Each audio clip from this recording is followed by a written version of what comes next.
the eerie mist that could even corrupt the gods. I wandered within it for 2,000 years, yet when I finally emerged, I saw a woman covered in eyes, a man who could transform flesh and blood into weapons, and even a being composed of molten lava. Stranger still, they considered themselves normal and labeled me, who had just stepped out of the mist, as the monster. No one could survive in that mist. Even artificial intelligence would lose control due to corruption. But I, a human who had just emerged, bizarrely maintained a 0% mental corruption level. To put it in perspective, even a newborn baby couldn't possibly have a 0% corruption level. Inside a metallic room, a woman in a black trench coat rolled her eyes. If you ask me, he's definitely a monster disguised as a human, maybe even a servant of the evil gods. A cold glint flashed in Li Mu's eyes as he grinned menacingly. Captain Lin, why don't we kill him now while he's still unconscious? Lin Xiao shook his head slowly. Even among the servants of the evil gods, there's never been a precedent of 0% mental corruption. We might be able to learn how to eliminate mental corruption from him. Just then, I strapped to the hospital bed in the room, finally regained consciousness. Seeing the three people inside, the corners of my mouth gradually curled up. Ha ha ha, humans! I've finally seen humans again. I'm back. I'm really back. My frenzied laughter startled the three, putting them on high alert. Lin Zhao's right hand twisted as flesh and bone morphed into a pale, skeletal blade. With a mere thought, Colin sent steel needles flying from his pockets, hovering in midair. Li Mu's forehead contorted as flesh reshaped into a cold, emotionless eye, its pupils swirling with white light. Observing the transformations of the three, my smile froze before gradually fading. Are you humans? Lin Xiao slowly narrowed his eyes. That's the question we should be asking you. Are you human? Of course I am. As far as I know, humans don't have the ability to turn their hands into blades, nor do they grow eyes on their foreheads. I stared straight at Li Mu. In my vision, a swirling mass of white mist coiled within her body, densely packed with countless eyes. It seemed as though her flesh and blood had been entirely replaced by these eyes. My long-dormant brain sluggishly processed the thought, are human bodies supposed to be composed of eyes? The eyes were scanning their surroundings when they suddenly paused, as if sensing my gaze, then collectively turned toward me with icy indifference. After a brief staring contest, I tilted my head slightly and asked, what are you looking at? The moment the words left my mouth, the white mist inside Li Mu erupted violently, and all the eyes projected a distorted, frenzied glow. Witnessing this, Lin Zhao's pupils contracted sharply. He yanked Colin beside him just as a beam of white light shot from the eyes, piercing through the spot where Colin had been standing. Colin gasped in shock. Pathological mutation. His feet left the ground as he leaped into the air. Li Mu let out a low growl, like a trapped beast, before coughing up a round object, an eyeball. As the first eyeball emerged, more and more followed, their gazes wild and erratic, firing white laser beams in all directions. Are these really humans? I lay on the hospital bed, staring blankly at the scene, the thought barely forming in my numb mind before a white laser beam shot straight through me. Colin, dodging frantically, was struck in the arm by one of the increasing number of lasers, letting out a pained grunt. Seeing this, Lin Xiao hesitated no longer. With a low roar, his body swelled another size larger,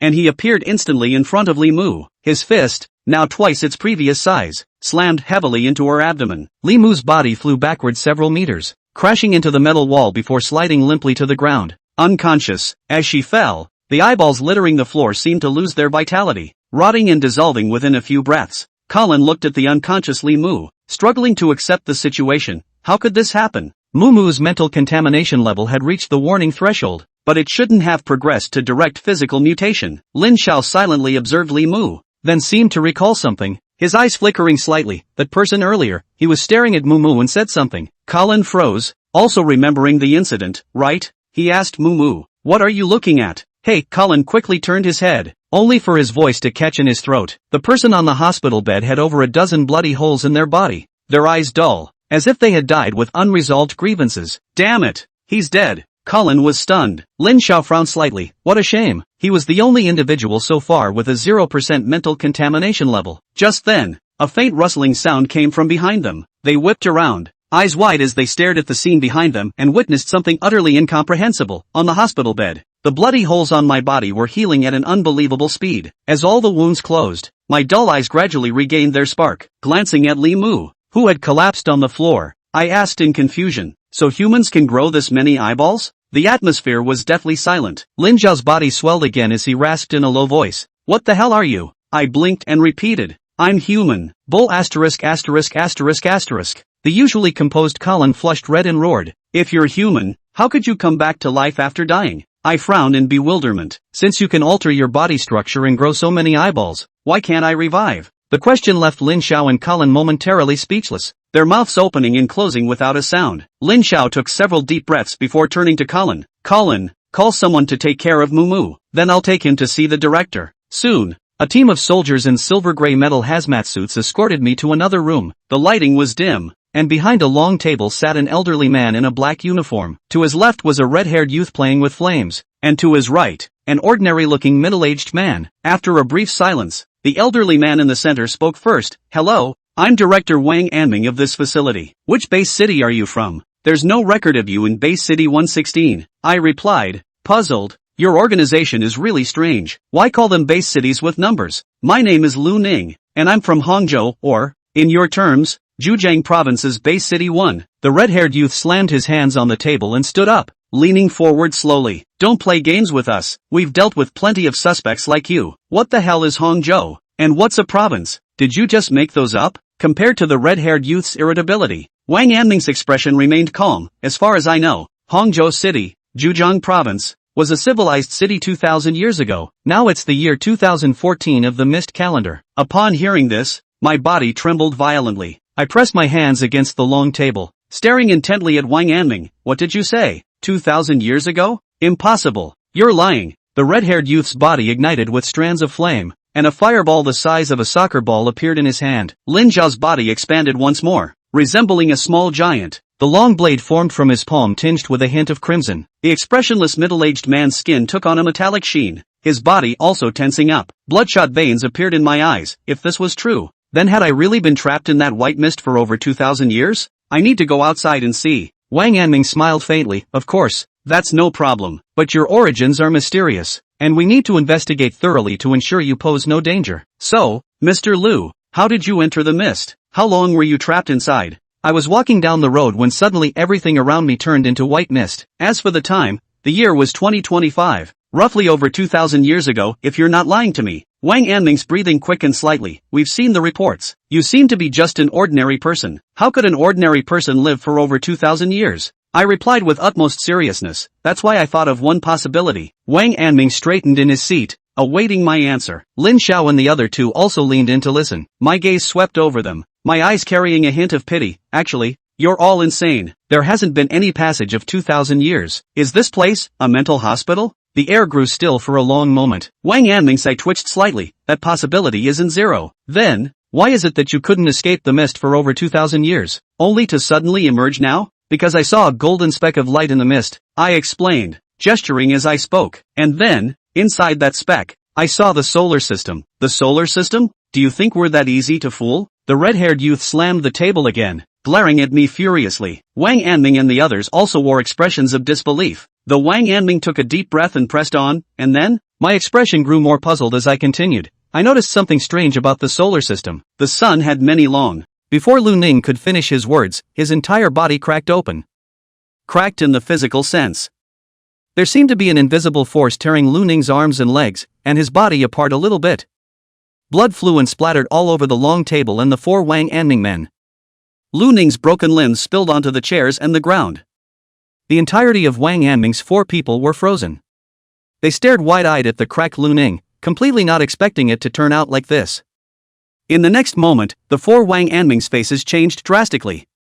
The red-haired youth's right hand transformed into magma, which dripped from his body. Wang Anming's eyes grew even darker, and the whites of his eyes disappeared. The expressionless middle-aged man's legs turned into metal and connected to the chair. Lin Zhao's trench coat tore from his back and two thick muscular tentacles grew out, waving freely. The four men roared lowly, their expressions hideous.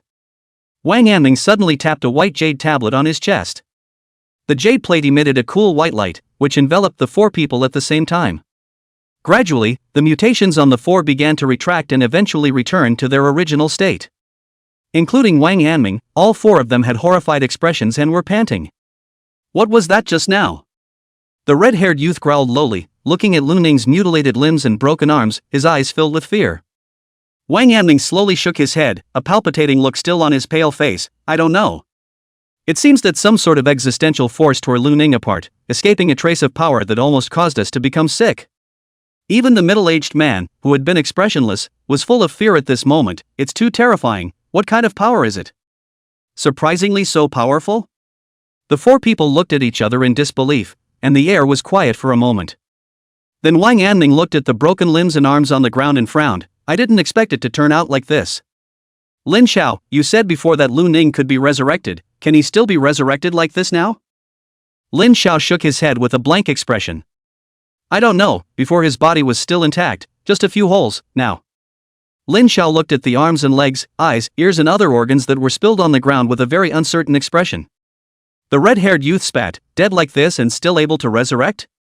Isn't that a real monster? How can? Before he could finish his words, the four of them simultaneously widened their eyes. They realized that flesh buds were growing from the wounds of the limbs and broken arms that had spilled onto the ground, and the buds were writhing and connecting together one after another. Eventually, Lu Ning's body gradually transformed from its original piece to a whole. When the last eyeball was pulled back into its socket, Lu Ning's entire body twitched and slowly opened his eyes. His face was incredibly pale, and his entire body seemed to have lost a circle of weight. He lay on the ground and glanced around somewhat blankly, then got up with difficulty and returned to the chair to sit back down. Lu Ning's stomach rumbled, and he covered his stomach, looking towards the jaw-dropping Wang Anming and the others, and spoke, so hungry, is there anything to eat? I want to eat braised pork. The air was quiet for a long time.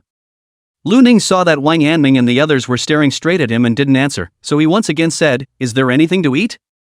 If you don't have braised pork, it's fine to have snacks, spicy strips, or something like that. By the way, are there many additives in your snacks? Forget about too much, I can still tolerate it. It was only then that Wang Anming and the others came back to their senses. Their eyes were filled with scorn as they looked at Lu Ning. Wang Anming took a deep breath and spoke, of course there's food, Lin Xiao, ask the people outside to prepare it. His slightly trembling voice displayed the uneasiness within. The red-haired youth was even more directly shocked. What kind of monster are you? Can you resurrect a corpse even if it's broken? Lu Ning frowned and looked at the red-haired youth, saying in dissatisfaction, I'm a human, a normal human. If you can play with fire, why can't I be resurrected? It can be the same? The red-haired youth exclaimed. Just as he was about to say something else, Wang Anming droned, Yen Feng. That's enough. Yen Feng silently closed his mouth and stopped speaking. Wang Anming looked at Lu Ning, having regained his previous calmness. He smiled and said, let's talk more while the meal is still being prepared. You just said that you saw. When Wang Anming said this, he suddenly drifted off for a split second before continuing, you saw the solar system, then what? Lu Ning spoke, then I tore through the light patch and tore out a path, then I walked out, and then after that I came out of the mist. Lu Ning's tone was calm as if he was talking about what he was going to eat today. On the other hand, the four Wang Anming's eyes grew wider and wider. They glanced at each other, and even Wang Anming, who had always been calm, was a bit confused at the moment. The corner of Lin Xiao's mouth twitched violently, and he finally couldn't help but ask. Lu Ning, are you serious? Of course it's true. Lu Ning nodded. Yen Feng muttered. Crazy. Chapter 6 Decisions. I'm not crazy. Lu Ning defended. Yen Feng rolled his eyes and didn't bother to answer. Wang Anming chuckled, so, Mr. Lu Ning, you are a human from over 2,000 years ago? At that time, the mists didn't seem to have appeared yet? Lu Ning nodded repeatedly, yes. Then you were walking on the road and entered the mists, staying inside for over 2,000 years, after which you saw the spot of light that could observe the solar system? That's right. Wang Anming's tone became more and more complicated. Finally you tore open the light spot that could observe the solar system that was only the size of a fist. And came out from the mists? It seems that you understand me, this grandpa. You are completely right. Lu Ning smiled sincerely, feeling as if he had met a confidant. Wang Anming's smile was a bit forced, and he did not respond. He thought of something and asked again, right, there's one more thing. What was the meaning of the words you said to Li Mu before? Why did Li Mu suddenly become ill? Who is Li Mu? Lu Ning's expression was confused. Lin Xiao clenched his fists tightly and yelled lowly, that woman from before. Lu Ning suddenly realized, then he spoke, I saw so many eyes in her body, and those eyes looked at me, so I asked what they were looking at. Then I didn't know why those eyeballs seemed angry. Lu Ning's words caused the four of them, Wang Anming, to widen their eyes. Wang Anming spoke in an inexplicable tone. You said that you saw many eyeballs in Li Mu's body? Lu Ning nodded, then thought of something, there was also some white mist. That woman's body seems to be made up of white mist and eyeballs. Just like that, it's all still normal. Why can't I be normal? Lu Ning silently glanced at Yan Feng and then turned his head to Lin Xiao. The corners of their mouths twitched and they didn't speak. White mist. Eyes, Wang Anming muttered. The other three were also pondering. The atmosphere in the room was once again quiet. At this time, Lu Ning inquired, "I've finished, can I leave here now?" Wang Anming returned to his senses and smiled. "We still need to ascertain the veracity of what you've said, and once we're certain that you're not in danger, we'll let you go." "All right then." Lu Ning nodded. He spoke again, "I'm hungry, can I eat? Do you guys have any red meat?" "Oh. No problem, can eat."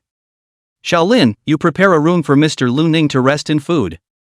Lin Xiao nodded in silence and looked at Lu Ning. "Let's go."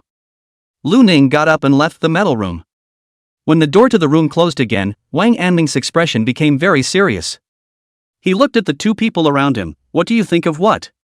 he said. Yan Feng immediately said, "That guy is definitely a lunatic, the mental pollution must have been very serious." "However, the report card from before, you've also seen it, his mental pollution is 0%. Honestly, I can't imagine that there really is a human with 0% mental pollution in our era." The middle-aged man calmly said, "Bureau Wang, do you believe that he was a human before the mist era over 2,000 years ago? And has been in the mists for more than 2,000 years? Wang Anming shook his head with a bitter smile. "Rationally, I don't believe it. But..." He glanced at the bronze-colored ring he wore in his hand. The material of the ring seemed to be some kind of special bone. On it was set a blue gemstone, which floated with a strange light from time to time. The fact that the Ring of Lies didn't react in any way means that the Ring of Lies thinks that he is telling the truth. The atmosphere in the room once again fell into silence. The middle-aged man suddenly got up and came to where Lu Ning had been sitting before, checking the desktop. "Oldly, what are you looking at?" Yan Feng was somewhat curious. Li Ro's expression was calm as he slowly said, "Before, when Lu Ning's mood swings, he hammered the table with force, and his hands bled. But the desktop is very flat." "So what?" Yan Feng was somewhat unimpressed. "Normally, in that kind of mental state, it's difficult for humans to fully control their power. If he really wasn't an ordinary person, that one time, the desktop would have at the very least left some marks on it." Hearing this, Yan Feng and Wang Anming were both stunned. They looked at the desktop. Indeed, the desktop was very flat. The three of them glanced at each other. Could it be that he really is an ordinary person? But he was able to resurrect even though his body was shattered like that just now, and he was able to see the source of spiritual contamination in Li Mu's body, so how is he not like an ordinary person? The three of them discussed for a long time, but they couldn't come to a conclusion. Lu Ning himself was too conflicted. In the end, Wang Anming spoke up, "I'll pass the message on first and wait for orders from above before acting." The other two didn't have a better idea, and both nodded their heads. "Good." Lin Xiao led Lu Ning to a room. "For the next few days, you'll stay here first, I'll keep guarding the outside, you can tell me if you need anything. The room has a separate bathroom, you can go to the toilet and take a shower. You can't leave here until the order from above comes down." Lu Ning nodded, then said, "Can I eat now?" The corner of Lin Xiao's eye twitched, he took a deep breath, and his voice came out from between his teeth. "Already had someone prepare it for you. Is there any braised meat?" "There is." Lin Xiao's voice was trembling. "Thanks." Lu Ning hurriedly sat down at the table and waited for the meal to start.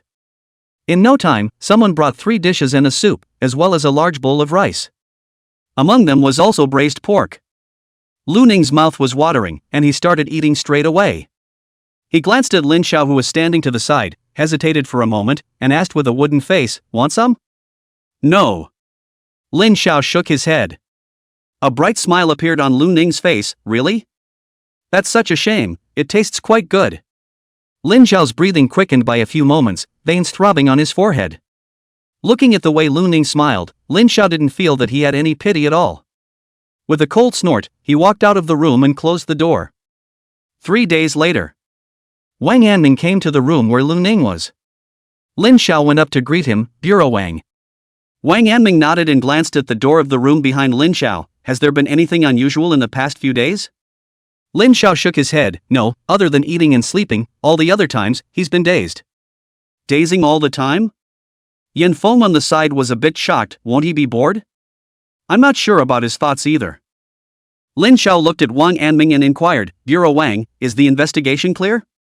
In the other base cities, we haven't found this person, Lu Ning, either. It's as if this person came out of nowhere. Lin Xiao instantly frowned, then how do we deal with him next? The orders from above are to absorb him into the bureau. Absorbed into the bureau? Lin Xiao stared wide-eyed, somewhat unable to comprehend, but his origins are unknown. Of course we know. However, he has too many abnormalities, and it's really unsettling if we leave him alone. And since he hasn't shown any danger himself, we can't keep him in custody all the time. Most importantly, he's been here for so many days, and his spiritual pollution level has always been 0%. You know what that means. Lin Xiao was silent and nodded slightly, I understand. So, absorbing him into the bureau and observing him up close might give us some answers. Maybe he really is a human from more than 2,000 years ago, the era before the mists appeared? Speaking of this, Wang Anming was also amused by his naive thoughts. But will he agree? That's why I'm here to speak to him personally. Open the door. Chapter 7 Freedom. Lin Xiao nodded slightly and turned to open the door. Inside the room, Lu Ning was lying on the bed, staring at the white ceiling in a daze. He had been in the mists for so long that he had long gotten used to this state. Having hot, delicious meals every day was already much better than before. Several people, Wang Anming, entered the room and glanced at each other when they saw Lu Ningxian staring blankly. Lin Xiao coughed lightly and spoke, Lu Ning, Bureau Wang is here. Lu Ning turned his head to look over. Wang Anming smiled and said, Mr. Lu, the results are out. Lu Ning sat up and calmly asked, can I leave now? Yes, of course you can. Our various tests show that you, Mr. Lu Ning, are not at risk of lesions and are able to leave this place. However, considering that Mr. Lu Ning's identity is unknown, we will monitor your life after you leave to ensure that you are not a danger to society. I hope that you, Mr. Lu Ning, will understand.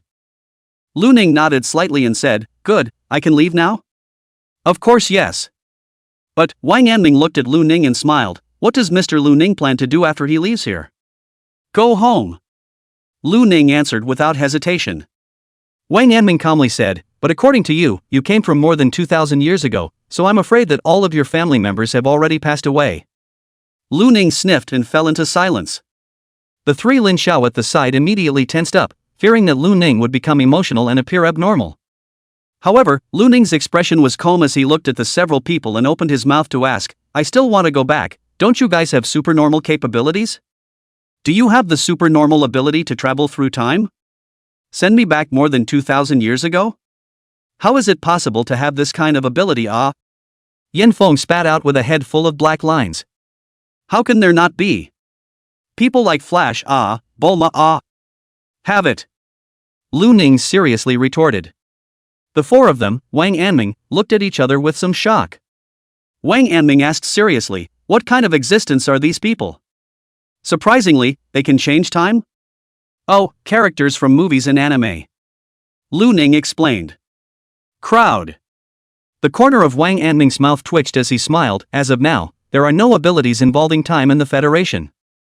Not waiting for Lu Ning to be disappointed, he continued, I'm sure you've discovered, Mr. Lu Ning, that you yourself possess special abilities. Perhaps in the future you will be able to find your way back home as well? Lu Ning looked straight at Wang Anming, how do I find my way home? You said that you've been walking in the mists for more than 2,000 years, so perhaps the secret of your time traveling lies within the mists. And the Federation has a mist exploration team, so if you join it, you can learn some of the secrets of the mists, and when the time comes, maybe there's a way for you to go back, isn't there? Secrets of the mists? I've been walking through the mists for a long time, and there doesn't seem to be anything in there. Lu Ning spoke. Perhaps, Mr. Lu Ning, you are rather special. Wang Anming looked deeply at Lu Ning. As far as our investigation is concerned, it seems that the mists are very dangerous and also harbor great secrets. Perhaps you can find the reason why you entered the mists and why you stayed in them for more than 2,000 years. Lu Ning's numb brain slowly operated, and he felt that Wang Anming's words made quite a bit of sense. He looked up at Wang Anming and inquired, I'm joining the mist exploration team to find my way home. Wang Anming smiled gently, as I said before, the mists are extremely dangerous, and if you want to join the mist exploration team, you need to have a certain level of strength. Although you seem to be special, Mr. Lu Ning, your strength does not meet the criteria. However, Before Lu Ning opened his mouth, Wang Yanming continued, however, you can first join our Mist Affairs Handling Bureau, and there will be people in the bureau who will teach you about the affairs of this era, as well as help you improve your strength. When your strength is sufficient, you can join the Misty Exploration Team. Wang Yanming smiled, this choice has another benefit for you, Mr. Lu Ning. Lu Ning inquired doubtfully, what benefit? Even if you are free, how do you plan to live if you are alone? Have the ability to earn money? Have a place to live? Wang Yanming seemed like an elder, inquiring about his juniors with a kind smile. Lu Ning heard the words but his whole body shook, as if he had encountered a great terror. He was only a sophomore and didn't even have a diploma, could he find a job? And if it really is now more than 2,000 years later, then a diploma from more than 2,000 years ago should be useless as well, right? Wang Yanming smiled gently, and by joining the Misty Matters Handling Bureau, you can get a decent salary, and it comes with food and shelter. Lu Ning nodded with a serious face, deal. Wang Yanming revealed a smile, you made the right choice. He then thought for a moment, I think you still have some doubts about our words, Mr. Lu Ning, let's do it this way, let Lin Xiao take you outside for a stroll. It just so happens that the next person you'll be joining is Lin Xiao's team, so you guys can get familiar with each other first. Lin Xiao's face changed slightly and he looked at Wang Yanming with some consternation, Bureau Wang? He's joining my team? Lin Xiao's face reddened and he turned his head to look at Lu Ning, his face full of disbelief. Lu Ning, on the contrary, had a calm expression and even smiled at Lin Xiao. The corner of Lin Xiao's mouth twitched, I'm afraid we had some conflicts before, Bureau Wang. Wang Yanming spoke, it was a work conflict before, I don't think Lu Ning should take it to heart, right? Wang Yanming looked towards Lu Ning, who nodded slightly, aha. Wang Yanming continued, the last case caused your team to suffer heavy losses, and now that team member Li Mu is on the verge of becoming completely sick, the only combatants left in your entire action team are you and Cullen, and there is an urgent need to replenish the team. As you know, the number of awakened people isn't that high right now, Lu Ning doesn't have the risk of lesions and has also been awakened, making him suitable to join your team. The corner of Lin Xiao's eyes twitched, and after a long period of silence, he seemed like a deflated ball of leather, yes. Yan Feng and Li Xinglin on the side looked at Lin Xiao with a little more sympathy in their eyes. Alright, it's settled. Wang Yanming looked at Lu Ning and smiled, Lu Ning, now you are free. Lin Xiao collapsed, Bureau Wang, then I'll take him away first. Wang Yanming nodded, go. Lin Xiao glanced at Lu Ning, follow. He turned to leave and Lu Ning followed silently. After leaving the room, there was the empty corridor. After walking through the corridor and passing through another door, Lu Ning saw quite a few staff members coming and going within a few intersecting corridors. There were soldiers in metal uniforms with loaded guns, men and women in trench coats similar to Lin Xiao, and so on. A few of the passing staff members greeted Lin Xiao, who responded one by one with a forced smile. Lu Ning realized that quite a few of the staff members' gazes fell on him, and there were a few moments of curiosity and vigilance in their eyes. However, he didn't care. After walking through a few corridors, Lin Xiao led Lu Ning into an elevator. The elevator went down and soon came to the first floor. The first floor was a very grand hall, and there were even more people coming and going. Arriving at the main entrance, Lin Xiao, who had been stinking up the place, spoke to Lu Ning for the first time, where are you planning to go? Lu Ning replied without hesitation, Hangzhou. Lin Xiao's face instantly turned red and gritted his teeth. There's no such place here. Lu Ning was a little disappointed and reluctantly said, then where the original Hangzhou was located, what is it now? Now go and take a look. We won't leave the base city. Just stroll around the base city. Lin Xiao's expression was a little twisted. Then whatever, just show me around. Lu Ning instantly became expressionless. Ugh. Let's go. Chapter 8 The New World. Lu Ning followed Lin Xiao out of the gate. The hot sunlight poured down on his face, causing Lu Ning to squint slightly. When he had adjusted to the sunlight, he looked around. Outside the gate was a large plaza, and on both sides of the plaza was a parking lot with quite a few cars parked inside. Outside the plaza was a main street with traffic on it, and further away was a building. These buildings were not too high, none of them exceeding 10 stories. As far as Lu Ning could see so far, it was completely different from what he had imagined. He looked at Lin Xiao, this is 2,000 years later? Seeing Lu Ning's face full of skepticism, Lin Xiao grinned, what? Doesn't look like it? What did you think it would be like after 2,000 years? There are so many intelligent robots that people can lie flat without having to work. Lu Ning said without hesitation. Heh. Lin Zhao's smile was a bit bitter. Yes, there were a lot of intelligent robots in the past. Then how come there aren't any now? Because the disease has changed. Lin Zhao touched out a cigarette and slowly smoked it. Mutations? Same as that Li Mu before? Machines can also be diseased? Lin Zhao sighed. That was a cyber lesion where the AI had the ability to think and was similarly affected by mental radiation. That lesion caused the robots to rebel en masse, and the entire Earth's population at the time was reduced by a third in a single day, and technology regressed by a few hundred years. Saying this, Lin Zhao paused and continued, for the specifics, after you join the team, there will be training, and there will be this lesson in the lesion hazards inside, so let someone teach you then. Let's go. Lin Zhao led Lu Ning towards the parking lot on one side. Lu Ning silently followed. The two arrived in front of a cool black sports car. Lin Zhao gently wiped off a bit of dust at the car's door as if he were a lover, then looked at Lu Ning with some smugness. How's it? Handsome, isn't it? Lu Ning nodded and honestly said, quite handsome, it should be very expensive, right? Lin Zhao's smile froze, then pretended to be unimpressed and said, it's not bad, after 3 more years, my car loan will be paid off. Go, get in the car, take you for a stroll. The two of them got into the car and Lin Zhao started it up and led Lu Ning around the base city. The entire interior of the base city wasn't too different from the city before Lu Ning entered the white mist. To put the difference into perspective, there were some homeless people on the roads, and there was quite a bit of violence, as he often saw people fighting and brawling on the streets. Although ordinary people now have mental radiation antibodies, there is still a lot of mental pressure, so people are relatively more violent and combative. But these kinds of fights and brawls are not under our control. There are people from the security bureau who manage these. The ones we deal with are the big ones. This was Lin Zhao's explanation.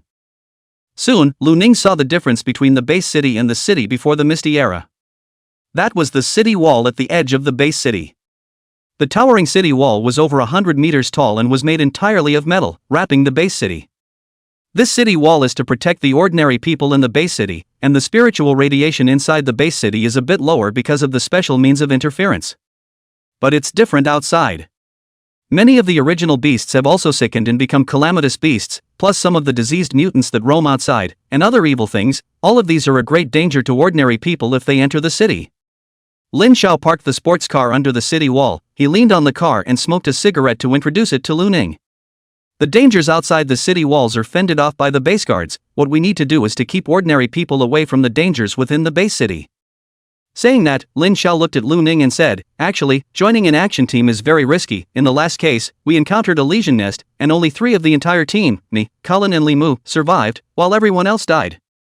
However, we didn't regret it. After all, we are awakened ones, Misty Bureau action team members, guardians who stand in front of ordinary people, and our families are among these ordinary people. I'm telling you this because I hope that you'll be psychologically prepared in advance. Lu Ning nodded, then said, it's fine, I can revive and won't die. These words caused Lin Zhao to open his mouth and his face instantly turned red. He held his tongue for half a day and stifled one word. At 3 in the afternoon, the sports car arrived in front of a small 4-story building. This is the branch of our 7th action team. As I told you before, the base city is divided into 9 districts, and we are in charge of the 7th district, because the danger of the lesion incident is very high, so we need to be there at the scene at the first time, and it's too time consuming if we leave from the headquarters, so each district has a corresponding branch. This is where we'll be working from now on. Lin Zhao led Lu Ning through the door. There was a young woman with black hair draped over her shoulders doing the reception in the hall. The woman had a round face, big eyes, and was very cute looking. She was playing a game with her cell phone and was so engrossed in the game that she didn't notice anyone coming in at all. Lin Zhao's head was full of black lines and he coughed twice with force. The woman's body trembled, as if she was a student who had been caught by a teacher for desertion. Her movements were very skillful as she shoved her cell phone to the bottom of the book in front of her, and looked up as she laughed. Hello, this is Misty. Upon seeing Lin Zhao's face, her smile froze. Team, Captain? Why are you back? Lin Zhao glared at the woman without any good humor. Little Ran, how many times have I said that you can't play games during work hours? Ran was immediately embarrassed and red-faced. I'm sorry, Captain, I was wrong. You won't change even if you know you're wrong. It's been several times. Next time you'll have your salary deducted like this, ha. Don't Captain. The main thing is that it's too boring. Where there are usually people coming over. Lin Xiao shook his head helplessly, then introduced, "This is Lu Ning, just joined our team, currently belongs to the reserve team members and needs to be trained." "This is our receptionist Yuran, an ordinary person." Yuran's eyes dimmed for a moment, but she quickly extended her hand to Lu Ning and revealed a smile. "Hello, I'm so envious that you've awakened. I also want to become a full-fledged member of the team, but it's a pity that I've never awakened." Lu Ning reached out and shook her hand. "Hello." Lin Xiao blared at her, "What's so good about awakening?" Once awakened, the growth rate of spiritual pollution is much higher than ordinary people, and the chance of lesions is higher, so what's wrong with being an ordinary person? "But my parents used to be awakened." Yuran looked straight at Lin Xiao with a somewhat stubborn expression. Lin Xiao was silent and changed the topic. "Have the other few reserve members arrived?" "Well, they've arrived. The vice captain is waiting for you, Captain, on the 3rd floor with them." Yuran also replied with a smile as if she hadn't said what she had said before. Lin Xiao nodded. "Let's go." Lu Ning silently followed. Yuran pursed her red lips and watched the two walk up one side of the stairs. When the two disappeared, she sat down on her butt and continued playing the game. 3rd floor. Walking out of the stairs was a corridor with several rooms on both sides of the corridor. Lin Xiao introduced them separately. "This is the activity room. We're usually not busy at work. If we're bored we can play in there. There are some computers, game consoles, cards and other toys. Don't be too tense, relaxing your spirit is conducive to slowing down mental pollution." Lu Ning glanced at the various equipment inside and spoke carelessly, "But it seems like my mental pollution level has always been 0, so I shouldn't have to worry about mental pollution, right?" Lin Xiao. He took several deep breaths, then as if he hadn't heard Lu Ning's words, he continued with his introduction. "This is the finance room, and wages are usually collected here." Lu Ning stretched his head to look at it a few more times. "This is the captain's office, and this is the..." Soon they arrived at the conference room. The door to the conference room opened, and there were already 4 people inside. One of them was the seemingly gentle blonde-haired youth Colin, whom Lu Ning had met before, and the other 3 Lu Ning did not recognize. Seeing Lin Xiao and Lu Ning enter, all 4 turned their heads to look over. Chapter 9, the first lesson. Colin's gaze fell on Lu Ning with very complicated eyes. After taking a deep look at Lu Ning, he then looked at Lin Xiao and smiled. "Captain, you guys are finally here. Been waiting for you guys for a while." Lin Xiao smiled, "Took this kid for a stroll to see the outside world." "These 3 are the newcomers?" Colin nodded. "Well, let me introduce, this is Wei Xian, this is Wang Qiwen, and this is Zhou Yulin. This is our captain Lin Xiao, and on the side is Lu Ning." Lu Ning looked at the 3 as Colin introduced them.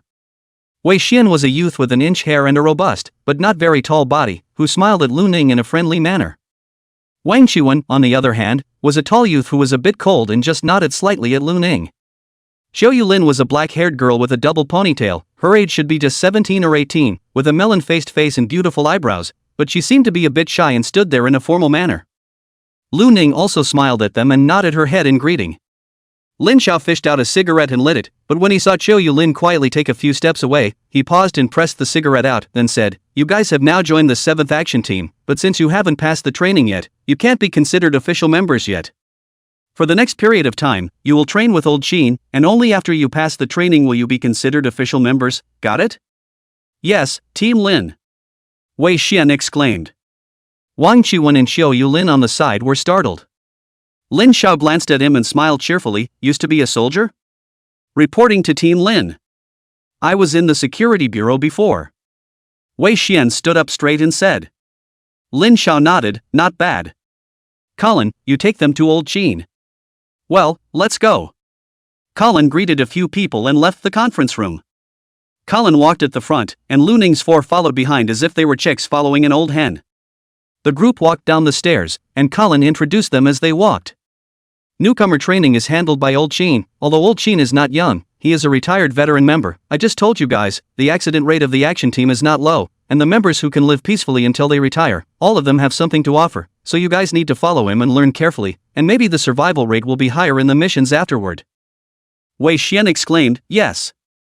Vice Captain." Wang Qiwen had a flat face and nodded non-committally. Zhou Yulin cowered in the corner as if she were a quail and gave an oh-so-quiet cry. Lu Ning was fuming. Colin smiled at Wei Xian. "There aren't so many rules here, just relax, we'll all be teammates and friends from now on, there's no superior and subordinate except during missions." Wei Xian scratched his head and smiled coyly. "Sorry, got used to it." It's fine, slowly get used to it. While talking, the several people arrived at the negative floor. The negative floor similarly had a corridor. The floor and walls were made of black metal, which was different from the upper floors. The length of the corridor was much longer than the third floor, and on both sides was a room door. Colin led the four into the first room on the left. The room was large, almost several hundred square feet, and the interior was quite empty, with some fitness equipment and other things placed in the corners. An old man with gray hair and a thin figure was sitting in a rocking chair by the door, reading a magazine. Lu Ning saw that on the cover of the magazine were two beautiful women in cool swimsuits. Colin coughed lightly. "Old Sheen, I brought the newcomer here." Sheen Feng put down the magazine in his hands and sized up the few people. His eyes lit up when he saw Qiu Yulin. "There's even a little beauty, huh?" "Hey, Colin, the quality of this batch is high, huh?" Colin's head was filled with black lines. "Don't scare people." Sheen Feng saw Qiu Yulin take a silent step backward and let out a dry laugh. "Just kidding." He then got up from the recliner and stretched. "All right, you can go, I'll just take them." Colin nodded and turned his head to look at the few newcomers. When his eyes made contact with Lu Ning, he fell silent. Then he looked at Sheen Feng. "About Lu Ning, the captain has spoken to you, right?" Sheen Feng raised his eyebrows and glanced at Lu Ning. Said it." "Then pay attention to yourself." Sheen Feng grinned. "Okay." The three of them, Wang Chuan, looked curiously at Lu Ning. What was so special about Lu Ning that he let Colin and Sheen Feng communicate alone? Lu Ning was still fuming. After Colin left, Sheen Feng looked at the several people and stood with his arms folded. His thin body was a bit hunched over, and his smile carried a bit of lewdness as he said, "All right, in the next period of time, I will teach you all about various things such as action teams, mist, mutations, and awakenings, as well as teaching you the ability to fight. I hope you all listen well. Lest if you die in the future, the old man will still have to burn incense for you." Wang Chuan skimmed his mouth and muttered in a low voice, "Curse who?" "The next arrangement is like this: in the morning we'll learn the cultural content, in the afternoon we'll learn the combat content, and in the evening we'll go back to our respective homes after work, okay? Now that it's already afternoon, let's learn the combat content first." Sheen Feng said here and paused slightly before speaking. "In the future, everyone will be teammates of the 7th team. In battle, understanding your companions and your own abilities will allow you to formulate a clearer battle plan based on the situation, so our first lesson is to introduce ourselves and get to know the team members." He swept his gaze over a few people and smiled. "Let's come one by one and introduce ourselves, including our awakened abilities. Little sister, you go first, hee hee hee hee." Qiu Yulin was laughed at by Sheen Feng and took a few steps back. However, she took a deep breath and then said, "My name is Autumn Moonlight Lin, I'm 17 years old. I originally attended Moonlight High School, and I was recruited to the bureau 4 days ago when I awakened my giant power ability." Sheen Feng nodded his head repeatedly, and when he saw that Autumn Moonlin had stopped, he was a bit undeterred and said, And? Autumn Moonlin blinked with a puzzled expression, her eyes carrying the characteristic clarity of a high school student. "That's like personality, hobbies, circumference, or something like that?" Qiu Yulin lost her color, her eyes reddened, and she almost cried out. The Wei Xian trio on the side looked at Sheen Feng as if they were looking at an animal. Lu Ning was surprised. "Is this workplace sexual harassment? It's the first time I've seen it."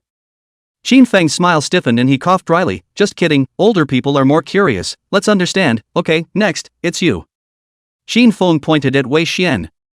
"My name is Wei Xian, I'm 24 years old this year. I was originally a mid-level magistrate in the security bureau. 4 days ago I awakened my petrification ability and was recruited into the bureau."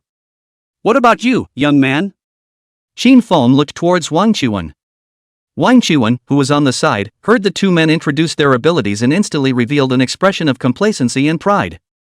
Wang Chuan, 22 years old, just graduated from university, awakened the water control ability yesterday ago. "Water control, huh? Quite a good elemental system ability." Sheen Feng nodded. He then looked towards Lu Ning, a complex color flashing in his eyes. "You introduce it as well?" Wang Chuan and the three of them all looked at Lu Ning, their eyes filled with curiosity. Earlier, Colin and Sheen Feng had mentioned Lu Ning alone, so it was clear that he was different from the others. "My name is Lu Ning, and I'm over 2,000 years old. Are awakened abilities superpowers? Then I'm probably resurrected or immortal?" Wang Chuan's trio.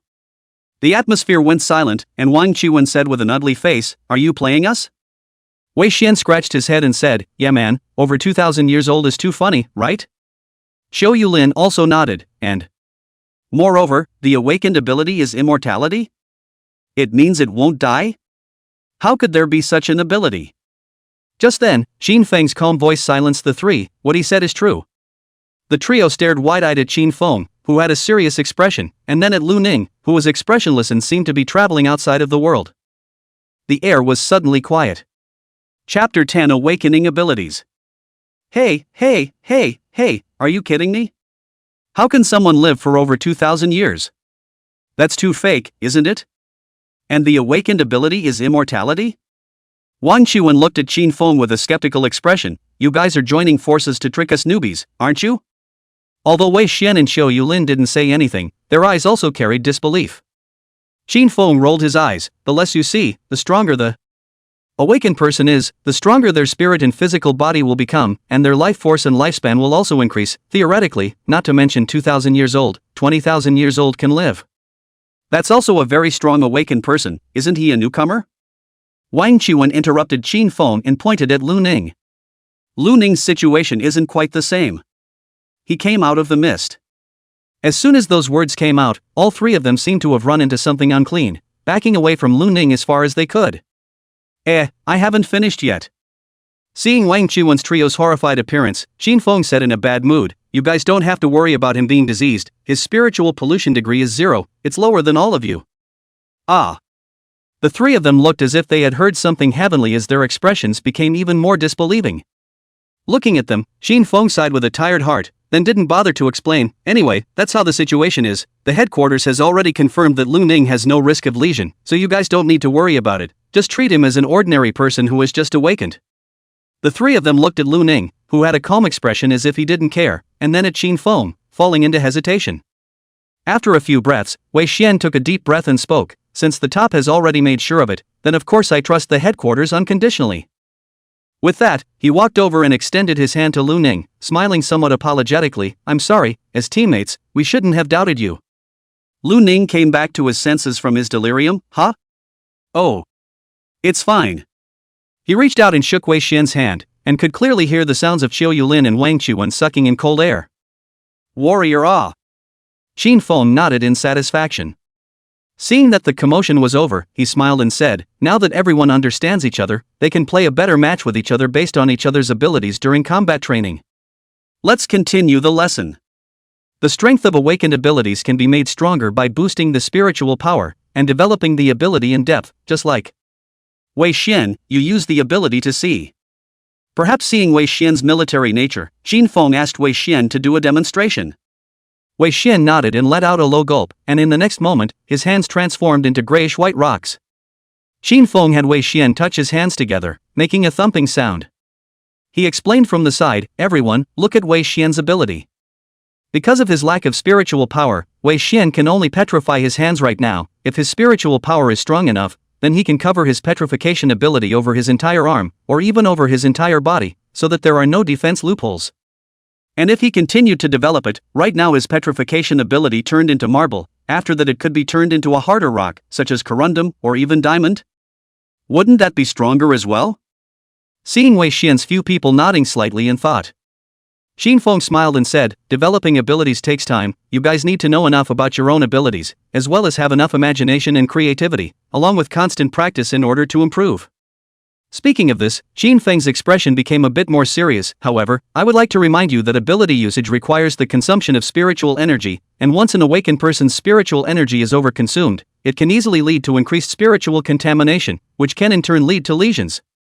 So when practicing your abilities, you must be careful and never allow yourselves to fall into a state of mental weakness. Do you understand this point?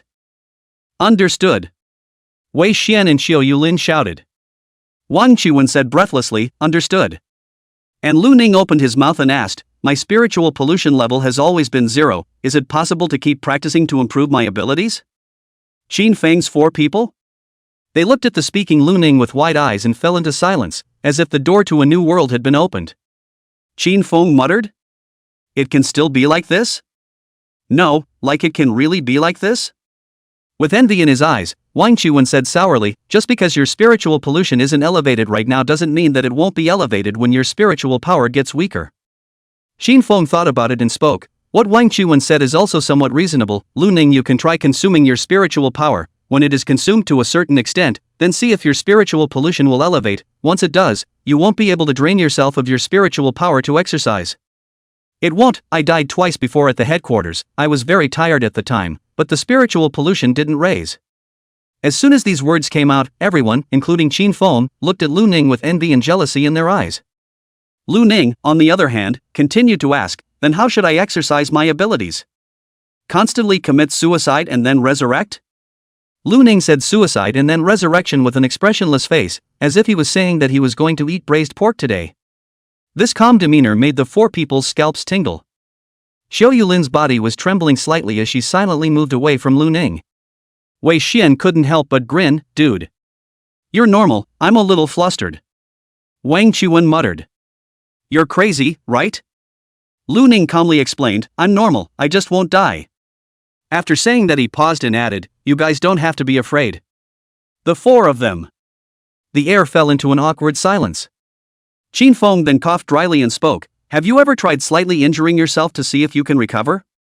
Perhaps not only can you be resurrected from death, but injuries will also be recovered. Ah. Before Qin Feng could finish his words, Lu Ning had already stretched out his right hand to break his left hand with force. With a crunching sound, Lu Ning's arm twisted into a strange shape. The four men looked at the expressionless Lu Ning with open mouths and blank faces. They then saw Lu Ning suddenly laugh. It really hurts, ha ha ha, it's so good. Perhaps it was because he had been in the mists for too long. Every time he could clearly feel that he was still alive, Lu Ning felt exceptionally happy and laughed very happily. As for the other four, they couldn't help but be creeped out when they saw that Lu Ning was actually laughing so happily. Wang Chuan silently moved to Qin Feng's side and whispered through gritted teeth, are you guys sure he's okay? Really sure? Qin Feng opened his mouth and just wanted to speak. Instead, Autumn Moonlin thought of something and inquired, Lu Ning, you injured yourself so badly, what if you can't recover yourself? Lu Ning glanced at Autumn Moonlight Lin, seemingly not understanding why she would inquire such a strange question. Wouldn't it be better to commit suicide once? When I'm revived, my injuries will be restored. The air was quiet once again. The corners of Qin Feng's mouth twitched, and facing Wang Chuan's forced gaze, he laughed dryly in a low voice, haha. Headquarters, sure, I don't know. Chapter 11, Spirit Tempering Method. As soon as Qin Feng's words were finished, Lu Ning's twisted arm returned to its original state. Lu Ning clenched his fist, then looked at Qin Feng and said, it looks like I can recover from my injuries as well. Wang Chuan and Qin Feng stopped whispering at once. Qin Feng coughed dryly and said, so it seems that as long as you heal yourself after you've been injured, you can also improve your abilities. Speaking of this, Qin Feng said with some envy, since your mental contamination won't worsen, you will be able to do so without having to worry about lesion hazards, and your ability development to become stronger should be faster. Lu Ning nodded slightly and stopped speaking. Qin Feng continued to teach, the ability enhancement I mentioned before was in-depth development, and the next thing I'm going to talk about is spiritual power enhancement. This involves the strength and weakness of the awakened person, so let's talk about that first. After awakening your abilities, you should be able to feel your own spiritual power, right? All four of Lu Ning nodded their heads. Lu Ning could see a white gas flowing in his mind when he closed his eyes these days. He had asked Lin Xiao about it, and Lin Xiao had told him that it was his spiritual power after his awakening.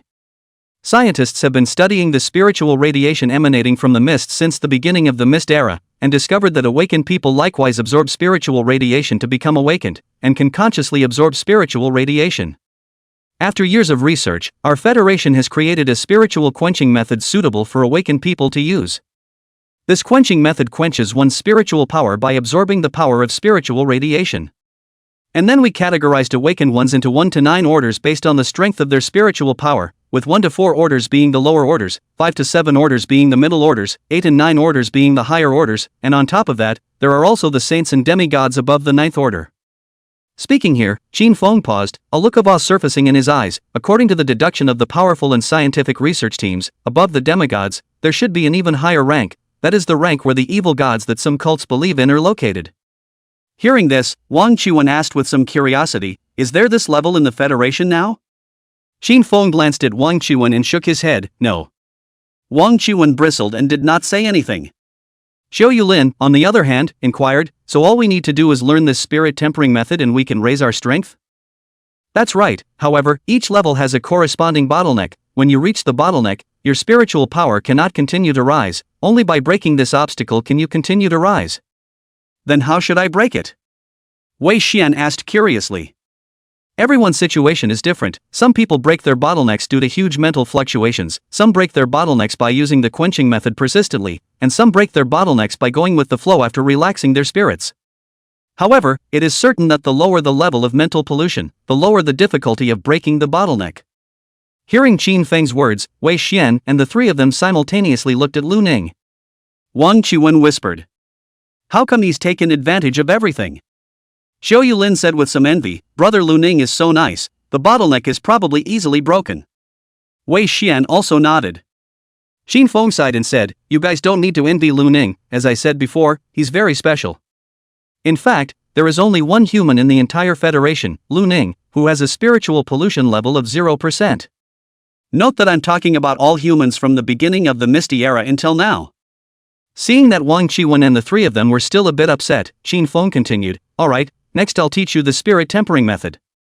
It's actually very simple. Use your own spiritual power to perceive the spiritual radiation from the outside world, and after perceiving it, use your own spiritual power to absorb the spiritual radiation from the outside world into your body, and pay attention next.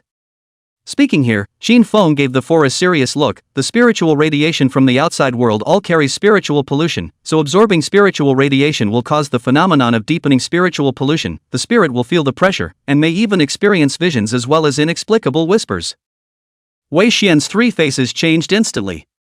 Qin Feng continued as if he didn't see it, Don't panic at this time because this deepening of spiritual pollution is temporary. When you feel pressure on your spirit, don't continue to absorb external spiritual radiation, instead start quenching the spiritual radiation that you have already absorbed. When these spiritual radiations are completely quenched, the spiritual pollution will be gradually reduced, and when it is reduced to a sufficient degree, you will be able to continue to absorb it. This process needs to be ground slowly, you can't be in a hurry and don't think of shortcuts. Wang Chuan inquired, Then what if the spiritual radiation absorbs too much? Qin Feng glanced at him and revealed a lewd smile, Lesions, then before you can cause any damage, we'll kill you and collect your corpse in the process. Xiao Yulin's face turned even paler and Wei Xian frowned. Seeing that the atmosphere was somewhat silent, Qin Feng comforted, You guys don't think so much, as long as you are careful, you basically won't be in danger. Anyway, after so many years, there are no more than 5 awakened who have changed because of quenching mental sickness, as far as I can remember. Only after hearing this did the three of them look a little better. As for Lu Ning, his mood did not fluctuate in the slightest. This was because it wouldn't have any effect on him. After teaching the method and points of quenching spiritual radiation to the four, Qin Feng said with a lewd smile, The first spiritual quenching, let's start here. I'll watch from the sidelines so that you guys don't make accidents yourselves when the time comes. The rest of the day will be used for you guys to perceive the spiritual radiation from the outside world. Wang Chuan was a bit dissatisfied. It's only 4 o'clock now, where does it take 2 hours? Qin Feng heckled, 2 hours? Just for you little rookies who have just awakened, the first time you perceive the spiritual radiation of the outside world, without a day, it's simply impossible. Some of those with poorer qualifications took days to perceive successfully. Hearing this, Wang Chuan sneered and said with his hands clasped over his chest, That's other people, I'm an awakened water control ability. The talent must be very high, at most 2 hours, I definitely perceived it. Whatever you think of yourself, get started. You need a quiet environment when sensing, you guys sit farther away from each other and all keep quiet. Qin Feng waved his hand, Lu Ning's 4 people instantly came to the corners of the room and sat down individually. There was no specific sitting position for sensing spiritual radiation, one could sit however they wanted. Lu Ning sat against the wall and closed his eyes. The next moment, he sensed very thin fluctuations outside of his body, and upon closer inspection, he realized that these fluctuations were also white mist, only so thin that they were almost negligible. This is spiritual radiation? Lu Ning followed what Qin Feng had taught him earlier, and used his spiritual power to seduce and try to absorb the white mist. In the next moment, these white mists were like iron filings being sucked over by an iron suction stone, without any resistance at all, and soon entered Lu Ning's brain. As for what Qin Feng had said before, that after absorbing spiritual radiation, it would lead to greater spiritual pressure and even hallucinations and whispers, Lu Ning did not experience any of that. He followed the way of the quenching method and began to use his own spiritual power to quench the spiritual radiation that he had just absorbed little by little as if it were a grinding wheel. Soon, he could feel his spiritual power rising at a slow but determined pace. Chapter 12. Thanks. Alright, it's almost time to get off work, let's call it a day. Xin Feng's voice was illusory, as if it came from a distant region, waking Lu Ning up. It seemed as if only a few seconds had passed in Lu Ning's perception, not realizing that 2 hours had already passed so quickly. The process of quenching his spiritual energy seemed to have made him forget about the passage of time. Xin Feng hunched over with his hands behind his back and smiled. How is it? Sensed the spiritual radiation yet? Wei Xian and Xiao Yulin shook their heads with lost faces. Xin Feng looked at Wang Qiwen, who had previously blurted out a bit of embarrassment, and said, I'm so close, if I'm given a bit more time, I'm sure I'll be able to perceive it successfully. Xin Feng laughed, young man, don't be too proud. Xin Feng then looked at Lu Ning, how are you doing? Lu Ning nodded and calmly said, I've already perceived it successfully. What? Really? How did you do it so quickly? Wang Qiwen had originally felt a bit humiliated by Xin Feng's words, and when he heard Lu Ning's words, his eyes widened in disbelief. Even Wei Xian and Xiao Yulin looked at Lu Ning in amazement. Xin Feng was also a little surprised, but only a little, as he glanced at Wang Qiwen and said, it's just a small scene, what a fuss. He then looked at Lu Ning and said, with your special nature, it's normal. Since perception was successful, then next you'll need to start trying to absorb spiritual radiation and finally quench it. These 2 steps are more difficult than perception, and may take a bit of time. After you go back, you can try to experiment on your own first. Lu Ning replied, I've already started quenching my spiritual energy. The air was quiet for a moment. Including Xin Feng, the 4 of them looked at Lu Ning with eyes as if they were looking at some kind of monster. Xin Feng was shocked and said, you said that you've already started quenching your spiritual energy? Hell no? How could it be so fast? How is it possible? Lu Ning was puzzled, is it hard? Wei Xian's trio. Their mouths were wide open, and they didn't even know how to retort. Especially Wang Qiwen, his face flushed red, and his breathing felt a little unsteady. Xin Feng similarly had his old face reddened as he growled in a low voice, isn't it difficult? You've only just come into contact with the spirit tempering method. How many people need to spend weeks or even a month or 2 to reach the step of quenching spiritual radiation? It's still not difficult? Wang Qiwen's eyes were filled with envy and jealousy. Lu Ning, how did you do it? How did you succeed in sensing so quickly? Wei Xian and Xiao Yulin also looked at Lu Ning with curious faces. Lu Ning thought for a moment, then said, after I listened to Elder Qin's words, I did what Elder Qin introduced, and then I succeeded. The 4 Qin Fengs fell silent.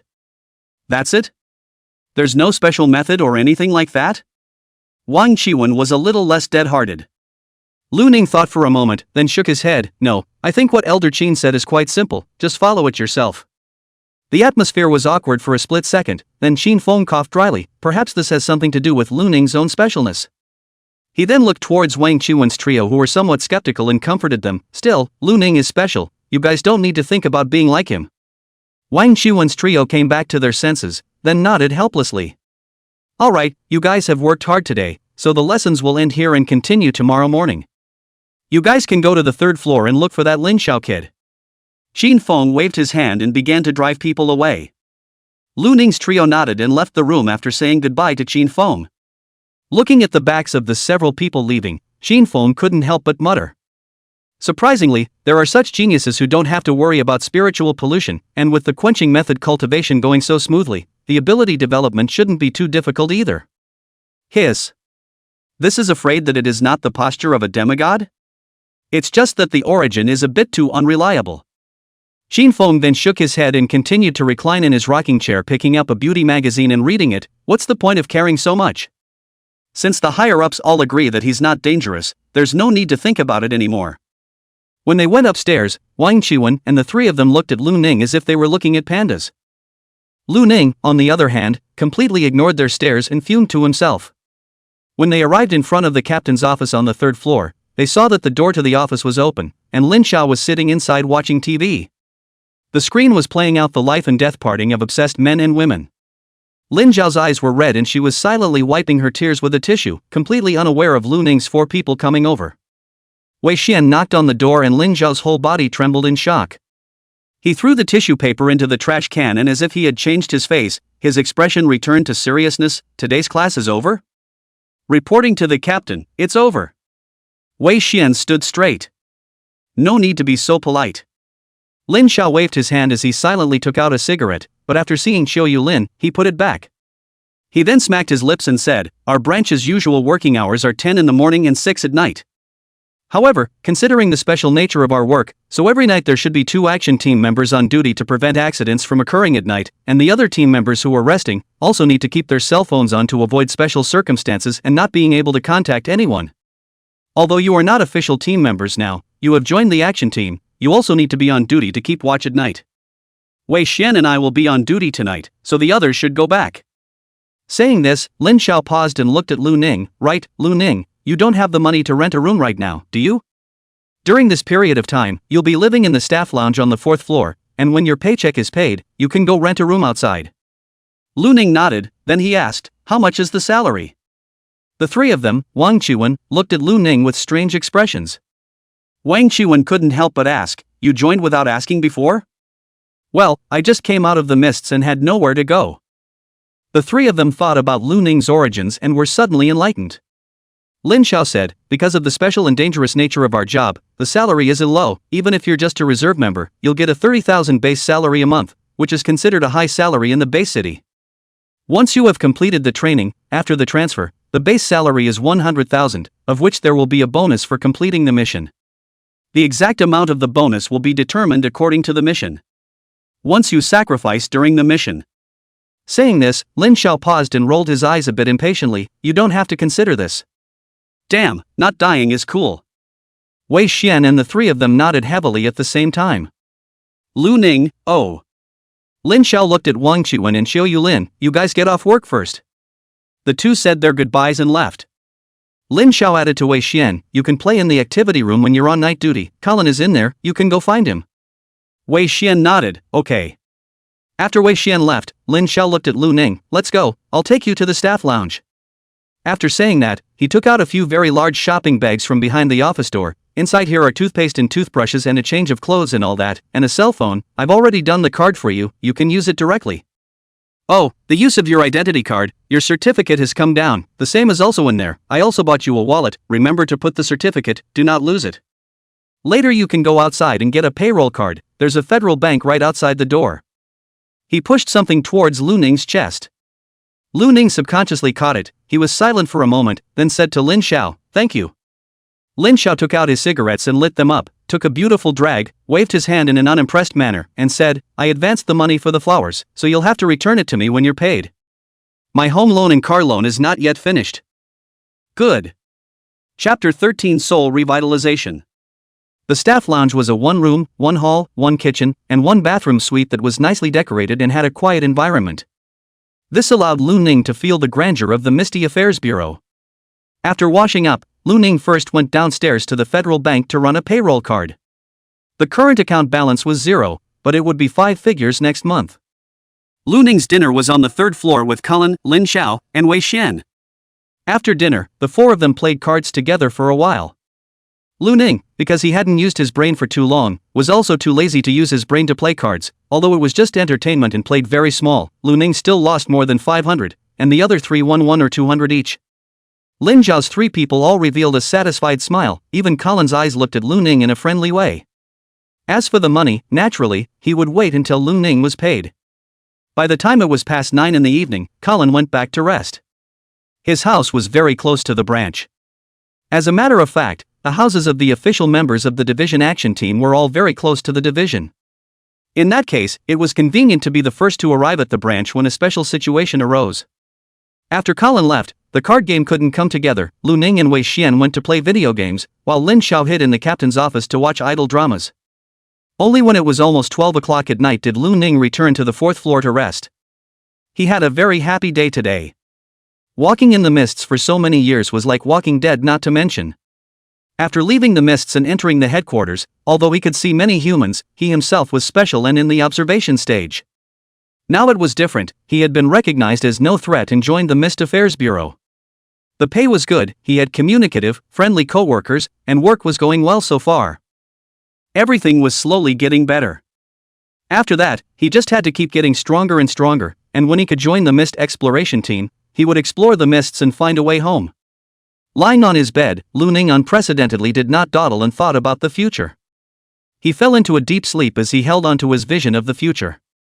The next day. The negative floor of the 7th Division. Qinfeng looked at the 4 of them and spoke, "Let's study culture in the morning. Everyone take a look at this book, The Great Events of Misty Age History. Learn about our history. There are some introductions about the mists in it, as well as various cataclysms. If there's anything you don't quite understand, just ask me."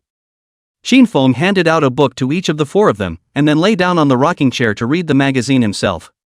Lu Ning noticed that the beautiful woman on the cover of the magazine had changed. Lu Ning took a thick book, The Great Events of Misty Age History, and flipped through it. It included the changes in the number of mists in the mist era, from the first piece of mist appearing in South Africa to the 100 or so pieces of mist spreading across all corners of the earth later on. Another example was the first awakened person, Li Yang, which represented the coming of the Age of Awakening. It is worth mentioning that Li Yang was awakened in the 35th year of the Mist calendar, and he is still alive to this day, one of the demigods of the Human Federation, and the oldest guardian of the Human Federation, the Pin of the Sea. Another example was that the Earth Federation was founded amidst various upheavals, in which it experienced 2 major splits and was eventually unified once again. Lu Ning also saw the robot rebellion caused by the AI lesions that he had talked about yesterday with Lin Xiao. This was one of the worst losses to humanity in the more than 2,000 years of Misty history, and the end result was that all AIs were banned from being developed, and even cell phones weren't that intelligent. Lu Ning played with his cell phone yesterday, and it felt about the same as it did before he crossed over, with features that might not even be as good as advanced smartphones. While Lu Ning was reading, Wang Qiwen used the thick history books as pillows and lay there sleeping. Wei Xian sat cross-legged on the ground, the books flipped open and placed on his thighs, but he hadn't turned a page in half an hour. Xiao Yulin was reading the book while her head nodded downwards. As for Qinfeng, he was looking at the magazines with his eyes straight up, and every now and then he would heave a smile. A morning passed quickly. Qinfeng looked at the time, got up and smiled. "All right, culture class is over, let's go eat." Wang Qiwen directly gets up from the ground with a carp flip and brightly stretches, sleeping well. Wei Xian flipped a page with a clatter and then closed the book, nodding his head contentedly as if he had learned from the book. Xiao Yulin glanced at Qinfeng somewhat sheepishly. Seeing that Qinfeng did not look at her at all, she wiped away the drool at the corner of her mouth and followed suit. Lu Ning closed the books and followed suit. Lin Xiao had already said that the Misty Affairs Handling Bureau was inclusive of food, and the action team members usually ate together.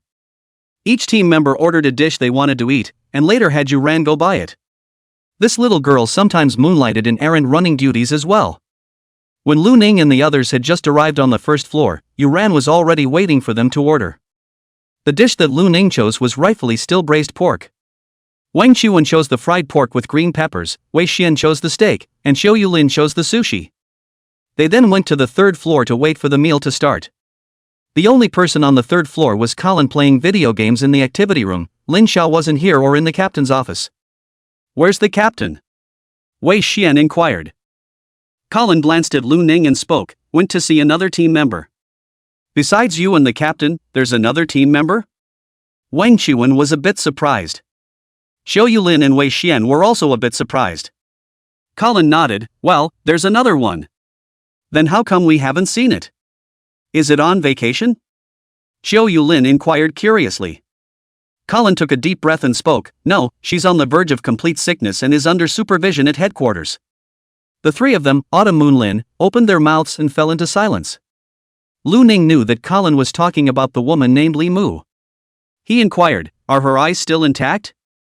You recognize it?" Wang Qiwen looked at Lu Ning with a bit of surprise. Lu Ning nodded. "Well, I was killed by her once before at the headquarters." "Wei Xian's trio?" Colin snorted coldly and looked at Lu Ning. Even though Li Mu was already on the verge of becoming diseased, according to the situation at the time, her becoming diseased was partially due to you. "Wei Xian's trio?" Lu Ning nodded. "That's why I'm asking." Colin's face slowed down, a look of worry appearing on his face as he said, "The situation is fairly stable, but we still need to see if she can stabilize the mental pollution." Lu Ning nodded and stopped talking. In the end, Lin Xiao didn't come back for lunch. After eating lunch and taking a break, they once again came to the negative floor. The afternoon lesson was a change from the casual morning. Qinfeng stood in front of the 4 with his hands behind his back and smiled. "Yesterday, we learned about the development of awakened abilities and the spirit tempering method. Today, let's learn something else. As we all know, the human spirit and physical body echo each other. The lesions of a diseased person all start from the spirit, and after the spirit is diseased, it will lead to the physical body being diseased. The same was true for awakened people. After their spiritual power became strong, their physical power would also become stronger. When awakened people use their abilities, they must take into account their total amount of spiritual power and spiritual contamination, and it is not unlimited, so the physical body's fighting ability, for awakened people, is also quite important. Today I'm going to teach you fighting techniques. These include exercising your reactions, efficiently utilizing your physical body power, and most importantly, and unique to us awakened ones, a special attacking tactic that resonates spiritual power with physical body power, thus multiplying one's attacking power by several times. This means is known as Soul Vibrating Fist. Chapter 14 Soul Weapon. Seeing Lu Ning's four listening intently, Xin Feng was very satisfied. He loosened his back arm and stretched his body while saying, "There are two things you need to do in order to master the Soul Vibrating Fist. The first is to have enough control over your own spiritual power and body, and the second is to, at the moment of the attack, keep your own spiritual power and physical power at the same frequency. Just like this." Xin Feng swung a fist at the air, which appeared to be soft and powerless. But as the fist landed in the air, a faint white light flashed across it. In the next moment, a muffled thunderous boom resounded through the air. Lu Ning's four men felt a violent fist wind pounding on their faces, making it a little difficult for them to breathe. Xin Feng slowly retracted his fist and smiled in satisfaction when he saw the appearance of Lu Ning's four. "I haven't reached perfect resonance yet, and my power is much weaker compared to perfect resonance. Theoretically, as long as your body can withstand it, the increase that perfect resonance can bring can be more than 100 times.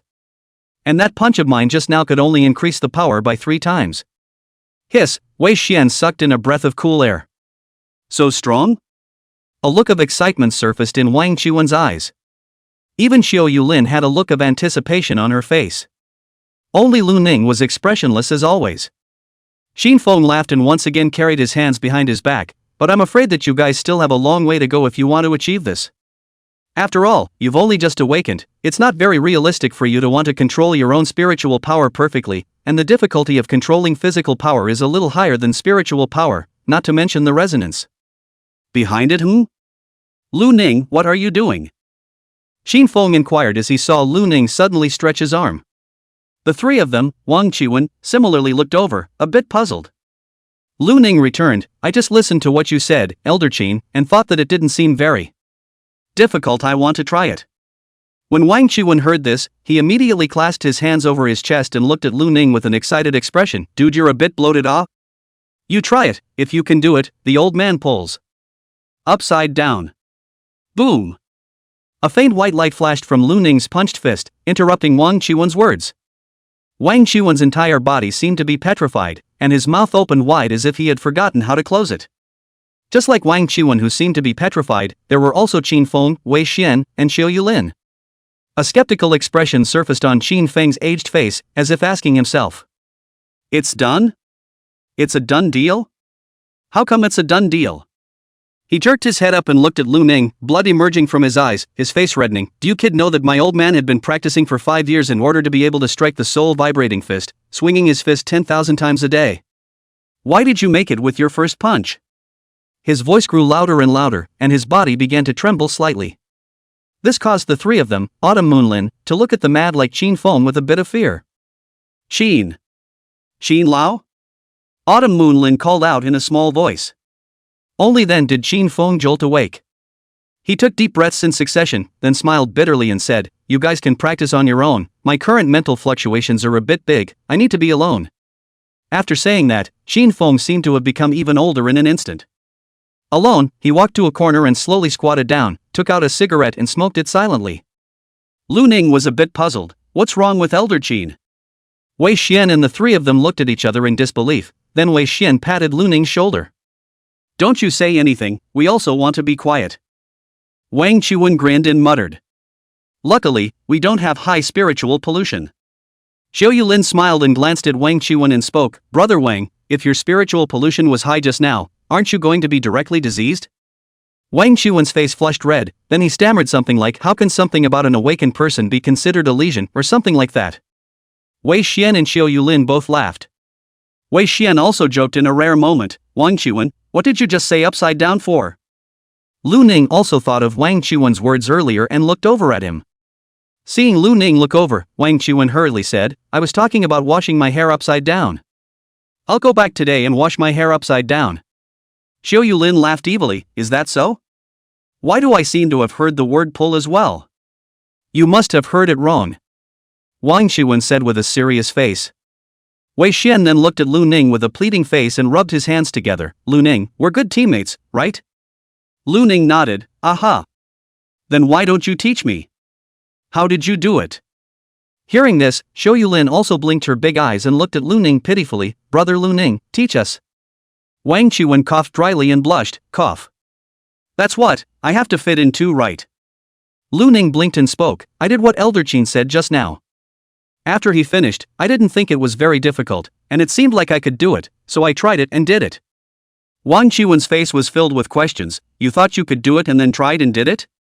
If it's really that simple, then Elder Qin would still have to practice hard for 5 years? Lu Ning pondered, then spoke, maybe it's because old Qin is dumber? Qin Feng, who was hiding in the corner, suddenly stopped smoking for a split second, then exhaled more smoke. After a full 2 hours, Qin Feng was able to slow down. He told Lu Ning to play aside and then began to teach the three of them, Wang Chuan, how to control their power. He also brought some eggs from somewhere and told the three Wang Chuan to peel the eggs with their hands, but not to break the inner membrane of the eggshell. Lu Ning, on the other hand, was practicing the soul vibrating fist on the side. According to Elder Qin's explanation, even many senior awakened could not produce a resonance effect with every punch. It required entering a state of absolute concentration and having absolute control over one's spiritual power in physical body. However, at this moment, Lu Ning was able to strike a white flash with every punch. Moreover, this white flash was faint at first, and gradually, the white light became thicker. And as Lu Ning swung his fist, the sound of thunder that was emitted grew louder and louder. In the midst of the sound of thunder, the hearts of Qin Feng's 4 men trembled. When the end of the shift came, there was an extra pile of egg liquid on the ground, and Wang Chuan and the three of them looked at Lu Ning with a ghostly look in their eyes. Lu Ning was a bit puzzled. What's wrong? Nothing. The next few days were spent reading about historical events on their own in the morning, and in the afternoon, they were either practicing power control or ability usage. Lu Ning had been practicing the soul vibrating fist. Now every time Lu Ning swung his fist, the white light was thick and dense. Qin Feng and the few others had become numb. When Lin Xiao and Colin heard that Lu Ning had learned the soul vibrating fist, they even ran to the basement to watch. They then began to doubt life and then went numb. After a few days, Qin Feng was probably thinking that he might need to teach something else in the morning's culture class to keep the three Wang Chuans from sleeping, so he opened his mouth in the morning and said, let's learn something else today. Wang Chuan, who had already laid down and was ready to sleep, looked over curiously, something else? Lu Ning was also a bit curious. In the past few days he had pretty much read the book on historical events and felt that he already had a general understanding of the Misty Age. He also wanted to learn something new. Originally, he was thinking about borrowing a few books to read on his own. Qin Feng smiled. Today, we will talk about some special artifacts. These artifacts are known as soul artifacts. Chapter 15 Final Examination. Soul weapon? Lu Ning and the others looked at Qin Feng curiously. Qin Feng smiled and said, soul artifacts are special artifacts that possess spiritual radiation. Some of them are artificially crafted, while others are found within the mists. And soul artifacts serve a variety of purposes. Some of them can enhance one's own strength, some of them can change one's own face, and some can detect whether or not the other party is lying and so on. Isn't this the equipment in the game? Wang Chuan was a bit surprised. There are such things? Then won't we be able to become very strong when we equip these soul tools? Qin Feng laughed cheerfully. According to you, it is indeed somewhat similar to the equipment in the game. However, not only are soul weapons rare, but they are also not something that can be used indefinitely. We categorize soul weapons into 4 grades based on their power and function, which are low risk, medium risk, high risk, and extra risk. As I mentioned earlier, soul weapons possess spiritual radiation, so they naturally contaminate the spirit as well. Low critical grade soul weapons don't have strong spiritual radiation and can be used in a limited way. As long as you control the number of times, it won't be too dangerous, but it's different from medium critical grade soul weapons. The spiritual radiation of a mid-risk level soul weapon is already not low, and there will be some side effects in using it. These side effects may not be very big, but during the battle, slight side effects may cause you to lose your life. The spiritual radiation of a high-risk level soul weapon is even a bit higher than being in the mist. A low-level awakened person may be directly diseased if they use it. Not only that, the side effects of using these soul weapons are already great. Of course, relatively, the power of high-risk level soul weapons is also very huge, and can even destroy a base city. As for the extra critical grade soul weapon, I don't know much about it, and I don't know if there are any soul weapons of this level in the entire Federation. What is certain is that with the use of an extra dangerous grade soul weapon, I'm afraid that even a high-level awakened may die directly, and relatively, I'm afraid that its power is enough to extinguish the world. Xinfeng smiled and said, our Misty Matters Handling Bureau likewise possesses soul weapons, but they are all low to medium danger level soul weapons. Under normal circumstances, these soul weapons are kept in safekeeping and are only used when encountering tricky tasks. Wang Chuan looked disappointed. I thought it was the same as the equipment, I didn't expect the side effects to be so great. Xiao Yulin, however, thought of something and looked towards Lu Ning. If it's only a low-risk level soul weapon, then can brother Lu Ning use it all the time? After all, it's not like he has to worry about spiritual radiation. Qin Feng and Wang Qiwen, as well as Wei Shen, were all stunned, and then looked at Lu Ning with wide eyes. Qin Feng muttered. Seems like it's really possible? Wang Qiwen's eyes turned green. How is Lu Ning so cool? Is a mental pollution level of 0 really that good? Wei Shen's expression was a bit surprised. Lu Ning can already use the soul vibrating fist quite skillfully now, right? If you add in a low-risk level soul weapon and combine it with his ability to not die. Hiss. How strong must this be? Lu Ning also looked at Qin Feng curiously. Can I use it then? Qin Feng frowned and thought for a moment, then spoke, I'll report back to that Lin Xiao kid later, and when we're off in the afternoon, you can go talk to him. Lu Ning nodded, good. The three of them, Wang Qiwen, looked envious. In the next few moments, Qin Feng introduced a few interesting low-risk grade soul tools. After the introduction, Qin Feng talked about some more lesion characteristics, and the morning passed. During the lunch break, Lu Ning and his group returned to the activity room on the 3rd floor. Lin Xiao and Colin were both inside. Seeing the 4 of them come in, Lin Xiao looked at Lu Ning and spoke, Old Qin just called and told me that your spiritual pollution level has been 0, so perhaps you can use some low-risk level soul weapons. Upon hearing this, the 3 of them, Wang Qiwen, perked up their ears. Lu Ning nodded, well, that's what Elder Qin said. So can I use it? Lin Xiao laughed, actually, this is something that Bureau Wang and I had already discussed when they were at the headquarters. Even though you are special, the soul weapon is an asset owned by the Misty Affairs Bureau, so it's impossible to give it directly to someone to use.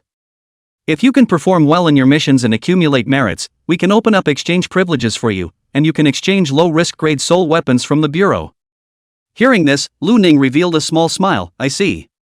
Over the next few days, Lu Ning and Wang Qiwen's group continued to attend the training at the same pace. The cultural lessons in the morning had become much richer in content, such as an introduction to awakening abilities, an introduction to cults and some of the evil gods they had learned about so far. There were also introductions to some cases caused by the diseased and such. In the afternoon, in addition to quenching the spirit and exercising power control, Qin Feng also invited a veteran soldier to teach them how to use firearms. In response, Wang Qiwen was a bit disdainful at first, I'm a water control ability, why do I need to use firearms? Qin Feng glanced at him and grinned in derision, can your water shield resist bullets now?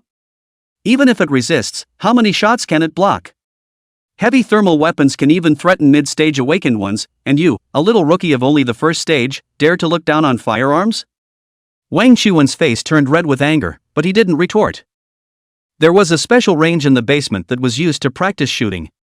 The veterans taught them the use of various firearms, disassembly, assembly, and maintenance. Regardless of which one it was, Lu Ning was able to do his best at once, just as he had done when he learned the spirit hardening method in Soul Vibrating Fist. When that veteran saw Lu Ning touching a gun for the first time and continuously shooting a 10 ring from 100 meters away, his eyes were like looking at a monster. And when he saw Lu Ning finish assembling the gun in 3 seconds with his eyes closed, the veteran's eyes were already looking at Lu Ning as if he was looking at a god. As for the 4 Wang Qiwen, they were already not surprised by Lu Ning's performance. Qin Feng often comforted the 3 Wang Qiwen that Lu Ning was special and that he didn't need to compare himself to him. As for Lu Ning himself, he actually felt that none of these things were difficult to learn. The entire training lasted for about 20 days, except on the Soul Vibrating Fist. Wang Qiwen's trio hadn't had any results yet, the spirit hardening method they could all already quench normally, and their fighting ability had also been improved in the training afterward. As for the use of firearms, the Awaken's mental power was relatively strong, and they were actually not slow to learn. Although not as good as Lu Ning, they also mastered it completely in a few days' time. On this morning, Lu Ning and his group were arriving at the basement when Qin Feng spoke up. Normal reserve team member training is almost over by now. What I should teach you, I've already taught you almost as much as I should have. Next is the final training assessment. As long as you pass the assessment, you'll be able to become a full-fledged team member. Chapter 16, Gang Leader. Hearing this, Wang Qiwen immediately rubbed his fists and said with some impatience, "What is the test?" Xiao Yulin was a bit worried. "Elder Qin, will it be difficult?" Qin Feng smiled and said, "Hee, don't worry, it's not difficult at all, considering that you're all just little rookies right now. This time the test is for you to help the security bureau deal with a gang leader." As soon as Wei Xian heard the task, his entire being became serious. He inquired, "Is this gang leader an awakened? Or has he become diseased?" Qin Feng shook his head, "Neither. According to the intelligence, it's an ordinary person." "Ah? An ordinary person? This requires our hands? What does the security bureau do?" Wang Qiwen skimmed his mouth with some disappointment. Wei Xian immediately glared at Wang Qiwen and said angrily, "Wang Qiwen, how do you talk?" Seeing Wei Xian's anger, Wang Qiwen skimmed his mouth and did not continue to say more.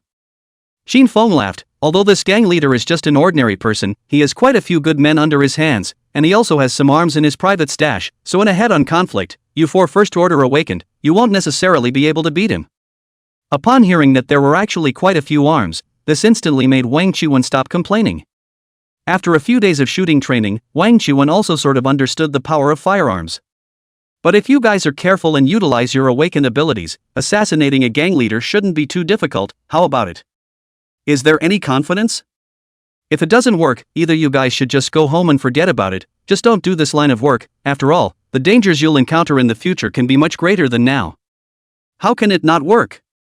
Wang Qiwen immediately said. Xiao Yulin took a deep breath and also firmly said, "I want to participate in the mission." Wei Xian also said, "Me too." Lu Ning merely nodded slightly and did not speak. "Good, in that case, the mission is finalized, and when it's evening, Colin will take you guys to communicate with the sheriff's department. For now, you guys do your own mental construction. After all, guns have no eyes, and although you are all awakened, you are still weak and could still die." With his hands behind his back, Qin Feng returned to his rocking chair and continued to start reading a magazine. Lu Ning stepped to the side and continued his workout, and before long, the roar of the soul-vibrating fist rang out rhythmically. The remaining Wei Xian trio glanced at each other, and then each of them began to work out. Even Wang Qiwen was no exception. Time passed, and it soon came to 6 o'clock in the evening. Lu Ning's four followed Colin as well as Lin Xiao for dinner, and after dinner, Colin got up, rested his eyes, and smiled. "All right, let's go." Before leaving, Lin Xiao seriously looked at a few people. "When doing the mission, must pay attention to safety, don't venture. Once there is a danger to your life, you must retreat in time. After all, life is only once." "Oh, Lu Ning, you accept. When it really can't be done you temple back, can it?" Lu Ning nodded, "Okay." Lin Xiao grinned, "I knew you kid could be relied on. If you get a lot of credit at that time, you'll get a bigger bonus, understand?" Wang Qiwen and the three of them didn't say anything. Approaching the start of the mission, they all felt the pressure. Colin led the four of them out of the branch and to the parking lot. His car was an off-road vehicle that was as wild as a beast compared to Lin Xiao's sports car. There was a lot of space inside the car, with Xiao Yulin sitting in the passenger seat and Lu Ning's three big men squeezed into the back seat. Colin started the vehicle, and seeing the stoic atmosphere, he smiled and spoke, "Xiaolin is still the first girl to sit in my passenger seat." Autumn Moon Lin sniffed and instantly tensed up, somewhat at a loss for words. Then I'll take a taxi?" Colin quickly calmed down. "It's fine, I'm not complaining, I'm just mentioning it off the top of my head." "You guys all seem to be nervous?" "In fact, there is no need to be too nervous. Your shooting training I also went to see, all good, plus you are awakened, not to mention the awakening ability, even in physical quality are more than ordinary people. This time is not for you to clash with the other side head-on. As an awakened person, want to assassinate a commoner, not difficult, as long as to play their original strength. Be careful and there will not be what's the problem." Wei Xian was originally a bit better. After all, he was originally a magistrate, nodded and said, "We understand, thank you Vice Captain." Colin's words relaxed the mood of several people by a few points. Soon, they arrived at their destination this time. It was an ordinary-looking residential house in a residential area. After Colin knocked on the door, Lu Ning soon heard footsteps ringing inside. The footsteps stopped at the door, and after waiting for a few seconds, the door to the room opened, and a middle-aged man with a country face revealed his face. He greeted him with a smile. "Lieutenant Cullen, you're here." Wei Xian was a bit surprised. "Officer Bowen? I didn't expect it to be you." Bowen looked at Wei Xian and smiled. "Wei Xian, you're now a celebrity in our security bureau. You even joined the Misty Bureau's action team. It's kind of giving us a hard face. Do well." Wei Xian hurriedly stood up straight and saluted. "Yes. Wei Xian will definitely live up to his instructions." Colin smiled. "If you want to catch up, go inside." Berwin nodded his head in a hurry. "All of you, come in." Several people entered the room in a line. After Lu Ning entered the room, he swept his gaze around and realized that the room was very slightly dim. The living room only had a very faint, small light on, and a bearded youth stood by the window.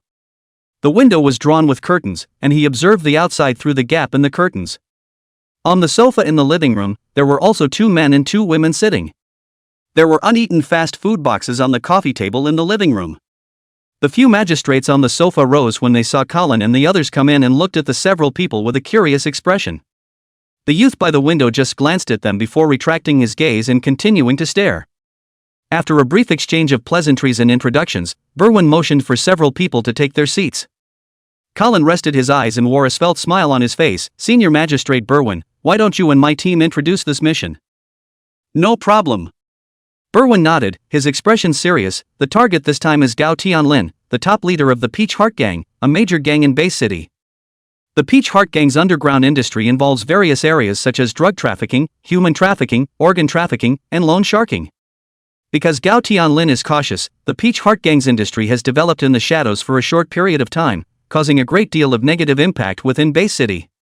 It also took us a lot of time and effort, and even quite a few sacrifices, to find the evidence and discover the leader Gao Tian Lin's residence, as well as roughly confirm his whereabouts." Berman drank a mouthful of water, moistened his throat, and continued. "According to our investigation, Gao Tian Lin attaches great importance to his own security, and when he usually goes out, he will bring along 6 or even more subordinates, and we can be certain that all of these subordinates have firearms on their person, and may even not only have basic pistols, but may also have more advanced firearms. As for his residence, the security is even tighter. In order to prevent spooking the snakes, we don't dare to investigate in depth, not quite sure of the specifics, but the preliminary estimate is that there should be at least 15 subordinates, and there may be sniper rifles present on the firearms." "Sniper rifles? Are you kidding? How are we going to do this kind of mission?" Wang Qiwen's face changed. Wang Qiwen's hasty interruption caused Berman and the others to look over. Colin smiled apologetically. "I'm sorry, it's my team's first mission and they're still a bit immature." Wang Qiwen also realized his abruptness. He closed his mouth and stopped speaking. Berwin smiled. "Understandable, understandable." Colin smiled. "What I need to confirm is that there are no awakened or diseased changers present among them, right?" "That we can confirm, indeed there are none." Colin nodded. "Then let's talk about your plans." Chapter 17 The Plan. Berwin coughed lightly and spoke. "Gao Tian Lin's residence is located in the deepest part of this villa area across the street. Behind the villa he's in is a small hill. We suspect that there's an escape route within his villa that can lead directly to the hill."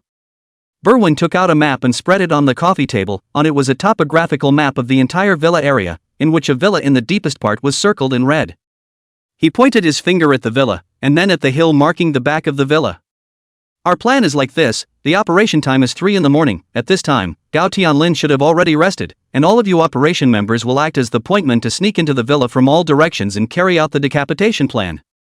Considering that both the exterior and interior of the villa are protected by Gao Tian Lin's men, infiltration is very difficult. Once the infiltration fails, our men will support you guys with firepower and also act as bait to distract the other side.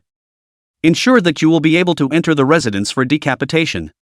In addition, considering the possible escape routes, my opinion is to arrange 2 people to watch in the direction of the hill, so that we can form a dragnet to surround Gao Tian Lin." When Wei Xian heard this, he immediately said, "But Officer Bowen, if they have so many men and strong firepower, once one of us is exposed, the danger of you acting as bait is too high. Otherwise, let us do it, we are a bit stronger. As awakened, you guys are much more precious than us, it's better to let us do this kind of dangerous job. And decapitation requires sharp strength, you guys are also more suitable than us." A strong brown-haired youth on the side who hadn't said anything spoke up. Berwin nodded. "Nick's words are also what I mean." Wei Xian sniffed, still a bit unhappy, as he turned his head to look at Colin. Colin smiled faintly. I only brought you here, I'm not responsible for this mission, this is your training test, so naturally the four of you will make your own decisions. You guys can discuss it.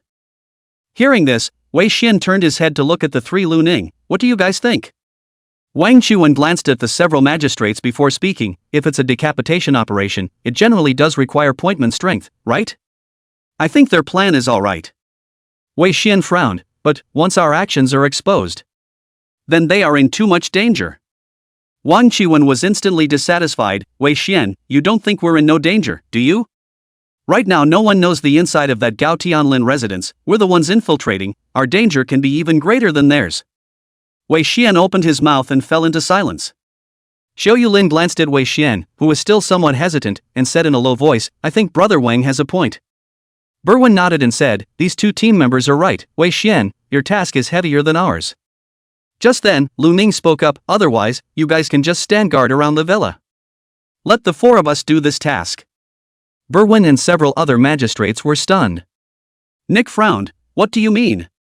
I mean, you guys just prevent anyone from escaping, it's enough for us to go in. Team member Lu Ning, what I just said might not have been clear enough, the other side's firepower is fierce, and if there's no one to distract you, once you fail to infiltrate, you might be surrounded and die 10 deaths. Lu Ning nodded, well, I hear you, the other side's firepower is fierce, so you guys just wait outside to avoid sacrifices. Nick instantly rose in dissatisfaction, you're looking down on us? Although we're not awakened and don't have your special abilities, we're still willing to do our part for the safety of the base city.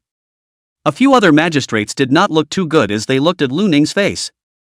Berwin frowned and was about to speak when Colin smiled to stop him as he looked at Lu Ning and said, Lu Ning, what's your idea? If anyone is discovered, I'll just draw fire, and the others will continue to sneak in. Wang Chuan was a bit reluctant, Lu Ning, your strength is our strongest, if you don't sneak in, we'll be a lot weaker. Wei Xian spoke up instead, I think it's fine. In the end, that Gao Tian Lin is just an ordinary person.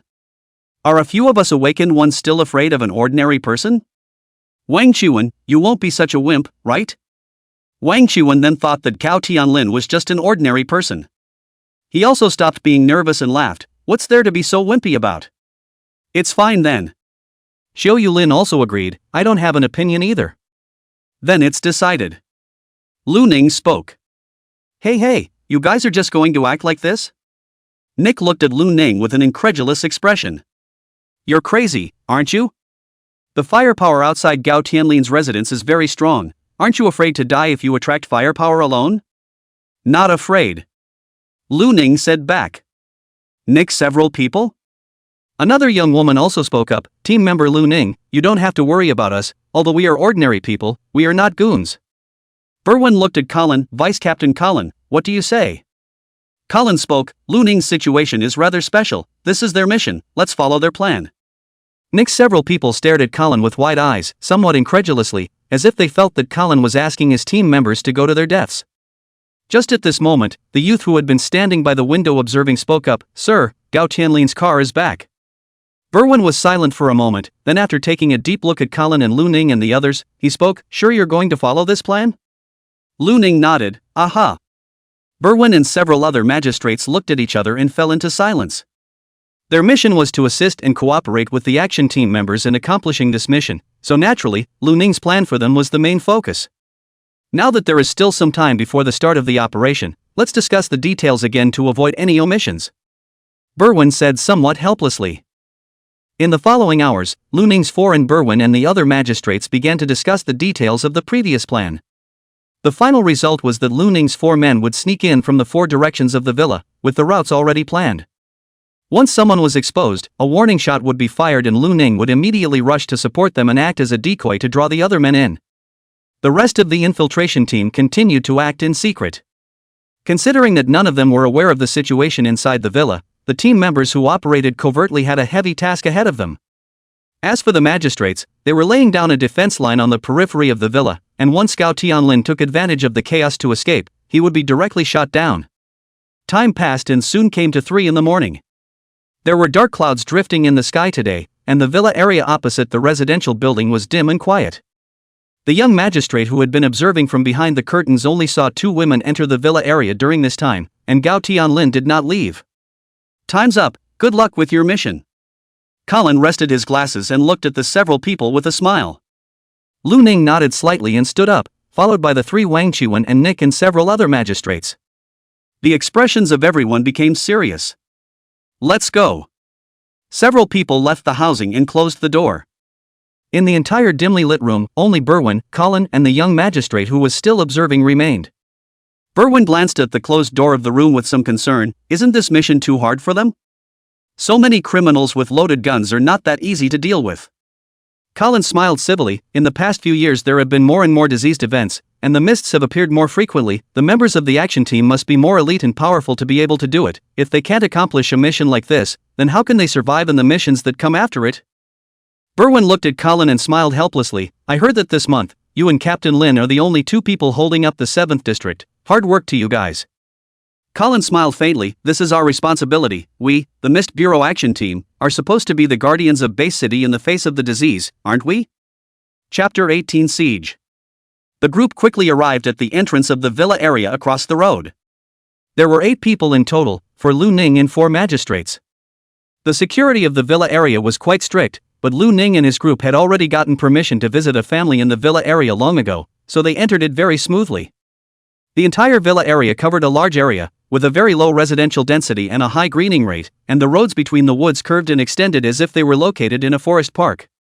This made Wang Chuan skimmed his lips. Those rich people are really cool. The Base City inch of land, even got such a big piece of land to build a villa area. How many people can live in this?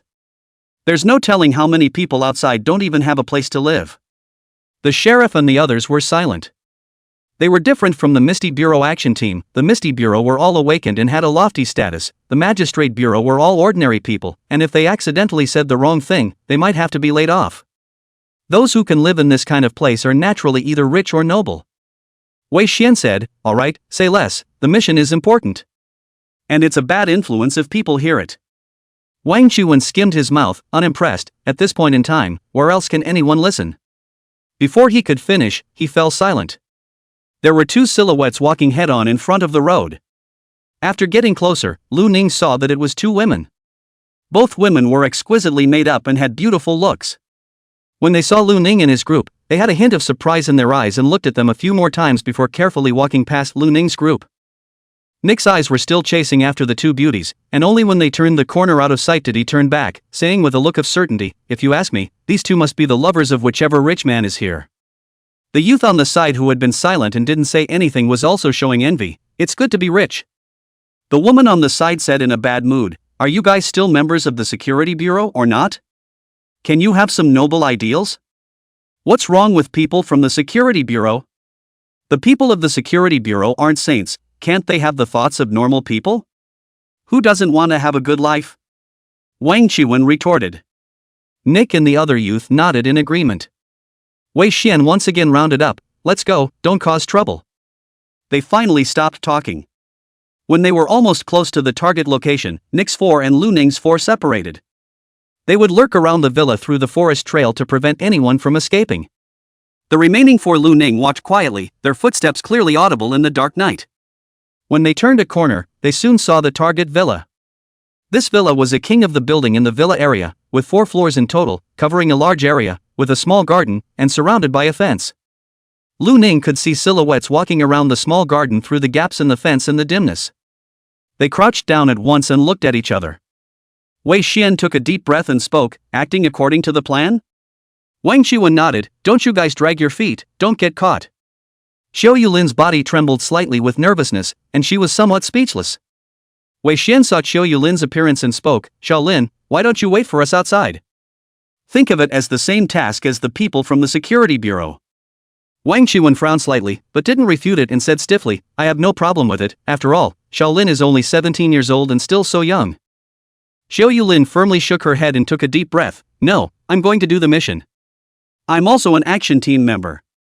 Seeing Xiao Yulin say this, Wei Xian did not continue to persuade her. Action.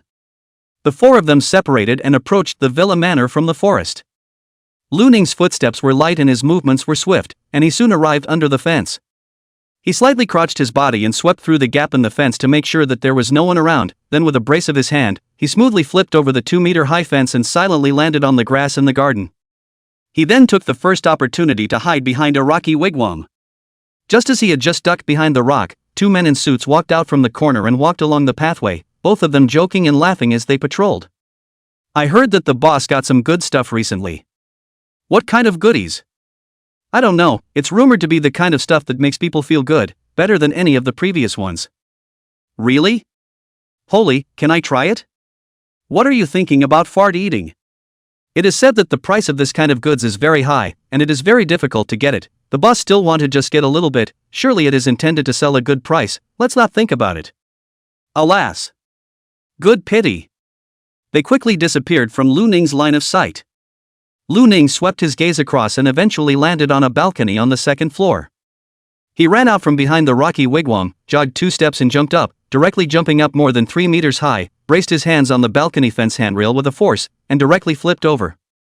The whole process was smooth and silent.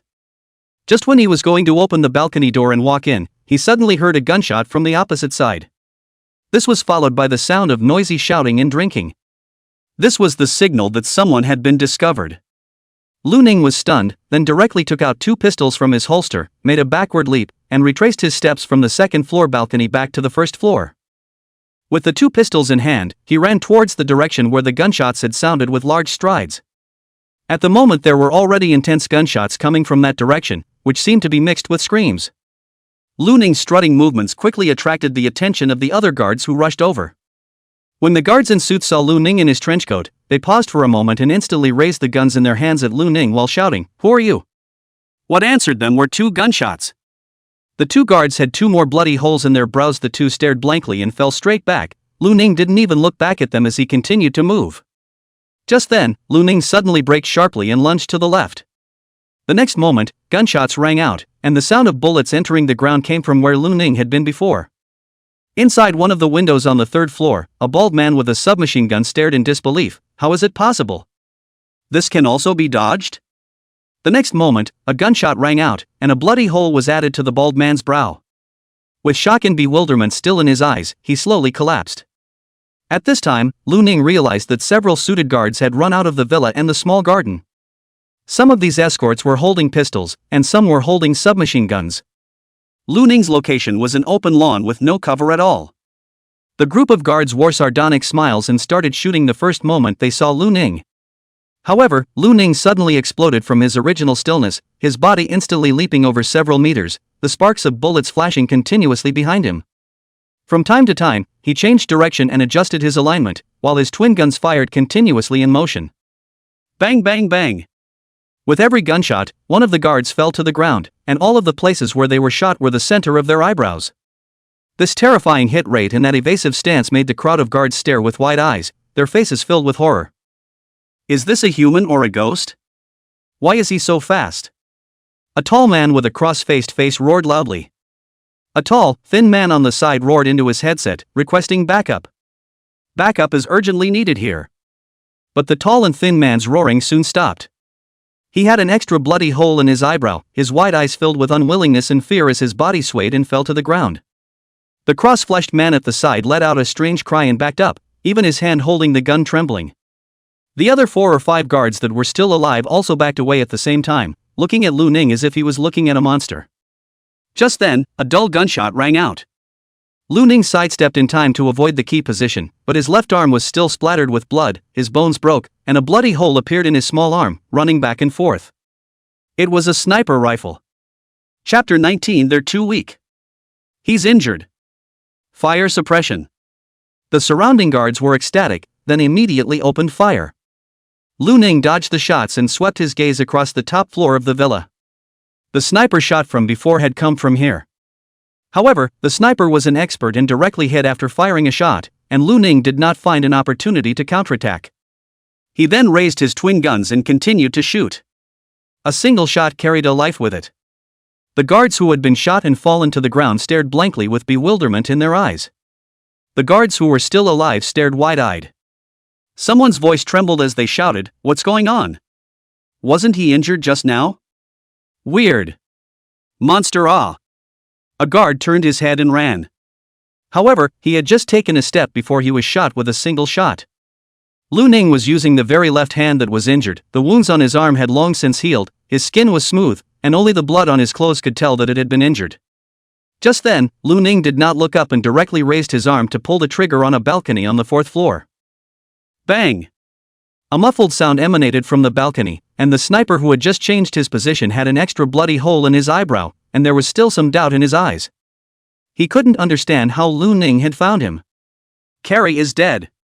A shriek came out from the guards, and the other guards fired repeatedly at Lu Ning in horror while starting to retreat. In no time, the only thing left where Lu Ning was a field of corpses. He took a look at the corpses and realized that there were surprisingly about 10 of them, which was a bit more than what was in the intelligence. However, Lu Ning didn't have any mood swings in response to this. Even the first time he shot a human, he didn't have any adverse reactions. It had been a month since he had come out of the mists, and Lu Ning's thoughts were a lot more active than before, but his insides remained numb. Without a block, he continued to run in the direction of the distant gunshots. In no time, Lu Ning turned the corner and saw a group of guards shooting at a wigwam in the distance. The bullets landed on the rocks of the wigwam, splashing a trail of sparks, which appeared particularly dazzling in the dimness. Just then, a water shield appeared, and then Wang Chuan probed and fired repeatedly from behind the water shield. Wang Chuan's shooting level was not as good as Lu Ning's, and he only hit one of the guards with several consecutive shots. The water shield, however, had started to fluctuate violently as it was shot continuously. Seeing this, Wang Chuan hurriedly retreated back into the wigwam. Lu Ning acutely noticed that Wang Chuan's face was much paler than before. He directly raised his hand, holding the submachine gun he had just picked up from the corpse with both hands, and fired a burst of point-blank shots. With every shot, a guard fell. The sudden turn of events caused the guards who were suppressing the wigwam with their firepower to be dumbfounded. They cried out in alarm and turned their heads to look at Lu Ning. There are reinforcements? Where are the other guards? Damn it, where did all the guards over there die? Him for me.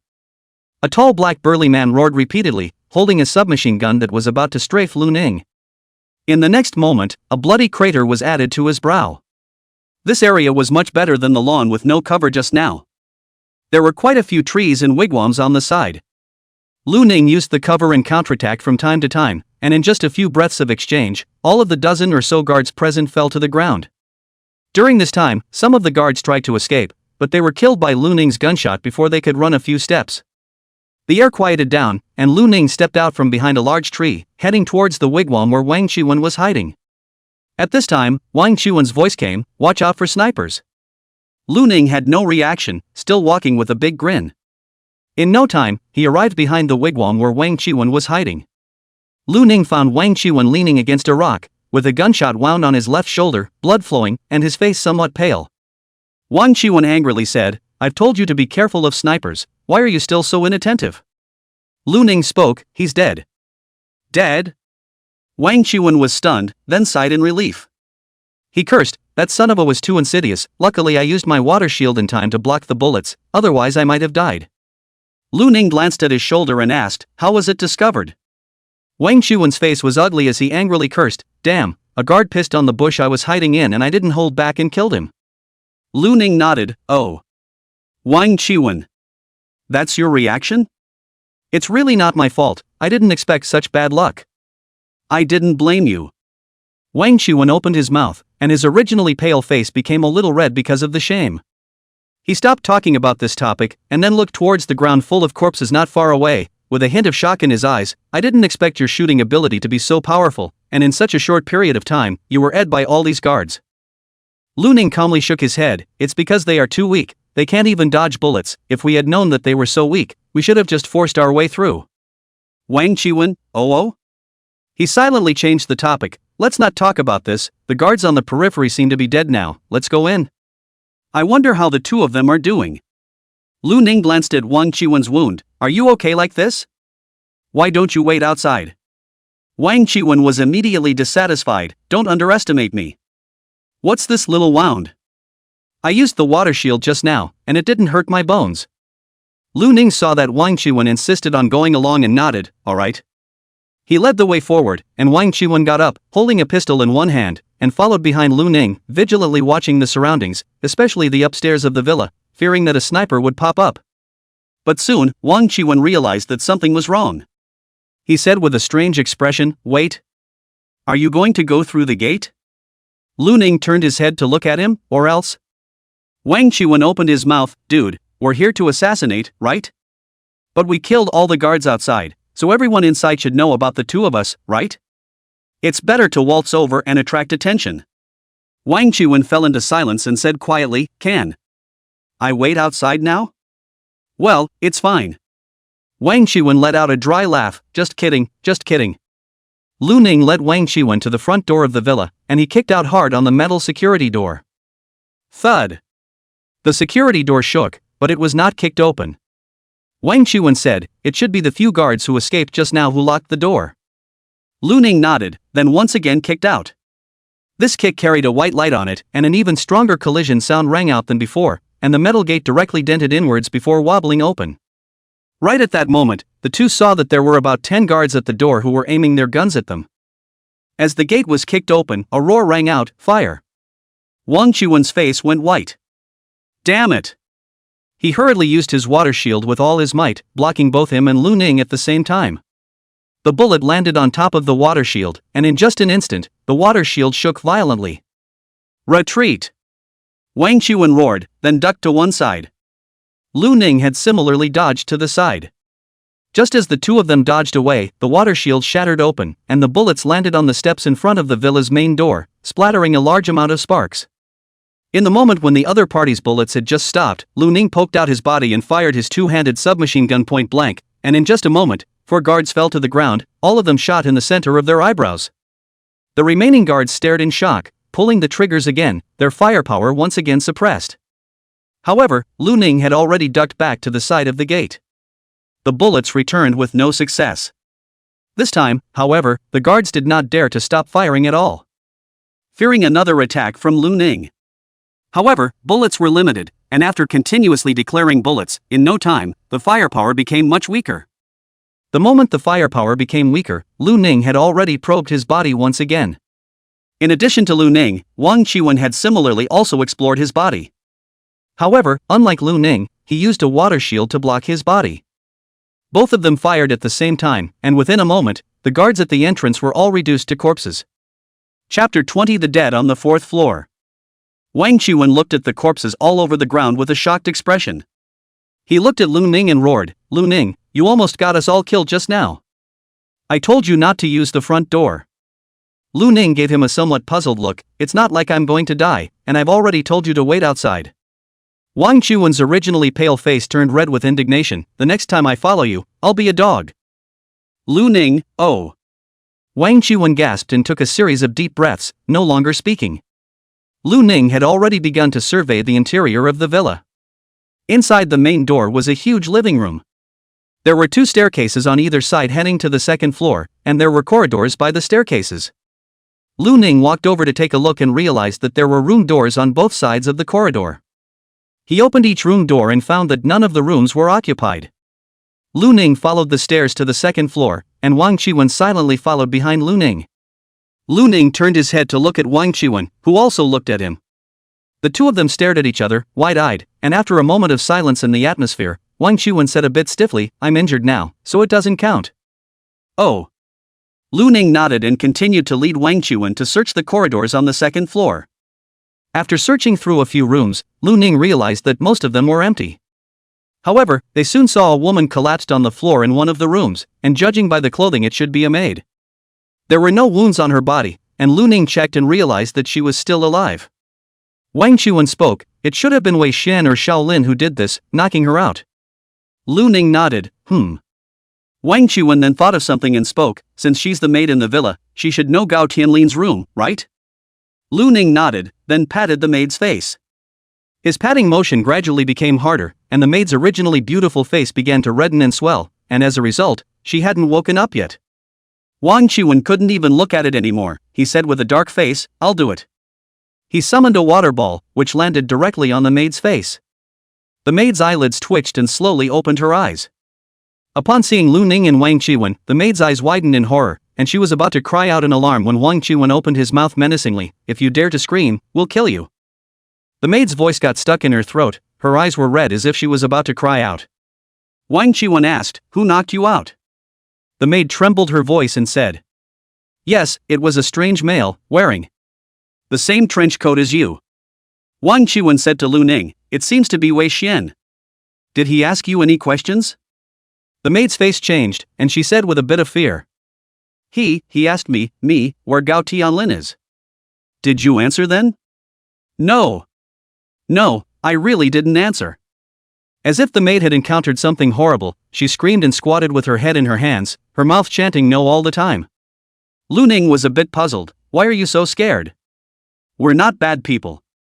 I don't know anything, I really don't know anything. The maid's spirit seemed to be a bit deranged, and instead of answering Lu Ning's question, she just repeated this sentence. When Wang Chuan saw this scene, he couldn't help but frown. This is the spirit being drastically stimulated. At this rate, I'm afraid that it will be easy to become diseased. Lu Ning slashed at the maid's neck, and the maid immediately rolled her white eyes and fainted. Wang Chuan was stunned, then he revealed a look of realization. I'm afraid Wei Xian knocked her out because of this reason as well. Lu Ning nodded and stood up. Wang Chuan was a bit curious. What exactly did this Gao Tian Lin do? How could he make this maid so scared? Just by talking about his room, she's so scared that she's on the verge of a lesion. I don't know, you can ask when we find him. Lu Ning stepped out of the room. They then continued to search the rooms on the second floor. They soon found a few more maids, all unconscious. After Wang Chuan rinsed them awake with water, both of them inquired about the location of Gao Tian Lin's room, but none of them were willing to speak, and their spirits had even become very unstable. After re-slapping the maid in the last room unconscious, Lu Ning got up. Let's go to the third floor. Wang Chuan glanced at the fallen maids and smacked his lips. This Gao Tian Lin really knows how to enjoy himself. These maids are all better looking than one another. Lu Ning had already walked out of the room while Wang Chuan was speaking. Just then, violent gunshots suddenly rang out upstairs. Wang Chuan's face changed. Has Gao Tian Lin been discovered? Or were they discovered sneaking in? Lu Ning's body had already rushed out and ran towards the third floor stairs. Wang Chuan followed closely behind. After running up to the third floor, 2 stray bullets flew past Lu Ning's head, and Lu Ning glanced at the side of the corridor, where 4 guards were holding submachine guns and strafing in the direction of a room. In the next moment, one of the guards in the room was thrown out, and the inertia directly knocked down the 2 guards at the door. Several gunshots then rang out in the room, and one of the guards was splattered with blood and fell to the ground, while several other guards rushed to take cover. Just then, several gunshots rang out, and several guards' bodies shook at the same time, with an extra bloody hole in their brows. They still had a blank look on their faces as they slowly fell to the ground. Lu Ning put away his twin guns and walked over in large strides. He had just reached the doorway of the room when he heard the sound of gunshots ringing out, and he hastily sidestepped and dodged the shots. It's me. Yikes! A shocked cry came from Autumn Moonlin from the room. She hurriedly said, Brother Lu Ning? Sorry, I thought it was those guards. It's fine, come out. Xiao Yulin hurriedly walked out, still holding the pistol in her hand. She had no injuries on her body, but her expression was a bit pale and scared, and between her walks, her steps were still a bit weak. She glanced at the corpse on the ground, sighed in relief, and patted her chest. Scared me to death. I thought I was going to die. I was already planning to use my cell phone to write my will. Lu Ning said, Have you seen Wei Xian? Xiao Yulin shook her head. No, but Brother Wei Xian should have dived in faster than me, and may have already reached the 4th floor. Lu Ning nodded slightly. The 4th floor was the top floor of the villa. They hadn't found Gao Tian Lin's room all the way here, so his room should be on the 4th floor. Have you checked all of the 3rd floor? Aha! Autumn Moonlin nodded. Nothing was found. Then let's go up. Lu Ning took the first step towards the stairs. Autumn Moonlight Lin and Wang Chuan followed behind. When Xiao Yulin saw the injury on Wang Chuan's shoulder, her face changed slightly and she said with a bit of concern, Brother Wang, you're injured? Were you the one who was discovered just now? Are you all right? Wang Chuan was pointed out by Autumn Moonlin that he was discovered. His expression was a little bit ashamed and his face slightly flushed as he said, I'm fine. Oh, wait Brother Wang, I'll stand in front to protect you. Autumn Moonlin laughed. Saying this, she bent her arm with some excitement. I realized that I'm pretty powerful now. Just now, such a big guard, I actually managed to throw him so far with one hand. No need, I'm not an invalid. Wang Chuan said in a hard voice, I still have the water control ability. Oh. The 3 of them quickly arrived at the 4th floor. Just as they reached the corridor, Lu Ning saw Wei Xian standing at the door of an open room, his expression very ugly. Chapter 21, Beastification. Seeing Wei Xian's appearance, Wang Chuan shouted lowly in a bit of alarm, "Hey, Wei Xian, are you alright?" Wei Xian returned to his senses and looked towards Lu Ning's trio. "You guys come over and take a look." Wang Chuan and Xiao Yulin looked at each other with some confusion, while Lu Ning walked straight over. Seeing Lu Ning walk over, Wang Chuan and Autumn Moonling also hurriedly followed. Upon seeing the scene in the room, Wang Chuan immediately stared with wide eyes. Xiao Yulin revealed a look of disgust and horror. Lu Ning, even if he was already numb in his heart, could not help but frown. Only to see that there were more than a dozen beautiful-looking women in the room, and they were lying unclothed and sprawled out in various locations in the room. At the moment, their faces wore a twisted expression, which looked like pain and pleasure at the same time. And their wide-eyed eyes had already lost their vigor.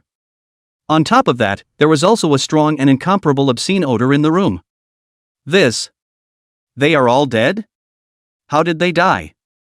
Wang Chuan looked a few more times at the bodies of several women. Wei Xian shook his head, "I don't know, I just came over and found the scene." How disgusting, that Gao Tian Lin is really a pervert. Xiao Yulin shouted with incomparable indignation. Lu Ning's expression was calm as he swept his gaze across the entire room, and he saw a wisp of white mist within the room. Although the white mist was thin, there was still some residue. "The spiritual radiation here is high." He spoke calmly. Hearing this, Wang Chuan's three faces changed slightly. Wang Chuan then thought of something and looked at Lu Ning with some doubt. "How did you know?" The other two also reacted. "Yes, brother Lu Ning, under normal circumstances, spiritual radiation should only be checked with an instrument, right?" Lu Ning glanced at the three and spoke, "I can see it." The three of them looked at each other in disbelief. Wei Xian was a bit stunned. "How can you see it? You can see spiritual radiation with your eyes?" Lu Ning nodded. "Well, during this period of time, listening to Elder Qin's explanations, I realized that I can see relatively dense spiritual radiation, and I can also detect the signs of impending human sickness, but there are still a few more in here that need to be verified." The three people's expressions were tinged with confusion. "Lu Ning, can you be normal? Sometimes you're so frightening." The corner of Wang Chuan's mouth twitched. Wei Xian and Xiao Yulin also couldn't help but nod their heads straight. "Sometimes I even wonder if you're some kind of evil god dependent or something like that," Wei Xian said honestly. Lu Ning instantly retorted, "I'm just an ordinary person." The three of them were filled with black lines. Wang Chuan spat, "Come on you. What ordinary person is like you?" Wei Xian shook his head, "Let's not talk about this, Lu Ning. You can see that the spiritual radiation is higher here, so what exactly is causing this? Is it a mutant? Or is it some item that emits spiritual radiation?" Lu Ning looked at Wei Xian with some confusion. "I'm an ordinary person, I'm not a god. I can only see that the spiritual radiation here is a little over the limit. How could I possibly know the exact source?" Wei Xian's face instantly flushed red, and his breathing quickened by a few points. He silently changed the topic. "Let's leave this place as it is for now. Let's wait for the sheriff's department to come and wrap it up. Let's not forget our mission." "Aha!" Wang Chuan also nodded. "I'm afraid this isn't where Gao Tian Lin lives, but the villa belongs to Gao Tian Lin, so the situation here must have something to do with him.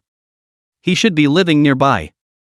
The four of them looked at several other room doors in the corridor. These room doors were all tightly closed. Lu Ning stepped forward and directly kicked the door of the nearest room open. The room was empty, and the four of them checked in every direction in the room and found no secret passages. So they continued to kick the other rooms open and search them. When one of the rooms was kicked open, Wei Xian immediately said, "This should be it." Wang Chuan and Xiao Yulin both nodded their heads. Because the decorations and size of this room were of 2 grades from the other rooms, it was clear that it was the room where the owner lived. However, the room was equally empty at the moment. He ran away? Wang Chuan frowned. Lu Ning looked at one of the bookshelves thoughtfully. "It's here." "How did you know?" Wang Chuan was a bit confused. "The spiritual radiation here is the same as in that room before." Wei Xian immediately stepped forward, turned his hands into rocks, and heavily punched the bookshelf. The solid wood bookshelf shattered, revealing a passageway inside. There really is a secret passage. Wei Xian's 3 eyes lit up. "Go after them." Wei Xian rushed ahead at the front, followed by Lu Ning, then Autumn Moonlight. Wang Chuan stayed at the end because of his injuries. The passageway was narrow and could only be passed by a single person, with stairs going all the way down. After walking down the stairs for a while, they came to a small tunnel that was only 1.5 meters high. Wei Xian glanced at the height of the stairs and then at the tunnel walls and spoke, "This should be underground." He then bent down and advanced along the tunnel, with Lu Ning and the three of them following closely behind. When they had walked about a few hundred meters, they saw the end of the tunnel. They had just gotten close to the end when they heard gunshots. Shouts and roars followed. Wei Xian's face changed slightly. "It's the people from the security bureau, they're blocking Gao Tian Lin. Let's get over there." He quickly stepped forward and climbed up the stairs at the end of the tunnel. The stairs were a camouflaged rock. The group had just stepped out of the rock when they saw the glow of gunfire flashing within the forest. Behind a few trees only a few dozen meters away from them, 4 people were exchanging fire with the vigilantes on the other side of the forest. One of these 4 people was holding a machine gun, strafing the opposite side, forcing the other side to not dare to venture out at all. The other 3 were also standing by with submachine guns. One of them was protected by the 3 of them. He was wearing a deep black velvet pajama, his temples were a bit gray, his looks were very circumspect, and his temperament was mild and elegant. It was Gao Tian Lin. Just then, a muffled grunt sounded from the opposite side. The tall, strong man with the machine gun let out a fierce laugh. "Dare to stop your grandfather? Looking for death." And that Gao Tian Lin, who was protected in the center, was always observing the exit of the passageway at the back, and the moment he saw the rocky movement, he calmly opened his mouth and said, "Someone is coming out of the secret passageway. Shoot." Hearing this, the man with the machine gun instantly turned his gun around, intending to fire indiscriminately. However, a gunshot rang out, and a bloody hole appeared in the center of the man's eyebrow. The man tilted his head back and fell to the ground, the bullets from the machine gun venting out towards the sky. The other 3 were all wide-eyed, not expecting the other party's attack to be so precise. Just as Lu Ning shot at the other 3, one of the men with the submachine gun let out a low gulp as long black hair sprouted from his body, transforming into a black ape with a size of over 2.5 meters. The black ape blocked his vitals with both hands and used his body to block Gao Tianlin's body. A flower of blood splashed out from the black ape's arm, but it did not cause any serious injuries. The black ape roared, blocking his eyes with his left arm as he threw off his bladder and buried his head as he charged towards Lu Ning's 4 people. "Bestialized awakened? Good timing?" Wei Xian bellowed, using his petrify ability to move forward to meet the attack. Xiao Yulin similarly turned on her giant strength ability and looked around, then picked up a basketball-sized rock from the side and threw it towards the black ape. The black ape let out a low roar and flung his right hand, sending the rock flying, while at this moment Wei Xian was already close to the black ape. His rocky fist punched hard towards the black ape's abdomen, but because Wei Xian hadn't mastered the soul vibrating fist yet, there was no white light above his fist. The black ape poked out his left hand and grabbed at Wei Xian's fist. Just as he had put his arm down, a gunshot sounded, and a cloud of blood exploded from black ape's left eye. He wailed in pain and his hands couldn't help but cover his eyes. Wei Xian's fist also landed unhindered on the black ape's abdomen. With a muffled thud, the black ape retreated a few steps back, his agonized voice a few more times louder. Chapter 22, Praise My God. Seeing that the black ape was heavily injured in the first place, a look of panic finally appeared on Gao Tianlin's face. "You guys aren't from the security bureau? You're the action team of the mistreatment bureau?" The other guard was already showing signs of a mental breakdown. He roared angrily and raised the submachine gun in his hand to attack again. However, with the sound of a gunshot, there was an additional bloody hole in his brow. Lu Ning's expression was unchanged as he spoke calmly, "Gao Tian Lin, you're out of luck, bind your hands and wait for the verdict." Gao Tian Lin sneered, not hesitating at all as he directly raised the gun in his hand. Bang! Gao Tianlin's eyes widened, an extra bloody hole was made in his eyebrow, and he directly fell to the ground. The remaining black ape roared angrily, but was already dazed after being smashed twice on the head by Qiu Yulin with a boulder. His body was also struck by Wei Xian's stone fists in succession, and blood continued to spill out from the corners of his mouth. Wang Qiwen was also dragging his injured body to shoot a few water arrows, leaving a wound on the black ape's huge body. In just a moment, the black ape collapsed to the ground, losing its life. With his death, the black ape's specialization ability disappeared, and he once again regained his human appearance, only that the clothes on his body were tattered and torn.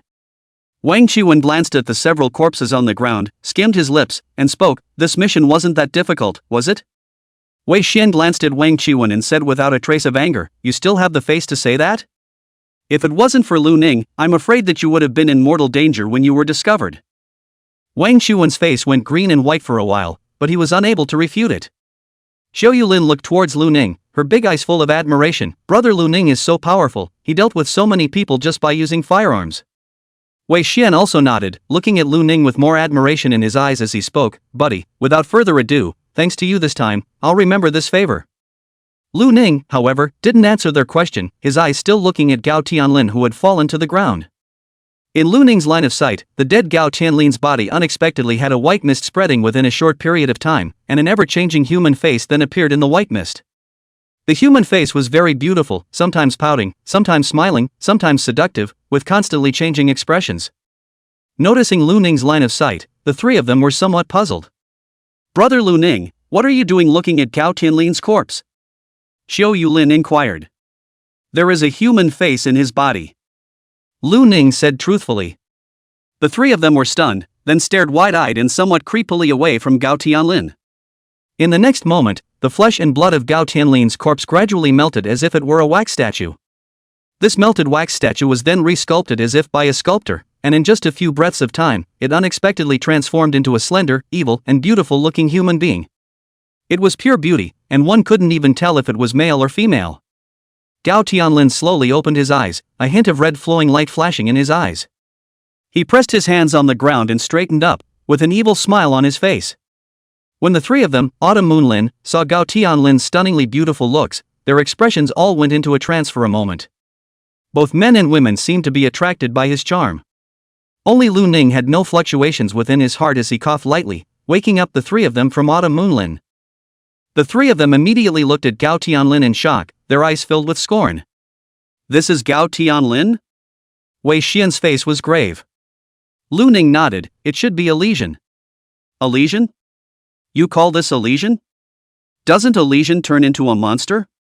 This is plastic surgery, isn't it? Wang Qiwen looked at Gao Tianlin's deathless face and his tone was filled with sourness. Xiao Yulin glanced at Gao Tianlin from time to time, and a shyness even appeared on her face. Gao Tianlin didn't care about the expressions of the four, as if he had gained a new life. He took a deep breath and a mesmerized expression surfaced on his face. His expression then became a bit more fervent, praise my God, praise the divine messenger. He clenched his fists, a hideous smile on that handsome and stunningly beautiful face. But even with the hideous smile, he was still beautiful. In the next moment, he looked towards Lu Ning and smiled, by the way, I also have to thank you. I've been unable to make up my mind to start a new life. I also have to thank you for pushing me. As a token of appreciation, would you like to try the feeling of extreme happiness? Gao Tianlin's smile was seductive, as if a lover was whispering in his ear, I can let you die in extreme bliss, it's a special gift for you. I don't like misogynists, thanks. Lu Ning said without hesitation. Gao Tianlin's expression stiffened, and his expression became more than a little puzzled, as if he didn't understand why Lu Ning wasn't attracted to his charms. But soon, he didn't care and smiled, you simply don't understand the beauty of this body. But never mind, since you're not blessed with. Saying this, Gao Tianlin smiled faintly, and in the next moment, his body transformed into a residual shadow as he rushed towards Lu Ning at an extremely fast speed. Lu Ning's face was expressionless as he fired both guns. Bang bang bang! Lu Ning's shooting accuracy was extremely high, but Gao Tianlin's body after his lesion was too fast, and he even dodged all the bullets through his speed. Only, in order to dodge the bullets, he had to constantly vacillate and change direction, unable to remain close to Lu Ning. As he ran around Lu Ning, he laughed loudly, haha, it's useless. Useless. I'll admit that you're a horrible shot, but how many bullets do you have in your pistol? Once you run out of bullets, that's when you'll be torn apart by me. Just then, a gunshot rang out, and a splash of blood splattered on Gao Tianlin's shoulder. The smile on his face disappeared and he backed up. He glanced at the gunshot wound on his shoulder and looked at Lu Ning in some disbelief, how is it possible? I clearly should have dodged it. How could I have been hit? Lu Ning explained, I thought that the bullet's trajectory was too simple and easy to see through, so I let the bullet turn. Gao Tianlin, question mark. Wei Xian's trio, question mark. Gao Tianlin had an expression of you're teasing me, a bullet can turn? Are you kidding? Or are you saying that you possess the ability to think? Wei Xian and the three of them looked at Lu Ning with eyes full of confusion. They knew that Lu Ning's ability was immortality, not nihility. Lu Ning calmly explained, actually, the principle is very simple, just attach your mental power to the bullet, and slightly control your mental power when it matters, it's very easy to do. Gao Tian Lin's expression twisted. You're tricking me? Looking at you, you're only a first order awakened. How could you possibly be able to attach your spiritual energy to an object? And a bullet moving at high speed? Lu Ning raised an eyebrow and looked at Gao Tian Lin. You can't do it? Gao Tian Lin's expression twisted, his face flushed red, and his breathing shortened a few times. Lu Ning looked at the Wei Xian trio again. You can't do it either? The three of them were filled with question marks. Xiao Yulin had a skeptical look on her face. Should we be able to do something like this? Lu Ning was a bit confused and muttered, this is obviously very simple. Why would you guys not be able to do it? Wang Chuan gritted his teeth and said, damn, do you know that you are a monster? Do you think everyone is a monster like you? Lu Ning immediately retorted, I'm a normal human. Get lost. This time, even Wei Xian didn't hold back his curses. Gao Tian Lin saw that the four had actually started chatting, and this disregard made him even angrier. You guys are looking for death. Shouldn't think that you can deal with me like this, right? Today is the day you all die. He let out a strange whisper that didn't resemble human speech at the four, charm. As Gao Tianlin's words just fell, the three of them, Autumn Yulin, were stunned, and then they looked at Gao Tianlin with a bit more fervor in their eyes. Right at this moment, Lu Ning gave one person a single shot, directly slapping the three of them unconscious. Seeing this scene, Gao Tianlin's smile froze once again. Chapter 23 Sacrifice. You're actually unaffected by the charm? Gao Tianlin stared at Lu Ning intently. Lu Ning looked at Gao Tianlin's face and once again said, I'm not interested in misogynists. Gao Tianlin's expression grew livid, and then he slowly said, I will tear you to shreds. In the next moment, the skin on his body wriggled and his body became taller, with many bone spurs growing on his body and face, hideous and incomparable, completely unrecognizable from his previous beauty. Gao Tianlin clenched his fists, a look of disgust surfacing in his eyes. I originally didn't intend to use this ability, after all, it's too unattractive. But you make me feel even more disgusted. After saying that, his figure transformed into a stump, suddenly rushing towards Lu Ning. Lu Ning raised his gun to shoot, yet all the bullets that landed on Gao Tianlin's skin surprisingly only made a very shallow blood pit. Lu Ning tried to shoot Gao Tianlin's eyes, only to have him easily dodge them. Gao Tianlin's speed had nearly doubled compared to before, and he rushed in front of Lu Ning in just an instant. His huge palm grabbed towards Lu Ning's head. Lu Ning sidestepped to avoid it, and blood spilled out as sharp nails scratched through the skin on his face. Gao Tianlin missed his strike and swung his palm downward in a smooth motion. Lu Ning's left shoulder instantly tore apart, and a huge force came from it, his bones making clicking sounds. Gao Tianlin was much stronger than Lu Ning in terms of strength. However, even though his left shoulder was broken, Lu Ning's expression remained unchanged. While Gao Tianlin was attacking, Lu Ning had already raised his pistol and aimed it at Gao Tianlin's eyes. Shooting at such a close range caused Gao Tianlin to give up on giving Lu Ning the final fatal blow, reaching out to block in front of his eyes. Bang! The bullet landed on Gao Tianlin's palm, and a bloody crater appeared on his palm, just a flesh wound. Gao Tianlin revealed a sardonic smile, you only have one hand that can hold a gun now, so you're much less of a threat to me. However, in the next moment, in Gao Tianlin's unbelievable eyes, Lu Ning's left hand had lifted up, and bullets sprayed out. Bang! Gao Tianlin's left eye immediately exploded in a stream of blood. He let out a miserable cry of pain, covered his eye, and retreated back and forth. While Gao Tianlin was retreating, Lu Ning's dual guns were already aimed at Gao Tianlin once again. Gao Tianlin ignored the sharp pain in his eyes and ran again, dodging Lu Ning's bullets. He glanced at Lu Ning's left shoulder and realized that his left shoulder, which had originally broken even his shoulder blade, had completely recovered at this moment. How is that possible? I had clearly broken your shoulder just now. Gao Tianlin's only remaining right eye roared out with incomprehension. Lu Ning's double guns fired repeatedly as he calmly said, I can recover. Gao Tianlin's face changed slightly. Recover is your ability? And not a shooting type of ability? Your shooting is so precise, but it's not even brought about by an ability? Isn't shooting simple?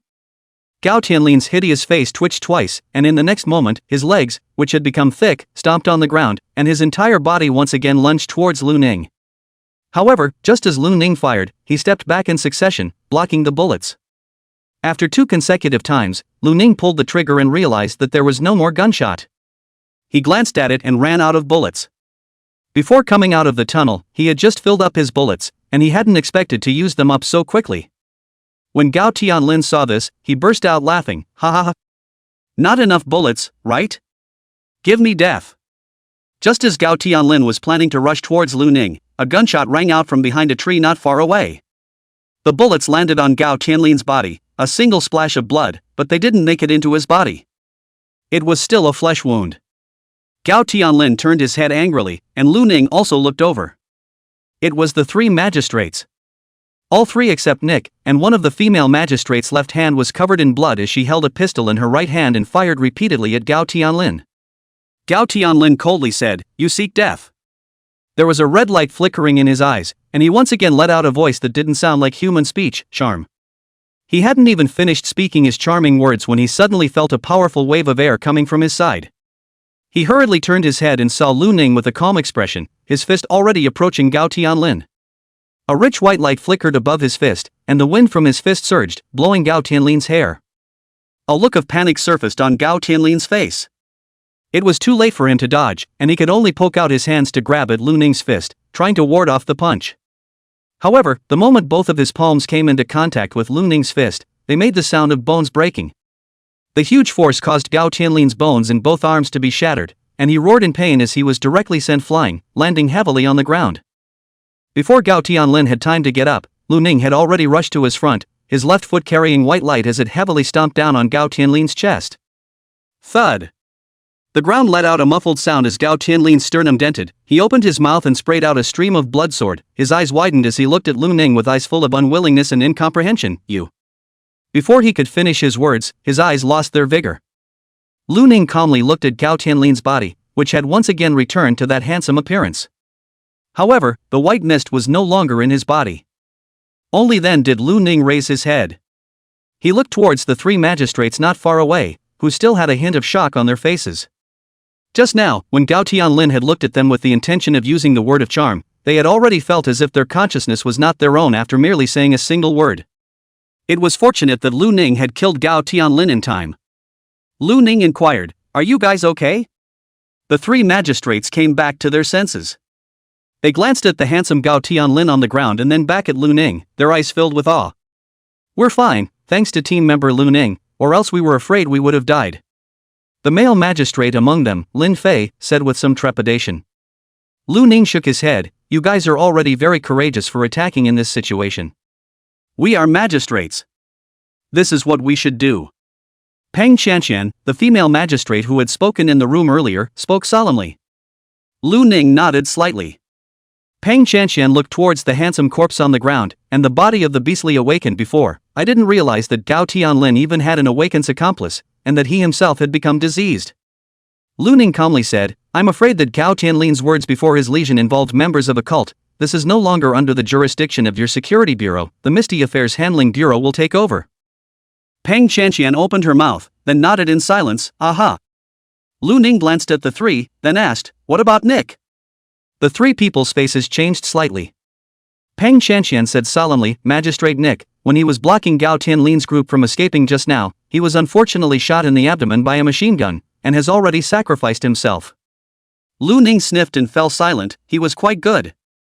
Lin Fei on the side grinned, "Although it's not as dangerous as your Misty Bureau, the Security Bureau also has sacrifices. Since we've already become magistrates, we've already prepared ourselves psychologically. I'm sure Nick he won't regret it either."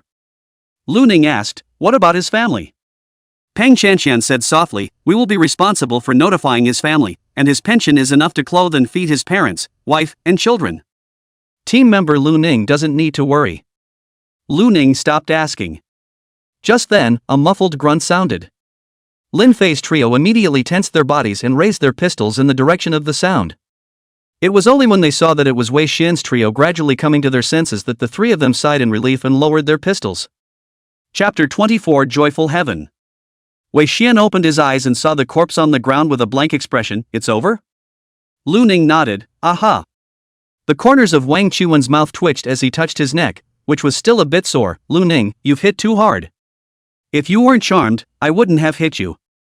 Wang Chuan's face flushed red and he didn't say anything.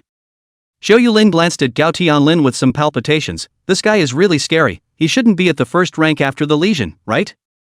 "I don't know." Lu Ning shook his head. He then suddenly frowned, gazing at Gao Tian Lin's corpse. Seeing Lu Ning's expression, the crowd thumped in their hearts. Hey! Don't tell me he's still alive. Wang Qiwen's face was ugly. Lu Ning shook his head, it's dead, but...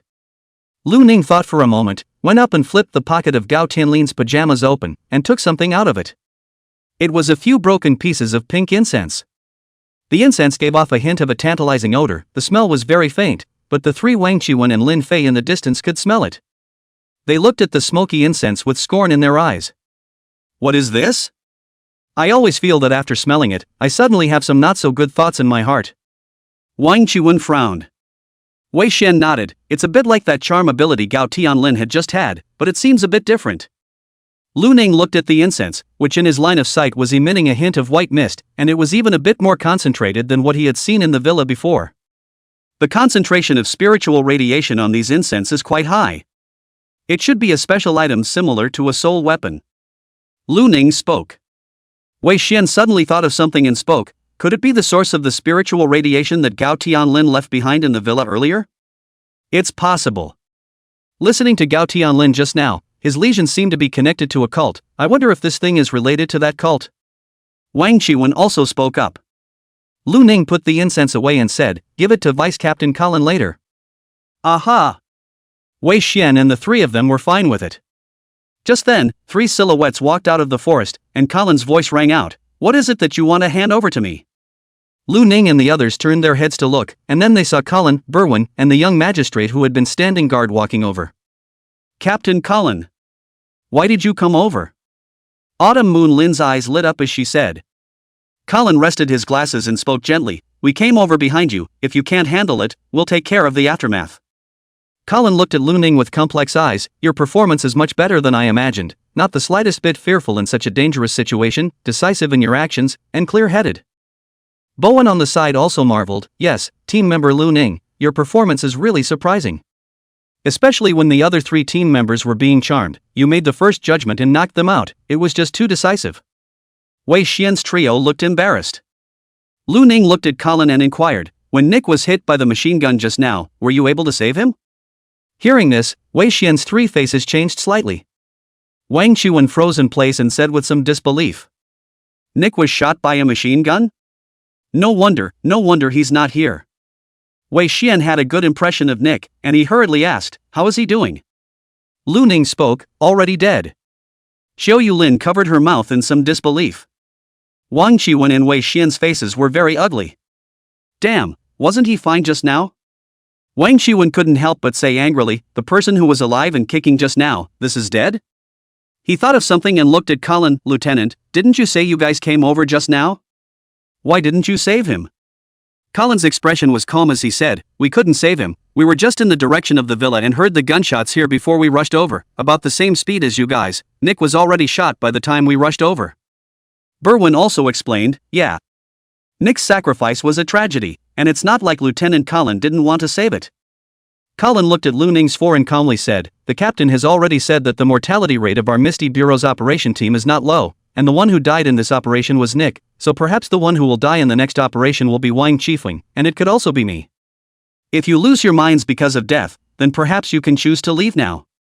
Lu Ning shook his head, I just want to know if you can be saved. The three Wang Qiwen were also silent. Berman was also serious, I think as Lin Fei said before, Nick he shouldn't regret it. As for his family, we will take good care of them. The atmosphere was silent, and Colin looked at Lu Ning and asked, just now, you said you had something to give me? Lu Ning took out a few broken pink incenses and handed them to Colin. Colin noticed the abnormal spiritual radiation on them at the first moment, and also noticed the abnormality of the incense. He took the incense and frowned as he observed it, then put it away, when this goes back, hand it over to the people from the headquarters inspection section for inspection. Wang Qiwen opened his mouth and reminded, what Gao Tian Lin said when he turned ill earlier seemed to be connected to a certain evil god in cult organization. Colin nodded slightly, I heard that. He thought for a moment, then spoke, the only cult organization that involves charm abilities and similar lesions, as far as I know, is the Joyous Heavenly Kingdom. Wei Xian and the others' faces changed slightly, the Joyous Heavenly Kingdom that old Qin was talking about? Colin nodded, then he glanced at Berwin and the others and spoke, these are classified information, let's go back and discuss them. Lu Ning and the others nodded and did not continue the topic. Wei Xian continued, Lieutenant, there are still a few women's corpses in the villa that died in a strange manner, and it might be a bit related to the incense that was left behind. Colin nodded, I'll arrange for someone from the inspection section to come over. Berwin said, we'll take care of the aftermath. Aha! Colin looked at Lu Ning's four and smiled, you guys did a good job this time, although there are some shortcomings, it's better than I expected, and even only Wang Qiwen was injured. Wang Qiwen's expression stiffened, and he skimmed his mouth in a somewhat depressed manner. Alright, you guys are also tired today, I'll send you back first, have a good rest. Wei Xian was silent and said, I want to go see Nick first. Let's go take a look as well. Wang Qiwen hurriedly said. At this, Berwin and Colin naturally had no opinion. They walked towards the direction where the magistrates had come out, and in no time, they saw Nick, who had collapsed on the ground. His body had already been flattened, and there was a hideous wound on his abdomen, his eyes closed and his expression peaceful. Lu Ning's four men calmly looked at Nick for a while. The youth who had been alive and laughing just a moment ago had now lost his life. After a while, Colin led the four Lu Ning people away, leaving only a few people behind in Berwin. Lin Fei was a little curious and asked, Sir, just now, what kind of cult organization is the Joyful Kingdom of Heaven they were talking about? Pang Chanxian and the two of them also looked at Berman curiously. When Bowen heard this, he immediately said seriously, How did you learn this during your induction training? Seeing Bowen's anger, Pang Chanxian hurriedly stood up straight and said, Regarding all things about cults and evil gods, do not hear about them, do not be curious, do not track them down, and directly hand them over to the Misty Matters Disposal Bureau to deal with. Berwin's face slowed down a little and looked at the three of them and said in a warm voice, It's not that I'm not willing to talk about it, the spiritual corrosion of cults and evil gods for humans is too strong. Once an ordinary person understands them, they can easily be dragged into the bottomless abyss. Just now, Colin's reluctance to say more in front of us was actually to protect us. Hearing this, Lin Fei was a little ashamed, I'm sorry, sir, it's me who violated discipline. Berwin shook his head, human nature. He then said seriously, if you want to live a long time, don't pry more into things related to the mists, that's not something we ordinary people should consider. He looked towards Nick on the ground, sighed lightly, and slowly said, let's go, send Nick home. The expressions of the other three also surfaced with a tinge of sadness. Chapter 25 Flesh Body Hardening Method. Colin's SUV. Colin made a few phone calls to notify the Aftermath Department of the Mist Disposal Bureau and the inspection section to go ahead and make amends. Afterward, the atmosphere inside the vehicle was quiet. After a few moments of silence, Wang Qiwen said with some dissatisfaction, What is the intelligence department of the Security Bureau for? Gao Tian Lin's men are more than 20, and there's also a beastly awakened person, and he even has a relationship with a cult. Surprisingly, they didn't even investigate it. Colin smiled faintly and said calmly, It seems that old Qin didn't teach you guys not to trust intelligence completely. Intelligence isn't 100% correct. When doing a mission, even if you have enough intelligence, you need to act cautiously on your own, only then can you live long. Saying this, Colin paused and glanced at Lu Ning through the rearview mirror. Lu Ning doesn't count. Wei Xian, who had been silent since a while ago, spoke up, the sheriff's department is full of ordinary people, and it's hard for them to find out if an awakened person wants to hide. Wang Qiwen did not continue to complain and stopped talking. Colin laughed, Let's talk about something happy. This time the mission was a bit more difficult than in the intelligence, and the four of you completed it quite well, so the credit should be higher. Our Misty Bureau always rewards on merit. When we go back, I'll report the course of action this time, and the headquarters will give you rewards based on your merits. Hearing this, Wang Qiwen's eyes lit up. What kind of rewards will there be? For this amount of merit you guys have, it's probably soul crystals, or it could be a cash reward, or a vacation or something like that. Soul crystals had been mentioned in Qin Feng's lectures before. They were a kind of energy crystal that contained spiritual radiation, but unlike absorbing spiritual radiation directly from the outside world, the spiritual radiation in soul crystals had a relatively lighter degree of contamination. By absorbing the spiritual radiation in the soul crystal, it would be easier to quench the spiritual power and the spiritual power would be raised a bit faster. For awakened people, it was a precious resource used to enhance their strength. Wang Qiwen looked disappointed, there are no soul weapons? Colin didn't have the heart to say, are you dreaming? How precious are soul weapons? With this much merit, you still want a soul weapon reward? But you can also choose to save your merits first, and when you accumulate more afterward, you can directly apply for a soul weapon reward. Oh. Colin said, but my suggestion is that you guys apply for soul crystal rewards first. After all, in this way, the efficiency of your spirit power quenching will increase a lot, and your strength can rise a bit faster. I'm not afraid to tell you guys, in these recent years, there have been more and more incidents of sickness in the base city. Our action team died several team members in the last mission. Strength is the guarantee of survival rate. Xiu Lin immediately said, then I want to exchange soul crystals. Wang Qiwen and Wei Xian also nodded. Wei Xian looked at Lu Ning. What about you, Lu Ning? Colin glanced at Lu Ning and spoke. Lu Ning got the most credit this time, shooting a large number of gun-wielding gang members and killing the diseased Gao Tian Lin, as well as discovering that special incense. The credit for applying for a soul weapon this time might not be enough, but if you do it once or twice more, you should be able to hopefully apply for a low-risk level soul weapon. But it's up to you to choose exactly. Lu Ning thought for a moment. I'll ask for soul crystals first. Colin nodded. Yes, I'll report it. Afterward, Colin sent the 3 Wang Qiwen home first, and finally sent Lu Ning back to the 7th branch. Lin Xiao was waiting for the 2 at the entrance of the branch. Seeing the 2 come over, he smiled and went forward, patting Lu Ning on the shoulder. Tough job. Just now, Colin has already reported the situation to me. You've done a good job. Lu Ning nodded. Aha. You should be tired today as well. Go rest. Colin and I are on night duty today. Lu Ning gave the 2 a puzzled look. Isn't it always the 2 of you who take people separately every time you're on night duty? Colin rested his glasses and calmly said, we're stronger and more energetic than you guys, and we won't have a problem staying awake for a few nights. You are all newcomers, you still need to rest well. Once you don't rest well, the mental pollution will be aggravated. Speaking of which, Colin thought of the fact that Lu Ning's spiritual pollution had always been 0%. Even after a month and having just tested it 2 days ago, it was still 0%. He rolled his eyes and said, take it from me, but after all, you guys are tired from your first mission, so go rest. Lu Ning nodded and didn't refuse. Just then, Lin Xiao thought of something and spoke. Right, tomorrow is payday, you can find a house to live in the neighborhood. Lu Ning revealed a smile. Good. Lin Xiao seriously patted Lu Ning's shoulder and said, don't forget the money you owe me, haha.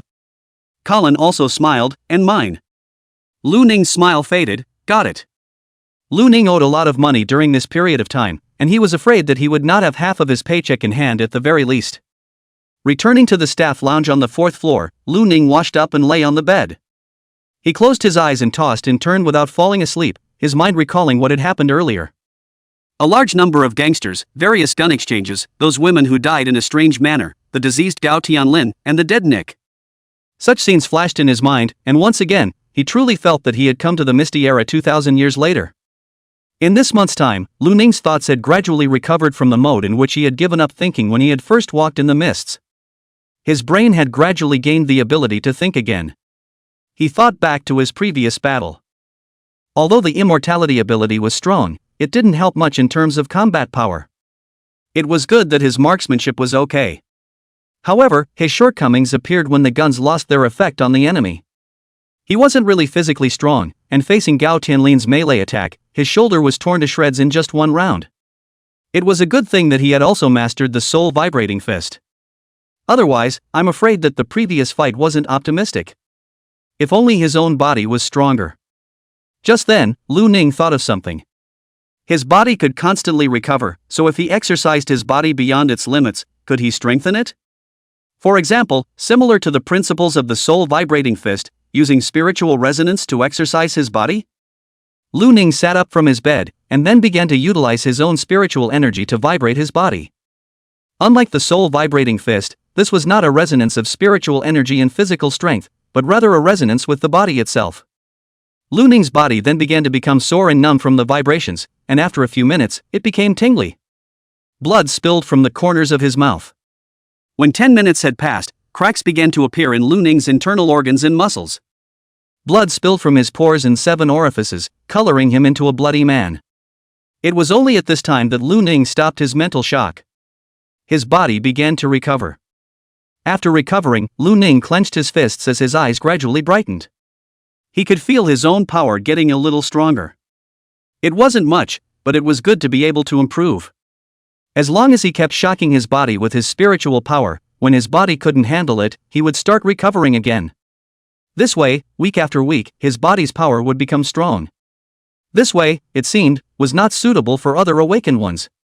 After all, other awakened could not recover from their injuries like Lu Ning could, and once the mental shock went wrong, their bodies would be directly damaged, and the loss would outweigh the gain. But there was no such concern for Lu Ning. After thinking about it, he called this method of quenching the body with spiritual power vibrations, the flesh-quenching method. Chapter 26 Traditional Cuisine. The next morning at 9 a.m.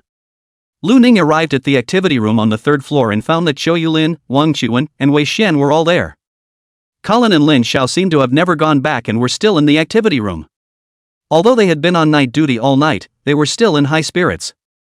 Seeing Lu Ning coming over, Wei Xian greeted them with a smile. "Lu Ning, why are you so late?" Lu Ning spoke, "I didn't sleep well last night."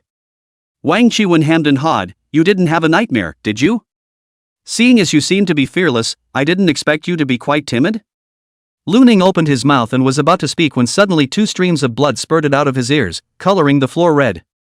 This also caused Lin Xiao and the others to widen their eyes. Lin Xiao frowned and said worriedly, "Lu Ning, what's wrong with you? Injured?" Lu Ning expressionlessly wiped away the blood on his ear and shook his head. "No, I did it myself, it's not a problem, I can recover." Colin dawned on him and looked at the 3 Wang Qiwen. "Look at Lu Ning, exercising himself at all times. It's been so long since you guys came over from the morning, and I don't see you exercising a bit." Wang Qiwen glanced at Lu Ning with some grudges, then complained, "No, we worked so hard last night, what's wrong with taking a day off?" Zhou Yulin agreed and nodded her head repeatedly. Lin Xiao rounded off the conversation. "Alright, Colin, Lu Ning is special after all and doesn't have the problem of mental contamination. Others will definitely go up in the risk of lesions if they're tightened up like this." Colin thought about it and nodded, saying no more. Lin Xiao looked at Lu Ning, then smiled. "Lu Ning, your salary has been credited to your card, see?" Lu Ning nodded, and then he saw several people from Lin Xiao looking at him with a straight face. "Give me the account number, I'll transfer the money back to you guys." Wei Xian hemmed and hawed, "We're getting paid today, do you want to play a few games?" Wang Qiwen nodded, "I can." Zhou Yulin also nodded. They all looked at Lu Ning. Although they were only playing cards for fun, and the amount of money each time was very small, but they couldn't help that Lu Ning didn't need to use his brain to play cards, and after playing continuously, they had accumulated a small amount of money, and each of them had won at least thousands of dollars from Lu Ning's hands. In the eyes of Wei Xian and the others, Lu Ning could be described as a money scatterer. Lin Xiao glanced at the several people without any good humor, then said, "Lu Ning, now that you've been paid, do you have any plans to go out and rent a room?" Lu Ning nodded, "Well, I plan to check it out." Lin Xiao grinned, "I guess that you might have this intention. So when I was on night duty yesterday, I was bored, so I looked at all the listings in the neighborhood, and filtered through 4 relatively good listings that I thought you might like. How about it, do you want to take a look?" Lu Ning was stunned, then turned to Lin Xiao and said, "Okay, thank you, Captain." Wang Qiwen said breathlessly, "Captain, sometimes you're really like an old mom." Colin rested his glasses and smiled slightly. "That's not what you said last time when the captain helped you with your night duty." "Ha, we are all part of the action team and are each other's closest combat partners, and as the captain, if you guys have something to do, of course I'm obligated to do so," Lin Xiao said with a smile. Saying that, he sent a few listings to Lu Ning's cell phone. Lu Ning clicked to check it out and then took a fancy to one of the single apartments. A 1-bedroom, 1-bathroom type, well-decorated, uninhabited, less than a kilometer away from the 7th Division, and bordered by a shopping mall and food street. For the price, perhaps because of the better location, plus the better decoration, the rent needed to be 4,000 per month. This rent was more expensive than the other 2-room apartment that Lin Xiao had sent.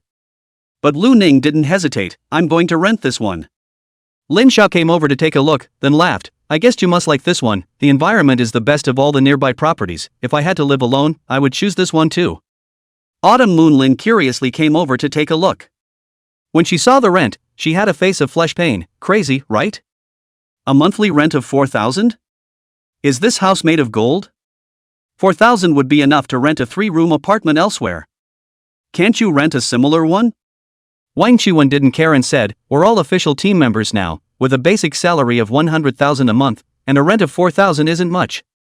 Wei Xian also smiled and nodded. "I'm quite in favor of Wang Qiwen's statement this time." Colin rested his glasses and smiled. "It's not bad to enjoy it once in a while. After all, the mission of the action team is high risk. In case of accidents, at least you won't regret not enjoying it." The moment these words came out, the atmosphere all went a little cold. The 3 of them, Wang Qiwen, glanced at Colin grudgingly. Lin Xiao laughed. Colin was joking. But everyone's concepts are different. Xiao Lin's idea is right, Lu Ning's is also right. Being happy is most important. Speaking here, Lin Xiao paused and smiled. There's no task today anyway, why don't we accompany Lu Ning to rent an apartment together?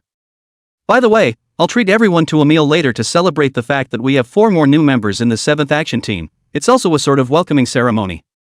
Autumn Moon Lin instantly cheered, long live the captain.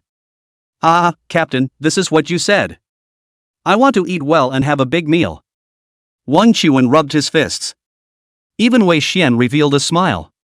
Colin also smiled, then his expression darkened. It's a pity Mumu couldn't come.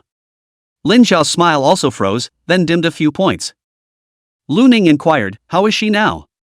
Lin Xiao sighed, although the lesion situation has stabilized now, the mental pollution has not dropped to a safe range now, and even now the pollution level will not drop. Once there are violent mental fluctuations, I'm afraid that it will become completely diseased and irreparable. Lu Ning nodded slightly. Autumn Moonlight spoke, why don't we find some time to visit this senior? Lin Xiao and Colin were stunned and looked at Autumn Moonling. Autumn Moonlin was a bit nervous and said, how? What's wrong? Can't we go visit? Colin smiled and said, of course you can. Let's wait for some more time. When Mumu's situation becomes more stable, we'll go see him together. Lin Xiao nodded, I think it's fine, but by the time you go, Lu Ning, it won't make Mumu sick again, right? Lu Ning calmly said, I didn't know what was going on last time. Lin Xiao and Colin looked at each other and didn't continue the topic. Alright, let's head out and check out the room Lu Ning chose. The group left the branch and walked to the location of the rented house. The neighborhood where that house was located was right next to the branch, and after walking across a road, a few more steps were the main entrance to the neighborhood. Lin Xiao had already called to notify the agent. A young male agent was waiting for them at the main gate. After following the agent into the neighborhood and looking at the rooms, even Xiu Yulin, who had always felt it was too expensive before, didn't pick out any faults. All the furniture was brand new, the decoration style was good, and it looked like the room was quite well maintained, and the environment was really nice. In the end, Lu Ning directly chose to rent it, paying a month's deposit and a month's rent. Just arrived at the salary, now only less than 5,000 left. It was good that Lu Ning's basic salary for the next month was 100,000, which was enough for him to use alone in this era. After that, Lin Xiao mobilized another group of people to move Lu Ning's things over. After moving his personal belongings, Lin Xiao rolled up his sleeves again and helped Lu Ning clean up. After a busy morning, it was finally over.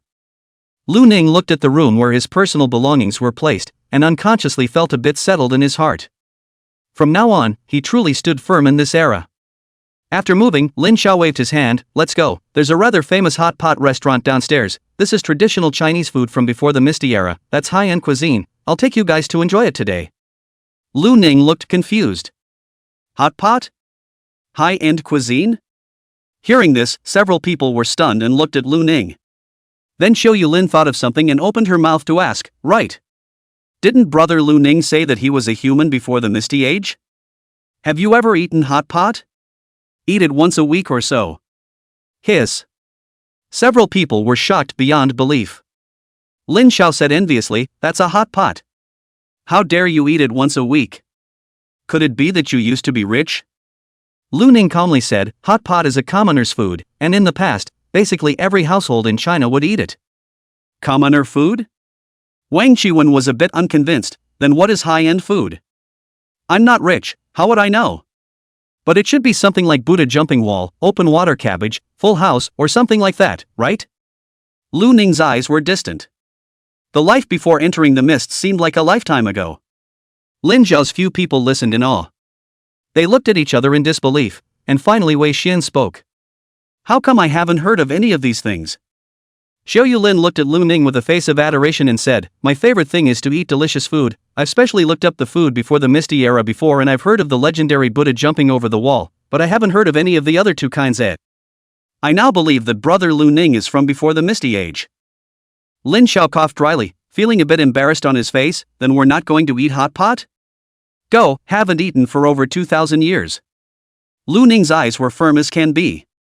The few people on the side, Colin, were startled by Lu Ning's firmness. They glanced at each other and finally decided to go eat hot pot. Chapter 27 Fallen Incense. A hot pot meal satisfied Lin Xiao and the others. It's so delicious, so delicious. Wei Xian rubbed his bulging stomach and leaned back in his chair. Xiao Lin nodded her head repeatedly, already too propped up to want to talk.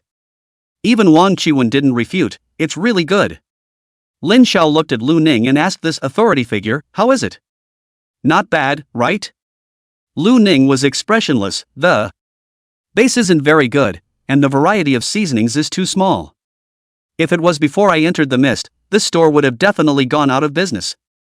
Colin was a bit unconvinced, it's so delicious that it wouldn't have worked in your time? Not really delicious. Xiao Lin was envious, it seems that brother Lu Ning must have eaten a very delicious hot pot at that time, I haven't even eaten it, I'm envious.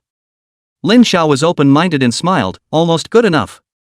He then got up and said, I'll go pack one for Xiaoran and Old Qin, I saw that there are packaged ones. After saying that, Lin Xiao walked out of the box. Wei Xian looked at the closed door of the room and smiled, Captain is so nice.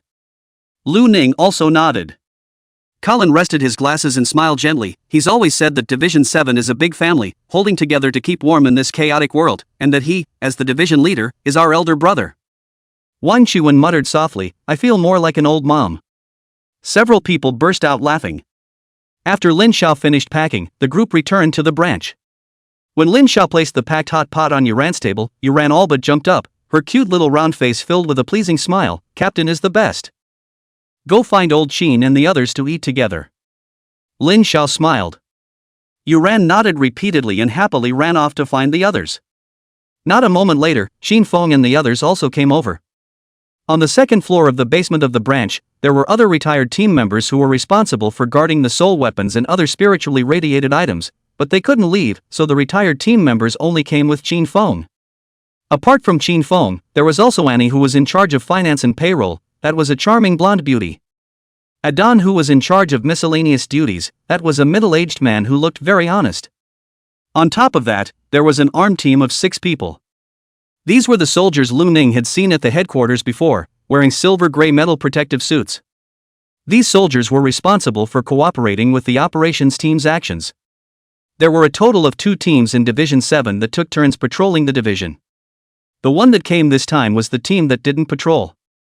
Lu Ning and the others didn't leave either, but chatted with the crowd in the hall. The atmosphere of the entire branch was very happy under the aroma of the hot pot. Until everyone finished eating, Lu Ning and his group also returned to the activity room. Just after returning to the activity room, Lin Xiao received a call and left the activity room. After he returned to the activity room, his expression became serious. Colin was playing Fighting Electric with Wei Xian, and when he saw Lin Xiao's serious expression, he inquired, What's wrong? Lin Xiao spoke, the preliminary test results of that incense you sent back to headquarters yesterday have come out. Hearing this, not only Colin, but Lu Ning and the others also looked over. How so? Colin inquired as he rested his glasses. Lin Xiao frowned, the situation is not good. The aroma that emanates from this incense after it's lit will evoke the most instinctive desires in humans, and without a strong willpower, one will become a slave to their desires. Hearing this, Wang Qiwen thought of something and said with a strange expression on his face, those women, they died that way? Lin Xiao nodded, according to the autopsy report, those few women died from overindulgence and lust, and they were off their feet. The crowd looked at each other in disbelief, and Xiao Lin's face flushed with shame. Colin calmly glanced at the several people before saying, desire can include more than just lust. Lin Xiao nodded and said with a serious expression, Colin is right, the desire to kill, the desire to eat. These are the most instinctive desires that humans have as creatures. The inspection section used the death row inmates to do experiments. Under this incense, everyone shows different desires, but lust goes without saying. Once they indulge in the desire to kill, they will attack others indiscriminately, and once no one is nearby, they will show self-mutilating behavior. An appetite. Speaking here, Lin Xiao paused, his expression somewhat sullen. Death row inmates who exhibit appetite will even eat their own flesh when they realize there's no food around. The faces of Wei Xian's few people changed. Wang Qiwen exclaimed, this thing is so horrible?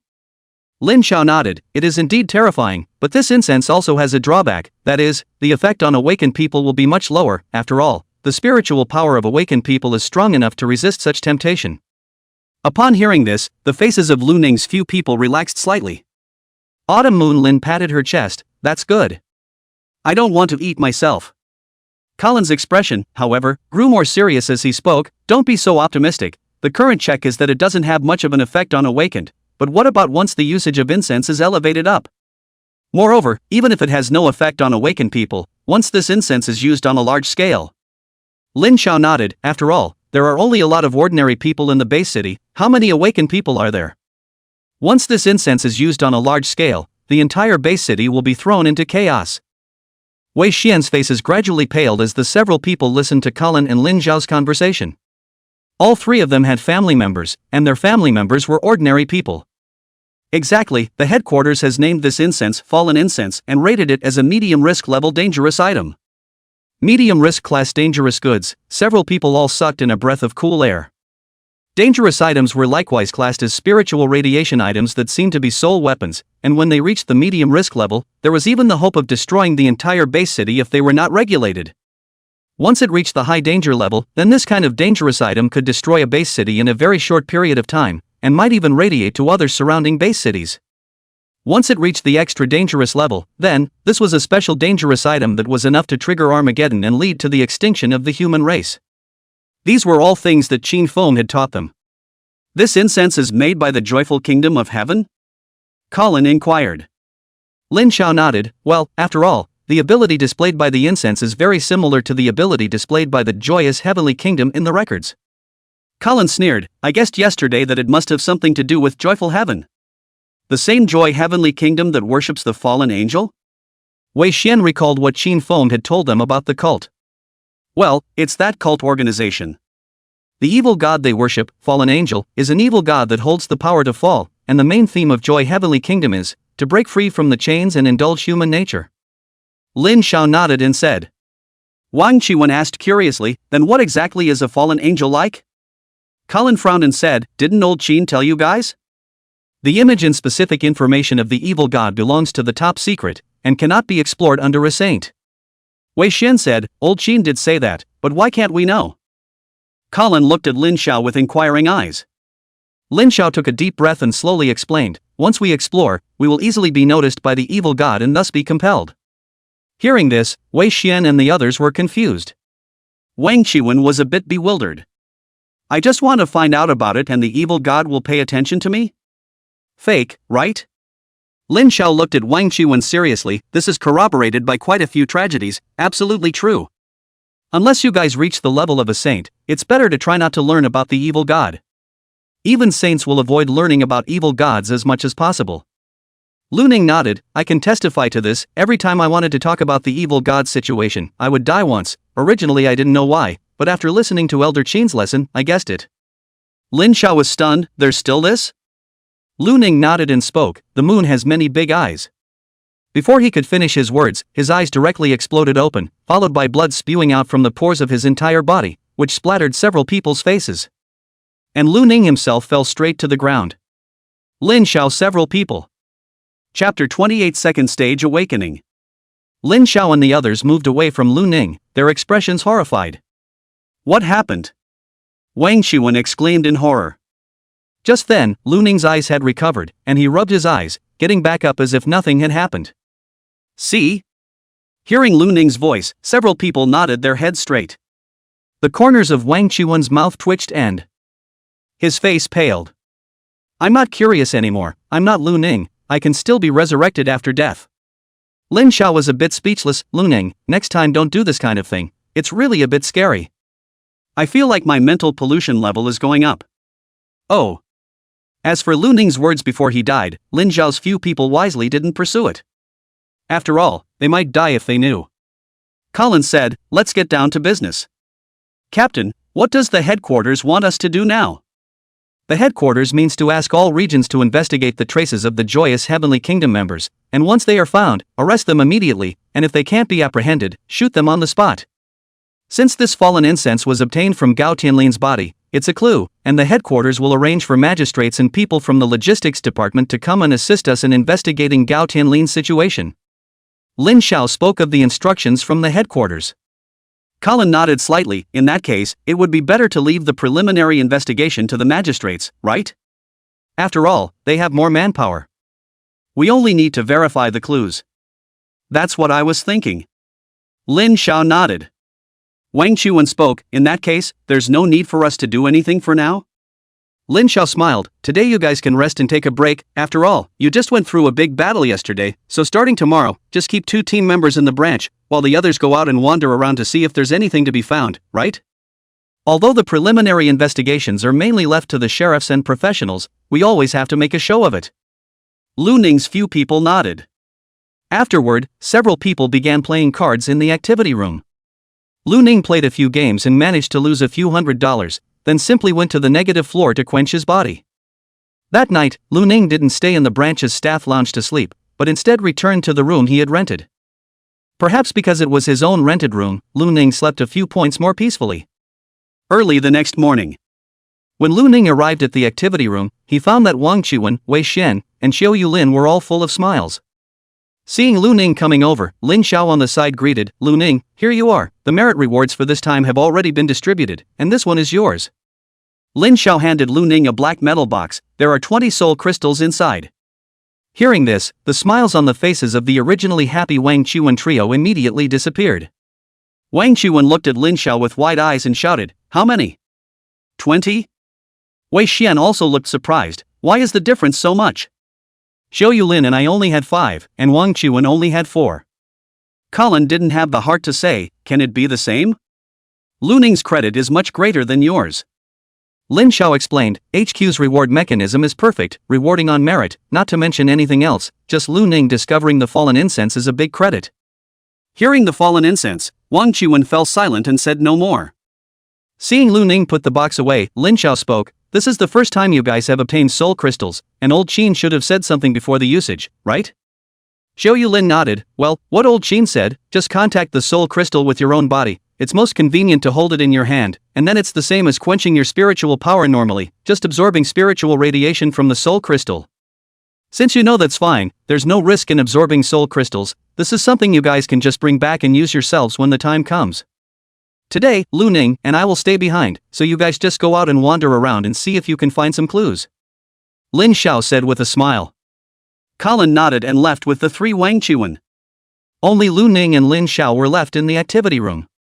Lin Xiao looked at Lu Ning and said, "How was it? Did you have a good stay yesterday?" Lu Ning nodded, "Very good."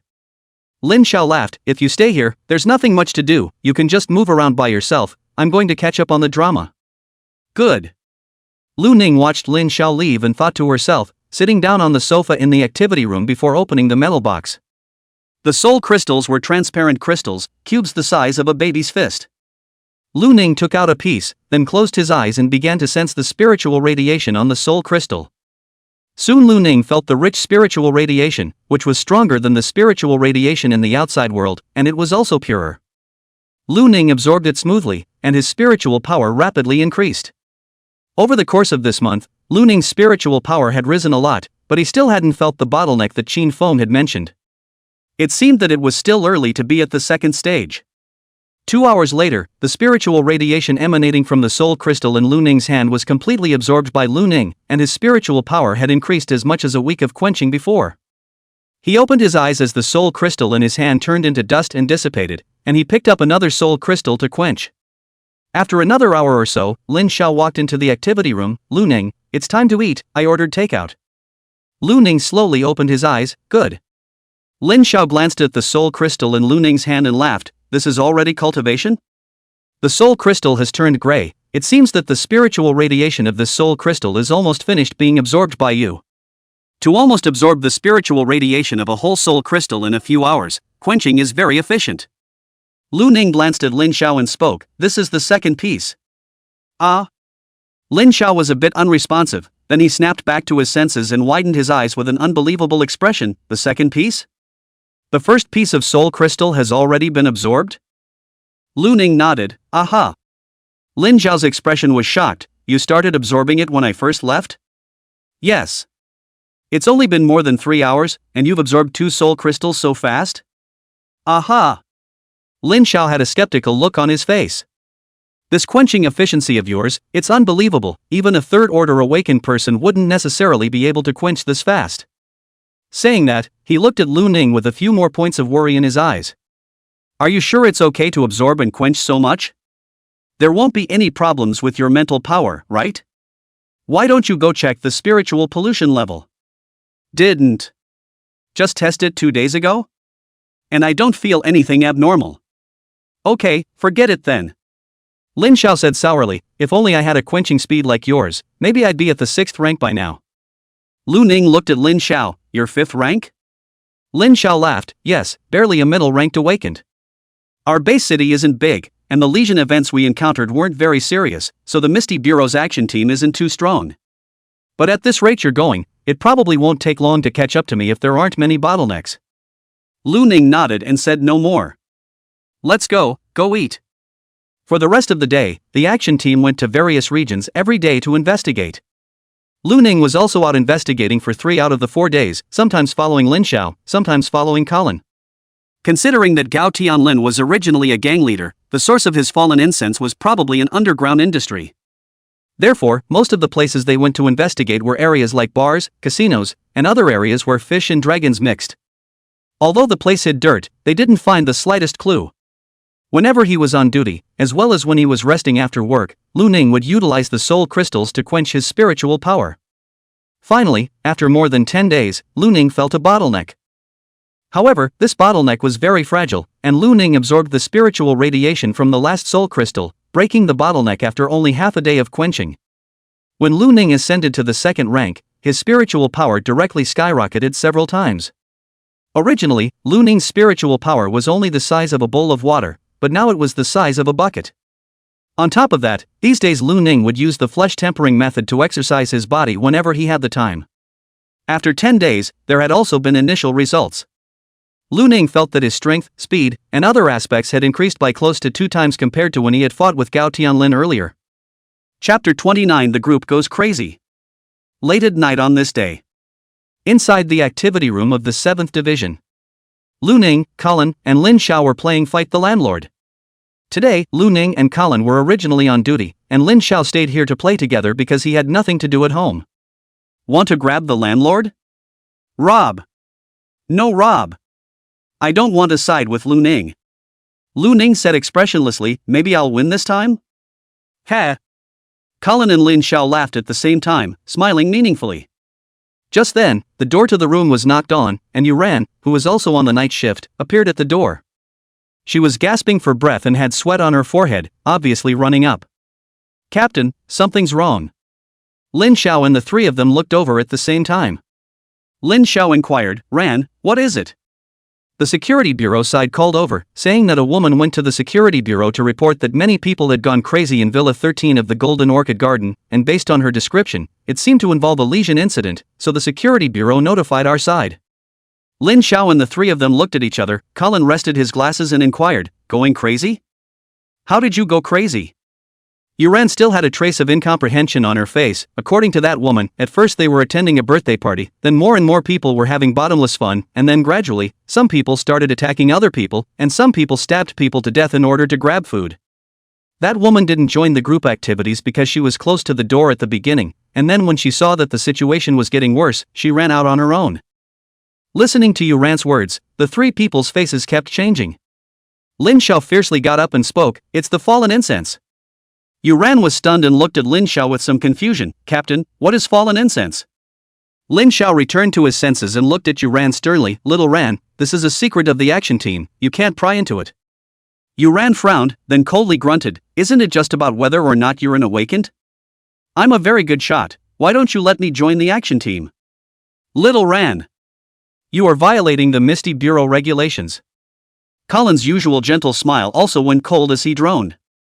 Yuran stubbornly glared at the 2 of them, then turned around and left.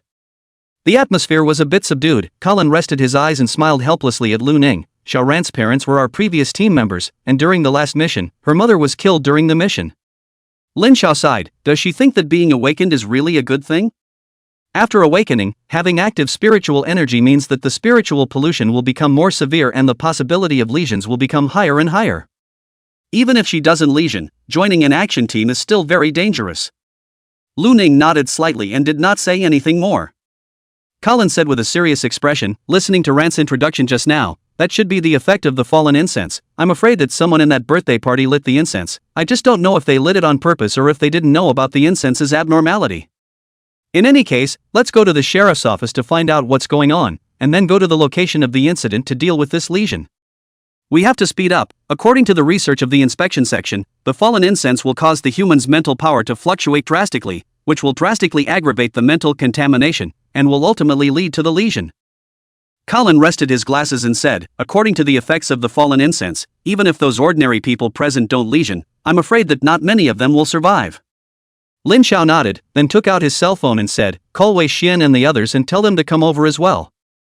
Colin glanced at his watch and said, let Wei Xian and Xiao Lin come to the branch still needs people on duty, and let Wang Qiwen go directly to the security bureau so that it's a bit more compact in terms of time. Lin Xiao nodded, okay. The two of them started to make phone calls while Lin Xiao said to Lu Ning, you inform Xiao Lin. Lu Ning nodded and similarly dialed Xiao Yulin's phone. Lu Ning had added the phone numbers of all the members of the 7th Division, not just the action team, but including Yuran, Xin Feng and the others. The phone was answered after 2 rings, and Xiao Yulin's sleepy voice rang out, hello? Which one? It's me, Lu Ning, there's a case, we need to deal with it, the branch needs someone on duty, come to the branch quickly. Autumn Moon Lin's voice instantly sobered, now? Okay, I'll come right away. Aha! Lu Ning hung up the phone. He looked at Lin Xiao and Colin and saw that both of them had hung up as well. Let's go. Lin Xiao removed the black trench coat hanging on the wall and draped it over his body. Colin followed closely behind. Lu Ning inquired, with all 3 of us gone, doesn't the branch have no one? Lin Xiao said, it's fine, later on, I'll have Xiaoran notify Olji who's on duty to take care of it first. Olji's name was Yinan, and like Qin Feng, he was an old member who had retired from the action team. Lu Ning nodded and asked no more questions. He followed and picked up the black trench coat hanging on the wall and draped it over him, following Lin Xiao and Colin. After several people arrived on the first floor, Lin Xiao said to Colin and Lu Ning, wait for me here. Colin nodded, okay. Lin Xiao turned around and continued walking downstairs. Lu Ning was a little confused, didn't you tell Yuran to inform Elder Yi? The captain isn't going to the -1st floor, but to the -2nd floor. -2nd floor? Lu Ning was a bit puzzled, the place where soul weapons and dangerous items are placed? Colin nodded, well, when dealing with a lesion incident, the captain has the right to apply for the use of soul weapons, but only low-risk level soul weapons can be directly applied for, and medium-risk level soul weapons need to be used depending on the situation. Lu Ning nodded, oh. Not a moment later, Lin Xiao walked up, carrying a black wooden box on his back, which was almost as tall as Lin Xiao's person. Let's go. Lu Ning could clearly see that the wooden box was emitting a trace of white mist, these were spiritual radiations. Seeing that Lu Ning had placed his gaze on the wooden box, Lin Xiao grinned and patted the wooden box, you're now a full-fledged team member, and you also have the authority to know about this low-risk level soul weapon, it's called the coiled snake stick, it's a close combat type soul weapon, suitable for awakened who have more strength. With this thing, I'm invincible at the 5th rank. Lin Xiao had a smug look on his face. Colin rested his eyes and calmly said, your spirit pollution level is already relatively high, it's better to use it sparingly. Lin Xiao's smug expression stiffened and he laughed dryly, I won't necessarily use it this time, so I'll bring it just in case. Let's go, let's go. They walked towards the hall. At the front desk, Yuran was sitting there playing a game with a taut face. Hearing footsteps, she looked up. When she saw the wooden box that Lin Xiao was carrying, her gaze fluctuated, then she lowered her head. Lin Xiao smiled, Xiaoran, we're leaving, later let Olji come up and take first watch, soon Xiao Lin and Wei Xian will come over. Good. Lin Xiao and the 3 of them walked out of the hall and headed towards the deep night. It wasn't until the sound of footsteps disappeared that Yuran lifted her eyes from her cell phone screen. She looked at the 3 already blurred backs in the night, opened her mouth, and said softly, safe journey. After saying that, she busily got up and walked towards the basement. Parking lot, Lin Xiao pressed his sports car key, not far from the sports car lights flashing, he smoked a cigarette beautifully, no matter how you look at it, my car is just handsome. When he saw the small note on the back of the car, he raised an eyebrow and proudly picked it up and waved it, ooh, a little girl even left her contact information, lousy still is charm. Colin said mercilessly, it's not that you have charm, it's that you have charm with this car. That said, Captain, you should change your car, your broken car can only sit 2 people, in the future, if our team has more people and move together, I can't fit so many people in one car. Lin Xiao looked at Colin with a shocked expression, want me to change my car? Impossible. Absolutely impossible. I haven't even finished my car loan yet and you want me to change my car? If you can't fit in it, let Lu Ning buy a car, right? Right? Lu Ning? Lu Ning said expressionlessly, I don't know how to drive. Lin Xiao was a bit surprised. You didn't learn before the misty age? I've only just gotten to college, I didn't learn to drive. Colin laughed. That's not good, why don't we enroll you in a driving school afterward? The Misty Bureau's action team members might need to rush, not being able to drive won't do. Lin Xiao nodded, it's not just you, I don't think Xiaolin should know how to drive either, enroll her in one as well. Between exchanges, Lu Ning entered Colin's car, and the two vehicles left the parking lot one after the other, driving quickly towards the sheriff's department. Chapter 30, Meeting. The 7th District's sheriff's station wasn't far from the Misty branch. A few minutes later, the two vehicles were parked at the entrance of the security bureau. When Lu Ning's trio arrived at the gate, they found Wang Qiwen already waiting. Seeing the three of them coming over, Wang Qiwen greeted them and complained somewhat, why are you guys so slow? This is still slow? We're the ones who rushed straight over, it's you who are too fast, isn't it? How did you get here so quickly? Lin Xiao was surprised. I live right by the side. Wang Qiwen combed his hair that was a little frizzy from sleeping and complained, if I had known that you guys would take so long, I would have done my hair first. Alright, let's not talk about that, go inside and get a feel for the situation first. The four people entered the security bureau. Because it was late at night, there were equally few people in the security bureau, and there was a receptionist on night duty in the lobby. Seeing the four people come in, this little girl quickly stood up, is it the officer of the Misty Bureau? Lin Xiao nodded, aha. Please follow me, Deputy Director Berwin is already waiting for a few of you. Lin Xiao raised an eyebrow and laughed lightly, ooh, all promoted to Deputy Director? The little girl wore an awkward yet polite smile and didn't answer as she busied herself walking towards the front. Lin Xiao's four followed behind and went up the stairs to a reception room on the 2nd floor. The reception room was small, a large table was placed in the center, 4 people were sitting in front of the table, 3 of them were old acquaintances, they were Bo Wan, Lin Fei, and Peng Qianqian. The other one was a woman sitting opposite the 3 of them. The woman had long black hair draped over her shoulders, a melon face and beautiful eyebrows, very beautiful looking. However, her face was pale at the moment, her hands clenched tightly, somewhat fidgety, and her eyes were filled with fear. Lu Ning looked straight at this woman, and Wang Qiwen on the side was somewhat speechless. Lu Ning, this girl is good looking, but you don't have to stare like this, right? Lin Xiao and Colin looked at Lu Ning somewhat strangely. Lin Xiao revealed a bad smile and winked at Lu Ning. Even the 3 Bowen people and the woman herself looked over. Lu Ning returned to his senses and calmly said, Wang Qiwen, we've seen her before. Hearing this, Wang Qiwen was stunned and said with some confusion, seen her before? Well, the last time we went to deal with Gao Tian Lin, the 2 women we met on the road, she was one of them. Wang Qiwen took a closer look and widened his eyes, it's really true, I'd forgotten. Lin Fei smiled, we didn't recognize it at first either, or this lady herself said that she had seen us last time. Peng Qianqian nodded, team member Lu Ning has a really good memory. The woman saw Lu Ning's 4 and hurriedly got up, her voice a little hoarse and trembling, yes, it's me, last time my friend and I went there for something. Lin Xiao inquired, what was it? The woman's words lurched, and a somewhat embarrassed rising redness appeared on her pale face. I've already explained it to Officer Bowen and the others, and that doesn't seem to be any of the current business, does it? If this officer you want to understand, why don't you go ask Officer Berwin? Berwin nodded at Lin Xiao and smiled, she did say that.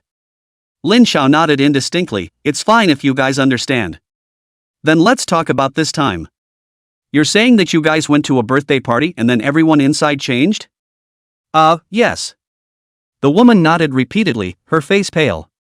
Did you smell anything from inside? Colin inquired, resting his glasses. Scent?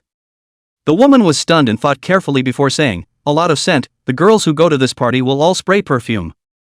Lin Xiao said, it's not the kind of flavor of perfume, that kind of scent is very light, after smelling it, you might have some thoughts that you originally never had. Oh, what you said seems like I've smelled it before. The woman's eyes widened, seemed to have thought of something, and hurriedly said, I did smell it, a particularly faint fragrance. Do you have any feelings after smelling that flavor? Lin Xiao calmly asked. The woman's face blushed slightly before she said, just felt that my body was a bit hot, then I thought that I might have drunk too much, so I went outside to walk around. When I came back, I saw that it had become terrifying inside, so I escaped while no one noticed me. The woman's wide eyes were filled with fear. Colin spoke up, when did you go to the birthday party? And when did you escape? The woman recalled, this birthday party started at 8 p.m. I didn't look at the time when I escaped, but I came straight to the sheriff's office after I escaped. Berwin spoke up. This lady came to the sheriff's office at 3:22 a.m. It would have taken the average woman about 20 minutes or so to get from Golden Orchid to the sheriff's office if she had run all the way here. She would have escaped around 3 a.m. Colin glanced at the time. It's now 3:40 in the morning. Let's go deal with the situation over there first. Lin Xiao nodded. Please wait at the sheriff's station first. We might ask you for some more information after we've dealt with the situation over there. The woman nodded her head in a hurry. Okay. To be honest, I don't dare to go home right now either. Berman spoke. Team Lin, I'll have Lin Fei and Shanshan bring someone to assist you. Lin Xiao thought for a moment and then nodded. Yes, but you guys can't get close to that villa. The situation in the villa isn't too good. Perhaps the spiritual radiation is already high. I'm afraid that you guys will be in danger of losing control of your spirit if you get close. Berwin nodded repeatedly. They will pay attention. Berman looked at Lin Fei and Peng Shanshan. The two of them nodded and stood up to salute Lin Xiao and the others. Lin Xiao said, a few of us will go over first. Alright Team Lin, we'll follow soon. Lin Fei spoke. The four of Lin Xiao turned around and left. Back on the first floor, seeing that no one was around, Lin Xiao asked Lu Ning in a low voice, that girl just now, did she have any lesions? Lu Ning recalled and shook his head. I didn't see any abnormalities in her body. There shouldn't be any lesions. Colin nodded slightly. So it seems that the girl was just simply lucky. The few people no longer had any doubts, and after getting into the car, they headed to the Golden Orchid Garden. Although Golden Orchid Garden wasn't as good as the neighborhood Gao Tian Lin lived in before, it was also a high-end neighborhood, with two areas within the small area, the villa area and the residential area. Villa 13 was located in the corner of the villa area. The guards of the neighborhood were strict, but when Lin Xiao took out his Misty Bureau ID, he was decisively released. There is a lesion incident in Villa 13, go inform your security personnel and have them notify the owners of the villa area to evacuate so that no lesions rush into the other villas to hurt people. That security guard nodded repeatedly with a pale face. Yes, sir. He hurriedly took out the communicator in his hand and started yelling, Captain, something's wrong. There's a lesion. Lu Ning and his group, on the other hand, did not stop and directly drove the car to the villa area. It was only when they came to the small road that was impassable that the four of them got out of the car and continued along the small road, following the direction that the security guard had pointed out. Soon, they arrived at the number 13 villa area. This villa area was brightly lit, but the interior was very quiet. It didn't look like a birthday party at all. Lin Xiao inhaled his nose and said, there's a bloody odor. Colin nodded as several steel needles appeared in his hand. Lu Ning calmly looked at the villa. In his eyes, the entire villa was shrouded in a faint white mist. This white fog was still spreading outwards. The spiritual radiation here is very strong, much stronger than Gao Tian Lin's place. Hearing this, all three of Lin Xiao's expressions became serious. Such strong spiritual radiation? So it seems that the possibility of a mutant being born inside is high. You two be careful, I'll take the lead. Colin, pay attention to the surroundings. As Lin Xiao spoke, his body expanded a few points and slowly exhaled a trace of white gas. Colin, on the other hand, followed behind the three of them, his gaze sweeping over the surroundings, a steel needle flying up, always on guard. Just like that, the four of them walked towards the villa. Chapter 31 The Mutant. As the few people approached the villa's gate, the smell of blood grew stronger and stronger. The gate was left open, and the scene inside could be seen from the outside. As Lu Ning looked, the scene inside could be described as hell on earth. Furniture was broken and spilled into the living room, and there was blood everywhere on the furniture, on the walls, and on the ground. Several monsters with no skin and blood-red muscles exposed were creeping on the bodies of several shirtless men and women and feasting on them. Internal organs, intestines, and other organs were spilled all over the place. When Wang Chuan saw this scene, his face instantly paled and he opened his mouth to dry heave. The sound caught the attention of the few monsters and they raised their heads to look over. These monsters no longer had eyes, noses, and ears, only a large mouth that spanned the entire face. This large mouth had layers of sharp teeth with bloody flesh strands hanging from them. A few monsters abandoned a few corpses that had been pretty much gnawed on, and with all four limbs, they slowly surrounded towards a few people. Food. Hungry. These monsters let out grunts and hisses, barely audible. The corners of their mouths had grayish-brown saliva dripping down, landing on the marble floor and corroding the floor with a small pit. Eat. In the next moment, a monster could not hold back that hungry desire and exerted all its limbs, turning into a stray arrow and rushing towards Lin Xiao, who was at the very front. Just as the monster rushed in front of Lin Xiao, a blade light flashed in the air. The monster was split in half from head to toe, spilling blood and internal organs all over the place. Lin Xiao's right hand had somehow transformed into a bone knife with blood dripping from it. He twisted his neck and looked at the few monsters in front of him that still hadn't retreated, revealing a disdainful sneer. Just a few low-grade diseased mutants, still want to eat your grandfather? In your next life. Lin Xiao stomped the ground with his paws, and the floor he was standing on directly sunk in. In the next moment, it was as if his entire body disappeared, his speed exceeding the capture limit of an ordinary person's eyes. Only a few flashes of blade light were seen, and those few monsters that were on all fours were directly split into pieces, their flesh and blood spilling out onto the ground, and the blood staining the ground red. As if he was fine, Lin Xiao shook off the blood from the bone knife in his hand and pulled out a cigarette and slowly lit it. Wang Chuan saw Lin Xiao strike for the first time, his eyes widened in shock. "Captain, you're so strong?" Lin Xiao seemed to be waiting for Wang Chuan to inquire. He turned around and grinned, exhaling a mouthful of smoke and said, "How about it, handsome, right?" Wang Chuan didn't taunt as usual and nodded, "Damn handsome." He was a bit envious. "It doesn't make sense, I'm a water-controlled ability, elemental system. How come I'm not this handsome?" Colin's gaze was still observing the surroundings, and he rested his eyes and laughed softly, "Because the captain is of the 5th rank, how many ranks are you?" Wang Chuan sighed, "This spiritual power quenching is also quite difficult. I feel like I guess it will take me half a year or even longer to reach the 2nd rank, right? Lu Ning should be a bit faster than me, right? After all, he has more soul crystals." Lu Ning was looking at the ceiling, and when he heard this, he replied, "I'm already at the 2nd rank." Wang Chuan? Lin Xiao? Colin? The air seemed to be quiet for a moment. Snap. The cigarette Lin Xiao was holding in his mouth fell to the ground. His mouth was open and he was full of questions. "What the hell? You're at the 2nd rank?" Lu Ning glanced at Lin Xiao and nodded, "Yeah, what's the problem?" Colin's face wore a dumbfounded look, his glasses not even resting. "The problem is huge, okay? Your spiritual power is quenching so fast? It's not bad, after all, there are soul crystals, so I'll absorb a bit if I have time."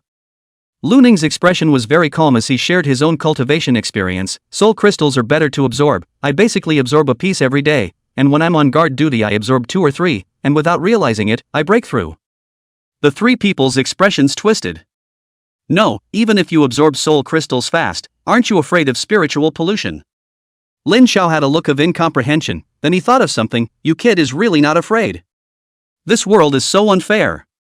Wang Chuan had a skeptical look on his face and cried, "Damn, I'm still far from the 2nd rank." Colin, on the other hand, inquired, "Lu Ning, after the 2nd rank, have your abilities improved?" Lu Ning thought for a moment. "The recovery speed is a bit faster. I killed myself a few times before as an experiment, and found that I was able to resurrect faster than at the 1st rank." The 3 of them? Lin Xiao was filled with shock. Suicide as an experiment at the drop of a hat? "I admit that you kid is a ruthless person." Lu Ning revealed a bright smile, "Because dying hurts and makes me feel alive, it's quite nice."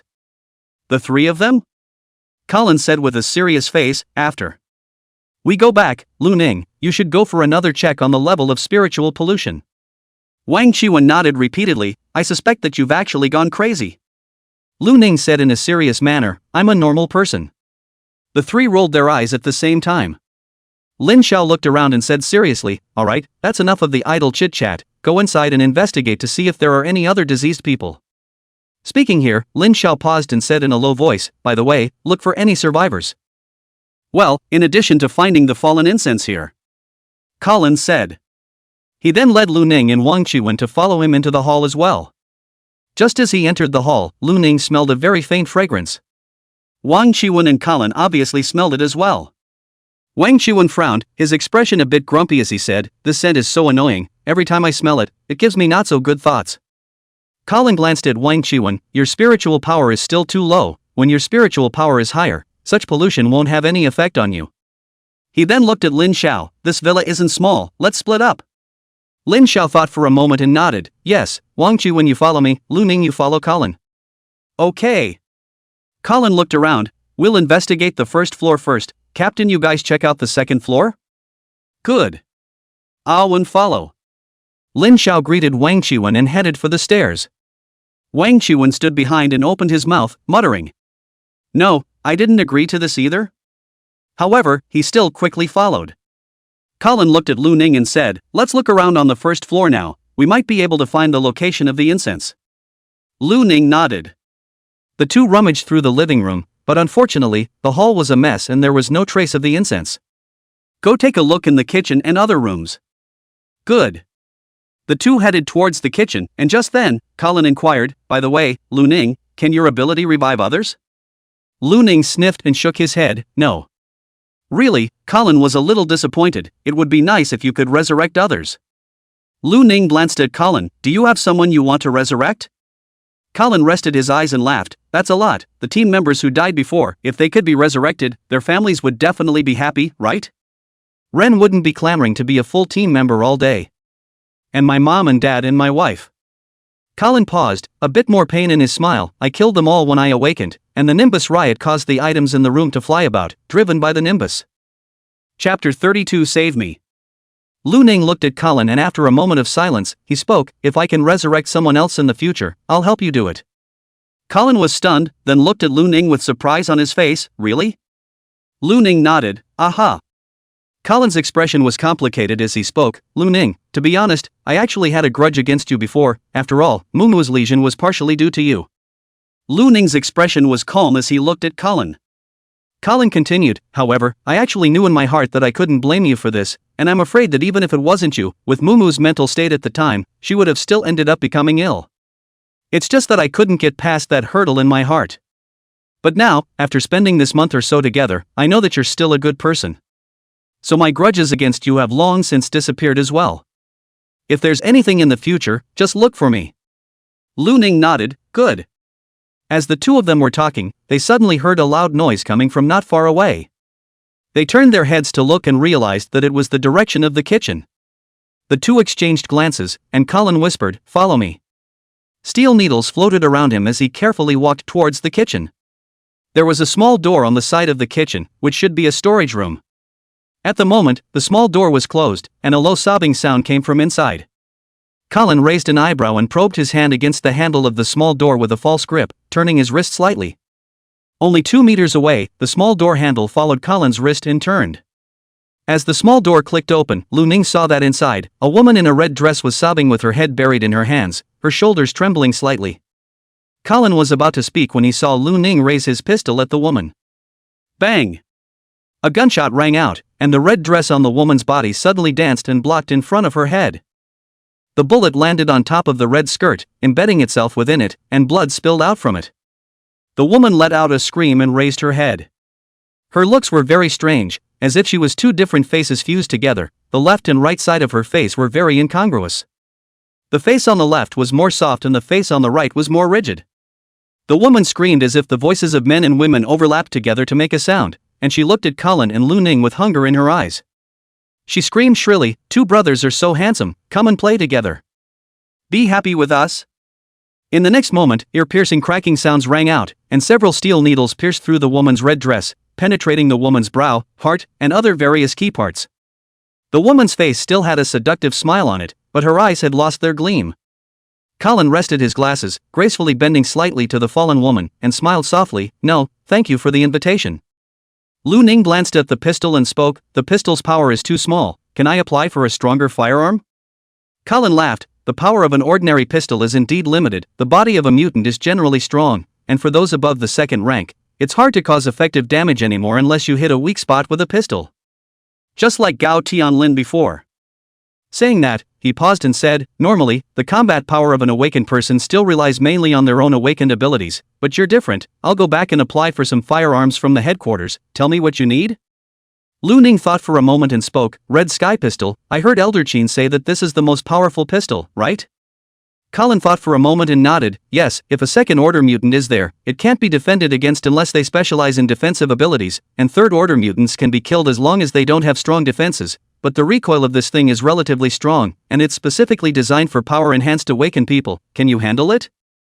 Lu Ning nodded, "My strength is pretty good right now." "That's fine." Colin nodded.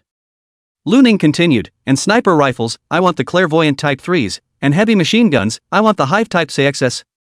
Stop. Before Lu Ning could finish, Colin called for a halt with a black line all over his head. He looked at Lu Ning with some speechlessness. You planning to fight a fourth or fifth order diseased mutant? And a heavy machine gun? Heavy machine guns were controlled firearms, and such firearms would only be used when facing a wave of misty calamity beasts. It's impossible to apply for one in the base city unless the situation is particularly dangerous. The sniper rifle I can instead think of a way for you. Lu Ning was a bit regretful, then are the man-portable missiles out of the question? Colin? He looked on breathlessly, why didn't you say you wanted a soul crystal cannon? Can I? Lu Ning looked at Colin expectantly. When I didn't say it, quickly check the kitchen. Colin was a bit tired and began to check in the kitchen. Lu Ning was even more disappointed. He followed and checked on the other side, then he thought of something and spoke, why is the level of thermal weapons so low in this era? In our era, intercontinental missiles could hit tens of thousands of kilometers. Colin opened his mouth, because the mist's spiritual radiation affects the rules of the universe to a certain extent. Didn't the original nuclear bombs come to explode through that what change? Nuclear fission and fusion? Oh yeah, that's the thing, and then it turned out that I don't know if nuclear fission and fusion failed or what, but the nukes stopped blowing up anyway. At that time, in your era, it was the strongest weapon mankind had, right? Lu Ning nodded, but in his mind he thought of the tentacled sun. And then haven't you read the great events of Misty Age history? You should know about the robot rebellion, right? At that time, all of the advanced heat weapons were docked to intelligent systems, you understand, right? Lu Ning nodded instantly, got it. So that's why, don't think about always relying on hot weapons, and according to history, even in the intelligent era, it's very difficult for hot weapons to kill saint-level mutants and plague beasts. Lu Ning frowned when he heard this, is the saint level that strong? Colin had a wistful look on his face, of course it's strong, a saint can be called a natural disaster. It's easy to want to destroy a base city. You can search the internet when you have time, you should be able to find an introduction to saints. Lu Ning nodded, then he asked, what about demigods? Doesn't the Human Federation have demigods? Colin shook his head, I don't know, anyway, I haven't heard of what happens when a demigod strikes. Alright, let's not talk about that, the kitchen is done checking out, let's go to the other rooms and check it out. The two left the kitchen and then went to check a few other rooms, only to find nothing. Not to mention the fallen incense, not even a single lesion was found. Let's check upstairs. Colin was the first to head upstairs. Just then, a violent rumbling sound came from upstairs. The entire small building seemed to vibrate. Colin's face changed and he left behind a sentence, I'll go check it out first. With that, he rose into the air and flew towards the upper floors. Lu Ning also followed closely behind and quickly followed. The entire villa had 3 floors. After Lu Ning arrived at the second floor, he found that the floorboards of the third floor had collapsed, and a giant with exposed muscles and hideous barbs all over his body, as tall as 4 meters, was throwing a punch that sent Lin Xiao flying. Lin Xiao's entire body collapsed the wall and shot into a room. The next moment, the wall on the intact side also shattered and Lin Xiao rushed out. The trench coat on his body ruptured, and his entire body turned into a nearly 3-meter-tall little giant as well, his hands turning into bone blades at the same time. He rushed towards the muscular giant, the bone blade waved, and the muscular giant clenched his hands into fists and met him. Clank! Snort! Wounds deep enough to be seen on the muscle giant's fists appeared, but it was as if he was oblivious as his fists continued to fall, striking Lin Xiao's body. Lin Xiao retreated a few steps backward before charging up again. On the other side, Wang Chuan was rushing out with a pale face. He was followed by a group of monsters. Some of these monsters were big-mouthed monsters with 4 limbs on the ground, some were monsters of both sexes, and there was also a humanoid monster covered in blood-colored armor with blood-red eyes and incredibly sharp claws. The number of the third type of monster was relatively small, only 2.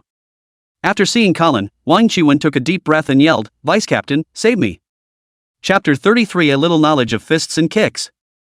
Swoosh. Ear-piercing air-breaking sounds rang out. Several steel needles passed through Wang Chuan's side at a very fast speed, and the muffled sound of entering flesh came out as the big-mouth monster and the co-ed monster behind Wang Chuan were penetrated at the same time.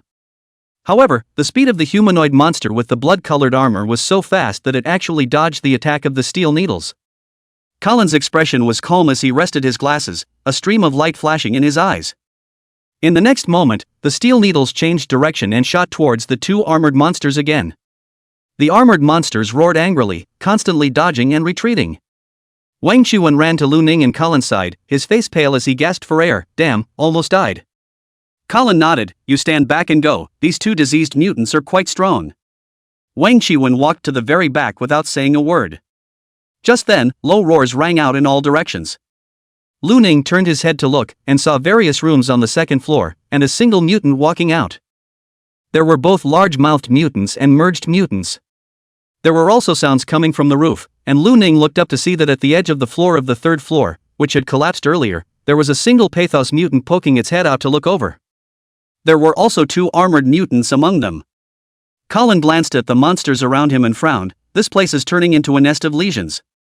As he spoke, the other two armored legions laughed heartily. GGG, kill you all. They swooped down from the third floor and charged towards Colin. Together with the two armored mutants from before, they fended off the steel needles while closing in. Colin's expression sank for a few moments as he probed his hand and grabbed the spilled boulders, which he grabbed in the air and slammed toward the four armored mutants as if they were cannonballs. The four mutants hurriedly fended off the boulders, and took this opportunity to shoot steel needles at the head of one of the armored mutants. Right at this moment, that mutant raised its hand and slapped out, surprisingly skewing the steel needle by a few points, and the steel needle missed. The other two crustacean mutants had already hissed and approached. Colin's palm pushed, and the powerful Nien force directly shook the two crustacean mutants out. But the crustal mutant's defense was very strong, and although it collapsed a wall, there was little damage. While Colin was fighting the four armor mutants, the other mutants had already surrounded them. Wang Qiwen had an ugly expression and held his gun in both hands as he whispered. Lu Ning, the captain and vice-captain seem to have been stalled. Lu Ning nodded. Aha. Wang Qiwen glanced at the encircling ones, a full 6 largemouth mutants and 3 hoplite mutants, and gulped. What do we do? Lu Ning gave him a somewhat puzzled look. What about? What else? There are so many mutants. Just the two of us to deal with, ah? Wang Qiwen gritted his teeth. Lu Ning nodded. Then we'll deal with it. He raised his hand as he spoke, and a precise shot landed on the brain of one of the largemouth mutants, blood spurting out as the bullet was blocked by the largemouth mutant's skull, failing to kill it directly. This gunshot sounded as if it was some sort of signal, and the mutants that slowly surrounded them rushed quickly towards them at the same time. Wang Qiwen roared, and his twin guns fired repeatedly. One by one, wounds appeared on the bodies of the largemouth mutants, but they were not fatal. But the combine mutants blocked the bullets with their own flesh and blood coat and rapidly approached. Wang Qiwen's face changed slightly as he gathered water arrows and was about to shoot. Right at this moment, a residual shadow quickly arrived in front of one of the ensouled mutants. White light flashed. Boom! A roar rang out, and that conjugate mutant blocked with both hands. His arms were directly shattered, and his body was sent flying out. He let out a mixed male-female scream of pain, but Lu Ning had already rushed to the front of this combined pathogenic mutant and landed a punch on his head. White light flashed and directly shattered his head, splattering red and white objects in all directions. With a calm expression, Lu Ning wiped away the splash of blood on his face and clenched his fist, saying, "If guns aren't good, I'm also slightly proficient in fists and feet." After saying that, he once again rushed towards the other two combined pathological changers. He, you're so strong, I love it. Come on, be happy together. Be one with me. The merged mutants seemed to have no fear, only hunger. When they saw Lu Ning rushing towards them, their eyes flashed with a blazing light as they similarly greeted him, as if they wanted to become one with him. The flesh and blood tunic of one of the conjugate mutants morphed and transformed into a red cloth that wrapped around Lu Ning. However, under Lu Ning's soul-vibrating fist, the red cloth was directly shattered, transforming into blood and flesh that splattered in all directions. Lu Ning rushed towards the conjugate mutant whose flesh and blood coat had been shattered and was about to swing his fist. Right at this moment, the other composite mutant transformed his palm into a claw and swept it towards Lu Ning's left arm. Lu Ning glanced at it and directly ignored it. Boom! Lu Ning broke the combine mutant's arm that was resisting, and a large chunk of flesh was torn off his own left arm. The combined mutant whose arm had been shattered had a twisted expression and more than a little confusion in his eyes as he backed away. The hoplite mutant who had torn off Lu Ning's flesh and blood glanced at the flesh and blood in his own hand, and his palms wriggled as he devoured the flesh and blood. He then revealed an expression of enjoyment as he let out a pleasurable low growl. How cozy. At this time Lu Ning also revealed a blazing smile. Yeah, it really hurts, it's so refreshing. The expression on the face of the combined legionist who had originally revealed an expression of enjoyment froze, and he looked at Lu Ning with some confusion. In the next moment, he realized that the flesh and blood on Lu Ning's arm had actually grown back. You can recover wounds? A mixed male and female scream rang out, No wonder you didn't dodge just now. Lu Ning ignored it and once again rushed towards the ensorcelled mutant with the broken arm. This combined mutant retreated back and forth, constantly dodging as screams rang out, "Why are you chasing me?" Lu Ning smiled brightly, "Ha ha, ha ha ha, don't you want to merge with me? What's the point of running? You went after him." This merged legionist screamed and pointed towards the merged legionist chasing after Lu Ning. That merged pathfinder had already arrived behind Lu Ning, its claws clawing towards Lu Ning's back heart with a cruel smile on its face. Right at this moment, Lu Ning violently turned around, blocking the combined mutant's claws, and his soul-vibrating fist struck towards the combined mutant. The combined mutant didn't expect Lu Ning to attack in reverse, and his face changed slightly as he hastily retreated. His cheek was grazed by Lu Ning's fist, and the powerful force of the soul-vibrating fist directly caused the combined mutant's male face cheek to be torn apart, and blood spurted out. He screamed in rage, yet Lu Ning had already bullied his way up and attacked again. An extremely fast right straight punch struck the combined mutant's head, and he swung his head, dodging sideways as he clawed at Lu Ning's arm. Lu Ning closed his fist into an elbow strike and met the mutant's claws. There was a white light flashing from his elbow, and the moment he collided with the mutant's claw, a clicking and snapping sound rang out, and all of the mutant's fingers snapped under the soul-vibrating fist. This merged mutant let out a scream of pain as he tried to retreat. Lu Ning's left hand had already probed out and grabbed the mutant's arm. The mutant's face changed drastically as a pink stream of light flashed in his eyes, a seductive smile on his face. "Do you see me as beautiful?" What answered him was Lu Ning's fist. The fist that flashed with white light landed on the legion's face, shattering his head. After Lu Ning let go of his hand, the merged mutant's body shook and fell heavily backward. He spoke calmly, "Not beautiful." The combined mutant whose arm had originally been broken was just now reacting. Looking at the ensouled legionist who had his head shattered and collapsed on the ground, a look of horror finally appeared on the broken arm and soul legionist's face. Chapter 34 Using Soul Weapons. Lu Ning didn't give the remaining combined pathological mutant a chance to react, and charged straight up. Lu Ning's fighting ability was just like any other ability, it had been mastered to an extremely strong degree as soon as he had learned it, even defeating the veterans in Qin Feng who had taught him. The combined mutant who had lost his arm had no room to counterattack at all, and was directly smashed in the head by Lu Ning Bang Bang's 2 punches. With all 3 conjugate mutants killed, Lu Ning looked in Wang Qiwen's direction. Wang Qiwen was currently facing a siege from the large-mouthed mutants. The speed of the large-mouthed mutants was very fast, and Wang Qiwen was unable to dodge all of the attacks, so he could only use his water control ability to condense a water shield. He parried the attacks while using his twin guns to shoot. With the close-range shots, even Wang Qiwen was able to hit the head continuously. The skull of the big-mouth mutant was hard and could not be penetrated by a single shot, but if it could not be done once, it could be done twice, 3 times. After 3 shots, even a large-mouthed mutant would have its head blown off. While Lu Ning had killed 3 combined mutants, Wang Qiwen had already blown out the skulls of 2 big-mouth mutants. However, the water shield around Wang Qiwen's body was already vibrating under the continuous attacks from the large-mouthed mutants. His face was also gradually becoming pale. Wang Qiwen's mental power wasn't enough to support him in using his water control ability for a long period of time, or else he would be at risk of becoming diseased. Seeing this, Lu Ning took out his own twin guns and fired them in succession. 2 consecutive shots from his left and right twin guns landed in the same spot on the large-mouthed mutant's head, killing a large-mouthed mutant with just 2 shots. Wang Qiwen, who was struggling to shoot, had his spirits lifted, and his intention to hide in the room first and use the terrain to maneuver around disappeared. He roared, "Grass, you sons of ES, die for me." His pistol shot in at the mouth of a large-mouthed mutant with an open mouth, killing the large-mouthed mutant with 2 shots.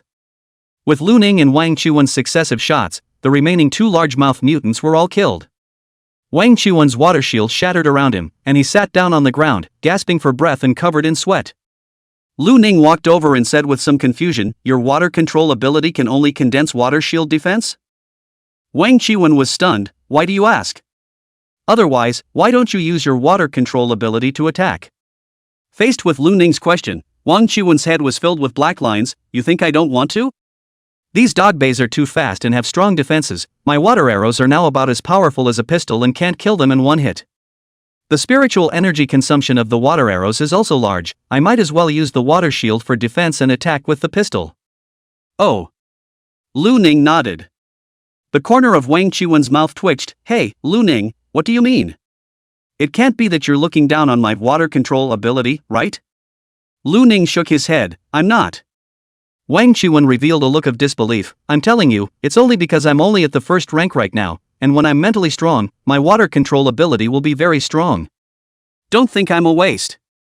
Elemental system abilities are very advanced awakened abilities. Wang Qiwen saw Lu Ning turn his head to look at the battle between Colin and Lin Xiao not far away, and his head was filled with black lines. Hey, Lu Ning, are you even listening? Ah? Lu Ning looked at Wang Qiwen with some bewilderment. What? Wang Qiwen. Just as Wang Qiwen was about to go ballistic, Lu Ning spoke up, I'm going to help Vice Captain Colin. Wang Qiwen looked at Lu Ning's back, and then at the three ensorcelled mutants whose heads he had blown off. He opened his mouth, then slowly closed it again, falling into silence. The battle between Colin and the four armored mutants had already entered a white heat.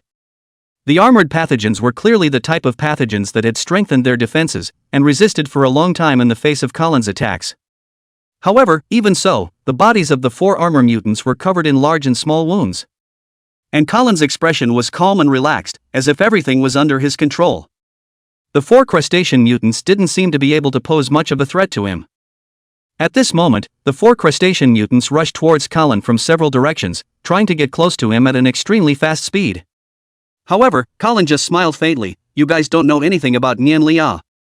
He grabbed with his right hand and the boulders that had been spilled everywhere because of the battle between Lin Xiao and that muscle giant rose up into the air and shot towards each of the four armor legions.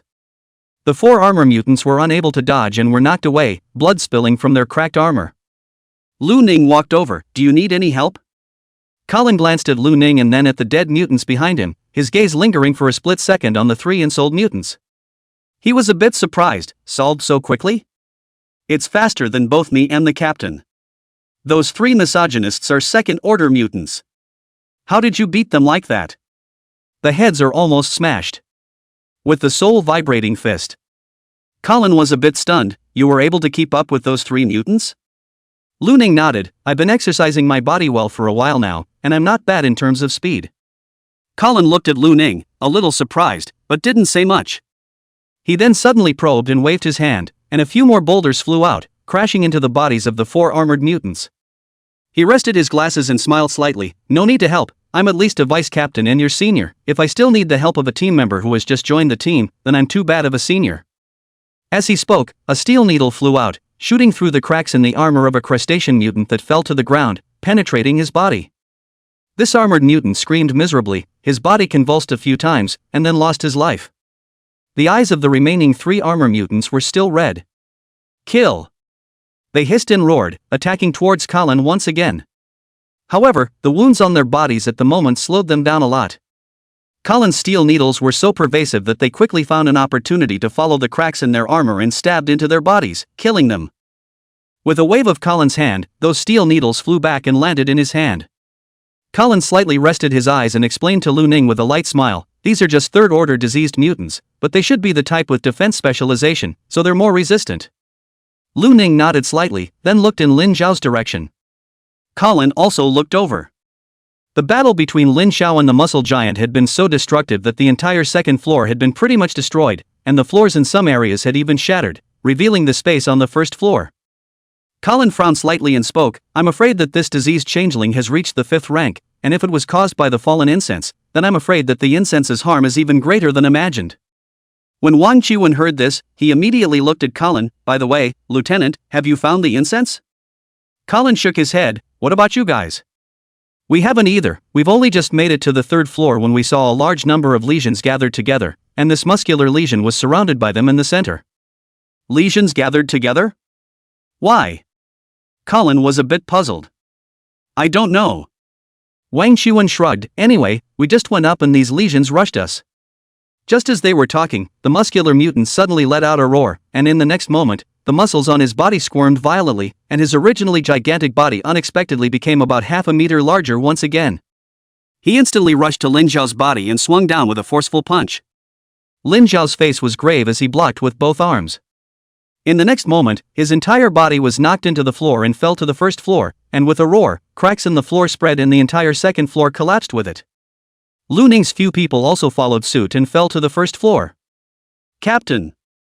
Wang Qiwen called out a bit nervously. Colin rested his glasses and said, to this extent, the captain won't die. As if to corroborate these words, a deep black light flashed. In the next moment, a figure rushed out from among the monolithic ruins and charged straight at the muscle giant. The muscle giant was immediately sent flying, directly flying about 10 meters away. At this moment, Lin Zhao's clothes were shredded and his body reached more than 3 meters tall, and the skin of his entire body became reddish red, and it seemed that there was a trace of steam floating out from the surface of his skin. He was also holding a long black stick in his hand. There was a hideous silver snake hovering on the surface of this long stick, which seemed to be alive as if it was swimming around the long stick and would even wrap around Lin Zhao's wrist. As Lin Zhao picked up the coiled snake stick, his aura caused Lu Ning to feel great pressure. Wang Qiwen on the side was shocked. What is this? Why does that stick make me feel uncomfortable?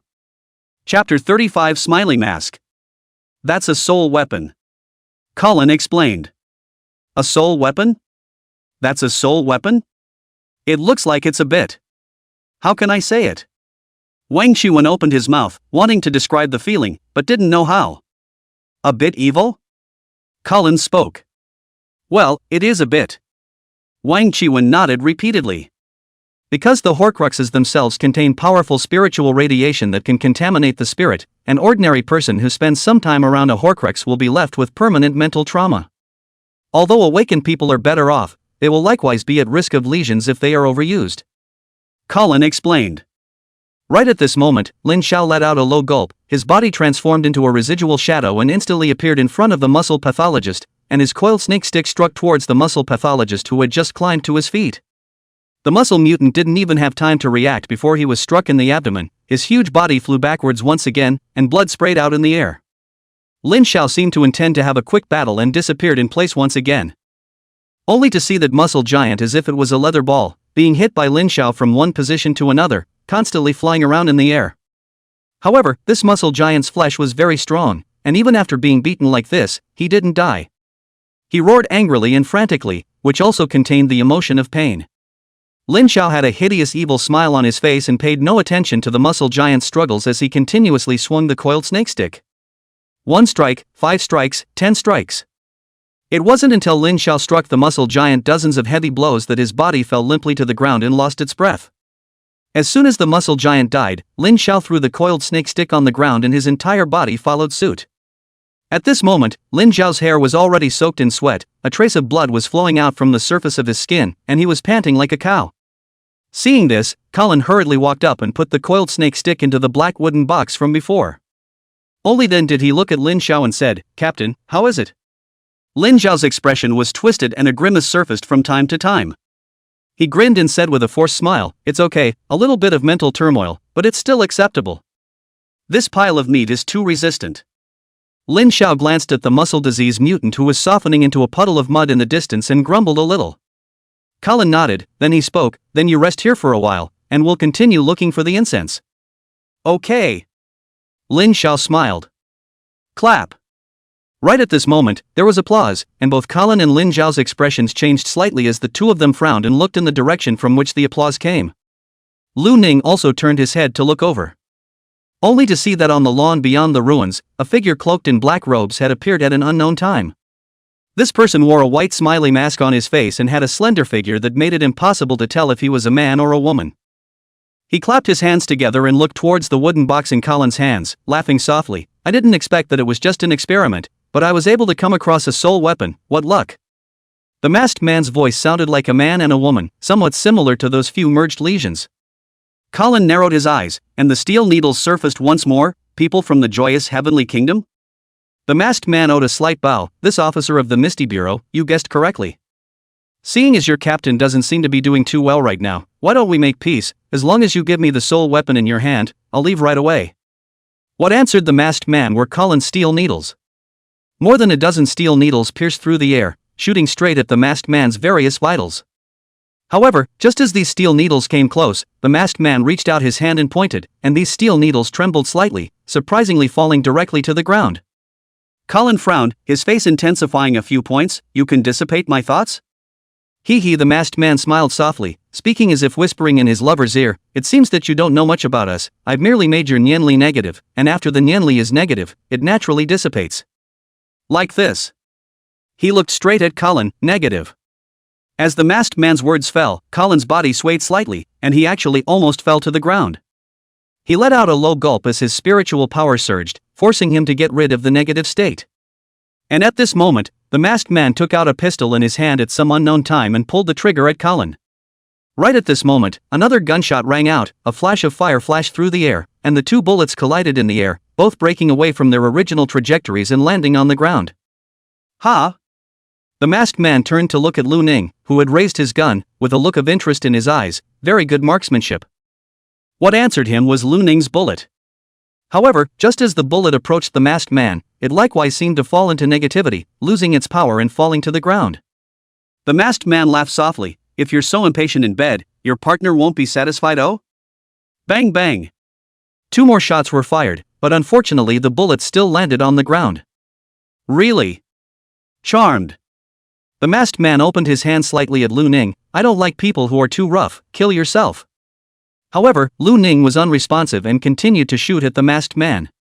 Continuous bullets poured out, but unfortunately all of them seemed to be unable to get close to the masked man.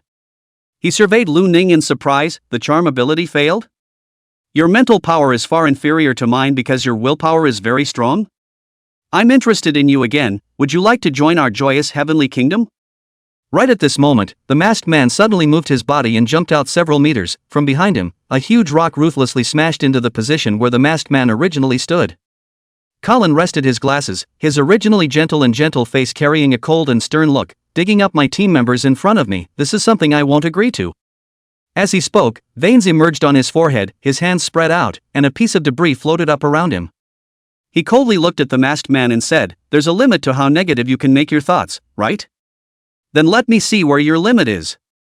With a wave of his hands, dozens of pieces of rubble shot out as if they were cannonballs, all of them heading towards the masked man. The masked man stood in place, his hands spread out, and he let out a low, hoarse voice, negative. Along with his voice, an invisible force spread out in all directions, and all the rubble all directly lost their strength and fell to the ground. The masked man softly said, unfortunately, you can't see my limits.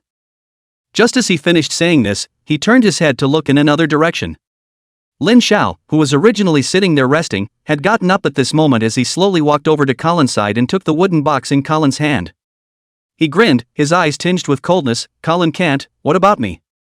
The masked man spread his hands out, his voice still relaxed. Hey, your consumption just now wasn't small, was it?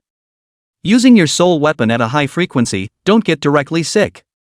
Lin Xiao's expression was cold. Then you don't have to care, I can kill you before the lesion. He.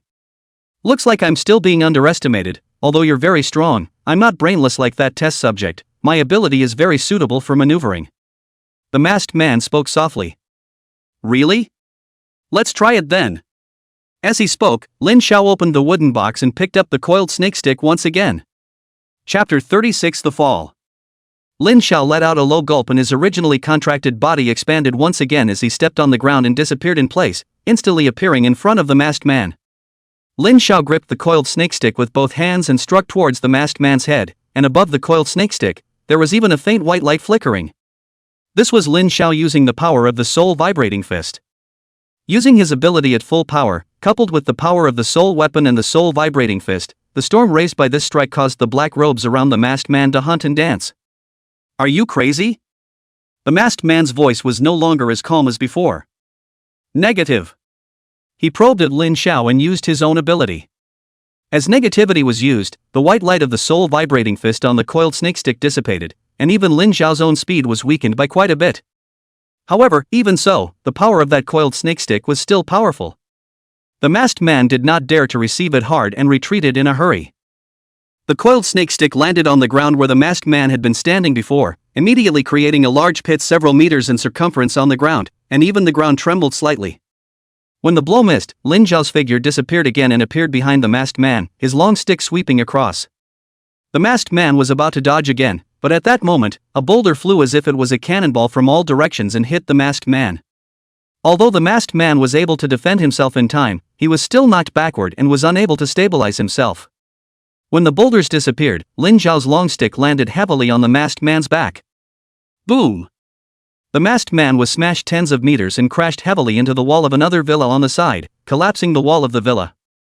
Lin Xiao rushed straight into the wall that the masked man had collapsed and another roar sounded. The masked man was knocked out of the villa, and while in the air, he was hit by another boulder, and blood spurted from his body. Lin Xiao followed close behind and rushed into the air, his coiled snake stick smashing down hard. Boom! The masked man shot straight to the ground and smashed into the ruins. Lin Xiao landed on the ground, leaning on the coiled snake stick and gasping for breath. His expression was twisted and seemed to contain pain. Just then, the masked man who had fallen into the rubble moved and slowly got up.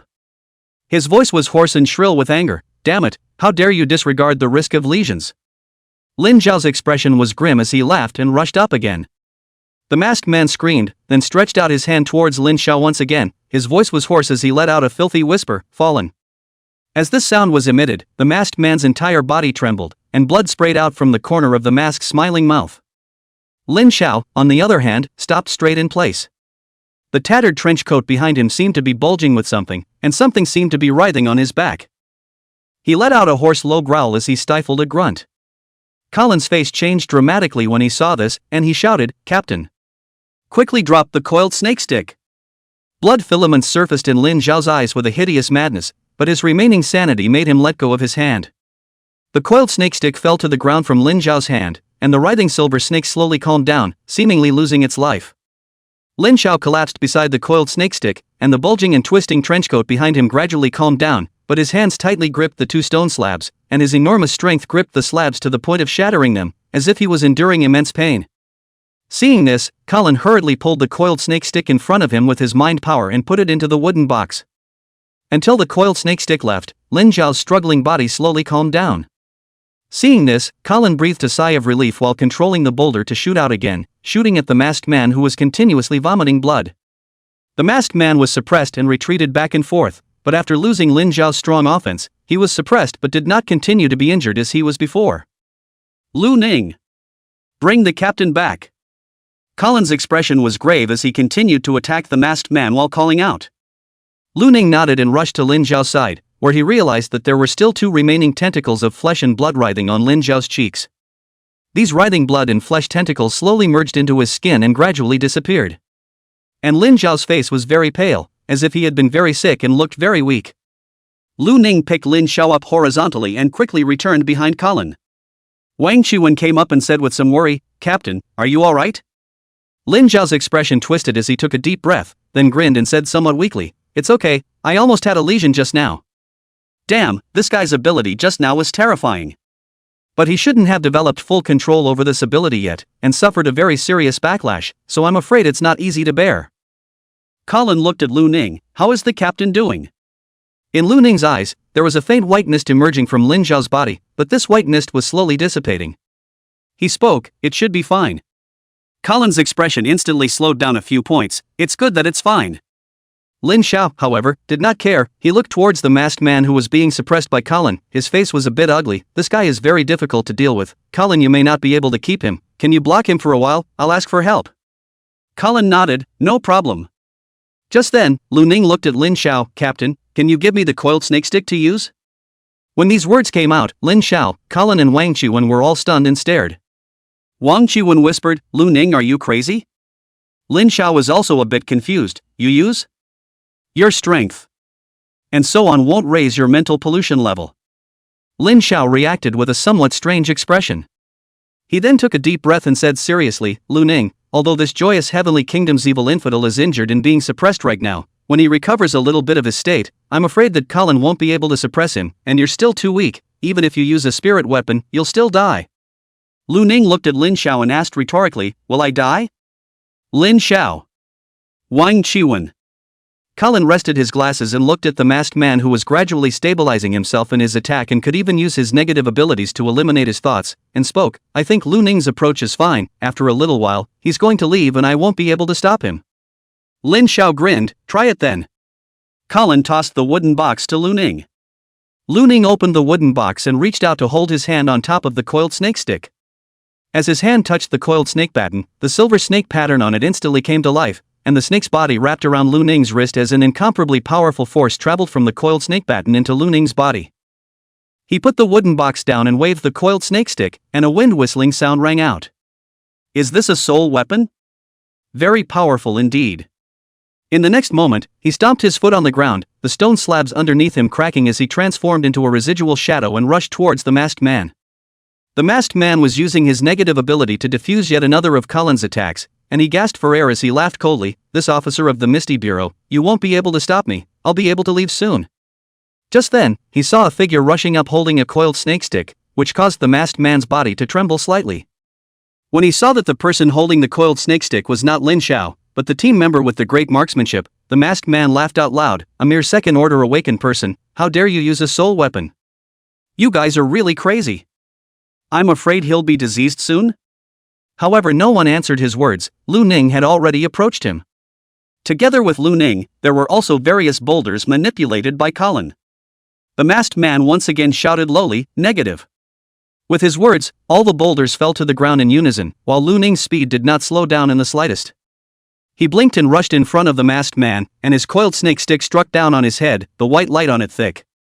Chapter 37 Killing. What?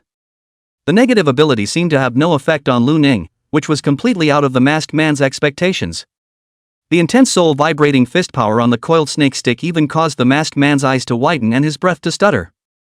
Caught off guard, he dodged hastily. However, Lin Xiao's previous attack had caused the masked man to be injured quite heavily, and this, coupled with the backlash from using his fallen ability, caused him to be far less agile than before. He only had time to dodge his head before his left shoulder was struck by the coiled snake stick. The power of the soul vibrating fist with high resonance was extremely powerful, and Lu Ning's own strength had been drastically increased by the coiled snake stick. This strike caused the bones in the masked man's left shoulder to shatter and bloody with just a touch. He let out a miserable scream, and his eyes under the mask widened with disbelief. The masked man seemed to have completely never expected that a mere second stage awakened had caused him to suffer such a serious injury. Under one strike, Lu Ning did not give the masked man a chance to catch his breath. He twisted his waist and swung his arm, and the coiled snake stick swept out horizontally, bringing with it the sound of whistling winds as it once again lashed out at the masked man's waist. The masked man gritted his teeth, swallowed the blood in his mouth, and yelled at Lu Ning, "Negative." This time, the white light on Lu Ning's coiled snake stick dimmed by a few points, and the power and speed of the coiled snake stick weakened a bit. However, the masked man was even more incredulous. He had used his negative ability with all his might against Lu Ning alone, but he could only weaken the power by such a small amount? Luckily, this time the masked man had prepared for it, quickly backing away while using his ability, narrowly avoiding the weakened coiled snake stick attack. Before the masked man could breathe a sigh of relief, a huge rock behind him whistled and smashed into him. He hastily dodged, but he was still hit in the back by a boulder, and blood sprayed out of his mouth. The masked man let out an enraged scream as he hissed at Lu Ning, who was once again wielding his coiled snake stick to strike, fallen. However, Lu Ning did not stop for a moment, and in the masked man's incredulous eyes, the coiled snake stick landed heavily on the masked man's head. Boom! The masked man's head was knocked askew, and his mask shattered, revealing a handsome face. There were hideous wounds on the forehead of this handsome face, and blood continued to flow down. The masked man staggered a step, opened his mouth, and was about to speak again when the coiled snake stick had landed on his head once again. This blow directly knocked the masked man to the ground. He coughed out a mouthful of blood, and before he had time to react in any way, the coiled snake stick struck once again. Boom boom boom. Lu Ning lifted his stick and fell again, striking the masked man's head over and over again, embedding his head into the stone floor and leaving only his limbs and torso twitching outside. And as the coiled snake stick fell again and again, the twitching limbs gradually lost their movement. Even though this masked man's limbs had completely gone limp, Lu Ning still beat the coiled snake baton on his head one after another with an expressionless face. This caused the scalp of the three Cullen people not far away to go numb. Wang Chuan looked at Lu Ning with a horrified face. "Team, Captain. Lu Ning won't be diseased, right? It feels as if he's gone crazy." Cullen was also looking at Lu Ning with some trepidation and a wary expression. The corner of Lin Xiao's mouth twitched and he tentatively called out, "Lu Ning? Lu Ning? Are you okay?" Lu Ning stopped his stick and glanced at Lin Xiao, revealing a confused look. "What's wrong?" "Captain." Lin Xiao's expression was relieved, then he coughed dryly. "Lu Ning, although I know that you don't like cultists either, whipping corpses is wrong. It doesn't match the values of our Misty Mist Bureau, you know?" Lu Ning opened his mouth and explained, "I just didn't know if he was dead or not, so I hit him a few more times just in case." Lin Xiao's trio? They looked at the red and white stuff splattered on the edge of the pit set in that head and fell into deep thought. Colin rested his glasses and the corner of his mouth twitched. Lu Ning, do you want to see if his head is still molded? Lu Ning sniffed and glanced at the pit, then realized that the masked man's originally handsome head seemed to be a blur. Lu Ning looked inside him and didn't see any white mist or anything like that. He then looked at Colin and revealed a bright smile. It should be dead. Even if he was as calm as Colin, his smile at the moment was awkward and unassuming. Dead it's good to be dead, it's good to be dead. At the very least, there is no need to be tortured by Lu Ning anymore. Lin Zhao's three people looked at each other and saw this idea from each other's eyes at the same time. Lin Zhao's face turned pale as he held Colin's shoulders and said, Go over and take a look. Colin nodded and the three of them walked towards the dead masked man. Colin turned to Wang Qiwen and said, You hold the captain. Oh, good. Wang Qiwen hurriedly went forward to support Lin Zhao. Colin, on the other hand, squatted down and fumbled with the masked man's black robe. Soon, he fumbled for a few fallen incense from within the black robe. This incense should have been affected by the battle fluctuations and was now broken into several sections. In addition to the incense, there was also a ring carved with an angel, as well as a few soul crystals. Colin scrutinized the angel carving on the ring, on which the angel spread her wings and hands as if to embrace the believers, and she wore a white yet revealing gown that looked both holy and seductive. But the face of the fallen angel carving was a blur, and it was impossible to tell what it looked like. This is the mark of a fallen angel. This guy is indeed a member of the joyous kingdom of heaven. But there are no useful clues on him other than the incense. Colin was somewhat regretful. Lin Zhao thought for a moment and spoke. This cultist just mentioned experiments, so this gathering could be an experimental site. It's just that I don't know if it's a personal action on his part or if there were originally joyful Heavenly Kingdom members in the gathering. This can be investigated. Colin also nodded. Well, we can investigate from the birthday party organizer. We should be able to find the list of party members. Go back and ask the lady from before. Lin Zhao nodded and said softly. He then looked at Lu Ning with a look of surprise in his eyes. Lu Ning, why was that cultist's ability so weak against you before? Do you have any special ways of resisting it? Colin also came back to his senses and looked at Lu Ning curiously as he said seriously, Lu Ning, if you have such a method, you can share it with the Misty Bureau. This will allow the Bureau's action team members to reduce their losses by a great deal when they face the members of the joyous celestial kingdom, and this credit should be enough to apply for a very strong soul artifact for you, and perhaps a medium critical soul artifact will hopefully even be available for you to apply for. Wang Qiwen also looked at Lu Ning curiously. Lu Ning said with a calm expression, I don't have any special ways to resist. Lin Zhao was stunned and a bit startled. Then how come you're not affected? That fallen ability, but it almost made me sick. Lu Ning thought for a moment, maybe it's because my spiritual pollution degree has always been 0%, and I won't be affected by spiritual pollution? I don't feel any mental depravity. 3 people. Wang Qiwen's eyes were green. There's still this benefit to having a 0% spiritual pollution degree? That's too good to be true, isn't it? Then aren't the members of the joyful kingdom of heaven completely helpless against you? Colin also looked envious and sighed. Maybe it's really possible, but that negative ability doesn't seem to do much for you either? Lu Ning nodded and truthfully said, that bit of negativity is too little. I've been walking through the mists for a long time, and I've experienced negativity much greater than that, so it doesn't have much of an effect. Hearing this, all 3 of them fell into silence.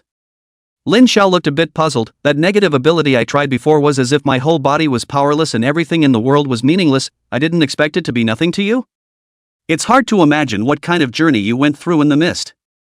Colin also nodded slightly and gently patted Lu Ning's shoulder. At the very least, now you've returned to the age of civilization, to the human race. Lu Ning nodded slightly.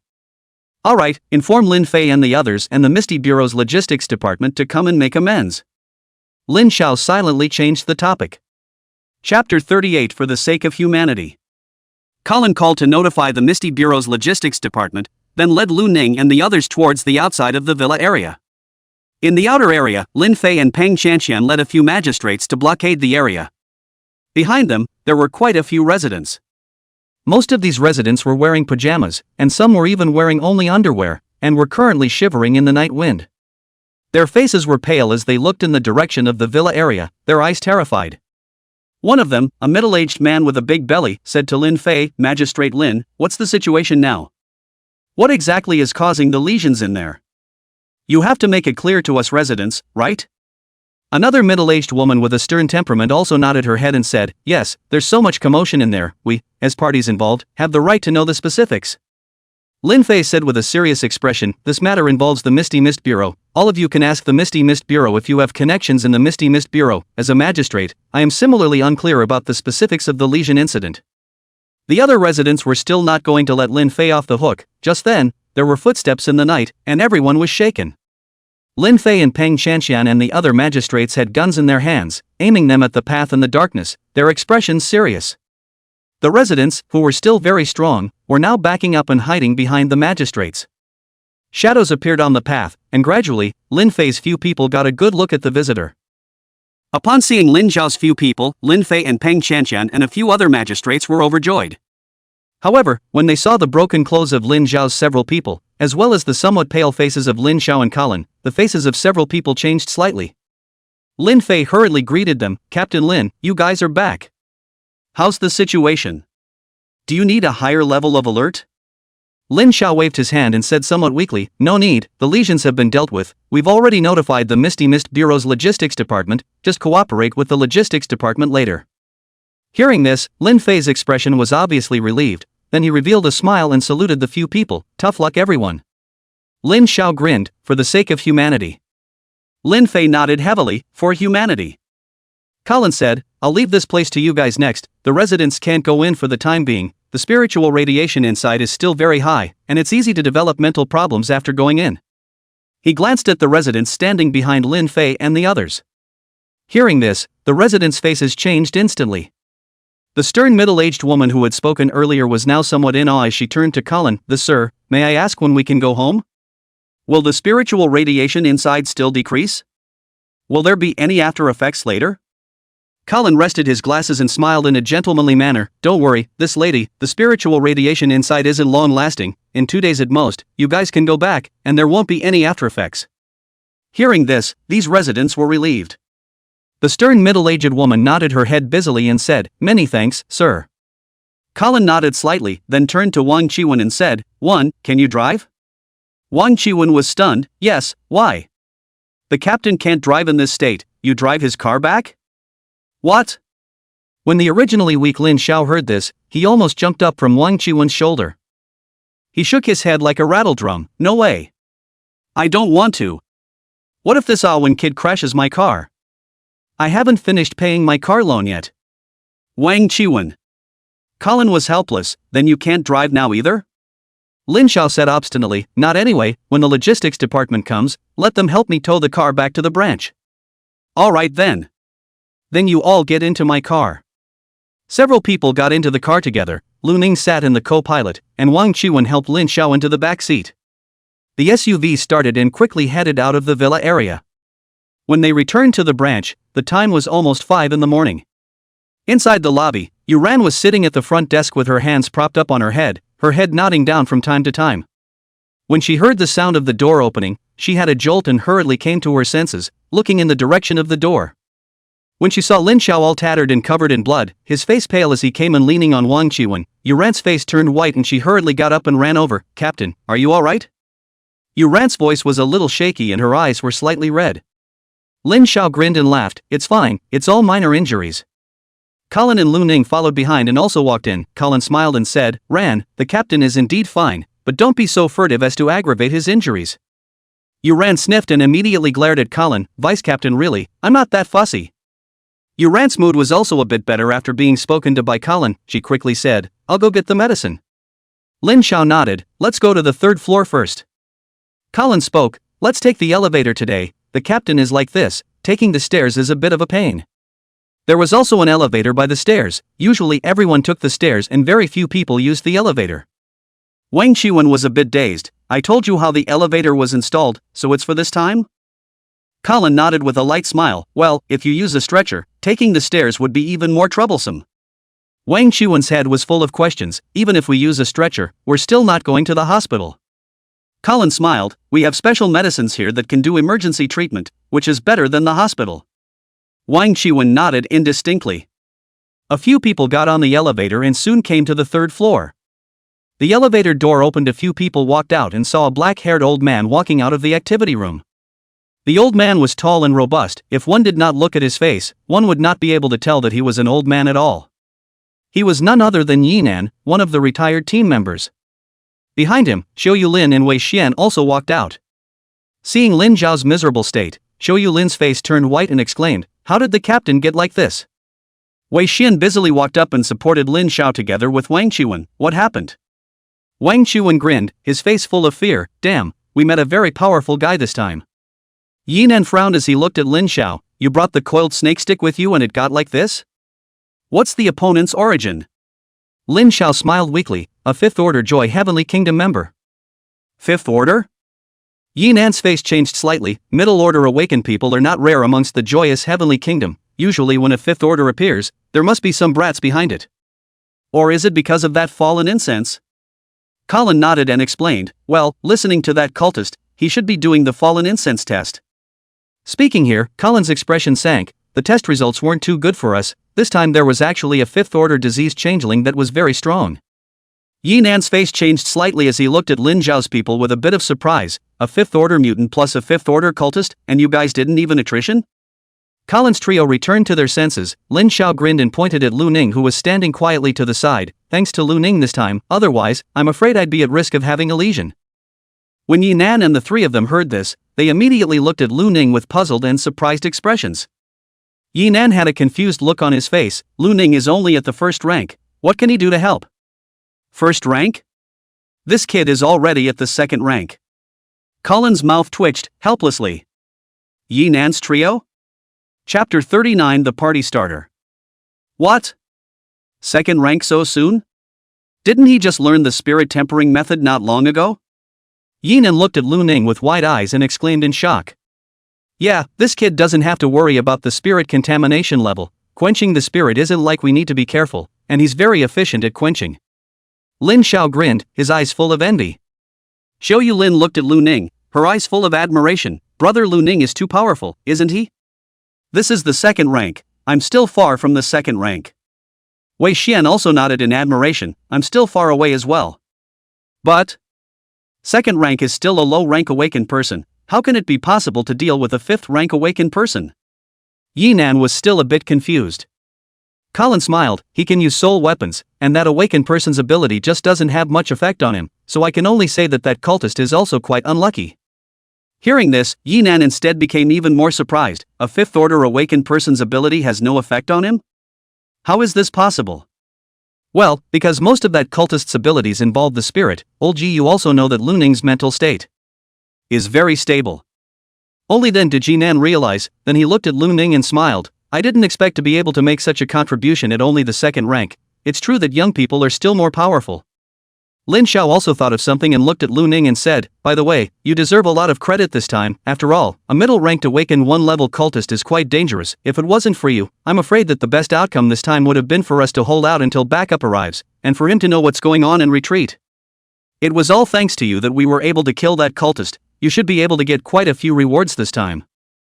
Lu Kong sniffed and looked at Lin Zhao. Can there be a soul weapon reward? Hearing this, Lin Zhao thought for a moment and spoke. I'll apply for you. I'm not sure if it will work or not, but don't hold too much hope. Lu Ning nodded slightly. Aha. Just then, footsteps sounded quickly, and you ran over from behind. There was also a silver-colored metal box in her hand. Captain, your medicine. Yinan also came back to his senses and said, help Lin Zhao to the activity room first. Wang Chuan and Wei Xian nodded their heads in succession, and the two of them helped Lin Zhao into the activity room and made him lie down on the sofa. And then, Colin took the metal box in Yu Ran's hand and opened it. Inside was a blue potion.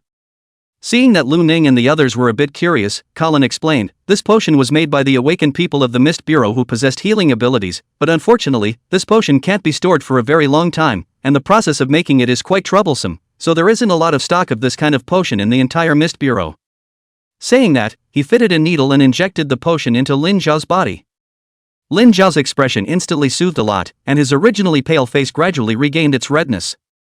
He exhaled a cloudy breath and grinned, it's finally comfortable. Why don't you lie down and rest again? Colin glanced at Lin Zhao, who intended to sit up, and spoke. Lin Zhao shrugged and lay down again. Colin then looked at Lu Ning and Wang Chuan and spoke, you two go and rest, you're also quite tired this night. Wang Qiwen's expression was a bit awkward. I didn't do anything either. Colin smiled. Didn't you kill a few first-order diseased mutants? That's also merit. When the time comes, I'll apply for a reward for you. Wang Qiwen's eyes lit up. That's fine. Lu Ning nodded. Then I'll go back to bed. After Lu Ning and Wang Qiwen left, Yinan also returned to the basement. Colin looked at Lin Xiao and said, "Are you going to question that lady later?" Lin Xiao laughed. "Nonsense, I'm definitely going. Let's go a little later. I'll rest for a while too." Colin nodded. Lu Ning went back and had a beautiful sleep. When he arrived at the Misty Bureau, it was already evening. The receptionist was another little girl named Annie. Yuran was on night duty yesterday and was transferred during the day. Annie greeted Lu Ning, who nodded, and then came to the third floor. Inside the activity room on the third floor, neither Colin nor Lin Xiao were there, and there were only Wei Xian and Xiu Lin. Wei Xian was playing a single-player game, while Autumn Moonling was watching an idol drama on the side. Seeing Lu Ning come over, Autumn Moonlight Lin's eyes lit up and greeted her with a smile. "Brother Lu Ning, have you rested yet?" Wei Xian laughed. "Why don't you rest a little longer?" One hasn't even come yet. He shouldn't be as tired as you were yesterday, right?" Lu Ning spoke. "I'm almost rested." "Where are the captain and vice captain?" The two of them went to the sheriff's department, supposedly to have another chat with the young lady who reported the case yesterday. Autumn Moonlin explained. Lu Ning nodded slightly and came to Wei Xian's side to play the game with him. It was only when it was around 6 in the afternoon that Lin Xiao and Colin returned to the activity room.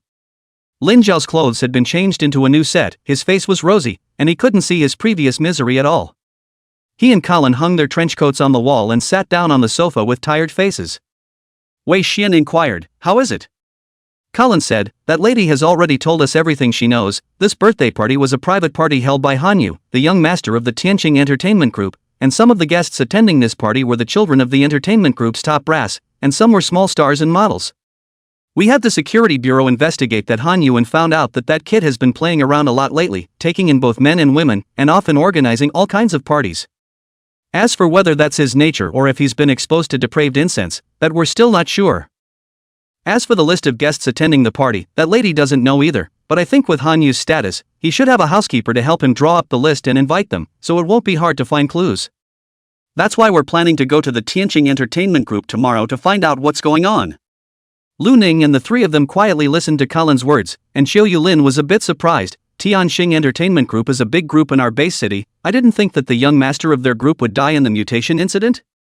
Lin Xiao shrugged and said, "It's still uncertain if this Hanyu is dead or not, but he did go missing. This must be big news, right?" Xiu Yulin smiled a bit eagerly. "Can I go with you guys tomorrow?" Wei Xin was also a bit expectant. The last mission, it was Wen and Lu Ning who went on it together, so let me and Xiao Lin go this time? Lin Xiao laughed. "This mission is nothing more than going to investigate. It's not that difficult, just let Colin take you two there when the time comes. The three of us will stay at the branch to rest." Xiu Yulin waved her fist a little excitedly. "Then will we be able to see those stars?" Colin rested his glasses and said a bit helplessly, "We're not going to chase stars." Xiu Yulin hemmed and hawed. "I know la, I'll just look from afar." Colin then looked at Lu Ning and said, "I've reported your weapon application and merit application together, so I should have news tomorrow." Lu Ning nodded and said, "Thank you, Lieutenant." Colin patted Lu Ning's shoulder and laughed. "We're all companions, what's there to thank?" Lin Xiao heatedly laughed. "If you really want to thank me, let's have a few games?" Wei Xian and Colin both revealed meaningful smiles and looked at Lu Ning. Lu Ning said with a wooden face, "I'm not thankful." Cut. "Forget it, let's eat dinner, I'm starving." Lin Xiao skimmed his mouth and said. Chapter 40 Red Roses and White Roses. That night it was Lu Ning and Lin Xiao's turn to be on night duty. Lin Xiao went to watch soap operas as usual, and Lu Ning could only quench his spiritual power a little bit because the soul crystals had already been used up. The night passed quickly. Early the next morning, Lu Ning had just finished quenching his spiritual energy and was planning to go to the captain's office to find Lin Xiao to order breakfast when he heard footsteps approaching quickly. Lin Xiao pushed his way in with a look of surprise on his face. "Lu Ning, there's some good news for you." Lu Ning looked at Lin Xiao in confusion. "What good news? Didn't Colin apply for firearms equipment for you yesterday as well as exchanging merits for soul weapons? There are already results." Lu Ning sniffed and immediately inquired, "How is it?" Bureau Wang personally approved the application and intends to give you firearms-type soul weapons. It just so happens that you don't need firearms equipment either, so you can just use the soul weapons directly. The person escorting the soul weapon should be arriving soon. Lu Ning revealed a smile. That's quite good. Lin Xiao patted Lu Ning's shoulder. Good luck. To be honest, I didn't even think that the application for a soul weapon would be passed. It should be because Bureau Wang thought that your spiritual pollution level wouldn't be elevated and that you would be very suitable for using a soul weapon. Plus Colin also mentioned that your marksmanship was very accurate in his application, so that's why it was passed. Lu Ning nodded slightly and spoke. With a soul weapon, I should be able to raise my strength a bit, so I should be able to help out a bit when there are any powerful opponents. Lin Xiao was stunned, then laughed. You were a big help last time. If it wasn't for you, I might have gotten sick. Lu Ning didn't talk more about this topic and spoke. I'm hungry, order takeout. Okay, what do you want to eat? Tofu brain, salty. Heresy. Tofu brain needs to be sweet to be delicious. Lin Xiao instantly glared angrily. Lu Ning said with a calm expression, I only eat salted ones. Lin Xiao. He huffed and walked out of the room and went to order takeout. After a while, Colin, Wang Chuan and a few others came to the activity room one after another. After hearing that Lu Ning's application for a soul weapon had passed, Wang Chuan and the three of them looked at Lu Ning with envious faces. Lu Ning's original marksmanship was very accurate, and now that he has a new soul weapon firearm, wouldn't he be invincible? Wang Chuan tried to act less envious, but the twisted expression was unmistakable. Colin smiled and spoke, with Lu Ning's marksmanship, combined with the soul weapon firearm, at the very least, he can deal with third-ranked mutants and awakened ones, and there might be a hope of dealing with fourth-ranked mutants and awakened ones. Xiao Yulin was a little shocked. That powerful? Lin Xiao on the side stuffed the bun into his mouth and spoke. Normal, low-ranked awakened are actually still quite weak in their own bodies. Maybe with normal firearms they can withstand them, but the power of soul weapon firearms is so strong that with a low-ranked awakened's body defense, they simply can't block them unless they have special abilities. But it's not the same at the level of middle-rank awakened person. After the 5th rank, the abilities would become very strong, and their own bodies were much more powerful, so they wouldn't be so easy to kill. Didn't you see Lu Ning using the soul vibrating fist before, and beating that cultist's head with the coiled snake stick for so many hits? Wang Chuan's face was filled with envy. That's pretty powerful too, okay?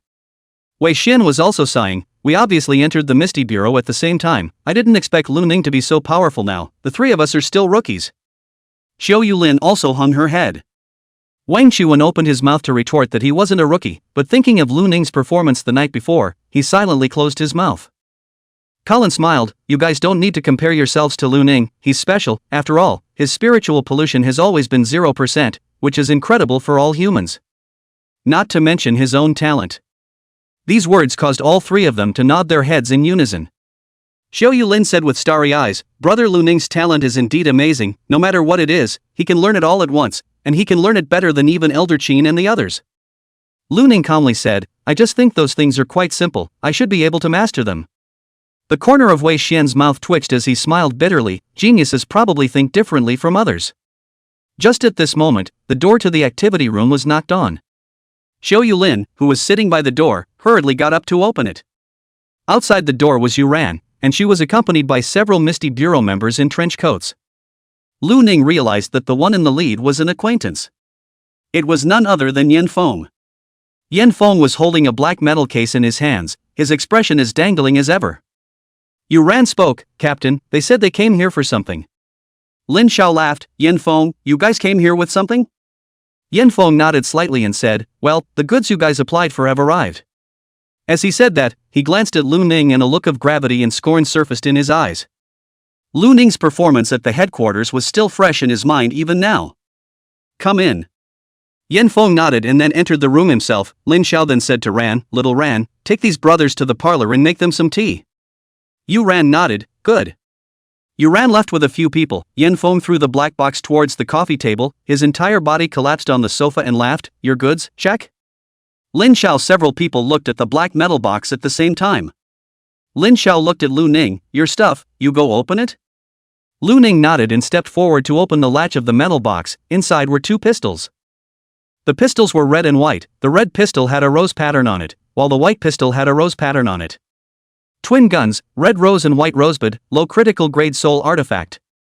These twin guns are a pair, and their normal power is much stronger than a sniper rifle, though the recoil is also very strong. A normal second-order body-enhanced awaken might not be able to withstand the recoil of continuous firing.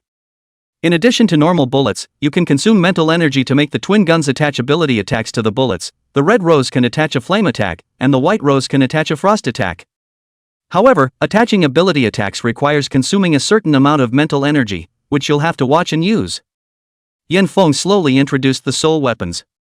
After Lu Ning listened, he nodded and said, "It suits me." He reached out and grabbed the twin guns, the bodies of which gave him different touches. The red rose's gun body was gentle, while the white rose's gun body was cold. Lu Ning clearly felt that when he took the twin guns, his body seemed to become a few points sharper, his eyesight was a little better than before, and he could even see mosquitoes vibrating in the distance. And the red rose as well as the white rose pattern on the gun body seemed to have become vivid, as if two flowers were blooming. Lu Ning lovingly looked left and right, a smile appearing on his face. The three Wang Qiwen on the side had envious faces. Yan Feng spoke, "Your spiritual pollution has always been 0%, the limitations on the use of low critical grade soul artifacts don't mean much to you, just use them as you see fit. It's just that the spirit power still has to consume your own, so don't play it off." Lu Ning nodded, "I know." "Oh yeah, there's one more thing," Bureau Wang said that with Lu Ning's merits, he's actually still a bit far from applying for these two guns. However, considering Lu Ning's special situation, he agreed to the application ahead of time, and will next deduct a portion of Lu Ning's future merits to pay back for this pair of guns. Yan Feng thought of something and continued. Lin Xiao snapped, "No wonder, I told you, normally, Lu Ning's merits shouldn't be enough." Yan Feng got up and said, "I'm done notifying things so I'll go back to resume my duties." Saying that, he nonchalantly took away a bun and held it in his mouth as he hung back and headed out. "Colin, go see off Yan Feng." Colin nodded and followed Yan Feng out. Chapter 41 Clues. After Yan Feng and Colin left, Wang Qiwen and the three of them instantly came over to Lu Ning's side. "Wow! Is this a soul weapon? It's so pretty." Xiao Yulin's eyes sparkled as she looked at the patterns on the twin guns. "Gorgeous and elegant." It simply poked her aesthetic perfectly. Wang Qiwen and Wei Xian had a different focus. Wei Xian asked curiously, "How powerful is this bullet? If it's stronger than a sniper rifle, it won't be as strong as a small artillery shell, right?" Wang Qiwen, on the other hand, was envious. "It can even be attached to elemental attacks? Then in the future, wouldn't Lu Ning still be considered to have an elemental awakening ability?" Seeing the way the three of them came together, Lin Xiao reminded, "Hey, you guys be careful, although the mental radiation of the low-risk level soul weapon isn't particularly strong, your level is too low and your mental power is too weak, so if you are close for a long period of time, it will still affect the stabilization of your mental power. When the time comes, the lesions may not be so bad, but it will definitely have an effect on your quenching of your spiritual energy." Hearing this, the three people's faces changed, and they hurriedly pulled away. "In that case, wouldn't we all be unable to use our soul weapons now?" Wang Qiwen looked disappointed. Lin Xiao lightly laughed, "That's not true, if you use it for a short period of time, even you guys will be able to use it for a bit, but the side effects are rather large, it might take a while to not be able to use your spiritual power, while the spiritual pollution level will be elevated a bit." Xiao Yulin spat out her tongue, "Then I'd rather not use a soul weapon." Lin Xiao smiled, "Don't worry, there's me, Colin, and now Lu Ning and the team, it's not your three's turn to use soul weapons." Then his expression became serious, "If it's really your turn, then it's a big deal." Not a moment later, Colin returned. After a few people finished their breakfast, Colin left the branch with Xiao Yulin and Wei Xian and went to investigate Han Yu's situation and the list of birthday party members at Tianxing Entertainment Group. Lin Xiao, Wang Qiwen, and Lu Ning stayed behind at the branch and naturally had nothing to do. In the end, the three of them agreed to go to the underground training room to see the power of the red rose and white rose. The bullets used for the double guns were normal pistol bullets, one magazine could hold 20 rounds, and the double guns were 40 rounds. The normal power was quite huge. Lin Xiao took out a 5 cm alloy steel plate to test it and was easily penetrated by one shot. Normal pistols were simply toys compared to it. And after Lu Ning used the ability attachment, the power was still increased. Flame bullets could cause the bullet to explode if enough spiritual energy was inputted, almost qualifying it as a small artillery shell. Frost bullets, on the other hand, could freeze an area. When Lu Ning finished testing the power, Wang Qiwen had completely shut himself up. "This elemental ability is stronger than even I am." Even Lin Xiao was a bit surprised. The power of this soul weapon is a bit stronger than the coiled snakestick, and it's still a special soul weapon of the firearm class. "In your hands, this soul weapon is simply a great killing weapon. Lu Ning, this time you owe Wang bureaus a big favor. Lu Ning nodded, aha. It wasn't until 5 o'clock in the evening that the three Collins returned to the activity room with tired faces. Lin Xiao immediately inquired, how's it going? Is there any progress? Autumn Moon Lin complained, there is, it's that Han Yu's parents are simply too much. They even think that it's because we didn't discover it in advance that caused his son's lesions. Do you think it's infuriating? Even Wei Xian, who always had a good temper, showed a mocking look. Why don't they think about whether or not they've taken care of their own son? Lin Xiao looked at Colin, who calmly said, although the process was a bit convoluted, all in all, there were some gains. We paid a visit to Han Lin, the president of Tianqing Group, and he said that Han Yu was originally working at Tianqing Group, but he has been taking a lot of time off during this period of time, and is rumored to have gone to play with his friends. And Han Yu's temper has been a little weird lately, he gets cranky and angry from time to time, and he wouldn't have been like this before. Also, Colin paused and said, we investigated that Han Yu has recently suborned quite a few stars, both male and female. According to our understanding, he wasn't interested in males before. Lin Xiao raised an eyebrow, this matches what we investigated at the sheriff's department, this is a recent development? Colin nodded, well, we questioned quite a few employees of the Heavenly Star Entertainment Group and got statements from multiple people, all of whom said that Han Yu's words and behavior have been a bit strange lately.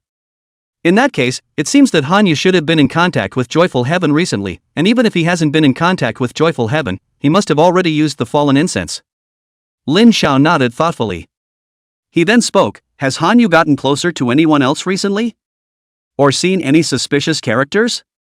Colin smiled and said, I was also thinking that perhaps there were members of Joyful Heavenly Kingdom among the people Han Yu had met during this period of time, so I investigated Han Yu's recent whereabouts again and found that there were 3 more suspicious characters. One was Samantha, a starlet of the Heavenly Star Group, and it was rumored in the shadows of their group that the two of them were in a romantic relationship.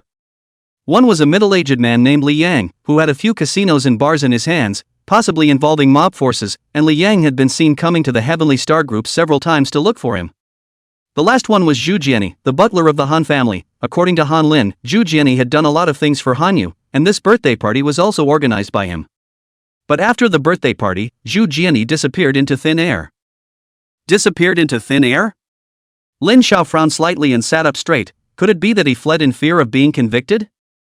Colin nodded, it's possible, so I think he's the most suspicious. The second is that Li Yang. After all, back then, Gao Tian Lin's Peach Heart Gang was doing very well in the base city underworld, so if Li Yang's industry is involved in this area, he might have crossed paths with Gao Tian Lin. Gao Tian Lin's line hadn't found out anything useful until now, so maybe this was also a breakthrough. As for that Samantha, she had joined the Tianqing Group for a while now, and there were quite a few secret rumors after all. She was a star, so who could tell if it was true or not? I don't know if she and Han Yu are really lovers. Even if it's true, with Han Yu's performance in the later stages, he's had so many subterfuges that even being lovers doesn't mean much. Lin Xiao nodded slightly in silence and then said, since that's the case, let's focus mainly on Zhu Jiani first and find out where he is. Even if Zhu Jiani isn't a member of the Joyful Heavenly Kingdom behind the scenes, with his close relationship with Han Yu, he should know something. Then it was time to investigate Li Yang to see if he had been in contact with Gao Tian Lin, and if so, then he would be more suspicious.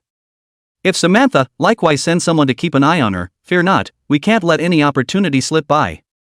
Colin nodded and said, in that case, our manpower might not be quite enough. That's a problem.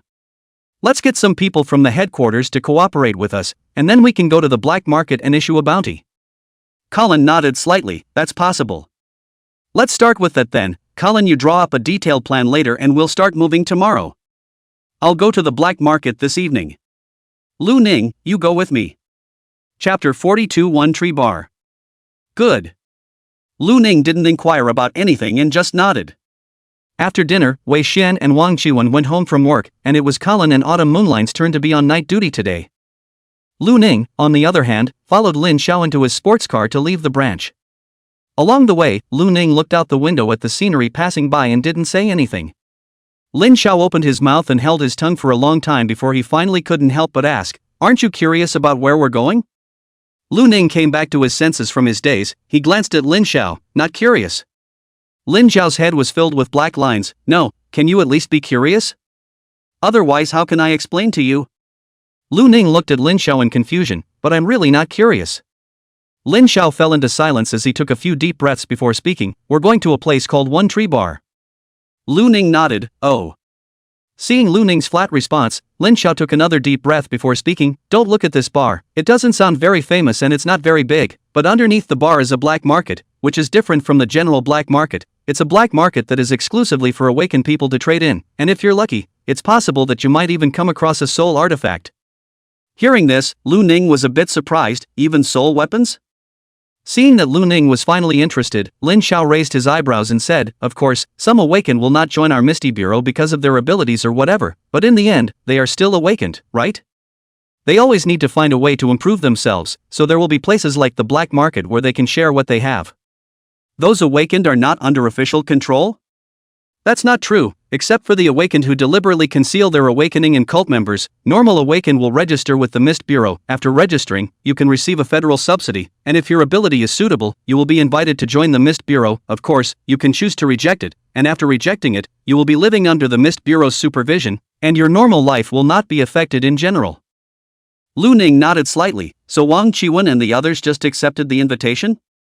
Well, in fact, not all awakened are willing to join the Mist Bureau. After all, there are advantages and disadvantages to joining the Mist Bureau. There are definitely the most resources in the Mist Bureau, but the Mist Bureau needs to carry out missions, which makes it more dangerous, whereas if they don't join, they don't need to carry out missions, and the danger is comparatively a little bit less, but all the same, the growth of spiritual power is very slow if there aren't enough resources. Eventually, you may not be able to suppress the spiritual pollution because your spiritual power isn't strong enough, which will eventually lead to lesions occurring. Lu Ning listened quietly and frowned. Then why don't we let all awakened use soul crystals to boost their spiritual power? Wouldn't that reduce the lesions? Lin Xiao smiled bitterly. Of course the Federation would like to, but the number of soul crystals is limited. Even members in the Misty Bureau need to have the appropriate merit to redeem them, so how can there be any extra to give to the freely awakened? Saying that, Lin Xiao sighed. Awakened abilities may seem like lucky people to ordinary people, but after awakening, they are already on the path of sickness, just poor people who keep struggling on the path of sickness. Lu Ning did not speak, his face expressionless. Lin Xiao glanced at Lu Ning. You don't have any feelings? My spirit will not be contaminated with such feelings. Lin Xiao? He said with a black face, can't you think differently and empathize? Lu Ning was silent for a moment. Oh, you guys are quite miserable.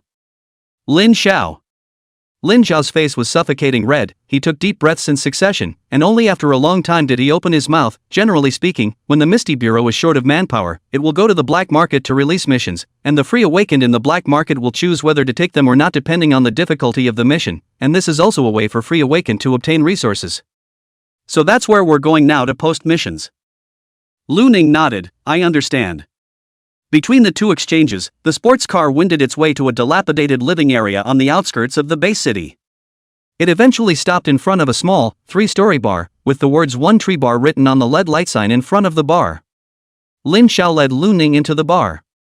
The space inside the bar wasn't too big, with tables and chairs surrounding the central dance floor, where a band was singing at the moment.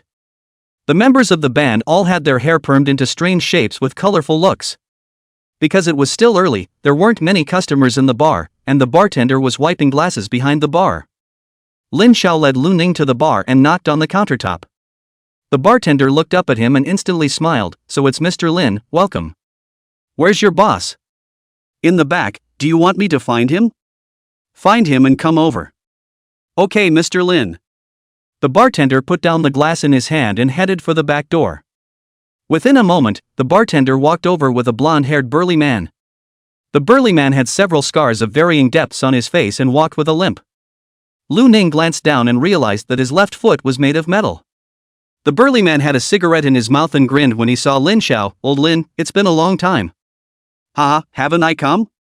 Lin Xiao greeted him and both of them simultaneously landed a punch on each other's chest with a muffled thud. Go inside and talk. The burly man took Lin Xiao by the shoulders and headed for the back door. Lu Ning followed. After entering the back door was a corridor with several rooms on both sides of the corridor. The burly man led the two to an unoccupied room on the left side before closing the door. Lin Xiao smiled. How's business these days? It's just like that. The strong man waved his hand and then whispered, but it seems like there are more awakenings lately? Lin Xiao's smile tightened and he nodded slightly. Well, there are also more and more lesion incidents now. Saying that, he thought of something and pulled Lu Ning over. Come, let me introduce. This is our team's newcomer, Lu Ning. This is Tyrone, who used to be a co-worker with me. Tyrone raised an eyebrow and looked Lu Ning up and down. Such a youngster, a little munchkin who just awakened? Lin Xiao hemmed and hawed. Then you're looking at it wrong. This kid is not ordinary. He just killed a 5th rank 2 days ago. Tyrone was inhaling a cigarette, and when he heard this, he was choked and coughed, his face coughed red. Tyrone looked at Lin Xiao with an odd face. Old Lin, I haven't seen you for a few days. You like to joke even more, huh? Hey, I'm not joking. I told you this kid is special, but the specifics, I'm not at liberty to go into details. You know the Bureau's rules. Seeing that Lin Xiao didn't look like he was joking, Tyrone then looked at Lu Ning in disbelief, a few more points of gravity in his eyes. He smiled and extended his hand to Lu Ning. Lu Ning, right? I'm also considered your senior. Come play here sometime in the future. I'll give you a free bill. Lu Ning also reached out and shook Tyrone's hand. Hello, senior. Speaking here, Lu Ning paused and said in a serious manner, Senior, you seem to be fast becoming sick. Chapter 43 Soul Apparatus Embryo. Lu Ning's words caused the atmosphere in the room to instantly quiet down. Tyrone looked at Lu Ning with some suspicion and then at Lin Xiao. Old Lin, what's going on? Lin Xiao shrugged. Told you he's special. He's the one who saw Mumu's quick lesion before. Tyrone's eyes kept changing and he grinned. If you hadn't brought this ing thing, I would have thought that some monster had infiltrated the base city. Lu Ning calmly retorted, I'm a normal human. Lin Xiao rolled his eyes as he listened, then he looked at Tyrone with some concern. The pollution level hasn't decreased? Tyrone took a drag on his cigarette and smiled with a somewhat complicated expression. It's estimated that it can't be lowered. It's already very good to be able to maintain it at this current state. Lin Xiao fell silent and looked at Tyrone without saying anything. Tyrone exhaled smoke at Lin Xiao, punched him in the chest and laughed. Don't look at old me like that. Don't worry, I've already prepared a gun, and when it really comes to fast lesions, I won't give you any trouble.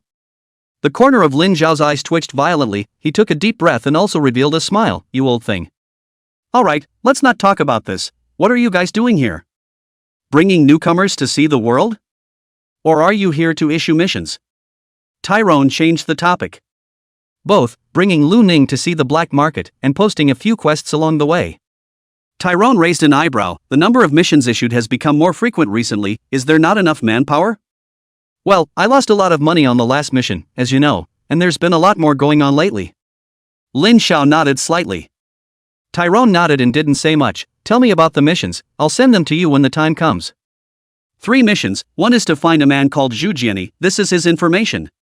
The second one is to investigate a man named Li Yang, mainly checking to see if there is any connection between him and Gao Tian Lin of the previous Spade Gang, and the third one is to investigate a little starlet named Samantha. Hearing the first 2 tasks, Tyrone just nodded his head. When he heard the third task, Tyrone heatedly smiled badly and looked at Lin Xiao. How did you change your career to be a paparazzo? That Samantha I know, recently quite a hot star, looks really good Lin Xiao rolled his eyes. You think I knew? This star and Elysian incident might be a bit related. Hey, just kidding. Tyrone grinned and didn't continue to flirt with Lin Xiao. I received the quest, I'll send it up to you at that time, and for the reward, the same old thing? Well, same old, Soul Crystal Settlement. Success. Then you go to the black market. Do you want me to take you shopping? No, you're busy with yours. Lin Xiao waved his hand. Alright, then I'll leave you alone. When the 3 of them left the room, Lin Xiao led Lu Ning deeper into the corridor. When they reached the end of the corridor, there was a wooden door, and inside the wooden door was a small room, which only had a downward staircase. Lin Xiao led Lu Ning downwards and soon came to a new room. The room similarly had a small wooden door. Lin Xiao opened the small wooden door and led Lu Ning out. The door opened up to a huge underground space that was thousands of meters in circumference. The space was paved with rocks on the top and bottom, and there were incandescent lights shining on the ceiling, making the entire underground space very bright. There were already dozens of people in this underground space. Some wore masks and cloaks, and some wore regular clothes just like Lu Ning and Lin Xiao. Some people had set up ground stalls here, and there were all sorts of goods on the ground stalls, while others were browsing the ground stalls. Lin Xiao glanced around and said to Lu Ning, It's a bit early, not many people. Are these all free awakenings? Lu Ning asked. Most of them are. There are quite a lot of awakened ones in the base city then. Not many, the number of awakened ones is too small compared to ordinary people. But there are advantages to being less. If there were more awakened, there would only be more sickness incidents, and it wouldn't be easy to manage. Lu Ning nodded slightly. That's true. Let's go to the ground stalls and see if there's anything you want. Lin Xiao led Lu Ning and started strolling around. They soon arrived in front of a ground stall surrounded by 7 or 8 people. The stall owner was a blonde-haired youth, and he had about 10 items on his ground stall, some of which were watches, some of which were pocket knives, and there were even toy water guns. However, in Lu Ning's eyes, most of these items had a faint white mist emanating from them, a certain amount of spiritual radiation. It was because the mist was so faint that the radiation wasn't considered serious, and it basically had no effect on awakened ones. These are the antiques that our team collected from a ruined ancient city. Up to now these antiques have not been corroded by time. It means that it is already a soul weapon embryo. If you bring it back, bring it with you on your future expedition out of the base city, so that these things can absorb more spiritual radiation, and maybe they can be metamorphosed into a soul weapon. Those who need it can take a look at it. The customers on the side sized up these antiques, and some of them were still exchanging pleasantries and jumping at the chance to try them out. Lu Ning looked at Lin Xiao with a bit of surprise. Soul artifacts can still be artificially made? Lin Xiao laughed. There are many different sources of soul weapons, but a lot of low danger level soul weapons are metamorphosed from ordinary items that have absorbed spiritual radiation. And the higher the level of danger, the more mysterious the source of the soul weapon, and the soul weapons above the high danger level are all found in the mists. This young man is also right. If these things are really antiques that can already absorb spiritual radiation, then they are indeed considered soul weapon embryos, and after buying them and bringing them outside of the base city to absorb the spiritual radiation, there might really be a chance that they could metamorphose into a low danger level soul weapon. Lu Ning nodded slightly. How long will this process take? Who can say about this? Some might just take a few days, some might take a few years, or even decades. Lin Xiao shrugged, then he spoke. Let's not think about this. Don't you have a soul weapon now? Lu Ning was a bit confused. A person can only use one soul weapon? That's not true. But even if the spiritual radiation of a low-risk level soul weapon isn't very high, the spiritual radiation added up by using multiple soul weapons will still pollute a person's spirit. Here, Lin Xiao suddenly stalled. He stared at Lu Ning with wide eyes, held his tongue for half a day, and stifled a word. He opened his mouth to speak, then looked around and realized that several people on the side were listening to them intentionally or unintentionally. Seeing Lin Xiao looking over, the several awakened people immediately revealed a pleasing smile at Lin Xiao. Captain Lin, you're here? Lin Xiao nodded at the few people. Aha. He then pulled Lu Ning to the side and looked at Lu Ning with eyes that were a bit green. It suddenly occurred to me, if you girl equips many low-risk level soul weapons, wouldn't the increase brought about be comparable to that of a medium-risk level soul weapon? And there are no side effects? Lu Ning looked at Lin Xiao skeptically. Otherwise why would I buy other soul weapons? Lin Xiao looked skeptical. Damn, I'm envious. It's so damn cool that the spirit pollution level won't increase. Chapter 44 Discovering Traces. Lin Xiao exhaled deeply a few times before venting the depression in his heart. He spoke, if that's the case, it's best if you don't buy these soul tool embryos. After all, it's like gambling. No one knows when these embryos will be able to metamorphose, and it's not even clear if they're true embryos. If you really want a soul weapon, wait until you complete a few more missions and accumulate credits, then you can apply to the bureau. We definitely have the most soul weapons in the bureau, and the quality is also good. Lu Ning nodded as he listened to Lin Xiao's words. That's fine. What Lu Ning saw afterward made him give up on buying soul tool embryos even more completely. This was because just the embryo alone would require several $1 million to buy. Lin Xiao on the side said that this was the normal price, and Lu Ning fell into silence. It was simply unaffordable. After leaving the soul armament embryo stall, Lu Ning and Lin Xiao continued to stroll.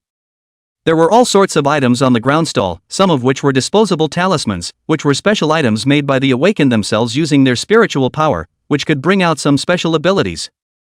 There were herbs and ores with spiritual radiation brought back from the wilderness, or highly radiated parts from calamity beasts and diseased mutants.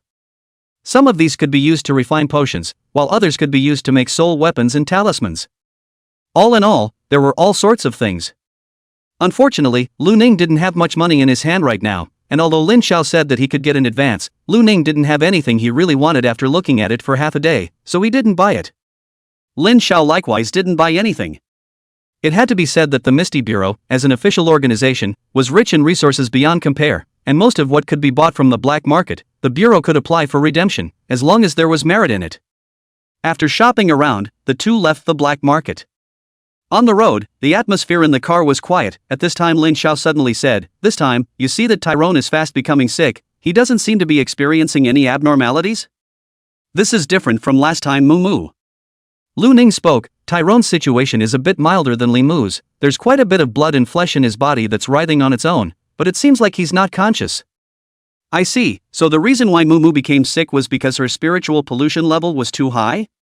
Perhaps? I'm not sure of the exact reason either. Lin Xiao nodded and fell silent again. A moment later, he sighed and said, "Tyrone and I entered the action team at about the same time. His talent is better than mine. When I was still at the 4th rank, he was already at the 5th rank.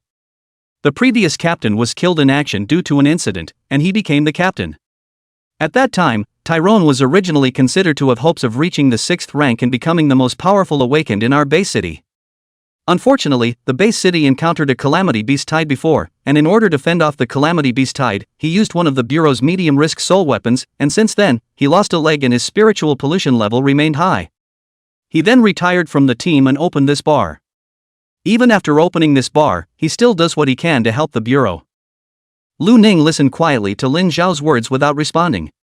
Lin Xiao didn't expect Lu Ning to respond either and just talked about some of the things he had done when he and Tyrone had fought side by side before. As he spoke, Lin Xiao's eyes reddened slightly and he took a drag on his cigarette. That old kid even said that he wanted to become a high-level awakened to join the mist exploration team before, and he also said that he wanted to find out the source of the mist. Damn, it's this time of the year, and he still says he doesn't want to cause trouble for me. The sports car winded up. The air in the car was quiet for a moment. Lu Ning said, "Tyrone is highly polluted, but it's not necessarily diseased." Lin Xiao exhaled a cloudy breath and grinned. "That's true. What if he's lucky and lives to die of old age?" In the next few days, the entire branch action team became busy. Other than the team members on duty at the division, the others either went to the security bureau to investigate the identity of the cultist, or continued to dig deeper into the clues of Hanyu and Gao Tian Lin. Luckily, Lin Xiao had already gone to the black market to issue a mission, so finding Zhu Jianyi and investigating Li Yang and Samantha didn't require them to act on their own. Otherwise, they wouldn't have been able to keep themselves busy at all. Unfortunately, after a few days, Lu Ning and the others had not been able to find the identity of that cultist. Before Lu Ning killed that cultist, Lin Xiao's few people had seen his face. However, there was no such face in the registration system of the security bureau. Maybe that cultist's face was changed later, just like Gao Tian Lin's who had been sickened before. Didn't Gao Tian Lin become handsome after his lesion at first? Wei Xian spoke. Lin Xiao rubbed his forehead. This possibility is not small. In that case, the identity of this cultist cannot be found out at all. I'm afraid it's unrealistic to want to use this line to find Joyful Heavenly Kingdom's lair in our base city. Since that's the case, then we can only look through the 2 lines of Gao Tian Lin and Hanyu. Colin also looked helpless. Didn't the captain go and issue a mission a few days ago? How come those free awakened are so inefficient? No clues after all this time? It's wild in the end. Wang Chuan bristled, very dissatisfied with those inefficient free awakened ones. Right at this moment, Lin Xiao's cell phone rang. He raised his eyebrows and picked up the phone to take a look at it, then immediately revealed a smile. It's Tyrone calling. Colin's few eyes lit up. Is there a clue? I don't know, I'll ask. Lin Xiao picked up the phone. Hey, Tyrone, why are you calling me? Lin Xiao listened to the voice on the other end of the phone and soon, his eyes lit up and he revealed a smile. Really? Okay, trouble you, I got it. Okay, we'll be right over. Well, see you later. Lin Xiao hung up the phone and looked at Colin's people, revealing a smile. Tyrone said that someone has found Zhu Jianyi's whereabouts and asked us to come over. Lu Ning, Xiao Lin, the 3 of us will go over. Colin, you 3 will stay at the branch. Wang Chuan looked disappointed and said, we're not going? Wei Xian was also a bit reluctant. Colin rested his glasses and laughed lightly. The branch always needs someone to watch over it. Wang Chuan and Wei Xian had no choice but to nod their heads. The 3 of them came to the parking lot, and when Lin Xiao saw his 2-seater sports car, he lapsed into silence for a few moments, and then asked Lu Ning and Xiao Yulin to wait here for a while, and then he himself ran back to borrow Colin's car. The 3 of them drove to the One Tree Bar again. Because the time was still afternoon, the bar was very cold. Tyrone was sitting alone on a chair drinking a beer, and when he saw Lin Xiao's trio come in, he got up and welcomed them. Lin Xiao briefly introduced Tyrone to Xiao Yulin before getting straight to the point. Where are the people? People are inside, follow me. He led the three of them into the same corridor from before through the back door and then opened the door to a closed room on one side. There was a middle-aged man sitting in the room. The man was wearing ordinary casual clothes, and when he saw Lin Xiao and the others enter, he stood up in a hurry. "Captain Lin, hello." Tyrone introduced, "This is Jeff, he's the one who discovered Zhu Jianyi's trail." Lin Xiao nodded, "Hello Jeff, as long as the information is accurate, the mission reward will be given to you directly." Jeff's eyes lit up and he smiled, "Guaranteed to be accurate, we're leaving now?" "It's not too late, let's go." Chapter 45 Hands. Jeff led the way in front in his own pickup truck, while Lin Xiao drove behind with Lu Ning and Xiu Yulin. As for Tyrone, he didn't follow. "You guys can't have a disabled person following you around, and I'm not a member of the action team right now. I would prefer to have a little drink here and wait for your good news." These were Tyrone's own words. Following Jeff's car for some time, Xiu Yulin looked around with some confusion. "This is already the 6th district, right?"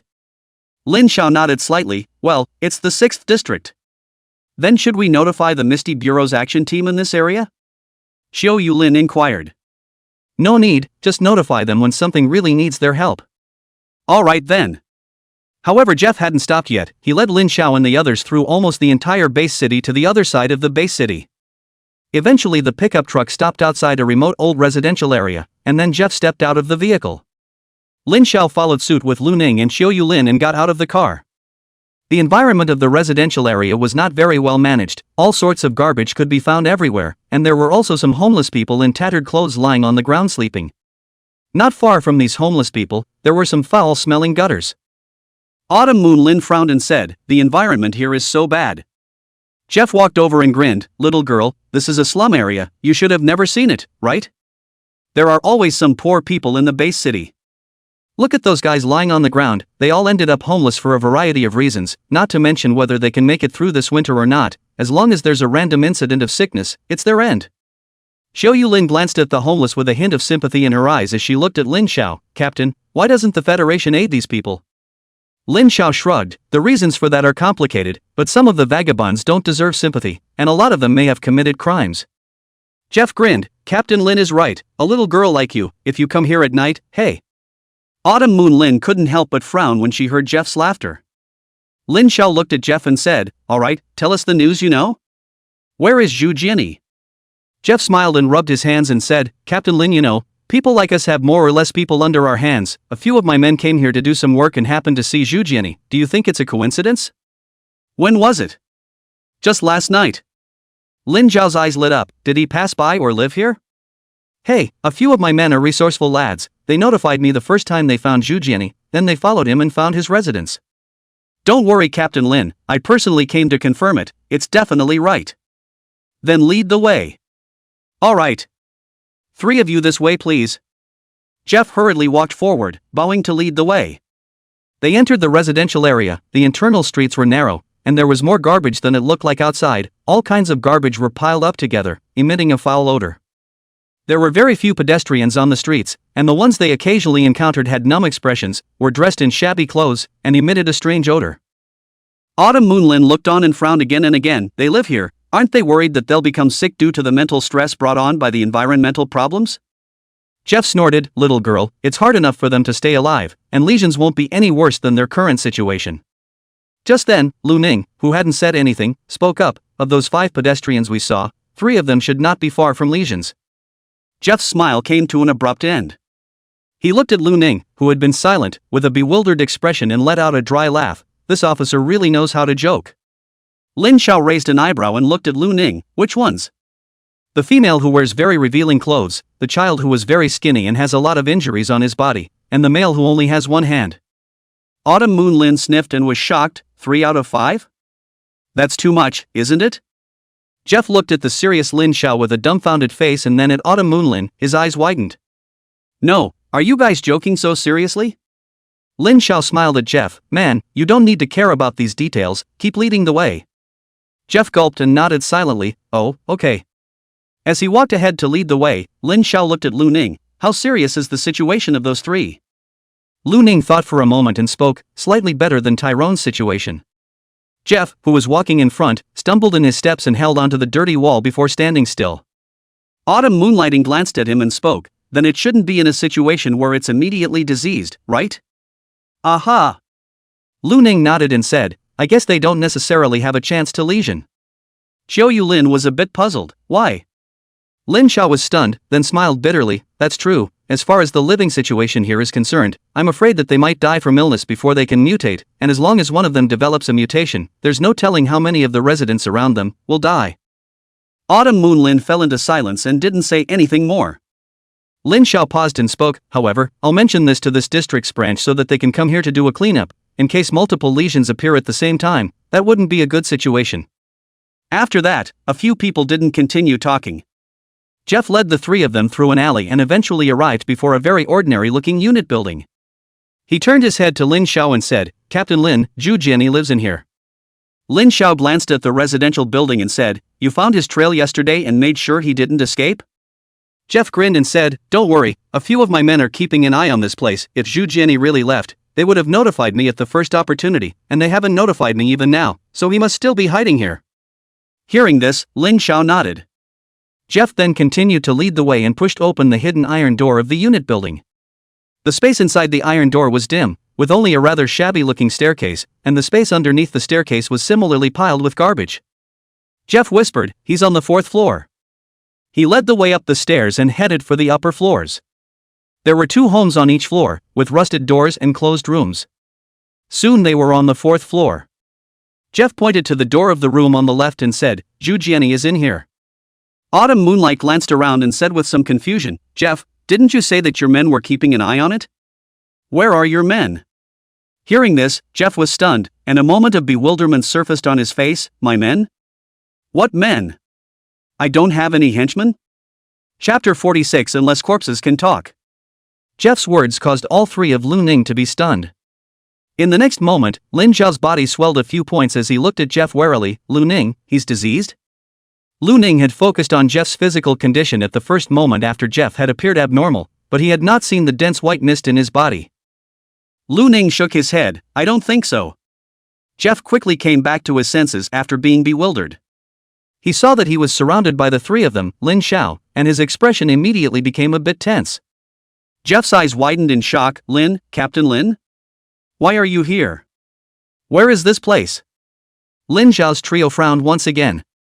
Lin Xiao looked at Jeff and said, Have you forgotten what you did before? What is it? You came to bring us to Zhu Jianyi. Xiao Lin opened her mouth. Zhu Jianyi? Jeff's eyes were blank, then he seemed to have thought of something and stared wide-eyed, a look of panic appearing in his eyes. Yes. I've been found. He found me. Autumn Moonlin frowned and asked, Who found you? The corner of Jeff's mouth twitched. It was Zhu Jianyi. He found me first, and then? Then I forgot what happened after that, and when I came to my senses again, I saw you 3, Captain Lin. Jeff's face kept changing as he opened his mouth to Lu Ning and the others. Seeing that Lin Xiao and the 3 of them were all a little less convinced, he hurriedly said, Captain Lin, you must believe me. I'm telling the truth. Lin Xiao frowned and said, Whether it's the truth or not, we will verify it ourselves. Lu Ning then inquired, Since you don't remember what happened to you, why did you bring us here? Jeff was stunned, then shook his head with a confused expression. I don't know. I haven't been here either. Lin Xiao and the 3 of them exchanged a glance. Lin Xiao turned his head to look at the gate behind Jeff and drank, Get out of the way. Jeff hurriedly made way. Lu Ning, watch him, as long as he makes any movement, directly kill him. Lu Ning nodded calmly, and 2 exquisite pistols appeared in his hands, none other than the red rose and the white rose. Seeing the pistols in Lu Ning's hands, Jeff hastily raised his hands and smiled bitterly, This officer, I'm a good citizen. Lu Ning was expressionless and did not reply. Cold sweat came down on Jeff's forehead, his hands raised high above his head, not daring to move at all. Lin Xiao, on the other hand, told Xiao Lin to stand back and stepped forward himself, landing a heavy foot on the gate. Boom! With a loud bang, the gate dented and the connection with the wall was torn, and the entire gate turned into a wasteboard and flew into the room. The gate had just been sent flying when Lu Ning's men smelled a disgusting putrid odor. Lu Ning looked up into the room. The gate went in and there was a very small living room. The living room had a small sofa and coffee table set up, almost only 5 or 6 square feet. At the moment, the coffee table and sofa were littered with blood and bones. There was a mutilated corpse lying quietly on the ground. The face of the corpse was none other than Zhu Jiani. Zhu Jiani was an old man with gray hair, and at this moment, his expression was pained and his eyes were wide open, as if he had suffered great torment before his death. Xiao Yulin on the side saw this tragic scene, her face turned pale and she vomited twice, almost vomiting. Lin Xiao, Lu Ning and Jeff did not have much abnormality about such a situation. Lin Xiao glanced at Zhu Jiani's corpse and couldn't help but frown. Dead, looks like he should have been dead for quite some time. Lin Xiao took a step inside and checked his surroundings vigilantly. Xiao Yulin took a deep breath and hurriedly followed. Lu Ning aimed his pistol at Jeff and gestured at him. Jeff instantly revealed a pleasing smile. Sir? I really don't know anything, why don't you just let me go? Lu Ning calmly said, go in, or I'll shoot. Seeing Lu Ning's calm expression, cold sweat broke out behind Jeff's back, and he nodded his head in a hurry. Okay, whatever you say, sir. After a few people entered the room, Lu Ning realized that besides Zhu Jiani's body, there were 2 other corpses in the room. These 2 corpses were in human form, but their skin had already fallen off, and their entire bodies were covered in blood-colored muscles, obviously diseased mutants. The entire room had gone through a tragic battle. There were quite a few potholes on the sofa, and the wooden coffee table was also pitted. There were even some areas on the walls that still had deep claw marks.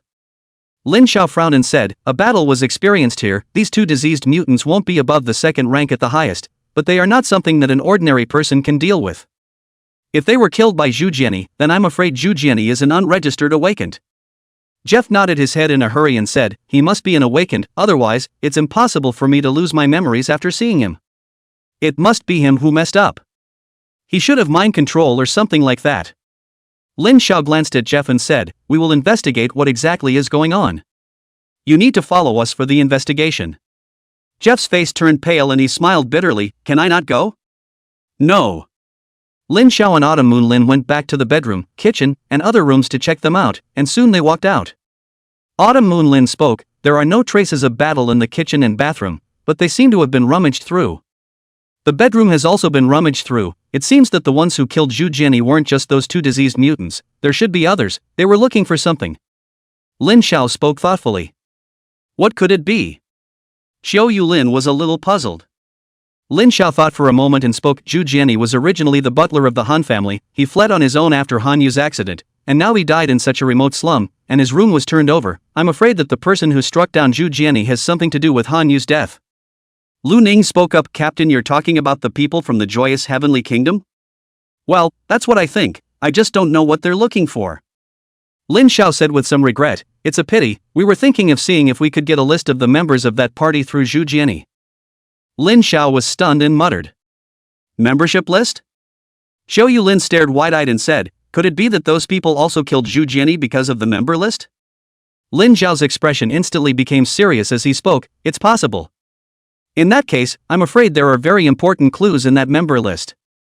Lu Ning glanced at the corpse on the ground and spoke, but Zhu Jiani is already dead, and we don't have any other clues from the list, unless this corpse can talk. Xiao Yulin winced and said, Brother Lu Ning. What you said is too scary, how can a corpse talk? Lin Xiao also smiled and was about to speak. Just then, Zhu Jiani's head, which was covered in blood on the ground, suddenly moved. This startled Jeff, who happened to see it. He directly jumped up. It was good that Lu Ning's mind was stable enough, or else he would have directly shot past him. What's wrong? Lin Xiao hurriedly said. Just at this time, the Zhu Jiani who reeked of a corpse suddenly opened his mouth, and his voice was hollow and hoarse. Nanning Road number 12. Small, careful Han. Before he finished his words, he lost his voice again. The air became incredibly quiet for a while. Lin Xiao, Xiao Yulin, Jeff and Lu Ning all looked straight at Zhu Jiani, who was dead on the ground and couldn't die anymore. It seemed that they were afraid that Zhu Jiani would open his mouth again. After waiting for a while, Zhu Jiani didn't move either. Lin Xiao went up and flipped Zhu Jiani's body with a foot, he still didn't move. Lin Xiao took a deep breath. Looks like he's dead through and through. Then Lin Xiao, Xiao Yulin and Jeff looked at Lu Ning in unison. Lu Ning was a little confused. Why are you looking at me like that? Jeff's eyes had a crumbling look in them. Isn't it you, sir, who said that corpses can talk just fine? Could it be that you can still make corpses talk? Lin Xiao was also a bit stunned. Lu Ning, does your kid still have some hidden ability? Lu Ning retorted, I'm a normal person, how could I make a corpse talk? Lin Xiao and Xiao Yulin simultaneously rolled their eyes. Lin Xiao couldn't help but spit out, if you're a normal person, then there are no deviants in the entire world. Chapter 47 Simultaneous Lesions. Xiao Yulin looked at the corpse with some uncertainty. If it wasn't you, Brother Luning, then how did his corpse open its mouth? Lin Xiao was also frowning, and after thinking about it, he spoke. There might be some special ability that caused him to leave behind a certain amount of backstabbing after his death. Awakened people have 1,000 different abilities, so this possibility is not unheard of. But what he just said, was it to us? Is it trying to tell us something? Xiao Yulin was puzzled. Lin Xiao was also thinking, I don't know, maybe. Lu Ning glanced at the somewhat frightened Jeff. Jeff didn't know about this place before, and after meeting Zhu Jianyi, he was controlled to call the police and brought us here. Could this be Zhu Jianyi's idea? Lin Xiao and Xiao Yulin were stunned at the same time. Lin Xiao stared wide-eyed and said, Lu Ning, are you saying that it turned out to be Zhu Jianyi who wanted to find us? That's why you arranged for Jeff to bring us here? Lu Ning nodded, that's just my guess. Lin Xiao pondered, then his eyes grew brighter. Lu Ning, your idea is really possible. Zhu Jianyi was originally the butler of the Han family, and after Han Yu's birthday party mutated, I'm afraid that he sensed Han Yu's abnormality and that's why he fled. Perhaps he intends to lure us here and tell us some of the things he knows, which is why he asked Jeff to bring us here. Xiao Yulin frowned, but why didn't Zhu Jianyi come directly to the Misty Bureau to find us? Lin Xiao spoke, perhaps because he was worried that someone was looking for him and wanted to silence him. In fact, wasn't he killed after he found Jeff? Xiao Yulin thought for a moment, it seems like that's really the case. Lu Ning spoke, perhaps Zhu Jianyi was considering that he was being hunted down, so he didn't dare to go directly to the Misty Bureau to look for us, which would have been too risky, so he took the risk of going to Jeff and utilizing his own abilities to allow Jeff to draw us over. But perhaps he didn't do it cautiously enough, and ended up getting caught on the trail, and was eventually found by Joyful Heaven's people, and ultimately silenced? The traces of rummaging in the room could be the clues that the people from Joyful Heavenly Kingdom wanted to find in Zhu Jianyi's possession. For example, that party list? Lin Xiao nodded, if that's the case, then it's right. Jeff on the side laughed dryly and spoke, several officers, these are all your guesses, there should be no evidence, right? Lu Ning spoke up, maybe we can go to that Nanning Road 12 and take a look, there might be evidence there. Lin Xiao nodded, it's not too late, let's set off now. Right, before Zhu Jianyi's corpse also said for us to be careful of Han or something, what was it careful of? Could it be Han Yu? Lin Xiao thought for a moment and said, I'm not sure, maybe Han Yu isn't dead, he himself and the Joyous Heavenly Kingdom might have already cooperated. Lu Ning said, perhaps. We'll consider this afterward, let's go to number 12 Nanning Road first so we don't get the short end of the stick. I'll make a call here and have someone come to take care of it. Just then, there was a sudden rattling and hissing sound from outside the door. Lin Xiao's few people were stunned and looked towards the door. Outside the door, there were 6 or 7 lesion monsters with skin peeling off and covered in muscle walking up from downstairs. Mutant? So many of them? Lin Xiao's face changed slightly. Lin Xiao was about to make a move to clean them up when screams suddenly rang out of the window. Xiao Yulin's face changed slightly as she came to the window and glanced downstairs. In the alley downstairs, 2 ragged vagabonds suddenly twisted all over their bodies, one had bone spurs growing out of his body and the other had tentacles growing out of his back. Not far from these 2 diseased hobos were 2 people collapsed on the ground, constantly crawling backward with terrified expressions.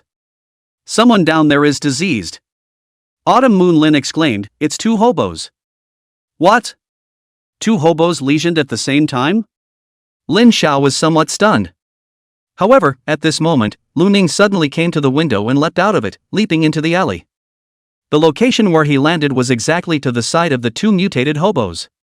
The 2 mutants had just completed their mutation, and one of them hissed, flesh and blood. In the next moment, the tentacles behind him stabbed directly towards Lu Ning. What answered him was a gunshot. Bang!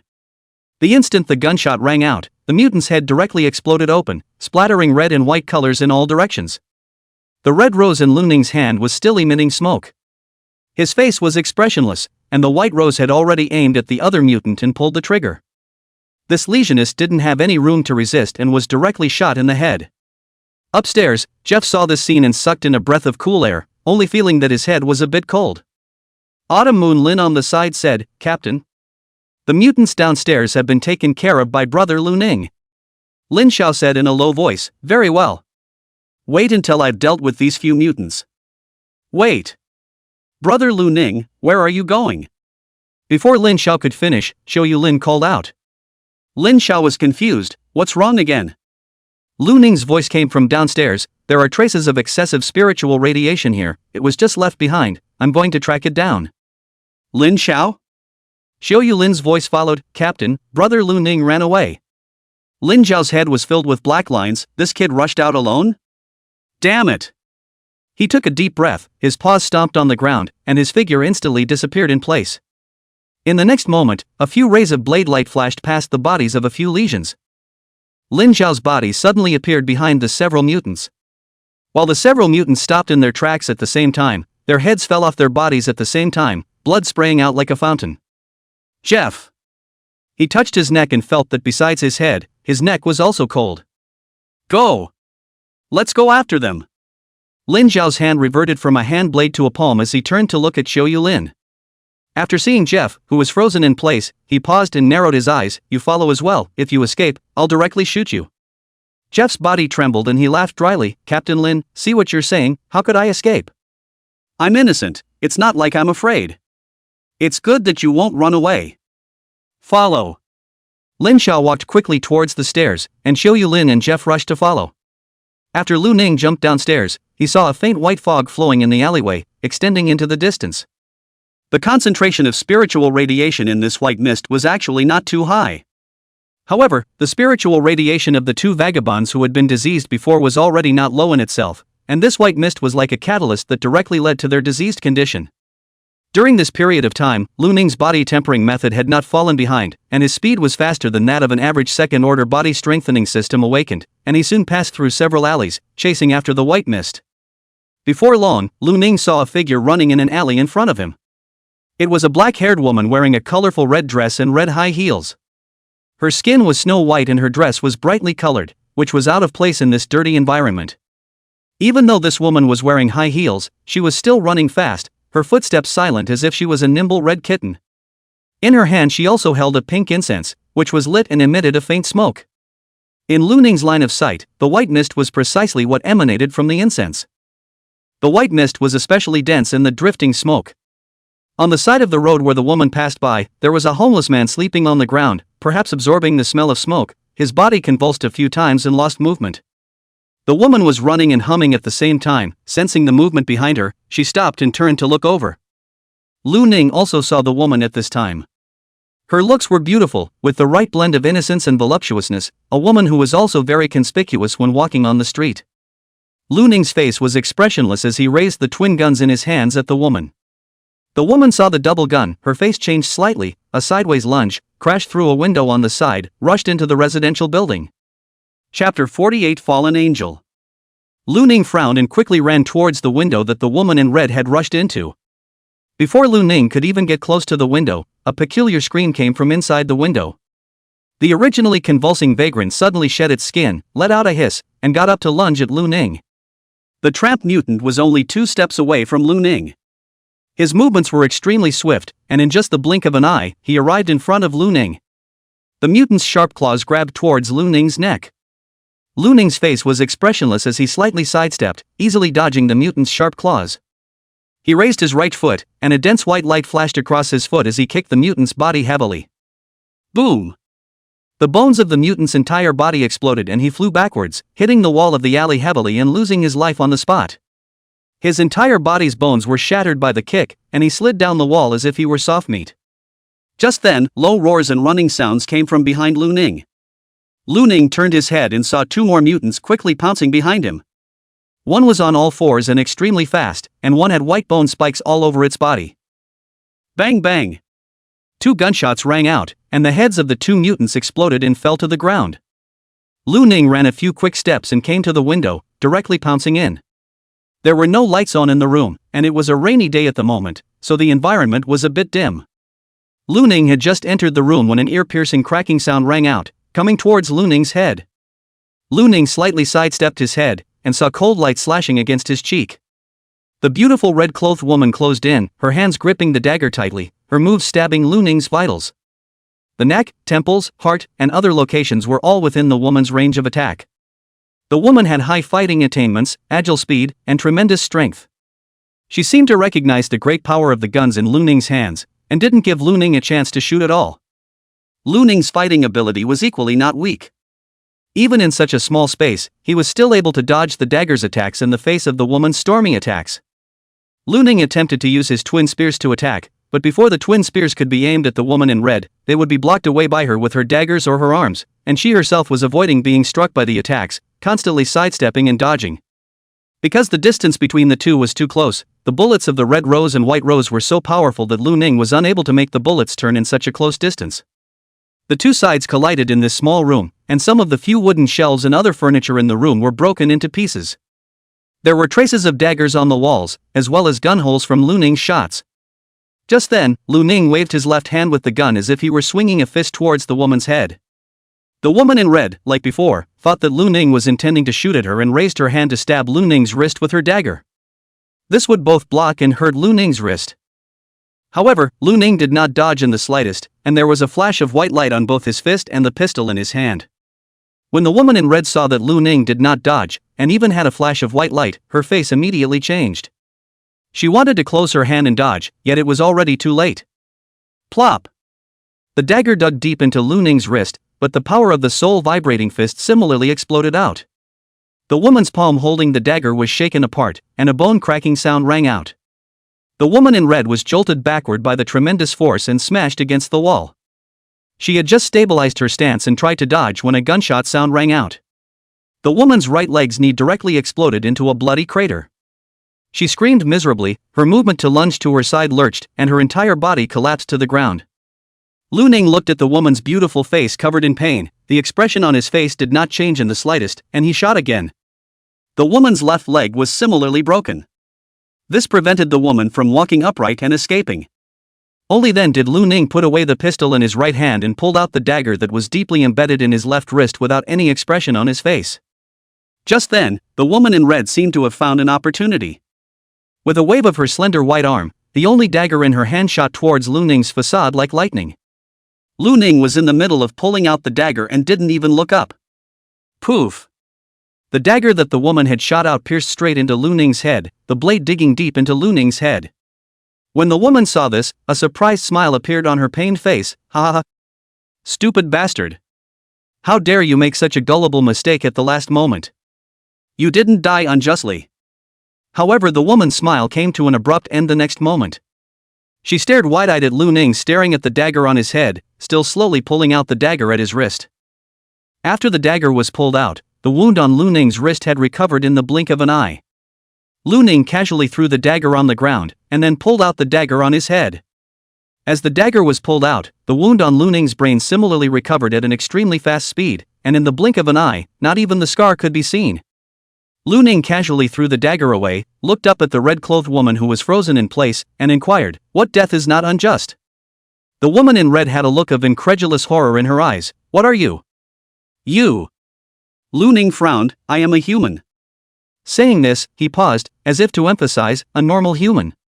The red-clothed woman's expression twisted as she braced her hands on the ground and dragged her body against the wall. "Which normal human is like you? Are you a mutant? Or a dependent of any evil god? How did you join the Mist Bureau?"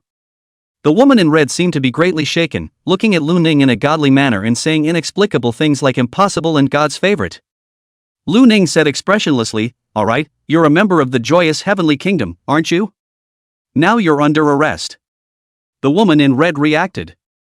She no longer dwelled on Lu Ning's identity, and a nervous smile appeared on her face, a maniacal smile that terrorized her originally beautiful face. "Arrested? Me?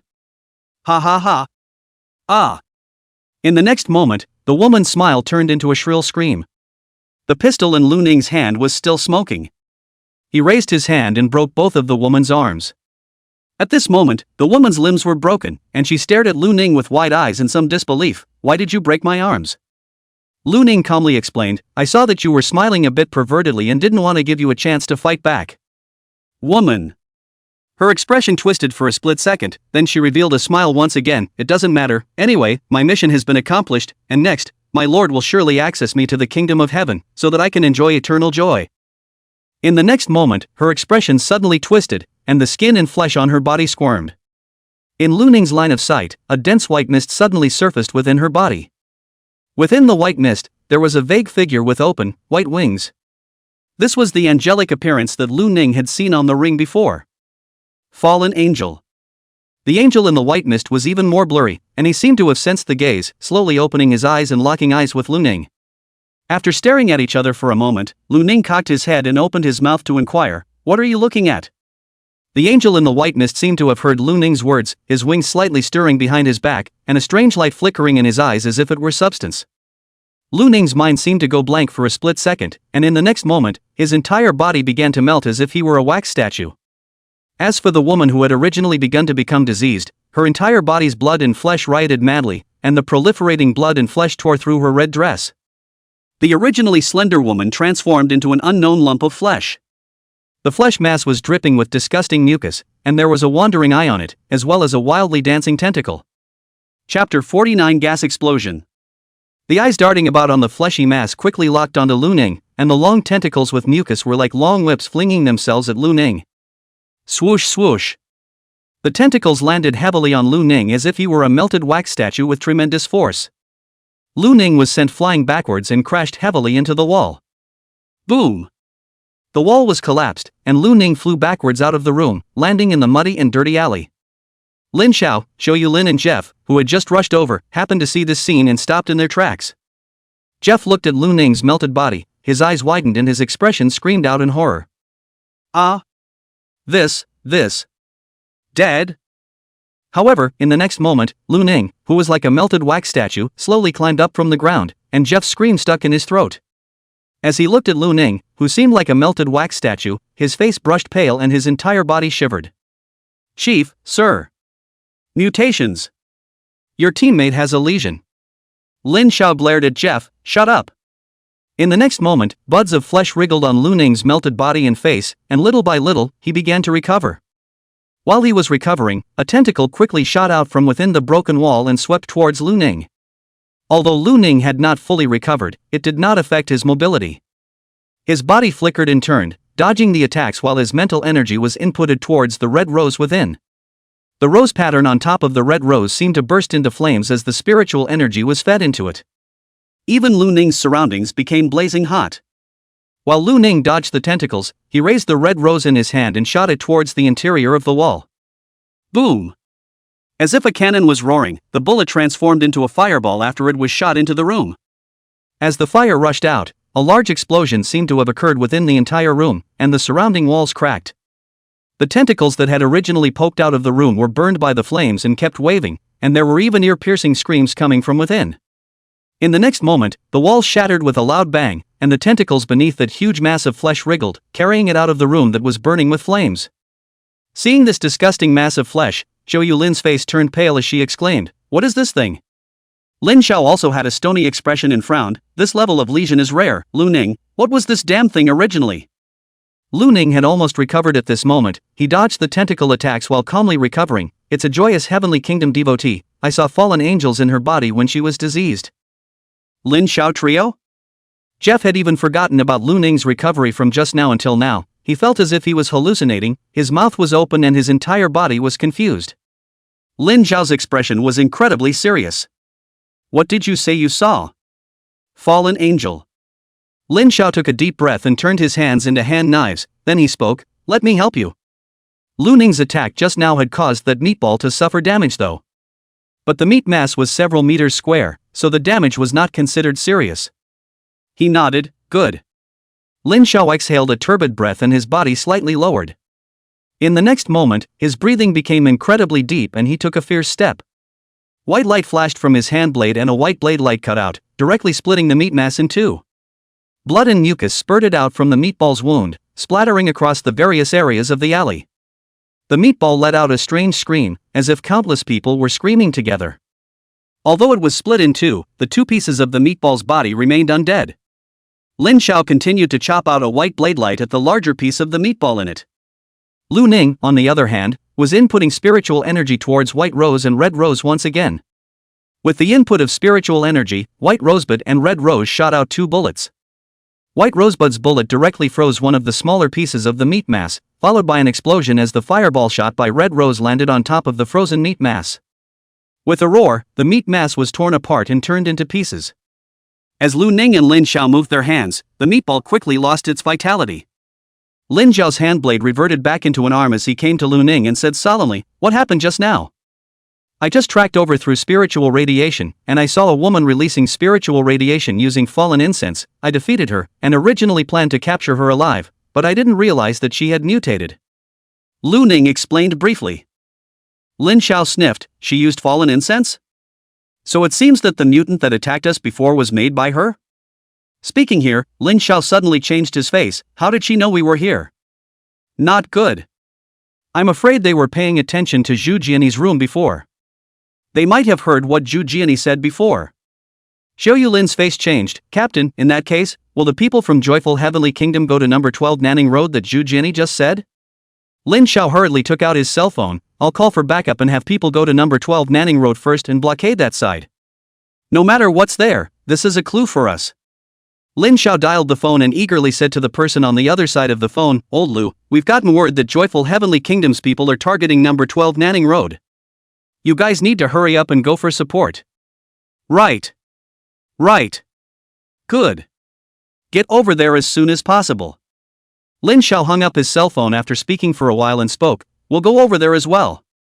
Lu Ning glanced around and spoke, "Captain, the radiation from the fallen incense is spreading. Although it's not as strong as before, the people in this area are mentally unstable, and there's a possibility of new mutants appearing." Lin Xiao slapped his forehead and said, "I'll make another call." Lin Xiao then made another call to notify the Misty Mist Bureau in this area so that they could come over to deal with the aftermath. After making the call, Lin Xiao then greeted the crowd and left, running towards the outskirts of the slum area. Along the way, Jeff, who had been silent all along, glanced at Lu Ning from time to time with a strange expression, wanting to speak. Lu Ning looked at Jeff with some confusion. "Why do you keep looking at me?"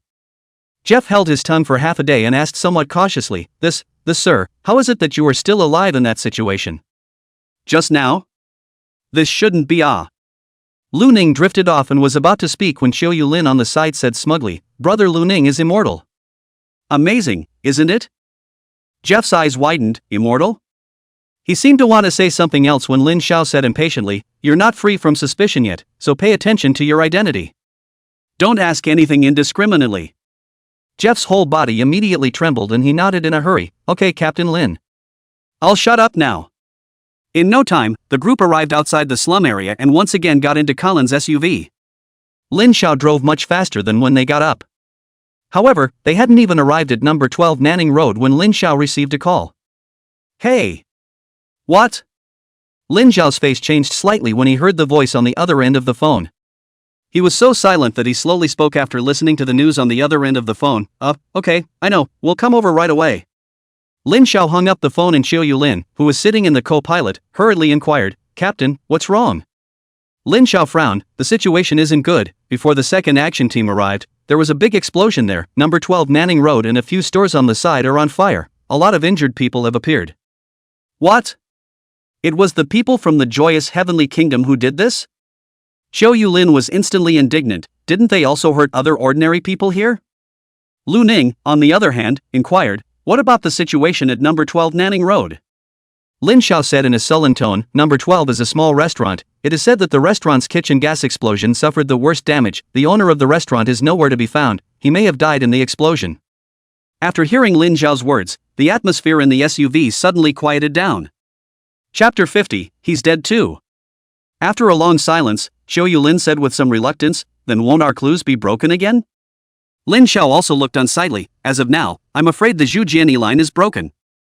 Lu Ning spoke up. "Just now, that Joyful Heavenly Kingdom devotee said that her mission had been completed before she became ill. It's possible that they originally stayed in whichever room on the side and eavesdropped on our conversation through their awakening abilities or some kind of soul weapon." Lin Xiao sighed. "It's very possible that the cultist was then responsible for interfering with us through the lesion and also notified the other cultists so that they could make a time difference and go directly to number 12 Nanning Road." Hearing this, Xiao Yulin thought of something and looked at Jeff, who was sitting in the back seat with a suspicious expression. "You wouldn't be someone from Joyful Kingdom of Heaven as well, would you? Did you stay here to listen in on us?" Jeff's face went white and he shook his head repeatedly, saying with a sobbing voice, "This officer is clear. I'm really an innocent mass. I didn't even know that I was hypnotized by Zhu Jianyi." Jeff's eyes were red and tears almost fell, looking at Xiao Yulin with some guilt. Lin Xiao calmly said, whether you're innocent or not, we'll investigate clearly. Right now you have to follow us back to the station. Jeff nodded with a crying face, yes, Captain Lin. Lu Ning inquired, Captain, do we still have to go to number 12 Nanning Road? Go over and take a look. Good. The middle section of Nanning Road was blocked off by the sheriffs, and the fire in the stores had already been extinguished by the firefighters. There were still some ordinary people around who were looking outside the blockade, curious about what was happening inside. Lin Xiao drove his SUV and parked on the side of the road. A few people got out and walked towards the blockade line. The magistrate outside the blockade line saw Lin Xiao's people coming over and hurriedly went forward to stop them. You can't enter here. Lin Xiao took out his ID and handed it over, we're from the Misty Bureau. The few magistrates were stunned, and one of them hurriedly took the documents to have a look. Upon confirming Lin Xiao's identity, they saluted at the few Lin Xiao. Greetings, sir. Lin Xiao nodded, took back the ID and opened his mouth to ask, is Lu Chang here? Officer Lu is inside, you guys can go in and look for him. Good. A few magistrates let them go and Lin Xiao's few people stepped over the blockade and entered the blockade area. Lu Ning looked openly at the interior. The stores on one side of the street were littered with ruins, and one of the worst areas was almost completely destroyed, with scorched black marks left on the walls and signs of having burned. Several magistrates and members of the Mist Bureau's operations team in trench coats were moving in and out of a few of the stores.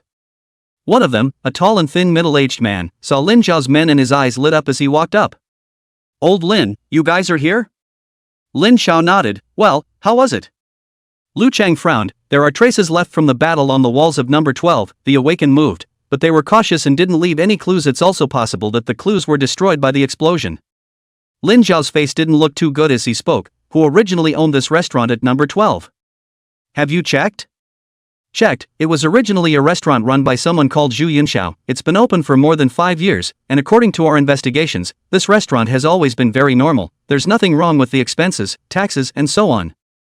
As for the owner, originally it was also a very ordinary hotel owner.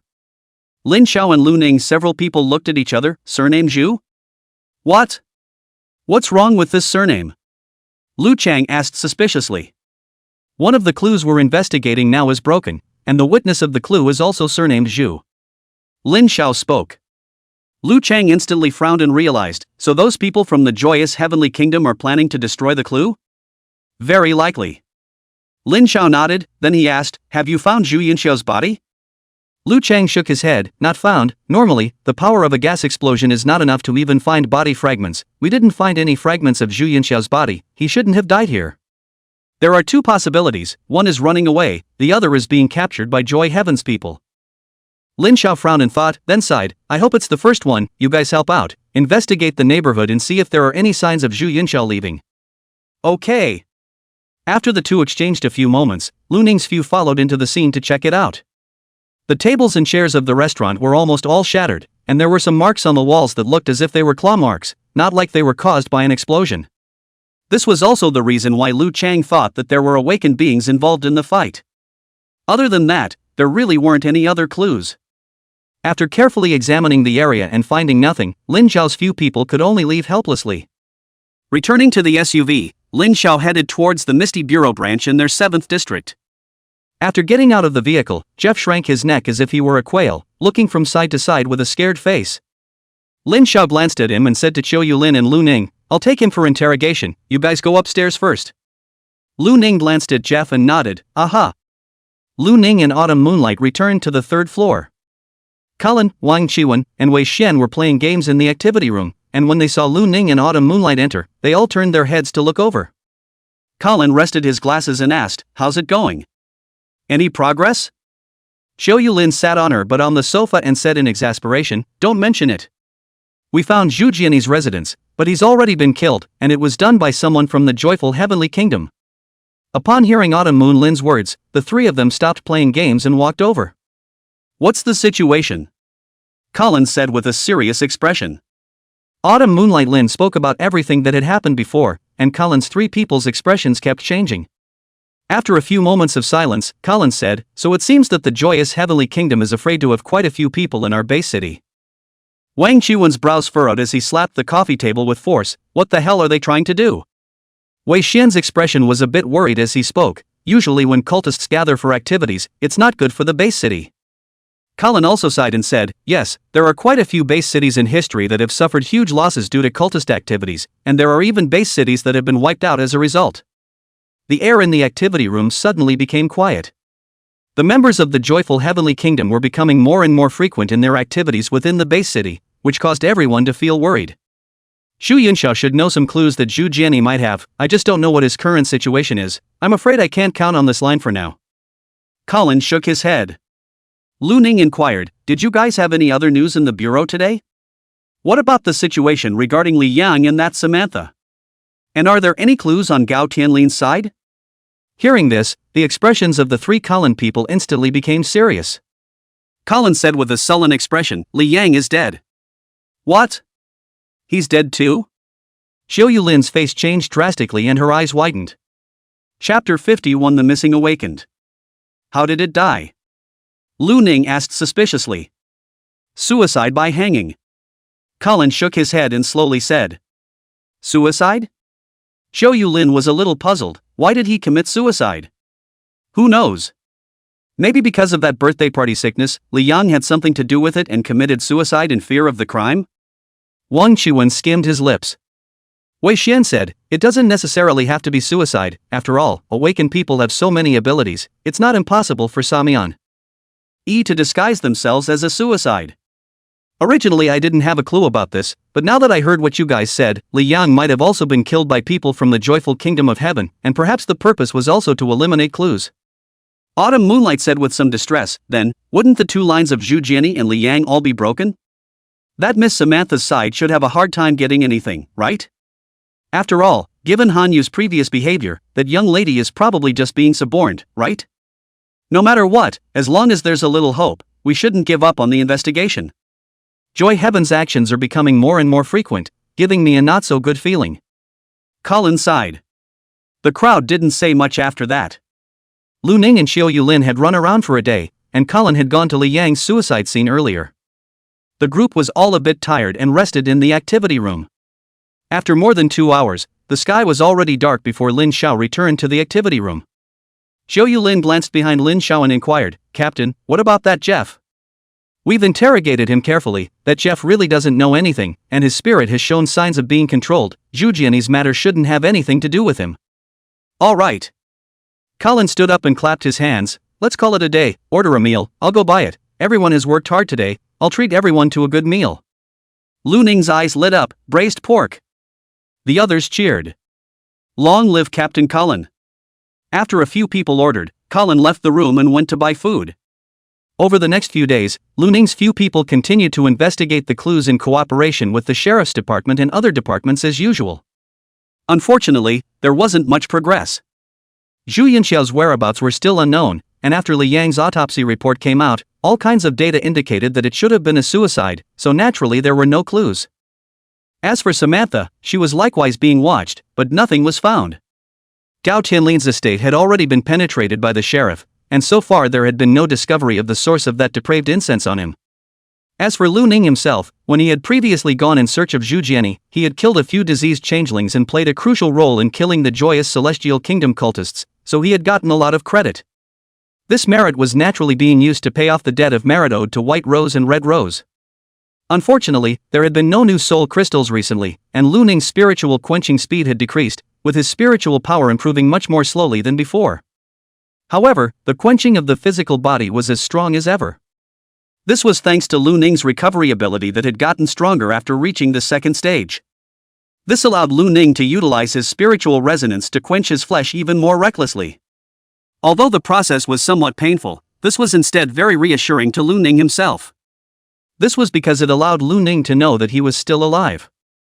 Of course, aside from this mission in the joyous heavenly kingdom, there would occasionally be other legion events in the 7th region. However, these legion events were relatively simple, and the ones dealt with were basically first-order legions. It didn't even require Lin Xiao and Colin to make a move, even a few people from Xiao Yulin could deal with them. Time passed like this for about 10 days. On this day, Lu Ning and Wang Chuan were on duty at the branch, while Lin Xiao, Colin, Xiao Yulin, and Wei Xian went to deal with a mutation incident. Lu Ning and Wang Chuan were in full swing in front of an electric game console. Just then, footsteps quickly approached, and in no time, the door to the activity room was pushed open, and Yuran stood in the doorway panting. "Lu Ning, someone came to report a case, saying that her lover had lost news in the past 2 days." Wang Chuan was being pressured by Lu Ning. This Lu Ning guy, no matter what it was, he seemed to get on with it all at once, and it was the kind of game where he became a master straight away. Wang Chuan had never won against Lu Ning in a game before. He was a bit depressed right now, and when he heard Yuran's words, he frowned and said, "Missing persons shouldn't be under the control of our Misty Bureau, right?" Yuran said, "Normal missing persons definitely do not fall under the Misty Bureau's control, but the one who went missing was a registered second-order awakened, and the one who came to report the case was also an awakened." Hearing this, both Lu Ning and Wang Chuan stopped their games. Lu Ning got up and said, "Where is the person? I've asked her to wait in the reception room. Let's go and take a look." Lu Ning and Wang Chuan followed Yuran out of the activity room, and they arrived at a reception room on the second floor. Inside the reception room, a blonde middle-aged woman was holding a cup of hot tea in her hands, her expression a little nervous as she was looking around. Seeing Lu Ning and Wang Chuan enter, she hurriedly got up, even spilling the hot tea in the paper cup in her hand on the desktop. Yuran said, "Ms. Feline, you don't need to be nervous, these two are members of our Misty Bureau's action team, Lu Ning and Wang Chuan. If you have any problems, you can reflect with them." Feline hurriedly nodded and said, "Two officers, my lover lost contact yesterday, I hope you can help me find him." Lu Ning calmly looked at Feline and said, "Tell us what you know first." Feline nodded her head hurriedly and said, "I know, my lover is called Yuan, he is a second-rank shapeshifting awakened, and because the shapeshifting ability has a very good effect in certain areas, he is a private detective by profession. Earlier, my lover said that he had taken up a task of investigating people at the One Tree Bar, which happens to be his strong point, but yesterday, when he went to do his usual task, he lost the message. Under normal circumstances, he would have messaged me back at 10 p.m. to say goodnight. I called him this morning, and again, no one answered." Wang Chuan's expression was slightly stunned as he spoke. "Picked up at the One Tree Bar?" "Yes, this sir, as you know, a lot of us free awakenings pick up missions at bars to make ends meet." "Do you know who your lover's mission target is?" Lu Ning inquired. Feline fought back and spoke, "I heard my lover say that it seems to be a star. What's her name?" "Let me think. Samantha?" Feline's eyes lit up and she nodded repeatedly, right. That's the name." "Sir, how do you know?" Feline looked at Lu Ning with some confusion. Wang Chuan said with some impatience, "Our action team will also pay attention to the bar's mission." Feline nodded indistinctly. Wang Chuan spoke again, "Tell us specifically about your lover's investigation. When did you leave? Where do you usually go to investigate this star? When did you realize he was missing? Do you know where he went missing?" Chapter 52 Samantha's Private Residence. One by one, Wang Chuan's questions made Feline gradually calm down and began to continue her story. "My lover usually goes to follow and investigate that Samantha at irregular times, sometimes it's during the day, sometimes it's at night, and sometimes it's even the whole day. He's been following and investigating for almost a month now, and 2 days ago he complained to me that he didn't find anything of value, and that if it wasn't for the fact that there were certain rewards for every time he sent the news back, he would have long since quit. Yesterday he left the house at 4 in the afternoon to follow up on Samantha. My lover and I had an agreement that he would tell me where he went when he went on a mission, so I know that this time he went to one of Samantha's private houses in the fringe area of Base City. He also messaged me at 7 o'clock. Normally, he would have messaged me again at 10 at night, but I didn't wait for his message. Originally I thought it was because he was busy with his work. But until the morning when he still hadn't sent me a message, I became a bit uneasy, and I started contacting him, but I didn't get in touch, so that's why I came to you guys for help." Lu Ning and Wang Chuan quietly listened to Feline's words. Lu Ning inquired, "Do you know the exact location of Samantha's private residence?" "Yes. My lover told me before she left. It's located in Building 503, Block 4 of Anna's neighborhood on Dark Cloud Road in District 7, Feline spoke. Wang Chuan instantly got up with a look of surprise. "Lu Ning, let's go. Let old Qin and the others take the night watch, and the two of us will set off." Lu Ning looked at the same excited Wang Chuan and spoke, "Contact the captain first." Wang Chuan frowned and said, "The captain and the others are on a mission, will this affect them?" Lu Ning shook his head and said, "The captain and vice captain are there, so there shouldn't be any major problems. It involves Samantha, the captain should know." Wang Chuan was a bit depressed. "Then won't we be delayed for a long time? Will this be a lost opportunity?" Lu Ning calmly said, "According to those previous clues, there might be danger this time as well. I am indifferent, I won't die anyway. Wang Qiwen.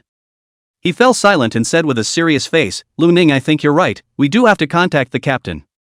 Faline on the side looked at the two with a puzzled expression. Both officers, do you know what this Samantha is? Why is she in danger? Nothing will happen to my lover, right? Her expression was very tense. Lu Ning looked at her, thought for a moment, and comforted, don't worry too much, if he dies, we'll try to bring back his whole body. Faline's eyes instantly reddened as she sniffed. Wang Qiwen glared at Lu Ning with a head full of black lines and whispered. Don't say anything if you don't know how to speak. Lu Ning glanced at Wang Qiwen suspiciously, but didn't open his mouth again. Wang Qiwen smiled at Faline and said, don't worry, this lady, as long as your lover isn't dead, we'll find a way to get him back. Thank you. Thank you so much. Faline bowed repeatedly. Lu Ning, on the other hand, had already dialed Lin Zhao's number. The phone dialed once and didn't connect. Lu Ning raised an eyebrow. Wang Qiwen on the side spoke, could there be a problem over there? I don't know. Lu Ning was about to continue dialing when his cell phone rang. It was Lin Zhao calling. When Lu Ning picked up the phone, Lin Zhao's pleasant voice came over, hello? Lu Ning, what's up? This side just finished. Lu Ning could hear Colin and Xiao Yulin still laughing and joking on the other end of the phone. It's like this, someone came to report the disappearance of a second-order awakened who went to investigate Samantha. What? Samantha? Lin Zhao's voice became serious, is the information accurate? Well, we already know the exact location, Captain, do you guys want to go and take a look? Lin Zhao immediately said, of course we should go and take a look. He was silent for a moment and spoke, in this case, you have Wang Qiwen guarding the branch, you go over and wait for us first, I'll have Xiao Lin go back as well, and then bring Colin and Wei Xian over with us. By the way, where is that location? It's in the 7th district, building 503 of the 4th building of Anna's neighborhood on Wuyun Road. That's not far from our place, we should get there faster than you need to hurry. Okay, I'll take a cab over. I forgot, I said before that I'd let you take a driver's license, go back and take it this time. Good. Lu Ning hung up the phone and turned his head to look at Wang Qiwen on the side. Wang Qiwen had already stood up and was planning to leave, his expression wooden at the moment. Lu Ning spoke, you heard it too. Wang Qiwen's expression twisted. Not it? This won't let me go? On what grounds? Lu Ning thought for a moment and said seriously, maybe it's because your strength is lower? Wang Qiwen? He looked unconvinced, my strength is low? How am I low? Wang Qiwen thought of Lin Zhao and Colin, then looked at Lu Ning, and finally held his tongue for half a day and spoke, how am I more powerful than Wei Xian? Then I don't know. Wang Qiwen sat back on his seat with an indignant but and stopped talking. Lu Ning said, then I'll leave first. Seeing Wang Qiwen's depressed silence, Lu Ning turned around and left. After leaving the branch, Lu Ning took a taxi and headed towards his destination.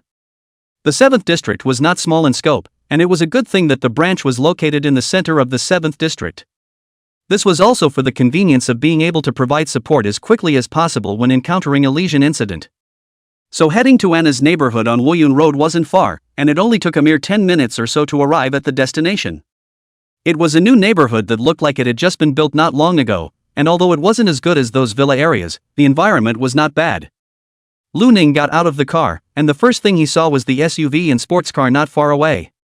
Outside the car, Lin Zhao was waving at Lu Ning with a bright smile. On Lin Zhao's side were Colin and Wei Xian. Lu Ning walked over to Converge and asked, going in? Lin Zhao shook his head and said, no way, although I'm not sure if that missing awakened person is related to Samantha, once we go up directly to find someone, the other party will definitely hide. Let's observe in secret first. Colin said, I've already found a room where I can see the target's location, I can go there now. Lu Ning nodded, that's fine. The residential buildings in Anna's neighborhood were not far apart. Colin said that he was looking for 604 on the 6th floor of the 5th building, and on the opposite side of the street was 503 in the 4th building. Lu Ning came to the window and saw the window of the 4 building 503 diagonally below.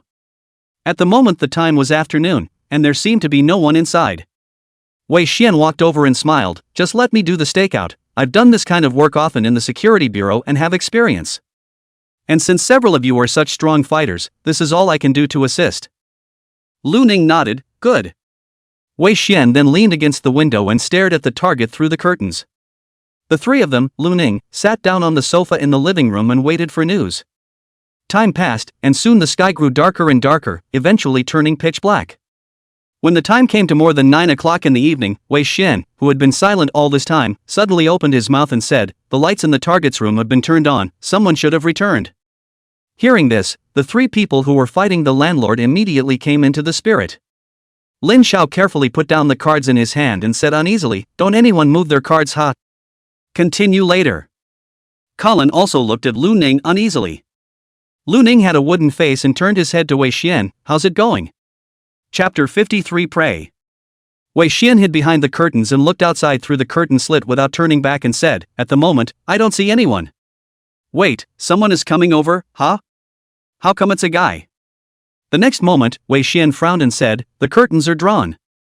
Lin Xiao and Colin both frowned. "Can't you see it?" Lin Xiao asked. "Although the curtains are drawn, there are still shadows, they are not as professional as we are, and the lights in the room are very bright." Another figure has appeared. Wei Xian whispered, "This silhouette is rather slender, it should be a female." "It could be Samantha." Colin said, "A man and a woman? Who is that male? Is it a star?" Wei Xian thought for a moment and spoke, "Not a star from Samantha's social circle that I've seen before, or any of the famous ones that I know of." "Not a star? Then who would it be?" Lin Xiao was puzzled. Lu Ning spoke, "Is it related to the joyful heavenly kingdom? Did Yuan, who came to investigate before, lose his connection because he discovered this?" "Not sure, but it's a possibility." "Captain, then what do we do now?" Wei Xian looked at Lin Xiao. "They shouldn't be in the living room, or they're some distance away from the window, I can't see any silhouettes." Lin Xiao thought for a long time, then spoke, "Lu Ning and I will go to the opposite side to keep an eye on them, you guys keep an eye on them here, and when it's late at night, we'll sneak in and see what's going on, maybe we can find some clues." Colin thought for a moment and said, "Then what do we do if the man leaves early?" Lin Xiao spoke, "Then Lu Ning and I will go track it down and you two will keep an eye on Samantha here." Wei Xian, what are the characteristics of that man? Wei Xian thought for a moment and said, "Black curly hair, beard, hawkish nose, darker skin, taller, wearing a black sweater." Lin Xiao nodded, "Got it, Lu Ning, let's go." The two left the room and went downstairs, pretending to be ordinary people who had just gotten off work, and headed to the 4th residential building. Just as they arrived at the 4 residential buildings, they saw a man wearing a black sweater, almost close to 1.9 meters tall, walk out. The man was robust and handsome, and when he passed by Lu Ning and Lin Xiao, he glanced at the two of them with cold eyes before withdrawing his gaze. Lin Xiao and Lu Ning brushed past the man, and the two of them looked at each other without moving, continuing into the residential building and taking 2 steps up the stairs. As the man entered the night where the streetlights couldn't shine, Lu Ning calmly said, "There's spiritual radiation on him." Lin Xiao's eyes lit up and he revealed a smile, "It might be the fallen incense." "Finally caught the horse's foot. Wait and follow him." Lu Ning nodded. Lin Xiao glanced at Lu Ning and asked, "Will this radiation leave traces on the road?" "It will leave a little trace," Lu Ning said truthfully. Lin Xiao's eyes lit up, then he revealed a smile, "This way, we can avoid following too close for fear of being discovered. It's best to follow the trail and find their lair." Lin Xiao then thought of something and spoke, "I'll contact Colin and ask them to continue to keep an eye on Samantha. This man and Samantha obviously know each other, and since this man is carrying a dangerous item, Samantha should also have a problem." After saying that, Lin Xiao took out his cell phone and contacted Colin. After briefly explaining the matter, Lin Xiao looked at Lu Ning, "Let's go, follow them." Lu Ning nodded and left the residential building. A faint spiritual radiation remained in the air, stretching into the distance in Lu Ning's line of sight. The pale white mist of these spiritual radiations would also pass through an illusory and twisted eerie figure from time to time. Of course, this didn't seem to have much of an effect on these bizarre silhouettes. Lu Ning had been able to see these bizarre vapors ever since he left the mist, but these bizarre vapors didn't seem to have much of an effect right now. The two of them chased along the white mist without slowing down. Soon, they arrived at the entrance of the neighborhood. The man didn't seem to be driving, and left along the sidewalk to the side.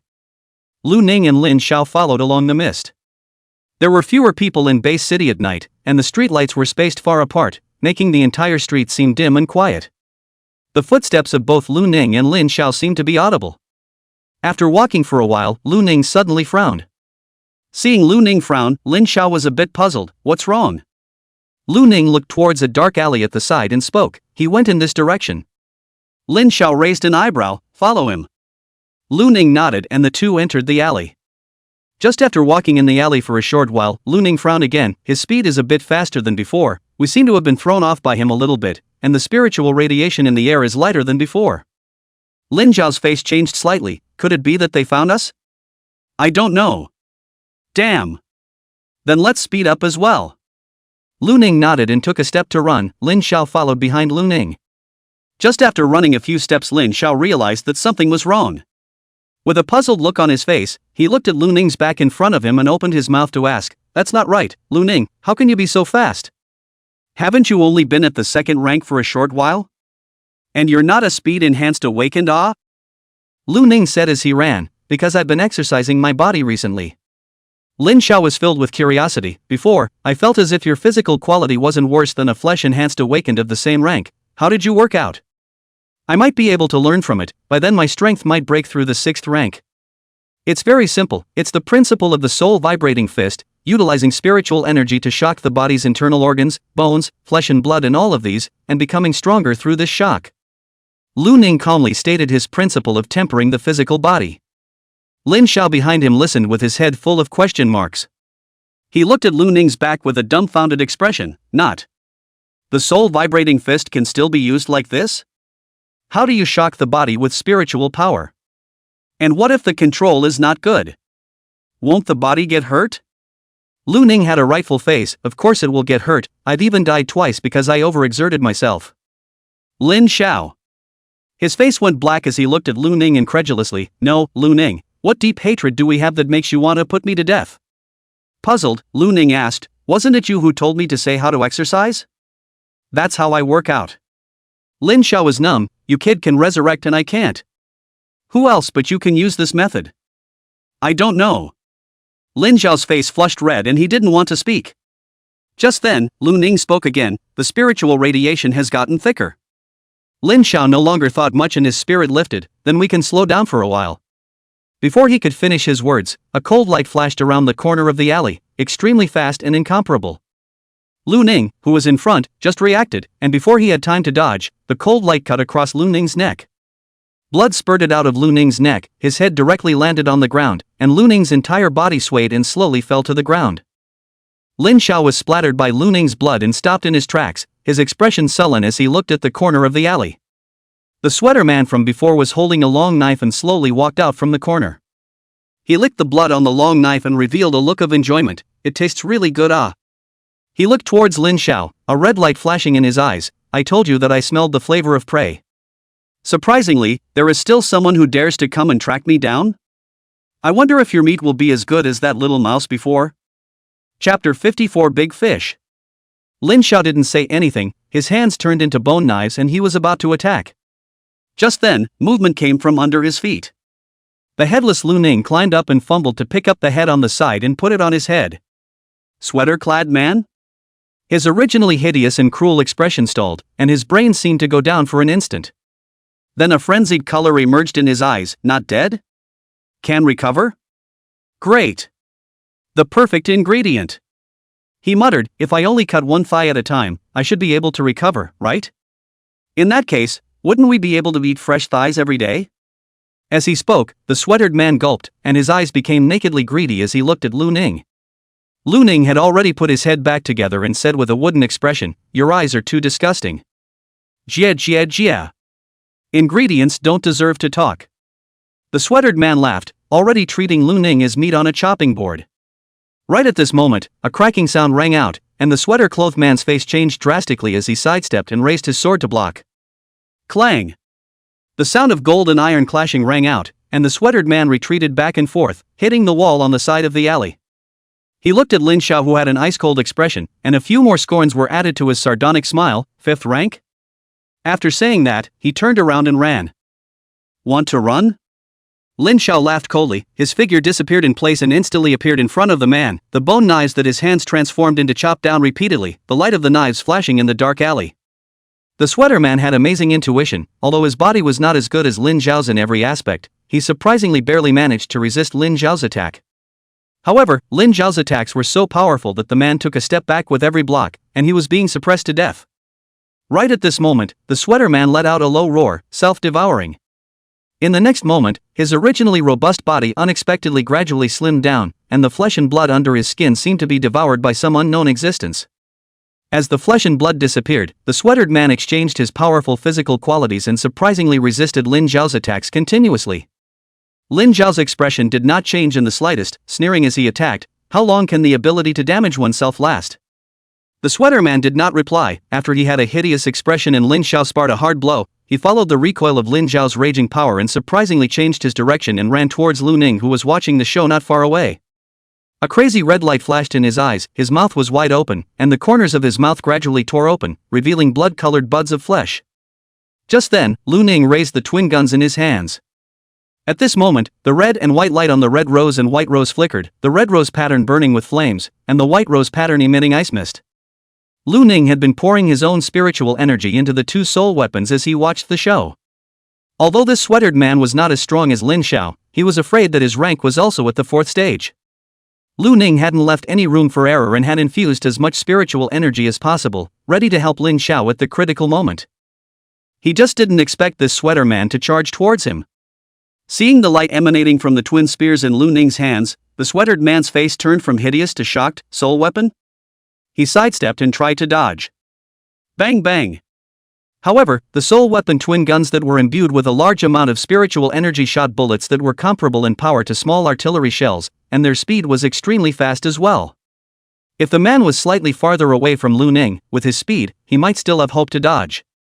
But this sweater man was rushing towards Lu Ning, only a few steps away from him. White Rose's frost bullet shot out first, and although the man tried his best to dodge it, he was still hit by the bullet in his left thigh. The frost bullet exploded, and the bullet infused with a large amount of spiritual energy turned into frost, instantly freezing the location where it had been shot, and then spreading out to the surrounding area. The man's left leg immediately lost consciousness. Before he could react, the flaming bullet shot by Red Rose landed on the frozen location. Boom! The man's left leg containing half of his crotch was blown apart and his entire body was blown backwards and flew out, hitting the wall hard and coughing out a large mouthful of blood. The man was still planning to struggle when Lin Zhao arrived in front of the man. A few flashes of blade light flashed by and the man's still intact arms and thighs were chopped open with a trail of blood and wasted on the spot. Lin Zhao's bone knife landed on the man's neck, his expression indifferent. Move again and you die.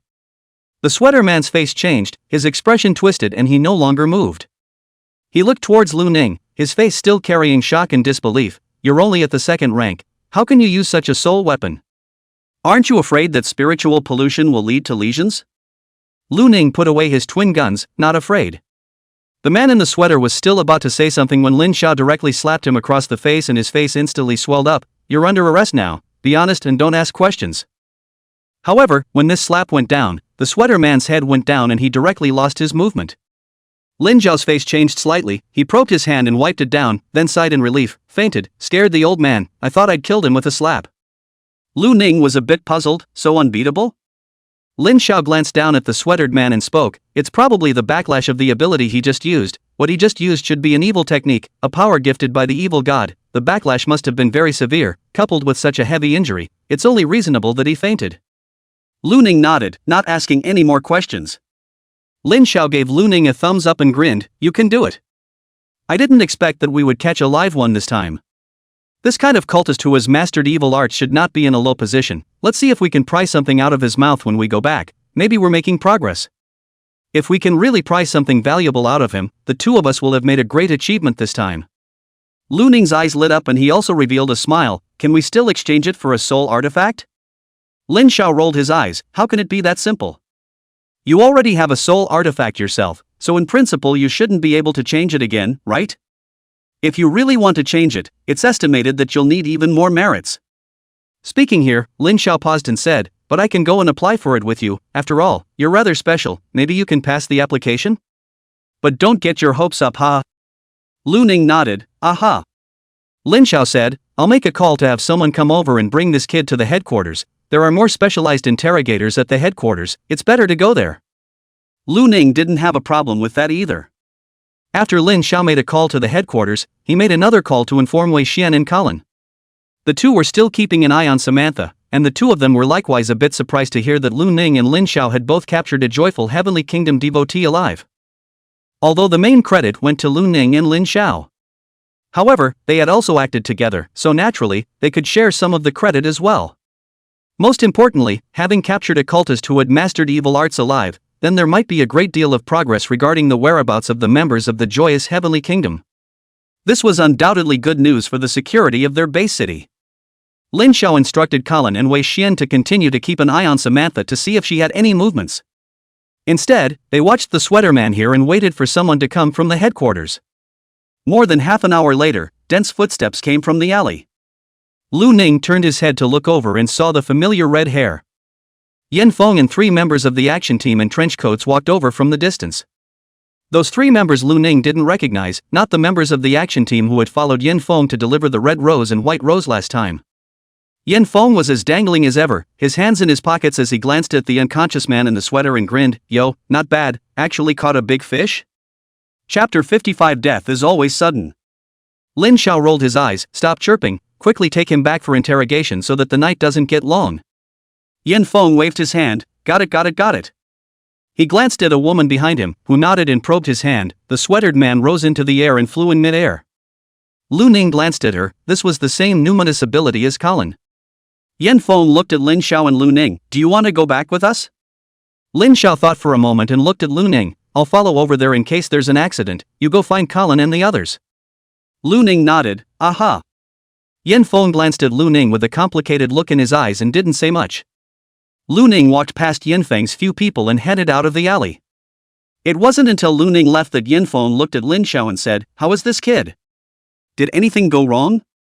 Lin Xiao glanced at Yin Feng and could see the scorn in Yin Feng's eyes as he grinned. There is a big problem. Yin Feng's face changed slightly and he frowned at Lin Xiao. Then why didn't you report it? It's already been reported, huh? This kid's problem is just too damn strong. It's only been here for how long and he's already made so many credits. This time too, this cultist is estimated to have received a certain amount of divine favor. His evil arts are good. If this kid wasn't here, I might not be able to keep him. Even if I could keep him, I'm afraid I wouldn't be able to capture him alive. Hearing Lin Xiao's words, Yin Feng's expression stiffened a little.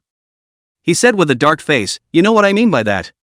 I mean, is there anything abnormal about this brat?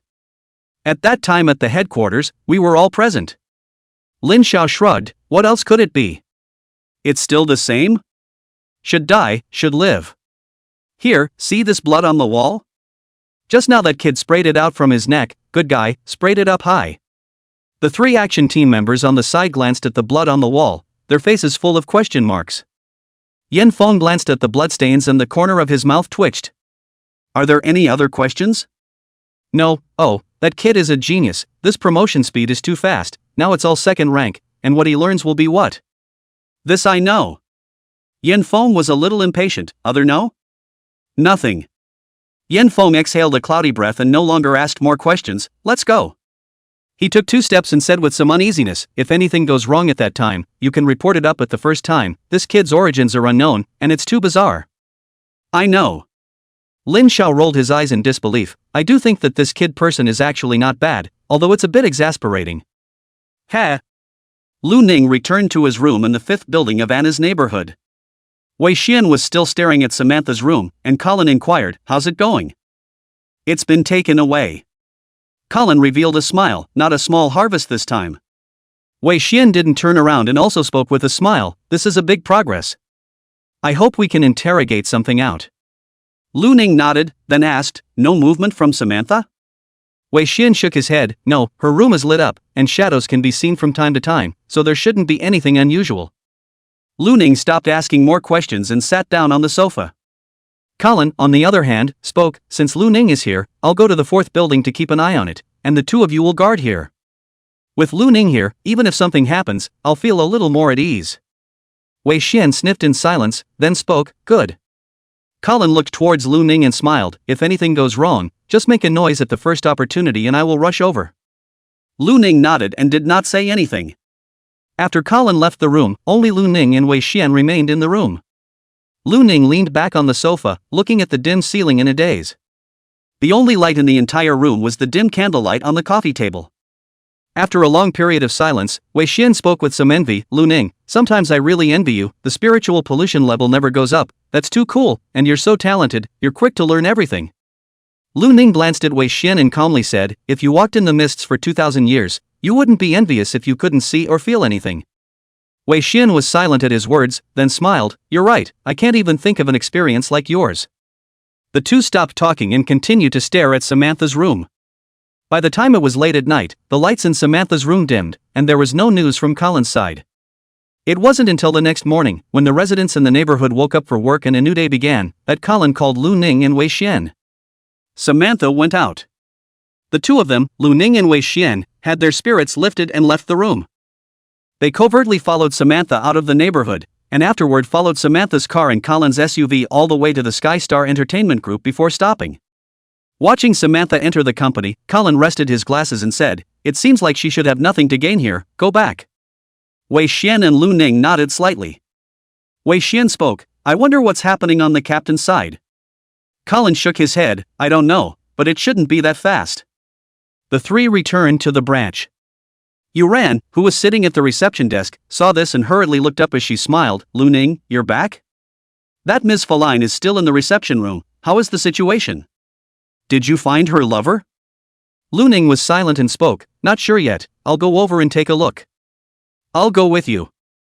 Colin and Wei Xian returned to the third floor first, while Lu Ning and Yuran headed to the reception room. Feline was sitting inside the reception room, her hands holding her cell phone with an anxious expression. When she heard footsteps, she hurriedly turned her head. Upon seeing Lu Ning, Feline's eyes lit up as she stood up and asked, this officer, have you found my lover? Lu Ning looked at her and asked, you said that your lover is a shape-shifting ability? What would he turn into? Feline was stunned and said with a bit of embarrassment, change into a mouse. She smiled a little embarrassedly, then hurriedly said, have you found him, sir? Lu Ning nodded, if I'm not wrong, he should have been eaten. The air in the reception room became quiet for a moment. Yuran on the side looked at Lu Ning with a shocked expression, a little confused. Feline stared wide-eyed with a dumbfounded expression. What did you say? Last night we caught a criminal who said he had eaten a rat, Lu Ning calmly explained. Before he could finish, Feline swayed and her entire body fell backwards. Lu Ning stepped forward and grabbed the woman's shoulder, realizing that she had already fainted. Lu Ning looked at Yuran somewhat helplessly, Yuran, let her rest here. Yuran nodded silently, then looked at Lu Ning, are you telling the truth? Her lover was really eaten? Lu Ning looked at Yuran in confusion, why would I lie to her? Saying that, he paused and spoke, of course it might not be, let me make a call and ask the captain, he should be interrogating that cultist and ask one of these questions in passing. Yuran nodded, somewhat sympathetically looking at the unconscious Feline. Just now I chatted with Ms. Feline, she and her lover still have a son, in 2 days it will be their son's birthday, originally her lover said to take his son to the zoo to play. I didn't expect that death came so suddenly. Lu Ning calmly said, death is always sudden. He made a call to Lin Xiao and after explaining the matter, Lin Xiao said it was fine. Chapter 56 Hidden Gathering. 10 minutes later, Lu Ning received a call from Lin Xiao. The one he ate was a shapeshifter who could turn into a mouse, somewhat skinny, black hair and eyes, probably under 50 years old. Lu Ning hung up the phone and told Yuran the news. Yuran's expression became a little more sad, that would be Mr. Yuan, when I was chatting with Ms. Feline just now, Ms. Feline said the characteristics of her lover. Lu Ning nodded slightly, glanced at the unconscious Ms. Feline, and spoke, you can tell her the situation later. Yuran nodded silently. Lu Ning left the reception room and returned to the third floor activity room. Wei Xian and Colin were telling Xiu Yulin as well as Wang Chuan about what happened yesterday. Seeing Lu Ning enter, Xiu Yulin looked up and revealed a smile, brother Lu Ning is back? Lu Ning nodded slightly. Colin looked at Lu Ning and said, how is the lady who reported the case? Fainted after hearing the news of her lover's death. Colin sighed softly and said, it is indeed heartbreaking to have a loved one separated by life and death, it seems that they had a deep bond. Lu Ning looked towards Wang Chuan at the side and realized that Wang Chuan was a bit lifeless and inquired, what's wrong with him? Xiu Yulin laughed badly, a little depressed. Depressed? Because yesterday he thought he could follow to do the mission, but he didn't expect the captain to let him stay in the branch, so he got depressed. Autumn Moon Lin said with a bad smile, brother Wang even said that he was very strong and the captain looked down on him. Colin let out a light laugh, there's always a need for someone to watch over the family. Wang Chuan made a salty turn and said with dissatisfaction, then why me? Wei Xian is still not as strong as me? Wei Xian had an innocent face and wasn't angry. Colin smiled and said, Wei Xian, this kid is out of the security bureau. Yesterday he was on a stakeout all night. This is more professional than you.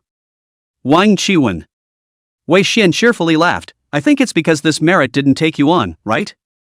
Wang Qiwen looked at Wei Xian with green eyes. You kid is not dipped in the light of Lu Ning and the captain? He, dipping into the light is not bad, huh? It's better than nothing. You.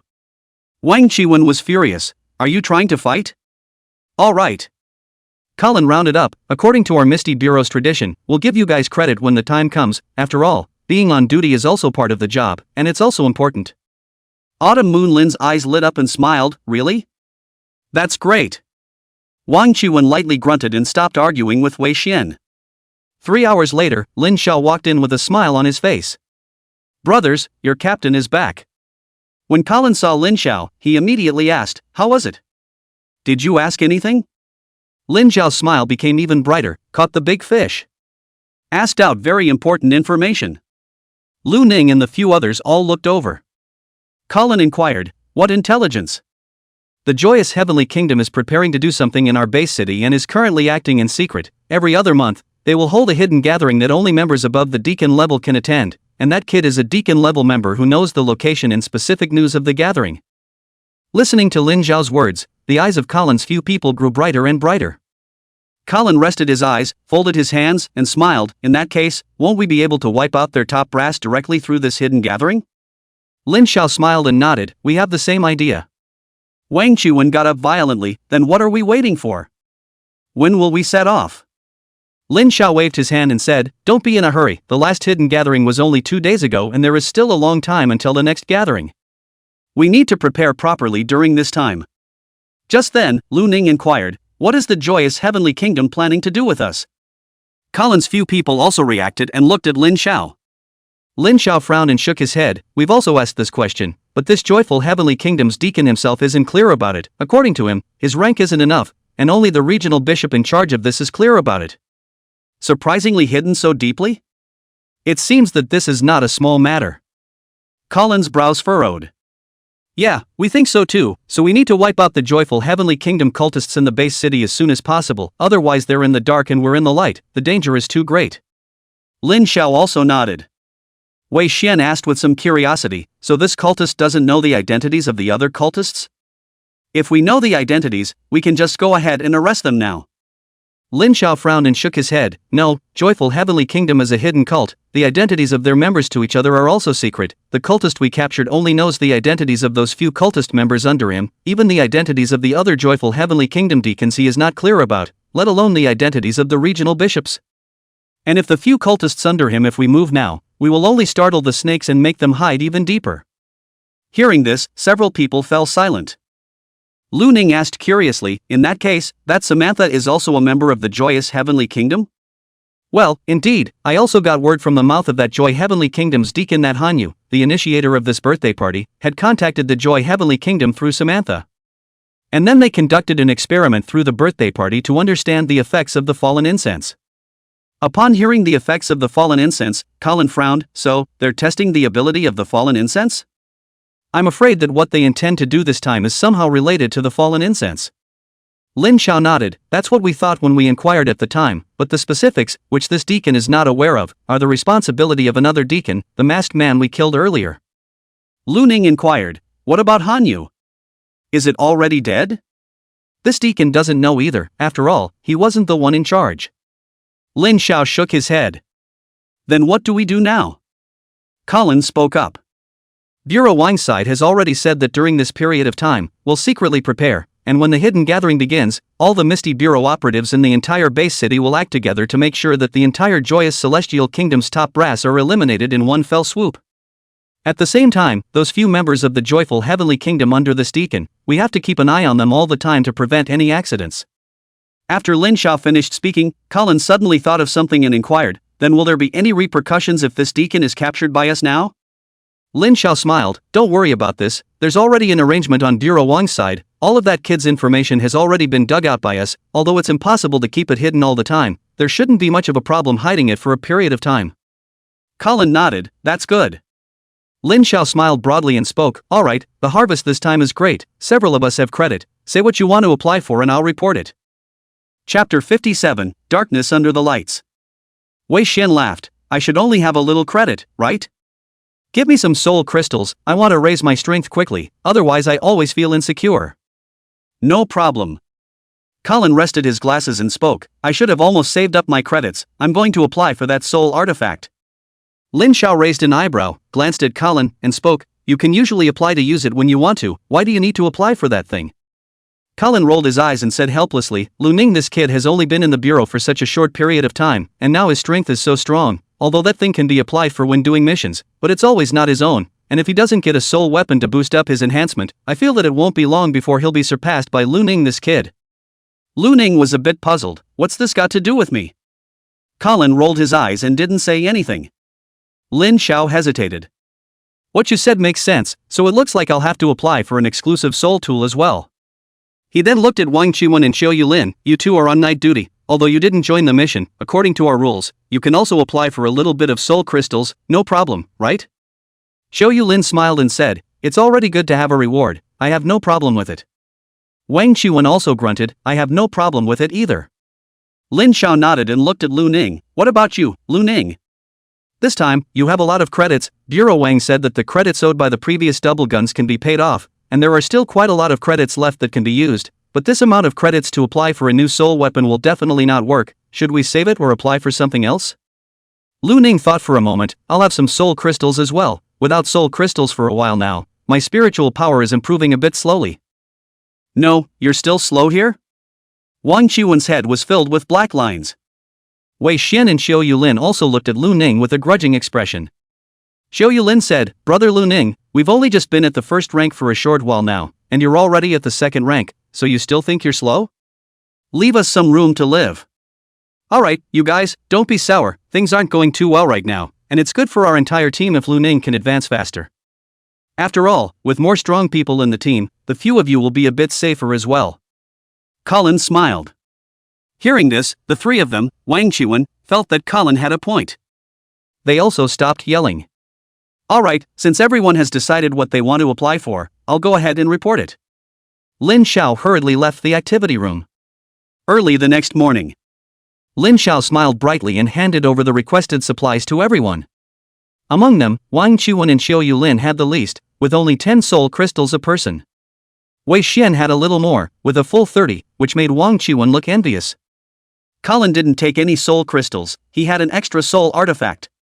It was a silver ring, and Xiao Yulin asked about the function with some curiosity, but Colin just smiled without saying anything. Lin Xiao himself exchanged a bit of soul crystals and saved the rest of his credits, intending to do the same as Colin when the time came and exchange it for a soul tool. Lastly, there was Lu Ning, who had exchanged all of his merits this time for soul crystals, applying for a full 300 soul crystals. Seeing that Lu Ning had gotten so many soul crystals, the three of them, Wang Qiwen, were a bit shocked, but they weren't much envious. After all, Lu Ning had really gotten a lot of credit this time around. Getting these soul crystals, Lu Ning himself was quite happy. After all, soul crystals could increase cultivation efficiency by a lot. With so many soul crystals, it would allow him to quickly ascend to the third rank. After having these soul crystals, Lu Ning focused more on quenching his spiritual power.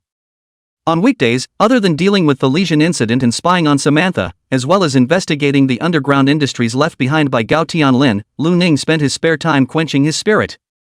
He wanted to raise his strength quickly. Only when his strength increased would he be able to join the Misty Exploration team, so that he could enter the mists again and find his way back to the past. This was never his time, and he wanted to go home. Lu Ning didn't have to worry about the spiritual pollution brought about by spiritual quenching, and would only stop when his spiritual power was depleted. Quenching like this day and night naturally brought about an extremely rapid improvement. Over the course of nearly a month, Lu Ning had consumed close to 150 soul crystals, an average of 5 per day. Although his spiritual power hadn't yet reached the third rank, it had improved several times over when he had just reached the second rank. The increase in his spiritual power allowed Lu Ning to have a considerable enhancement whether he was using a soul weapon or an awakened ability. Coupled with the fact that Lu Ning had tempered his physical body from time to time, and had honed his recovery ability by treating physical body damage, his recovery ability and physical body strength were also greatly improved from a month ago. Lu Ning's strength at this moment could be said to have taken a qualitative leap compared to a month ago. On this day, all of Lu Ning's several people were concentrated in the activity room. Lin Xiao glanced at a few people and spoke, "Tonight is the time for the joyous Heavenly Kingdom rally. The order from headquarters is that all active members of the action team are to take part in this siege. Our team is naturally not an exception, so I'm sure that everyone should be ready for it." Wang Chuan said, "Then what about the branch after we all leave? Old Qin and the others will come over and watch." Colin rested his glasses and smiled. "I don't have any problems then." Wang Chuan shrugged. Lin Xiao nodded and looked at Lu Ning, Wei Xian and Xiao Yulin. "Do you have any more questions?" Lu Ning shook his head. "I have no questions." Wei Xian and Xiao Yulin similarly shook their heads. "Alright, in order to prevent spooking snakes, the headquarters ordered that we can't move together, we need to spread out to our destination, we'll leave in another half an hour." Half an hour later, Lin Xiao left the branch with a few people and got into a car to head to their destination. Because the headquarters was worried about intelligence leaks, the news of this Joy Heavenly Kingdom's hidden gathering was only known to the higher-ups. The reason why Lu Ning's few people knew about it was because they were the ones who captured the people. As for the location of the rally, even Lu Ning's few people didn't know about it, and Lin Xiao was the only one in their squad who knew about it. Colin drove behind Lin Xiao's sports car, with Lin Xiao leading the way. The time at the moment was 3 in the afternoon, it wasn't yet time to get off work, and the streets weren't crowded. The two cars drove one behind the other, heading towards the city walls of the 7th district.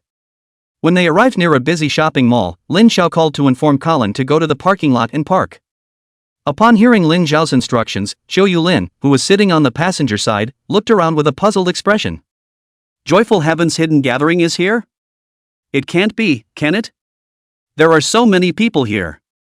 Wang Chuan also looked confused. "This is a big shopping mall, so with so many cultists gathering here, can't others find out?"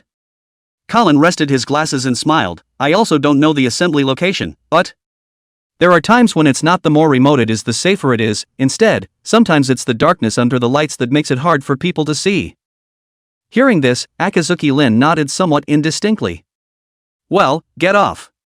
While the few people were talking, Colin had already parked his car. Lin Xiao's sports car, on the other hand, was parked on Colin's side, and the two of them, Lin Xiao and Wei Xian, got off his sports car. Lin Xiao waved his hand and grinned, let's go into the mall and have a meal." Wei Xian on the side looked confused. "We still have business, right?" Saying that, he glanced around, not saying the business out loud. Colin laughed at this. Wei Xian is worthy of being a professional magistrate, his vigilance is still very strong. "You guys also learn from this, be careful of the walls with ears, don't say some things outside." Wang Chuan, who was planning to speak, closed his mouth when he heard this. Lu Ning looked at Lin Xiao and asked, "Where are we going now?" Lin Xiao glanced at his watch and said, "It's still early, let's go for a stroll first, then have a meal, and at 6 in the evening we'll go upstairs to the clubhouse for a song," said Lin Xiao as he heatedly smiled. His smile was a bit obscene. "But Captain..." Autumn Moon Lin opened her mouth, still wanting to speak. Colin on the side had already interrupted Autumn Moon Lin's words. "Just listen to Captain." Autumn Moon Lin sniffed no more words. Chapter 58 Action. The group entered the mall and casually strolled around, considering what was coming next, not to mention Xiao Yulin, even Wei Xian and Wang Chuan didn't have the heart to shop. Only Lin Xiao, Colin, and Lu Ning were like nothing. After strolling around for a while, Lin Xiao saw a hot pot restaurant and proposed that the people go to eat hot pot again. This was unanimously agreed upon by the three of them, Autumn Moon Lin. Lin Xiao and Colin ate slowly as the sky outside the window grew darker and darker. When the sky outside was completely dark, Lin Xiao wiped his mouth with a paper towel, touched his stomach, and said with some satisfaction, "I'm full." Wei Xian was about to say something when Lin Xiao got up and said, "Alright, let's go upstairs to the clubhouse and sing." Lin Xiao didn't wait for a few people to react, he got up and went to settle the bill. The group came to the 6th floor, which was an entire floor that was a clubhouse, and just as they arrived on the 6th floor, they saw a lighted sign that flashed the 3 big words, "Good Music Valley." On top of that, they also saw another group of people standing at the entrance. 3 people were squatting on the ground and smoking, while the 2 on the side were scuffling. One of the redheads among the 3 squatting and smoking made Lu Ning look twice more. It was Yin Feng. The other few Lu Ning had seen before. The Yin Feng few also noticed Lin Xiao's few people coming over. They merely looked up and retracted their gazes before continuing to chat amongst themselves. By now, the 3 of them, Wei Xian, instantly realized that I'm afraid this was the area where the joyous Heavenly Kingdom gathered. As for Lu Ning, he didn't think much about it at all. Anyway, just follow Lin Xiao. Why bother using this brain? Although he was now different from when he had just come out of the mists, his brain was able to think and he no longer gave up thinking from time to time. But the habits he had developed still kept him from thinking more on unnecessary things. Lin Xiao and Colin also acted as if they didn't see Yanfeng. Several people. Lin Xiao cheerfully laughed and said, I heard that it's a lot of fun in here. In addition to the singing place, there are also baths and saunas in all of this, a one-stop service. Today's consumption company is responsible for everyone play to your heart's content. Wang Chuan's smile was a bit forced, and if he looked closely, he found that his footsteps were a bit stiff. After all, the front was the location of the Joyful Heavenly Kingdom's secret gathering, which meant that there might be a large number of Joyful Heavenly Kingdom members inside right now. Entering it now was tantamount to stepping into a dragon's den, so how could it be easy?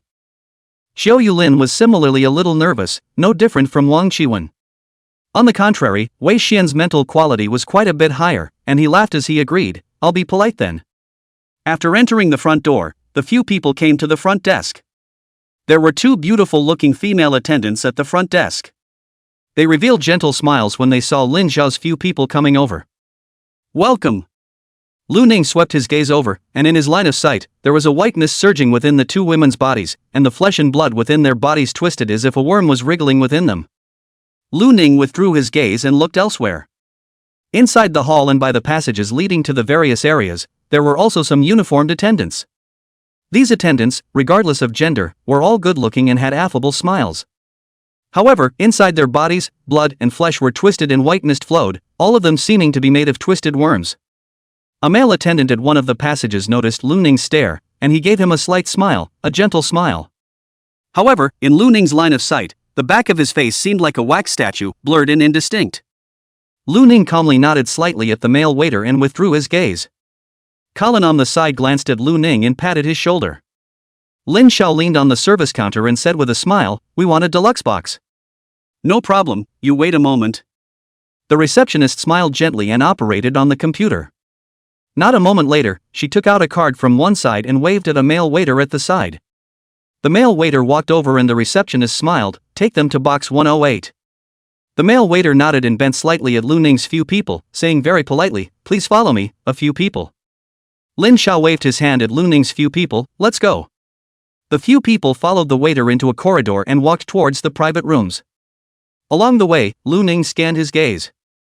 Both sides of this corridor were KTV boxes, and business seemed to be pretty good, with people singing in most of the boxes. Lu Ning did not see any white mist in the boxes. However, all of the attendants he had seen had white mist present, and had twisted blood and flesh within their bodies. Box 108 seemed to be in a very deep area, and after walking for a while, the waiter stopped. He opened the door to the box on one side and smiled, here it is. Lu Ning walked in to take a look and realized that the box was huge, a bit too big for someone as small as Lu Ning. However, Lin Xiao seemed to find nothing wrong with it as he smiled, trouble you. The waiter smiled and said, please wait, the deluxe box will also present a fruit plate and tea, it will be sent over soon. Not long after he finished speaking, another waiter walked in with several large fruit plates and a pot of tea. The two waiters set them up before bowing and leaving. As the door to the box closed, it was as if all the noises outside were cut off. Lu Ning's few people seemed to have entered an isolated area. Lin Xiao got up and went to the door, glancing outside through the glass window. Just then, a face suddenly appeared. It was the male waiter from before. His smile was gentle as he pushed his way in, this guest, may I help you? Lin Xiao grinned, I want to use the restroom. The waiter dawned on him, then smiled, go out and turn left and go to the end, then turn right and go to the end. Lin Xiao laughed, okay, I'll go then. After going out the door, the waiter smiled slightly at Colin's people and spoke, I'll be waiting right outside the door, everyone if you have any problems please contact me promptly. Colin rested his glasses and smiled, good. The waiter closed the door again, and Colin shrugged and spoke, order the song. Xiao Yulin's few people looked at each other in disbelief. Lu Ning got up and smiled, I used to like to sing, it's been a long time since I've sung. He went to the song ordering table, and as a result, after watching for a while, he came back with a wooden face. Colin was a bit puzzled, what's wrong? Haven't even heard it. Colin let out a light laugh, I'll order then. He went over and ordered 2 random songs. Soon he was singing as if nothing had happened. Listening to Colin sing, Xiao Yulin, Wang Qiwen, and Wei Xian's originally tense expressions gradually disappeared, and their faces became strange. Lu Ning said expressionlessly, it's so hard to hear. Colin's voice came to an abrupt end. He noticed that the expressions of the three of them, Xiao Lin, were also in a state of desire to speak. He said with a dark face, "I do have trouble with my pentatonic voice, why don't you guys do it?" Autumn Moonlin recovered quickly and jumped up at once. "Let's show you guys this girl's singing voice." She went to order a song with gusto. It had to be said that Autumn Moonlin's singing voice was soulful and much better than Colin's. Right after Xiao Lin sang 2 songs, the door to the room opened and Lin Xiao walked in. Lin Xiao glanced at a few people and closed the door. He then smiled and said loudly, "I'll order 2 songs as well." With that, he also ordered 2 songs and turned on the original song after ordering it. He laughed cheerfully and said, "I can't sing very well, it's better to follow the original song."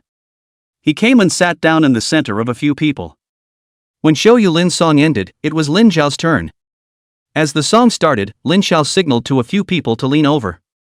He then lowered his voice and spoke, "Action at 11:20, box 010, not far from us." The others are already in their positions. Chapter 59, Questions from the Soul. A few people glanced at each other, and it was all in the air. As the few people went back, Lin Xiao began to sing. Don't look at the fact that Lin Xiao looked big-headed, but he sang very well, even better than Xiao Lin. This made a few people very surprised and applauded. Only Colin was calm as he spat out in a rare moment, "I just don't like coming to sing with Lin Xiao, the old boy sings too well." Lin Xiao raised his eyebrows proudly. Brother has charmed little girls with this. The time now was just under 7 o'clock, there was still a long way to go before mission time. There was a waiter standing at the door, so in order not to be seen through, they simply let loose and played. Singing for singing, drinking for drinking, and playing games for playing games. It was good that several people were all awakened, and a little bit of drinking wouldn't affect the mission. As time passed, the original joyful atmosphere gradually disappeared, and the expression of the three of them, Autumn Moonlin, gradually became more and more heavy, and they stopped ordering songs and just listened to Lin Xiao sing. Colin didn't sing after being spat on, and Lu Ning wouldn't sing at all. The time on the screen gradually came to 11 o'clock, and Lin Xiao and Colin's expressions gradually became more serious.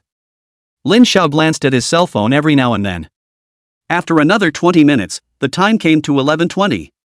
A message suddenly appeared on Lin Xiao's cell phone. Lu Ning sat next to Lin Xiao and saw 2 words, "Action." Lin Xiao got up, put the microphone down, and calmly said, "It's starting."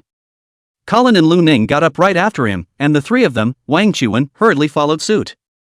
Colin rested his glasses and said with a calm expression, "When, Xian and Xiaolin, the 3 of you are on the weak side, follow us and be careful."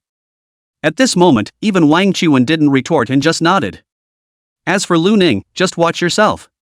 Colin looked towards Lu Ning and spoke. Lu Ning had already taken out his twin guns, his expression calm, good.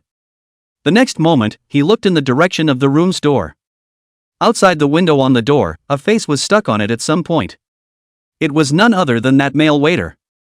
His gaze landed on Lu Ning's twin guns, his expression somewhat grim, and blood gradually emerged in his eyes. Bang! Gunshots rang out, the window was shattered, and along with the window was the male waiter's head. Red and white things splattered everywhere. Seeing Lu Ning being so decisive, Colin was stunned. Colin seemed to understand something, these waiters too? Aha! Lin Xiao was not surprised and spoke, "The headquarters has already found out, and the waiters are in the cleanup." Colin instantly frowned, "Are these lesions? Or what? It's surprising that so many mutants appeared here and were so well hidden. How did they do it?" Lin Xiao shook his head, "There seems to be something special about the joyous heavenly kingdom. After we capture their people, we'll interrogate them slowly. Let's go and meet up with the large force first, we can't let those cultists get away." Lin Xiao transformed his hands into hand knives, splitting the coffee table in front of him with a single slash and striding towards the outside. Colin rested his glasses and let out a light laugh, "That's true." There was a steel needle floating around him, following Lin Xiao. Wei Xian's arms were all petrified as he followed, and as soon as Wang Chuan raised his hand, a water shield coalesced around him. Xiao Lin looked around and casually picked up the half of the coffee table that had been split open and followed. Lu Ning held his twin spears and similarly stepped out. Just as they walked out the door, Lu Ning and the others heard the sound of gunshots continuously ringing out in the distance. At the same time there were all sorts of screams and shrieks ringing out as well.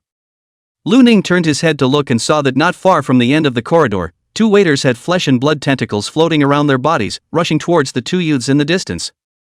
The 2 youths had ice-cold expressions and held guns in their hands, shooting at the waiters. Blood splatters continued to rise from the waiters' bodies, and they soon fell to the ground. The sound of the gunshots attracted the ordinary people who were having fun in the box. When some ordinary people opened the door of the box and saw the body on the floor, they screamed repeatedly and then closed the door to hide. After the two youths killed the waiter, they looked up at Lu Ning's people. Lin Xiao nodded slightly to the two youths before speaking. Lu Ning, you take the 3 Wang Qiwen and do the same as them, clean up the waiter-diseased mutants outside and protect the safety of ordinary people. Lu Ning nodded slightly and took a step towards the two youths. Wang Qiwen didn't retort at this time, and followed along with Wei Xian and Xiu Yulin. Lin Xiao and Colin, on the other hand, ran quickly in the direction where box 010 was located. The two youths revealed smiles when they saw Lu Ning and the others walking over. One of them, the man with the killer hairstyle, said, "Brothers, which branch are you guys from? How come I haven't seen you guys before?" When Wei Xian's 3 men heard this, they all looked at Lu Ning. Lu Ning calmly said, "We are the 7th Division." Another man with a simple face revealed a look of realization. The 7th Division, huh? It's a newcomer, right? I remember a few months ago, there seemed to be a big incident in the 7th Division, and only 3 of the team members were left dead. Lu Ning nodded slightly. Well, we're newcomers. The two youths sniffed and glanced at each other, then the naive man patted his chest and grinned. Since you've only just joined our Misty Bureau, you shouldn't be at a high rank, so follow us, and just give the 2 of us a hand, so we can take care of you a bit more. Hearing this, Wang Qiwen was instantly unhappy. He choked out, "No, what strength are you two? Maybe not necessarily as powerful as us." The naive youth smiled and said, "We're from the 2nd team, my name is Lin Yu, this guy is Bai Baidi, I'm 3rd rank, he's 2nd rank." Bai Baidi smoothed his killer hairstyle and grinned, revealing a mouthful of large white teeth. Wang Qiwen was instantly silent. He was only at the 1st rank. Not only him, besides Lu Ning, Wei Xian and Xiu Yulin were also of the 1st rank. Lu Ning didn't say much, glancing around and walking towards one side of the corridor. "Make your move, the spiritual radiation is higher on this side." Seeing Lu Ning act on his own, Lin Yu and Bai Bai were both stunned. Lin Yu rushed forward, coming to Lu Ning's side and spoke, "Brother, do you want to stand behind me and provide fire support?" Lu Ning glanced at Lin Yu and nodded slightly. "Good." Bai Bai came to Lu Ning's side, glanced at the twin guns in Lu Ning's hands, and was a bit surprised. "Dude, are these twin guns customized? Look pretty cool?" Lu Ning didn't answer as he looked towards a box door on the left side of the corridor.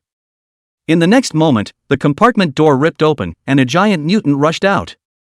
This mutant was on all fours and was 2 meters tall, as if it was a prostrate monkey, with tentacles growing all over its back. His body was still covered in the clothes of the previous waiter, and on top of that, he was carrying a large amount of blood. And on his hideous teeth, there was also a piece of intestine hanging. Upon seeing Lu Ning and the others, this diseased mutant let out a low roar and lunged towards Lin Yu, who was at the forefront. Because the distance was too close, Lin Yu could not retreat in time. A flash of sardonic color appeared on his naive face, and he smashed his fist heavily into the mutant's claws. Bang! Fists and claws collided, and Lin Yu and the mutant simultaneously fell back a few steps. Lin Yu's face changed slightly. "It's a 3rd-order mutant, you guys be careful." Bang! A dull gunshot interrupted Lin Yu's words. With the gunshot, the mutant's head exploded as if it was a watermelon. Red and white things splattered all over the walls. The tall body of the mutant swayed twice and fell heavily to the ground. Looking at the dead headless body, Lin Yu's voice stuck in his throat, his eyes glaring out. As for Lu Ning's side, Bai Bai silently turned his head and looked at the red rose that Lu Ning raised. Looking at the white smoke from the muzzle of the gun, he opened his mouth and let out a voice from his soul. "What the hell is this?" Chapter 60 Medium Critical Grade Soul Armament. Hearing Bai Bai's words, Lin Yu also came back to his senses. He looked behind him and saw that Lu Ning was putting away the red rose. How could Lin Yu not understand that the gunshot just now was made by Lu Ning? He looked at Lu Ning with a shocked expression. "How did you do that?" Lu Ning looked at Lin Yu with some confusion. "Wasn't it you who told me to fire support from the back?" "I fire support, ah." Lin Yu man was numb. "No. I did let you fire support, but..." He pointed at the red rose in Lu Ning's hand, his expression twisting. "But I didn't expect you to be able to one-shot a 3rd-order diseased mutant, ah." "Your 4th order?" Lu Ning shook his head. "I'm 2nd rank." "Lin Yu and Bai Bai?" They looked at Lu Ning with an expression like "You're teasing me." On the side, Wang Chuan held his head high as if he himself had killed a third-order diseased mutant in seconds. What's all the fuss about? Our team Lu Ning could have cooperated with the captain to kill a joyful heavenly deacon who had mastered the evil arts. That's right. Xiao Yulin nodded in agreement. Wei Xian also revealed a smile with honor. They were all from the 7th Division. According to Lin Xiao, they were a family, one honor for all, one loss for all. When they heard that Lu Ning was actually able to cooperate with the captain in killing the joyous Celestial Kingdom deacon, Lin Yu and Bu Yu looked at each other with shock in their eyes. The two of them then stood in awe as Lin Yu said, "I didn't expect brother Lu Ning to be so strong, we underestimated you." Lu Ning said expressionlessly, "It's fine." He looked towards the box where the legionist had come out and walked over. Seeing this, Lin Yu and Bai Baidi thought of something, their faces changed slightly, and they also hurriedly followed him. The three of them, Wang Chuan, did likewise. Arriving at the entrance of the box, Lu Ning saw the inside. There were originally guests inside, but only a small part of those guests were left at the moment. There were bloodstains everywhere inside the box, and there were blood-red palm prints on the walls. It was obvious that the victim had gone through a violent struggle before dying. When Lin Yu's few people saw this, their faces turned blue. Damn! We have to speed up our actions. Bai Baiao spoke, "The number of diseased mutants here is more than we thought." Lin Yu looked at Lu Ning, "Brother Lu Ning, what do you say?" Lu Ning nodded, "Keep moving."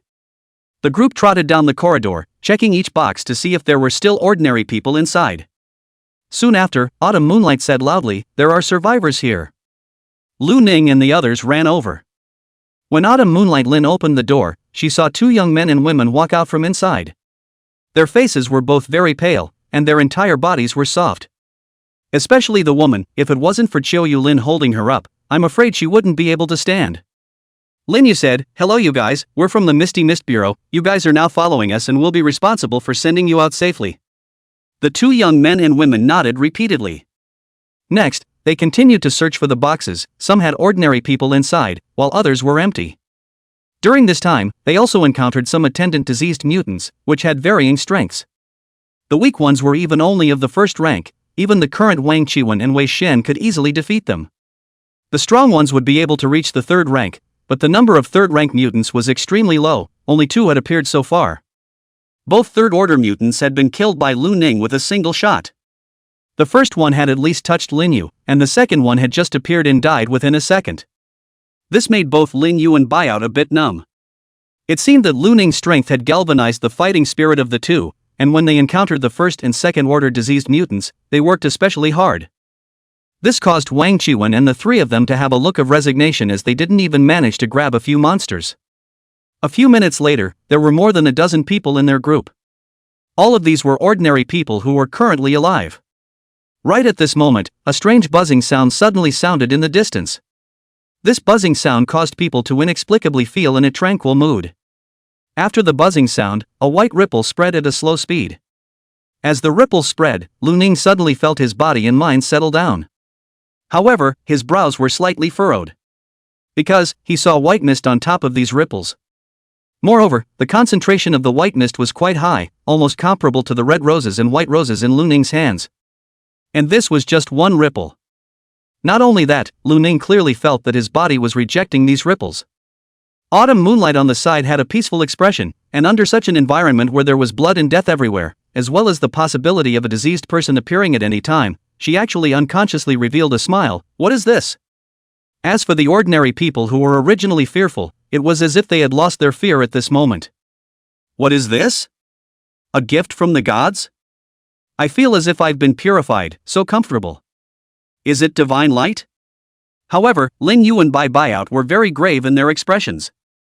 Lin Yu said seriously, "It's the holy bell of light. We have to hurry up."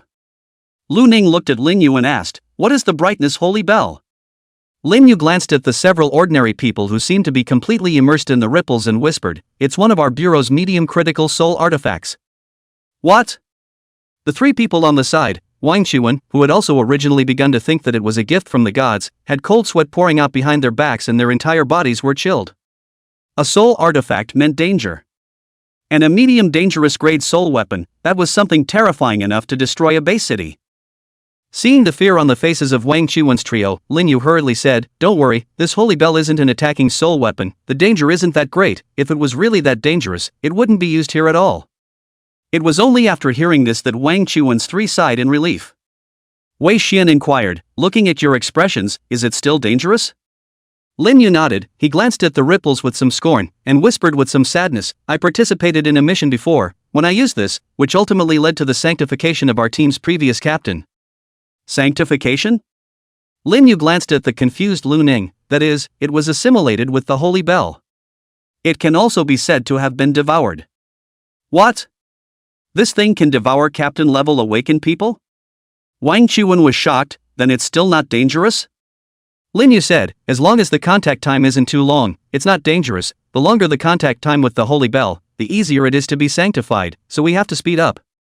Hearing this, Lu Ning nodded, let's speed up then. They continued to search for the box. Just then, Wei Xian glanced at the direction of box 010 with some suspicion and spoke, "Why do I feel that something is wrong?" Lin Yu was puzzled, "What's wrong?" "You guys, this time we're here to besiege the deacon and regional bishop of the joyous heavenly kingdom, right? The strength of these people shouldn't be weak, at the very least they must be 4th or 5th rank awakened, right? And then?" Buyout was a bit puzzled, "Is there anything wrong with that?" Lu Ning spoke up, "It's a bit off. 5th order awakened ones have a lot of destructive power when they fight. Normally, multiple 5th order awakened ones fighting should be enough to destroy this shopping mall, so why is it that right now, we can just hear a few voices, and a subtle vibration? This doesn't match the strength of a 5th order awakened." Hearing this, Wang Chuan and Autumn Moonlin also reacted. With wide eyes, they looked in the direction that Lin Xiao and Colin had left earlier. Chapter 61 Giant Mutant.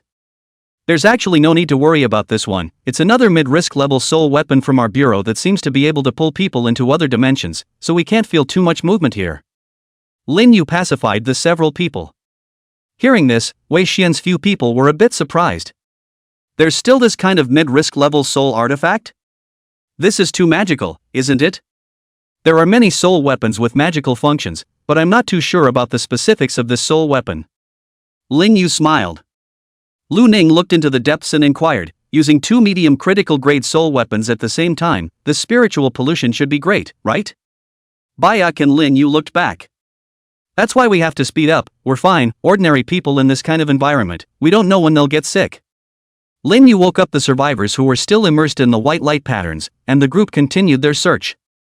Although the entire 6th floor was not small, the number of Misty Bureau members that had come over this time was equally large. There were 9 divisions in total, and each division had several members rescuing survivors in the periphery, adding up to dozens of people. Lu Ning and his group even encountered members of other divisions' action teams from time to time.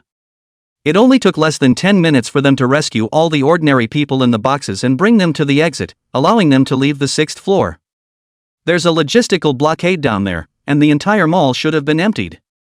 These people will be tested for mental contamination after they go down there to make sure that nothing will go wrong. Lin Yu explained to Lu Ning, the newcomers. For Lin Yu and Bai, these were all processes that everyone understood, but this was not the case for the newcomers. Lu Ning nodded slightly and looked deeper into the corridor. Just at this moment, a violent roar suddenly came from a corridor not far away. This was followed by cries of alarm and screams. With this roar followed by several consecutive roars. Lu Ning's few people, Ling Yu and Bai, as well as the few other members of the action team who were at the exit who had already completed their mission, looked over. What happened? What's going on over there? An urgent voice then sounded from everyone's cell phones. The sound caused everyone's faces to change slightly, it was a distress signal from the Misty Bureau. Lin Yu frowned, there's probably an accident over there, let's go over and take a look. Lu Ning nodded and ran towards the area where the roaring sound kept resounding. Not only were Lu Ning and Lin Yu a few people, but the other members of the action team likewise did the same. Soon, they knew the source of the distress signal. They had just run into the corridor where the roaring sound came from within a few steps when a figure flew backwards. It was an action team member wearing a trench coat. At the moment, this action team member's entire body was shattered and covered in hideous wounds. His chest was sunken and he was no longer alive. Lin Yu glanced at the dead team member's face, his pupils contracted slightly, somewhat shocked. It's Steven. He actually died. Wang Chuan asked with some curiosity, who is he? Lin Yu's expression was incredibly grave. He's a member of the 9th team, he's a third rank like me, we've worked together before. Hearing this, Wang Chuan's few people were shocked. A third order awakened person even died?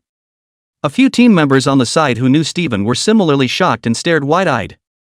A slender and fiery blonde woman coldly said, I'm afraid the opponent is tricky, all first-rank team members go to the exit and stand by. Glancing at the blonde woman, Lin Yu said, it's Yan Qing, she's very strong, almost 4th rank. Lin Yu looked at Wang Chuan, Wei Xian and Xiao Yulin and said, it's better for you three not to go over there, I'm afraid it's dangerous.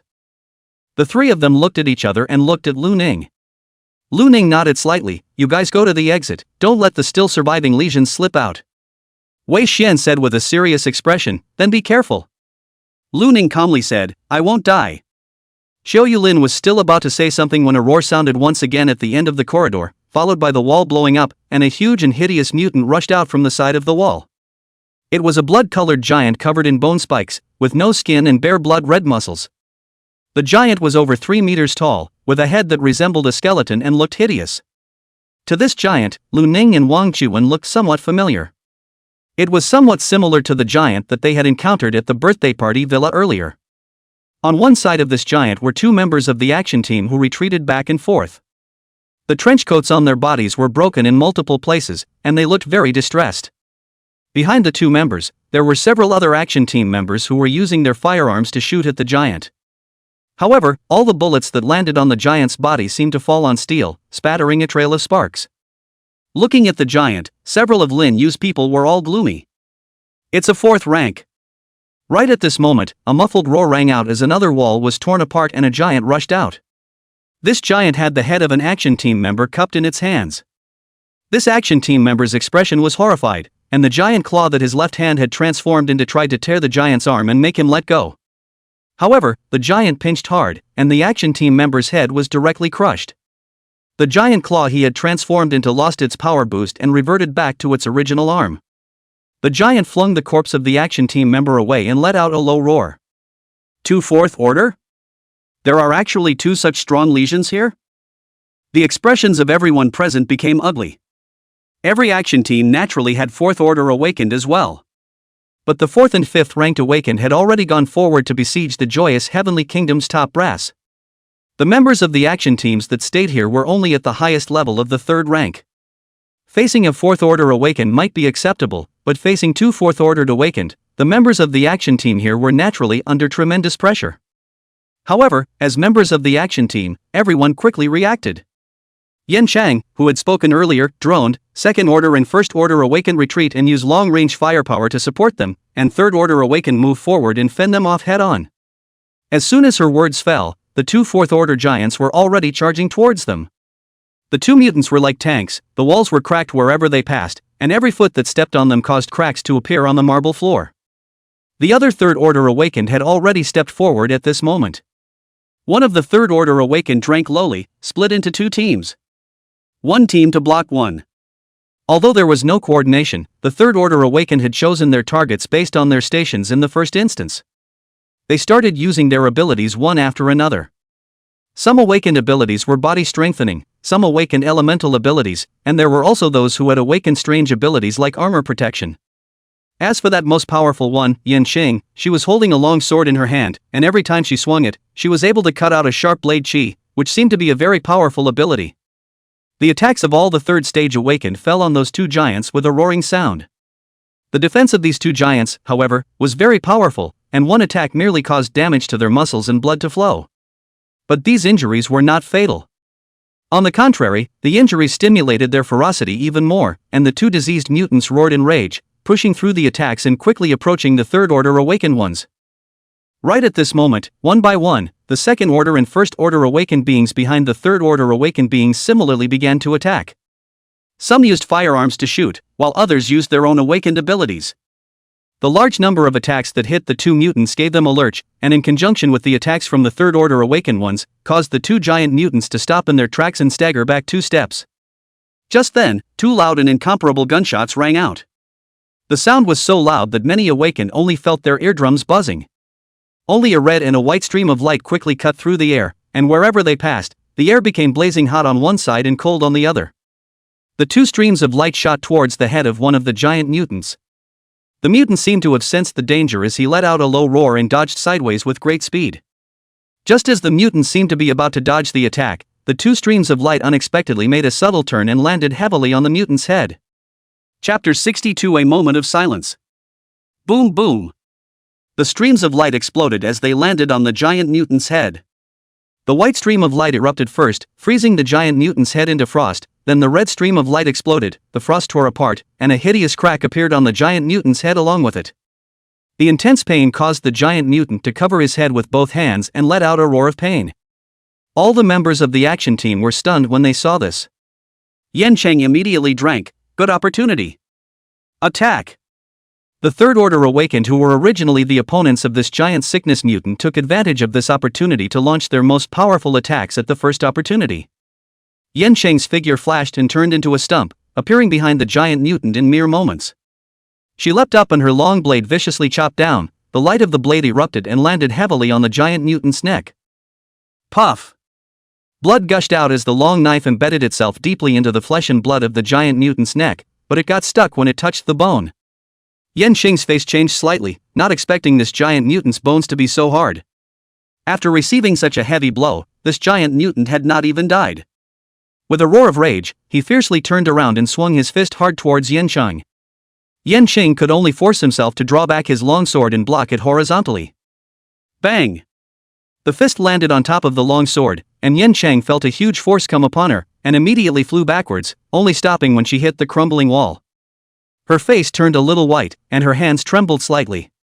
And while this giant mutant attacked Yancheng, several other Third Order Awakened similarly launched their most powerful attacks. A pillar of crimson light shot out and landed heavily on the giant mutant's chest. The giant mutant was directly knocked back several steps, and the blazing heat caused the mutant's chest to become scorched. Before he could counterattack, there suddenly seemed to be an invisible force that suppressed him. His huge body stumbled and almost fell to his knees. And the floor he was on directly crumbled, and a huge hole appeared. The giant mutant fell through the hole and directly fell from the 6th floor to the 5th floor. Luckily, the entire mall seemed to have been emptied of tourists, and there was no one down there. As the giant mutant fell to the ground, a tall and robust Third Order Awakened leapt down from the hole and heavily punched the mutant's head. The hideous head that was originally torn apart was now hit hard again, and he let out a roar of incomparable pain. A stream of blood even gushed out from the crack. Right at this moment, a calm voice rang out, "Please make way." The tall and robust Third Order Awakened immediately stepped back, and violent gunshots rang out once again. The originally heavily injured giant diseased mutant heard the gunshots and felt threatened, even trying to dodge despite the injuries on his body. However, Lu Ning was currently standing at the entrance of the cave, too close to the giant mutant. He merely had the time to make a subtle reaction before the bullets from Red Rose and White Rose already landed on his head. Lu Ning had still infused a large amount of spiritual energy this time, just like before.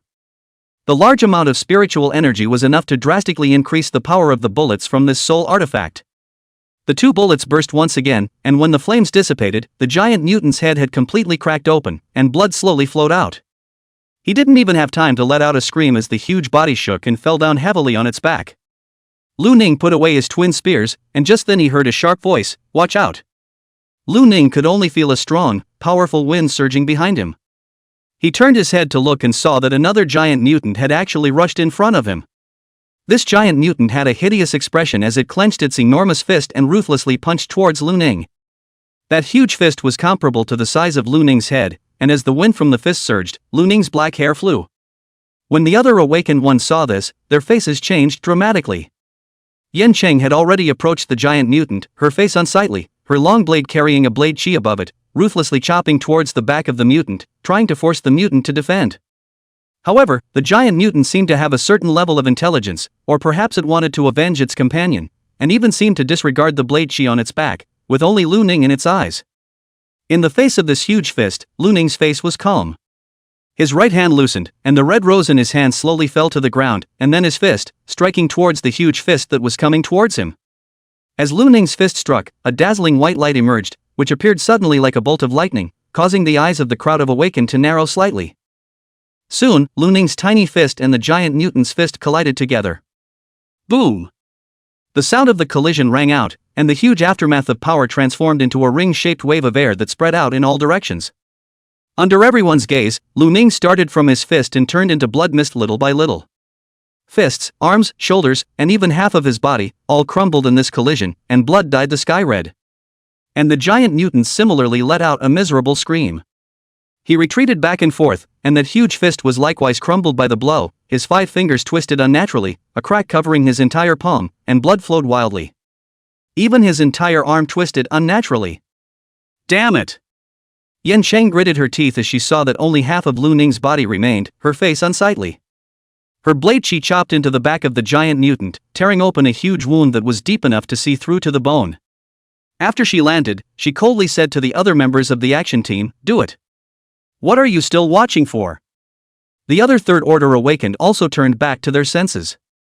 Kill. One by one, the Third Order Awakened made their moves. Previously, there were 2 giant Legion Changers, and all the Third Order Awakened present had to split in 2 to fight the 2 Legion Changers. Now there was only one giant pathogenic mutant left, and it had already had one of its arms broken by Lu Ning and had deep wounds on its back. This was naturally not a problem for the Third Order Awakened.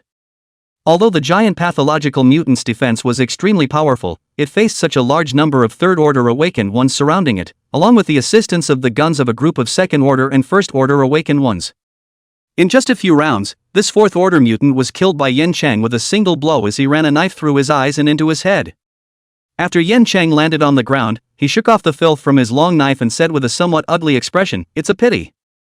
Although Yan Cheng did not recognize the youth who had just used the twin spears, but to be able to harness a powerful soul weapon and inflict so much damage on a giant pathological mutant with a strong defense, and even master such a high level of soul vibrating fist, it was obvious that he was an awakened with great potential.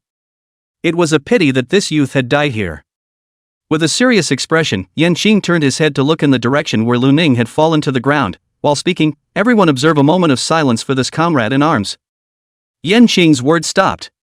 Not only Yan Cheng, there were quite a few other people on the side who looked in Lu Ning's direction after the death of the giant mutant. They all thought that Lu Ning was extremely talented as he was able to use a powerful soul weapon and had even mastered such a high multiplier of the soul vibrating fist. Dying here was really a loss for the Misty Mist Bureau. As a result, they saw that Lu Ning was standing there intact. Lu Ning looked at the jaw-dropping crowd, covered his exposed body expressionlessly, and calmly said, "Does anyone have a piece of clothing to lend me?" The punch from the giant mutant just now had directly torn the clothes off of Lu Ning's upper body. Chapter 63. Is it over? The air was suddenly quiet. Everyone looked straight at Lu Ning, their expressions in shock. Yan Cheng pointed his long knife at Lu Ning with a cold expression. "You're a mutant?" Lu Ning pointed at himself. "Me? No, I'm an ordinary person." The other awakened ones frowned at the same time, and quite a few members of the action team were already ready to attack. Just then, a timid voice rang out, that. "Comrades, this is a member of our 7th Division's action team, called Lu Ning." Yan Cheng and a few other Third Order Awakened raised their eyebrows and looked towards the source of the voice. It was an innocent-looking young girl, and the young girl's expression was a bit tense as she was being watched by the many members of the action team. Seeing the crowd looking over, Wei Shen also hurriedly said, "We are all members of the 7th Division's action team. My name is Wei Shen, he is Wang Qiwen, and this is Yu Lin." Lin Yu on the side glanced at Lu Ning with some suspicion, then spoke, "I can confirm this point, just now they were following Captain Lin Xiao." Yan Xing glanced at Lin Yu, as the Third Order Awakened in the action team, and also an old member of the action team, they more or less knew each other. "Lin Yu, are you sure?" "I'm sure." Yan Xing's expression towards Wei Shen and the others eased for a few moments, but he still had a wary look on his face towards Lu Ning. "Even if you were a member of the action team before, you were dead just now, and after you were resurrected, I'm afraid you're no longer one, right?" Lu Ning said with a wooden face, "It's not like I'm going to die, so why wouldn't I be? I've died several times before, and I'm still an action team member." All action team members. Their expressions stiffened for a split second, followed by a face full of question marks. The corner of Lin Yu's mouth twitched, and his eyes became odd as he looked at Lu Ning. "You've died before?" Seeing that Lu Ning was about to open his mouth, Wang Qiwen at the side hurriedly said, "Comrades, Lu Ning's awakened ability is immortality, and he can resurrect as well as heal his own injuries, so you don't have to be too nervous." Hearing this, even though they were all awakened, even though they were all members of the Misty Bureau's action team who had seen the world, they were all in an uproar at this moment. "Can be resurrected? Really?" Are you kidding? How could there be this kind of awakening ability? If it's true, then this one called Lu Ning, wouldn't he be invincible? All the members of the action team were discussing with their teammates, looking at Lu Ning with unbelief in their eyes. Yan Chang also had a stunned expression as he looked at Wang Chuan and then at Lu Ning. What evidence do you guys have? Yan Chang asked with some incredulity. Wei Xian was about to speak when Lu Ning's calm voice rang out, "It's very simple." Everyone then saw Lu Ning shoot himself in the head. The sound of the shot that was like thunder caused everyone's bodies to tremble. Lu Ning's head was directly half knocked off by White Rose's bullet, and blood splattered everywhere. The few Third Order awakened who were closer to Lu Ning were wooden in place, their faces even splattered with spots of blood. At the moment, they were all looking at Lu Ning with horror in their eyes. This kind of creature that blew half of its own head off at the drop of a hat was really a human being? The others were similarly frozen in place, looking at the remaining half of Lu Ning's head, all of them chilling in their hearts. However, the next moment, they saw flesh buds emerge from the edge of the wound on Lu Ning's half of his head. The flesh buds wriggled extremely fast, and in just a few breaths, Lu Ning's head returned to its original state. He rubbed his face and calmly looked at Yan Chang. Is this evidence enough? Yan Chang, who originally had an icy expression, had his pupils trembling at the moment, and nodded woodenly. Enough. Lu Ning smiled, that's good. After saying that, he put away his dual guns and walked towards Wei Xian's trio. All the members of the action team along the way gave way. They looked at Lu Ning with very complicated eyes, some with curiosity, some with scorn, and even some with awe. Although Lu Ning's rank didn't seem to be very high, the strength he had shown in the previous battle was very powerful. This, coupled with this crazy energy of not being able to put a bullet in his head at the drop of a hat, made everyone remember this member of the action team from the 7th Division. Wei Xian, Wang Chuan and Xiao Yulin were already not surprised by Lu Ning's behavior. Seeing the numb and dumbfounded expressions of everyone on the side, they were instead secretly pleased in their hearts. Previously, only a few of them had been frightened, but now, the others were finally enjoying their feelings as well. The buyer beside the trio shivered when he saw Lu Ning approaching, and the smile on his face stiffened a bit. He gulped and silently moved away a bit, afraid that Lu Ning would go crazy and give him a shot.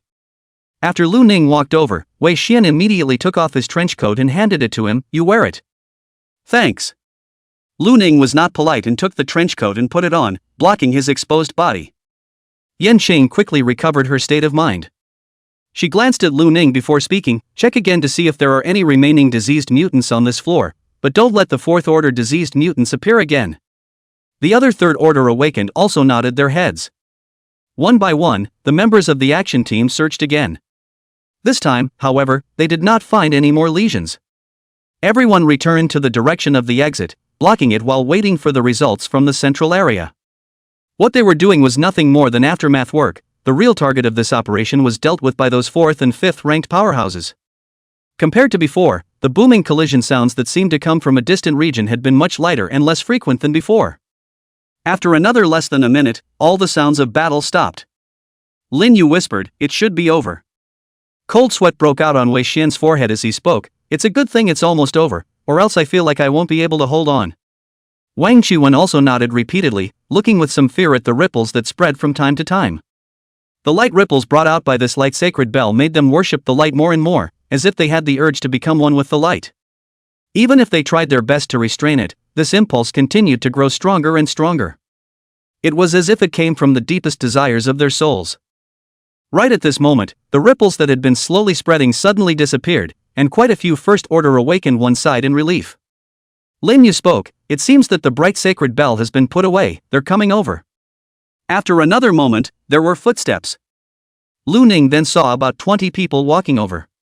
These people were men and women, old and young. They were all wearing black trench coats, though some of them had torn trench coats, and some still had some injuries on their bodies. However, no one seemed to be seriously injured. Lu Ning saw Lin Xiao, Colin, Yan Feng, and Li Xingyi and Lu Chang, whom he had met before, among them. At the moment, they were all full of smiles and had relaxed expressions.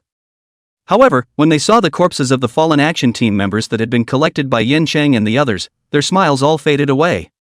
A few of these powerhouses had red eyes and rushed to the corpses like mad. "Steven? How the hell did you die? Wake up for me. Damn it, dang dolly. You still owe me $23,920. If you're dead, who am I going to get the money from?" Seeing this, the other powerhouses fell into silence. The Li line at the forefront calmly said, "The operation is over, the captains of the various operation teams take their team members back." Speaking here, he paused and said, "Tally the losses, and report the situation of the dead team members in a timely manner, the Bureau will make timely arrangements. Team 5, Team 8, you guys escort the criminals back to headquarters with me." After saying that, he stepped away. A group of people silently followed Li's line. Lin Xiao and Colin found Lu Ning's few people and walked over. Xiao Yulin inquired with some curiosity, "Captain, is it over already?" Chapter 64 All in One Net. The others similarly looked at Lin Xiao. Lin Xiao raised his eyebrows a little and said, "Almost there, this time I got lucky and captured all of these Joy Heavenly Kingdom executives alive." Colin rested his glasses and added, "It's not over yet, apart from these executives, there are still members of their subordinate Joyful Heavenly Kingdom that haven't been captured yet." Lin Xiao waved his hand and said without thinking, "With these executives, isn't it easy to catch those members?"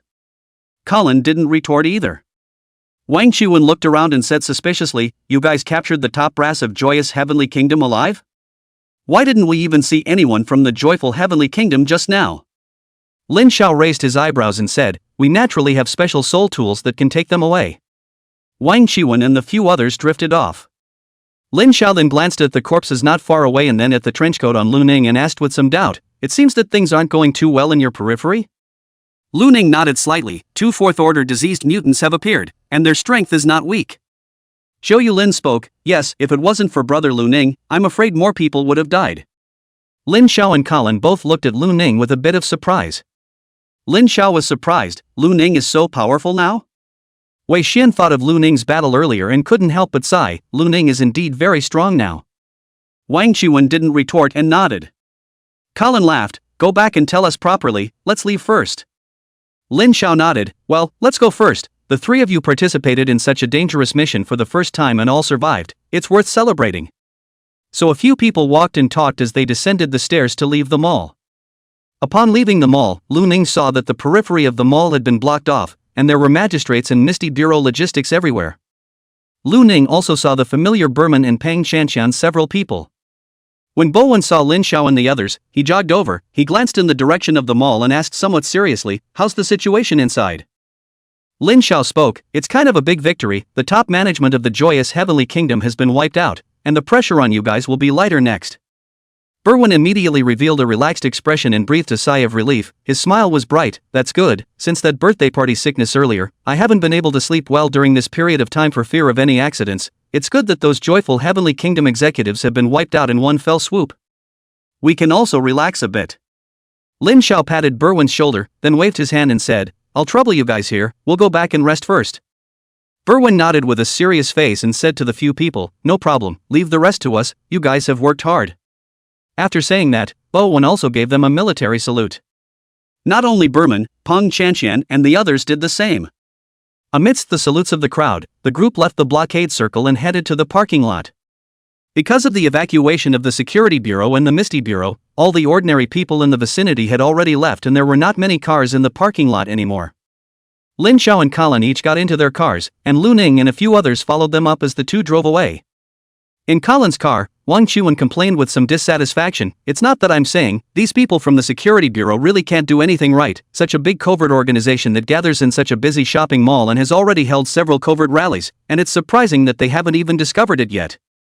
Wei Xian on the side immediately said in dissatisfaction, "Wang Chuan, what are you talking about? As awakened ones, don't you know the situation of awakened ones? How can the Security Bureau find out if awakened ones want to hide?" Wang Chuan immediately retorted, "Then there aren't only awakened ones, there are also so many diseased mutants working as waiters, isn't this also not found out?" Wei Xian immediately said, "What difference does it make?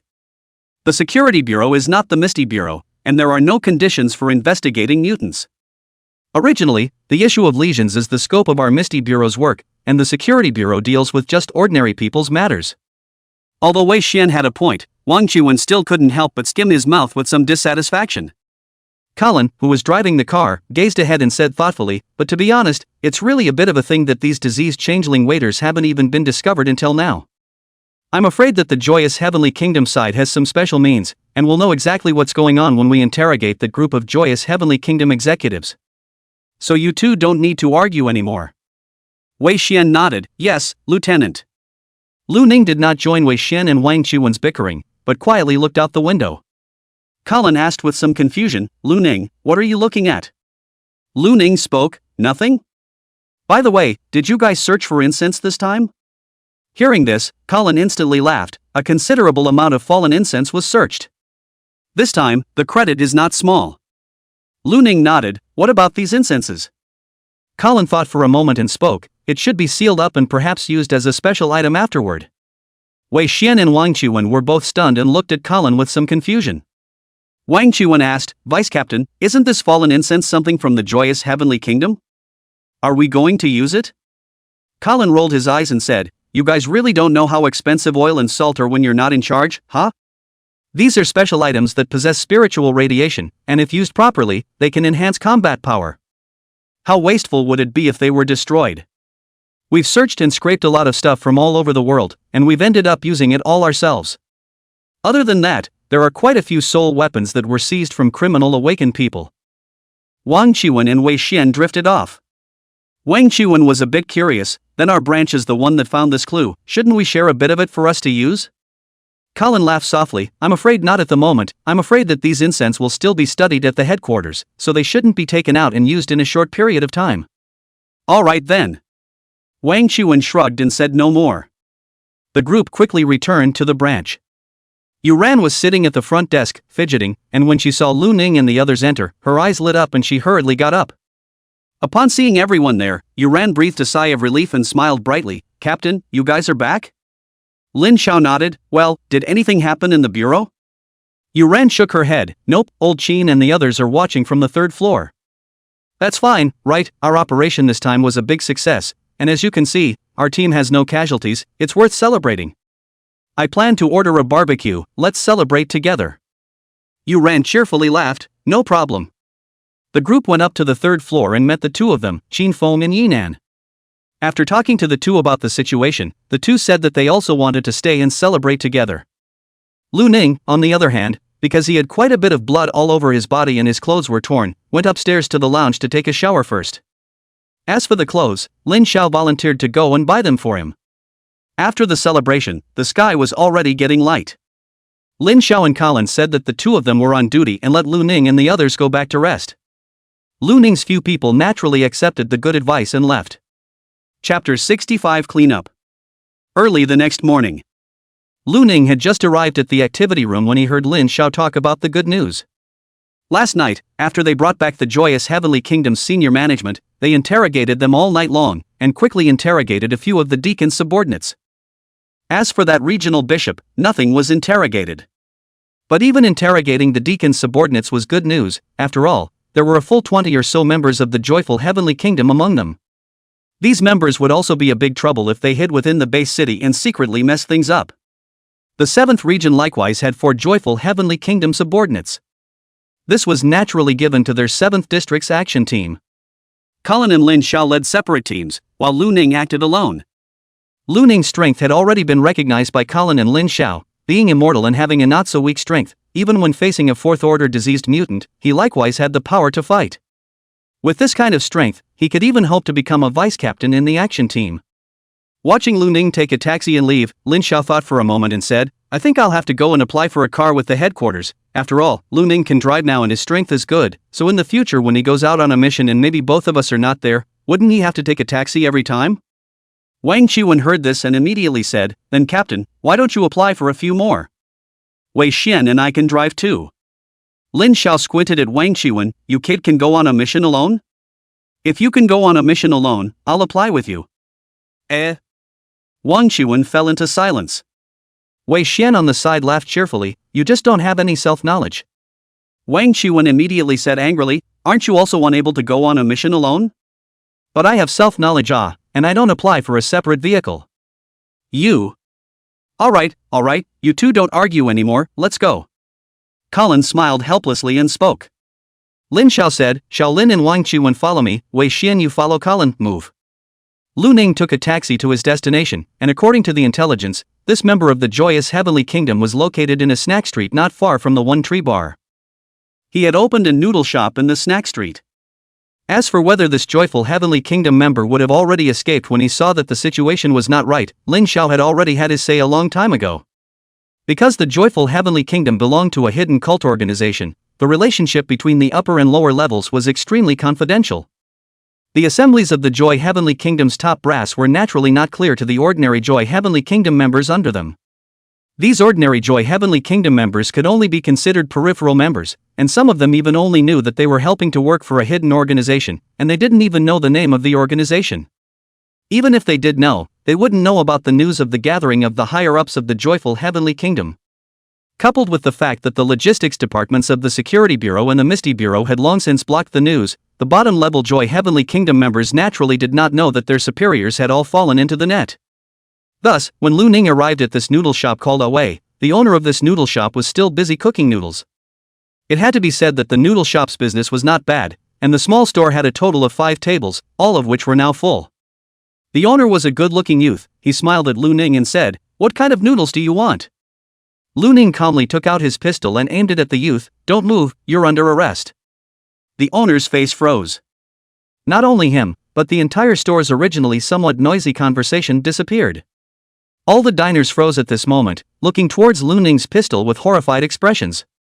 The small store was silent for an instant, and in the next moment, the owner let out a dry laugh and spoke, "This gentleman, who are you? Did you recognize the wrong person?" Lu Ning calmly took out his Misty Bureau ID. "I'm a member of the Misty Bureau of the 7th District, now follow me." Hearing that Lu Ning was a member of the Misty Mist Bureau, the diners in the small store suddenly became even more alarmed, their faces turning white. After all, the only things that were related to the Mist Bureau were things like cults, sicknesses, and calamitous beasts. And these were things that ordinary people would never want to run into. Running into such things would mean great danger for ordinary people.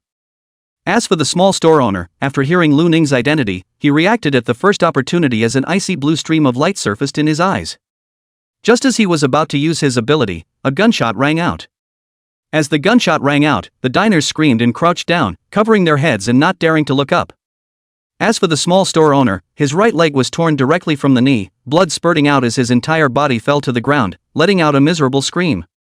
Lu Ning's expression was calm as he pressed the red rose against his head. "Any more movement and you'll hit your head." The small store owner's expression was horrified, and he immediately shook his head. "I know." Lu Ning pulled up the back of the boss's collar and dragged his body outside, leaving a deep blood trail where he passed. After Lu Ning dragged the boss out of the restaurant, the pedestrians on the road also had horrified expressions when they saw this scene. One by one, they fled, and there were also pedestrians who took out their cell phones, seemingly wanting to notify the Security Bureau. Lu Ning didn't care as he walked to the side of the road and tried to stop a cab. After the third cab without a customer whizzed past him, Lu Ning fell into deep thought. Why was no one willing to pick up a customer? Lu Ning glanced at the map on his cell phone and was almost 6 miles or so from the precinct. He planned to take a taxi as he walked back. Just then, a vehicle from the Security Bureau stopped in front of Lu Ning. A surprised voice then sounded, "Officer Lu Ning? It's you?"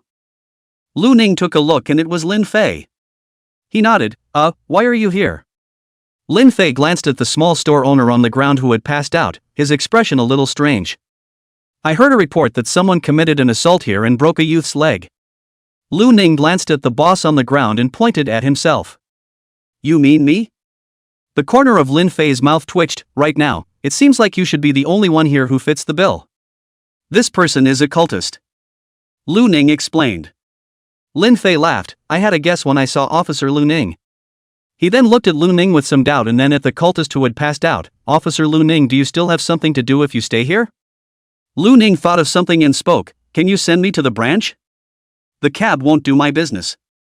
Lin Fei. He glanced at the unconscious cultist member and thought, "It's only strange that people are willing to do your business." He smiled. "No problem, get in the car." Lu Ning nodded, lifted the unconscious cultist, opened the back seat, and stepped inside. Lu Ning then realized that there was a young man in the driver's seat of the car. Seeing Lu Ning looking at the young man, Lin Fei smiled and introduced, "This is Wang Lu, he is a newcomer to our bureau." Wang Lu nodded somewhat nervously at Lu Ning and spoke, "Greetings, sir." He then said with adoration in his eyes, "I heard Boss Lin say that you, sir, are a member of the Misty Bureau's action team, huh? I also want to join the action team to come. But I don't have any awakened abilities." Lu Ning looked at Wang Lu's somewhat youthful and yearning expression, and after a moment of silence, he spoke, "The action team isn't that good." Ah? Wang Lu looked confused.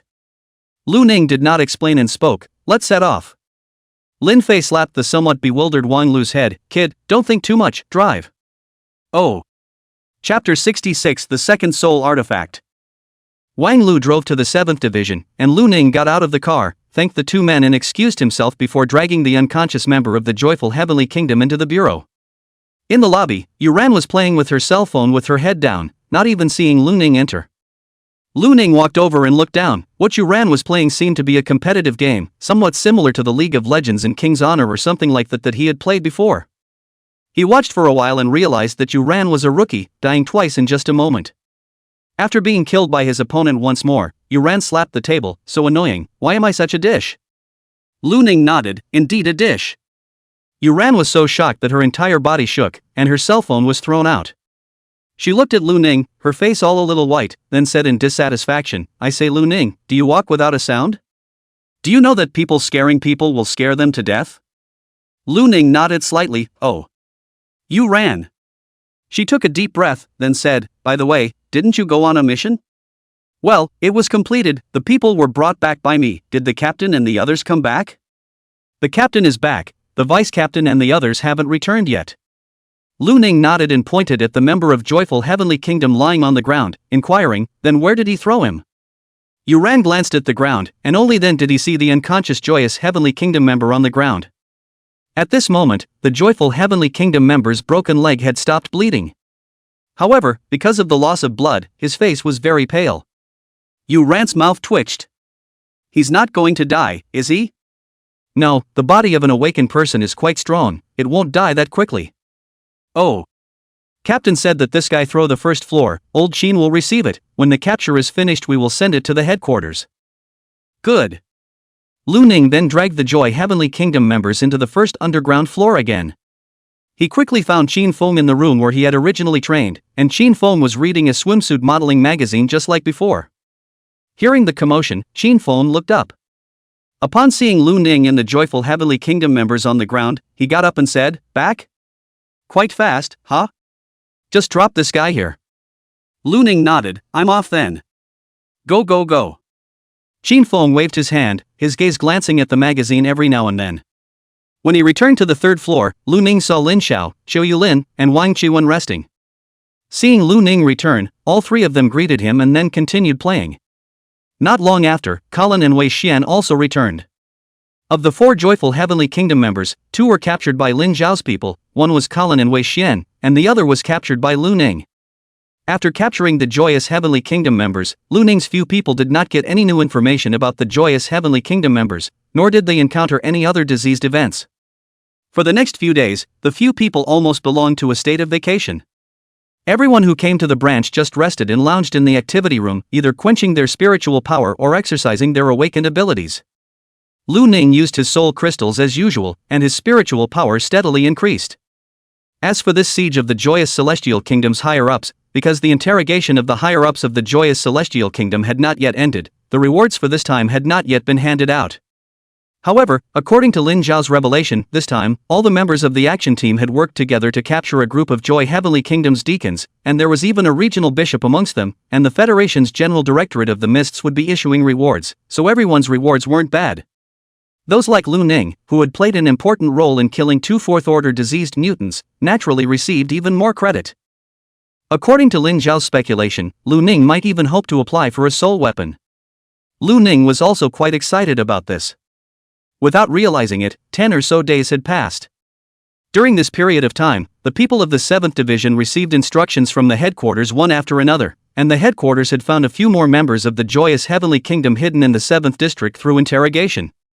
Several people from Lu Ning went to arrest them, and the process went smoothly. During this time, Lin Xiao had applied for an ordinary minivan for Lu Ning, who finally didn't need to take a taxi, which was much more convenient than before. When the interrogation of all the joyful Heavenly Kingdom deacons at the headquarters was over, all the joyful Heavenly Kingdom evilists in the base city were all uncovered. Lin Xiao also announced that he could apply for this merit exchange. Lu Ning still had some soul crystals in his hand and naturally thought of applying for another soul weapon. In this regard, Lin Xiao and Colin's few people were not surprised. The day after reporting it, Lin Xiao brought Lu Ning good news. His application had passed, and Lu Ning's credit for cooperating to kill 2 Fourth Order Awakened, plus other miscellaneous credits, had all been consumed to obtain a new low-risk level soul weapon. In fact, this credit consumption was a bit on the high side, but since Lu Ning already had Red Rose and White Rose himself, it was normal to apply for a bit more credit consumption. In response, Lin Xiao said that the headquarters had considerations that belonged to them. After another day, Yan Feng arrived at the branch with the rewards from this application. The few people from Wei Xian applied for soul crystals because last time, they had obtained some more soul crystals and their spiritual power quenching had accelerated a lot, and now Wang Qiwen had already felt the bottleneck. This made Wang Qiwen smug in front of Wei Xian for a long time. However, Wei Xian and Xiao Yulin should be getting close as well. They were both still at the first rank at the moment, and after experiencing the mission a few times, they deeply understood that their current strength was still a bit lacking. Right now in the mission, Lin Xiao, Colin, and even Lu Ning could still take care of them for a bit. Once Lin Xiao and the 3 of them couldn't take care of them, then with Wang Qiwen and their own current strength, it was obviously very dangerous. Therefore improving their strength became the most urgent thing for them. As for Lin Xiao and Colin, the 2 of them had applied for some soul crystals, as well as some disposable items, similar to potions, runes, and other things. Lastly, there was Lu Ning, whose soul artifacts were chosen according to his own needs. Lu Ning now had dual guns like the Red Rose and White Rose in his hands, which were long-range weapons, and what he needed was a melee weapon. Lu Ning's idea was preferably something like a sword. And what HQ gave happened to be a sword. It was a long white blade with red flame patterns engraved on it, and just by placing it there, the temperature around it seemed to be a degree or 2 higher. Yan Feng introduced the information about the long knife, low-risk grade soul weapon, inflaming flame knife. The material itself is very sturdy, it was created from the spine of the calamitous beast 2-headed inflaming tiger, and it can also activate the power of flames if it is infused with spiritual energy. Use it as you see fit. Yan Feng looked at Lu Ning with less scorn and more recognition. Previously, Lu Ning had played a crucial role in the operation to kill the 2 giant disease changers, and this matter had long since been spread by the members of the action team who had seen it at the time. Long before that, all the action team members in the entire base city knew that there was an immortal fellow in the 7th Division. Moreover, this guy seemed to be a madman, giving himself a shot at the drop of a hat and directly chipping off half of his head, definitely a ruthless person. Yan Feng had long understood about Lu Ning's madness. However, Lu Ning had assisted in killing 2 giant pathological changers last time, which had indirectly saved the lives of quite a few members of the action team. In fact, if Lu Ning hadn't been there that time, I'm afraid that the entire operation team would have needed to die quite a few more people before the 2 giant mutants could be killed. As a result, Yan Feng's attitude towards Lu Ning was a few points better. Lu Ning grabbed the hilt of his sword, and as if the flame patterns on the blade were activated, they emitted a faint red light, as if they might burn at any moment. Lu Ning felt a powerful force merge into his body from this inferno flame blade. His physical qualities seemed to have improved a bit. This enhancement was very comprehensive, unlike the Red Rose and White Rose, where the enhancement was more in terms of dynamic vision and acuity. Lu Ning waved his inferno flame blade and nodded slightly. Not bad. I'll leave now that the items have been delivered. Yan Feng stretched his back and complained, I'm exhausted these days, interrogating and delivering rewards. Lin Xiao thought of something and called out to Yan Feng, what's the result of that regional bishop's interrogation? Yan Feng raised his eyebrows and shook his head, that guy has a tough mouth and won't say anything. Lin Xiao nodded slightly and stopped asking more questions. Yan Feng looked at Lin Xiao with some doubts, what's wrong? Lin Xiao shook his head, nothing. After he paused, he said somewhat unconfidently, I've been thinking about this for the past few days, and I don't know if it's just me, but I always feel that, isn't this too simple? After all, it's not as if there hasn't been a cult invasion in other base cities before, how could it be so easy to be wiped out in one fell swoop? Yan Feng fell silent and scratched his head, even the regional bishop was captured, what else is wrong? You're not having a mental breakdown, are you? Why don't you go check the spiritual pollution level? Lin Xiao exhaled a cloudy breath, it could be, I'll go check. Yan Feng nodded and said goodbye with one hand in his pocket, let's go. Chapter 67 Third Order. Colin sent Yan Feng away. Wang Qiwen asked Lin Xiao with some curiosity, Captain, you don't feel right? Lin Xiao shook his head, I just feel that it went too much smoother than expected, perhaps these higher-ups of the joyous heavenly kingdom are unlucky. Lin Xiao didn't say more on this topic. Lu Ning's few people also didn't continue to ask more questions. Another week passed. Late at night. Lu Ning leaned back on his bed, holding a soul crystal in his hand, his eyes closed as he absorbed the spiritual radiation within the soul crystal. Right at this moment, an invisible storm spread with Lu Ning at the center. The surrounding desks and chairs shook, and the items on the desk were thrown away and landed on the ground. This storm came and went quickly. In just a few breaths, the storm subsided. Lu Ning slowly opened his eyes, which were deep and dark, vaguely flickering with a divine light. After such a long period of refinement, his spiritual energy had finally broken through to the third stage. The spiritual energy that was originally like the size of a bucket had once again skyrocketed, and had now reached the size of a small pool. He could clearly feel that his spiritual energy had become even more condensed and powerful than before. After thinking about it, he gripped his left hand and yanked it with such force that his left hand was directly ripped off, and the sound of bones breaking resounded continuously.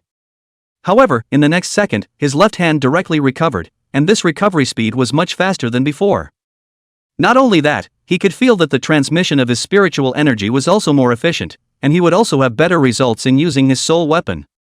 Finally, the metamorphosis of his spiritual power had also led to the metamorphosis of his physical body. Lu Ning had been using the flesh-body tempering method to improve his physical strength, and after this metamorphosis, his strength doubled. Overall, the progress was not small. Lu Ning revealed a satisfied smile. With his strength increased, he was one step closer to joining the mist exploration team, exploring the mists and finding a way back. This was something to be happy about for him. Early the next morning, Lu Ning washed up and arrived at the branch. Last night, Colin and Wang Chuan were on night duty, and the two were already inside the activity room. Upon seeing Lu Ning, Colin smiled. "Here? We've ordered breakfast, come eat." Lu Ning nodded. Not long after, Lin Xiao, Xiu Lin and Wei Xian also came over one after another. The few people ate their breakfast, talking and laughing. There were basically no incidents of sickness in the past few days, and they were very relaxed. And during this process, Lin Xiao glanced at Lu Ning from time to time with a somewhat confused expression. Wang Chuan was a bit puzzled and asked, "Captain, why are you always looking at Lu Ning? Is there something wrong?" Lin Xiao frowned as he sized up Lu Ning and muttered, "I wonder if it's just me. Why do I feel like your kid's spiritual power seems to have gone up a lot?" Colin on the side took a sip of sweet tofu brain and rested his glasses. "You felt it too?" "I thought I felt it wrong." Lu Ning calmly bit into a bun and said, "Oh, I'm at the third rank now, and my spiritual power is up a bit." Put. Wang Chuan, who was drinking kanji, sprayed a grain of rice out of his nose. He coughed repeatedly and looked up at Lu Ning. "What the hell? You're at the third rank?" Wei Xian and Xiu Lin also looked up at Lu Ning with shocked faces. "Really? I've only just felt the bottleneck a few days ago, and you're at the third rank? Is there any justice left?" Wei Xian was usually quite composed, but at this moment, he couldn't care less about being composed and screamed. Xiu Lin nodded her head repeatedly. "Brother Lu Ning, this is too outrageous of you, isn't it? We obviously all started off at the first rank. How come you're at the third rank? How did you do it?" "Just quenching my spiritual energy normally, and I broke through as I quenched and quenched." Lu Ning answered truthfully. The trio fell into silence. Didn't they also quench their spiritual energy? Why hadn't they broken through to the second rank by now? All three of them were a bit skeptical. Not to mention the Wei Xin trio, even Lin Xiao and Colin were at a loss when they heard Lu Ning's words. They looked at each other with expressions of shock. The corner of Lin Xiao's mouth twitched. "If it wasn't for the fact that your kid's spiritual pollution level has always been 0%, I would really think that your kid is a monster." Colin slowly said, "I've become an awakened person for more than 10 years until now. Lu Ning, you're the fastest breakthrough I've ever seen. It's only been more than 4 months until now, right? Surprisingly, you've gone directly from the first rank to the third rank. It's really exaggerated."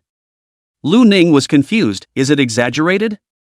Colin laughed bitterly. "You are the one who doesn't know how exaggerated it is. It's simply outrageous. Has there never been a fast promotion like mine before?"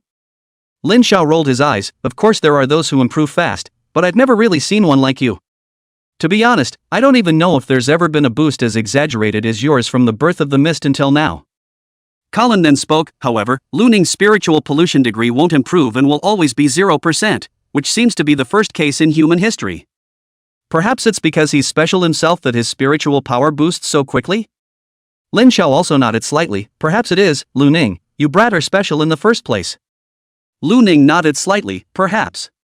Because of the shock of Lu Ning's breakthrough to the third rank, Lin Xiao's few people didn't slow down for the next half a day. Until after lunch, Lin Xiao suddenly thought of something and opened his mouth. I'm going to visit Mumu today, do you few want to go together? Hearing this, Zhou Yulin's eyes lit up and she spoke. Captain, are you talking about that senior Li Mu? Can we go together? Lin Xiao smiled. Her spirit is still quite stable this time, although it hasn't declined much. The spiritual contamination hasn't continued to deepen either, so perhaps letting her meet you guys will put her in a better mood. It might be beneficial. Speaking here, Lin Xiao looked at Lu Ning, thought for a moment, and spoke. Lu Ning, why don't you go too? Maybe letting Mumu know that you're not a threat will help her recover faster. Lu Ning was a bit surprised. Can I go? Lin Xiao smiled. It wasn't my idea, it was suggested by the healing section at headquarters. Colin thought about it and nodded. Maybe it's possible. After all, when Mumu's sickness changed, Lu Ning was considered one of the triggers. If we can get to the root of the problem, there might be a hope that Mumu's mental contamination can go down a bit. I have no opinion. Let's set off then. I'll have Xiaoran talk to old Qin and the others. We'll go together. A few people went downstairs and Lin Xiao told Yuran to tell Qin Feng to be on duty before leading the group to the Misty Mist Bureau headquarters. Li Mu, as a member of the Misty Mist Bureau, was naturally receiving treatment at the headquarters as his mental contamination was now at the tipping point of complete sickness. Once again arriving at the headquarters and looking at its buildings, Lu Ning paused. This was the first place he had woken up to after coming out of the mists. Lu Ning, go, what are you waiting for? Lin Xiao turned around to see Lu Ning surveying the headquarters building and greeted him. Aha! Lu Ning followed. Chapter 68, Goodbye Li Mu. After entering the door, all three of Wang Chuan looked around curiously. They had all entered the branch directly and hadn't been to the headquarters before. Lu Ning, on the other hand, looked at the hall in front of him and felt that it was still somewhat familiar. Lin Xiao led his group towards the elevator room. There were staff members coming and going on the side, and they could even see some of the action team members from the previous siege of the joyful Heavenly Kingdom Deacon's operation. The few action team members who passed by looked towards Lu Ning and then nodded their heads in greeting. Lu Ning's previous actions had given them a deep impression. Whether it was the important role he played in dealing with a fourth-order diseased mutant with his second-order strength, or the kind of insanity he used to blow his own head off. Going up the stairs, Lin Xiao pressed the 5th floor button, then smiled at Lu Ning. I didn't realize that your kid is still famous in the bureau? It can be. Lu Ning glanced at Lin Xiao. Does it help? Lin Xiao first froze, then thought of something, bumped Lu Ning's shoulder with a bad smile and whispered, how is it useless? There are still a lot of beautiful women in our bureau. Look, you're famous now, isn't it a lot easier to find a girlfriend? Hearing this, Lu Ning hadn't reacted yet, but Wang Qiwen and Wei Xian on the side were envious. Lu Ning shook his head. Forget it, I'm not looking. Lin Xiao was stunned. Why? I'm going home. Lu Ning calmly said. Lin Xiao's few people fell into silence. Colin rested his glasses and slowly said, Lu Ning, to be honest, it's a bit unrealistic to want to go back 2,000 years ago. Even the mysterious mist, I'm afraid, doesn't necessarily have such an ability. I'll find it. Seeing Lu Ning say this, Lin Xiao and the others looked at each other, and then didn't say much on the topic. While they were exchanging words, the elevator had already arrived at the 5th floor. The elevator doors opened, connecting to a corridor. Just like where Lu Ning was before, this corridor was similarly made of metal. Let's go. Lin Xiao led a few people out of the elevator, through a corridor, and soon arrived in front of an iron door. There were 2 gun-wielding squads guarding outside the iron door, and on top of that, there were 2 members of the Misty Bureau's action team wearing trench coats. Upon seeing Lin Xiao and his group, a gray-haired old man from the action team members stepped forward and spoke with a smile. Lin Xiao, here to visit Li Mu? Lin Xiao nodded and smiled. Yes, Elder Meng. We came together. All right, go in and open the door. The gray-haired old man waved his hand and opened the gate. There were also several instruments outside the gate. Lu Ning recognized them all. There were the ones that checked the level of spiritual pollution, and the ones that checked if the spirit was controlled, all of which had been used when he was still at the headquarters. Obviously, the security here was quite strict. Several people walked past the instruments, which had no alarms, and the group entered the gate without any problems. The corridor inside the gate had quite a few doctors in white coats hurrying about. Lin Xiao introduced these as doctors who treated mental pollution. The degree of spiritual pollution exceeded the standard to the point of lesions, and at the moment there was nothing that could be done about it.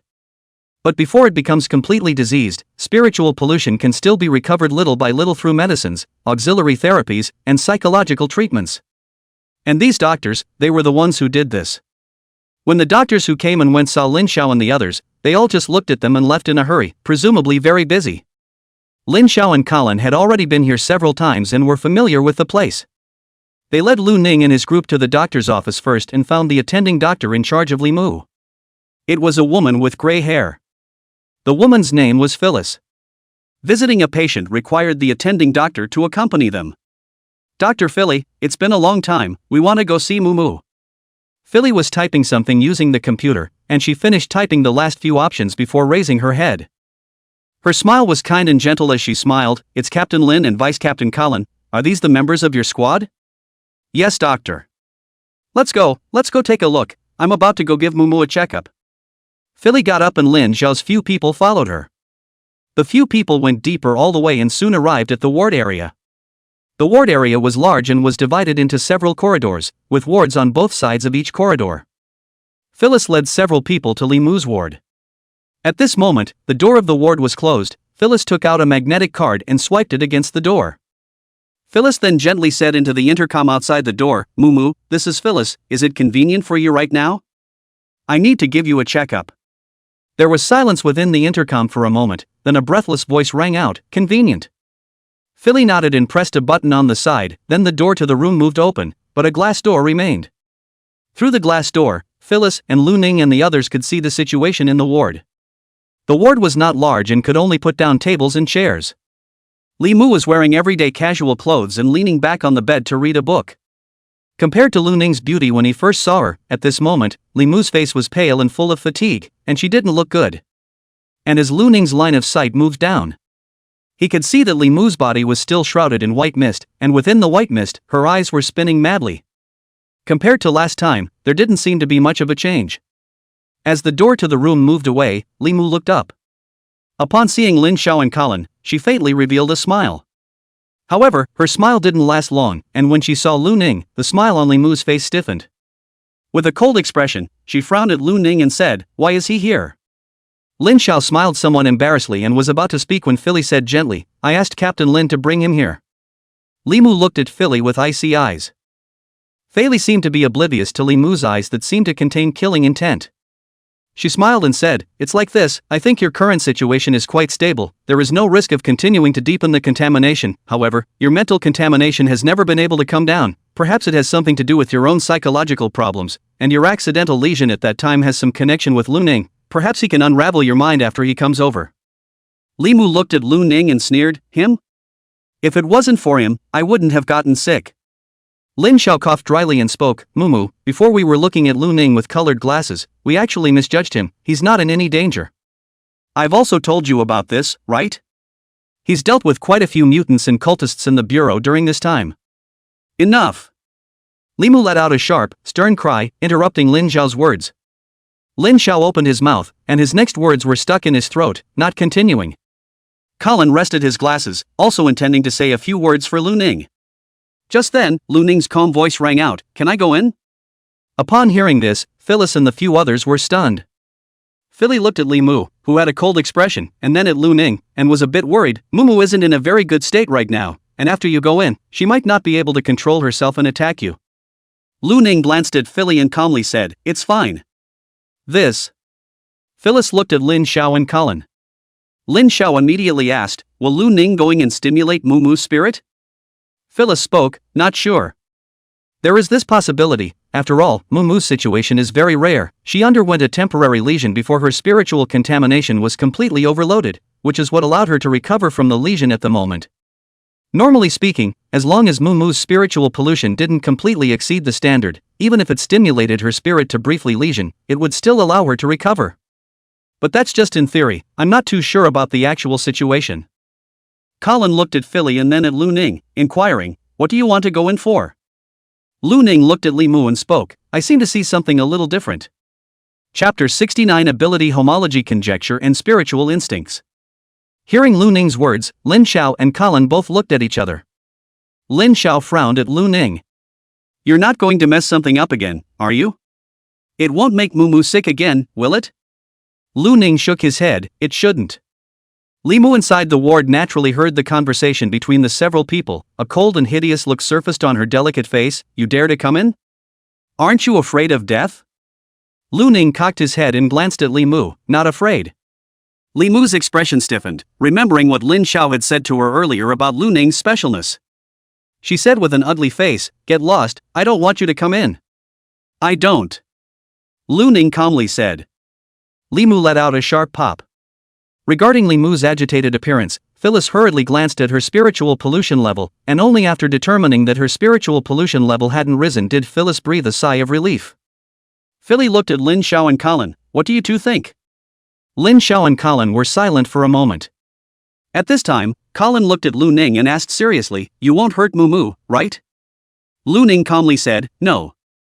Then let him go in and take a look? Captain? Lin Xiao was silent and nodded slightly. He didn't know what Lu Ning wanted to do, but Lu Ning was too special, and his performance in the division during this period of time could be considered a miracle. He felt that perhaps Lu Ning would really do something beneficial to Li Mu. Seeing that Lin Xiao and Colin both agreed, Philly naturally had no more comments. She ignored Li Mu's objections within the ward and opened the glass door outside the ward door. As the glass door opened, Lu Ning stepped inside. After Lu Ning entered the ward, the glass door closed once again. Phyllis and the others all nervously looked inside the ward.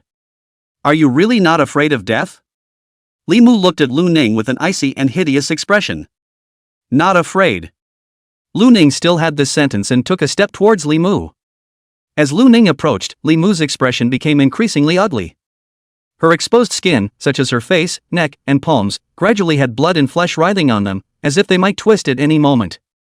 Seeing this scene, Philly's face changed slightly. It's the precursor of a lesion. She then hastily glanced at Li Mu's mental pollution level and her face slightly slowed down. The mental pollution level is elevated a little bit, but it's still within the controllable range. Lin Xiao was a little surprised. This is the case again? What the hell is going on here? Colin was also filled with curiosity. Phyllis looked thoughtfully at Li Mu, who seemed to be about to begin his lesions, her expression shifting a bit before she spoke. Lu Ning's previous statement was that he saw a large number of eyeballs within Li Mu's body? It was only after those eyeballs saw Lu Ning that they rioted and lesioned. Before I thought that this might be an accident, now it seems that it might not be an accident.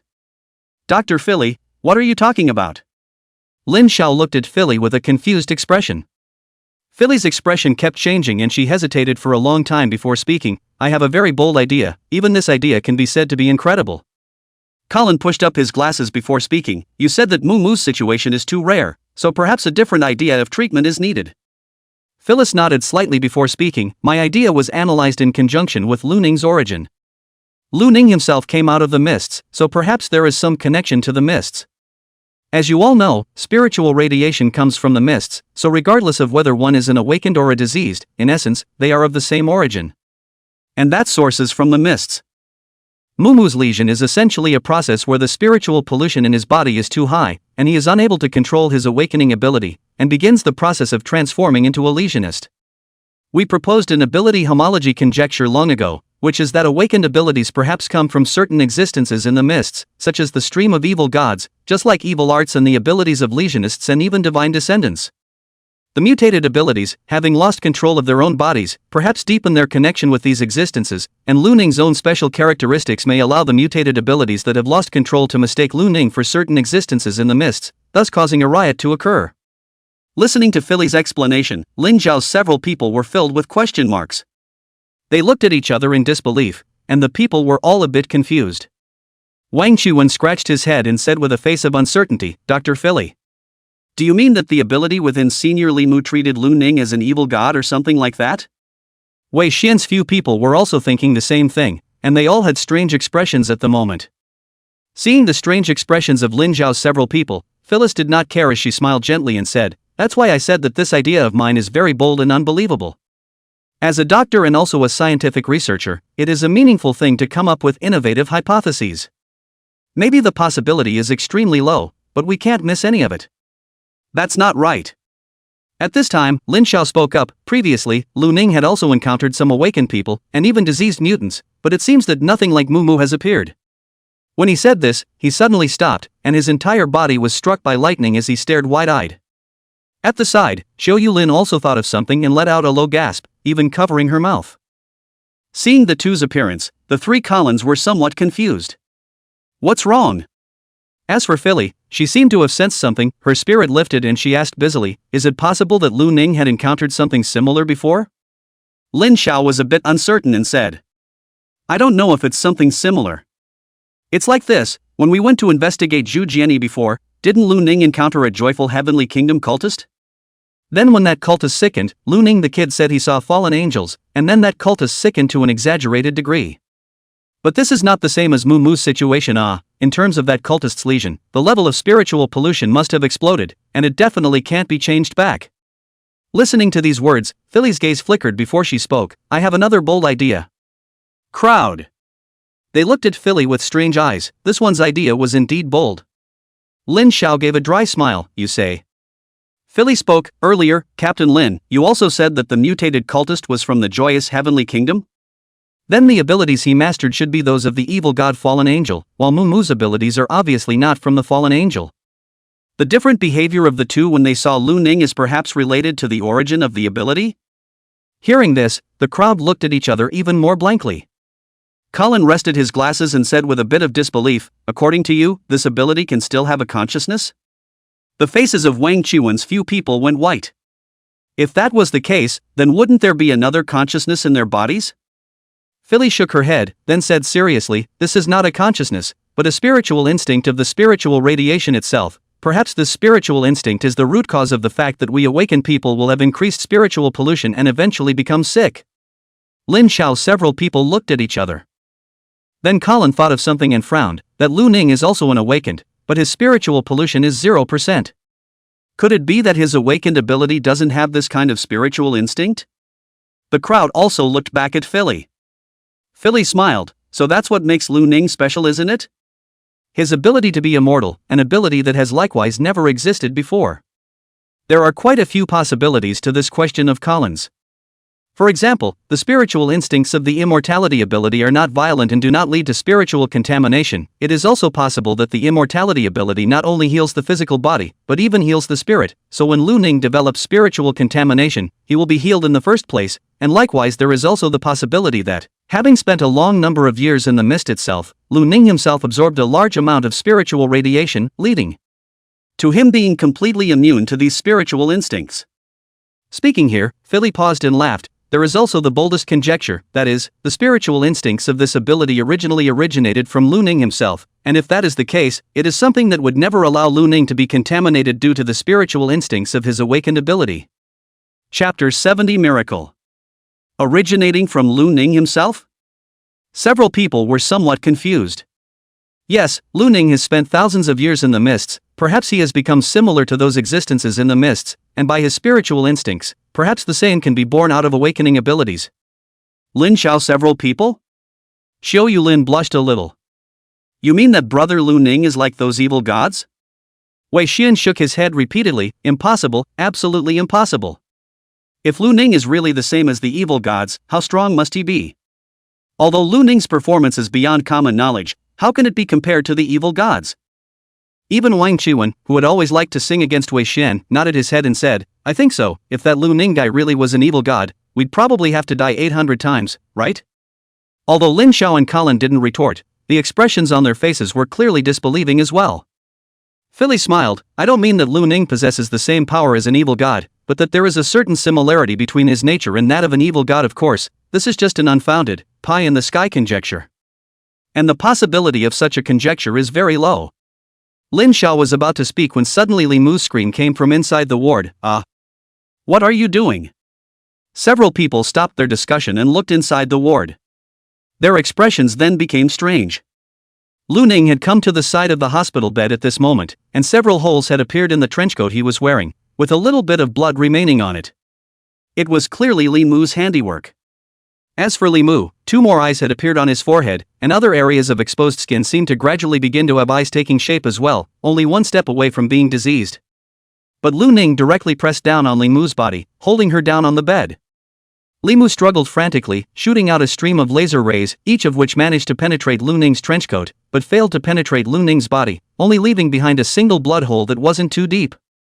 Because Lu Ning was already at the third stage at this moment, coupled with the constant tempering of his physical body, his physical strength was extremely strong, and Li Mu himself was not a flesh-strengthening type of awakened, so he was unexpectedly unable to break free from Lu Ning's hands at this moment.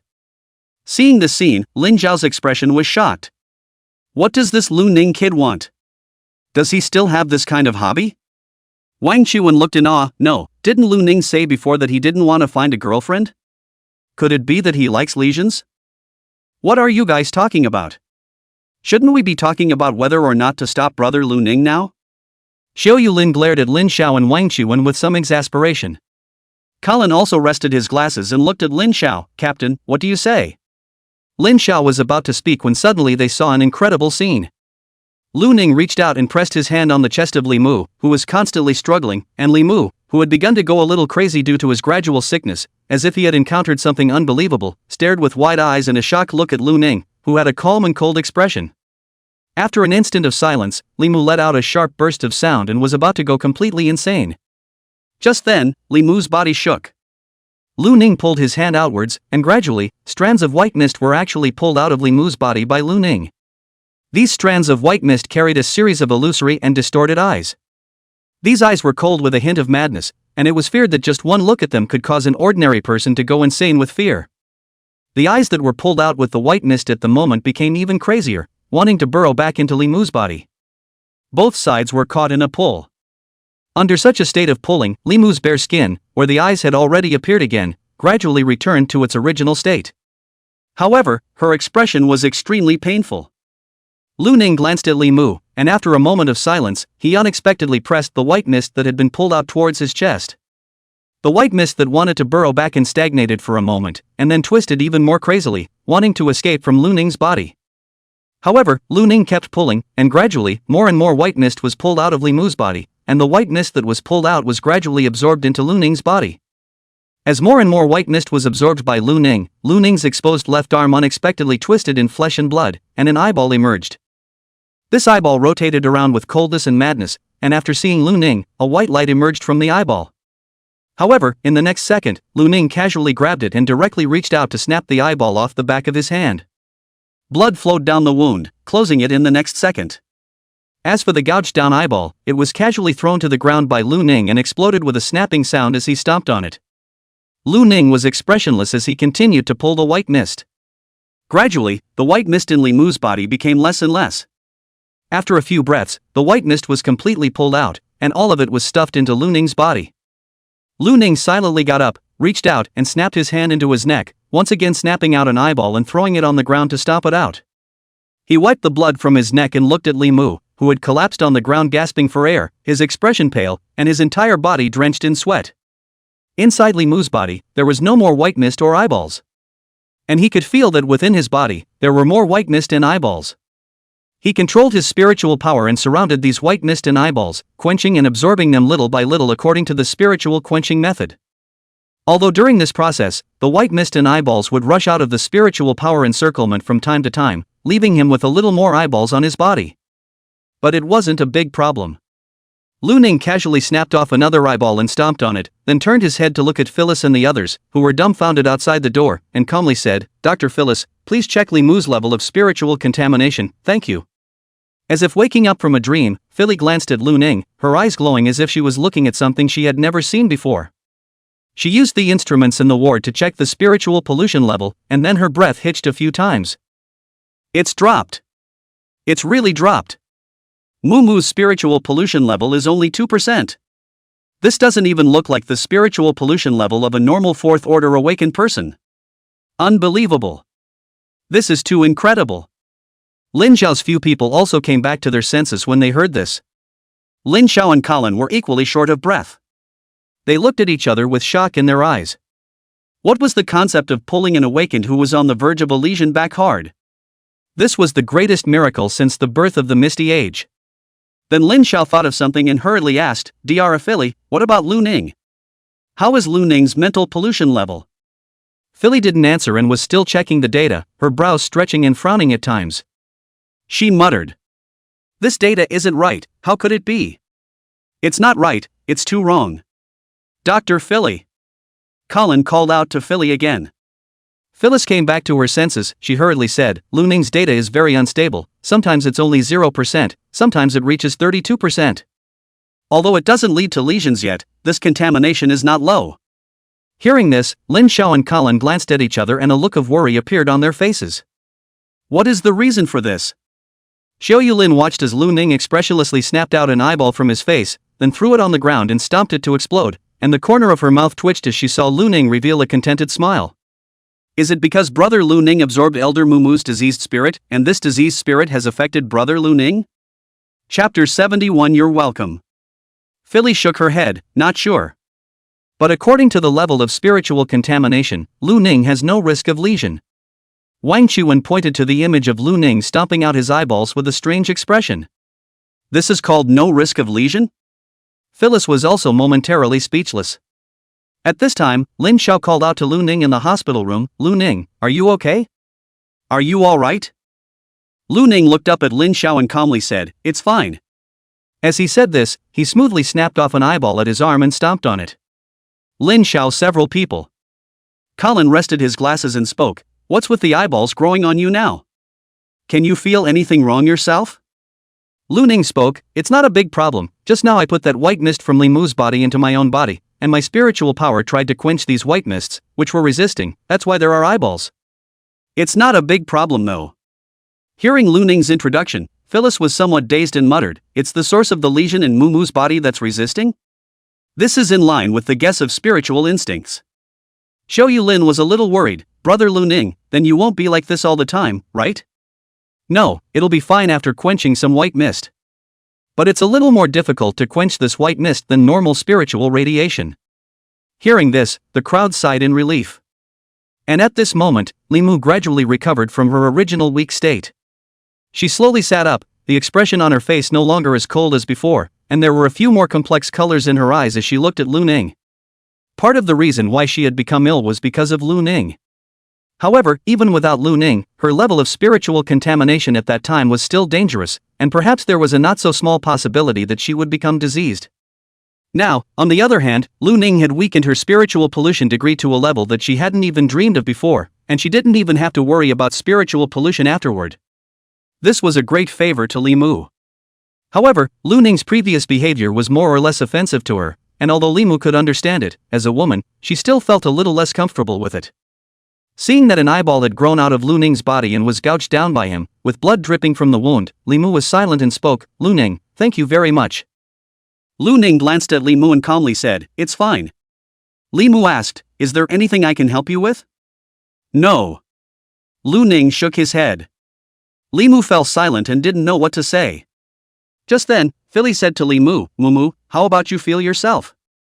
Li Mu said bluntly, my current situation is very good, unprecedentedly good.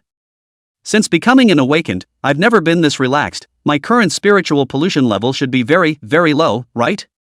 Philly smiled gently, it seems that the test was not wrong, you have to thank Lu Ning for this.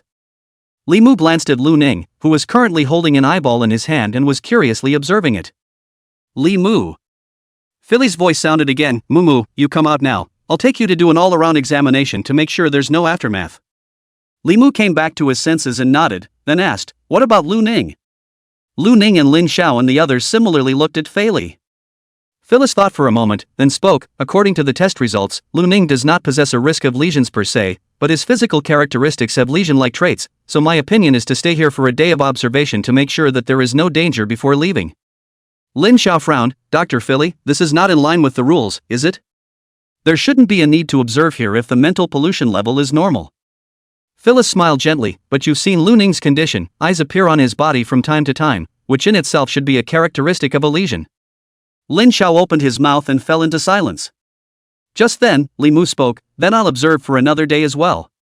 When Lu Ning can go out tomorrow, I'll go back to testing. Hearing this, Philly was stunned, then nodded slightly and smiled, that's no problem. Lin Xiao looked at Lu Ning, what do you think? If you don't think it's okay, I'll go talk to Bureau Chief Wang. Lu Ning waved his hand, it's fine. Seeing that Lu Ning himself had said so, Lin Xiao's few people did not say anything more.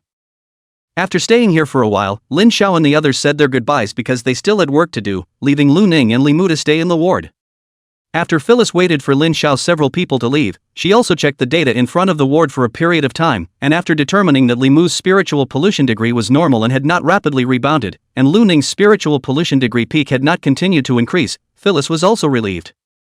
As the attending doctor, Phyllis was also very busy. She smiled gently and said, "Lu Ning, I'll prepare a new ward for you." Just as soon as Phyllis's words were finished, Li Mu spoke up, "Just let him stay here, I can watch him as well." Lu Ning glanced at Li Mu and spoke, "I'm fine with both." Phyllis didn't say much and nodded, "Good then." Phyllis then closed the ward door. Only Li Mu and Lu Ning were left in the entire ward. Lu Ning swept the room, sat down on a chair, and began to stare. Li Mu sat on the edge of the bed, and the two of them fell into silence. After a while, Li Mu seemed to be unable to stand such silence and spoke, "I was worried that if you changed to a new ward, you would be studied by some of the doctors here. As you know, what you just did can be considered a miracle, and those doctors are afraid that they are very curious." Lu Ning glanced at Li Mu and calmly said, "I've already been studied many times." The corners of Li Mu's mouth twitched as he said with a dark face, "Fine then, just talk to Dr. Philly if you want to be studied." Lu Ning shook his head, "This is also quite good." Li Mu skimmed his lips and leaned back to sit on the bed to continue reading. As a result, after reading for half a day, Li Mu didn't turn a single page. She looked towards Lu Ning and inquired, "Before, the captain and Colin would mention you to me every time they came. I heard that you're very talented? You can learn everything very quickly? And you're already a second order awakened now?" "I'm already third order." Li Mu, question mark. She stared at Lu Ning with wide eyes and a shocked expression, "Third rank? How is that possible? How long have you only been in the bureau? This is the third rank? How could it be so fast? The captain and the others also said that I'm fast." Li Mu looked at Lu Ning in amazement, as if he was looking at a monster. "By the way, how did you do it just now? Why were you able to get my mental pollution out?" Lu Ning thought for a moment and said, "I don't know, after I saw the white mist in your body, I thought in my mind that I might be able to catch it out, then I tried, and it worked." Li Mu? Her head was full of black lines. "Are you saying that you haven't done this kind of thing before? It's just that you thought of it at the time and did it? Right. And what if it fails?" "I don't think it will fail." Li Mu breathed heavily, his face reddening with anger. "Then I really thank you." "No need to thank," Lu Ning calmly said. Li Mu. Chapter 72, Holding a Favor for Repayment. Li Mu then stopped talking to Lu Ning. After an hour or so, the door to the ward opened again, and this time, more than one doctor came outside. Rather, it was a large group. The way all the doctors looked at Lu Ning was like a traveler who had been thirsty for a long time in the desert seeing a bottle of water, their eyes glowing. When Li Mu saw this, his brows furrowed and he got up. "What do you want?" At the head of the group was an old man with white hair and a bit stooped. He smiled and said, "Team member Li Mu, don't be nervous. I heard that Lu Ning helped you weaken the spiritual pollution and also absorbed the source of the diseased spiritual pollution? You should know how important this matter is. We need to know exactly what the situation is." When Li Mu saw the old man, his face changed slightly, then he tensed his face and said, "Elder Ning, you guys have seen Lu Ning's current situation. He himself is somewhat unable to control his body's mutation. You guys wouldn't still want him to help other people absorb the source of spiritual pollution, would you? How could that be? We, as doctors, just wish to understand the principle of it, so that we might be able to find a way to eliminate the spiritual pollution through this principle." Ning Forget pacified Li Mu and spoke with a smile. Li Mu frowned and looked at Lu Ning. Lu Ning calmly said, "Elder Ning, long time no see." Ning Forget was the doctor who had done all sorts of tests for him when he first arrived at the headquarters. Ning Forget smiled at Lu Ning. "It's been a while, and I've heard that you've been having a good time in Division 7 recently? That's pretty good then. Can I have a checkup this time?" Lu Ning nodded slightly, "Aha." Ning Forget opened the glass door. The faces of some of the doctors at the side changed slightly. One of them, a middle-aged man, was a bit wary. "Elder Ning, wouldn't this be a bit less safe?" Ning Forget waved his hand and smiled, "I trust Lu Ning." After saying that, he stepped in. Some of the doctors behind him looked at each other in dismay, and a few old men followed. Ning Forget took out a few tools from the toolbox he had with him and placed them on the table. Just then, Lu Ning's cheek cracked open a slit, and an eye grew out. This eye was cold and unfeeling. When the doctors on the side saw it, their faces changed drastically and they backed away. Lu Ning casually dug out the eye with an expressionless face, and as he was planning to throw the eye onto the ground and stomp on it, Ning Forget hurriedly stopped it and said, "Lu Ning, can I have this eye to study?" Lu Ning stopped his movements and handed over the bloodied eyeball. Aha! Ning Forget carefully took out a box to put the eyeball in.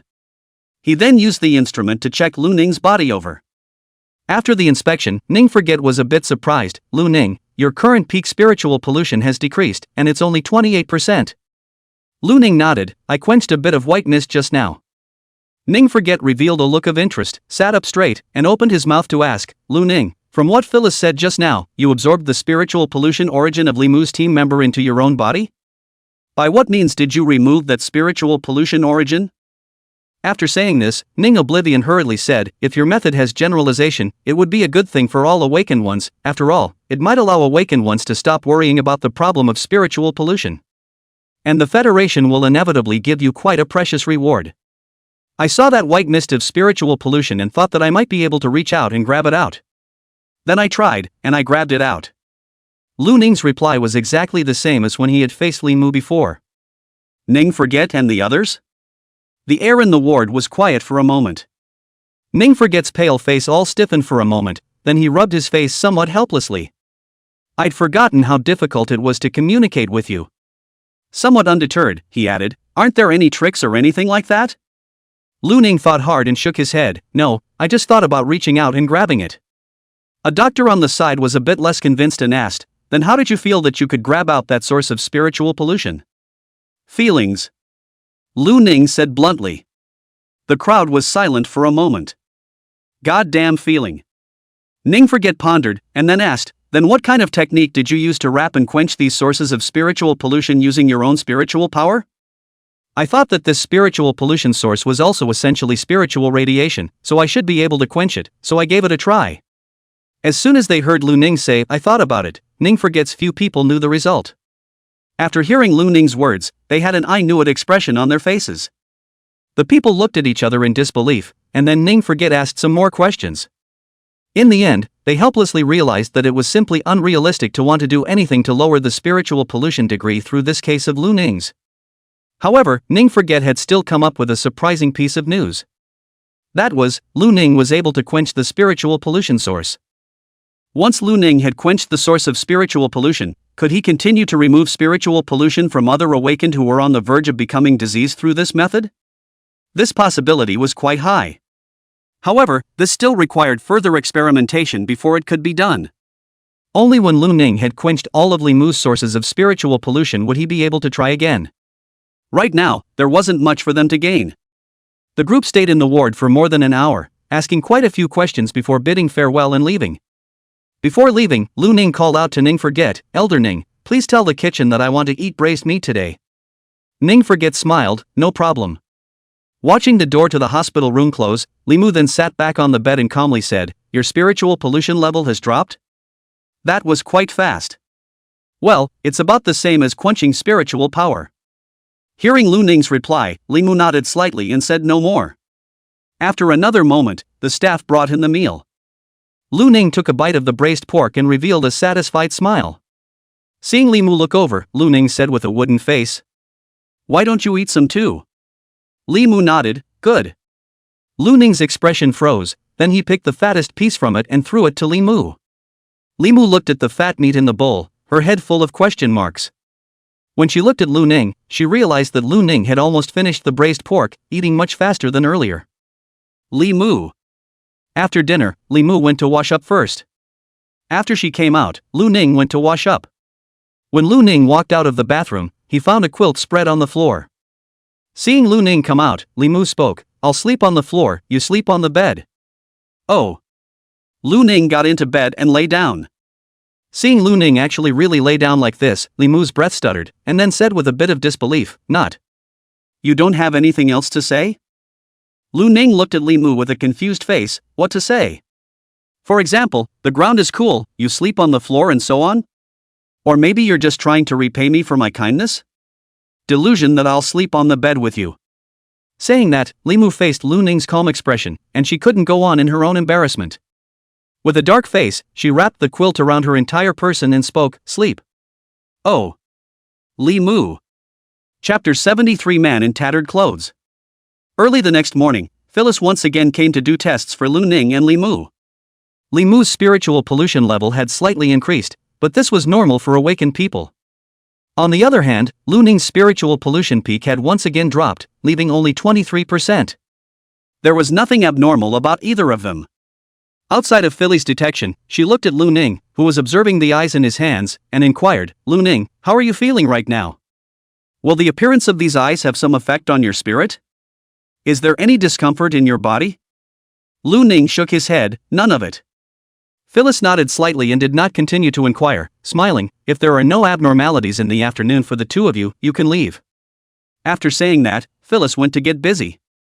At noon, the two of them, Lin Xiao and Colin, once again came outside the ward. This time, the three Wang Qiwen didn't come over. The first thing Lin Xiao said when he saw Lu Ning was to inquire, how is it? Is it all right? Did those doctors give you a hard time? Lu Ning shook his head, no. Colin rested his glasses and spoke, we just went to see Dr. Philly, and she said that if there were no accidents in the afternoon, you guys would be able to leave? Lu Ning nodded, aha. Then we'll stay here with you guys. More than an hour later, Phyllis and Ning Forget once again came outside the ward. This time, both of them entered the ward and did a meticulous examination for both of them. There was nothing wrong with either person's data. Other than Lu Ning, who still had eyes that appeared from time to time, everything else was normal. Ning Forget put away the instruments and smiled at Lu Ning, if you feel anything is wrong, come find me. Lu Ning nodded slightly. He then handed Ning Forget a glass on the table. The glass was filled with bloodshot eyes. Lu Ning's expression was calm as he said, these are the eyeballs that I just picked out of boredom, do you want them? Ning Forget's eyes lit up with a delighted smile, that would be great, I was just thinking that I didn't have enough materials. Li Mu and Lin Xiao and Colin at the side had numb expressions. For an hour just now, Lin Xiao and Colin had watched Lu Ning gouge out an eyeball from time to time. As for Li Mu, he had seen it from yesterday until now. When she thought of Lu Ning's eyeball that looked just like her awakened ability, she actually felt her eyes vaguely ache. Alright, you guys can go now. Phyllis smiled as she led several people out of the hospital room. Thank you Dr. Philly, thank you Dr. Ning Forget. Lin Xiao nodded his thanks to the two of them and then led a few people away. Leaving the ward area, he came to the corridor. Just then, Lu Ning suddenly noticed a white mist flowing on one side of the corridor. Lu Ning looked towards the corridor, there was a silver-white metal gate in that direction, and from time to time, there were medical personnel in protective suits coming in and out. Lu Ning inquired, what is in that direction? Colin glanced at it and spoke, that's where dangerous items are studied, right? Lin Xiao thought of something, it should be studying fallen incense right now, right? What's going on? I see spiritual radiation from here. Lin Xiao and Colin both looked dazed. It's normal to have spiritual radiation where dangerous items are being researched. You can see that these researchers are all wearing protective suits. Lu Ning nodded slightly. The group then descended the stairs and left the Misty Bureau headquarters. Under the sun's illumination, Li Mu squinted his eyes slightly, his smile hard to suppress. Finally, I've left that damn place. I thought I would stay in the sick room for the rest of my life. Lin Xiao laughed, then Mu, you have to thank Lu Ning more. Li Mu glanced at the expressionless Lu Ning, I've already thanked him and they're all teammates. Colin laughed, since Mu is back, our division has to celebrate today. Lin Xiao laughed, indeed we have to celebrate. Let's go back first. It was 5 in the afternoon when they returned to the 7th branch. Just as he entered the front door, Lu Ning saw that the hall was covered with flowers and colorful stripes, and a red banner welcoming Li Mu home hung at the very top. With a few crackling sounds, pieces of colorful shredded paper fell from the sky, and Yuran, who was standing in the hall, smiled and exclaimed, welcome Sister Mu back. Welcome Senior Li Mu back to the team. Wei Xian's trio was also full of smiles. They weren't the only ones here, Xin Feng and Yinan, the two retired team members who could leave the underground a little bit, also came here to greet Li Mu. Li Mu's eyes were slightly red and she smiled with some emotion, thank you all. Yuran rushed over and jumped into Li Mu's arms, her voice choked a little, Sister Mu, I didn't expect you to come back, I thought I would never see you again. Li Mu rubbed Yuran's head and smiled, thanks to Lu Ning, otherwise, I'm afraid I'd still be in the hospital room. Yuran looked up from Li Mu's arms and made a face at Lu Ning, then smiled and said, Lu Ning, thank you so much. No need to be polite. Lin Xiao laughed, alright, Xiaoran, is the location set? It was fixed a long time ago. Lin Xiao waved his hand, let's go, today is a happy day, brother treats you to hot pot. After eating and drinking, the time was already 9 o'clock in the evening. Li Mu had just come back, so Lin Xiao let her go home and rest. She wouldn't officially go to work until tomorrow. Not only Li Mu, but Lu Ning as well. Early the next morning, Lu Ning headed to the branch and was walking along the road when a man in a tattered gray coat hurried past him. Lu Ning smelled a very unpleasant odor from his body. Lu Ning did not care. Just then, another figure quickly walked past Lu Ning. Lu Ning glanced at it and slightly raised an eyebrow. This figure was a slender man, and there was surprisingly quite a bit of white mist flowing through his body. Lu Ning looked up and saw another street where another man in a black coat walked over quickly. This man similarly had quite a bit of white mist within his body as well. Both of these men were advancing in the direction of the man in rags. The man in rags seemed to have sensed something. He suddenly ran, his speed extremely fast, far exceeding the boundaries of an ordinary person. As this man ran, the other two men seemed to have been touched by some organ. The surface of their coats wriggled, followed by a few tentacles poking out. And their looks, which were all originally of superior quality, became somewhat distorted at this moment, as if wax statues were beginning to melt. This kind of monster-like faces made some pedestrians on the side pale, scream out, and run into the distance. One of the men hissed at the man in tattered clothes, "Negative." As his voice rang out, the running man's legs suddenly weakened and he stumbled, almost falling to the ground. By the time he stabilized himself, the two men had already approached. They probed their sharp claws and grabbed at the tattered clothes man. Just then, a gunshot rang out. One of the men's head directly exploded, splattering red and white objects in all directions. The other diseased man turned his head to look in the direction from which the gunshot came, and he saw Lu Ning holding a red rose and aiming it at him. Bang! Another gunshot rang out, and this diseased man's head similarly exploded. The original tattered clothes man's expression was already desperate, and when he saw the two headless corpses that had fallen to the ground, there was a light flickering in his eyes as he hurriedly looked towards Lu Ning. His voice was a bit hoarse as he said, "People from the Misty Bureau?" Lu Ning nodded slightly, "Aha." The man's eyes instantly shone, "Great. I have something to give you.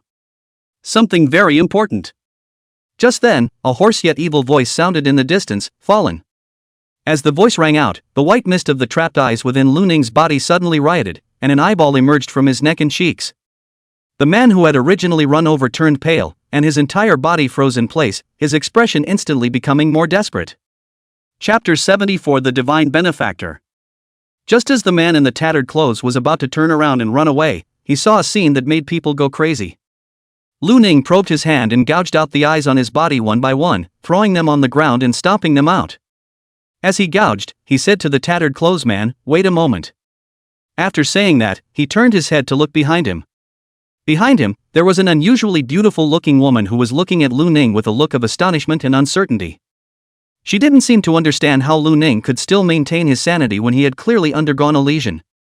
However, when she saw that Lu Ning was once again preparing to raise his gun to shoot, there was action. Her entire body almost transformed into a stump, instantly approaching Lu Ning, and at the same time, uttering the evil words to Lu Ning, "Negative." However, what responded to her were two gunshots. Bang bang! The woman retreated back and forth, and two huge wounds appeared where her chest was, dripping with blood. Lu Ning raised his eyebrows in a bit of surprise. This woman's physical defense was so powerful. And the woman was even more surprised as she said incredulously, "Negativity can't affect you?" Yes. Lu Ning replied politely, and at the same time began to infuse his spiritual power into his twin guns. Since ordinary bullets couldn't cause great damage, he would use his spiritual power to increase the bullets. The beautiful woman seemed to have sensed Lu Ning's thoughts as her face dramatically changed, and in the next moment, she aimed her gaze at the man in tattered clothes behind Lu Ning. Just as she was about to use her ability, gunshots rang out. Lu Ning didn't wait for the mental power to infuse enough, but interrupted the gorgeous woman's intention to attack. The gorgeous woman had already tried the power of the bullets from the twin guns and lunged to one side at the first opportunity. However, the bullets took the initiative to turn the corner and landed directly on the gorgeous woman's leg. Frost covered her leg, and then the flaming bullet exploded. The gorgeous woman's left leg was directly blown apart, and the tremendous force caused her entire body to be blown backwards. Lu Ning aimed at the woman and fired again in quick succession. The fallen woman was unable to dodge, and although the bullets were not infused with spiritual power and were not powerful enough, they were still able to cause damage. Several times in a row, the bullets landed in the same location, directly fracturing the woman's right leg. Receiving such a serious injury, the woman revealed a look of horror. She opened her mouth and screamed. "I surrender! Don't kill me!" Lu Ning paused. This was the first time he had heard a cultist surrender. However, right at this moment, Lu Ning saw that there was suddenly a dense white mist surging from within the woman's body. This white mist engulfed the woman almost instantly, and before the woman had time to react, her entire body melted as if she were a wax statue. When the white mist disappeared, all that remained of the beautiful woman in front of her were her clothes and a puddle of wax oil. Lu Ning was silent as he looked at the woman with only her clothes and wax oil left, and then looked up at his surroundings. The entire street had long since run clean of pedestrians, and he did not see any other awakened or diseased changers. Only then did Lu Ning turn toward the man in rags behind him. The man was looking at Lu Ning with eyes full of wariness and some fear. Right at this moment, an eyeball once again appeared at Lu Ning's cheek, and Lu Ning casually gouged out the eyeball and threw it on the ground to stomp on it. The man's pupils immediately trembled, and he couldn't help but gulp. Lu Ning arrived in front of the man and inquired, "Who are you?" The man saw that the bloody hole in Lu Ning's cheek that had been gouged open had already healed, and took a deep breath before hastily saying, "My name is Zhu Yunxiao. My father is Zhu Jiani, and if you are an officer of the Mist Bureau, you should have heard of my father's name. I have something very important to report." Hearing Zhu Yunxiao's name, Lu Ning sized him up twice. The man in front of him shouldn't be too old, he probably wasn't even 30 yet, but at the moment, he had a beard and a face full of dirt, and the clothes on his body were tattered and torn, with many stains. "I'm afraid I don't know how long it has been since he took a bath." Lu Ning calmly said, "I'm Lu Ning, an official member of the 7th Division Action Team. Let me take you back to the headquarters." Zhu Yunxiao was filled with surprise and nodded, "Good." He then looked around and his expression turned fearful again as he spoke, "Sir, we have to hurry or we'll be too late." Lu Ning glanced at Zhu Yunxiao with some confusion. "What's too late?" Zhu Yunxiao's eyes were filled with fear as he spoke, "There is a divine benefactor here. It's a divine benefactor of the fallen angels. His plan is close to succeeding. If we don't hurry, the entire base city will be destroyed." Lu Ning frowned and calmly said, "Keep up." He took a step and ran, and Zhu Yunxiao hurriedly followed. At the same time, Lu Ning sent an emergency call for help through his cell phone. This place was not far from the branch. In just under a minute, before Lu Ning and Zhu Yunxiao reached the branch, two figures quickly approached in the sky and descended from the sky. It was none other than Colin and Lin Xiao. As soon as they landed, Colin gasped for air. He looked at Lu Ning, then looked around him, and after making sure that Lu Ning was fine, he couldn't help but complain, "Lu Ning, what are you doing? I see that you're fine as well," suddenly turning on the emergency help, causing me to even bring the captain to fly over with his Nianli. "Do you have any idea how tiring it is?" Lin Xiao on the side, on the other hand, curiously looked toward Zhu Yunxiao. "Who is this?" Lu Ning calmly introduced, "This is Zhu Yunxiao, these two are the captain and vice-captain of our division." "Zhu Yunxiao?" Lin Xiao and Colin were a bit surprised. However, the two didn't show a surprised expression. Lin Xiao laughed, "So you're Zhu Yunxiao? Looks like you've suffered a bit. We were looking for you earlier, but now the top echelons of the joyous heavenly kingdom have been wiped out by us. You should be safe now." Zhu Yunxiao spoke rather excitedly, "No. Two officers, the top echelons of the joyous heavenly kingdom have not been wiped out in one fell swoop. Those higher-ups, they were sacrificed. Their plan is about to succeed. I came to you guys just for this."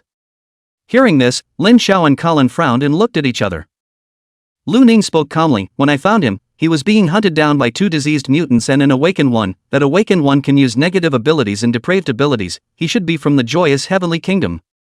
Speaking here, Lu Ning paused and spoke, "The strength should be quite strong, it's estimated to be of the 4th rank."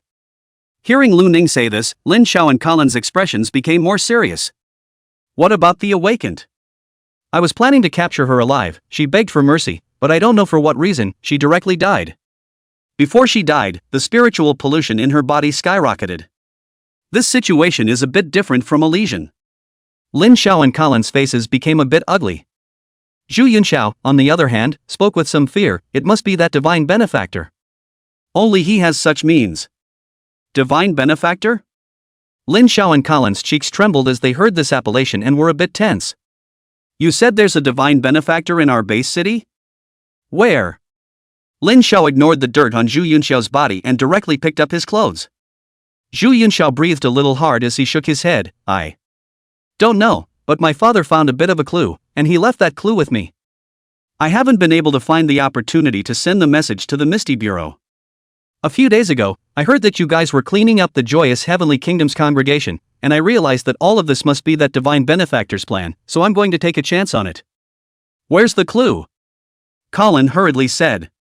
Zhu Yunxiao reached into the interior of his worn-out clothes, then pulled out a dirty piece of paper.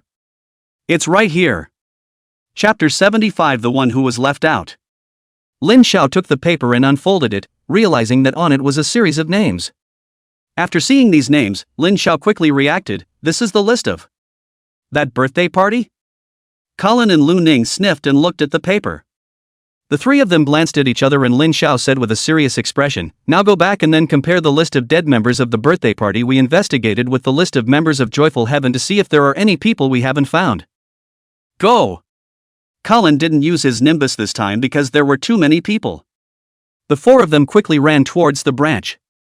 On the way, Lin Xiao once again looked at Zhu Yunxiao and inquired, besides this list, did your father say anything else? Zhu Yunxiao shook his head. He didn't say anything. He just said that this list hides an important secret of the Joyous Heavenly Kingdom. Lin Xiao frowned and didn't continue to inquire. The four of them were very fast and ran to the branch in no time. Yuran was sitting at the front desk with a somewhat anxious expression. Upon seeing Lin Xiao return, she was busy looking behind Lin Xiao and after seeing Lu Ning, she revealed a smile. Lu Ning, are you alright? Just now, the captain and vice captain went out in a hurry and said that something happened to you. Lin Xiao interrupted Yuran from continuing to speak and said seriously, Ran, there's an emergency right now, we'll talk later. Seeing that the expressions of Lin Xiao and the others were all very serious, Yuran was stunned and hurriedly nodded. Oh, do you need help? No need. Yuran said no more and sat back down again. Lin Xiao's four came to the third-floor activity room. Inside the activity room, Li Mu and Wang Qiwen were all three of them. Seeing Lin Xiao and Corin rushing in, Li Mu was about to inquire when she smelled a foul odor. She frowned and then saw a man who was dirtier than a hobo walk in. Who is he? Wang Qiwen frowned and looked at the man with some confusion. Autumn Moon Lin also frowned and inquired, Captain, where is brother Lu Ning? Soon, Autumn Moonlight Lin stopped inquiring as Lu Ning walked in at the end.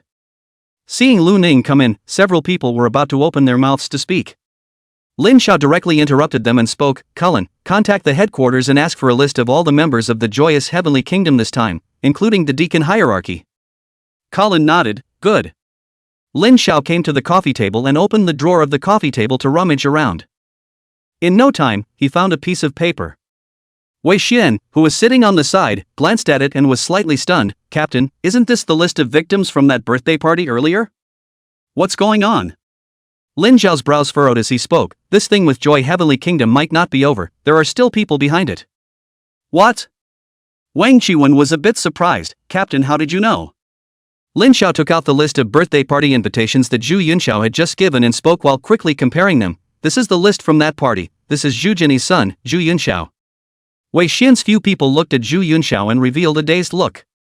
Wei Xian volunteered to go forward and compare with Lin Xiao. But soon, both of them frowned. It's not right, Wei Xian muttered. Lin Xiao also frowned, revealing a puzzled look. It's not quite right. What's wrong? Xiao Yulin inquired suspiciously. Wei Xian spoke, I've compared several times and the names on the two lists are the same. Zhu Yunxiao's face changed when he heard this. This is impossible. My father said that there are clearly important clues on it. How could it be the same? Is there a mistake somewhere? Wei Xian and Lin Xiao looked at each other. Lin Xiao spoke, take a closer look. Wei Xian nodded and the two compared again. After comparing it twice more, they realized that there was still no problem. Just then, Colin suddenly came over and spoke, Captain, the list of Joyful Heavenly Kingdom members is arriving. In addition, I've already reported the news that Zhu Yunxiao said, stating that there might be divine benefactors present in the Bay City. The headquarters said they would be vigilant. Lin Xiao nodded and took the cell phone handed over by Colin and checked the list on it. He then frowned, still nothing. The members of the Joyful Kingdom of Heaven in this list didn't appear in the invitation list. Wei Xian added, the list of victims and the list of invitees are identical. Colin instantly frowned and looked at Zhu Yunxiao. Li Mu and Xiao Yulin on the side also looked at Zhu Yunxiao with skepticism. When Zhu Yunxiao saw that several people were skeptical, he looked incredulous. Impossible. It's impossible for my father to lie to me. If it really wasn't a problem, how could he even disregard his life and tell me to hide first? Just then, Lu Ning suddenly spoke, Captain, there's one more person. Hearing this, Lin Zhao's few people were stunned and looked at Lu Ning. Wei Xian was puzzled. We carefully compared them. We didn't miss anyone. Lu Ning calmly said, we missed one. The woman who reported the case at that time was also the same woman we saw when we went to deal with Gao Tian Lin earlier. Hearing this, it was as if a thunderbolt flashed in the minds of Lin Zhao's few people. Lin Xiao and Colin stared back with wide eyes. Lin Xiao was stunned. Yeah. Why didn't we think of her before? The three of them, Wang Chuan, also had a skeptical look on their faces. It shouldn't be, she's the one who reported the case, we should be impressed. Colin's pupils vibrated and he frowned. Unless that woman is a very powerful awakened person with a certain ability to make us subconsciously ignore her. Lin Xiao spoke with a serious expression, call Berwin. When that woman reported the case before, Berwin and the others didn't investigate the woman's abnormality, which means that her information is normal and traceable in the base city. Ask Berwin directly for that woman's details. Colin also nodded, good. Just then, a piercing alarm suddenly sounded in the room. Everyone was stunned as the alarm sounded from each of their cell phones. It was a distress alarm from the headquarters, and it was still at the highest level. Everyone's faces changed. Lin Xiao said incredulously, something's happened to the headquarters. Limu got up and opened his cell phone, then exclaimed out in shock, an unknown high-crisis soul weapon has appeared inside the headquarters. What? High crisis? Where did the high-crisis soul artifact come from in the headquarters? Lin Xiao and Colin's expressions were confused. The three Wang Chuan were even more bewildered. In the dead silence of the atmosphere, Lu Ning calmly said, Captain, what now? Lin Xiao was silent for a moment, then made an immediate decision. The headquarters has quite a few medium-crisis soul weapons, and there's also the first branch stationed year-round, so if we raise the alarm now, the other branches will also go to support them at the first opportunity. In the face of high-crisis soul weapons, it will also be able to support them for a period of time. Let's go find that woman first. I think this high-crisis soul weapon might be related to that woman in some way. Saying this, Lin Xiao paused and said seriously, let's go underground first. Xiao Yulin was a bit puzzled, Captain, what are we going underground for? Lin Xiao glanced at Xiao Yulin and said with a stoic expression, getting soul tools. Wei Xian's trio was shocked. We're going to get it too? Yes, it's time for you guys to take it now. Chapter 76 Scarlet Box. Lin Xiao led the crowd down the stairs quickly. After arriving on the first floor, Lin Xiao looked at Colin and spoke, Colin, you and Zhu Yunxiao wait here. Colin already had a soul weapon himself, so he didn't need to get it again. As for Lu Ning, he could use multiple soul weapons, so soul weapons were not too much. Colin nodded slightly and looked towards Zhu Yunxiao. Zhu Yunxiao was very sensible and silently followed Colin to wait on the first floor. On the other hand, Lin Xiao and the others continued down the stairs and soon arrived at the second basement level. This was Lu Ning's first time here. Compared to the first underground floor, the second floor was even dimmer, with a very long corridor and a gate at the deepest part. The gate was made of silver-white metal, and there were two small rooms on each side of the gate. Lin Xiao looked at the three of them, Wang Chuan, and spoke, the three of you are still a bit weak, you can't enter the branch's treasure trove, wait for us here, I will pick out a suitable soul tool for you. The three Wang Chuan nodded their heads. Let's go. Lin Xiao said to Li Mu and Lu Ning. The three of them quickly walked through the corridor and arrived in front of the large silver-white door. Inside the two small rooms, there was an old man sitting in each. The old man's hair was all gray and full of wrinkles. Their expressions were cold as they looked at the three Lin Xiao. Lin Xiao said to the two old men, something big has happened at the headquarters, there are divine benefactors in the base city, and we need soul tools. Lin Xiao's words caused a fluctuation to appear on the faces of the two old men who originally had indifferent expressions. They got up, came to the front door, and took out a key respectively, stuffing it into the left and right sides of the door. The two then acted in synchronization and turned the key, and as the key turned, mechanical sounds seemed to come from within the metal gate. As the mechanical sounds stopped, the gate did not open. A mechanical scanning instrument on the gate swept across at a few people, and then Lu Ning heard one of the old men open his mouth at the gate, take the soul weapon and open the door. As this voice ended, the gate once again resounded with mechanical sounds. It didn't take a moment before the gate opened. Inside the gate, there were likewise two old men. Lin Xiao nodded slightly at the two old men. One of the old men calmly said, "Follow me." Lu Ning's trio followed and entered the gate. This was Lu Ning's first time entering the divisional treasure trove. He realized that the interior of the gate was likewise a passageway, flanked by room doors on either side. The current room doors were all tightly closed. And in this place the spiritual radiation was relatively dense. Lu Ning could even see a wisp of white mist. The old man led the three to one of the gates, and he opened it. The room behind the gate was large in size, with one black box after another neatly arranged. The old man glanced at the three of them. "3 soul artifacts?" Lin Xiao laughed. "I don't need it, give one to Mumu, if Lu Ning. He already has a pistol and a long knife. Are there any rings, necklaces, clothes or other soul tools? Give him a set of all of them if you have them." The old man's numb and cold expression seemed to freeze. He calmly said, "That's not in line with the rules." Lin Xiao grinned. "Rules are dead, people are alive. There's a divine benefactor in the base city and the headquarters is in chaos right now. So if you can add a little bit of combat power, you should add a little bit of combat power, or else our base city might be lost." Hearing this, the old man fell into silence. He then slowly nodded. "It's fine."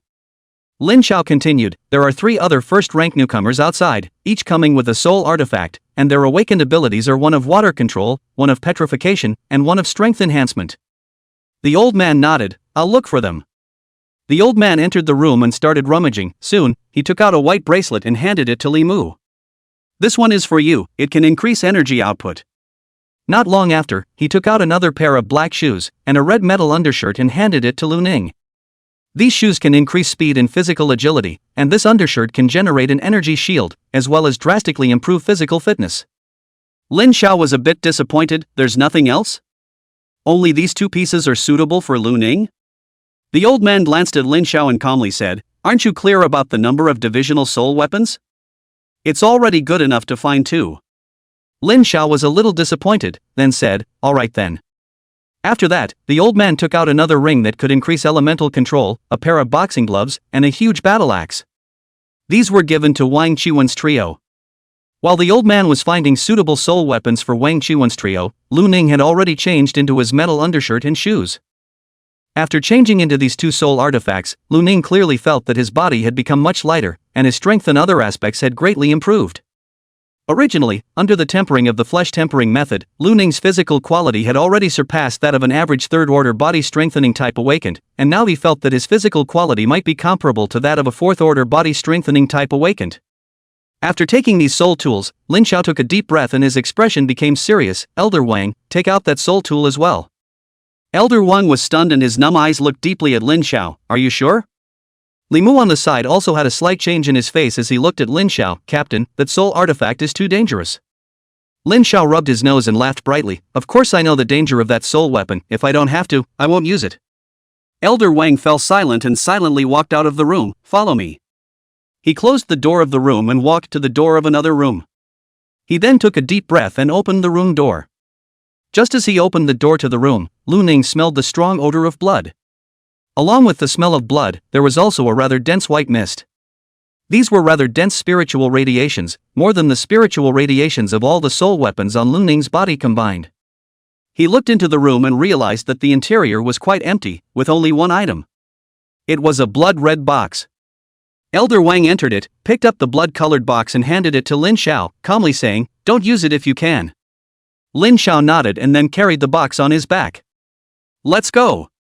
The group traveled along the corridor and soon arrived at the gate. There was another old man guarding at the gate who saw the blood-colored box on Lin Xiao's back, and after a slight silence, he nodded slightly at Lin Xiao. He then turned around and opened the door. After the gate opened, the 2 old men guarding the gate outside similarly placed their gazes on the blood-colored box on Lin Xiao's back for the first time. Neither of them spoke. Lin Xiao threw a few soul artifacts to the 3 Wang Qiwen who were waiting at the door. "These 3 pieces are yours, don't use them until it's absolutely necessary, otherwise, it will be very stressful for your spirits." Wang Qiwen received the ring with a single rune and nodded repeatedly. Wei Xian put away the gloves rather seriously. As for Qiu Yulin, she held that huge battle axe in her hand and was a bit at a loss for words. "Team, Captain, isn't this weapon too big? It's a bit not too ladylike." Lin Xiao didn't have the heart to say, "You're fit to use this kind of soul weapon." Qiu Yulin became even more embarrassed. The group left at a quick pace and soon arrived on the first floor. Colin's face changed slightly when he saw the blood-red box behind Lin Xiao. "Captain, why did you bring this with you?" "Just in case." Colin was silent and didn't say much. "Let's go." Chapter 77, Please Fall. Several people hurriedly walked towards the front door. Yuran was playing a game in the hall, and when she heard the commotion, she looked up. Upon seeing the box that Lin Xiao was carrying on his back, her entire body was struck by lightning and she froze in place, her face turning pale. Only after the few people left the hall and left the branch did Yuran react. She hurriedly got up and wanted to run out of the hall. Just then, Qin Feng from downstairs walked out, and when he saw Yuran, he was a bit puzzled. "Little Ran, where are you going?" As if she had grabbed a life-saving straw, Yuran hurriedly asked Qin Feng, "Well, Qin, just now, the captain took that medium critical grade soul artifact? Why would he take that thing? Did something big happen?" Qin Feng's expression was serious as he spoke. "Little Ran, this is the Bureau's secret. You are not an awakened, you don't need to know about this." When Yuran heard this, her eyes instantly turned red and she angrily shouted, "What do you mean you don't need to understand this? I am also a part of the Mist Bureau. Just because I'm not awakened, don't I even have the right to know?" Qin Feng scratched his head and said somewhat helplessly, "The entire base city is in danger right now. It's a big deal. Even if you know about it, it's useless, not to mention you, even I can't change anything." Hearing Qin Feng say that, Yuran was stunned and her expression was worried. "Is it so dangerous?" "Yes. Right now, all we can do is to do our job and not distract them." Yuran fell silent and said no more. Lin Xiao's few people left the hall and headed to the parking lot. On the way, Colin said, "I just called Berwin and got detailed information about Lillian." Lillian was exactly the name of the woman who reported the case. Lin Xiao nodded. "The situation at the headquarters is critical. Let's go directly to Lillian and go to the headquarters after dealing with her." Colin nodded. Just then, Li Mu looked at Zhu Yunxiao at the side and frowned slightly. "What are you following us for?" Lin Xiao and Colin's group also looked at Zhu Yunxiao. Zhu Yunxiao's expression was tinged with hatred as he spoke. "My father was killed by them, I want revenge." After hearing this, a few people fell silent and Lin Xiao spoke. "What is your awakened ability?" Zhu Yunxiao spoke. "I'm a physical strength enhancement awakened. My physical strength is much stronger than the same level, and I can last for a long time without eating or drinking." Wang Qiwen man went numb. "Isn't this a turtle ability?" Zhu Yunxiao's expression was immediately embarrassed. Then he spoke. "I can use my physical strength to consume my opponent. And my recovery ability is also very strong."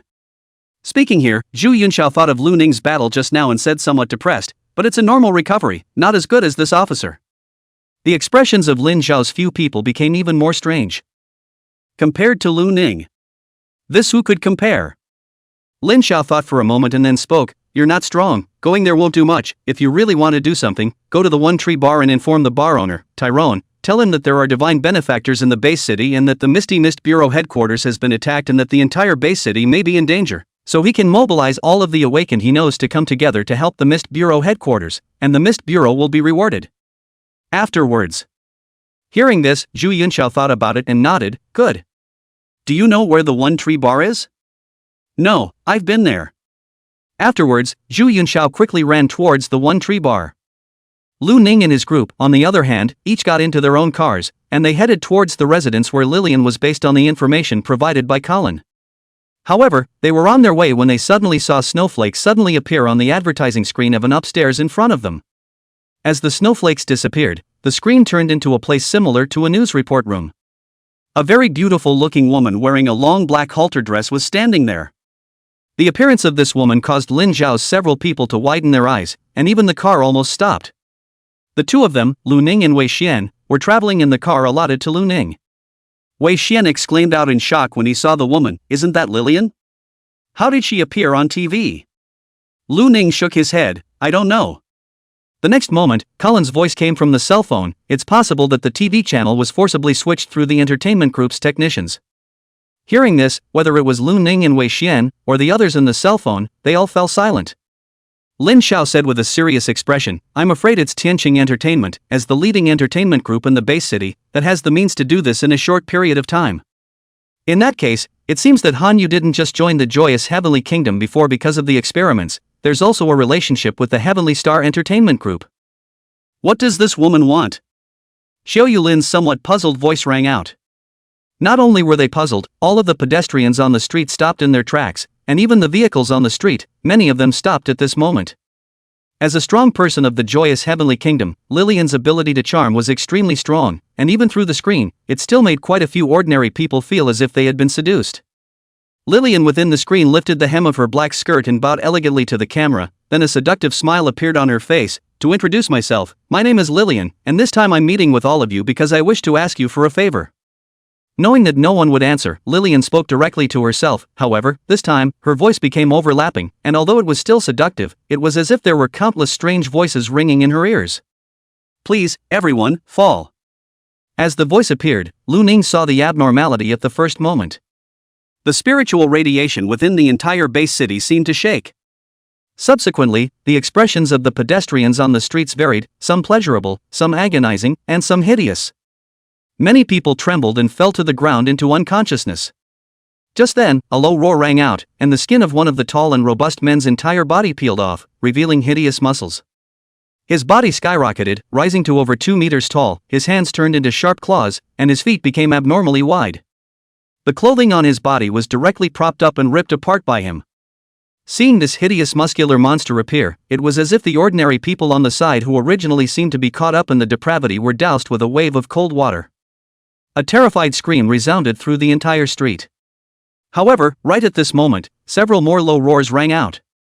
In several other areas of the street, there were likewise ordinary people who had directly fallen, and the spiritual pollution in their bodies that wasn't much in the first place directly skyrocketed, which caused them to rapidly become diseased. There were couples with their hands held together that were directly fused into one by uncontrollable forces, transforming into monsters that were neither male nor female. There were also ordinary people who morbidly transformed into big-mouthed monsters with all 4 limbs on the ground and only a hideous mouth left on their skulls. With the appearance of one lesion after another, the entire street became even more chaotic. Ordinary people who hadn't yet mutated were frantically pushing and shoving, trying to escape. Among the vehicles on the street, some drivers started their vehicles, similarly trying to escape.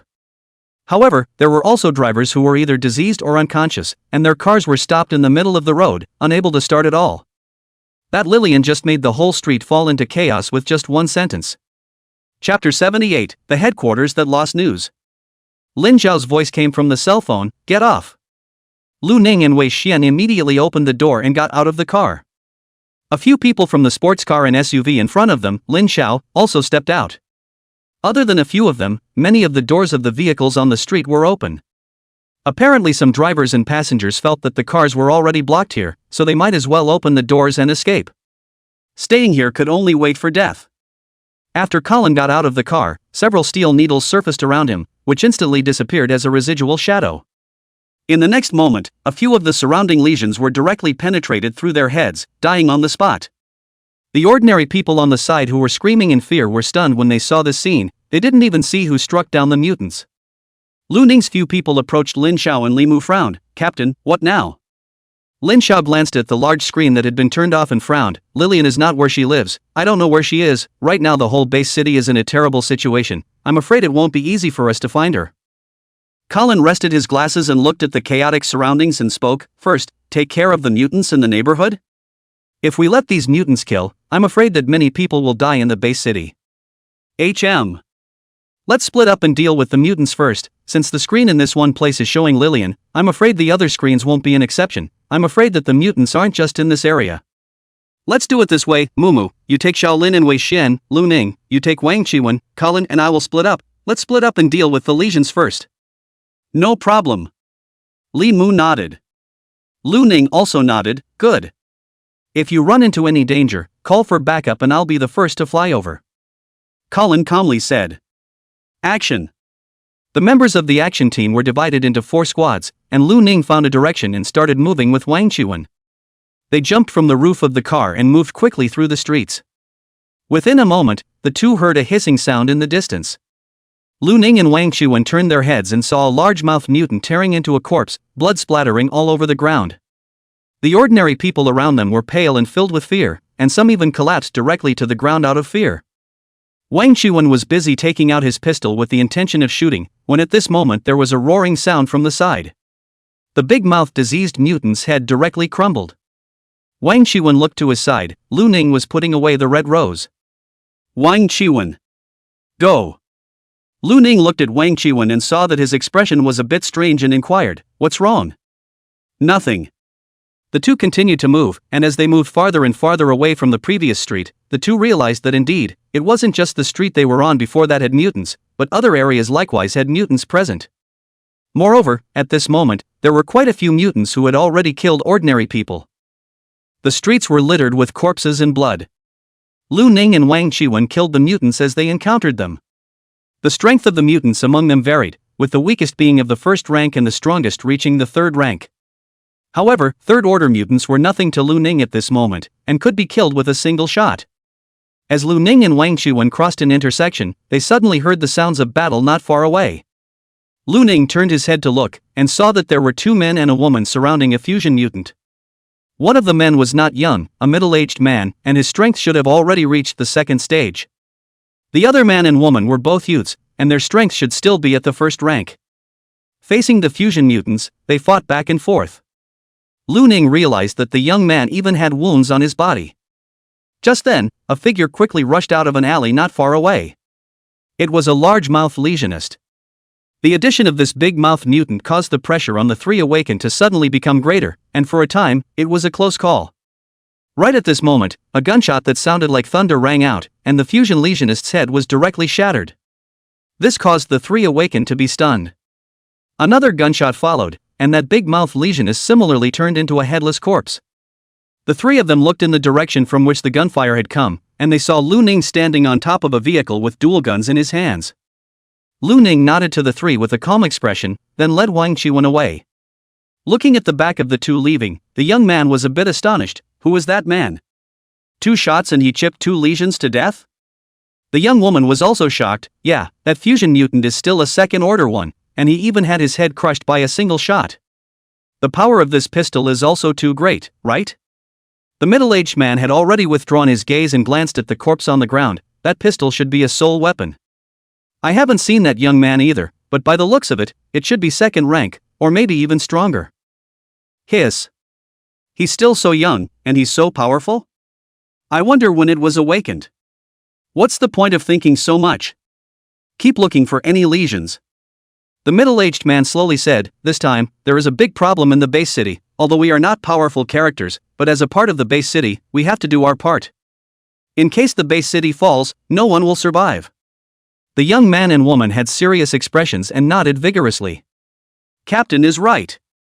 Along the way, aside from those 3 awakened, Lu Ning also saw quite a few awakened joining the fight against the diseased mutants that could be seen everywhere. These awakened were not people who belonged to the Misty Bureau, and were essentially not obligated to deal with these lesions.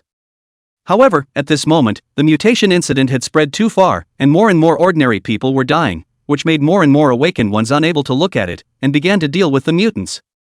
In addition to the awakened, there were also magistrates from the Security Bureau who also joined the fight. For second or third order mutants, the firearms in the hands of the magistrates might not be very effective. However, in the face of a first order mutant, the magistrates could also play an effective role in killing and wounding them. By the time Lu Ning and Wang Qiwen had finished clearing the area they were in, the time had already reached noon. When they returned to the location of their vehicles, Wang Qiwen was already pale and panting from exhaustion. Lin Zhao's few people had likewise returned to the vehicle location. Wei Xian and Xiao Yulin similarly looked exhausted. Seeing Lu Ning and Wang Qiwen return, Lin Zhao immediately said, let's go to the headquarters. Colin rested his glasses and said, how do we get there? I've already contacted the people from the sheriff's department, they've been clearing the roads since just now. That's fine. Li Mu inquired, Captain, how is the headquarters now? Lin Zhao sniffed and his expression turned serious, there's been no news for a long time. The moment these words came out, the expressions of Colin's few people likewise became serious. Chapter 79, The Mist Shrouding the Headquarters. Let's go to the headquarters first and see what's going on.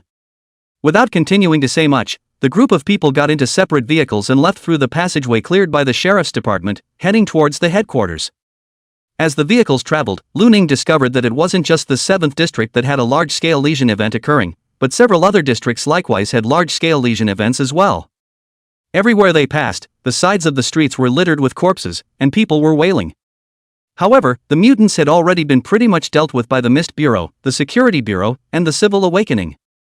The logistics departments of the Sheriff's Bureau and the Misty Bureau were now handling the aftermath. Although the roads had been cleared by the Security Bureau, they were still having a hard time traveling and were moving extremely slowly. When they entered the first district in the center of the base city, Luning suddenly frowned. He could see that the white fog was becoming increasingly dense in the central area of the first district.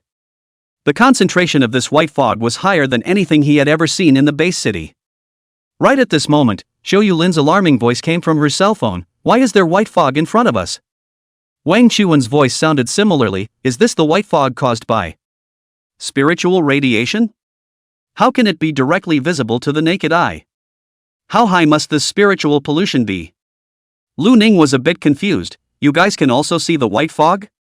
Previously, only Lu Ning could see the spiritual radiation, and he didn't expect the others to see it as well. Wei Xian nodded with a serious expression. "Can you see? Lu Ning, is this caused by spiritual pollution?"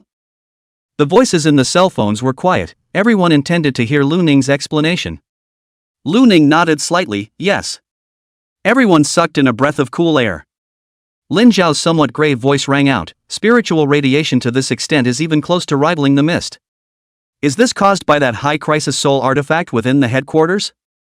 No wonder there is no news from the headquarters right now. With such a dense spiritual radiation, I'm afraid that it has completely isolated the news from the outside world." Colin also spoke. As they got closer and closer, Lu Ning's few people realized that there were gradually not even any people on the nearby streets. Vehicles were parked randomly on the streets, and the sides were littered with corpses and bloodstains. From time to time, they could also see lesions out and about. Just as they continued traveling through the streets, a roaring sound rang out. On the roof of one of the buildings they were passing, a huge 3-meter-tall figure descended from the sky, heavily smashing towards Lin Zhao's sports car at the very front. Lin Zhao's sports car suddenly accelerated and dodged the monster. The monster landed with a roar. The ground was directly smashed and cracked, spiderweb-like cracks spreading in all directions. At this moment, all 3 cars stopped and everyone came down from the cars. Lin Zhao's eyes were red as he stared at the huge muscular monster with an expression of rage. "Damn it! How dare you try to destroy my car?" His body instantly disappeared in place, and in the next moment, a scarlet blade light flashed by. The huge muscle monster was directly separated from the center and fell to the ground as a corpse.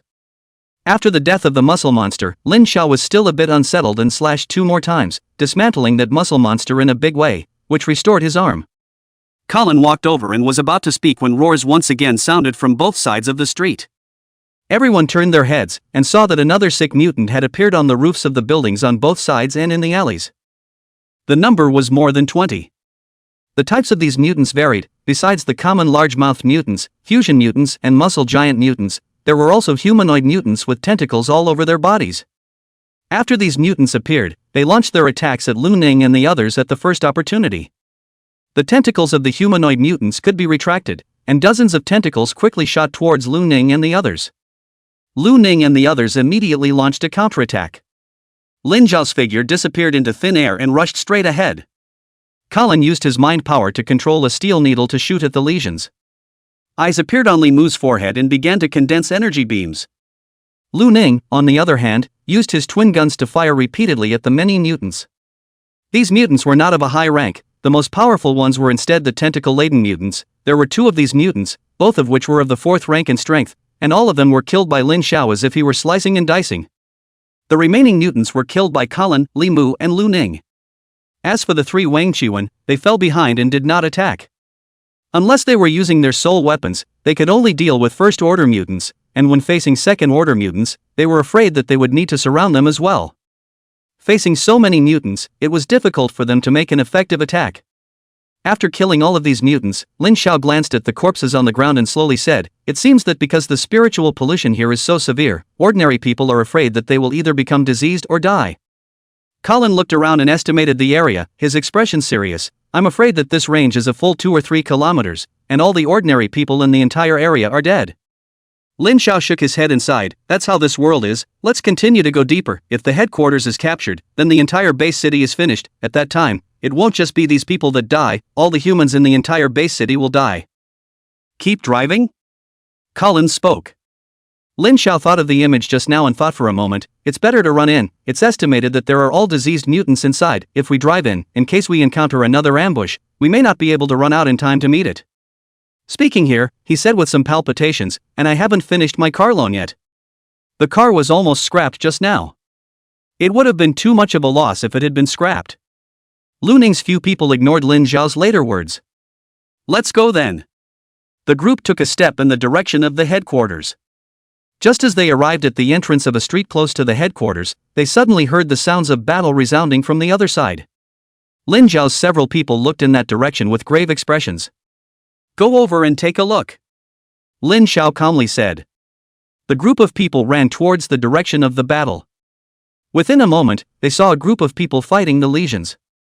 One of them was particularly conspicuous, his body was tall and one of his feet was made of metal. He didn't strike himself, but instead commanded the other awakened to attack. Under his command, the other awakened entered and retreated in a measured manner, and even though the number of diseased mutants they faced was quite large, they still steadily suppressed them. There was also a man dressed in rags who was also very active. From time to time, this man appeared in areas where the others could not defend, using a huge steel plate to fend off the mutants' attacks. Every time he was sent flying by the mutant, he always stood up at the first opportunity and continued to go and help the others fend off the attacks like it was nothing. Seeing these two people, Lin Xiao was a bit surprised. It's Tyrone and Zhu Yunxiao? Are these awakened ones the reinforcements that Tyrone found? I didn't expect them to be here already, so quickly. It looks like they came from a different path. Colin rested his glasses and spoke. Let's go over and rendezvous. Lin Xiao said and ran towards Tyrone's few people. Chapter 80 Awakening. Lin Xiao and his group ran over quickly. Tyrone, who was commanding the awakened, heard the footsteps and instantly looked over. When he saw Lin Xiao's people, he revealed a smile. Ha, you guys are a bit slow in coming, huh? I thought you guys had already entered the headquarters. Lin Xiao waved his hand. No, you saw that live broadcast earlier, right? It's all messed up outside. We dealt with the mutants outside first before coming over. Tyrone nodded slightly. We also encountered some on the way and dealt with them in passing. But considering that the situation at the headquarters was even more troublesome, we didn't stop and came straight to the headquarters. You are right in this way. How is the situation at the headquarters now? Tyrone had a serious expression and shook his head slightly. I can't contact it since before. The spiritual radiation is too severe. Lin Xiao was not surprised. Just then, Lu Ning looked at Tyrone and calmly said, the spiritual pollution in your body has gotten higher. In this environment, you'll be more prone to lesions. Hearing this, Lin Xiao's expression changed slightly before he spoke. Old boy, just leave it to us next. You and these guys aren't from the Misty Bureau, so don't go to the headquarters and help us deal with some lesions in the periphery. Tyrone frowned. What kind of words are these? I know my own situation in my own heart. You guys have also seen the exaggerated spiritual radiation at the headquarters. It's already visible to the naked eye. Just a few of you can handle it? One more person is more power now. But your situation is unstable. Lin Xiao frowned. If you become diseased, it's bad for us instead. Tyrone grinned. Don't worry, when I'm going to be sick, I'll say it in advance. Don't hold back then. You. Okay, don't talk nonsense. Quickly deal with these lesions. Just go to the headquarters. The situation at the headquarters looks bad. A little more delay is one more danger. Tyrone somewhat impatiently interrupted Lin Xiao. Colin rested his glasses and spoke. Captain, there isn't much time left. Lin Xiao nodded slightly with a sullen face. All right. With Lin Xiao and the others joining in, the mutants who had been able to hold out for a while were quickly killed. After killing the mutants, the group headed to the headquarters while Tyrone introduced Lin Xiao and the others to the free awakened present. But to be honest, there was no need for too many introductions. After all the free awakenings that Tyrone knew basically went to the One Tree Bar. Lin Xiao, Colin and Limu were also regulars at the One Tree Bar, so naturally they all knew each other. The main thing was to introduce Lu Ning and the few newcomers to the free awakenings. Tyrone also highlighted Lu Ning. Brothers, don't look at this kid who looks young, but he can cooperate with Lin Xiao to deal with a fifth-order disease changer. His own strength has already reached the second rank, so don't treat him like a newcomer, and if you're in danger afterward, there's no shame in looking to him for help. The crowd of free awakenings looked at Lu Ning with some surprise. Lin Xiao on the side said smilingly, Lu Ning is already at the third rank. Tyrone's eyes widened, and even his running steps paused. Third rank. His eyes were filled with shock as he looked at Lu Ning. Lu Ning nodded calmly, aha. Hiss. How long has this been going on, and this is the third rank? The others too, who were originally just a little surprised, were similarly filled with astonishment at this moment. Listening to what Tyrone meant, Lu Ning had only just awakened a few months ago. A few months and he had reached the third rank? What kind of monster was this? Lu Ning swept his gaze over the crowd of free awakenings, and many of the lower-ranked free awakenings averted their gazes, not daring to meet Lu Ning's eyes. Lu Ning calmly said, "You can call me if you are in danger, but of course I don't guarantee that I will be able to save." Many of the free awakenings were instantly relieved. Originally, looking at how cold Lu Ning was, they had thought that he would be difficult to contact, but they hadn't expected that he would be so nice to talk to. Surprisingly, he was willing to save them in times of danger. The group of awakened ones spoke up, "Thank you, Officer Lu Ning, the mission is important, and we won't cause you any trouble." "Yes, if it's smooth, it doesn't matter if the officer saves us for a bit, if it will affect rescuing the Misty Mist Bureau's headquarters, then you don't have to save us, officer." "That's right. For us to be able to follow Boss Tyrone here is that we have already made up our minds, it doesn't matter even if we die. After all, if the Mist Bureau headquarters are all occupied, then our base city is also gone. Everything is for the safety of the base city." "That's right. We can die, the Mist Bureau headquarters must be safe." Lu Ning listened calmly, his gaze sweeping over the many free awakenings as he nodded slightly, "Good." He said no more. On the other hand, Wang Chuan and Xiao Yulin were somewhat shocked. It was unexpected that these free awakened were willing to sacrifice themselves for the Misty Bureau headquarters. Even they were still a bit scared now. Wei Xian sensed Wang Chuan and Autumn Moonlin's expressions and laughed, surprised? Wang Chuan glanced at Wei Xian and was a bit puzzled, "Why aren't you surprised?" Wei Xian grinned, "Aren't you talking nonsense? If we humans didn't unite in the face of danger, we would have already been destroyed. Not only them, even the magistrates who are ordinary people don't mind sacrificing themselves in danger, as long as they can ensure the safety of the base city and the survival of the majority of the humans, then it's worth it." Wang Chuan saw Wei Xian's determined eyes, and in a rare moment, he did not mock him. Xiao Yulin took a deep breath, tightened the battle axe on her back, and her expression became much firmer. "I don't want anything to happen to the base city either. If something happens to the base city, my mom and dad will die too. I don't want them to die." In the midst of the crowd's exchanges, they moved quickly, and along the way, they encountered a few more groups of diseased mutants. However, these mutants were wiped out as if they were destroyed in the face of such a large number of awakened. In no time, they approached the headquarters. When they saw the huge building of the headquarters, everyone was overjoyed. However, soon their expressions froze. The high buildings of the headquarters were filled with signs of breakage, and even the ground was filled with scars. It seemed like it had experienced a great battle. However, at this moment, the headquarters was very quiet and the movement of the battle could not be felt at all. Tyrone and Lin Xiao glanced at each other, and Lin Xiao spoke, "I'll go ahead." Before he finished his words, footsteps suddenly came from the mists not far away. Everyone tensed their bodies and looked in the direction of the footsteps. Within a moment, 4 figures walked out of the mists. At the head of the group was the awakened that Lu Ning had seen before, Lu Chang. After seeing Lu Chang, Lin Xiao was stunned. "Old Lu, you guys just came now?" Lu Chang and the other 3 awakened came running quickly. He nodded his head and said, "Yes, how is the situation at the headquarters now?" However, without waiting for Lin Xiao to speak, the red rose in Lu Ning's hand shot out bullets. The roaring sound caused all the free awakened in Tyrone to stare in shock.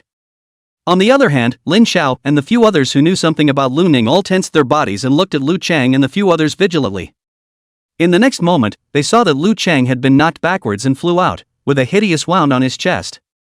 However, there was no blood flowing from the wound, but rather, there was a mass of white wax flowing. Lu Ning's expression was calm as he continued to shoot at Lu Chang, who had fallen to the ground. However, right at this moment, Lu Chang's body suddenly transformed into a mass of twisted white wax. These white waxes had a powerful toughness, and the bullets fell on them, surprisingly not causing much damage. Chapter 81, Sacrifice. A diseased changeling? Tyrone frowned. The others were similarly shocked and angry. There's even this kind of disease changer that can change its looks? Seeing this, the other 3 mutants similarly transformed into humanoid monsters condensed from white wax. Lu Chang slowly got up with one hideous wound on top of the other, and the wounds on his body were recovering at an extremely fast speed. His as if mechanical voice rang out, "You will all die here." "Die your mother." Lin Zhao's figure instantly disappeared from his original spot as he appeared in front of Lu Chang, and the bone knife that his hands transformed into chopped out a blood-colored blade light. However, to one's surprise, this mutant was extremely fast. The white wax in his hands instantly cured and similarly transformed into twin knives, surprisingly blocking Lin Zhao's attack. The bone knives and the white wax-cured long knives collided, emitting the sound of gold and iron clashing. The figures of the two flashed throughout the square, and wherever they passed, strong winds raged, and the ground was trampled by the two to create a hideous crack. And while Lin Zhao as well as Lu Chang were fighting, Colin had already shot out the steel needles around his body, shooting them at one of the ash lesions. While these steel needles passed through the ash legionist seemed to be unharmed. He gave Colin a hideous smile, then charged towards Colin. Colin frowned slightly, and with a push of his hands, the berserk nimbus directly pushed the ash legionist out and landed heavily on the ground. He then clasped his hands together, and the ash legionist was instantly immobilized. Colin's hands exerted force, and when he intended to tear this lesion directly apart, he suffered a hindrance. The nimbus didn't manage to tear the ash lesion apart. Instead, the ash lesion erupted with a rather powerful force and broke free of Colin's nimbus. Colin slightly rested his glasses and calmly said, "The body is quite sturdy." Right at this moment, the other two ash mutants, along with the ash mutant from before, rushed towards them. Li Mu's expression was icy cold as his eyes opened between his forehead and shot out an energy laser. The energy laser was extremely fast and hit one of the ash mutants. However, the ash mutant didn't seem to be damaged much even though it was roasted black by the energy. The attacked ash mutant immediately looked towards Li Mu and rushed towards him. And at this moment, Tyrone had begun to command. "Sarah, Wang Yang, use your abilities to top it. Oh, and use Zhu Yunxiao. Top it off as well, and the others attack. This pewter mutant's body should be similar to a fluid. Normal damage is probably hard to work." Seeing that the crowd was a bit worried, Tyrone turned his words around and spoke, "But there's no need to worry too much, these mutants are just low-ranked. If they were really middle or high-ranked, they wouldn't have been repelled by Colin. Since they are low-rank, they definitely have weaknesses. Prioritize attacking their head and heart positions, and look for any weaknesses." As soon as Tyrone's words fell, two gunshots rang out. One of the ash legions sensed the danger and immediately dodged to the side. The bullets were about to be dodged, but they turned a corner and landed directly on the ash mutant's head and heart.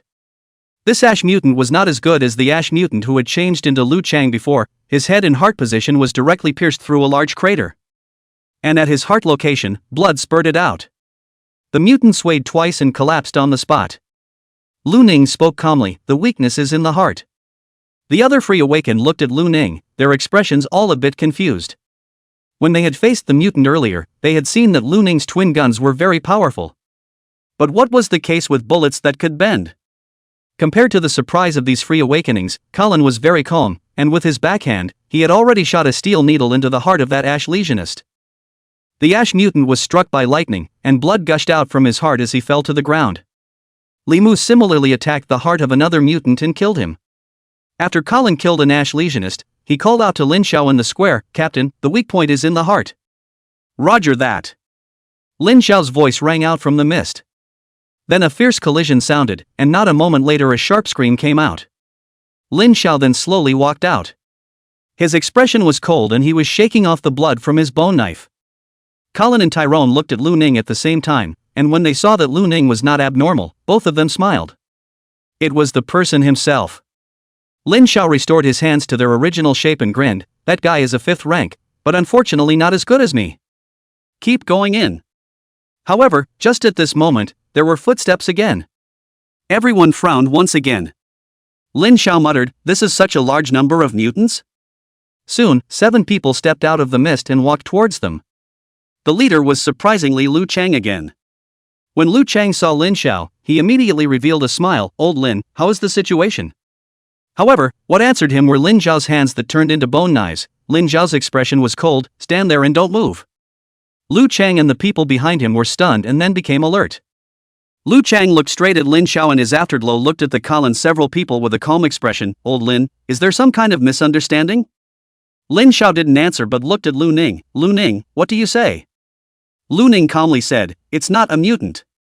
Lin Zhao was instantly relieved. He retrieved his bone knife and laughed, "Sorry old Lu, just now we ran into 4 shape-shifting mutants, one of them even turned into your appearance."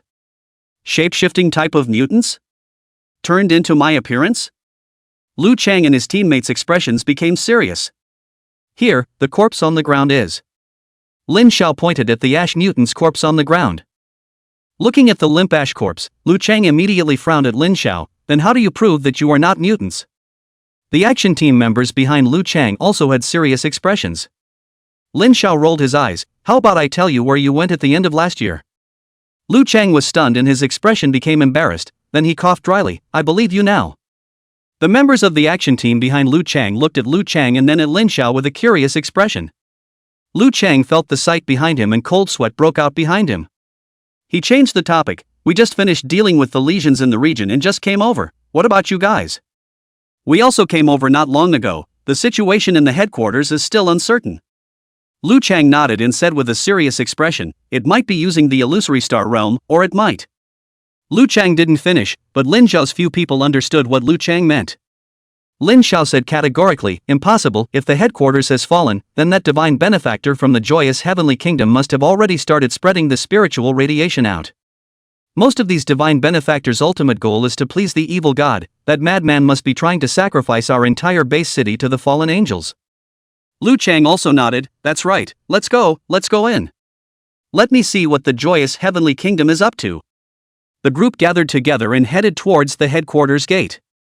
Chapter 82 Disappearing Team Members. Entering the gate, it was still the familiar hall. There was no one in the hall at the moment, and the air was murky and still a bit dim. Perhaps because of the white mist, visibility was a bit low compared to usual. A group of people stepped in cautiously. The people checked their cell phones and found that there was no signal at all, so contacting the members of the bureau was naturally not very practical. Lu Chang, Lin Xiao, and Tyrone discussed the situation, and ultimately, for safety's sake, they planned to slowly advance one layer at a time. However, right after all of them had entered the hall, the space of the entire hall suddenly distorted. In the next moment, Lu Ning realized that many people in the hall had disappeared, and the only ones left in place besides him were 3 other people. These 3 people included Autumn Moonlight Lin and the other 2 Free Awakenings. At this moment, both Autumn Moonlight Lin and the 2 Free Awakenings were looking around with terrified expressions.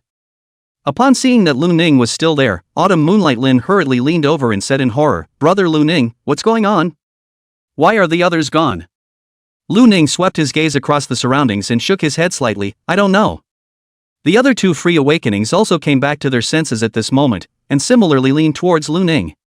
One of them, an old man with gray hair, spoke, Officer Lu Ning, you're the strongest here, we're at your command, what should we do next?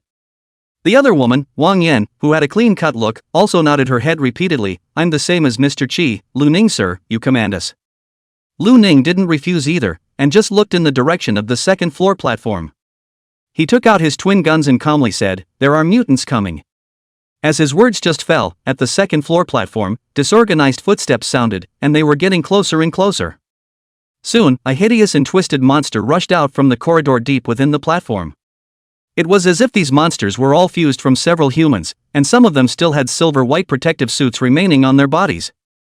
Apparently, these people were originally the guards of the headquarters. At this moment, these guards had long since become diseased, and there were quite a few of them. A full dozen or so mutants leapt down from the second-floor platform and quickly rushed towards Lu Ning and the others. The silver-haired old man Shiwu's face changed as he pressed his hands hard on the ground, and a wall of earth surfaced. Awakened ability, Earth Elemental Control. As the earth wall surfaced, it slightly blocked the path of the mutants' advance. Some of the mutants directly crashed into the earth wall, emitting a roaring sound, the earth wall shook violently, and even a crack appeared. On the other hand, some of the mutants directly bypassed the earthen wall and continued to surround them. Right at this moment, Lu Ning fired in quick succession. The red rose and white rose's gunshots, which seemed like cannons, continued to ring out in the hall. With each shot, a mutant's head was shot. Most of the mutants' heads were directly shattered, and their corpses fell to the ground, skidding for a while under the effect of inertia before coming to a stop. And there were still 2 mutants that didn't have their heads shattered by the bullets, and although there were some wounds on their heads, they weren't fatal. With such a strong defense, it was clear that they had already exceeded the 3rd rank. These 2 mutants were also a bit larger and faster than the other mutants.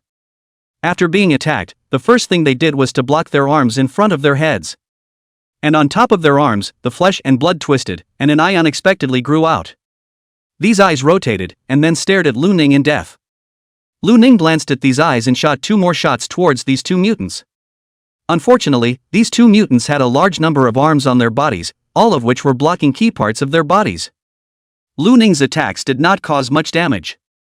Lu Ning directly poured bullets onto the other few mutants, killing the others one by one. Just as the mutants were down to the last 4, the 2 fourth-ranked mutants had gotten close to Lu Ning. Their arms that were protecting their vitals poked out at the same time and grabbed towards Lu Ning. The power they used was extremely powerful, and they even made a whistling wind sound. However, just as they were about to grab Lu Ning stamped his feet on the ground and his figure instantly disappeared in place. Behind one of the mutants, white light appeared, and a sound like thunder rang out. This mutant was struck by lightning as if he had been struck by lightning, and his huge body of more than 3 meters flew backwards as if it were a cannonball. In mid-air, the bones of his entire body emitted ear-piercing sounds as blood gushed out. Before the remaining 4th Order mutant could react, Lu Ning had already disappeared in place again and arrived in front of him. The 2 heads on this 4th Order mutant's body and neck revealed a stunned expression, and all of the multiple eyes in his entire body stared at Lu Ning. Lu Ning clenched his right hand into a fist, and above his fist, dazzling white light flashed like the sun. In the next moment, his fist struck out towards this 4th Order diseased mutant. Boom! White waves of chi surged above Lu Ning's right fist. The 4th-ranked mutant let out a strange hiss as multiple arms grabbed at Lu Ning's fist, trying to block Lu Ning's attack. However, the moment these arms touched Lu Ning's fist, their bones broke. Lu Ning's fist blade was unstoppable, landing heavily on the chest of this 4th-ranked diseased mutant. Berserk power gushed out, and the 4th Order mutant's chest collapsed as he flew backwards, coughing up blood from his mouth. This 4th Order mutant flew out more than 10 meters and collapsed on the ground. His body trembled, and using his 3 arms that were still intact to support the ground, he struggled to get up. However, Lu Ning stomped hard on this mutant's body, directly stomping him to the ground once again. Lu Ning once again took out his twin guns and shot repeatedly at the collapsed chest of the mutant under his feet. The mutant whose bones were all broken was naturally unable to resist such an attack. After 4 shots, the 4th-ranked mutant's chest was transformed into an exaggerated pit of blood, and his vitality had disappeared. Lu Ning turned his head to look at the 4th-ranked mutant that he had initially sent flying. The 4th-ranked mutant's vitality was very tenacious, and he was similarly not dead.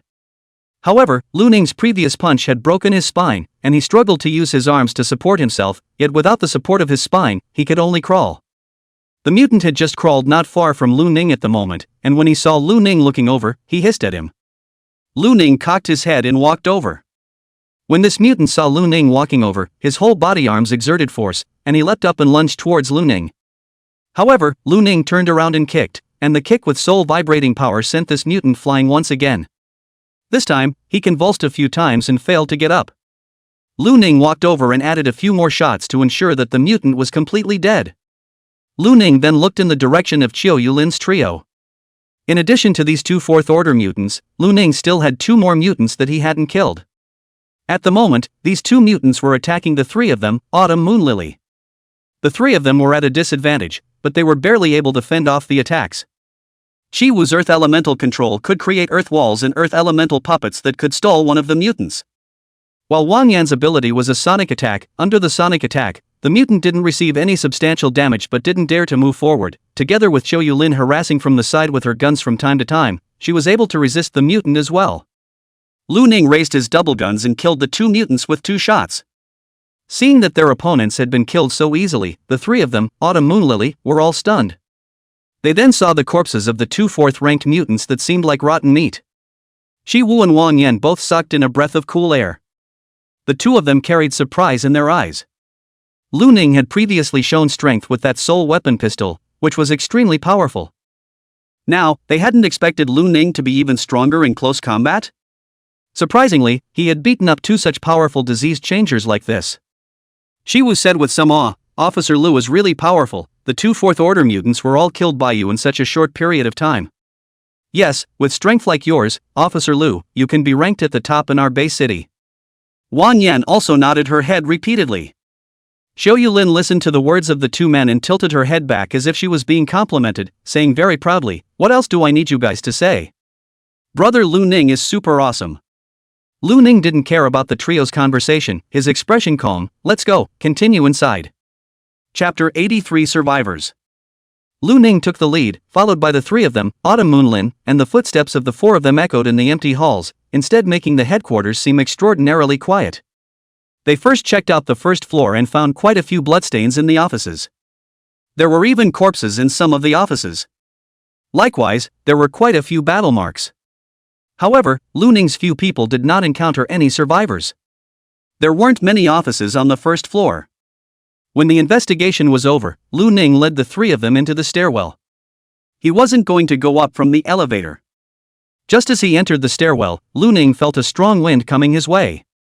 Lu Ning did not dodge and calmly watched as a handsome-looking man holding a dagger stabbed towards his heart. However, as the dagger approached Lu Ning's heart, a light red shield opened. The shield merely wavered, and the dagger stopped in midair. The handsome man's pupils shrunk slightly. Soul weapon? He was about to retreat when he looked up and saw the black hole of a gun. Bang! The handsome man's head exploded, splattering red and white objects on the walls of the stairwell and on the ground. Wang Yan looked at the headless body that had fallen to the ground, revealing a hint of regret. Quite handsome, I didn't expect to be a cultist? Lu Ning shook his head. It's a mutant. Wang Yan looked shocked. All the mutants nowadays look this good? Lu Ning didn't answer, while Qiu Yulin explained, it's possible that the diseased changelings made by Joy Heaven would look like this, it should be made by that fallen incense. Autumn Moonlight Lin recalled how Gao Tian Lin had looked after his lesion earlier, and it was this handsome. Lu Ning led the three up the stairs. After arriving on the second floor, Lu Ning's group continued to search room by room. However, the Lesionists were encountered in several rooms, and none of the survivors were there. This caused Wang Yan and Qi Wu's hearts to continuously sink. Qi Wu's expression was a bit ugly as he spoke. How is it that there isn't a single survivor? And even the teammates who came in with us before can't be found? What the hell kind of place is this? Wang Yan also kept frowning, but did not speak. Lu Ning glanced at Qi Wu and calmly said, the spiritual pollution in your body has gotten higher, come your mind. Qi Wu's face changed slightly, my spiritual pollution has gotten higher? Qiu Yulin looked at Qi Wu and nodded, Elder Qi, I think you're a bit more grumpy than just now. Wang Yan's face also changed slightly when she thought about it. Qi Wu gulped and cold sweat broke out on his forehead. He then took a deep breath and spoke, it's fine, I'll relax my mind next. You don't have to worry, Officer Lu. Lu Ning nodded slightly and did not say much. Just then, a sudden roar sounded in the distance. The commotion caused everyone's hearts to jolt. Is it a survivor? Qiu Yulin exclaimed. Lu Ning, on the other hand, ran directly in that direction. After running through a corridor and turning a corner, Lu Ning and his group saw where the sound had come from. In a metal corridor, a man and a woman in trenchcoats were facing a group of mutants and fighting back. Both were members of the Misty Bureau's action team. Lu Ning had even seen them before, people who had escorted the reward materials together with Yin Feng. At the moment, the two of them were covered in blood, and they couldn't even use their awakening abilities. As Lu Ning and the others saw the two of them, a diseased mutant with tentacles growing out of its back shot out its tentacles and was heavily smacking the woman's chest. The woman immediately flew backwards, spitting out blood from her mouth. Seeing this, the man let out a sad and angry roar, little smoke. However, he was incapable of counterattacking, and even the hand holding the firearm had begun to tremble. Just as the tentacle shot again, the gunshot rang out. The Lesionist's tentacles were instantly snapped off by the bullet. The mutant let out a low roar of pain, yet with it came another bullet. Bang! The mutant's head received a heavy blow, bringing the entire body backwards, yet the bullet did not shatter this mutant's head. Being able to withstand the attack of the twin guns, it was obvious that this mutant's strength should have already reached the 4th rank. However, this mutant's attack was interrupted, giving the man a chance to catch his breath as he retreated back and forth, dodging the rest of the mutant's attacks. Just as this mutant was retreating, Lu Ning walked past him, his twin guns firing repeatedly at the mutants. These mutants were both strong and weak. The strong ones were similar to tentacle mutants that were already of the 4th rank, while the weak ones were below the 3rd rank. Lu Ning realized that he could tell how strong or weak these mutants were by the degree of spiritual pollution in their bodies. All of his attacks landed on those mutants that were not so strong that they could be killed directly with bullets. When these mutants approached Lu Ning, there were only 3 4th-order mutants left. These included a tentacle mutant, a loudmouth mutant, and a muscle giant. The tentacle mutant shot out more than 10 tentacles and surrounded Lu Ning. and the large-mouthed mutant opened its hideous mouth, saliva dripping down, even the metal ground was corroded with pits of blue smoke. Each step taken by the muscle giant caused the corridor to shake a little, while the ground beneath its feet sunk a few points directly into the ground. Lu Ning's expression remained calm as he faced the 3/4 Order awakened, and he placed his twin guns into their holsters and clenched his fists. Afterward, his body disappeared into place, more than a dozen tentacles falling short, leaving a crater where he had been. When Lu Ning reappeared, he had already arrived in front of the tentacle-diseased mutant. The tentacle mutant was humanoid, with the same tentacles growing from his head, and together with the tentacles on his back, they added up to dozens. Upon seeing Lu Ning approaching, all of his tentacles seemed to be touched and surrounded Lu Ning. Then white light flashed, and the roar of the soul-vibrating fist resounded throughout the entire corridor. With this punch, the tentacles that stood between Lu Ning and the tentacle mutant were directly struck into a bloody mist. Lu Ning's fist landed heavily on the tentacle mutant's head. With just one punch, the tentacle mutant's head was blown off. This tentacle mutant was clearly not the type with a particularly powerful physical body. The sound of the tentacle mutant's headless body falling to the ground rang out, and Lu Ning had already disappeared once again. As Lu Ning disappeared, the muscle giant had just appeared at the location where Lu Ning had previously stood, and his massive fist fell, causing the metal floor to sink into a large pit. Lu Ning's body appeared above this muscle giant's head. Just as Lu Ning was planning to attack, a scarlet wind struck him as the large-mouthed diseased mutant dodged past Lu Ning's side, its sharp claws slashing towards Lu Ning's neck.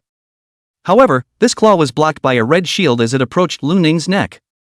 It was the shield activated by the Scarlet Battle Armor Soul artifact on Lu Ning's body.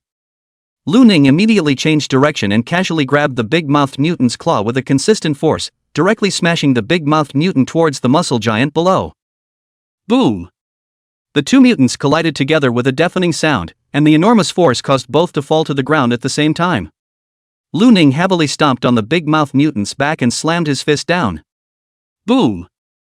The big-mouthed mutant's head was immediately dented, and blood gushed out of his mouth.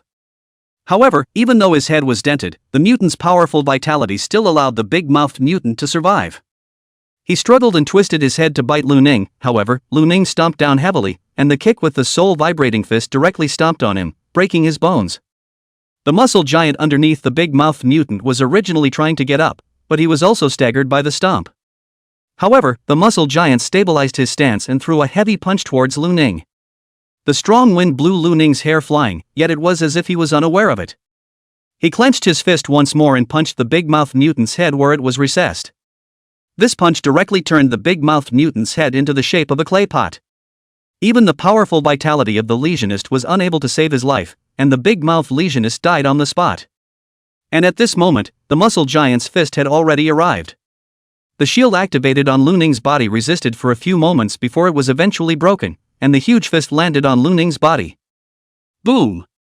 Lu Ning was sent flying backwards, he flipped over in mid-air, his paws stepped on the wall, his legs exerted force, and he shot towards the muscle giant like an arrow.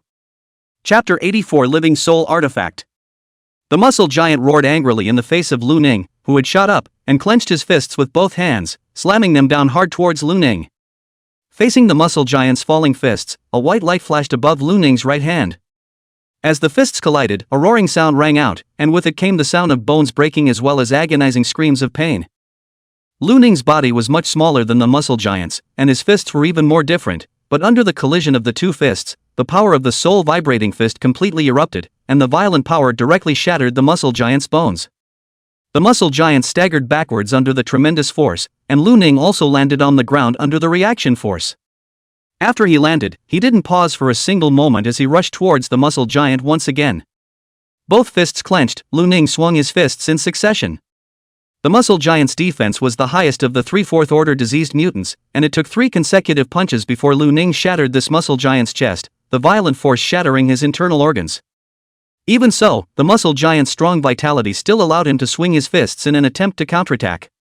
However, just as his fist came close to Lu Ning, it lost its strength, and the huge body swayed and fell to the ground. Lu Ning looked at the 3 corpses of the 4th Order diseased mutants on the ground and exhaled slightly before turning his head to look behind him. Not to mention Xiu Lin, both Wang Yan and Qi Wu already had a deep knowledge of Lu Ning's strength. The two of them were not much surprised to see that Lu Ning had killed 3/4 Order pathological changers in the raw. On the other hand, that Division 1 action team man was currently kneeling down in front of the woman who had been jerked away earlier, not paying any attention to Lu Ning's situation at all. The man's eyes were red and his hands were trembling slightly. Little Smoke, hold on. Hold on. Lu Ning looked towards the woman who had fallen to the ground. At the moment, blood was continuously gushing from the corners of the woman's mouth, her face was already as pale as paper, and her breath was also very weak. She looked at the man with red eyes and opened her mouth. As a result, just as she opened her mouth, another mouthful of blood gushed out. The woman laboriously reached out, reaching for the man's face, who hurriedly held her hand tightly and brought his own face upwards. She struggled to swallow the blood and spoke hoarsely and forcefully, "Live. On." After saying this, the woman completely stopped breathing. The man looked at the woman's face, his lips trembled continuously, tears slowly flowed down, he opened his mouth, but failed to make any sound. He looked straight at the woman as if he had lost his soul. The three of them, Autumn Moonlin, were silent as they looked at the man's appearance. Zhou Yulin, who was younger and more emotional herself, secretly wiped her tears. As for Wang Yan and Qi Wu, the two of them had already been in the awakened circle for many years, and although they had some emotions, they didn't have too many feelings other than that. The atmosphere in the entire corridor fell silent. Lu Ning walked over to the man's side and calmly said, "She's dead." The man did not speak. Lu Ning thought for a moment and tapped him on the shoulder, "I need information." The man's body shook at his words, and then it was as if he had come back to his senses. He sniffled hard, wiped his eyes, and slowly lowered the woman's hand, then looked up at Lu Ning, "Brother, I've made you laugh." Lu Ning shook his head, "It's alright, it's just human nature." The man tugged at the corner of his mouth, revealing a smile that was worse than crying as he spoke, "I know you, you're Lu Ning, right? Your performance during the siege of the Joy Heavenly Kingdom's top brass last time was impressive." Lu Ning nodded, "I am Lu Ning. Are you asking me about the situation at the headquarters? Well, I heard that a high-risk level soul weapon appeared in the headquarters. How did it appear?" Upon hearing Lu Ning's question, an angry and hateful expression appeared on the man's face. "We were all tricked, those bastards from the joyous heavenly kingdom were caught on purpose. They knew that we would collect all the fallen incense, and that incense wasn't an unusual and dangerous item, but a soul artifact embryo." "A soul weapon embryo?" Lu Ning frowned, thinking of the soul artifact embryo he had previously seen in that black market at the One Tree Bar. Soul weapon embryos were also essentially one of the dangerous goods that similarly emitted spiritual radiation, which was the same as the fallen incense. Could it be that that high-risk level soul weapon was metamorphosed from those fallen incense? But how could it be? How could such a high-level soul weapon complete its metamorphosis so easily? Qi Wu was somewhat disbelieving. The man laughed bitterly twice and said, "Normally speaking, of course it is impossible for a high-level soul weapon to metamorphose so smoothly. But those members of the joyous heavenly kingdom sacrificed themselves. They used themselves as a cauldron and housed those smoky incense, which ultimately led to the smooth birth of that higher critical grade soul artifact." "What? Sacrificed themselves?" Autumn Moonlin was a bit shocked. "So many members of the joyous heavenly kingdom, all of them sacrificed themselves? They're also too crazy." Wang Yan and Qi Wu were also shocked. Although they didn't know exactly how many members of the joyful heavenly kingdom there were, but listening to them, there should be quite a large number of them, and such a large number of members of the joyful heavenly kingdom had sacrificed themselves at the same time just to allow the birth of a soul weapon. This was naturally incomprehensible to a normal awakened. The man glanced at the shocked trio, and then at Lu Ning, who had a calm expression, and said, "There are some crazinesses that are incomprehensible to ordinary people, and most of these crazinesses come from the evil gods, as well as their followers. I think Lu Ning should be able to understand." Lu Ning was a bit confused. "No, I can't understand it either." The man didn't care about Lu Ning's answer as he continued, "After they sacrificed themselves, the fallen incense furnace appeared. The first moment the fallen incense furnace appeared, powerful spiritual radiation and fallen power spread outwards. The first wave of spiritual radiation directly sickened quite a few ordinary people who were working at the headquarters, including those medical staff and defense guards. I'm sure you guys have seen the lesions as well." Lu Ning nodded slightly. "What about the others? Chief Wang, your vice captains and captains, where are they?"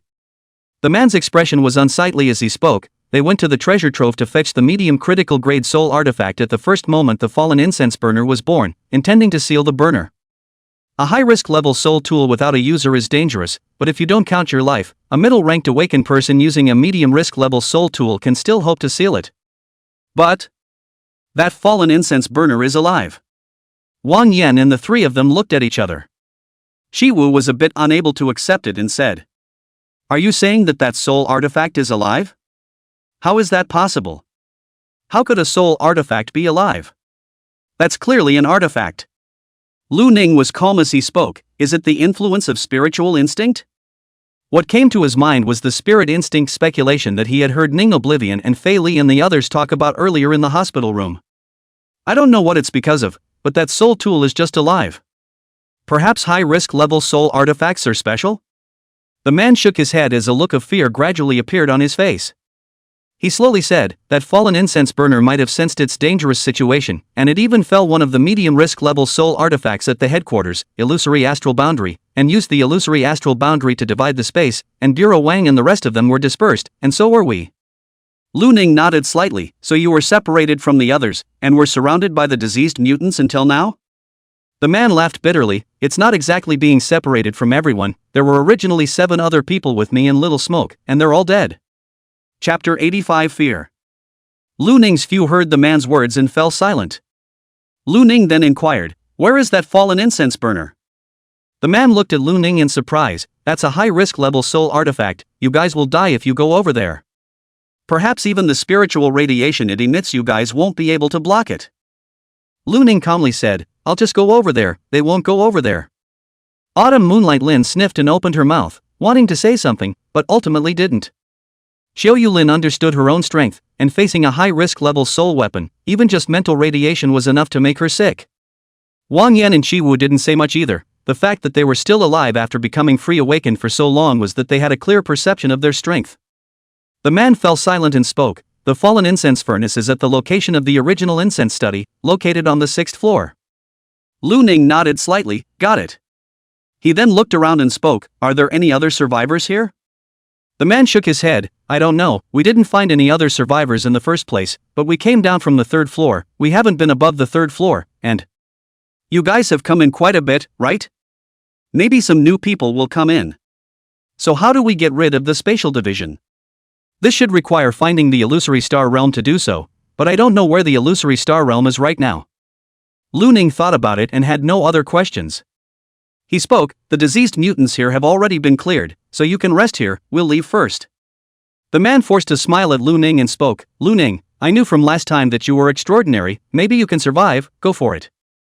Lu Ning calmly said, I won't die. The man didn't say much and turned his gaze to the woman who had fallen to the ground, reaching out to straighten her messy hair. Lu Ning said no more and turned to leave. The 3 of them, Xiao Yulin, also hurriedly followed. After the group had walked along the corridor for a while, a gunshot suddenly came from behind them. Lu Ning and the others' footsteps stopped. Lu Ning turned his head and saw the man hugging the woman, and the 2 of them fell to the ground in each other's arms as if they were asleep. Xiao Yulin covered her mouth, her eyes red. Wang Yan on the side a little. I really didn't expect. It's. Shiwu looked at the 2, then said, shall we go? Lu Ning nodded, and the group continued to leave. The Misty Bureau's headquarters building covered a wide area, and each floor had intricate corridors. They searched along the corridors one by one and found some more diseased mutants. But the survivors remained undiscovered. As the man had said earlier, everyone in one of their teams had died. The members of the action team that had come in with Lu Ning and the others, however, had not come to their part of the space. Go to the 3rd floor. Lu Ning walked towards the inner floor. Just then, space distorted, and an illusory remnant appeared in front of Lu Ning's few people. It was the image of several awakened ones being surrounded by a group of diseased mutants. There were a large number of mutants, and the group of awakened ones were surrounded in the center, and although they fought hard to resist, it was still difficult for them to resist. A youth was grabbed by a muscle giant and dragged by the arm from the defense circle into the group of mutants. With an expression of horror and despair, he shouted, Ah! Save me! However, in the next moment, he was directly torn into pieces. The corners of Chi-Wu's mouth twitched as he hissed, It's Reagan! Some of the others are also friends who came with us just now. Wang Yan's face was pale and her body trembled slightly. She looked at the illusory remnants and saw that after Reagan's death, there was a loophole in the defense circle, and the defense formed by the other awakened was quickly broken, and all the awakened were devoured by the lesions. Dismembered limbs and broken arms flew about in the air, and blood spurted out. The tragedy was incomparable. Xiao Lin bent over to dry heave, and her body trembled slightly as a flash of fear surfaced in her eyes. Only Lu Ning remained calm, looking at the illusory remnant. He spoke, this should be an image projected using the power of that illusory star realm. It was probably done by that fallen incense burner. Autumn Moonlight Lin was incredulous, why would that soul artifact do that? Lu Ning glanced at her and spoke, in order to make people fearful. It is in fear that the spirit gradually breaks down, and the sickness becomes easier. Wang Yan and Qi Wu were struck by lightning. A look of horror surfaced in both of their eyes. Wang Yan gulped and said with some disbelief. A soul artifact has such an idea? Qi Wu's body even trembled slightly, in that case, aren't we all being played with by it? Lu Ning shook his head, that's not true. If it really was that powerful, it wouldn't be using these little tricks. However, in the next moment, the diseased mutant in that illusory remnant slowly turned into a solid entity and appeared above the corridor. The mutants who had just finished killing were covered in blood, and all of them turned their gazes towards Lu Ning and the others, their eyes terrifyingly ferocious. This sudden appearance of the mutants caused Xiao Lin to hold her breath. And Wang Yan and Qi Wu couldn't help but take 2 steps back. Lu Ning's expression was calm as he picked up his twin guns. In the corridor, gunshots rang out, followed by thunderous booms. In just less than a minute's time, the diseased mutants who had previously torn apart a group of awakened ones had already been turned into corpses and spread out all over the corridor. Lu Ning calmly reloaded his twin guns, then looked behind him at the 3 of them, Autumn Moonlin. Now that this situation looks like it, the fallen incense burner has the ability to make mutants from other space realms appear in our realm, so you guys be careful. Autumn Moonlin nodded. Just then, Qi Wu let out a low laugh, "Heh." Lu Ning looked towards Qi Wu, then frowned slightly. In his line of sight, the white mist within Qi Wu's body, which was originally still quite sparse, began to become more numerous at an extremely fast rate. His spiritual pollution was rapidly rising. Wang Yan and Xiao Lin also discovered that something was wrong with Qi Wu. The 2 hurriedly took a few steps away from Qi Wu. Wang Yan tried to call out to Qi Wu, "Elder Qi, are you alright?" Qi Wu laughed, "We won't survive. We're all going to die. The high-risk level soul weapons are too terrifying. We'll be torn apart just like everyone else." The clothes on his back could seem as if there were tentacles writhing, and his expression began to become hideous. Just then, his body suddenly trembled, and the writhing tentacles under his clothes disappeared. He looked up at Lu Ning with a pleading look in his eyes, "Don't kill me, I'm still saved. I'm not completely diseased yet." Lu Ning didn't say anything and pressed the red rose against Qi Wu's head. Qi Wu's eyes grew even more fearful, "No, don't kill me." However, the next moment, his expression suddenly became hideous, "You forced me to." A sharp stone pillar shot out from under Lu Ning's feet, shooting towards the center of Lu Ning's legs. However, when this stone pillar came close to Lu Ning, it was resisted by a red light shield. Bang! Qi Wu's head exploded open. Lu Ning retrieved the red rose and calmly said, "Let's go." Wang Yan glanced at Qi Wu's headless corpse with some sadness, and followed along with Xiao Lin. Chapter 86. The future has changed. The 3 of them came to the 3rd floor and continued to look for survivors. However, after searching all over the 3rd floor, they only found a handful of mutants. Wang Yan speculated, is it possible that the team of those 2 just now killed basically all the diseased mutants here? After all, they appeared on the 3rd floor to begin with. It's possible. Lu Ning led them to the 4th floor again. Just after arriving on the 4th floor, Lu Ning realized that the concentration of spiritual radiation had become higher again. This was probably due to the fact that it was getting closer to the fallen incense furnace. It naturally had no effect on Lu Ning, but both Autumn Moonlight Lin and Wang Yan frowned. Xiao Lin looked around somewhat nervously, then asked Lu Ning, "Brother Lu Ning, did you hear anything?" Wang Yan nodded her head as she sniffed, "I heard it too. It seems like someone is whispering. But I can't hear what he's saying." Lu Ning calmly looked at the 2 of them and spoke, "It should be the spiritual pollution brought about by the spiritual radiation, you guys are hallucinating." When the 2 men heard this, their faces changed dramatically, and they both fell silent. Lu Ning thought for a moment and spoke, "You guys might get sick if you stay here for a while, go downstairs. The 3 floors below have already been cleared, there won't be any lesions, you guys should be safe." Wang Yan was a little nervous, but... Just now you saw Officer Lu Ning. The fallen incense furnace will get the mutants over. If it's just the two of us, we'll definitely be killed by the mutants. Xiao Yulin was also a bit worried. Brother Lu Ning, why don't we just follow you?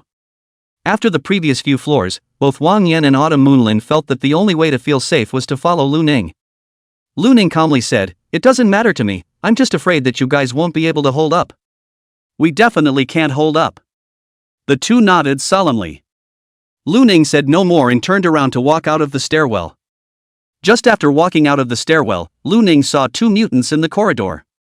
The spiritual pollution within one of the mutants was quite severe, and had already reached the 4th stage level.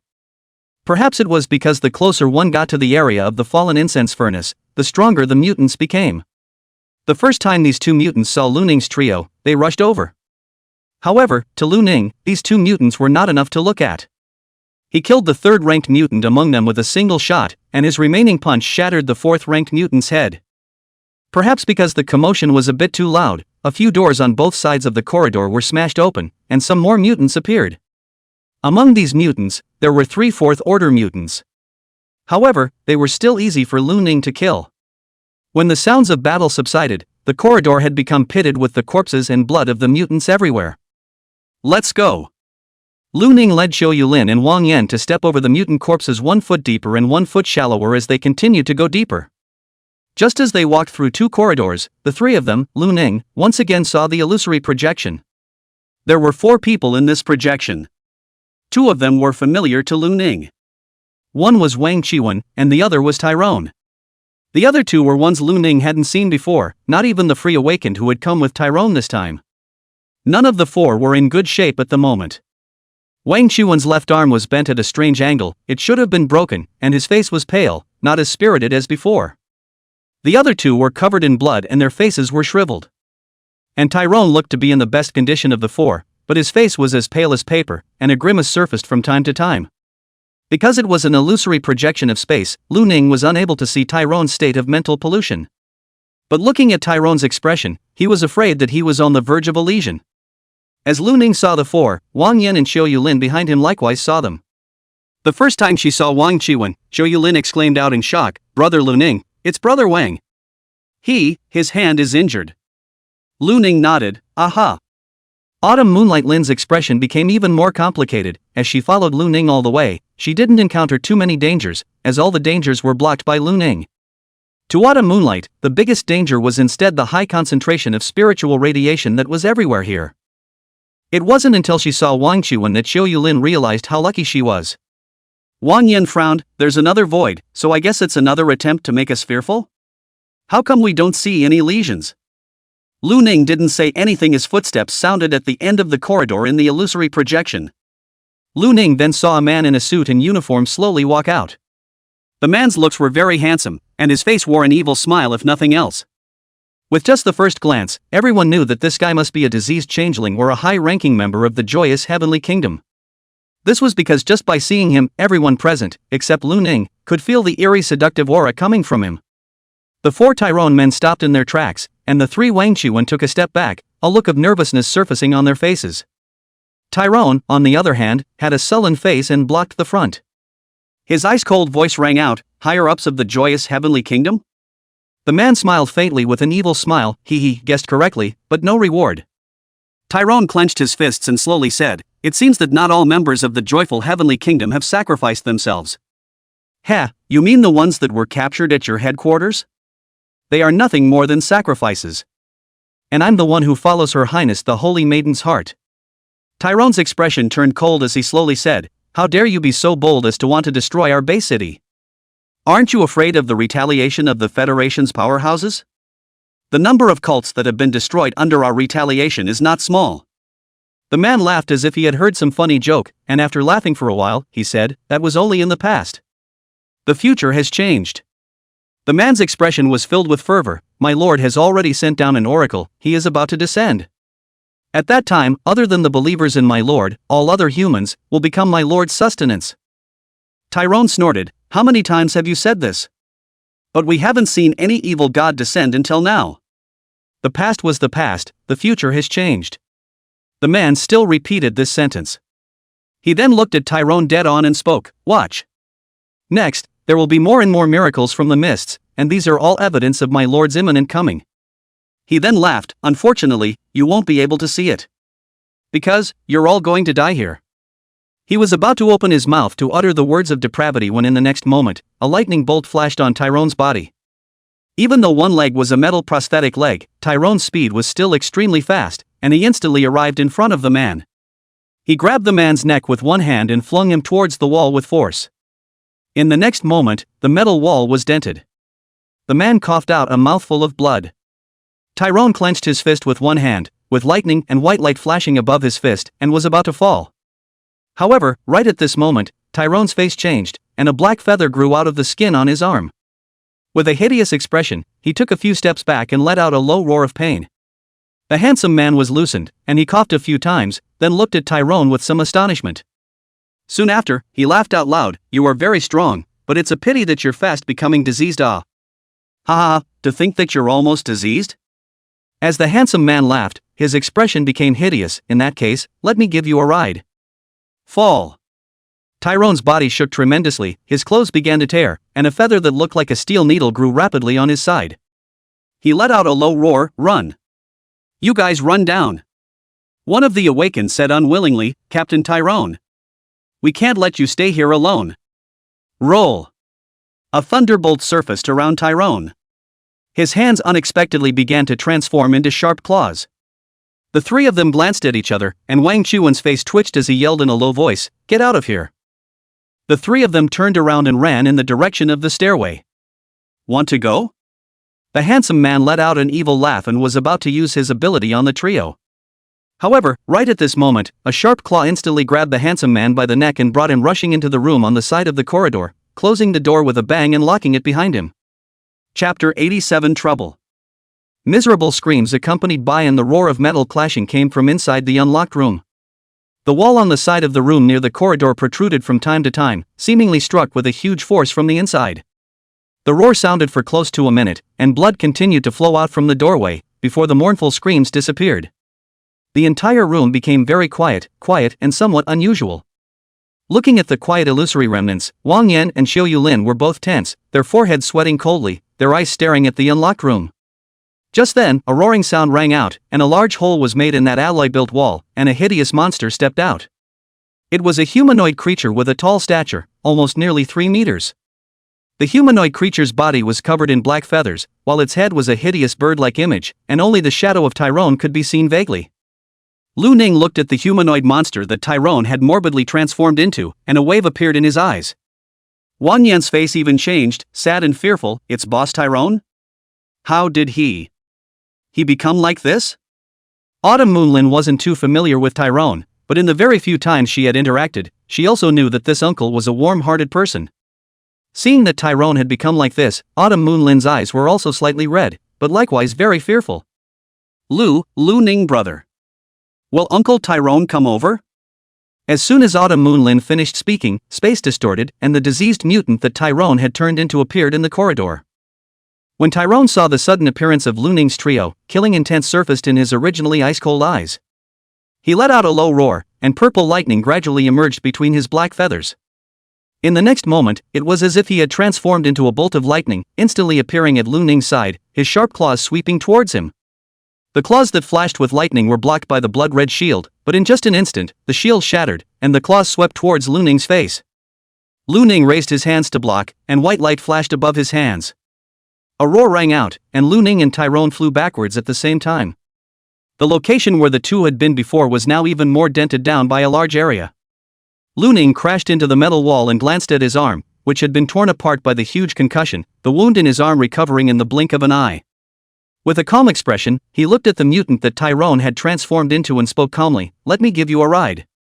The mutant that Tyrone had transformed into seemed to have lost consciousness as he charged towards Lu Ning once again with bloodthirsty eyes.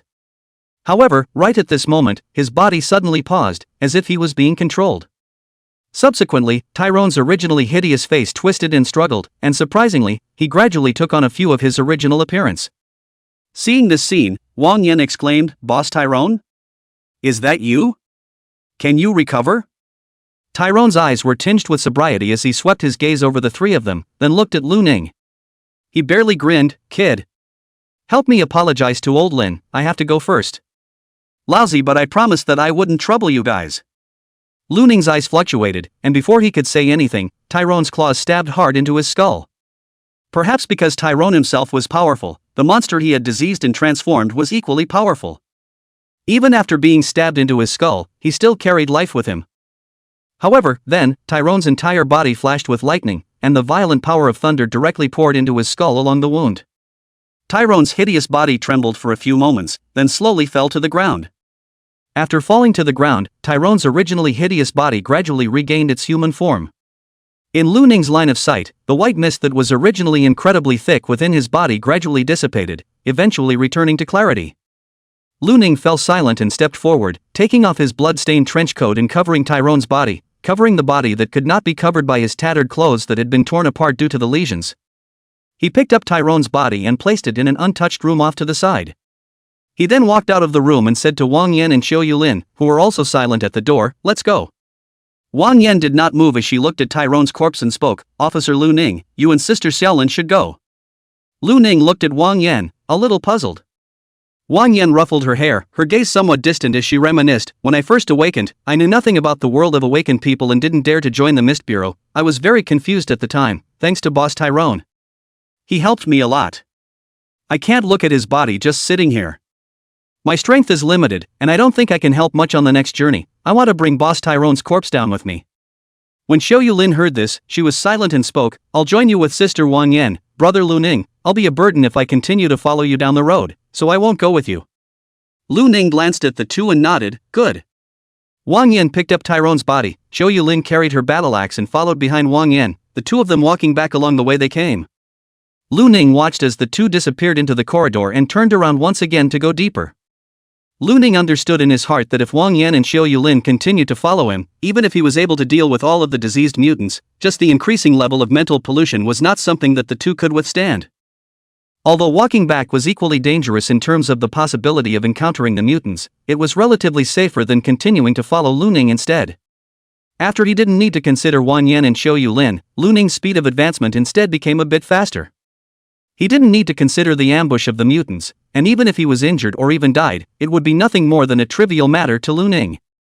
In no time at all, Lu Ning had swept the fourth floor, making sure that there were no survivors or mutants, and had not found the so-called illusory Star Realm soul artifact, so he turned around and traveled to the fifth floor through the stairs. After arriving on the fifth floor, Lu Ning clearly detected an abnormality. The concentration of spiritual pollution here was a bit higher than the fourth floor, but the concentration on the left side of it was higher than any other direction. This meant that the spiritual radiation was stronger in this direction. Either there was a powerful mutant or awakened person, or there was a dangerous item or a soul weapon. Lu Ning made a snap decision and rushed in towards the left corridor. However, just after running for a short while, Lu Ning heard footsteps coming from behind him. He stopped and looked behind him. Two figures ran out from the side of the corridor. After seeing Lu Ning, the two figures were stunned, then revealed a look of surprise. "Lu Ning? I didn't expect it to be you." The one who spoke was Colin. In addition to Colin, there was also a cold blonde beauty holding a long sword, which was none other than Yan Sheng, whom he had met before. Yan Sheng nodded at Lu Ning, "Long time no see." Just then, as if he had thought of something, Colin stopped in his tracks, looked at Lu Ning warily, and spoke, "How do you prove that you are the person himself?" Lu Ning expressionlessly snapped his arm, and then his arm came back. "Colin. Well, you are myself." "Yan Sheng? What kind of proof is this?" Lu Ning spoke in confusion, "Why are you guys here?" Colin said, "The two of us met in another area. Originally we planned to finish clearing this floor and then go to the floor above. We didn't expect to hear footsteps when we came here, so we followed." Yan Sheng nodded and looked at Lu Ning and asked, "I see that you seem to be running in a certain direction? Is there a purpose to it?" Lu Ning calmly said, "There is a strong spiritual radiation in this direction, and I want to check it out." Hearing this, Colin and Yan Sheng glanced at each other. "Let's go together." Chapter 88 Unreal Star Realm. Lu Ning glanced at the two and nodded, "Follow." The two of them, Colin and Yan Sheng, followed Lu Ning and moved onward. Along the way, they encountered a few more diseased changers, but Colin and Yan Sheng weren't like the two Wang Yan and Xiu Yulin, who were weak. Especially Yin Xing, the last time Lu Ning had seen her, she was still of the 3rd rank, and now after a few months, she had already been raised to the 4th rank, the same rank as Colin. Moreover, both of them were carrying soul weapons, so their strength was naturally extremely powerful. Facing the pathologists blocking their way, the 3 of them easily killed them as if they were slicing and dicing. Just as the 3 came to the end of a corridor, there was no more road in front of them. This made Colin frown. He looked around and didn't find any other path, then looked at Lu Ning and said, "Lu Ning? There's no road in front of here. Are you sure this is the right direction? Is it the wrong way?" "This is the direction." Lu Ning's expression was calm as he swept his gaze across the surroundings, then directed it to the left side of the end, on a metal wall that looked intact. Without stopping, he took a step in the direction of the wall.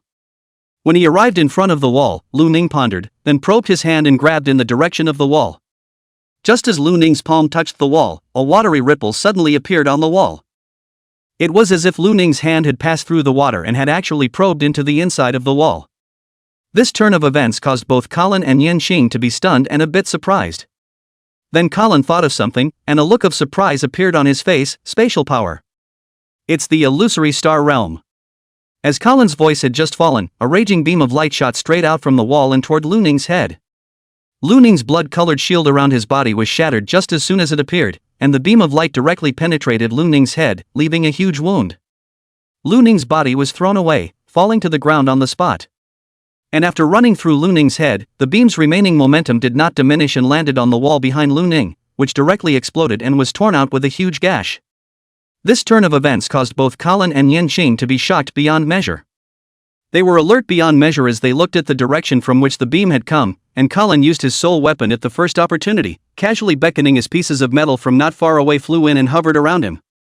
The long knife in Yin Xing's hand was also flowed by the cool silver light again. Her whole person seemed to turn into a long knife, extremely sharp. At the same time, at the location of the wall from which the beam of light had been shot, space fluctuated and a door appeared. Inside the door was a void, and there was starlight flickering in the void, as if it was a cosmic vacuum. There were several figures that were currently standing in the cosmic vacuum. One of them was a beautiful-looking woman wearing a long purple dress, and the woman was holding a glass ball in her white hands. Inside this glass ball seemed to be a vacuum and contained a galaxy. At the moment, the galaxy within the glass ball was flickering with starlight and was slowly flowing. And on either side of the woman, there were 2 legions. One of the mutants was a muscle giant with sharp barbs at its joints and covered in blood-colored muscles, and this muscle giant was even taller than 4 meters, bigger than the few Lu Ning had encountered before. The other was an irregular mass of flesh and blood. This mass of flesh and blood had a large number of eyes and tentacles with mucus on it. It was somewhat similar to the deeply diseased appearance of the joyful Heavenly Kingdom members that Lu Ning had encountered in the slums earlier. However, it was also a mass of flesh and blood, and this mass had a much higher level of spiritual pollution than the previous mass. The beautiful woman laughed softly with a bit of helplessness. "Hiding so well and you've been discovered? I'll be scolded by Her Highness the Holy Maiden." In order not to affect Her Highness the Holy Maiden's plans. The smile on the beautiful woman's face became a bit more bizarre and icy. "You'll just have to be invited to die." Just then, Lu Ning, who was lying on the ground, jumped up with a jerk. The huge crater on his head had long since recovered, and the expression on his face was as calm as ever, his eyes looking at the glass ball in the beautiful woman's hands. He could feel a rather powerful spiritual radiation from this glass ball. He then looked at Colin and inquired, "Is this the unreal star realm?" Colin rested his glasses and said, "Yes." Lu Ning nodded. "Oh, then do it." Lu Ning silently took out his twin guns. And the beautiful woman looked at Lu Ning with some suspicion. "You're not dead?" Lu Ning cocked his head and looked at her. "Didn't you already see that?" The gorgeous woman narrowed her eyes, then revealed a soft smile. "Little brother is really powerful? Not even dying like this. Then can I ask little brother for you to die?" "I refuse." Lu Ning objected without the slightest hesitation. The beautiful woman's soft smile froze, then slowly retracted. "Charming ability is also ineffective? What are you?" Lu Ning thought for a moment and calmly said, "I'm an ordinary person." The air went quiet, and a touch of red color appeared on the beautiful woman's fair face, and her breathing quickened by a few points. She then coldly said, "No matter what kind of person it is, you all have to die." After saying that, she let out a strange scream. As the scream rang out, the 2 legions that had been staying by her side seemed to be activated. That muscle giant let out a low roar and took huge steps, quickly charging towards Lu Ning's three. The flesh and blood monster, on the other hand, shot out its own tentacles as if it were a python, similarly pounced on them as well. Not only that, three mouths opened and closed on the monster's flesh and blood, and there was white light brewing in those mouths. Subsequently, three pillars of light shot out from the mouths, shooting towards Lu Ning's trio. Colin's expression was stoic, and with a single hand, a piece of metal plate flew from afar, blocking the light pillars, while the steel needles floating around his body shot out at an extremely fast speed towards the muscle giant's weak spot. At the same time, Yan Chang held a long knife that emitted a clear and cold blade light as he quickly charged towards the flesh and blood monster. When these tentacles were close to Yan Chang drew his blade and swung it, cutting out a streak of blade light. The blade light landed on top of the tentacles and instantly cut them off one by one, spraying green slime all over the place. However, these tentacles continued to grow as they wriggled out of the breaks and continued to attack Yan Chang. Just then, the gorgeous woman slowly spoke, "Negative." With the beautiful woman's negative ability, Yan Chang's body swayed slightly, and the chopping became much more feeble. The tentacles that had originally been constantly chopped off were now approaching rapidly, and seeing that they were about to bind her, Yan Chang's body form retreated violently, dodging the attack. Seeing this, Colin on the side called out, "Lu Ning, you deal with that woman." In fact, even if Colin didn't say anything, Lu Ning was likewise thinking the same thing. When Colin and Yan Chang were fighting with the two mutants just now, Lu Ning had already begun to infuse his spiritual energy into Red Rose and White Rose. In a short period of time, the light on the Red Rose and Black Rose dazzled as flames burned and frost filled the air. As the light from the twin guns surged, Lu Ning raised his gun and fired a bullet towards the beautiful woman. Chapter 89 Suppression. The bullets detached from the gun's chamber and transformed into two rays of light, one red and one blue, which shot towards the beautiful woman at an extremely fast speed. The beautiful woman also sensed the threat posed by these two bullets. However, she only snorted, her toes pointed to the ground, and her body was like a fluttering butterfly as she quickly dodged to the left. However, what the gorgeous woman didn't expect was that the two bullets turned a corner in mid-air and shot towards her again. The beautiful woman's face changed slightly, the bullet shot by the soul weapon even turned a corner? A Nian Li ability person? Unlike, he didn't die even after receiving a lethal attack just now, his injuries had completely recovered, he should be a recovery ability person. Two abilities? How did that happen? The beautiful woman's mind thought of many things in a split second, but her actions did not pause for a second. As she backed up, she used her ability again and used her negative ability on the two bullets. As the negative ability was used, the speed of the two bullets slowed down but did not stop. The beautiful woman immediately frowned again and used her negative ability twice more, which completely removed the power from the two bullets. And while the beautiful woman was eliminating the power of the bullets, Yan Chang also stabilized his state and once again began to fight with the flesh and blood mass. Whether it was the muscle giant or the flesh and blood mass, both were very powerful, and even though Colin and Yan Chang were both fourth-ranked awakened who had used their soul weapons, they were unable to gain much of an advantage. The battle between the two sides was very stalemated. Lu Ning glanced at the battlefield between the two sides and put away his twin spears. Afterward, he removed the inferno flame blade that he had been carrying on his back. This was Lu Ning's first time fighting with this melee soul weapon. After gripping the inferno flame blade tightly, the flame patterns on the blade lit up, and then it seemed as if a thin layer of flame burned. With a calm expression, he stomped on the vacuum condensed by the illusory star realm and instantly disappeared in place. In the next moment, Lu Ning appeared behind the beautiful woman, and the inferno flame blade carried a blazing red arc of light as it chopped towards the beautiful woman's neck. In the air, a white light flashed on the inferno flame blade. It was the power of the soul vibrating fist. The soul vibrating fist required the resonance of physical strength and spiritual power to be activated. When using the twin guns, Lu Ning was unable to make the bullets resonate with his spiritual power, and thus the bullets could not have the power of the soul vibrating fist attached to them. But using the inferno blade was different. Lu Ning held the long knife and extended the power of the soul vibrating fist, directly causing the same power to be attached to the inferno flame knife. As the power of the soul vibrating fist appeared, the blade's speed skyrocketed. Seeing that the inferno flame blade was about to slice into the beautiful woman's neck, suddenly the illusory star realm in her hand flickered with light, and the distorted space engulfed the beautiful woman. In the next moment, the space behind Lu Ning twisted, and the gorgeous woman appeared. In her hand was an additional dagger, and she stabbed down viciously towards the back of Lu Ning's head. The beautiful woman's speed was extremely fast, and as Lu Ning sidestepped to avoid it, streams of light flashed in the beautiful woman's eyes, and her red lips softly opened as she said, "Negative."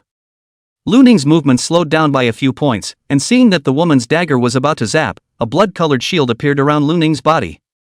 The shield resisted for a split second, which gave Lu Ning time to barely dodge the dagger attack, though a blood scar was cut out on his face. Just as soon as the blood scar appeared, it had already healed without even the blood flowing out. After dodging the attack, Lu Ning's long blade turned and chopped horizontally towards the beautiful woman's waist. The woman's figure retreated like a ghost, and she managed to dodge the blade light of the long knife. During the retreat, there was a white light flashing in the woman's eyes, which carried a strange evilness, and her voice became hoarse and low, "Fallen." However, the woman's ability was unresponsive, and Lu Ning once again stepped forward, slashing out a blade light with several consecutive slashes. This blade light was extremely powerful because it had the increase of the power of the vibrating soul, and wherever it passed, the strong winds formed were sharp as knives. The beautiful woman's physical body was not a strong point, and faced with such an attack, she had to retreat back and forth. Fortunately, her speed wasn't slow, and she dodged a few of Lu Ning's slashes. The beautiful woman's expression was ugly and suffocating. "Damn it! Why is my ability useless? This is impossible." However, Lu Ning didn't answer. His expression was calm as he attacked again with great speed.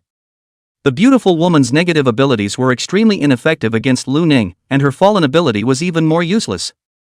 This allowed her to only fight Lu Ning with her own fleshly abilities. Lu Ning had been using the flesh hardening method for a long time, and his flesh strength was a bit stronger than the average third-order flesh strengthening class awakened. Moreover, the battle armor, boots, and even the red flame blade on his body were all capable of enhancing his physical body strength. Lu Ning's own physical body strength at the moment even exceeded that of an average fourth-order flesh body enhancement class awakened, and even fifth-order awakened. As long as they weren't of the flesh body enhancement type, I was afraid that their physical body strength wouldn't be as good as his. Not only that, Lu Ning had also mastered the power of soul vibrations, and the level of resonance was very high, which was enough to allow Lu Ning's attacking ability to once again increase exponentially. Because of this, even though the beautiful woman's strength itself was very strong, with her abilities completely ineffective against Lu Ning, she could only retreat in defeat. The chase between the two sides continued for a few moments, with Lu Ning repeatedly catching up to the beautiful woman, only to be interfered with by the beautiful woman's negative abilities and fall short by a step. Lu Ning felt no frustration at this, however, and all he did was attack, again and again. Soon, Lu Ning once again seized the opportunity to come to the side of the gorgeous woman, and his long blade once again chopped out, the light of the blade with flames closing in on the gorgeous woman's neck almost in an instant. Her chilling hairs stood upright as she shouted lowly, "Negative." However, this time, the blade light did not weaken in the slightest, and the beautiful woman's attempt to use her dagger to block was a beat slower. Her pupils contracted, and the illusory astral realm in her hand flashed with light once again, swallowing her into space. In the next moment, the gorgeous woman appeared in a position hundreds of meters away from Lu Ning in the illusory star realm. She gasped continuously, reaching out to touch her neck, her hand stained with blood. Her neck had been slashed open. A look of shock surfaced in the beautiful woman's eyes. The negative ability was ineffective? Seeing Lu Ning charging again, the beautiful woman's expression was icy cold with a hint of a scowl as she shouted angrily with some disbelief, "Negative." However, Lu Ning acted as if he was unresponsive, his speed not slowing down in the slightest. The beautiful woman's face changed drastically, and she quickly stepped back.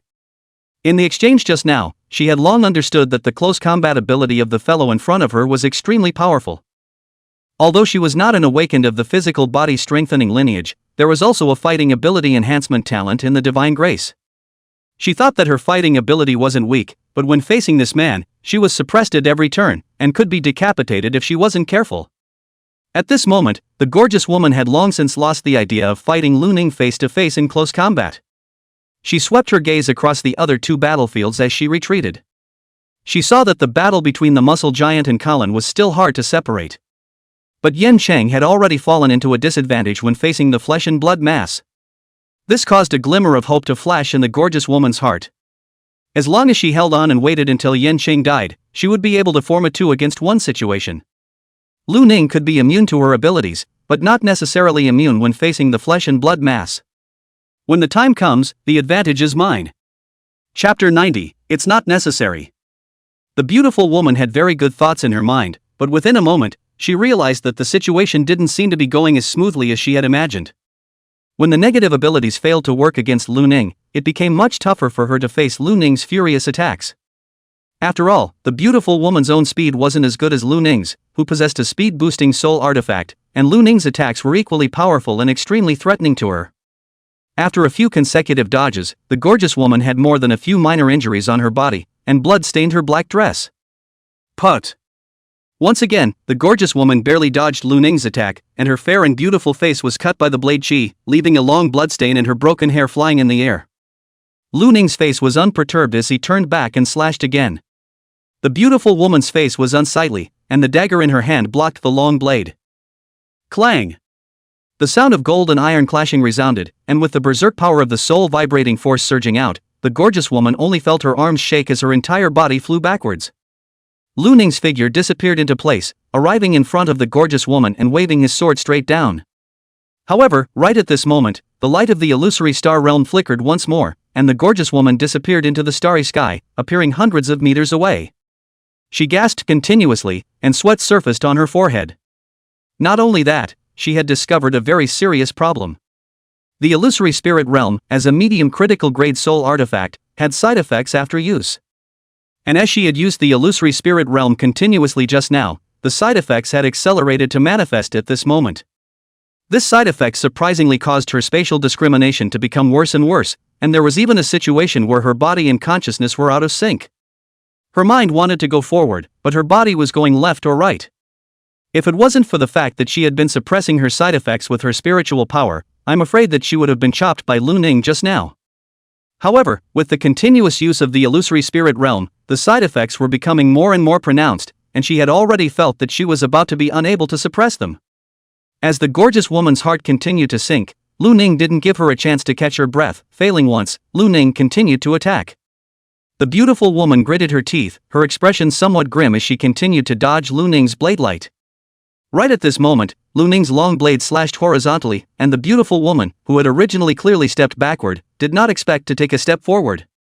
Her pupils shrank, and in the next moment, she instantly reacted, using the illusory star realm once again, and only by virtue of spatial shuttling did she once again dodge a bullet.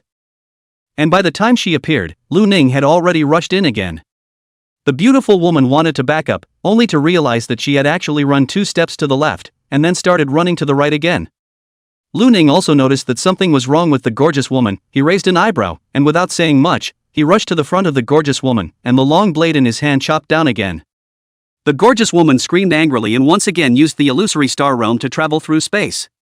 Subsequently, the gorgeous woman's spatial sense completely collapsed, and she was no longer able to move normally. As a last resort, she could only use the illusory star realm when Lu Ning was close. Using the astral boundary shuttle ability in the illusory astral boundary itself brought with it an immense amount of mental energy consumption, and furthermore, the mental contamination was also elevated extremely quickly. Although the beautiful woman had sensed this, she had no other way. Soon, signs of melting appeared on the surface of her body. Noticing the condition of her body, a look of shock appeared in the gorgeous woman's eyes. No. This is impossible. Yet Lu Ning did not stop. The beautiful woman looked at Lu Ning with a fierce expression, and this time, instead of using the illusory astral realm, she raised the dagger in her other hand, intending to parry Lu Ning's attack. However, as Lu Ning's long blade fell, the gorgeous woman clearly thought to raise her dagger forward to block, but it turned out to be a spread hand. The gorgeous woman's face changed drastically, and she immediately sidestepped. However, she still failed to dodge the attack of the long knife. The blade light with flames and white light chopped through, and the beautiful woman's arm holding the dagger was instantly chopped off, and blood spurted out. The beautiful woman let out a cry of pain, but then she sensed that the knife light was coming again. Just as the blade light was about to chop the gorgeous woman's neck, she once again used astral realm shuttle. This time, the body of the beautiful woman who emerged from the distorted space showed signs of collapse, and her flesh unexpectedly began to slowly turn into a wax statue.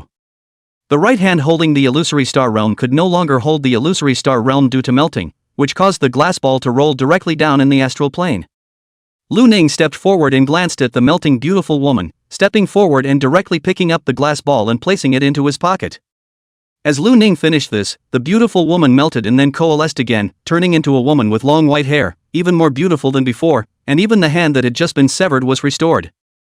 The gorgeous woman got up and touched her face, then looked at her delicate skin with a surprised expression. She looked towards Lu Ning with a bright smile. I didn't expect that I'd become even more beautiful after the lesion instead, thanks to you. Lu Ning's expression was calm. No need to thank you. The beautiful woman's smile froze, and then a touch of hideous color emerged. This time, you don't want to thank you, but also have to In order to thank you, I intend to let you die as miserable as possible. Lu Ning calmly said, I won't die. Is that so?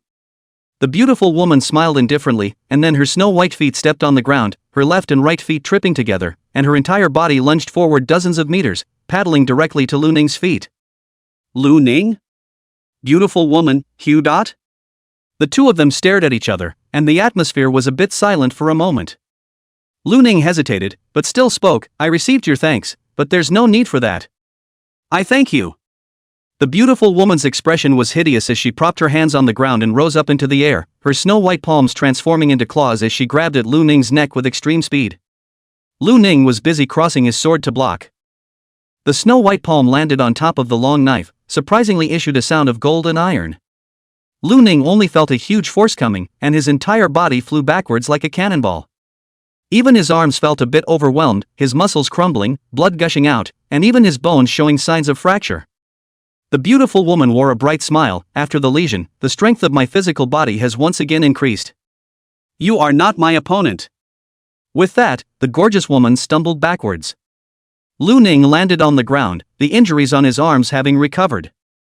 As he watched the gorgeous woman's movements, he understood that it was very similar to her previous situation, a side effect of the illusory star realm?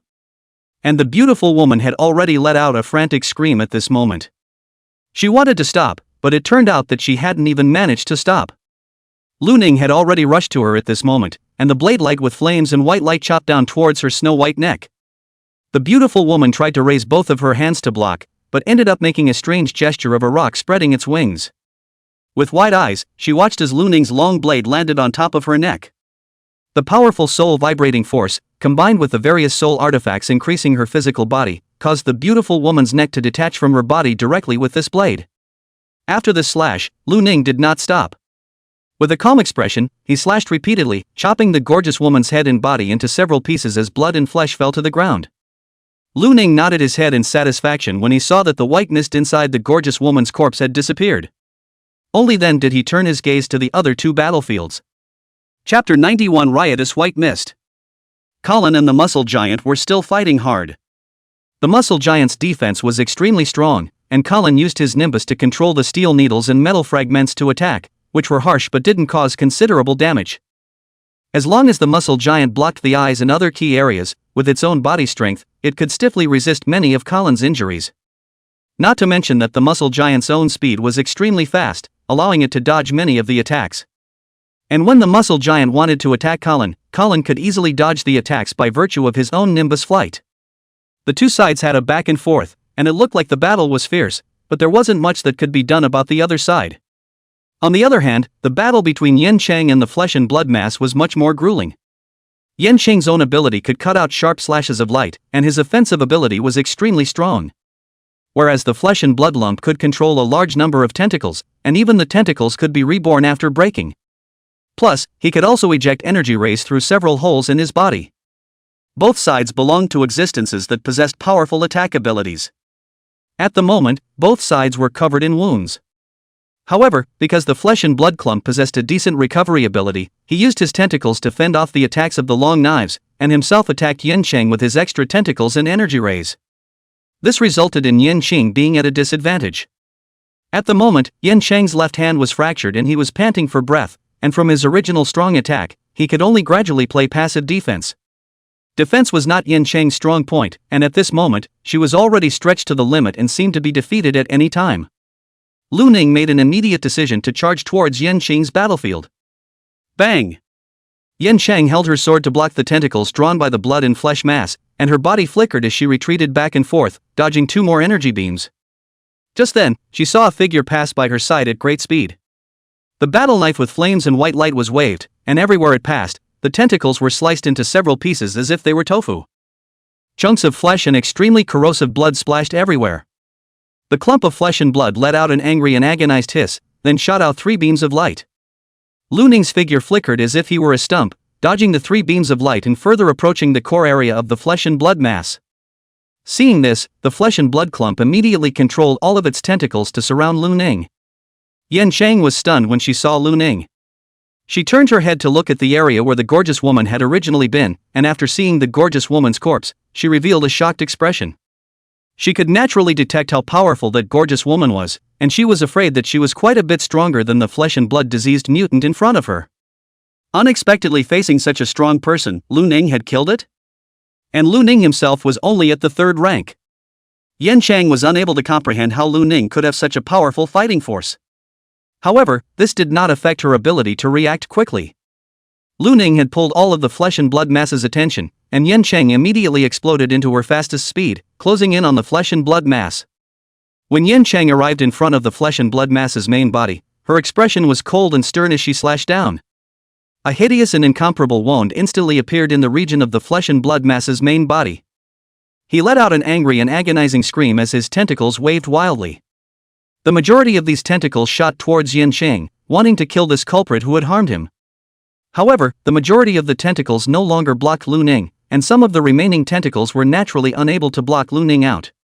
Under the swing of his long blade, Lu Ning chopped off these tentacles one by one, and similarly approached the flesh and blood mass's main body. It was already too late for the flesh and blood mass to realize that something was wrong. Lu Ning similarly chopped at his main body repeatedly. The flesh and blood mass itself was very large, but in the face of the continuous chopping attacks, a hideous wound emerged. Blood continued to gush out as the flesh and blood mass tried to block Lu Ning, only for Yan Chang to seize the opportunity to attack again. In the face of Lu Ning's and Yan Chang's attacks, the bloody flesh mass was unable to defend itself against the simultaneous attacks of both of them. In the end, in less than a minute's time, the flesh blob's main body was almost chopped to pieces, and its corpse collapsed on the ground. Yan Chang looked at the corpse in front of her and slightly exhaled a cloudy breath. She frowned and rubbed her injured arm as she walked towards Lu Ning, a smile surfacing on her icy face, happy cooperation. Lu Ning nodded slightly, aha. He turned his head in Colin's direction. Colin and the muscle giant were still killing time with each other.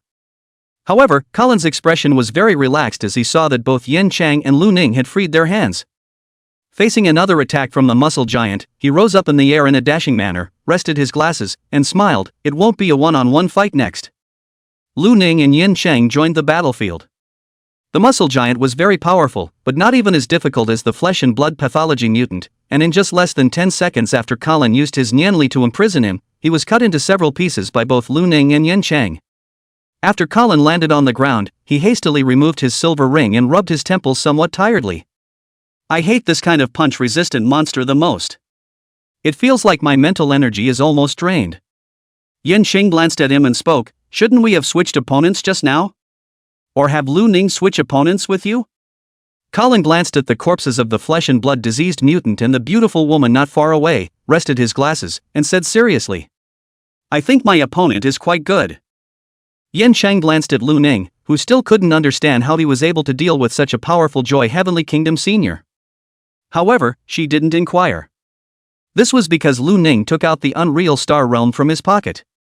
Seeing the Unreal Star Realm, Colin rested his glasses and his expression became serious. This is it, using this should be able to cancel the spatial superposition of the headquarters, so that everyone can converge together. Yan Chang glanced at Colin, how? Colin shrugged, medium critical soul tools are only qualified to be used at the captain level, and it's not like I've ever used one. Yan Chang fell into silence. Lu Ning, on the other hand, looked down and observed the glass ball in his hand, watching it attentively. Seemingly sensing Lu Ning's observation, Colin was somewhat puzzled. What's wrong? Lu Ning. Lu Ning spoke, there is a special kind of spiritual pollution in here. As soon as these words came out, both Colin and Yan Chang were stunned. Special spiritual pollution? What is that? Colin asked in confusion. Yan Chang also frowned in some confusion. Spiritual pollution is already present within a soul tool, and the spiritual pollution of a medium risk level soul tool is itself severe. Lu Ning shook his head, it's not the same. He thought of what the dead man had said earlier, that the high risk level soul artifact had fallen into the illusory star realm, which was what had turned the headquarters into a spatially stacked state.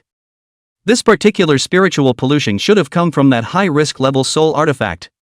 He thought for a moment, then inputted his spiritual energy into this illusory star realm. In the next moment, the flesh and blood on the surface of Lu Ning's skin twisted, and eyeball after eyeball appeared.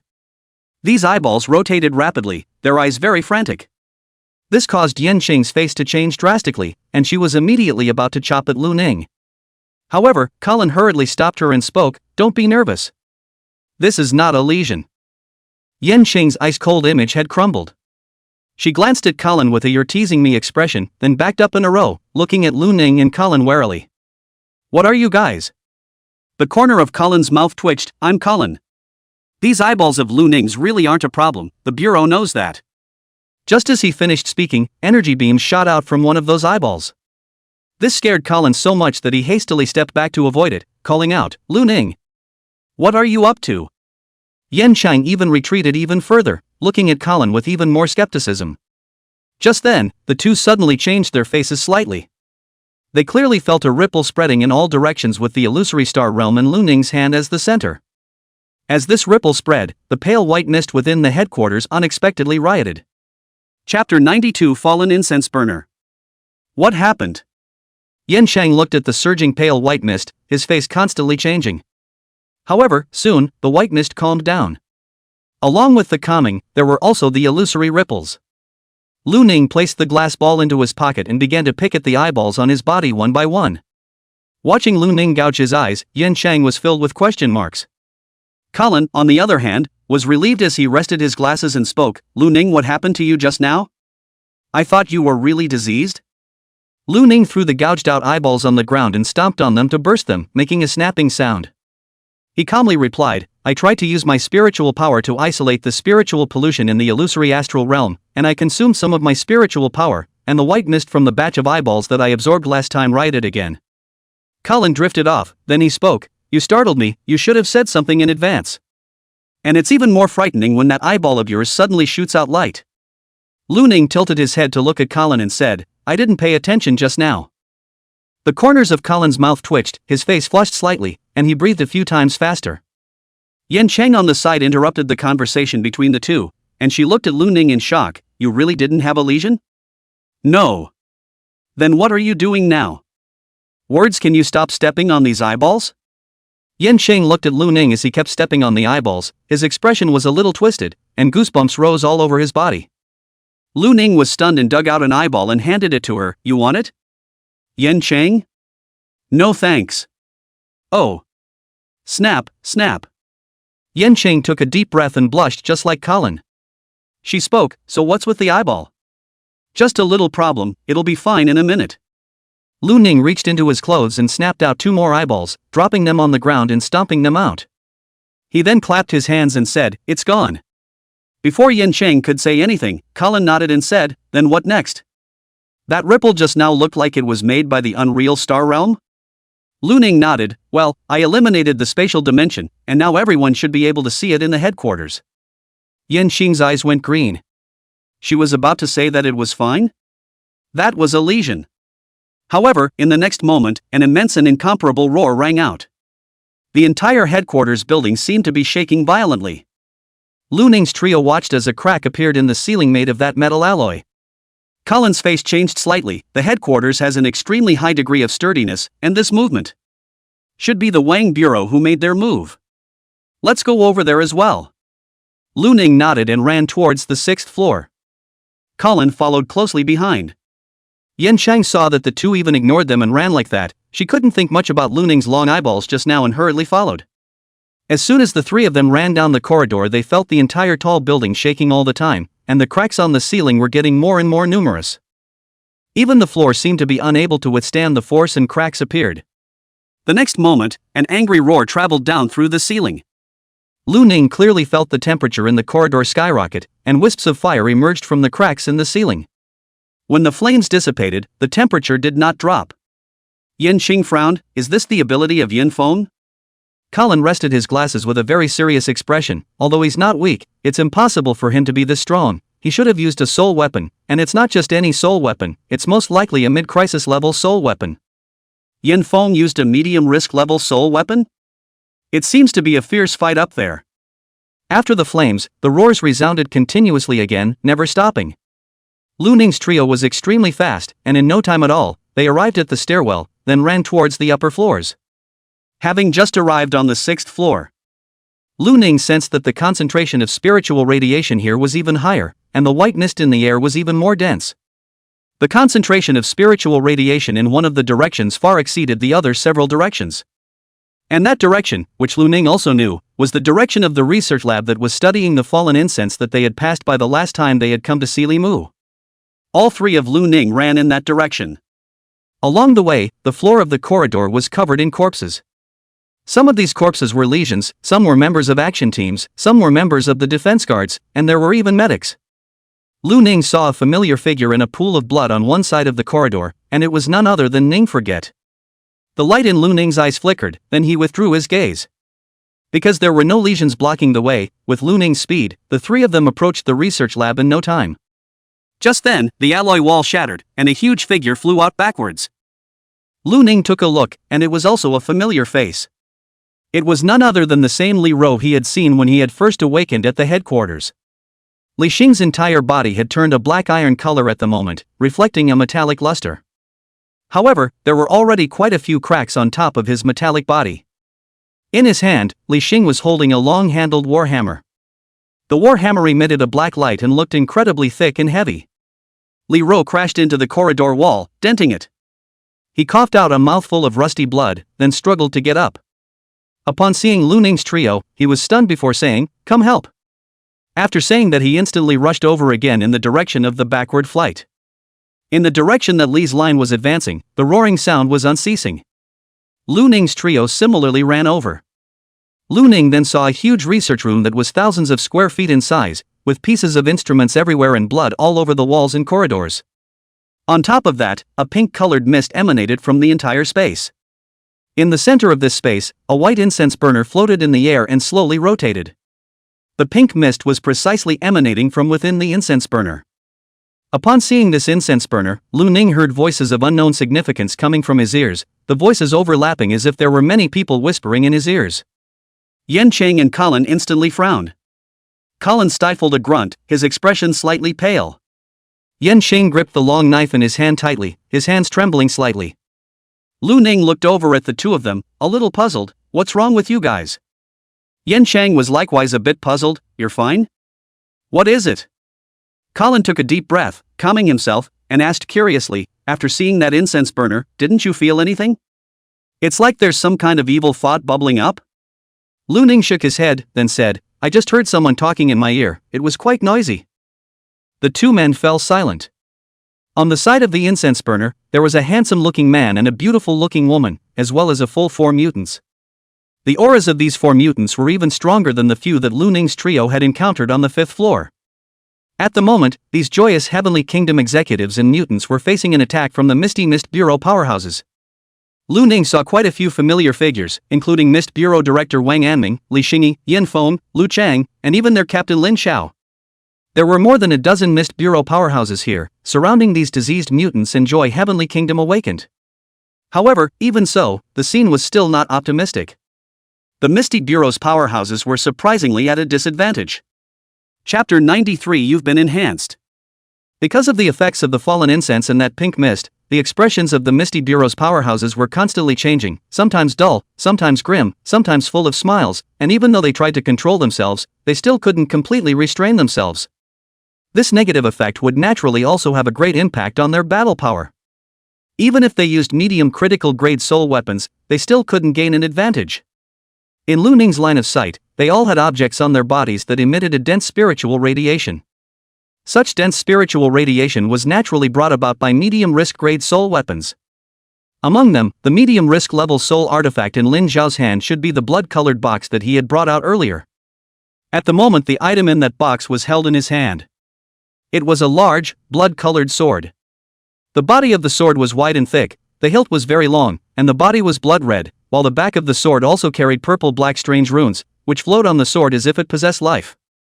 Lin Xiao held the sword with both hands, and when he waved it, a blood-red mist flowed over the sword.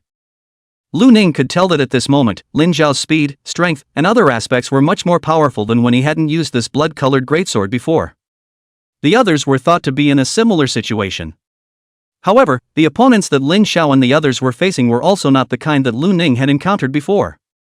The concentration of spiritual pollution in the bodies of those 4 mutants was extremely high, and had far exceeded the level of a 5th order mutant. Lu Ning guessed that he feared that they were 6th order, or even had reached 7th order mutants. If that was all there was to it, then the 5th order awakened who was holding a medium critical grade soul weapon might not necessarily not have the power to fight. After all, Lu Ning had already heard Qin Feng speak before that the 5th to 7th orders belonged to the middle order, and although the gap between each other was a bit larger than that of the lower orders, it wasn't so large that it could not be bridged. Even powerful thermal weapons were able to kill some middle order mutants and awaken ones. However, the problem was that under the influence of the fallen incense burner and the pink mist, Lin Xiao and the others were simply unable to utilize their normal strength. In this way, naturally, they were only suppressed. The opponents of these 4 mutants were instead quite good. The situation was even worse for the Misty Bureau powerhouses facing the 2 Joy Heavenly Kingdom executives. One of them, Wang Anming, had a jade tablet hanging from his chest that emitted a clear, cold white light, which wrapped around him as he himself faced the handsome man alone. The other 3 awakened powerhouses that Lu Ning did not recognize were cooperating to face that beautiful woman. Wang Anming was very strong, and was still able to fight his opponents back and forth. But that gorgeous woman's opponents were in a very bad situation. One of the awakened powerhouses had a twisted and hideous expression at the moment, and the back of his trenchcoat was constantly squirming, as if something was about to break out of his body. And in Lu Ning's line of sight, the level of spiritual pollution within his body was already extremely high, even approaching the previously Mu.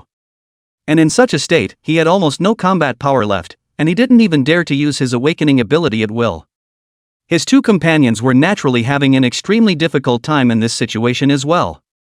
This beautiful woman would likewise use both negative and degenerate abilities. Perhaps the consumption of using degenerate abilities was great, but negative abilities were a good tool against the enemy for the higher-ups of the joyous Heavenly Kingdom.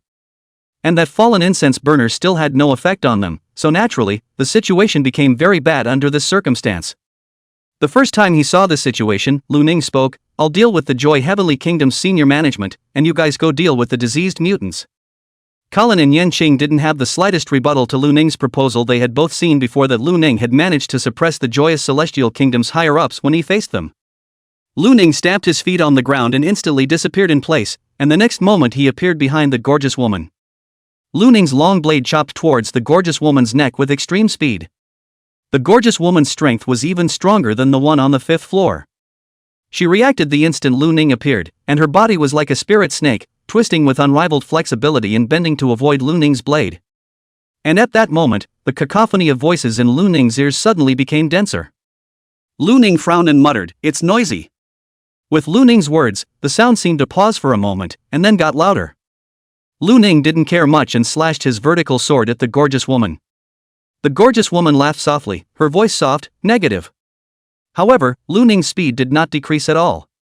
The gorgeous woman's face changed slightly, her legs stomped and instantly retreated, once again dodging Lu Ning's attack. Just then, a huge fist hit from the other side, and the gorgeous woman could only block with both hands when she was caught off guard. Boom! The gorgeous woman was immediately sent flying backwards, her face slightly white. A man with short blonde hair and an incomparably robust figure revealed a hideous smile. "Damn, I finally beat you up." He smiled at Lu Ning. "Who are you?" "A bit of strength. I recognize you." After saying that, he rushed towards the beautiful woman once again with heavy steps. However, the gorgeous woman landed on the ground and laughed softly at the man, negative. The man who had originally rushed forward had his feet softened and almost fell to the ground softly. The other woman with long black hair and a soft look came in front of the man who was almost on the verge of becoming sick. Her eyes flashed with a dreamy color as she softly said, "Wan Jing, sleep for a while, when you wake up, everything will be fine." After saying this, that Wan Jing's eyes rolled over and he collapsed on the spot. The soft woman sighed in relief. Luckily his spiritual power defense is not high in this current situation, otherwise it would not be easy to handle. After saying that, she whispered to herself, "Old lady has a lot of strength." She then picked up Wan Jing with one hand and flung him towards the door. Wan Jing was flung out and hit the wall hard. But even so he didn't wake up, and it wasn't clear if he had slept through it or had been knocked unconscious. The soft woman smiled gently and got up to come to the battle circle again. "I'm back." Seeing this, the blonde man hurriedly said, "Yunro, quickly strengthen me again. How come your reinforcement time is so short?" Yunro smiled, "Is it possible that you are too weak?" The blonde man's expression stiffened. In the next moment, Yunro said, I lied to you, the level of spiritual pollution here is too high, it has a great impact on the spiritual lineage, and the duration of my ability will be shortened for a long time. The blonde man grinned, scared me to death. Yunro didn't say much, a dreamy color appeared in her eyes once again, and she said to the blonde man, you've been strengthened, get on with it. The blonde man's entire body shook, then he let out a high-pitched roar, his speed skyrocketed by a fraction, and he once again rushed towards the beautiful woman who was battling Luning in a ball. Yunro looked at the battlefield, and as Luning unexpectedly fought that gorgeous woman back and forth by virtue of close combat, a look of surprise immediately surfaced in her eyes. Although the main ability of this joyous Celestial Kingdom senior wasn't fighting, to be able to fight a 7th-ranked joyous Celestial Kingdom senior in a back-and-forth battle and fighting was indeed a very strong strength. And when she sensed that Luning was only at the 3rd rank with her unique ability, Yunro's heart was shocked. So strong at the 3rd rank? Who is this kid? Chapter 94 Twisted Flesh and Blood. Yunro's shock didn't end there. Because the next moment, when that gorgeous woman saw the blonde man charging again, she frowned and immediately said to Luning, fallen.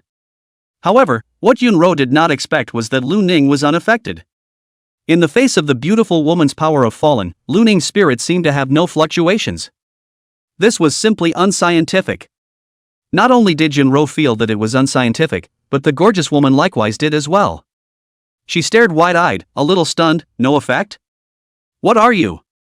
Luning chopped continuously with the long blade in his hand and calmly said, I'm an ordinary person. The corners of the beautiful woman's mouth twitched as her figure stormed back, dodging the blonde man's attacks. Yunro was also a bit speechless, calling herself an ordinary person like that? She took a deep breath and whispered, Old Mother can resist the power of the fallen. Old Mother is super fast. After saying that, Yunro approached Luning at an extremely fast speed, and she said to him, look into my eyes. Luning was stunned and turned his head to look with some confusion. He then saw a dreamy luster emerge from Yunro's eyes, and Yunro's gentle voice then sounded, you've been strengthened, get on. The air was somewhat quiet. Luning and Yunro were wide-eyed. Luning's expression was a bit confused as he said, what does mean?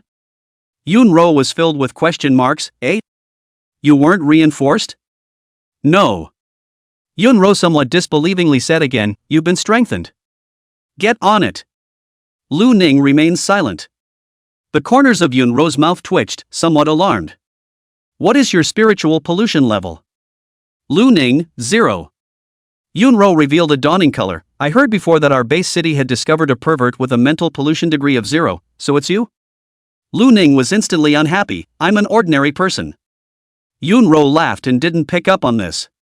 As an awakened ability of the spirit department, she had the deepest research on the human spirit. A human with a spiritual pollution level of 0 was theoretically impossible to exist in such a world.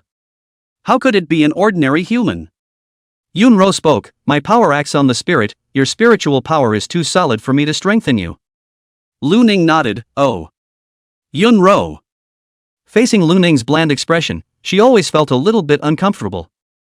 It was the first time she had been treated like this. Just as Yunro was about to say something, she heard a somewhat exasperated voice ring out, I said what's going on with you two? Yunro?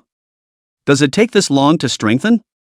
Luning turned his head to look at the battle circle, because without Luning to hold him back, the blonde man was currently being pressed by the gorgeous woman, his face pale and pale. Luning immediately charged towards the gorgeous woman. Yunro said to the gorgeous woman, you're feeling tired. The gorgeous woman's movements froze, and her breathing shortened by a few moments. However, soon, her state had recovered. Yunro frowned, but there was nothing she could do about it, the person in front of her was much more powerful than her in terms of spiritual power. It was already quite difficult to influence her. But this short influence was not without effect. Taking advantage of the gorgeous woman's pause, Luning had already rushed in front of her, and his long blade once again chopped at the gorgeous woman's neck. The beautiful woman held 2 daggers and raised her hand to block the long knife. The sound of gold and iron clashing rang out, and the gorgeous woman took several steps back.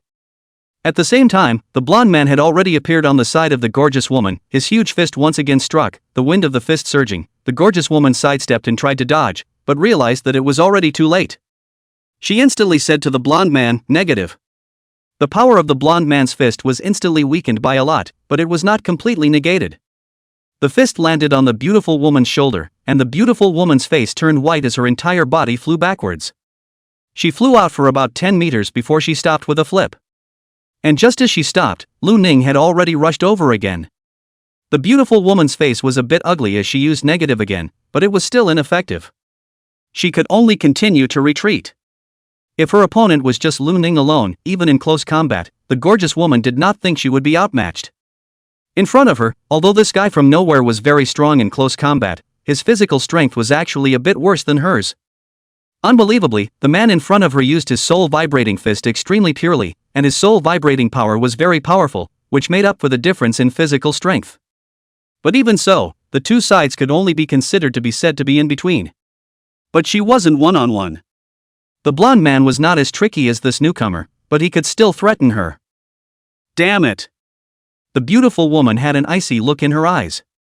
The most troublesome thing was that her own abilities were completely restrained by this new arrival.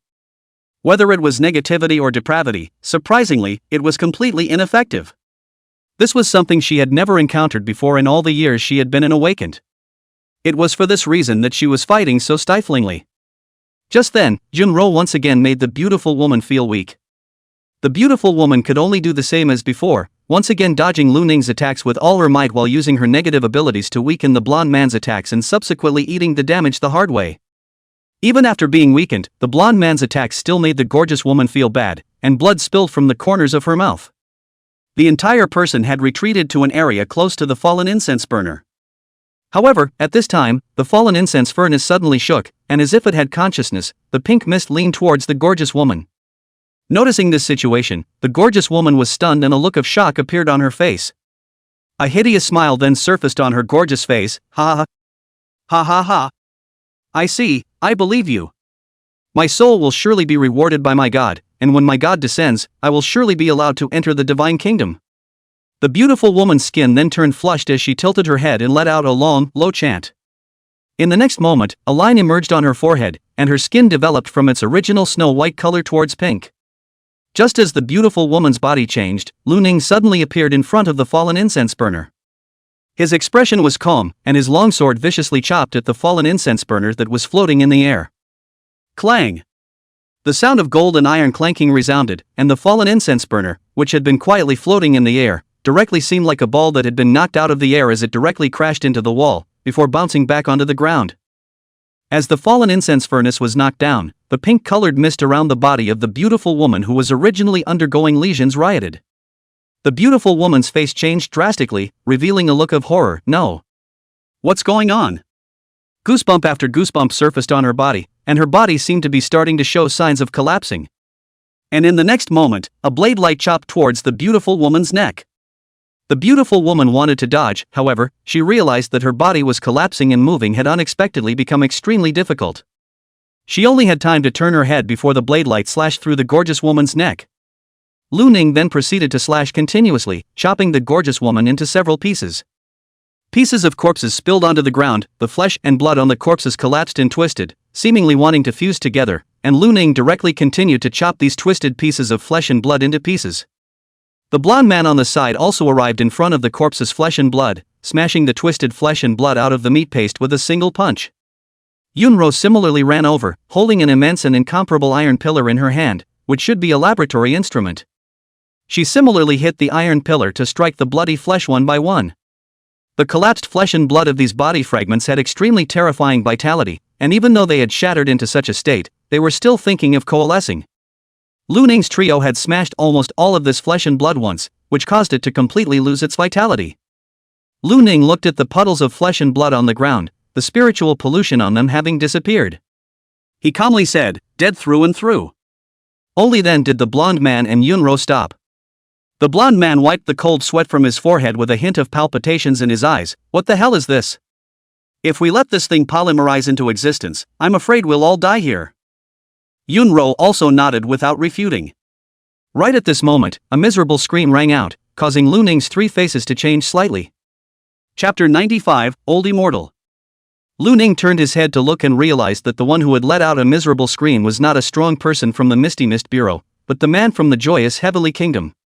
At the moment, a large amount of pink mist was rapidly surging towards the man's body. The man seemed to be a bit overwhelmed, with blood flowing out of his mouth, eyes, nose, ears, and other locations. And on his body, a pattern quickly coalesced. In Lu Ning's line of sight, the spiritual pollution within his body was rising at an extremely fast rate. This was clearly the work of that fallen incense. Lu Ning immediately disappeared in place, rushing towards the fallen incense burner that had fallen to the ground. However, right at this moment, a roaring sound rang out. Lu Ning only felt a strong wind hit him, and his entire body flew backwards as a result of the intense pain. Half of Lu Ning's body directly turned into blood mist, while the other half of his body crashed heavily into that wall, the violent force directly collapsing the metal wall. And the force of this impact caused the bones of the other half of Lu Ning's body to be completely shattered as well. The blonde man and Yunro, who had originally planned to go and help, instantly stopped where they were, their expressions horrified. At the location where Lu Ning had originally stood, a figure covered in tattoos all over his body, with an incomparably robust figure and a hideous, twisted face appeared. This man was none other than that joyous Heavenly Kingdom man. At this moment, every time this joyous Heavenly Kingdom man breathed, pink mist gushed out of his mouth. With madness under his eyes, he laughed straight and directed his gaze towards the blonde man and Yunro, "Kill all of you." In the next moment, the joyous Heavenly Kingdom man disappeared into thin air, and the blonde man's face changed drastically as he assumed a fighting stance. However, just as his posture was taken, the joyous Heavenly Kingdom man's hand had already probed into his chest. When the joyful Heavenly Kingdom man's hand retracted, there was a bloody heart in his hand. The blonde man coughed out a large mouthful of blood with a look of disbelief in his eyes grayed out and he fell heavily to the ground. Grief surfaced on Yunro's soft face, Landon. The joyous Heavenly Kingdom man grinned and placed the heart in his hand into his mouth, swallowing it in a few gulps. She then turned her gaze towards Yunro. However, right at this moment, a figure quickly rushed towards the joyous Heavenly Kingdom man. "Die for me." This figure was none other than Wang Anming.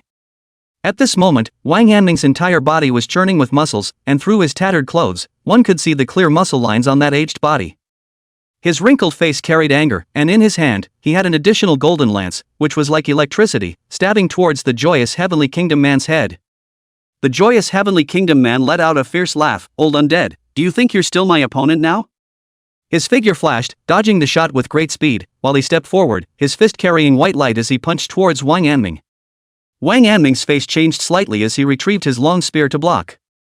The fist landed on top of the spear's body, and the huge force even bent the body.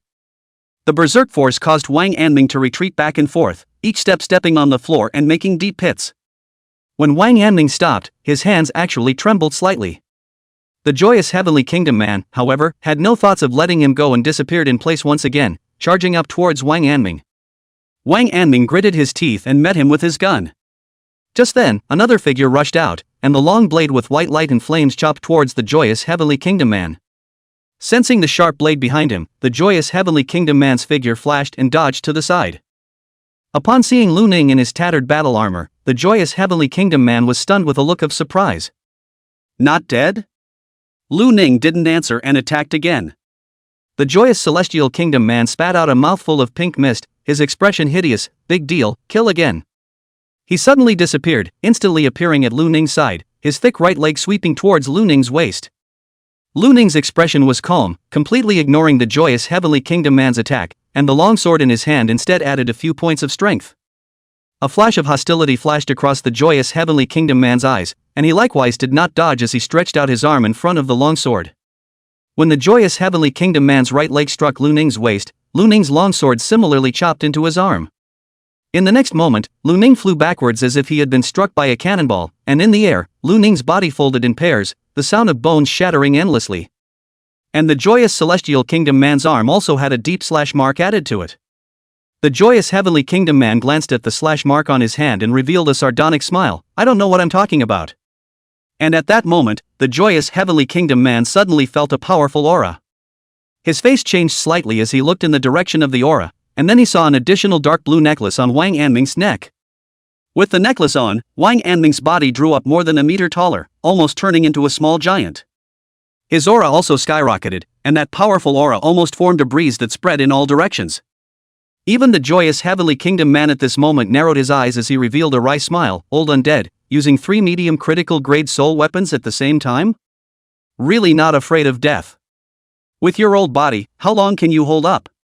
Wang Anming grinned. "Enough to kill you." Before the words fell, Wang Anming disappeared. The joyous Heavenly Kingdom man sidestepped at almost the same time. A golden spear cut through the joyful Heavenly Kingdom man's original position, and even though the joyful Heavenly Kingdom man had already dodged with great speed, a deep mark was still left on his face. The joyous Heavenly Kingdom man touched the bloodstain on his face, and his eyes deepened. In the next moment, he let out a low roar and charged up towards Wang Anming, initiating the attack. The speed of the two men almost surpassed the limits of human beings, and the naked eyes of ordinary people were unable to catch such movements. They could appear in several positions in almost a second, and the sound of each collision was as if a bomb exploded, and a deep crater would appear on the alloy ground at the same time. There were more and more cracks on the ground, and the entire high-rise seemed to vibrate from the collision between the two. One must know that this was the Misty Bureau's headquarters high-rise, and the alloys used were the strongest ones. If it was a tall building made of ordinary materials, I'm afraid that it would be demolished by the two in just a few breaths. The engagement between the two only lasted for a few breaths. However, after another collision, the joyous Heavenly Kingdom man's entire body suddenly shook as he stared wide-eyed and let out an angry roar. Damn rats! He kicked Wang Anming away, who tried to step forward, when suddenly he stumbled and opened his mouth to cough out a large amount of blood. He hastily propped up the ground with his spear before stabilizing his body. He then also looked in the direction that the joyous Heavenly Kingdom man was looking. Lu Ning was in that direction, using the longsword in his hand to slash the fallen incense burner that was on the ground again and again. The fallen incense burner was being struck as it hit the ground and bounced back up, as if it were a basketball. The material of the fallen incense burner did not seem to be particularly sturdy, and under Lu Ning's persistent attacks over and over again, a small scar had appeared at this moment. This also caused the joyous Heavenly Kingdom man to charge madly towards Lu Ning with red eyes as if he had died his own mother. Lu Ning looked up at him and continued to attack the fallen incense burner. Seeing that Lu Ning had completely ignored him, the joyous Heavenly Kingdom man became even more enraged. He clenched his fist and landed a heavy punch on Lu Ning's head. Boom! Lu Ning's head turned into blood mist, while his headless corpse attacked twice more before collapsing to the ground. Chapter 96, Pleading. Seeing that the fallen incense burner bounced twice more on the ground, the joyous Heavenly Kingdom man was furious and wanted to pick up the fallen incense burner. As a result, as soon as his hand touched the fallen incense burner, the flesh and blood all over his body began to wriggle crazily. The joyous Heavenly Kingdom man let out a cry of shock and hurriedly let go of his hand.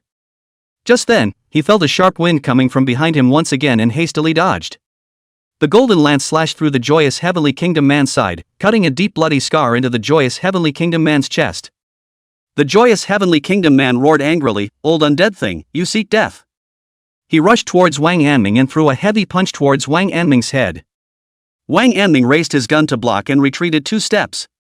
This caused the joyous Heavenly Kingdom man to be stunned, then he laughed out loud, "Ha ha. Looks like you can't hold out any longer." Wang Anming waved his spear in his hand and said coldly, "Before that, I will kill you." "Ha ha ha. How to kill? With the way you look now?" Right at this moment, the joyous Heavenly Kingdom man's smile came to an abrupt end. He looked behind him violently, and realized that the headless corpse had already recovered, once again picking up his longsword to attack the fallen incense burner. How is that possible? The joyous Heavenly Kingdom man was in disbelief. He had just confirmed that he had clearly struck that kid down, even shattering his head, so how was this still alive? If he hadn't shattered his skull before, letting this guy have a breath in his mouth, with his powerful healing ability, there might be hope to recover. But with his skull shattered, how could this also recover? Lu Ning didn't care about the joyous celestial man's shocked cry as he had already chopped at the body of the fallen incense furnace once more. A roaring sound rang out, and the slash marks on the body of the fallen incense furnace's furnace became a bit more pronounced. This caused the fallen incense furnace to continuously vibrate and emit a buzzing sound. At the same time, the various voices that had been speaking loudly in Lu Ning's ears turned into dense and overlapping screams. Lu Ning merely frowned and muttered "so noisy" once more before trying to attack again. Seeing that Lu Ning still wanted to attack, the joyous Heavenly Kingdom man had gone completely insane. He was about to strike Lu Ning again, when just then, his movements suddenly lurched and he looked violently in Wang Anming's direction. Not only was it him, but even Lu Ning looked over. Lu Ning clearly felt that Wang Anming's aura had become very powerful, and within that power, there was also a chaotic spiritual pollution. This kind of spiritual pollution wasn't very powerful, but it made people feel a bit strange. And at this moment, Wang Anming had a dark blue crystal on his forehead at an unknown time. With the crystal affixed to his forehead, Wang Anming's entire body became even more massive and his muscles became even more pancaked. Seeing this scene, the joyous heavenly kingdom man's face changed drastically. Your spiritual pollution has already reached this level, and you're even using a disposable high-risk level dangerous item? You're dead. The dark blue crystal on Wang Anming's forehead had turned into ashes at this moment. His expression was calm, but his eyes seemed to contain shocking thunder as he spoke. Base City 116 is my home. How could I watch my home be destroyed by you people? I said that before I die, I will kill you first. No. The joyous heavenly kingdom man's face changed drastically, his whole body's breath surged, and his body, which was already close to collapsing, squirmed again at this moment, as if it was about to undergo a deeper level of lesion. However, right at this moment, a violent wind pressure surged, and Lu Ning didn't even see what was happening before he saw the joyous heavenly kingdom man shatter into pieces of flesh and blood. Almost instantly, the spiritual pollution on his body dissipated. And in the location where the joyous heavenly kingdom man had originally been, there was currently standing Wang Anming.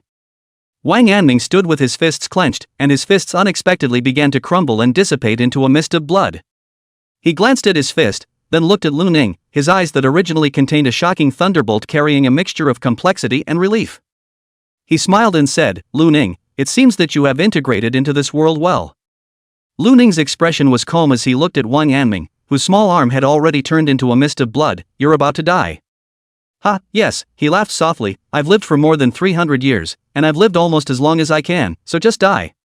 He then looked towards the rest of the battlefield with a hint of sadness in his eyes. Only, after I die, there will be one less guardian in the base city. Lu Ning, I implore you, before you find your way back, help me look after this base city a little more, please. Before he could finish his words, his mouth had already turned into a mist of blood, and his eyes were filled with sorrow and pleading as he looked at Lu Ning until they turned into eyes that disappeared into a mist of blood. Lu Ning watched as Wang Anming's body completely turned into blood mist and dissipated into the air, leaving behind only a white jade talisman, a golden lance, and the dark blue necklace. These three pieces were all medium critical grade soul artifacts. It was with these three medium critical grade soul weapons that the previous Wang Anming had been able to battle that diseased and transformed joyous heavenly kingdom man. Lu Ning looked at the medium critical grade soul weapons on the ground and did not go forward to pick them up. Medium critical grade soul weapon use was different from low critical grade soul weapons in that there were side effects. Although Lu Ning could not worry about the spiritual pollution on his soul weapon, the side effects were not something he was sure he could avoid. And judging from the current situation, even if he didn't use the soul weapon, there shouldn't be any problems. He turned his gaze once again to the fallen incense burner.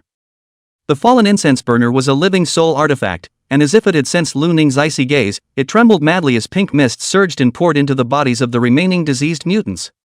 However, the pink mist was able to lesion the members of the joyous heavenly kingdom, causing their strength to increase drastically. But the mutants who were already diseased in the first place, absorbing those pink mists didn't bring much of a boost. However, the mutants who had absorbed the pink mist seemed to have fallen into a complete frenzy. They would rather get injured than rush out of the battle circle where they were fighting with the Mist Bureau's strongmen, and the four mutants surrounded the fallen incense burner firmly, roaring angrily at the group of Mist Bureau's strongmen. And this allowed the Mist Bureau's strongmen to get some rest. Seeing that the mutants did not attack, they looked around to ascertain the situation. When they saw Landon's body on the ground, all of them breathed a sigh of relief. In addition to Landon, there were two other Mist Bureau powerhouses dead. These two powerhouses had died in battle while fighting the diseased mutants. Lu Ning had only seen them during the previous siege of the joyous celestial kingdom's higher-ups. He didn't even know their names. The other Misty Mist Bureau powerhouses weren't in too good of shape either, each carrying injuries on their bodies. Lin Xiao was holding a blood-colored greatsword, and his entire body seemed to have lost a lot of weight, as if he had been sucked dry. Colin's eyes were covered in blood, but he didn't dare to remove the ring from his hand. Lu Chang, Li Xingyi, Yan Feng, Yan Shang and the others were likewise not in too good of a state. However, just like them, the four diseased mutants were similarly scarred and were making their final struggles. Right at this moment, Li Ro continuously scanned the surroundings and said in shock, "Where's Bureau Wang? Where's Bureau Wang?"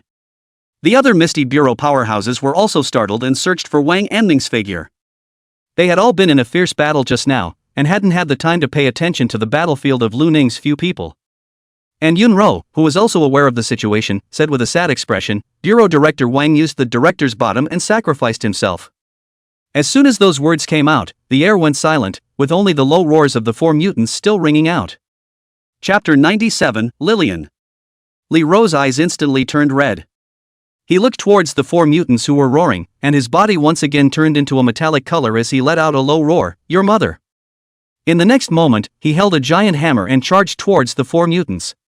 Yanfeng's several people also had grim expressions, and one by one, they used their own abilities, using their medium critical grade soul weapons at full strength, and launched their attacks towards those 4 mutants like crazy. Even Lin Xiao and Colin were no exception. The greatsword in Lin Xiao's hand emanated an even denser blood aura, while he himself had become a bit thinner. A trace of blood tears flowed out of Colin's eyes as he controlled the various metal machines within the research room and ruthlessly smashed them against the 4 mutants.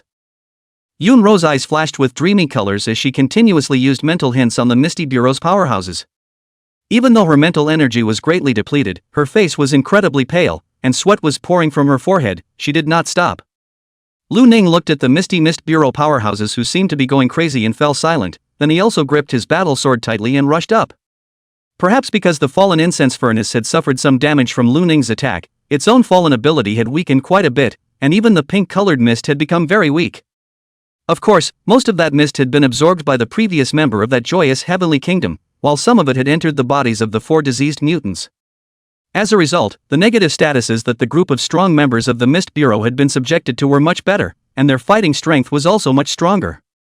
This, coupled with the fact that Lu Ning and Unraveling had also joined the fight, had strengthened the Misty Mist Bureau powerhouses again.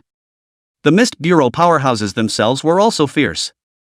Even though his hand was bitten off by one of the mutants, Li Ro didn't say a word, and his other hand was holding a warhammer and ruthlessly smashing into this mutant. Yanfeng's whole body was burning with flames, his mental energy was almost exhausted, his left hand had already started to flame, he didn't flinch in the slightest either, condensing one huge fireball after another to attack the mutant. The others likewise did the same. The battle was incredibly intense, but it ended quickly. In just over a minute's time, the 4 mutants were almost torn to pieces by the furious Mist Bureau powerhouses. After the death of the 4 mutants, the Misty Bureau powerhouses collapsed to the ground, hastily removing their own soul weapons, not daring to use them again. A few of these strongmen's bodies had begun to show signs of approaching lesions, but the situation hadn't reached as serious as Li Mu's earlier. Unraveling braced her spirit and used spiritual suggestion on these strongmen, causing them to fall into slumber one after another. All that was needed next was to recover and stabilize the spiritual power. In addition to these Misty Mist Bureau powerhouses who were forced to fall asleep, there were also those who had consumed too much during the battle and passed out. The remaining ones who hadn't fallen unconscious also had 6 more, including Lin Xiao, Colin, Li Xingyi, and 3 other Misty Mist Bureau powerhouses that Lu Ning didn't recognize. Even Yin Feng, who was very strong, was completely unconscious at the moment as if he had been emptied. All of these people were currently looking at the fallen incense burner in the center of the diseased mutant's corpse with scorn in their eyes. Now that the crisis hadn't been lifted, they pressed the grief of Wang Anming's sacrifice to the bottom of their hearts. Li Ro's expression was serious as he spoke. "This is a high-risk level soul artifact with extremely high spiritual radiation. I'm afraid we can't take it in our current state." Unraveling sat on the ground with a tired, unimaginative face and spoke, "Not to mention you guys right now. Just now I saw that the joyful Heavenly Kingdom's senior management that had already been sick and touched this fallen incense burner and almost collapsed." The few people in Li's line were stunned and their expressions became even more scandalized. Lin Xiao coughed and said somewhat weakly, "A high-risk level soul artifact is actually this terrifying? What should we do then?" Unraveling suddenly thought of something and looked at Lu Ning. During the battle just now, Lu Ning had likewise expended quite a bit of effort and had even died twice. His clothes were torn and tattered and he was covered in blood. He was sitting on the ground resting, boringly picking at the eyeballs that kept popping out. Because his spiritual energy was too consumed, he was no longer able to completely suppress the white mist with the eyeballs. Although it wasn't a problem for him personally, the constant growth of eyeballs made Lu Ning a bit uncomfortable. The others followed Yunro's line of sight and when they saw Lu Ning's movements, everyone was numb. This person really was just like a monster. However, they had all watched Lu Ning's battle just now, so they naturally understood how much Lu Ning had just contributed. As for Lin Xiao and Colin, their eyes both lit up, and Lin Xiao laughed, "That's right. Lu Ning, you can go get that. You don't have to worry about spiritual pollution after all. Lu Ning, can you do it?" The others also revealed a look of surprise. Li Ro strongly got up and bowed to the end to Lu Ning, his voice weak but firm. "Lu Ning, if we let this fallen incense burner continue to be placed here, its spiritual pollution will definitely keep spreading, and after that, all of the humans in the entire base city will be diseased. Please help. Lu Ning looked at Li Xiang and calmly said, You're welcome, I'm also a member of the Mist Bureau. Li Xinglin was stunned, then looked up at Lu Ning with gratitude in his eyes. Many thanks. Lu Ning got up and walked towards the fallen incense burner. Just then, the sound of crisp high heels walking by rang out. Everyone was stunned and jerked their heads to look in the direction the sound came from. They then saw a stunningly beautiful and feminine-looking woman in a black dress standing there at the entrance of the research lab. The woman's temperament was elegant and somewhat seductive, and the entire person seemed to be 100 times a siren, with snow-white skin, and a smile on her face that seemed innocent and seductive with desire. This woman, there was not a single one of Lu Ning's few people who did not recognize her. It was none other than Lillian who had appeared in the screen earlier. Lillian swept her gaze across the surroundings, and seeing that several people were looking over, she lifted her skirt and gracefully saluted, Hello everyone, it seems that I've come at the right time. The crowd all had angry expressions as they got up and gathered their abilities once again, staring at Lillian to death. This person in front of them was the culprit. Just now, they had even forgotten that there was such a person. Facing the anger of the crowd, Lillian's smile did not diminish, lightly as if she was a little girl going on a picnic. Don't be so nervous with your current state, if you are too agitated, it's easy to get sick. Lin Zhao's few people didn't say anything, their hearts kept sinking downwards, somewhat desperate. Lillian was a divine benefactor, her strength was naturally extremely powerful. Even if they were all still intact, just by joining forces with just those of them who were still awake, they might not be able to deal with her. Right now, they almost all no longer had the strength to fight again. In such a situation, how could they deal with Lillian? Even their Misty Bureau's high-risk level hazards had already been used by Wang Anming, and there wasn't even a way to die together. Li Ro clenched his fists and said angrily, What the hell are you trying to do? With fervor in her eyes, Lillian said in a tone full of adoration, My purpose, naturally, is to dedicate this base city to my lord, so that my lord can descend as soon as possible and take us into the kingdom of God. She then smiled as she swept over the crowd and spoke, My plan proved successful, using the fallen incense to draw your attention, then allowing you to find believers willing to dedicate their lives to my lord, and fusing the powers bestowed by my lord to form this wonderful divine artifact. Just as she placed her gaze on the fallen incense burner, the smile on her face froze. Her beautiful expression then turned livid, her body trembling slightly from anger. How could there be damage? This is a divine artifact gifted by my lord. How could there be damage?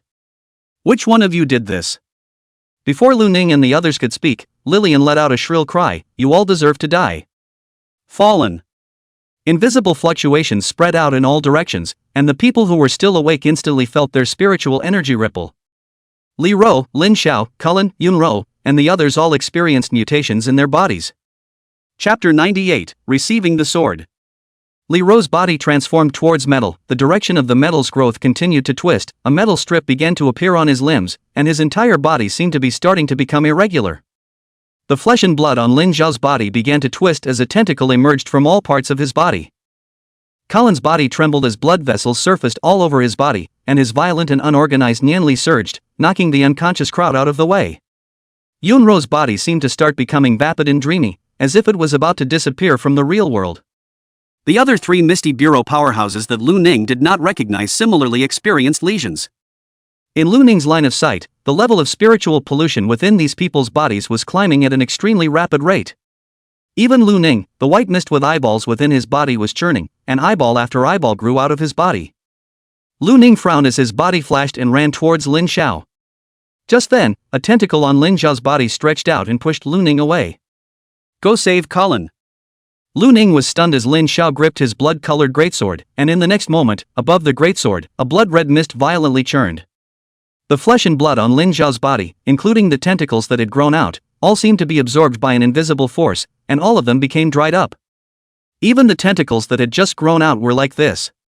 And as the flesh and blood dried up, the blood-red mist above the blood-colored greatsword grew thicker and thicker, almost turning into substance. A change surfaced on Lu Ning's always calm face. His eyes flashed as he looked at Lin Xiao dead on. Go! Lin Xiao had almost turned into a human stem at this moment, with only traces of bones, and the voice from his mouth was hoarse and incomparable, with a hideous frenzy. In the next moment, Lin Xiao rushed towards Lillian with his blood-colored greatsword in hand. Lu Ning's figure flashed and arrived at Cullen's side. Cullen no longer had berserk Nianli surging at this moment, while the blood vessels around his body began to gradually rupture, and the surface of his body was filled with blood. His expression was pained, but he was still conscious. He stared wide-eyed, the capillaries in the corners of his eyes had ruptured, and blood flowed down from the corners of his eyes. He roared, "Looning! You listen to the captain? I can stabilize the mental pollution, go save him." Looning didn't say anything and reached out to press his hand on Colin's chest. Colin wanted to struggle, wanted to break free of Looning's hand, but the blood vessels in his entire body were extensively broken, and it was already difficult for him to even move, let alone break free of Looning. Looning grabbed the struggling Colin with one hand, gazed at him calmly, and spoke, "The spiritual pollution in the captain's body is disappearing." Colin was stunned, sensing the strength in Looning's hand, and opened his mouth, blood mixed with tears flowing from the corners of his eyes, and another large area of blood vessels on his body ruptured. Looning reached out and grabbed a dense mist with a twisted white light. The mist continued to struggle after leaving Colin's body, and Looning casually pressed it towards his own body. At this moment, Looning's skin surface had already grown densely packed with eyeballs. As the new mist was absorbed into his body, a blood vessel emerged on the surface of Looning's body, which exploded in droves, almost coloring him into a bloody man. However, Looning's expression did not change in the slightest. Colin's expression was similarly agonized as Looning absorbed the spiritual pollution from his body, but he didn't care about it, and instead looked at Lin Xiao, who was fighting Lillian, with a deadpan expression. The always civilized Colin growled, "Captain! Lin Xiao! You're being a hero yourself? Letting me live to feel guilty for the rest of my life?" Lin Xiao turned his back to Colin, and at this moment, a blood-red mist appeared even on his body. This blood-red greatsword was obviously boosting its power by absorbing blood and flesh, and Lin Xiao happened to be the body-enhancing type, and after the lesion, his blood and flesh grew insanely. And all of this growth in blood and flesh was burned and sacrificed by Lin Xiao, becoming the blood-red greatsword nutrients. After devouring a large amount of blood and flesh, at this moment, Lin Xiao's aura was extremely powerful, and was even on the verge of being comparable to Wang Anming, who had used a disposable high-risk level hazardous item. As a divine benefactor, Lillian was naturally extremely strong. However, facing Lin Xiao in this state, she had unexpectedly fallen into a disadvantage. One of her most powerful abilities was fallen, and the fallen ability was useless against Lin Xiao, who could almost already be considered a pathologist.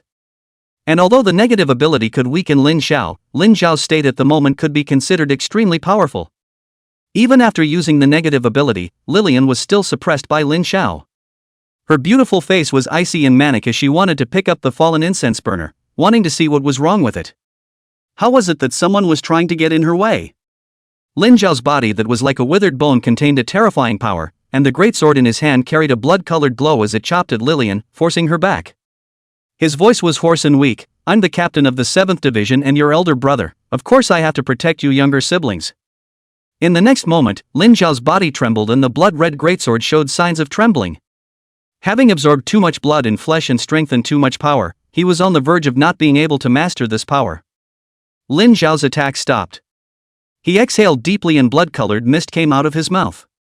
His hoarse voice rang out, "Looning, I don't know if I can kill her with this sword, but I'm sure you'll take over the Scarlet Sword and defend our base city."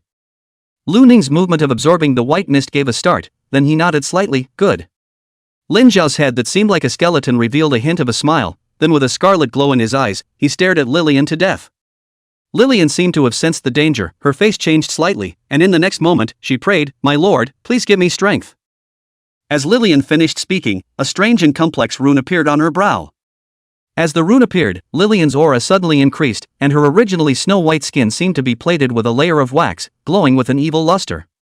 The moment Lillian had just finished praying for a boon, Lin Xiao disappeared in place, and it was as if there was only a blood-red sword light left in the entire research room. The sword light was only about 5 meters long, but it was extremely condensed and had arrived at Lillian's neck in almost an instant. Lillian seemed to carry divinity in her eyes as she whispered, "Negative." As Lillian's words just fell, the sword light dissipated a bit, but it was still incredibly powerful.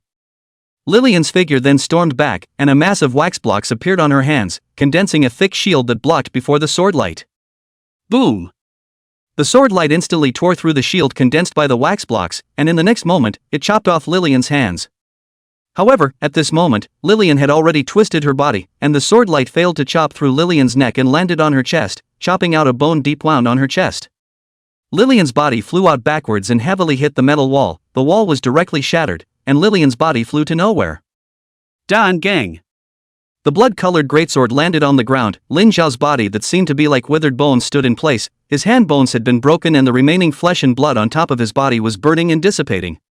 The corners of Lin Zhao's mouth twitched as his hoarse voice rang out, "Lu Ning, Colin, burn old me's sports car." To me.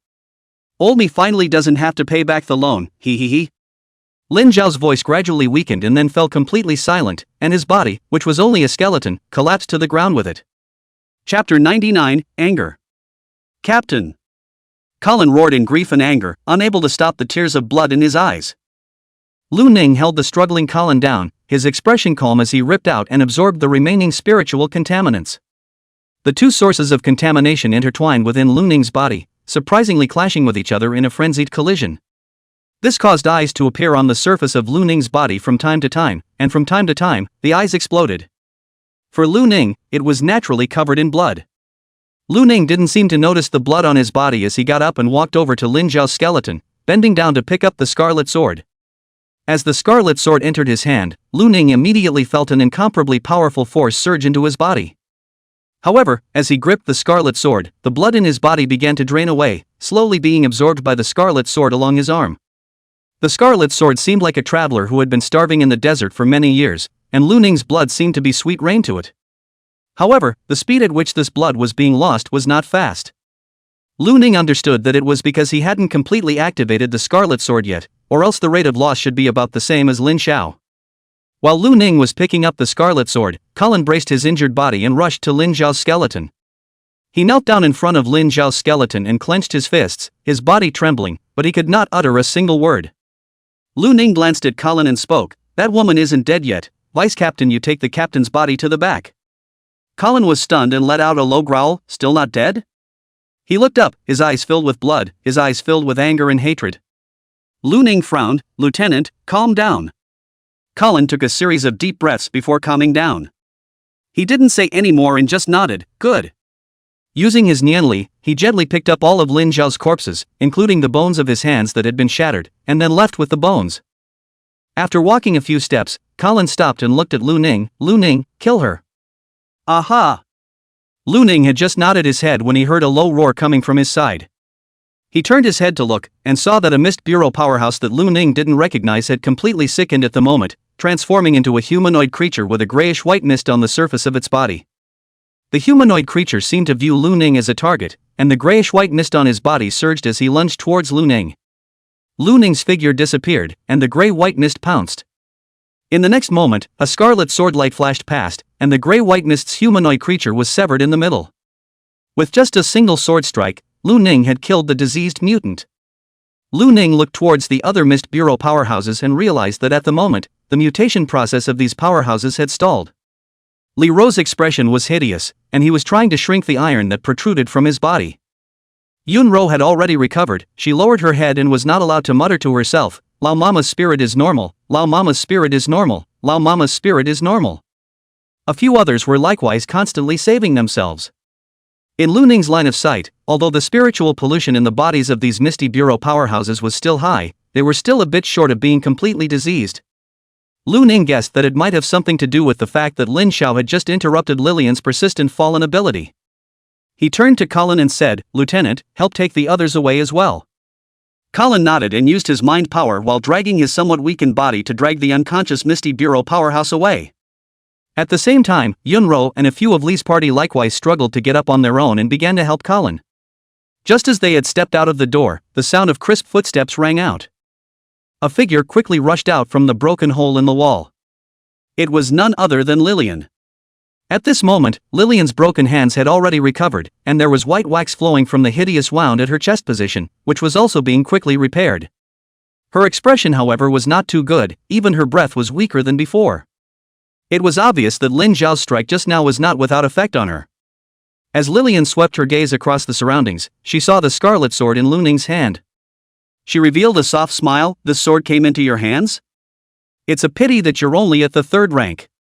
However, as soon as her words fell, Lu Ning's entire body exploded in flesh and blood, and even half of his bones blew away, leaving only the leg bones of his 2 legs, the bones of his right hand that was holding the sword, his spine, and the bones of his right side, as well as his head still intact.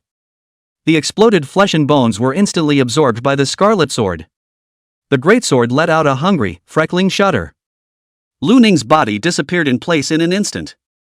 When he reappeared, he had already arrived in front of Lillian. The scarlet sword chopped down towards Lillian's neck. Lu Ning was different from Lin Xiao in that he had even burned his own life and even almost more than 2/3 of his flesh, blood, and bones. His own physical strength was not as strong as Lin Xiao's, and although the enhancements he had gained were somewhat inferior as well, Lu Ning had one thing that Lin Xiao did not possess. That was a high degree of soul vibrating power. Moreover, he wasn't dealing with Lillian in her full state. Lillian hadn't expected Lu Ning to burn all of her life at all and not even say a word about it. Her expression was stunned, and when she faced Lu Ning's attack, she couldn't even dodge in time and could only fend it off just as she had before. However, just like before when she faced Lin Xiao's attack, the shield coalesced from the wax block was chopped to pieces, and Lu Ning's scarlet sword entwined with blood and white light once again chopped at Lillian's chest position that had not yet fully recovered. Boom! Lillian was once again chopped and flew backwards, and this time, she spewed out a large amount of blood right in the air.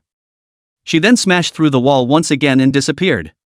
After one strike, Lu Ning's vitality dissipated, and only his skeleton stood in place, leaning on the scarlet sword without falling to the ground.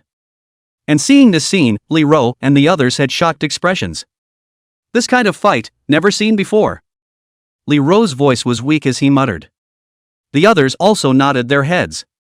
The ones present were all the top echelons of the Misty Mist Bureau, and coupled with the fact that they had just fought side by side with Lu Ning, they all knew that Lu Ning could be resurrected. But this kind of direct Kryptonian life, the fighting method of exchanging one's own life for someone else's, was a situation completely outside of their cognizance. Even Colin had never seen Lu Ning attack like this before. He glanced at the skeleton beside him and muttered in his heart, "Captain, Lu Ning, this kid seems to be angry or the first time he has seen this kid so angry at." And right now in the research room, on Lu Ning's skeleton, the flesh and blood was growing again, and it was growing extremely fast. In one breath of time, Lu Ning's entire body almost only had a portion of his internal organs and skin left to recover. 2 breaths later, Lu Ning had completely recovered. His expression remained calm as he dragged the scarlet sword towards the wall that Lillian had crashed through. With each step, part of Lu Ning's body would crumble, and powerful blood chi surged from the scarlet sword. And with another step, Lu Ning's shattered body recovered once more. Week after week, until Lu Ning was close to the wall. Chapter 100 Wings. Lu Ning had just approached the gap in the wall when a soft voice rang out, "Charm." As the voice rang out, Lillian rushed out with great speed. Her arm had recovered again, but the wound on her chest was even worse than before. With a pink glow in her eyes, she gazed at Lu Ning and used her charm ability. However, what answered Lillian was yet another blood-colored swordlight. Boom! Lillian once again flew backwards as she collapsed the wall in the corridor and landed in another room, her beautiful face carrying shock. Lillian's charm ability was a divine gift she had received as a divine benefactor. Even a 9th Order awakened would have a subtle effect. Middle-ranked awakened, unless they were special, would inevitably be charmed by her. But now Lillian was facing nothing more than a 3rd Order awakened who was unaffected by her charm ability? How could this be possible? Not only that, Lillian had suffered from Lin Xiao before, and she naturally knew that the scarlet sword in Lu Ning's hand itself enhanced itself by absorbing blood and flesh.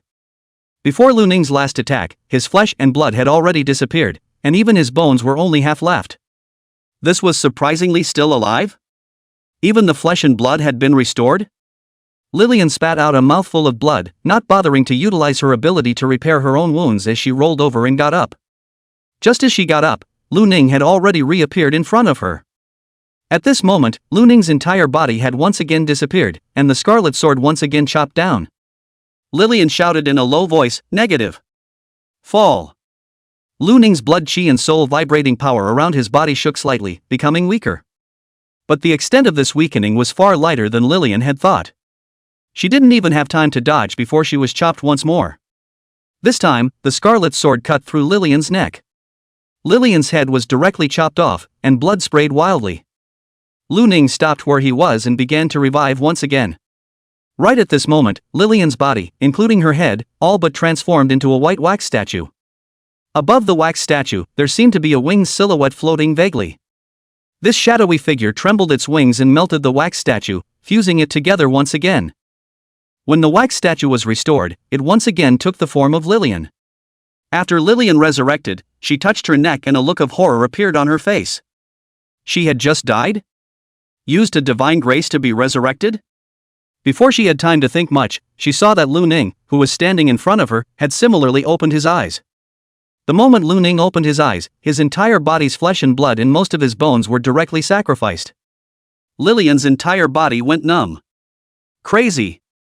She cursed and her body flashed, wanting to retreat. However, Lu Ning's body flashed with white light around her, and with the increase in speed from the Scarlet Sword, she was extremely fast, catching up to Lillian in almost an instant. Lillian used her negative abilities several times in a row, but she was still chopped away by Lu Ning's sword, and even her arm was chopped off once again. After being chopped away, the injury on Lillian's chest expanded once again, and she coughed out blood repeatedly, her original elegant appearance no longer being able to be maintained. However, after seeing Lu Ning's body full of bones left in place, her eyes lit up. She then leapt up and came in front of Lu Ning, and since her hands were still recovering, she directly swept her legs horizontally towards Lu Ning's waist. Boom! Lu Ning's body flew backwards, and the sound of breaking came from his bones. However, as Lu Ning's body flew through the air, the bones had already healed, and even the flesh and blood had grown most of the way back. Seeing this terrifying recovery speed of Lu Ning's, Lillian's face instantly changed. What kind of monster is this? Just after saying this, Lu Ning had already opened his eyes once again. The first thing he did when he opened his eyes was to burn flesh and blood. Lillian was already numb. All of her awakened abilities and evil arts worked on the spirit, and these powers had almost no effect on Lu Ning. In terms of physical strength, she naturally wasn't bad, but against this madman who burned her own life with every attack and boosted it with a medium critical level soul weapon, she simply couldn't compare. Obviously, Lillian's rank was far superior to Lu Ning's, but at this moment, she felt that she couldn't even deal with this third-ranked awakened in front of her. Boom!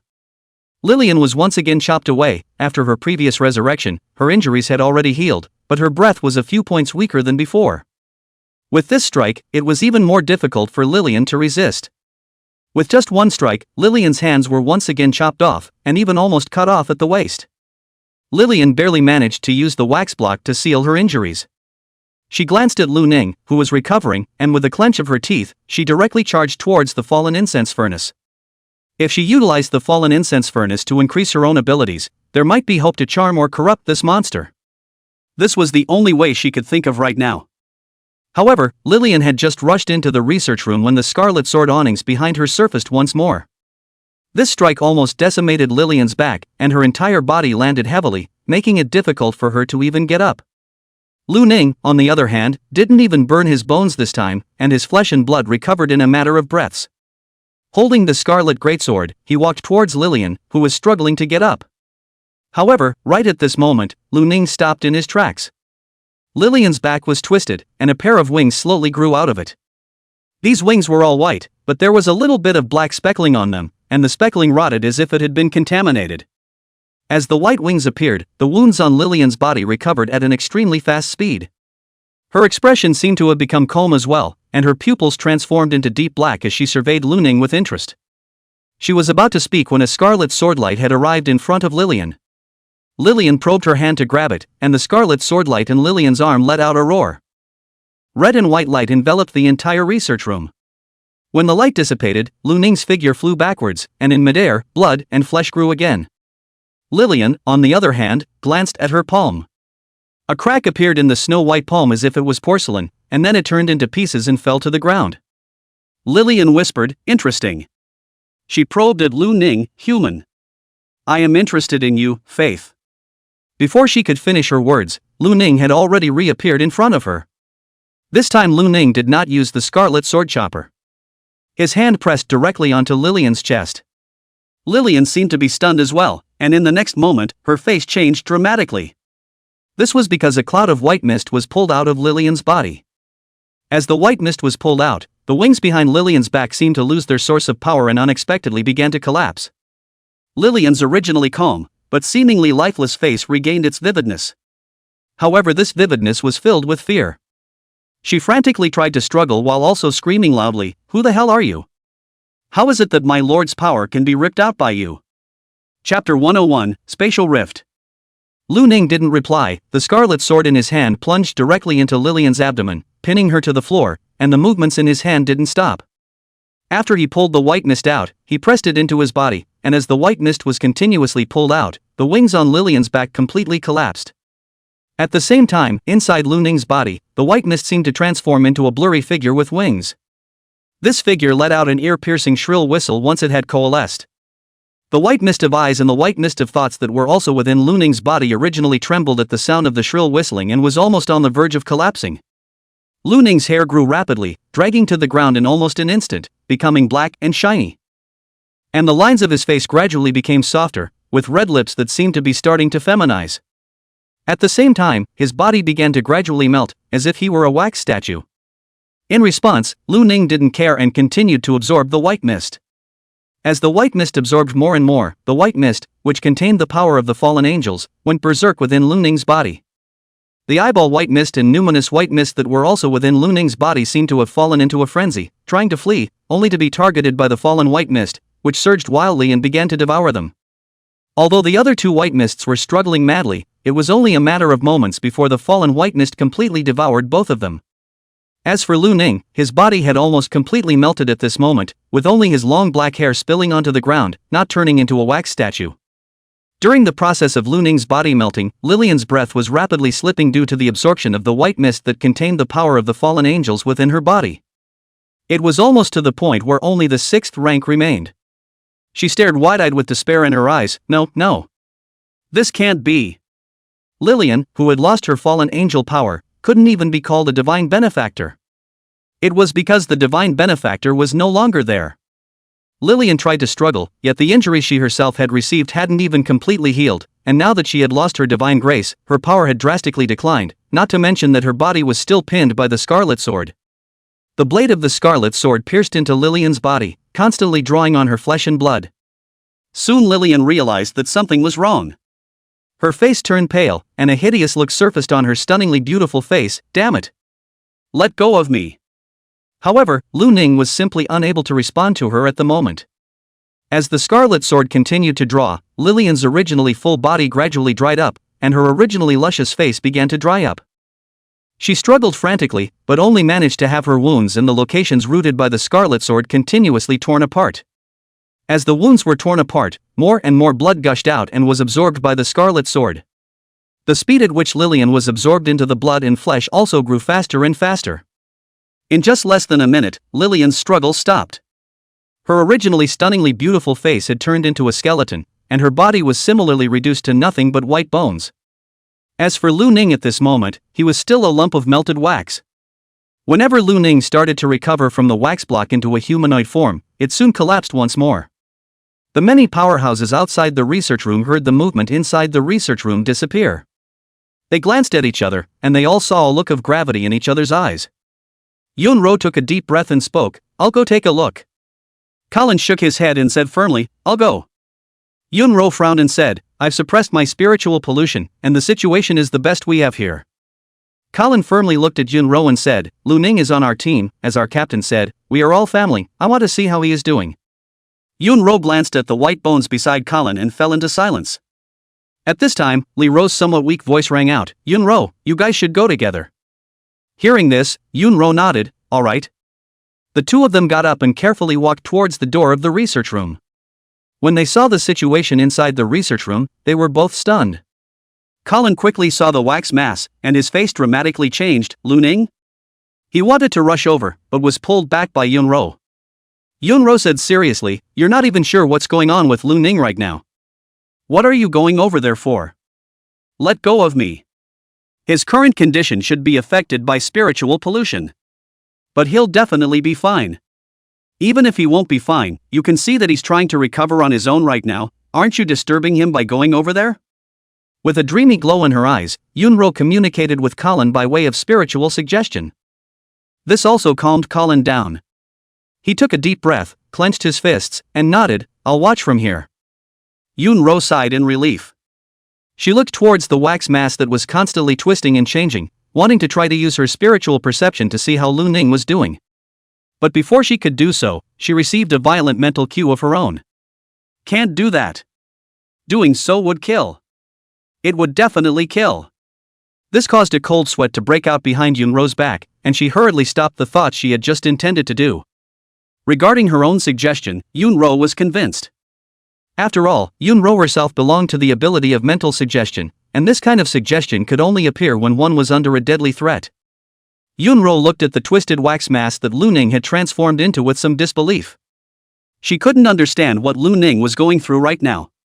But what she did understand was that no matter what the situation was, she couldn't interfere, or else it would definitely be dangerous. Just like that, the wax mask that Lu Ning had transformed into changed from an irregular shape to a human shape, and collapsed back into an irregular shape.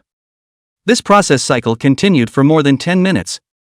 Gradually, the wax mask that Lu Ning had transformed into began to take on a regular shape. Lu Ning's head began to appear. However, the lines of his face seemed to be a bit softer than before. Just this head alone exuded an astonishing charm. The moment they saw this head, both Colin and Yunro fell into a trance for a moment. However, it was fortunate that Colin and Yunro, one of whom was a Nianli ability and the other a spiritual suggestion ability, were both rather powerful types in terms of mental power. Soon they reacted. Both of them were shocked into a cold sweat. "What kind of ability is this?" Yunro whispered. Colin shook his head, then he thought for a moment and said, looking at the way Lu Ning just transformed into a melted wax statue, "It might be the type of lesion involving a member of the joyous heavenly kingdom." Lu Ning had absorbed Mumu's lesion source before and had many eyes growing out of his body, and after absorbing my lesion source, the blood vessels all over his body began to rupture, so it seems that Lu Ning may have absorbed the lesion source of a member of the joyful heavens kingdom, and thus have a special ability to charm people. Yunro listened and looked at Lu Ning with even more curiosity. What exactly is this guy? It's unbelievable. Colin was silent and didn't say much. He didn't have much heart to chat about this. Seeing Lu Ning's head appear, Colin's heart was on Lu Ning's body, expecting Lu Ning to recover quickly. Just then, space suddenly shook, and both Colin and Yunro detected the tremor. Their pupils dilated, and they looked towards the source of the tremor with some consternation. In the next moment, they saw that a spatial rift had torn open where the fallen incense burner, which had been left there and had lost its movement, was located. A hand reached out from the spatial rift and grabbed this fallen incense burner.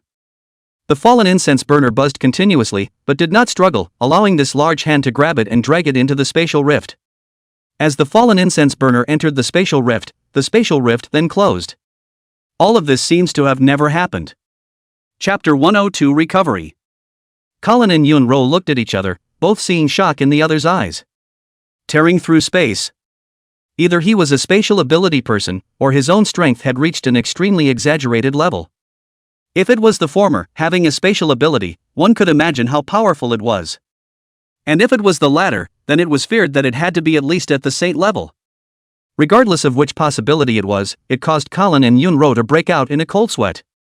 The loss of the fallen incense burner was a great loss. After all, it was a high-risk level soul artifact. Even if it had just been damaged a bit by Lu Ning, it was still powerful. If it could remain in the bureau, it would certainly be able to become the bureau's backbone. However, that existence that ripped through space was too terrifying, and it was already unfortunate that it hadn't made a move against them. As for whether or not the loss of the fallen incense burner would cause any disasters in the future, it really wasn't something they should consider. The two exchanged glances with each other and did not mention this topic. They were both worried that the being was hiding in the shadows and did not leave. While at this time, Lu Ning's body had gradually begun to recover, and at this moment, the upper half of his body had already managed to recover. He looked at the direction in which the spatial rift had disappeared, and then at Colin and Yunro at the gate, and just as he was about to open his mouth, Colin spoke up ahead of time. He said somewhat eagerly, "Lu Ning, how are you doing now? Feeling all right?" Lu Ning replied, "I absorbed something just now and felt a bit stressed, but I've recovered quite a bit, so there's nothing more to it." This caused Colin to frown, wondering, "You had absorbed the source of Mumu and I's spiritual pollution before, and that was fine. What exactly did you absorb just now? Surprisingly, it took you so long to recover." "Oh, it seems to be a spiritual pollution source that contains the power of fallen angels." "Colin and Yunro?"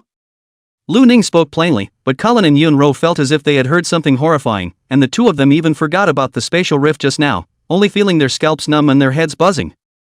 Yunro hurriedly whispered, "Old mother's mind is stable, old mother's mind is stable, old mother's mind is stable." She recovered and looked at Lu Ning. "Are you sure you're all right? No lesions?" Lu Ning felt himself carefully and shook his head, "No." Yunro gulped. "Not contaminated by fallen angels?" Lu Ning shook his head, "No. Yunro was a bit incredulous. How is it possible that the evil god's contaminating nature is so strong that even saints have to be careful in dealing with it, and you, a third order, absorbed the evil god's power, and you weren't even contaminated? She then looked scornfully at Lu Ning and said, Lu Ning, after you recover next, can you just stay there and not come over? When the reinforcements come afterward, I'll check your spiritual pollution level first. Colin only came back to his senses at this moment, and when he heard Yunro's words, he immediately frowned and said with an angry face, Yunro, what do you mean? If it wasn't Lu Ning this time, we'd all be dead. You don't trust him? Yunro helplessly said, Colin, I understand how you feel, and I also know that if it wasn't for Lu Ning, we'd all be finished this time. Honestly, I wouldn't even care if it was me alone, but behind us is the entire base city. You're a member of the Mist Bureau's action team, you should understand. Colin opened his mouth and was about to say something when Lu Ning calmly said, It's fine, I'll just wait here just in time to absorb that source of contamination, otherwise I feel like I'm going to turn into a woman. These words caused Yunro's expression to become odd, looking Lu Ning up and down. Lu Ning. Your eyes make me feel a little sick. Yunro gave a dry cough and withdrew her gaze. Nothing. Colin glanced at Yunro with some suspicion and didn't say much. After a few more minutes, Lu Ning's body finally coalesced completely. His skin was even more snow-white than before, and the lines of his face had softened by a few points, but the person hadn't changed yet. Lu Ning lowered his head and pulled open his pants, silently glancing at them, his heart completely settled. He glanced at Lillian's skeleton on the ground, retracted his gaze, and began to quench that white mist he had just absorbed. The white mist that had been absorbed from Lillian's body had now transformed into a blurry shadow with wings. This shadow continued to emit shrill whistles within Lu Ning's body, and every time it did so, the internal organs within Lu Ning's body would be torn apart. The torn internal organs were then restored by Lu Ning. As for the white mist of the eyes and the white mist of the numinous energy that Lu Ning had absorbed earlier, they had already been devoured by this blurry shadow. Lu Ning attempted to utilize his spiritual power to wear down this white mist, but realized that his spiritual power was a bit weak. This continuous great battle had caused Lu Ning's mental power to be consumed quite a bit, and it was almost depleted. He planned to recover his spiritual power first, and then quench the blurry shadow that this white mist had transformed into. Colin and Yunro were both relieved to see that Lu Ning had recovered. They did likewise after seeing Lu Ning sit down on the ground. Both of them were very tired, only because they were worried about Lu Ning. They had braced themselves and waited for Lu Ning to recover. At the moment, Lu Ning didn't seem to have any problems, so their hearts settled down quite a bit. After a few more moments, there was the sound of dense footsteps. Colin and Yunro looked towards the corridor and saw a large group of people rushing in. These people were all awakened, mostly members of the action team, and some were free awakened who had come to help. Colin saw Li Mu, who was dyed in blood all over his body and had a very tired face. He also saw Wang Qiwen and Xiu Yulin. Wang Qiwen's arm was simply bandaged, and his face was much better than before. Xiu Yulin, on the other hand, looked unharmed, but her breath was just a bit weak. However, Colin didn't see Wei Xian. This made his heart sink. When Li Mu and the others saw Colin, their eyes lit up and they hurriedly ran over. Li Mu looked Colin up and down and inquired, Is everything alright? Colin shook his head, Can't die. Li Mu looked around again, Where's the captain and Lu Ning? Colin fell into silence. This caused all three of them to be stunned, and their expressions became ugly. Xiu Yulin was worried, Vice Captain, where are they? Colin fell silent and pointed to the bones on the side, The captain is here. The three of them were struck by lightning. Li Mu's eyes turned red and she hastily bit her lower lip. Autumn Moonlin covered her mouth, tears directly flowing down her face as she looked at Bones in disbelief. He's the captain? How is it possible? The captain is so powerful, how could he die? Wang Qiwen stared blankly at Bones, silent and didn't say anything. He hadn't spoken since he first came over, very silent. Colin's eyes twitched at the corners of his eyes and he slightly lowered his head. The captain died to save me, he could have survived. To be honest, if Lu Ning had gone to absorb Lin Zhao's spiritual pollution before, Lin Zhao would have had the hope of surviving. But he had gone to fend off Lillian without a second thought, leaving the hope of surviving to him and to the others. Thinking of this, Colin glanced at the white bones on the side and his eyes dimmed a little more. Chapter 103 The Saint's Descent. Li Mu and the others were silent and the atmosphere was subdued. Colin took a deep breath and pointed inside the research room again. Lu Ning is there. Hearing this, the crowd snapped back from the news of Lin Zhao's death and looked in the direction of Colin's finger. They then saw Lu Ning sitting on the cracked floor of the research room. Lu Ning. Li Mu wanted to go in, but was stopped by Colin reaching out. Colin, what are you doing? Li Mu frowned at Colin. The others also looked puzzled. Colin explained, you guys can't go over right now, Lu Ning's situation is a bit special. The three people's faces changed slightly. Autumn Moonlight said worriedly, what happened to brother Lu Ning? Did something happen to him as well? Yunro on the side explained, he just absorbed a very powerful source of contamination, so he needs to do a mental contamination level check later to determine the situation before he can do so. Hearing this, all three of them relaxed their expressions slightly. Li Mu glanced at Lu Ning, who had his eyes closed, and spoke, that shouldn't be a problem, after all, he absorbed my spiritual contaminant before, and wasn't he fine? Colin opened his mouth, wanting to say that this time he had absorbed a spiritual pollution source that contained divine power. However, he ultimately didn't say anything and fell into silence. Colin then changed the topic and looked at the three of them, inquiring, where's Wei Xian? Have you guys seen him? The three of them sniffed and similarly fell silent. Wang Chuan spoke somewhat lowly, Wei Xian is dead. Colin's eyes lowered as he opened his mouth and asked, was he killed by those diseased mutants? Aha! The atmosphere between the few people was once again quiet. While they were quiet, in the other areas of the corridor, Li's line and the others were similarly communicating with the action team members and Free Awakenings who had just come over. Angry low roars and sad cries rang out from time to time. The entire corridor seemed to be plunged into a heavy sadness. Colin laughed softly in a self-deprecating manner, thinking in a better direction, our squad seems to be doing quite well, with only 2 team members sacrificed. Other squads might have sacrificed more. Li Mu and the others, however, couldn't laugh. Xiao Yulin wiped her tears and said with red eyes, I don't know how I'll explain to you Ran and Elder Qin and the others when I go back. These words made Colin feel as if something was blocking his throat, and his heart also seemed to have been pummeled hard and hurt terribly. In such a sad atmosphere, the state of Li Ro and the others gradually stabilized, and the other unconscious Misty Bureau powerhouses also began to wake up one after another. Right at this moment, the roof of the building was suddenly torn open and a figure descended from the sky. It was a man with short green hair, a tall and slender figure, and a rather handsome look. He was surrounded by the breeze as he slowly fell down from the opening torn in the roof of the building. This man's appearance caused everyone to look over, wary and alarmed. The materials used to build the headquarters were extremely sturdy. To be able to tear it apart so easily, what kind of strength was this? However, Li Ro quickly thought of something and got up with some you are the sage of Qinglan? When the others heard this, their faces also changed slightly, and there was more awe in their eyes. A saint. Which was an existence above a ninth order awakened. Moreover, the gap between a saint and a ninth order awakened person was simply greater than ninth order to first order. For a mortal to be called a saint, one could imagine how terrifying it was. That was an existence that was enough to destroy a base city with one's own strength. I didn't expect the person in front of me to be a legendary saint. In a small base city like 116 Base City, there weren't even any high-level awakened ones, and suddenly a saint descended, which naturally caused people to be in awe. Saint Changlan looked at Li Xing and nodded slightly, well, I'm Changlan, I received a distress message from your base city, I happened to be in the neighborhood, so I came over.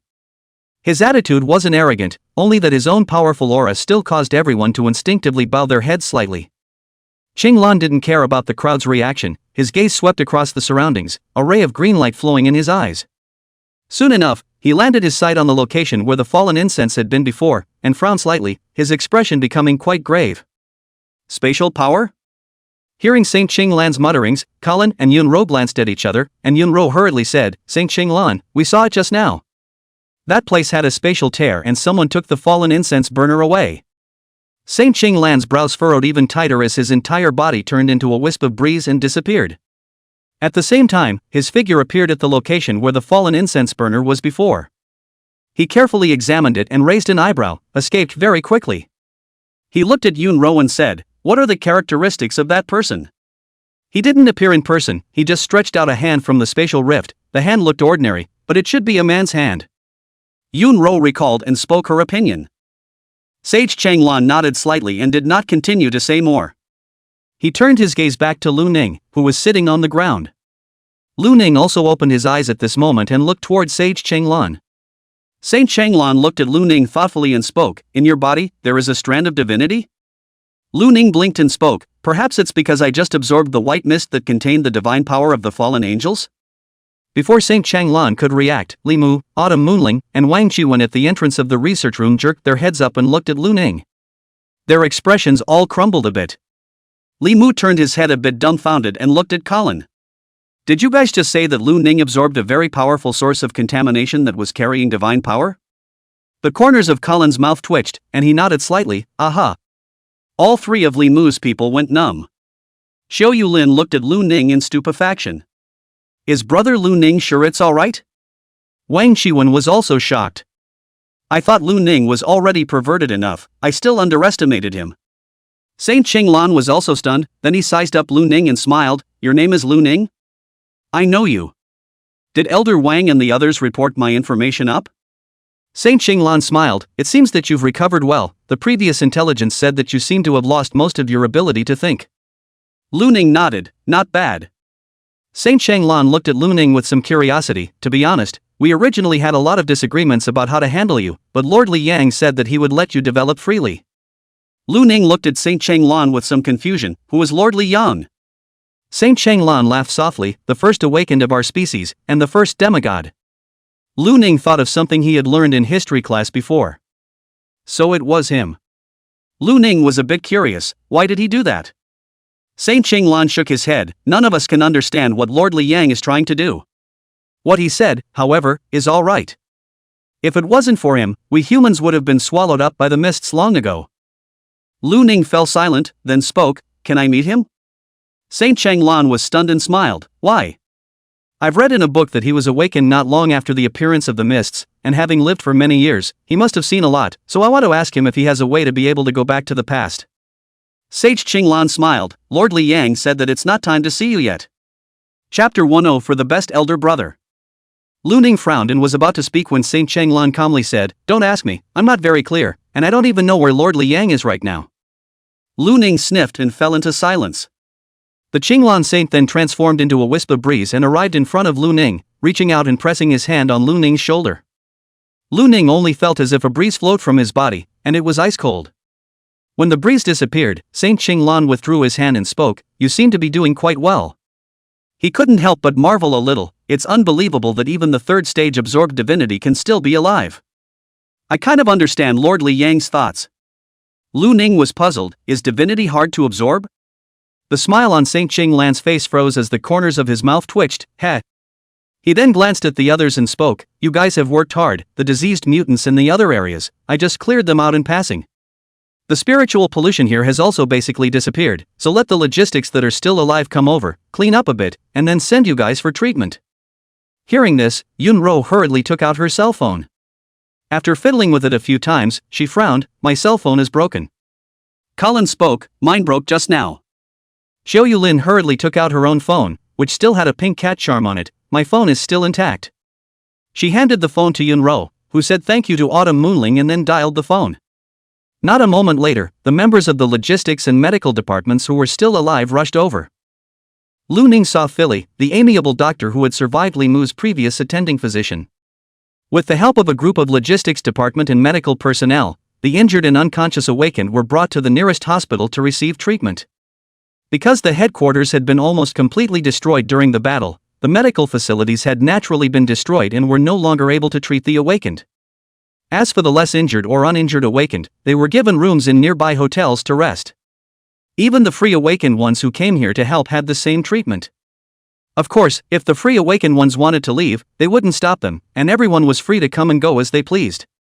And because the headquarters was now destroyed, it was impossible to give the free awakened ones the appropriate rewards in the first place, so they could only register and wait for the situation to stabilize before dealing with it. Because of this disaster, the Misty Mist Bureau had suffered huge losses, and in order to stabilize the situation, Saint Qinglan had also stayed behind. Lu Ning and his group left the headquarters and turned their heads to look around. The headquarters that was found to be huge in size was currently riddled with cracks, and could almost be said to be shaky. However, because the building material was a sturdy alloy, it had not completely collapsed. Colin, Wang Qiwen, and Li Mu had all gone to the hospital. Both Lu Ning and Xiao Yulin were doing fine, and they were placed in a hotel near the hospital. As for Lin Xiao and Wei Xian's corpses, they were laid to rest, and the burial needed to wait for Colin and the others to recover. Not only Lin Xiao and Wei Xian's corpses, but the corpses of the other awakened who had sacrificed their lives in this battle were all given such treatment. The Mist Bureau acted extremely fast. 2 days later, the headquarters of the Federal Mist Bureau dispatched members of the Mist Bureau from nearby base cities to this place. High-ranked awakened who had mastered the ability to control metals were responsible for rebuilding the headquarters. As for the damage caused by the mutant unrest in the base city, the awakened and logistics departments were likewise responsible for counting it. After counting, just because of the damage caused by Lillian's fallen ability using the screen, the entire base city had suffered 120,000 deaths. The number of destroyed buildings and various infrastructures were countless. It could be said that the losses were extremely huge. But fortunately, the base city was saved. Even St. Cheng Lan could not help but sigh a little after hearing the various reports. It's incredible that base city 116 was preserved. This might be able to be written in the history books. A high-level divine benefactor, a high-risk level soul weapon, a large number of medium and low-level cultist members, and a large-scale sickness anomaly. I'm afraid this kind of disaster would be devastating when put into any small base city. Lu Ning, who was at the side, had a calm expression and did not comment. St. Cheng Lan glanced at Lu Ning and laughed softly. You don't seem too happy that this base city was saved thanks to you. Lu Ning glanced at the Cheng Lan saint and calmly said, there have been quite a few deaths. The Cheng Lan saint was stunned, then laughed softly. I had forgotten that you came from before the misty era. He looked at the distant sky as if sighing and spoke, such a loss can even be considered small for this era. The destruction of the base city, or even the destruction of an entire human gathering area is possible. This is the age of mists, the evil gods watch over us, and we humans can only languish under his gaze. Lu Ning followed St. Cheng Lan's gaze and also looked at the sky. In his line of sight, there were several distorted and gigantic phantoms in the sky. All of these phantoms seemed to have their gazes directed towards the earth with greed and longing. Lu Ning shifted his line of sight. Such phantoms were all over the sky. He also realized that these phantoms seemed to have become a bit clearer than when he had just stepped out of the mists. Another 4 days had passed. The Mist Bureau headquarters in Base City had been completely repaired. Colin, Li Mu, and the others had also recovered more or less, and only some members of the Mist Bureau with even more severe mental pollution needed to recuperate for a period of time to allow their mental pollution to decrease. Lu Ning and the others returned to the 7th Division. Going back with them were Lin Xiao and Wei Xian's ashes. Because of the spiritual radiation, sometimes corpses would even undergo lesions and pop out of their graves. This caused the Federation to long ago stipulate that cremation was required after death before it could be done. When they returned to the branch, Yuran, Qin Feng, Yinan, and everyone else from the branch who could come out were already standing at the entrance waiting. They were dressed in white with solemn expressions. Yuran, who stood in front, had red and swollen eyes and seemed to have been crying for a long time. When Colin and Lu Ning each got out of the car holding an urn, Yuran didn't hold back her tears. She bit her lower lip hard so that she didn't let out a cry. Qin Feng, Yinan, and the guards of the branch performed the highest etiquette of the Misty Bureau. Lu Ning and Colin held the urn, followed by Li Mu and the others behind them, and walked through the middle of Yuran and the others, entering the branch. It was also the first time Lu Ning knew that the original dead teammates could choose to rest in peace within the division. The 3rd underground floor, this was a place that Lu Ning had not been to before. When the group arrived at the 3rd floor, they immediately felt that the air on the 3rd floor was particularly cold. On both sides of the huge, empty corridor were tombstone after tombstone, which were made of metal and engraved with epitaphs. Pride of the Faline family. Shield of the people. The unknown guardian. Lu Ning and Colin walked along the corridor until they reached the depths and arrived at the resting place that had already been prepared for Lin Xiao and Wei Xian. The two of them placed the urns into small chambers and covered the tombstones. The epitaph above the tombstone had 2 rows of words. Best captain, best brother. Sheriff's pride, truest friend. Chapter 105, Reward for Merit. Early the next morning, Li's line followed Sage Qinglan to the 7th branch. With the headquarters rebuilt while a large number of Mist Bureau powerhouses died, the positions in the Bureau had been reappointed. Li Xinglan was appointed as the director of 116 Base City Mist Bureau yesterday, replacing Wang Anling's position. And today, when Li Lin and Chang Lan Saint came to the 7th Division, it was obvious that they were also here to make appointments. The atmosphere was very silent as the people came to sit down in the activity room. Colin and the others hadn't recovered from the deaths of Lin Xiao and Wei Xian. Li Xinglan glanced at the crowd and then spoke. You should all know the purpose of my coming here today, right? Colin nodded. Aha. Li Xinglin said, the federal headquarters sent a message. The appointment of the 7th Division is, Colin, you will be the captain, Lu Ning will be the vice captain, other people's positions will remain unchanged. As for the personnel that your action team lacks, you need to recruit yourselves. Colin was stunned and a bit surprised. My strength is now inferior to Lu Ning. Why isn't Lu Ning the captain? Li Ro shook his head. I'm not sure. Perhaps it's because of Lu Ning's seniority? After all, Lu Ning has only joined the Mist Bureau for more than half a year. After saying that, Li Ro looked at Lu Ning, who had a calm expression. Lu Ning, do you have any thoughts? To be honest, if it wasn't for you this time, I'm afraid that our base city would have been lost. Even if St. Changlan could have arrived, our Mist Bureau and the Free Awakened would have been killed by Lillian with no more than a few people left. Personally, I actually feel that you are fully qualified to be the division's action team leader. If you think it's unfair, I'll report it up and fight for you again. Lu Ning shook his head. I don't care. At this moment, St. Changlan, who hadn't said anything, smiled. Actually, there is another option, and that is to join the Federation headquarters. A genius like you will definitely be able to receive good training if you join the headquarters. Hearing these words, the faces of several people in Li's row changed. Li Ro was of the opinion that their base city had just experienced a disaster of such magnitude that the base city had suffered a huge loss of awakened individuals, and the number of strong individuals was even more severely lacking. Lu Ning was definitely one of the strongest in the base city. If Lu Ning left, then they were afraid that the base city would be even more difficult. On the other hand, Colin and Li Mu were a few people who had some mixed emotions. After spending so much time together, they and Lu Ning were already friends for life and had an excellent relationship. Suddenly hearing that Lu Ning might be leaving, their hearts were naturally reluctant to part. However, when they thought that, as St. Changlan had said, Lu Ning could have a better development by going to the Federation headquarters, they couldn't even say anything to retain him. After the atmosphere fell silent, Li Mu spoke. Lu Ning, don't you want to become stronger? Lord Saint is right, you will definitely be able to obtain better resources when you join the headquarters. Lu Ning was silent for a moment, then looked at Sage Qinglan and said, I promised Elder Wang that I would help him take care of the base city before returning to my time, so I won't be going. Li Ro immediately sighed in relief. Xiao Yulin looked at Lu Ning with some concern. Brother Lu Ning, are you really not going? Lu Ning shook his head. Not going. Colin revealed a rare smile. If you don't want to go, then stay here. Seeing Lu Ning say this, Qinglan Saint shrugged his shoulders and stopped forcing himself. Sage Qinglan then continued, this time, it's thanks to you that the base city still exists and the Mist Bureau still retains a viable force, and you also killed a divine benefactor and thwarted Joyous Heavenly Kingdom's sacrifice ceremony.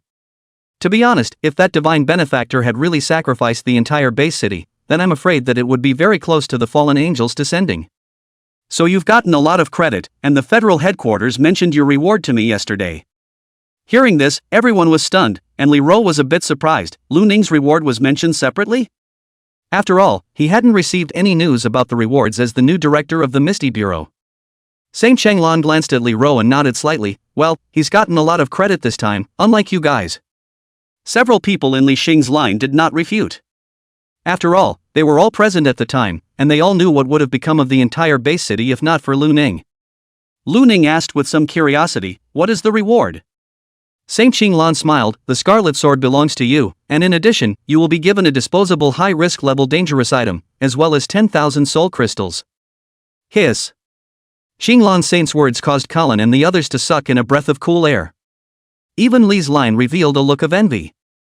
Wang Chuan's eyes went green as he looked at Lu Ning and said, the Scarlet Sword is that mid-risk grade soul artifact from that day, right? A medium critical grade soul artifact, and a disposable high critical grade dangerous item, and 10,000 soul crystals, this is too good to be true, right? Colin rested his glasses and slapped Wang Chuan's head, saying breathlessly, cool is cool, but you also have to have the life to take it, besides Lu Ning, who else can do it? Saint Changlan smiled, Lu Ning's merits are indeed worth these rewards. He then paused and spoke, unfortunately, that fallen incense burner was lost, or else the rewards would be even higher. As soon as the fallen incense burner was mentioned, the expressions of the crowd became serious once again. Li Ro inquired, Lord Changlan, who got that fallen incense burner, and has it been found? Sage Changlan shook his head slightly, no. He then took out a bronze-colored metal box from his pocket. He opened the metal box, and inside was a broken piece of bronze-colored metal armor, which still had strange patterns on it. In Lu Ning's line of sight, this piece of armor emitted an extremely dense spiritual radiation. A few others even frowned slightly, and Xiao Yulin silently moved farther away.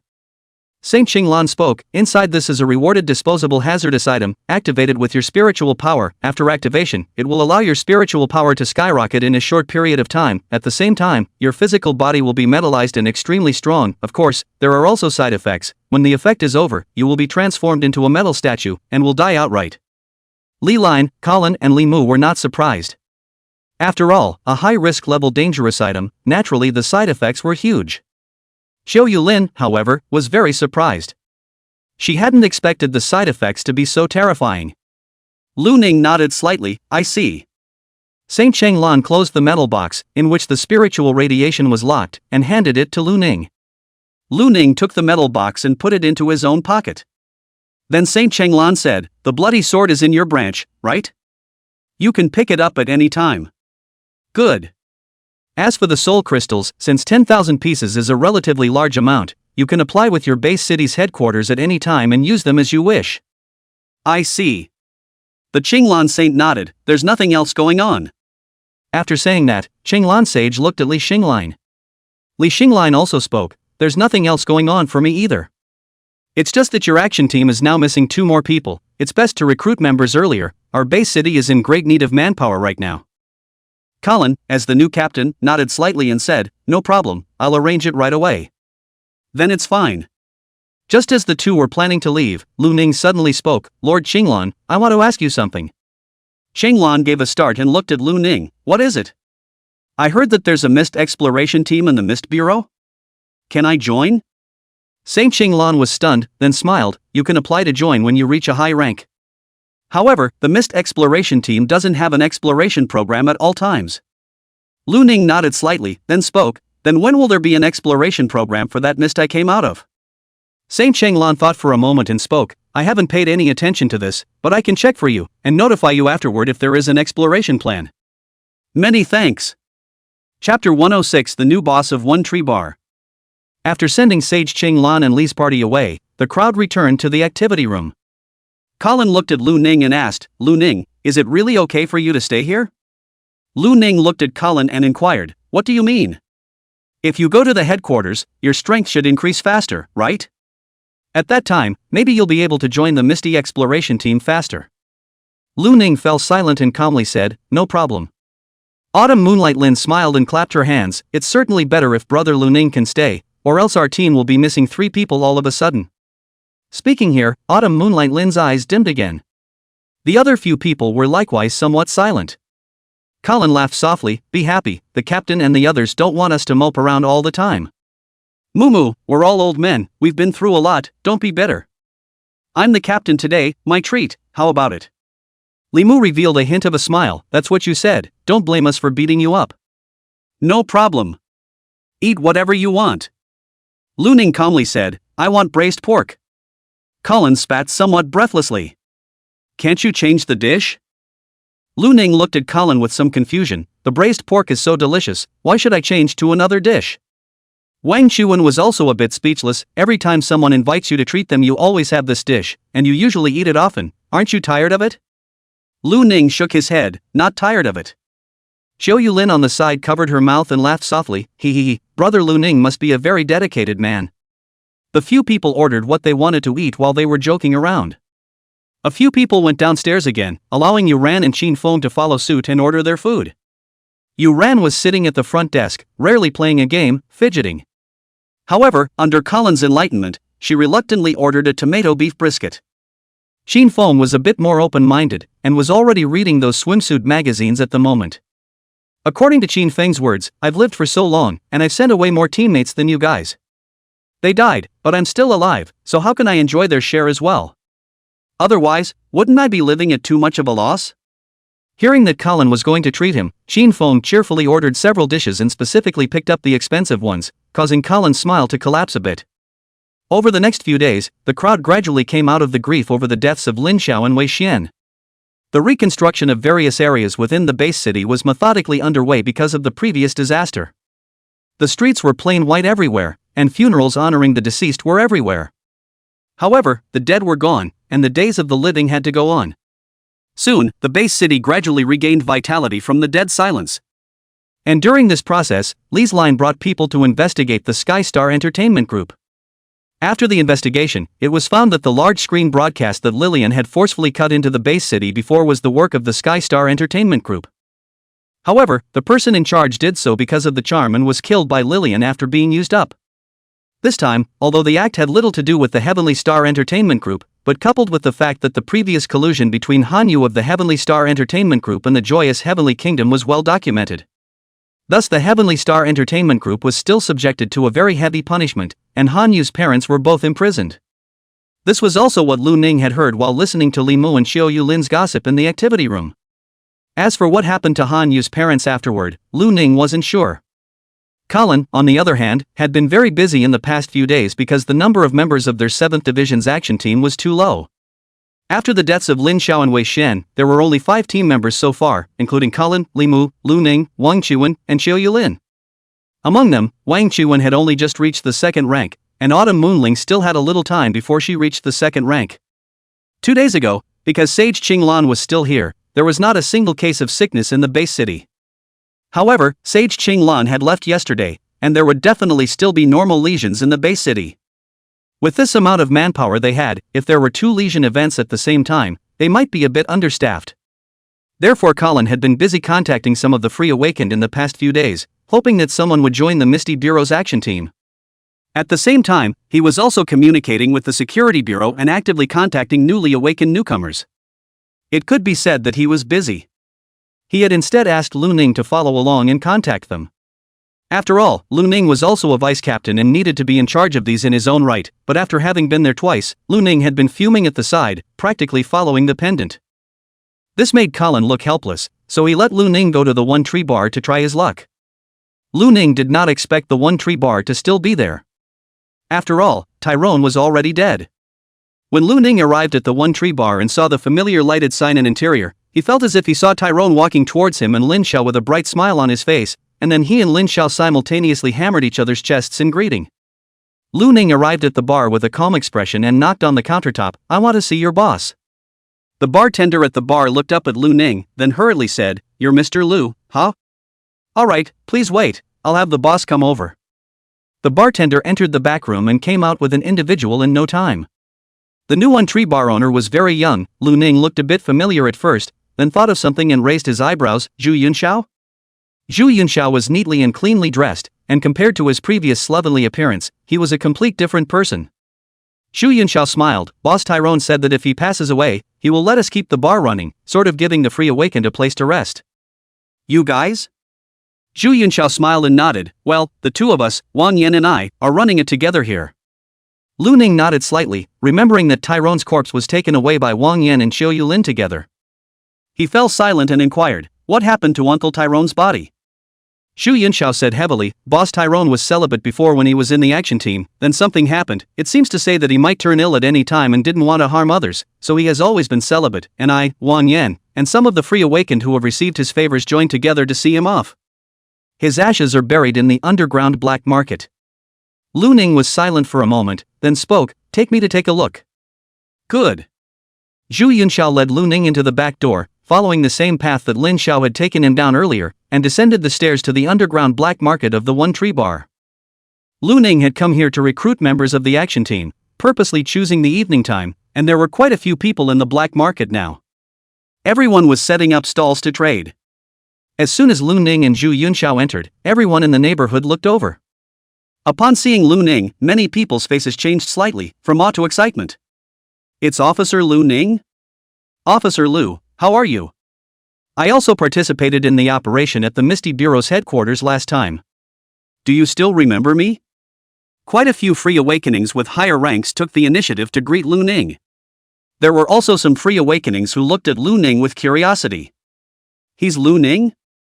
It's rumored that he's very strong and immortal." "More than very strong? Simply ridiculously strong. The reason our base city still exists this time is thanks to him. He's the one who cut down the Joyous Heavenly Kingdom's divine benefactor." "Hiss. Just that terrifying woman who appeared with many diseased mutants after saying fallen on the big screen? Surprisingly, this officer killed her?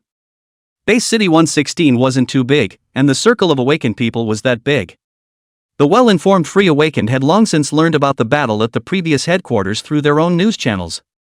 Zhu Yunxiao laughed. Officer Lu Ning, you are now very famous in the circle of Free Awakened ones in our base city. Lu Ning's expression was calm. Oh. Chapter 107 Thoroughly Absorbing White Mist. Zhu Yunxiao. He smiled a little awkwardly. A normal person hearing that he was so famous, not to say excited, must be a bit happy, right? How could there be no reaction at all? Zhu Yunxiao then led Lu Ning through the black market to the depths. Here, there was a small shrine, and the picture on the shrine was none other than Tyrone. There were a lot of fruits, flowers, and incense in front of the seat. Zhu Yunxiao smiled and said, many of the Free Awakened in the 7th district have been taken care of by Boss Tyrone, so when they come here, they will all spontaneously pay their respects. Just in the past 2 days, there have been a lot of people who have been offering incense, and these offerings were also put there by them, and we have to clean some of them up at regular intervals. Lu Ning nodded slightly, then paid his respects to Tyrone. Although Lu Ning and Tyrone hadn't met many times, he had a good feeling about Tyrone. Only after paying his respects did Lu Ning say to Zhu Yunxiao, you're the bar owner now, can I entrust you with a mission? Zhu Yunxiao laughed, of course you can, this is one of the significance of our bar's existence, and it's good to be able to help the Misty Bureau. Lu Ning nodded and spoke, last time, 2 members of our action team sacrificed their lives, and we need to replenish our personnel, so you can help me send out a mission to join the 7th Division and become a member of the action team. Zhu Yunxiao was stunned, then nodded slightly and said, it is possible.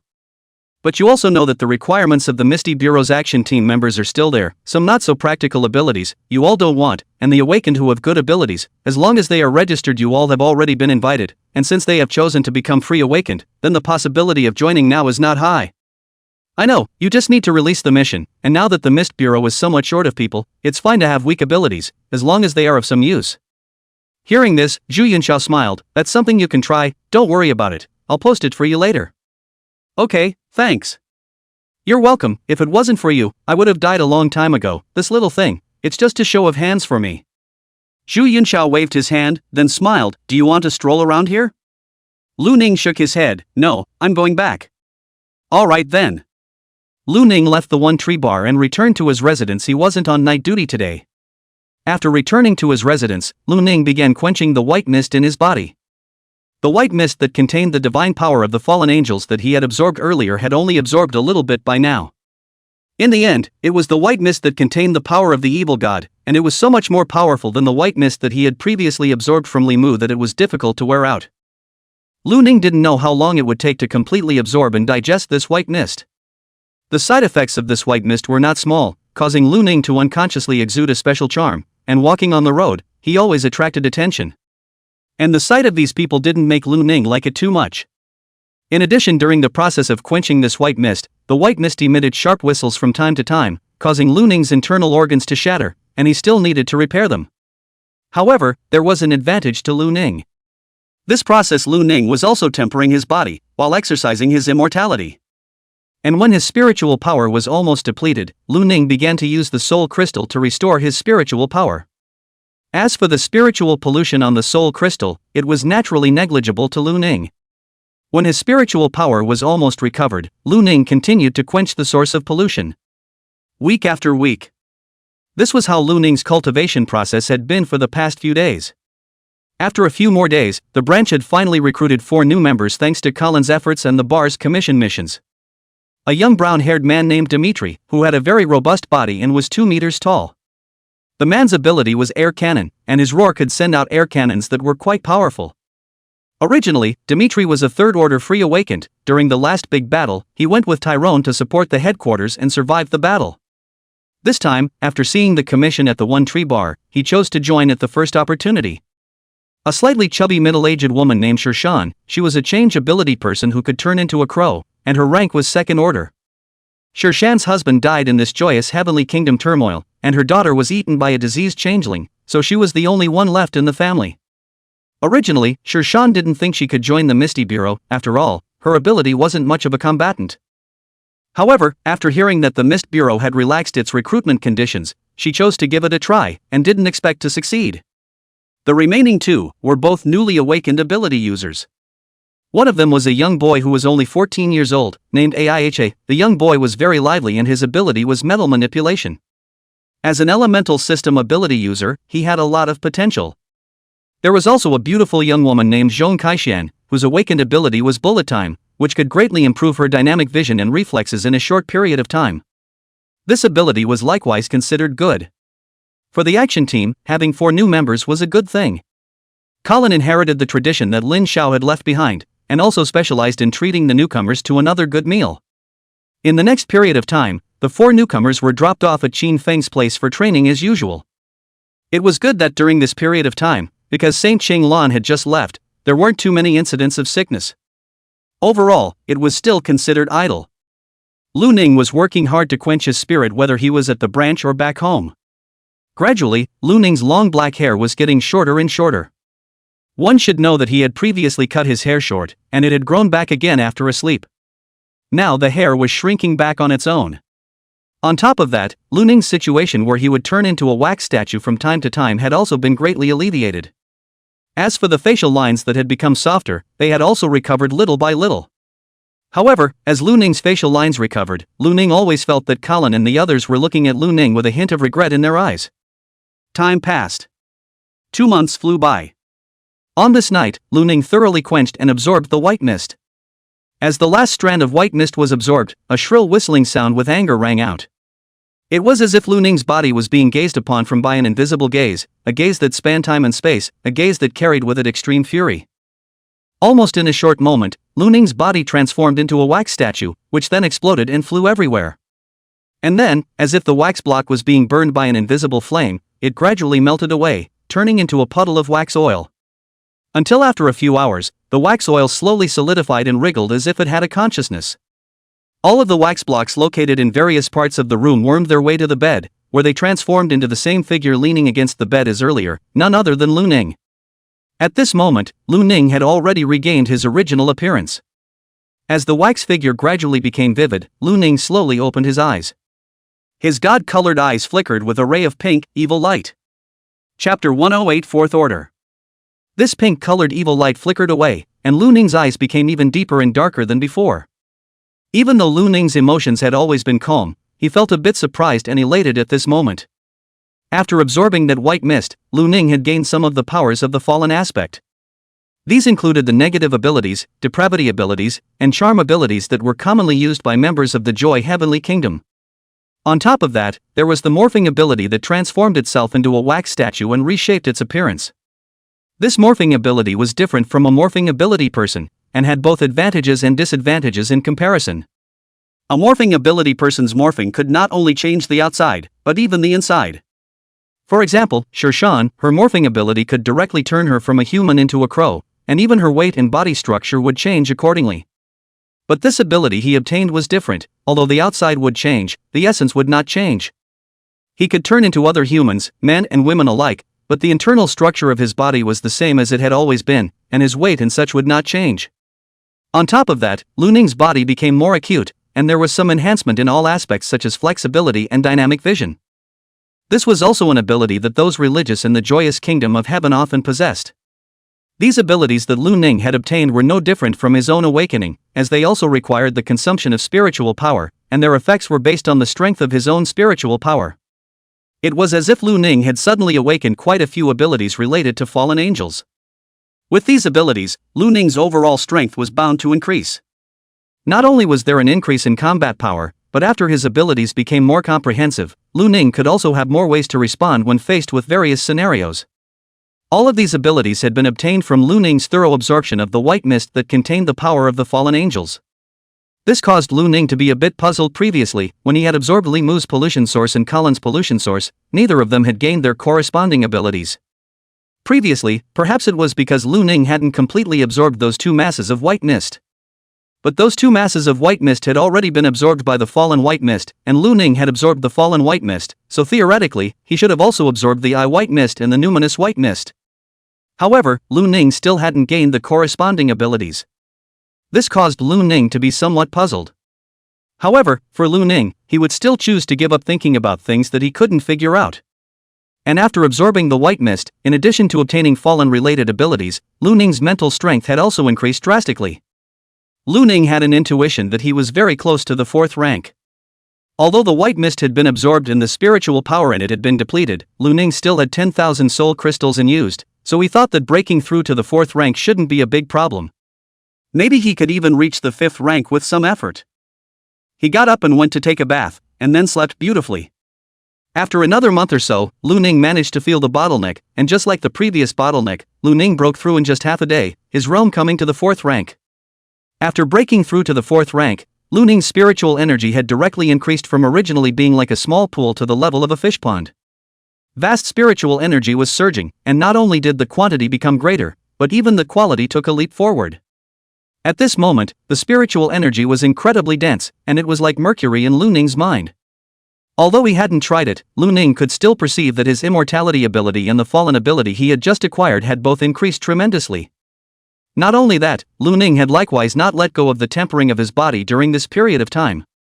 Furthermore, while he was absorbing the fallen white mist, his internal organs were in a state of breaking and healing almost every moment. In such a state, Lu Ning's physical body was naturally quenching at a rate of 1,000 miles a day. His physical strength was already much stronger than it had been during that great battle, and now after the breakthrough, it had increased exponentially. He used Lin Xiao as a comparison. With his current physical body strength, even if it wasn't as strong as Lin Xiao's, it wasn't too far off. And Lin Xiao was of the 5th rank, and was already close to the 6th rank. One could imagine how strong Lu Ning's current fleshly body strength was. Perhaps it had already reached the level of a 5th-order flesh-strengthening lineage awakened. It was even higher than his mental strength. Furthermore, the resonance amplitude of Lu Ning's soul vibrating power had likewise increased during this period of time. Combined with this powerful physical body, Lu Ning's strength was far too powerful compared to before. If he added the Scarlet Sword, then he himself didn't know how strong he would be. Perhaps he could hope to deal with an awakened of the 6th or even 7th rank. Of course, Lu Ning himself had already defeated a high-ranked awakened, namely Lillian. However, the main reason he had been able to defeat Lillian was because Lillian's abilities had been completely restrained by Lu Ning, and with her abilities being useless and her physical strength and fighting ability not being a strong point, that was why she had been killed by Lu Ning. If she were to be replaced by a high-ranked awakened whose abilities were not restrained by Lu Ning, with Lu Ning's previous combat prowess, she would definitely not be a match even with the addition of the Scarlet Sword. But now perhaps it would be different. Lu Ning calmed the spiritual energy surging within him and opened his eyes, feeling a bit of a pity. There weren't any strong people in Base City 116, or else he might be able to spar and see how his current level was. I wonder if he could join the Misty Exploration team? Another week had passed. In the morning, Lu Ning came to the activity room and saw the two of them, Aichi and Dimitri, playing a game. Dimitri's seemingly bear-like figure was oppressive even when he was sitting. Aichi, who was standing on the side, was not much taller than him. The two of them were playing a fighting game and were at a critical point. Both of them were shouting. Lu Ning took one look at the two and withdrew his gaze. Like Wang Qiwen, these two were game fans. On the sofa, Li Mu and Shirshan were drinking tea. Shirshan had a good hand at making tea, and Lu Ning felt quite good even after drinking it. On the other side, Zhong Kaixian was sitting there reading a book. Zhong Kaixian was a graduate student before awakening, and her studies seemed to be in the field of computers. Her favorite thing to do when she didn't have a mission was to read books. However, Lu Ning had seen it once, and what she was reading wasn't specialized books, but romance novels, and the scale wasn't small. Because of that time when she saw the contents of the book, Zhong Kaixian avoided Lu Ning for several days. In fact, Lu Ning didn't care. Only after confirming that Lu Ning didn't care did Zhong Kaixian stop avoiding Lu Ning. Seeing Lu Ning walk in, Shirshan smiled. "Vice Captain, would you like some tea?" Lu Ning nodded. "Yes, where's Colin?" Li Mu pointed to the door and spoke. "There was a call just now, he went out to answer it." Lu Ning nodded and did not say anything else. In no time, Shirshan handed Lu Ning the brewed tea. Lu Ning took it and was about to savor it when Colin walked in. His expression was somewhat serious as he looked at Lu Ning and said, "Lu Ning, come over here for a moment, there is something to find you." Chapter 109 Distress Signal. Lu Ning put down his teacup and got up to walk towards the door. Li Mu and the others looked at it with some curiosity before retracting their gazes. After leaving the door, Lu Ning followed Colin to the captain's office. The arrangement here was exactly the same as when Lin Xiao was there, except for a few more of Colin's things and his personal belongings. Everything else was left untouched. Colin closed the office door and told Lu Ning to sit down. Lu Ning was a bit puzzled and asked, "Captain, what's the matter?" Colin spoke. just now I received a phone call from Bureau Lee, looking for you. What is Bureau Lee looking for me for? Bureau Lee said that it was a mission that was sent down from the Federation and named you to participate. Named me to participate? What mission? Colin said, it's a problem with 121 Base City, which is not far from us. Some time ago, 121 Base City sent out several distress signals, and the federal headquarters dispatched a few squads to investigate, but as a result, these squads were lost not long after entering 121 Base City. This time around, the federal headquarters intends to form an elite team to investigate the situation, led by a high-ranking awakened, with all the members being elite members from the nearby Base City. I'm one of the members? Colin nodded, his expression a little worried. Not just one of the members, you're also the vice captain. Lu Ning was a little surprised. I'm the vice captain? I'm only at the 4th rank. Hearing this, Colin was stunned and looked at Lu Ning with wide eyes. What the hell? You're 4th rank?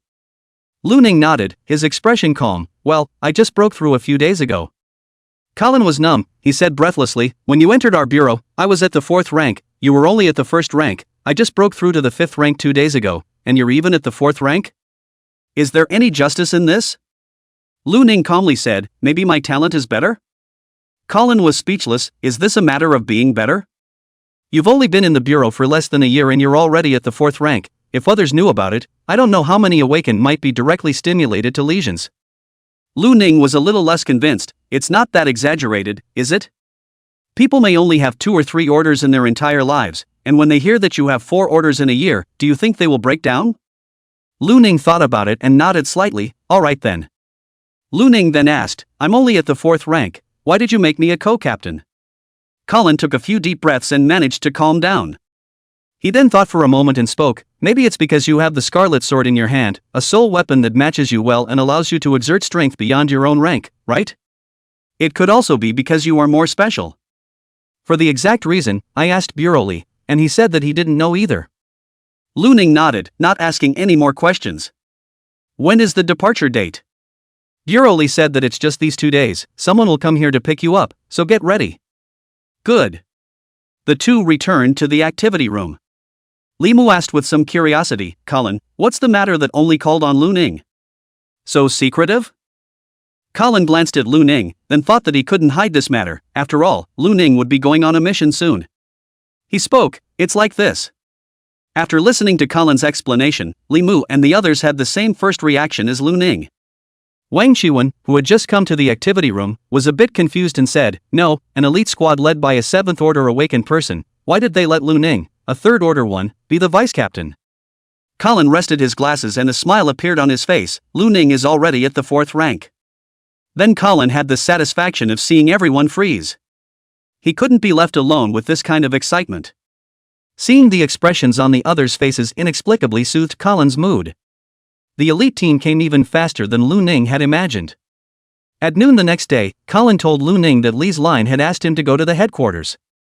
It said that the members of the elite team had already arrived. Lu Ning left the branch under the instructions of Colin and the others. He drove the SUV that Colin had lent him, took his suitcase with him, and headed for the headquarters. Lin Xiao had previously requested a car for Lu Ning, but it was a low-chassis sedan. Considering that he was going to pass through the wilderness to get out of the base city, it would obviously be more convenient to have an off-road vehicle. So Colin lent Lu Ning his buggy. The buggy stopped at the parking lot outside the headquarters, and Lu Ning got out of the car and looked at the brand new headquarters, a bit silent. The last big battle here was still fresh in his mind. Lu Ning stepped into the hall, and Yin Feng, who was playing with fire in the hall, came over. He had his hands in his pockets and seemed to be in a good state of recovery. After arriving in front of Lu Ning, he laughed somewhat danglingly. That old kid Li Ro asked me to pick you up. Let's go, I'll take you to his office, those guys are already here. Lu Ning nodded, aha. The two of them entered the special elevator. Only Lu Ning and Yin Feng were inside the elevator. The atmosphere was silent, and Yin Feng spoke, of those guys I seem to have, someone seems to be a little less than convinced of you, so pay attention to yourself later. Lu Ning glanced at Yin Feng with a bit of doubt. Why are you not convinced of me? Yin Feng rolled his eyes. Didn't you hear Colin? This team can be all elites, the lowest are all 5th rank. How can others be convinced if you're a 3rd rank as the vice captain? I wouldn't be convinced if it were me. Lu Ning corrected, I'm 4th rank. Yin Feng? He grinned, his face twitching. No, you kid is really perverted, how long has it been since you were at the 4th rank? He then added, it's all been brought askew by you, what's the difference between 3rd and 4th order? People are at least 5th order ah? There are both 6th and 7th orders. Lu Ning, oh. Yin Feng rolled his eyes breathlessly, anyway, wait and see for yourself. Lu Ning didn't care and nodded slightly. Soon the elevator stopped at the top floor, and Yin Feng brought Lu Ning to the director's office in Li's line. The office was large, with a special parlor area. At the moment, there were several people sitting on the sofa in the meeting area, with Li Ro as his companion.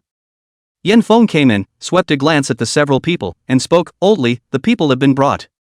Li Ro got up and greeted him, smiling, "Lu Ning, you're here, quickly come over, I'll introduce you." And the few people sitting on the sofa looked at Lu Ning with different expressions. Some with curiosity, some with hostility, and some with disdainful smiles. Lu Ning calmly sat down, and Li Ro pointed at one of the middle-aged black-haired men and said, "This is Nan Yu, from the Federation headquarters." Nan Yu nodded slightly at Lu Ning and smiled, "Hello, I'm the leader of this investigation squad, 7th Order." The 7th Order was already a high rank awakened, and was very powerful. Lu Ning nodded, "Hello." Li Ro continued to introduce, "This is Su Hui, this is Dennis, and this lady is Irene." Aside from Nan Yu, there were 8 other people present. After the introduction, Nan Yu spoke, "Lu Ning, you should already know the specifics, right?" Lu Ning nodded slightly, "Aha. In that case, if you're ready, let's get going, you're the last one to join the team, next we'll go directly to base 121. Li Ro on the side was stunned and spoke, "Leaving now? In such a hurry? Won't you rest a little overnight here?" Nan Yu slightly shook his head, "No, the mission is important." He looked at Lu Ning, who nodded, "I'm ready." "All right. Let's set off then." Chapter 110 Beyond the Base. Seeing Nan Yu's insistence, Li Xinglin got up helplessly, "I'll see you guys off then." Together with Yin Feng, he sent Lu Ning's few people downstairs. Nan Yu then led several people to the parking lot. Nan Yu and his group had similarly driven over, there were a total of 4 buggies, and several people entered one of them respectively. Together with Lu Ning's SUV, there were a total of 5. The convoy started up and drove towards the base city gates. The base city walls, at the gate. There were 2 teams of soldiers in silver-white protective suits on guard. There were quite a few vehicles and adventurers entering and exiting through the gate. Lu Ning had heard before that some of the free awakened would go outside of the base city to try their luck. The staff stood on one side of the gate, using instruments to check everyone entering and exiting, and only releasing them if their mental pollution level was fine. Although Lu Ning and his group were members of the Mist Bureau, they were not exempt. When it came time to check Lu Ning, the staff member looked at the instrument and revealed a look of surprise. Something's wrong with the instrument? The staff member on the side looked puzzled, "What's wrong?" The staff member checking said, "Spiritual pollution degree is 0. The instrument seems to be out of order." The staff on the side immediately frowned, "How is that possible?" Just then, Lu Ning spoke, "There's nothing wrong, my spiritual pollution degree is 0. This caused the staff on the side and the nearby pedestrians to look over in surprise. Seeing the 2 staff members' expressions of "You're teasing me," Lu Ning calmly said, "You guys can go and check with the Misty Bureau, here's my credentials." Lu Ning handed out his Misty Bureau Action Team member ID. "So it's Officer Lu, wait a moment, I need to verify this." One of the staff members glanced at the ID and took out his cell phone to make a call. After the call was connected, the staff member directly inquired about Lu Ning's situation. When it was confirmed, the staff member's eyes became shocked as he looked at Lu Ning. After hanging up the phone, he smiled and spoke, "Officer Lu, sorry for the delay." Lu Ning shook his head, "It's fine, can I go now?" "Of course." Lu Ning drove the buggy and followed a few other buggies that had already driven out of the gate. He also vaguely heard the 2 staff members exchanging words. "Is the spiritual pollution level really 0? Well, isn't it outrageous? I can't even believe it. This is too cool, isn't it? There's no mental pollution at all." Yeah. Coming outside of the base city, Lu Ning's first feeling was that the spiritual pollution in the air was thicker than inside the base city. Inside the base city, Lu Ning could not see spiritual radiation under normal circumstances. However, outside of the base city, Lu Ning could see with his naked eyes that there were quite a few areas where white mist was floating around. Although these white mists were very thin, and could not even be seen if one did not look closely. But to be able to form white mist meant that this area was rich in spiritual radiation. The second feeling was barrenness. After leaving the base city, Luning seemed to have arrived at an uninhabited planet, and the roads were all made of compacted dirt, completely different from the city. Both sides of the road were full of barren land, overgrown bushes, yellow soil, and dense forests. Everything was deserted, but there was also a strange beauty to it. Luning drove the car, following the SUV in front of him, all the way along the road. In some areas, if there were no roads, they would just run over the wasteland in grass. Just like this, they moved slowly until the sun was gradually setting in the west and the clouds in the sky turned orange and red. Just then, the SUV in front of them changed direction, rushing over the grass on the side of the road and heading towards a flat area not far away. As the first SUV changed direction, the SUVs behind it followed, as did Luning's. When the vehicles arrived at the flat land, they stopped. Nanyu got out of the vehicle and said to the vehicles behind him, "Let's spend the night here today, put the vehicles in a circle and we'll camp inside." "Okay, Captain." A voice came from one of the vehicles behind, and then several vehicles stopped by the side of the first SUV, and several vehicles formed a circle, leaving an empty space in the center. After that, everyone got out one after another. Nanyu began to assign tasks. Aileen, Song Snyan, you guys go collect some wood. Dennis, Chungyu, you two investigate the surrounding area to determine the danger. Lin Menglan, get some fortifications out on the side. Everyone else rest. The few people who were given the task nodded and then left. The remaining few people casually sat down on the ground. Sitting on Luning's side was Shirley, a very beautiful-looking young woman with strange long white hair. She looked at Luning with a hint of curiosity in her eyes. "Was it true when you checked at the gate earlier? Your spiritual pollution level is 0? Hearing this, other than Nanyu, everyone else was looking at Luning curiously. Luning nodded slightly. "Well, it's 0. A handsome-looking, slender black-haired youth on the side was somewhat unable to resist. "How is that possible? How could a human have a spiritual pollution level of 0? This black-haired youth was Su Wei. Another brown-skinned woman with a robust figure as if she were a male also looked at Luning with some disbelief. "I've never heard of anyone without spiritual pollution either." The woman's name was Afaf. Before Luning could explain, Nanyu, who hadn't said anything, spoke up. "It's true." The other three looked at Nanyu, and Su Wei was surprised. "Really? Captain, you're kidding, right?" Nanyu shook his head. "What's there to joke about? I got information about all of you when I came here, and I know more about Luning than you do." "Forget it, when the others come back, we just happen to familiarize ourselves with each other, and account for each other's abilities, so that it will be easier to cooperate in the future." Hearing Nanyu say this, the three of them became even more curious in their hearts. Not a moment later, Aaron and Song Snyan came back. Eileen was empty-handed. Song Snyan had 2 large bundles of wood in his hands and a bunch on his back. After Aaron returned, she sat down next to Shirley and Afaf, whispering in a low voice. Song Snyan, on the other hand, threw the timber onto the clearing in the center and smiled at Nanyu. "Captain, how's it going? Is this much enough?" Nanyu nodded. "Enough." After another moment, Dennis and Changyu also returned. Dennis was a black man with a colorful dyed hairstyle, sunglasses, and a flowery shirt and big pants. He smiled and said, "Captain, we've checked within 3 kilometers of the vicinity, there are no diseased mutants or calamity beasts." Changyu on the side, a middle-aged man who looked a bit more composed, added, "However, I saw an abandoned town 5 kilometers away, and I'm not sure if there are any calamity beasts present." Hearing this, Nanyu raised an eyebrow. He thought for a moment and spoke. 5 kilometers away, even if there are calamity beasts, they shouldn't be able to run here, let's just pay attention when the time comes." Hearing this, Changyu nodded and said no more. After another moment, Lin Menglan also returned. "Captain, the fortifications are done." Luning Sai had noticed just now that Lin Menglan was an earth control ability. Since just now, the soil on the wasteland had continued to rise, surrounding both them and the buggy. And looking at the wall of soil, it should be quite sturdy. Nanyu nodded, then he looked at Su Hui and said, "Light a fire." Su Hui snapped his fingers and a small flame appeared at the tip of his finger. He flexed his finger and the flame landed on one of the small piles of wood, igniting a flame. Nanyu made a gesture and spoke, "All right, everyone sit down, eat something first and familiarize yourself with each other's abilities in the meantime, I'll talk about this mission in detail." Under the firelight, Nanyu's expression was serious. After all, our mission this time should be somewhat dangerous. Chapter 111 You're My Big Brother. Nanyu took out a few canned goods from his backpack on one side and threw them to Luning and the others. Lu Ning took one and realized that it was canned beef. He opened it and took a bite, and the flavor was okay. Some of the other few people opened and ate as well, and a few put the cans aside. Su Hui couldn't wait to ask, "Captain, you just said that Lu Ning's spiritual pollution level is 0, tell us about it?"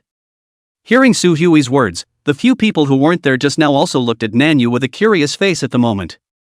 Nanyu took out a cigarette and lit it, then said, "Alright, I'll introduce them one by one. Of course you guys can introduce yourselves if you want to. I'll start with Lu Ning." He took a deep look at Lu Ning, then spoke. The information given by the headquarters is that Lu Ning came out of the mists. What? Everyone's eyes widened as they retreated, moving away from Lu Ning. The guy who walked out of the mists has joined the Mist Bureau? What is the headquarters doing? Dennis stared at Lu Ning with some disbelief. Looking at Lu Ning's calm demeanor, the others were also alarmed. Everyone knew what the mist was, and it could be said to be the source of disaster for the entire world. The monsters that came out of that place could be imagined how dangerous they were. Nanyu calmly said, "Alright, since the headquarters knows where Lu Ning came from, it means that Lu Ning is definitely not in danger." Some time ago, Base City 116 encountered the joyous Heavenly Kingdom's divine benefactor sacrifice ceremony, and if it wasn't for Lu Ning, I'm afraid that Base City would already be gone. Hearing this, the crowd looked at each other with disbelief written all over their faces. Eileen looked at Lu Ning and then at Nanyu, somewhat skeptical. "Captain, we don't look stupid, do we? You and Lu Ning are conspiring to lie to us?" "That's right, from the information I got, Lu Ning is only at the 3rd rank, the lowest rank among us. How could he possibly deal with the divine benefactor? And also organize a sacrifice ceremony? I don't believe it either, Captain, you're exaggerating a bit." Just as they were talking, Lu Ning also spoke up, "I'm already at the 4th rank." Nanyu was originally planning to explain, but when he heard this, he looked at Lu Ning in surprise. "Your 4th rank? Aha!" Nanyu couldn't help but suck in a breath of cool air. "You've only joined the Misty Mist Bureau for about a year, right?" "Almost." The others heard something. Shirley looked at Lu Ning, then at Nanyu, and said with some uncertainty, "Captain, Lu Ning was 1st rank when he first entered the Mist Bureau?" Nanyu nodded slightly. "That's what the information says." The others? From the 1st rank to the 4th rank in a year? That's too fake, isn't it? Dennis scratched his head, making his already messy hair even messier. Lu Ning calmly released his mental fluctuations. At once, everyone fell silent. The strength of Lu Ning's mental fluctuations was indeed of the 4th rank, and it was strong even among the 4th rank. Nanyu took a deep breath to calm his inner shock, then spoke. "According to the information I received from the headquarters, Lu Ning killed the divine benefactor of the joyous celestial kingdom when he was at the 3rd rank, and although there were certain special reasons for this, the information indicated that Lu Ning's battle strength at the 3rd rank should be enough to be compared to the 5th rank, and now since Lu Ning has reached the 4th rank, his battle power should be enough to rival the 6th rank." The crowd listened to Nanyu's words, their expressions constantly changing. The air was quiet, with only the crackling sound of wood burning in the flames. After a moment of silence, Song Snyan spoke, "Honestly, if you hadn't said it was information from the headquarters, Captain, I would have even thought you were joking." The others nodded as well. Then Erin raised her eyebrows and clasped her hands over her chest. "That's not right, before Lu Ning was a 3rd rank, even if he had a 5th rank combat power, then what makes him a vice captain?" Nanyu smiled. "That's what I'm saying, Lu Ning is somewhat special." The others listened sideways. They had more or less already understood what made Lu Ning special. After all, he was a human who had come out of the mists, and had risen from the 1st rank to the 4th rank in just 1 year, and his combat strength was exaggeratedly outrageous. No one would believe such a person if he wasn't special. Lu Ning's spiritual pollution degree is 0. You all know this point as well. What this means, as awakened ones, you guys shouldn't be unclear about. In many cases, even if our spirits were contaminated, Lu Ning would still be able to remain intact and face unknown dangers, which represents an extremely high tolerance rate. I'm sure you all won't deny it, right? The crowd glanced at each other, and Lin Menglan inquired, "Has Lu Ning's spirit contamination always been 0? Nanyu spoke, "As far as the information goes, it's been stabilized at 0 in all but one special case." Hearing this, the crowd was envious and curious.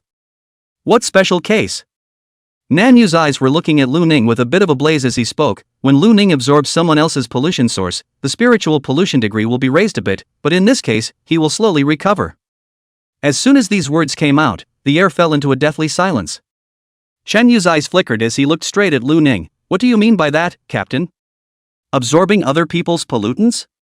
Literally, when your spiritual pollution reaches a critical point and is about to become diseased, if Lu Ning's on the side, then congratulations, he can absorb your pollutant out. What does this mean? You should all be clear about. Hearing this, the crowd's breath caught, and each of them looked at Lu Ning with reddened eyes. Eileen gulped, her voice trembling a little. Captain, this can't be a joke. Ask Lu Ning if you guys don't believe me. Everyone stared at Lu Ning dead on.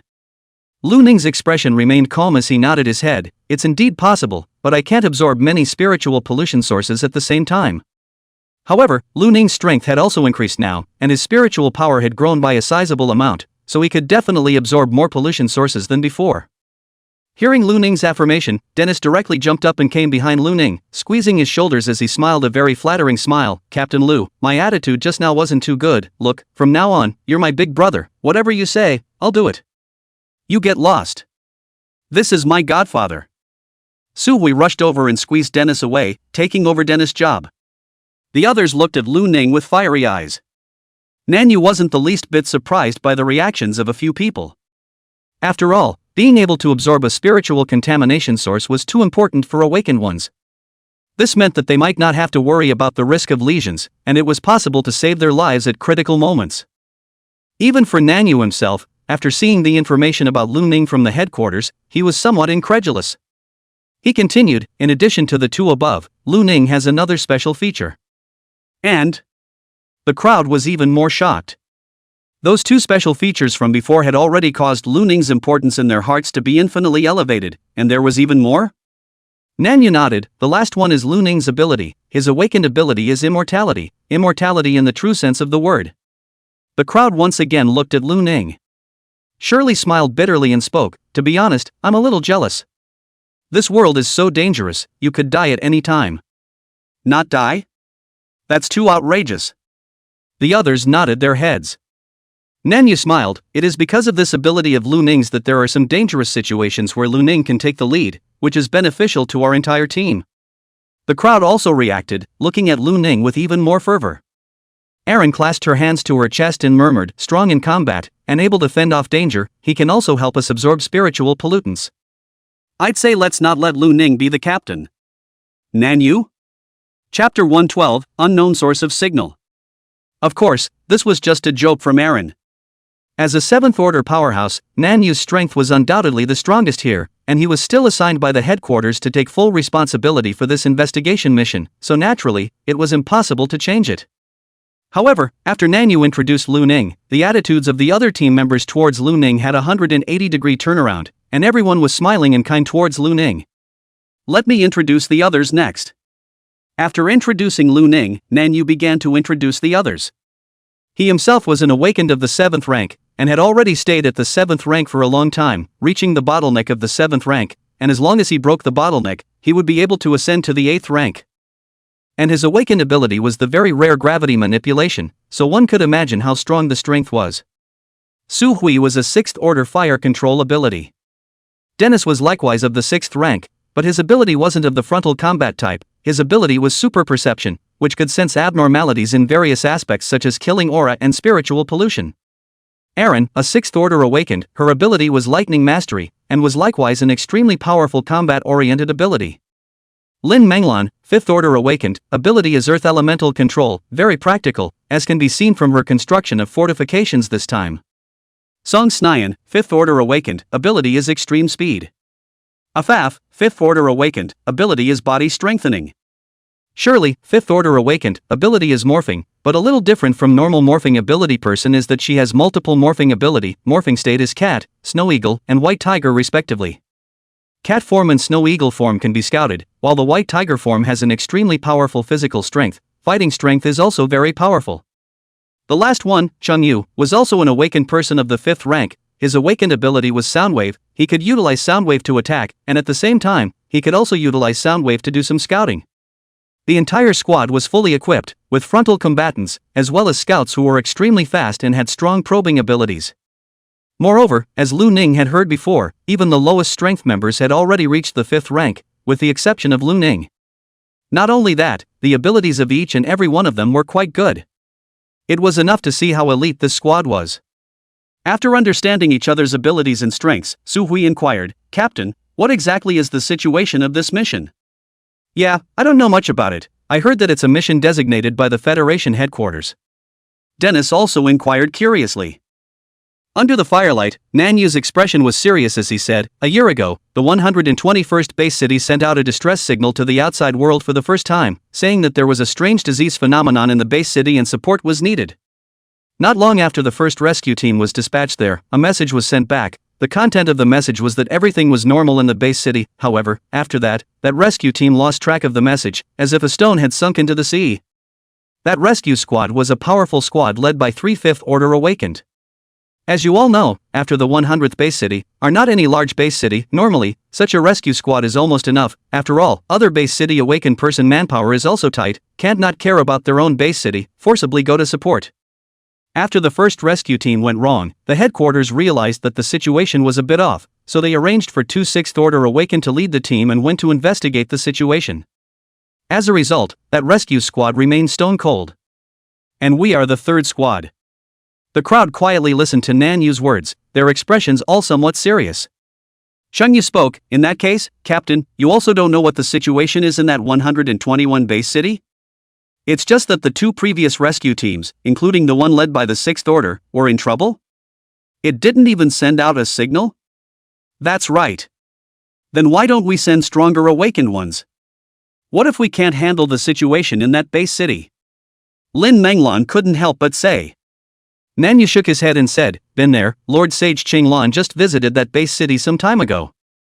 The news he got from the Mist Bureau of the 121st base city was that those 2 rescue squads didn't even go to the Mist Bureau of the base city, and everyone in the Mist Bureau didn't even know that a rescue squad had gone to the 121st base city." "What?" Hearing this, the crowd was somewhat stunned. "How is that possible? Wasn't the distress signal sent out by the Misty Bureau? How could they not know about it?" Chang Yu's brows were furrowed, somewhat incomprehensible. Nanyu smiled bitterly and said, "At that time, Lord Qinglan Saint thought the same thing. However, the director of the Misty Bureau repeatedly said that although they had a sickness incident in their base city, it was still generally controllable and there was no need to send out a distress signal at all." "So they never sent out any distress signal at all?" The crowd was silent. Afaf was a bit stunned. "Then what's with this distress signal?" Nanyu shook his head, "I don't know. But at that time, Lord Sage Qinglan stayed there for a month and investigated the entire base city, and found that everything was normal in base city 121. Lord Saint was very busy, it was naturally impossible for him to stay in a small base city all the time, and he ended up leaving." Speaking here, Nanyu paused and looked towards Lu Ning. After coming out of the base city, Saint Qinglan also went to base city 116 because he received a distress signal, which I'm sure Lu Ning is aware of. Lu Ning nodded, "Well, I know." The crowd, on the other hand, frowned. Song Snyan was a bit puzzled, since Lord Sage Qinglan confirmed that base city 121 is not in danger, why do we still need to go? He then thought of something and looked at Nanyu with wide eyes. Could it be that there is another distress signal? Nanyu's expression was stoic as he nodded slightly. "Well, just half a month ago, the 3rd distress signal was received. The source of the signal is still the 121st base city."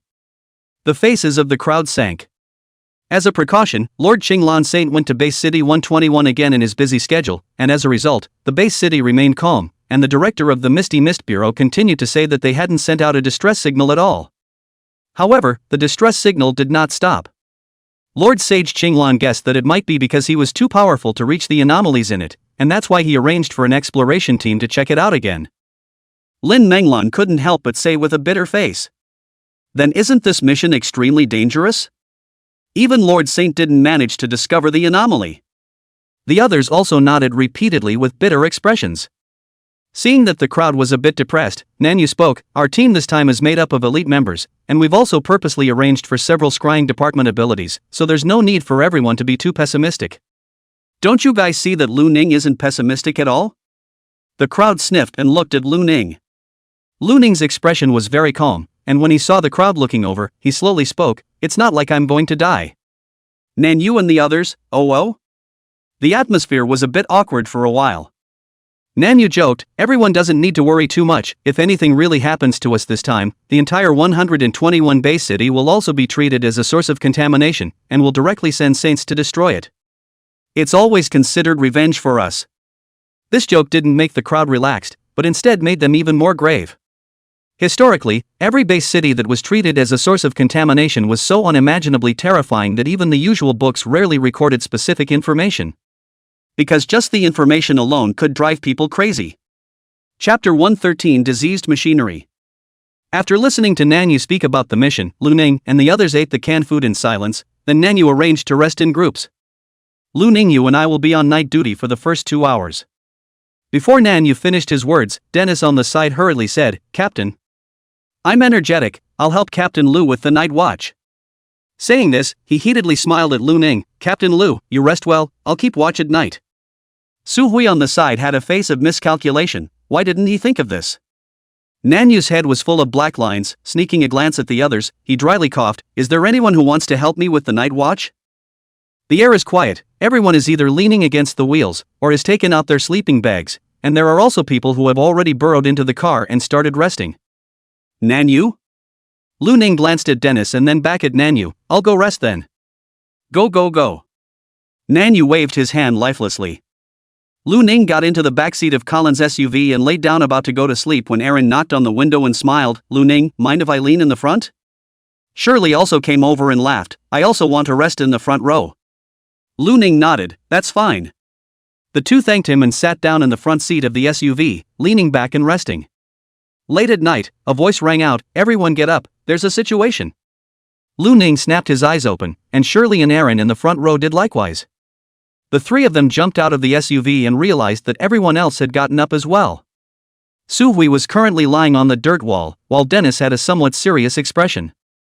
The sound just now was from him.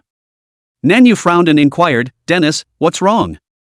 Dennis spoke, Captain, I sense that there are quite a few energy bodies approaching. These energy bodies have a high level of spiritual pollution, they should be diseased mutants.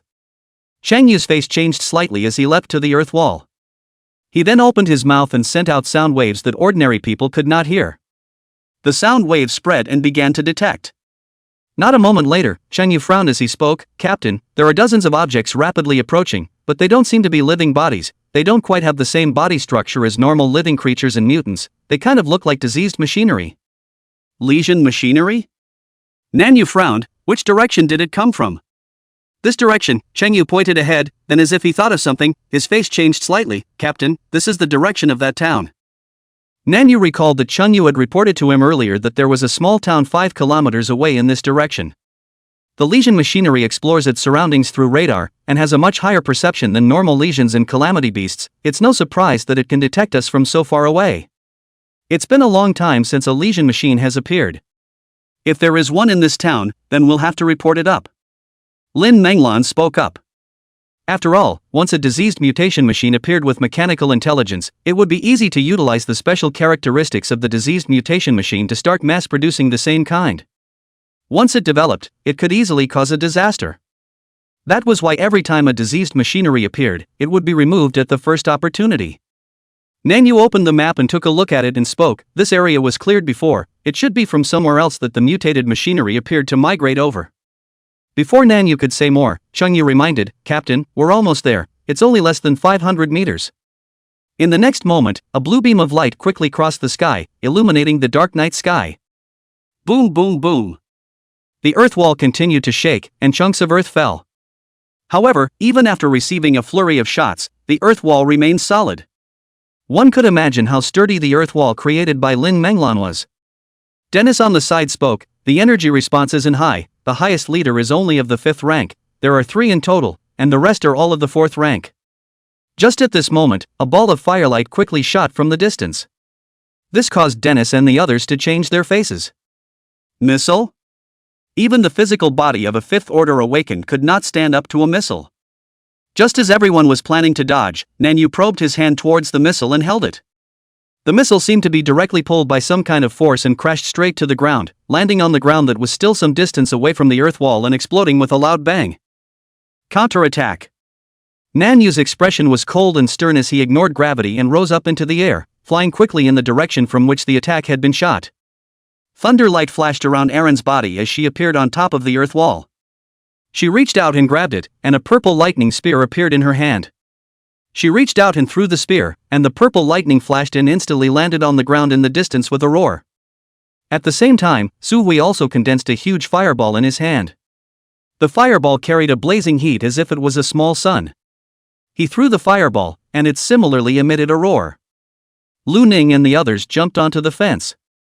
Just as they jumped onto the fence, Lu Ning saw lightning flashing in the forest in the distance, and the flames were even more raging. A twisted mechanical figure looked particularly hideous and eerie under the illumination of the firelight. These diseased machines had suffered considerable casualties under the attacks of Su-hui and Aaron, the two Sixth Order Awakened. However, this did not stop them from attacking. They passed through the lightning nets and flames and continued to charge, all the while shooting out a continuous stream of energy beams and metal storms. Just then, a figure appeared in the sky above their heads. It was none other than Nanyu. Nanyu pressed his hands downwards, and the gravity of the area where these diseased machines were located skyrocketed. This caused the originally swiftly moving lesion machines to seem as if they were directly pressed to the ground by an invisible force. The violent pull of the force directly caused their mechanical structures to bend, and a string of sparks continued to erupt. Even the ground appeared as a crater tens of meters in circumference. With just this strike, all of the diseased machinery still remaining was basically destroyed. Hiss. Captain so strong? Song Snyan sucked in a breath of cool air in some surprise. Even Lu Ning was a bit surprised. It was the first time he had seen a Seventh Order Awakened who had mastered a destructive awakening ability, and this ability was indeed very strong. Just then, Nanyu suddenly flew off into the distance as he left behind the words, "I'm going to the town to take a look and take care of the source of these diseased machines." His speed was extremely fast, and he disappeared into the sky in the blink of an eye. Not a moment later, a violent roar came from the distance. The roar lasted for a few moments before stopping. After another moment, a breaking sound came from the air, and Nanyu broke through the air. He was still holding a broken mechanical head in his hands. The torn circuitry on the mechanical head was still sparking. Nanyu threw the mechanical head towards the ground, and the head rolled a few times, oozing out some motor oil. He opened his mouth and said, "A Sixth Order diseased mechanical and still wants to run. What kind of joke is this?" Dennis hurriedly laughed and said, "Worthy of being a captain. Captain is mighty." Su-hui also nodded repeatedly. Kidding aside, a sixth-ranked lesion mechanism's destructive power wasn't low, and it might be stronger than all of them. And because the lesion machinery could gain multiple abilities by adding parts, it was more comprehensive than them. As a result, it was screwed off Nanyu's head in such a short while, so one could imagine how strong Nanyu was. Nanyu nodded, satisfied. Just now, seeing that these players were praising Lu Ning, if he, as the captain, didn't show his hand, this team wouldn't be easy to lead. Alright, rest a little longer, let's continue on. Chapter 114. Has the Green Lawn Sage come? The sky dawned. The people who were no longer sleepy got into their vehicles, Lin Menglan wiped away the earthen wall, and the SUV set off once again. It wasn't until noon that a stretch of city walls appeared in Lu Ning's several people's line of sight. Base City 121 was close at hand. However, as he approached the base city, Lu Ning's brows furrowed slightly. In his line of sight, the entire base city was shrouded in a layer of white fog. Although the concentration of the white fog was not very high, it was definitely not low either, and was almost on the verge of matching the concentration of the white fog caused by the fallen incense burner in the previous 116th base city.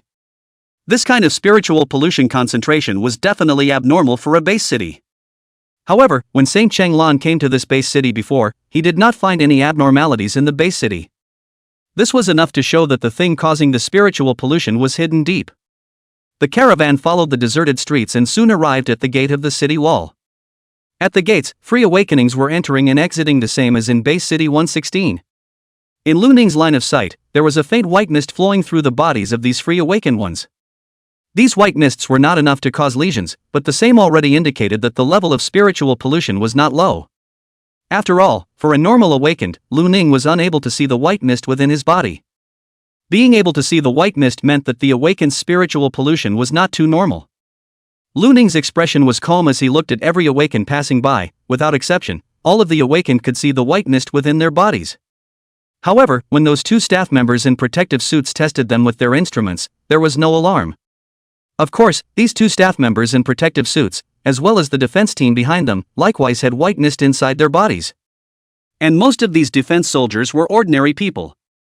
Being in the same environment, the level of spiritual contamination of ordinary people and the level of spiritual contamination of awakened people should be different. However, these ordinary people and awakened people had the same level of spiritual pollution. Soon, it was Lu Ning and his group's turn to be inspected. When it was time to check Lu Ning, the staff looked at the instrument and revealed a look of surprise. How could your spiritual pollution degree be 0? Upon hearing this, whether it was the members of the defense team or the Free Awakenings walking by the roadside, they all looked at Lu Ning in unison at the moment. Lu Ning calmly said, "This is my ID, my spiritual pollution level is 0, you can check." In the SUV in front of him, Nanyu also took out his credentials. "We are an investigation squad arranged by the headquarters. This is my credentials. If you have any doubts, please contact the headquarters." The staff member was a bit skeptical and took the ID and glanced at it. When the authenticity of the ID was confirmed, he hurriedly smiled. "This officer, much offense, this is the normal process, I hope the officer won't be offended." Nanyu waved his hand and smiled, "Can understand." He then inquired, "By the way, did any other investigation squad come over before?" The staff member fell silent, seemingly recalling, before speaking a moment later, "No investigation squad members have come over." Nanyu raised an eyebrow and smiled, "Really? Thanks a lot. Can we go now?" "Of course. Go ahead, sir." The group drove into the gate. Lu Ning looked through the rearview mirror and noticed that the defense members and inspectors were still watching their convoy at the moment. Even the Free Awakenings on the side of the road, there were quite a few of them watching them. The expressions of these gazers were calm, and no emotions could be seen. Right at this moment, Nanyu's voice came from the car intercom. "It's still early, let's go to the Misty Mist Bureau first to understand the situation, then find a place to settle down and slowly investigate afterward." Su Hui's voice came, "No problem. Captain, you have the final say." Dennis also spoke with a smile, "You're our leader, listen to you." Lu Ning also said calmly, "I have no opinion." Then it's settled. The vehicle headed towards the Misty Bureau's headquarters. On the way, Lu Ning surveyed the pedestrians on the streets and everything around him. Within the base city, the same faint white mist could be seen in the air. And all of the pedestrians similarly had white mist flowing within their bodies. Moreover, all the pedestrians had a similar concentration of white mist. Other than that, Lu Ning didn't find anything unusual. None of the pedestrians seemed to have noticed their spiritual pollution problems, nor did they notice anything wrong with the environment. They worked and lived just like the people in Base City 116. There were families going out to eat together, couples holding hands and shopping, lone wanderers, and of course, street fights. An hour later, the convoy stopped at the parking lot outside the headquarters. Nanyu and his group got out of the car and walked towards the headquarters. The headquarters was bustling, with quite a few people coming and going. Under Lu Ning's observation, all of them similarly had white mist flowing within their bodies. Nanyu came to the reception desk and took out his credentials. "We are the investigation team sent by the headquarters, take me to see your director." The receptionist at the front desk was stunned, and the few headquarters members and other receptionists at the side all looked over. The female receptionist took Nanyu's credentials and flipped through them, then called to confirm, then hurriedly got up and said, "Hello several officers, I'll take you to see the director." Nanyu retrieved his own credentials and nodded good. The female receptionist led her group into a special elevator and headed to the top floor. In the elevator, Nanyu looked at the female receptionist and inquired, "Have any other investigation squads come by?" The female receptionist was stunned, then looked at Nanyu with some confusion. "Other investigators?" "No one has come. Several officers. You are the first investigation team, is something wrong?" Nanyu shook his head, "Nothing." Just then, Lu Ning inquired, "You said the first investigation team? Then has anyone else come to investigate before? For example, which federation's top brass?" The female receptionist was stunned. "I don't know what this officer means by that." While the female receptionist didn't understand, a few people from Nanyu reacted. Their expressions fluctuated, and a few of them even messed up the rhythm of their breathing, but they quickly calmed down. Lu Ning calmly asked, "Has Saint Qinglan ever come here?" The female receptionist hurriedly said in surprise, "Qinglan Saint? Isn't that one of the top big shots in the Federation? Why would he come to a small base city like ours?" "I don't know. Maybe he's been here before, but I don't know, right?" The others glanced at each other, and Lu Ning calmly nodded, The female receptionist glanced at the several people with a bit of apprehension, then didn't say much. Soon, the elevator came to the top floor. The female receptionist guided a few people to the door of the director's office, and she knocked on the door. Soon the office door opened, and the one who opened the door was a clean-cut woman. The female receptionist bowed and said, Secretary Wang, these few officers are members of the investigation squad from the Misty Bureau and want to see the director. Wang Bingxing glanced at the several people and smiled. Several people, please come in, the chief happens to have some time now. When the few people entered the office, they saw a middle-aged man sitting behind a desk reading a book. The man had an elegant temperament and was quite good-looking. After the people entered, he put down his book and rose to greet them. Welcome everyone, I didn't realize that the headquarters still remembered this place. I don't know if you all have your documents with you? Routine process check, I hope you all can understand. Nanyu nodded and handed over his documents. The director glanced at it and smiled. Officer Nan, hello, I'm Li Fu, you can just call me Old Li. Please sit, please sit. Li Fu pulled a few people to sit down and asked his secretary to make tea.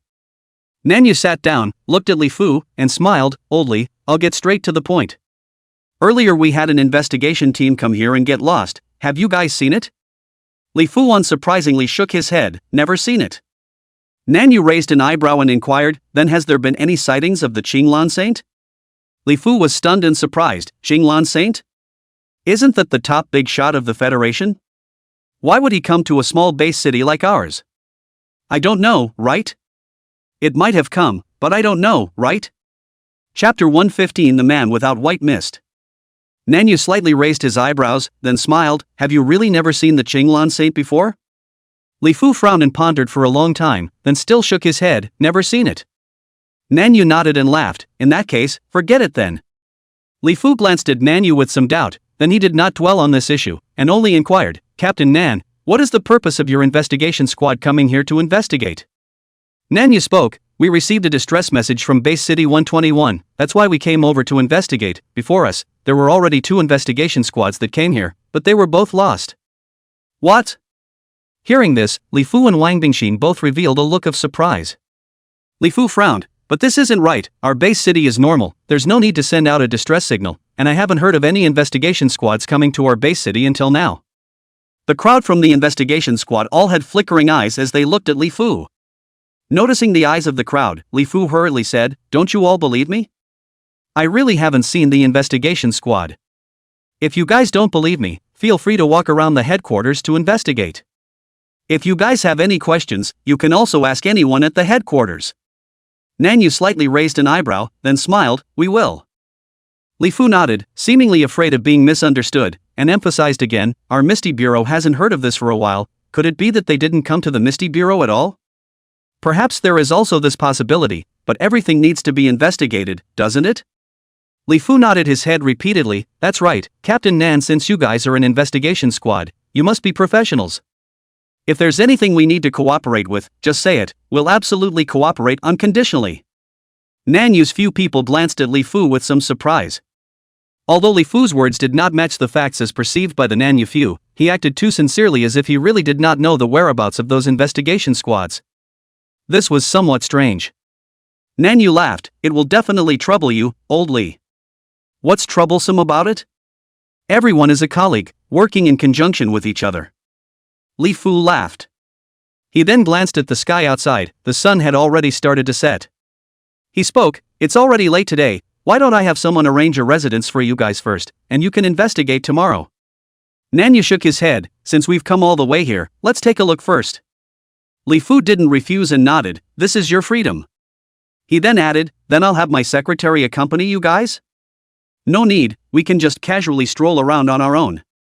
Seeing this, Li Fu did not say any more, no problem, I will greet the various departments. Nanyu nodded, by the way, I need your director's authority spare card, should be no problem? Li Fu was stunned, then spoke, no problem. Seeing Li Fu agree so painfully, several people in Nanyu's eyes carried a hint of surprise. The director's authority card, the highest authority pass card in the entire Misty Bureau, was normally able to travel to any area of the headquarters. Since Li Fu had given it so easily, it meant that he truly believed that there was nothing wrong in the headquarters. Li Fu took out a wallet from his pocket, and he opened it very frankly. Lu Ning glanced at it, there were quite a few cards on one side of the wallet, and on the other side there was a photo of Li Fu with a middle-aged beautiful woman, and a cute little girl. This should be his family. Li Fu took out a silver and black card from the card wallet and handed it to Nanyu, this is the spare card. Nanyu took it and nodded slightly, good. He then got up and smiled. It's quite late, so let's just go for a casual stroll and try to finish early. No problem, if there are any problems, Captain Nan, you guys just contact me. Li Fu said very nicely. Nanyu nodded and led the others out of the office door together. Once again, they entered the elevator. Inside the elevator, Nanyu looked at the camera on one side and spoke, let's start from the second floor first, and on the way, look for the staff at the headquarters to inquire about the situation as well, so let's split up. Good. After the group arrived at the second floor, the group split up. Lu Ning loitered in the corridors of the second floor, observing the movements of the pale white mist in the air. The distribution of these white mists was very even. This was different from the headquarters where the fallen incense furnace was located back in Base City 116. At that time, the area where the fallen incense burner was located, the concentration of white fog could be much higher than other areas. The white fog concentration here was very even, indicating that there weren't any people or items with high spiritual radiation in the vicinity. Just then, a youth in a white lab coat walked up to him. Lu Ning walked up and took out his credentials and began to inquire. After questioning several people in a row, Lu Ning received the exact same answer. All of them had never seen the previous investigation squad, and they hadn't even seen Saint Ching Lan. If he hadn't seen the other investigation teams, Lu Ning might have thought that they might have disappeared without coming to the headquarters. But not having seen the Sage of Green Arash would be too unreasonable. Saint Cheng Lan had already left Base City 121, and he had personally said that he had come to the Mist Bureau headquarters. It would be understandable if only a portion of the people hadn't seen him, but how could it be possible that everyone, even the director of the headquarters, hadn't seen him?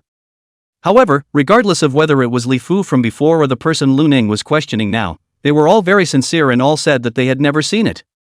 Lu Ning came to another corridor. In the corridor a woman in a white coat walked out from a room. Lu Ning calmly stepped forward and called out to the woman, "Hello, please wait." The woman was stunned and turned her head to look at Lu Ning with a slightly confused expression. Is there something wrong? Just as her eyes met Lu Ning's, she saw the pink streams of light that flashed through Lu Ning's eyes. Charming. Lu Ning's voice was calm and gentle. Who are you? The woman's expression drifted off before she said, My name is Wang Fangfang, I'm a healing assistant at the Misty Mist Bureau's headquarters. Lu Ning calmly asked, Have you found anything wrong with the Misty Mist Bureau? The woman was silent, seemingly thinking, and then she shook her head, There is nothing that I have found to be out of place. Then have you ever seen an investigation team come here before? The woman was silent, seemingly recalling, Haven't seen it. Then have you ever seen the Qinglan Saint? The woman shook her head, Haven't seen it. Lu Ning calmly looked at the woman whose expression was in a trance and had clearly been charmed. After a few moments, he nodded, You can leave now, go do what you were going to do before. Good. The woman turned around and left. Lu Ning turned his head and left the corridor. Just then, a few people in the corridor in front of them made Lu Ning stop in his tracks. A group of people wearing black trench coats walked head-on towards Lu Ning. One of them, a tall, fair-skinned, and clean-looking short-haired woman did not have a white mist in her body. Chapter 116 Kuching. The several people beside this short-haired woman had a light white mist inside their bodies just like the others. A few people should be members of an action team, joking and laughing with each other as they walked along the corridor. Lu Ning thought for a moment and walked towards the few people. However, just as he took a step, his footsteps stopped. This was because a white mist gradually surfaced within the short-haired woman's body. The white mist within her body became exactly the same as the others. Lu Ning looked deeply at the short-haired woman. Perhaps it was Lu Ning's gaze that had attracted attention, and the few people who were joking looked at Lu Ning. One of them, a slightly chubby middle-aged brown-haired woman, sized up Lu Ning and said, Who are you? I don't think I've seen you before. Lu Ning calmly said, I'm Lu Ning, a member of the investigation squad, and I just arrived in Base City 121 today. This is my ID. The middle-aged woman took the documents and glanced at them to ascertain Lu Ning's identity, then she asked with some surprise, Investigation squad? What's wrong with our Base City? Why did the federal headquarters send an investigation squad over? Lu Ning spoke, The federal headquarters received a distress signal from your Base City, did you know that? The crowd was somewhat surprised. The middle-aged woman frowned, There was a distress signal sent out from the Base City? How is that possible? Although our Base City has had a sickness incident, the situation is still quite stable, so it's not as if we're sending out a distress signal, is it? Lu Ning swept his gaze over the others, especially the short-haired woman. The short-haired woman's reaction was the same as everyone else's, all a bit surprised. Lu Ning nodded and said, "That's what your chief said, but the distress signal we received wasn't fake. That's why the investigation team was sent here." The middle-aged woman nodded and spoke, "Understandable, I'm Karen, the captain of the first operation team. If you need any help, you can contact me." Lu Ning nodded and calmly said, "Good, in that case, let's add a contact method." Okay. After the two exchanged contact information, Lu Ning looked at the others, "Let's exchange them as well." The other members of the action team didn't feel there was anything wrong, and they all exchanged with Lu Ning. Including the short-haired woman, Lu Ning also knew the short-haired woman's name. Ku Qing. After adding his contact information, Lu Ning said goodbye to Karen and the others, and turned around to continue on with the investigation.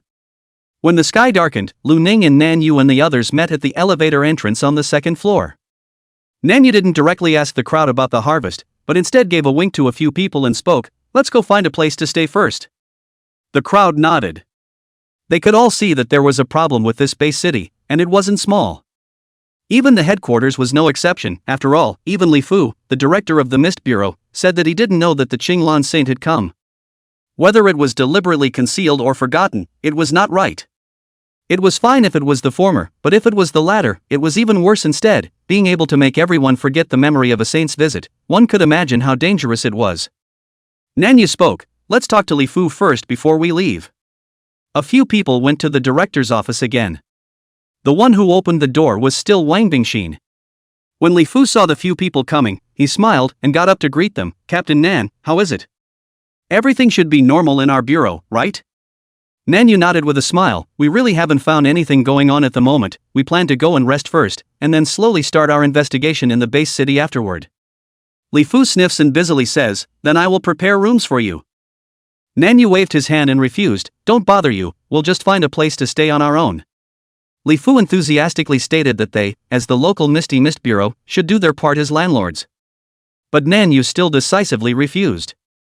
Seeing Nan Yu's resolute refusal, Li Fu also smiled wisely. "I can also understand Captain Nan's caution. After all, the investigation process, it's right not to trust us. I won't arrange it then." Nan Yu nodded. "Then we will take our leave first." After saying goodbye to Li Fu, the group left the headquarters. They ended up finding a hotel in an area that wasn't too far from the Misty Bureau's headquarters. After registering to stay, Nan Yu spoke, "Come to my room first, let's chat about the situation." The crowd nodded and followed Nan Yu to his room. After entering Nan Yu's room, some of the crowd found chairs to sit down, some leaned against the wall, and some simply sat down by the bed. Nan Yu gave a wink to Dennis and Chang Yu. The two of them each used their abilities and began to probe the surroundings. Not a moment later, Dennis spoke, "Everything is normal." Chang Yu also said, "There is no one eavesdropping on the side." Nan Yu nodded, then he opened his mouth and asked, "Well? Did you guys find anything?" A few people glanced at each other, and Shirley shook her head. "Honestly, if it wasn't for the fact that those people at the headquarters didn't even know about the Qinglan Sage coming over, I'd even think that this base city would still be normal." Shirley's words were recognized by them, and one nodded. "I just asked quite a few people, and none of them turned out to have any valid clues. They all just don't know." Nan Yu was a little disappointed and looked at Chang Yu and Dennis. "You two have stronger probing abilities, have you gained anything?" Chang Yu shook his head and said, "I just used sound waves to briefly probe in the headquarters. I didn't find anything unusual. It still seems to be quite normal in the headquarters." Dennis, however, frowned and said, "I don't know why, ever since I entered the base city, I feel that something is not quite right. How should I say it? Is a bit distracted. It's like entering a fog." Hearing this, everyone was stunned. Nan Yu frowned and looked at Dennis, "Like entering a mist? How is that possible? This is a base city?" Dennis scratched his head. "Yeah, that's why I don't quite understand it either, but it's not like this feeling of being distracted is so strong when compared to going into the mists. It's like. Dennis scratched his ears and tried to describe it, but couldn't. At this time, Lu Ning's calm voice rang out. "It's as if the entire base city is enveloped by a high concentration of spiritual pollution?" "Right. It's almost like that feeling." Dennis clapped his hands together and nodded repeatedly. Dennis then looked at Lu Ning with some confusion. "Lu Ning, how did you know?" Nan Yu also inquired, "Lu Ning, did you find something?" The others looked at Lu Ning with curious expressions. "Yes, Lu Ning, you're so special. Did you discover something we didn't notice?" Lu Ning nodded. "I have another ability that the captain might not know about. my eyes can see spiritual pollution around me. Once the level of spiritual pollution is relatively high, it's easier to notice. Hearing this, Nanyu was a bit surprised. There's this kind of ability? Su Hui's eyes widened. Isn't this the same as a spiritual pollution detector? But just now, Lin Menglan used the spiritual pollution detector to measure it. No abnormal spirit pollution was found. Lu Ning calmly said, "This is also where I feel strange." Nanyu interrupted what Su Hui wanted to say next as he looked at Lu Ning seriously. "Lu Ning, just tell me, what exactly did you see?" Lu Ning glanced at the several people and calmly said, "The entire base city is shrouded in a very light white fog, and all the creatures in the base city have white fog inside their bodies." Lu Ning's words were as if a bomb had been dropped into the water, exploding into violent waves. Everyone's faces changed drastically in disbelief. Chapter 117, Escape. Get out of here. Nanyu looked at Lu Ning with wide eyes. You're kidding, right? Yes, Captain Lu, this joke isn't funny at all. The corners of Song Snyan's mouth twitched. The others were also looking at Lu Ning, seemingly waiting for Lu Ning to say that he was joking. Lu Ning glanced at the crowd and calmly said, "I don't joke." The crowd fell into silence. But if that's really the case, then something extremely terrifying definitely exists in this base city, right? Why didn't even Saint Ching Lan discover it before? Afaf said with some incredulity. Yes, Captain Lu, although I feel that the situation here is a bit off. It's not that off, right? Dennis also couldn't help but speak. Alright, you guys stop arguing for now. Nanyu seriously interrupted the crowd that was still about to speak. He looked at Lu Ning and inquired, "Lu Ning, is there any evidence for what you're saying?" You said that your eyes can see, but we can't see it after all. If you can produce evidence, we'll need backup. I'm afraid it's hard to handle a disaster of this magnitude with our strength. Lu Ning shook his head. This is only what my eyes see, I have no evidence. This caused Nanyu to frown.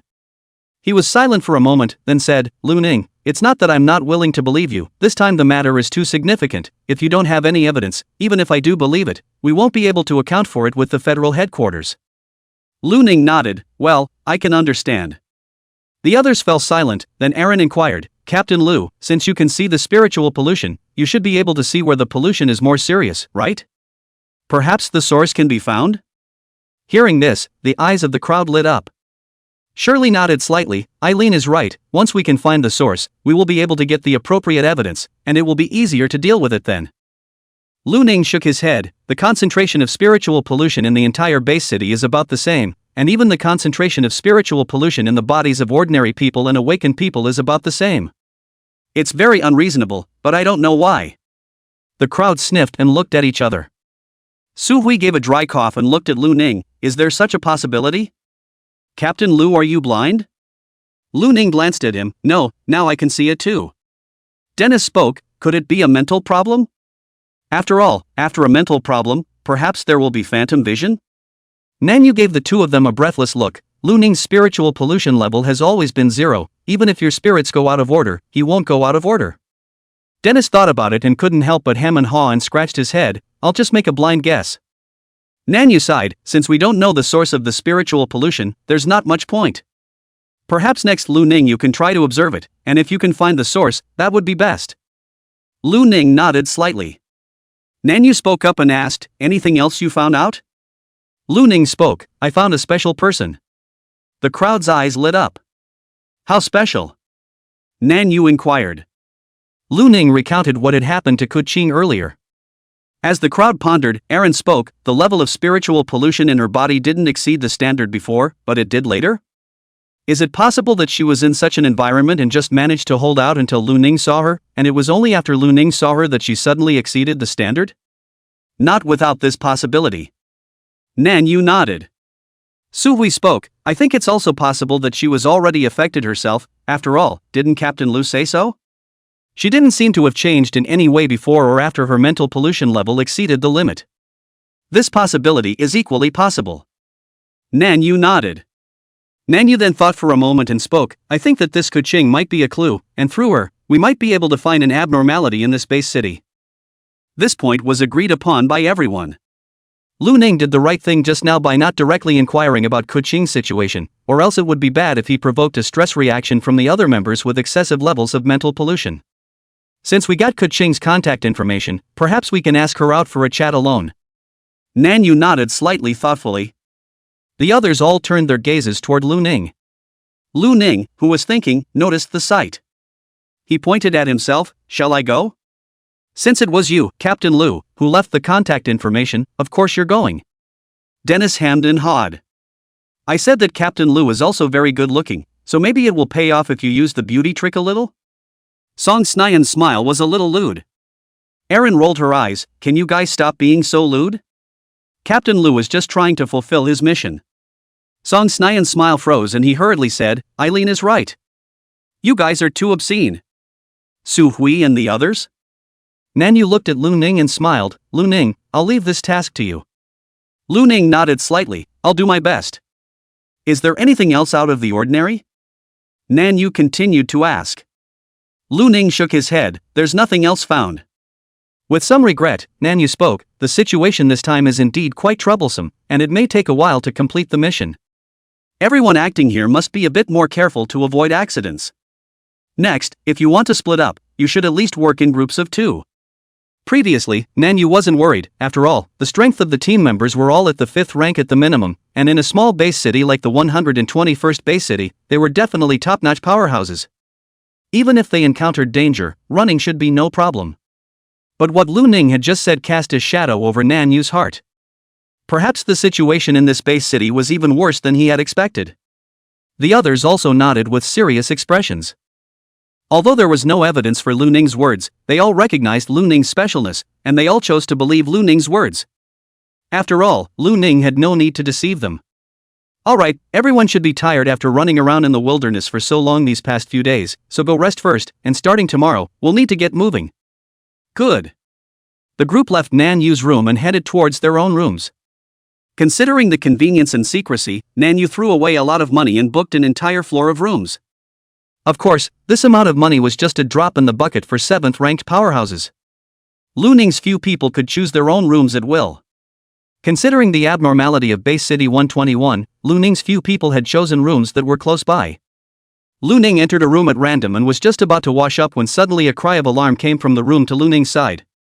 Lu Ning's face changed slightly as he ran towards the door. When Lu Ning arrived at the corridor, the others similarly ran out of their room doors, and the fast ones had already arrived at the door of the room to Lu Ning's side. "Shirley, what's wrong?" Song Snyan looked inside somewhat nervously. Shirley walked out, her face unsightly, holding a note in her hand. She looked towards Nanyu and spoke, "Captain, I just entered the room and found this note on the nightstand." Nanyu took the note and glanced at it, then suddenly frowned. He unfolded the note so that everyone could see the words on it. Lu Ning glanced at it, and it read, "Escape. Leave this place. Or else you will all die." Chapter 118, Hypothesis. Looking at the words on the note, Lu Ning and the others fell into an eerie silence. Nanyu's face was a bit ugly as he said, "Go to the room and take a look." The group entered Shirley's room and found that the door to the room was open, and it seemed that below it was a pathway which was in darkness and silence. "Dennis, Changyu, you guys carefully sense if there are any suspicious characters." Dennis and Changyu's faces did not look good either. After all, the two of them belonged to the scout of the scouting department, and as a result, they didn't expect to be put into a room with a note they didn't even notice. The two of them immediately used their abilities to the maximum extent. However, a moment later, they both shook their heads with ugly faces. "There are some ordinary people in the vicinity, and no awakened were found," Dennis slowly said. Changyu also spoke, "There are no signs of any humans walking along the trails." Hearing this, Nanyu's face sank, then he slowly said, "This note should have been put in during our previous exchange. It's obviously aimed at us. The other party was able to act when we just moved in, so they should have known our whereabouts before. And the other party either has a special means to avoid Dennis and Changyu's probing, or they used the two people's gap in probing to send the note in. No matter which method is used, the other party itself has a certain means. I didn't expect that we had only just arrived, and that we were being watched." Changyu said sullenly, "It was a dereliction of duty on the part of Dennis and I." Nanyu shook his head and did not blame the two too much. "It's not like the abilities of the scrying lineage awakened can't be circumvented, and it's impossible for you guys to maintain your abilities all the time, so naturally, there are people who can catch the loopholes." Seeing Nanyu say this, Changyu and Dennis' faces looked better. Shirley looked at the note and said with a sullen face, "Then what do you guys think of the words on this note?" Suhui spoke directly, I see the meaning of the words, it should be reminding us. The other party perhaps knows that there is danger here, so they want us to leave? Eileen clasped her hands to her chest and said thoughtfully, doesn't this match up with what Captain Lu said just now?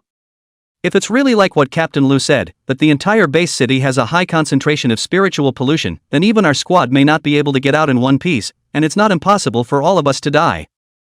Song Snyan on the side happened to see the expressionless Lu Ning, and the corner of his mouth twitched. Captain Lu can live. The crowd was stunned, then felt their hearts being pierced through.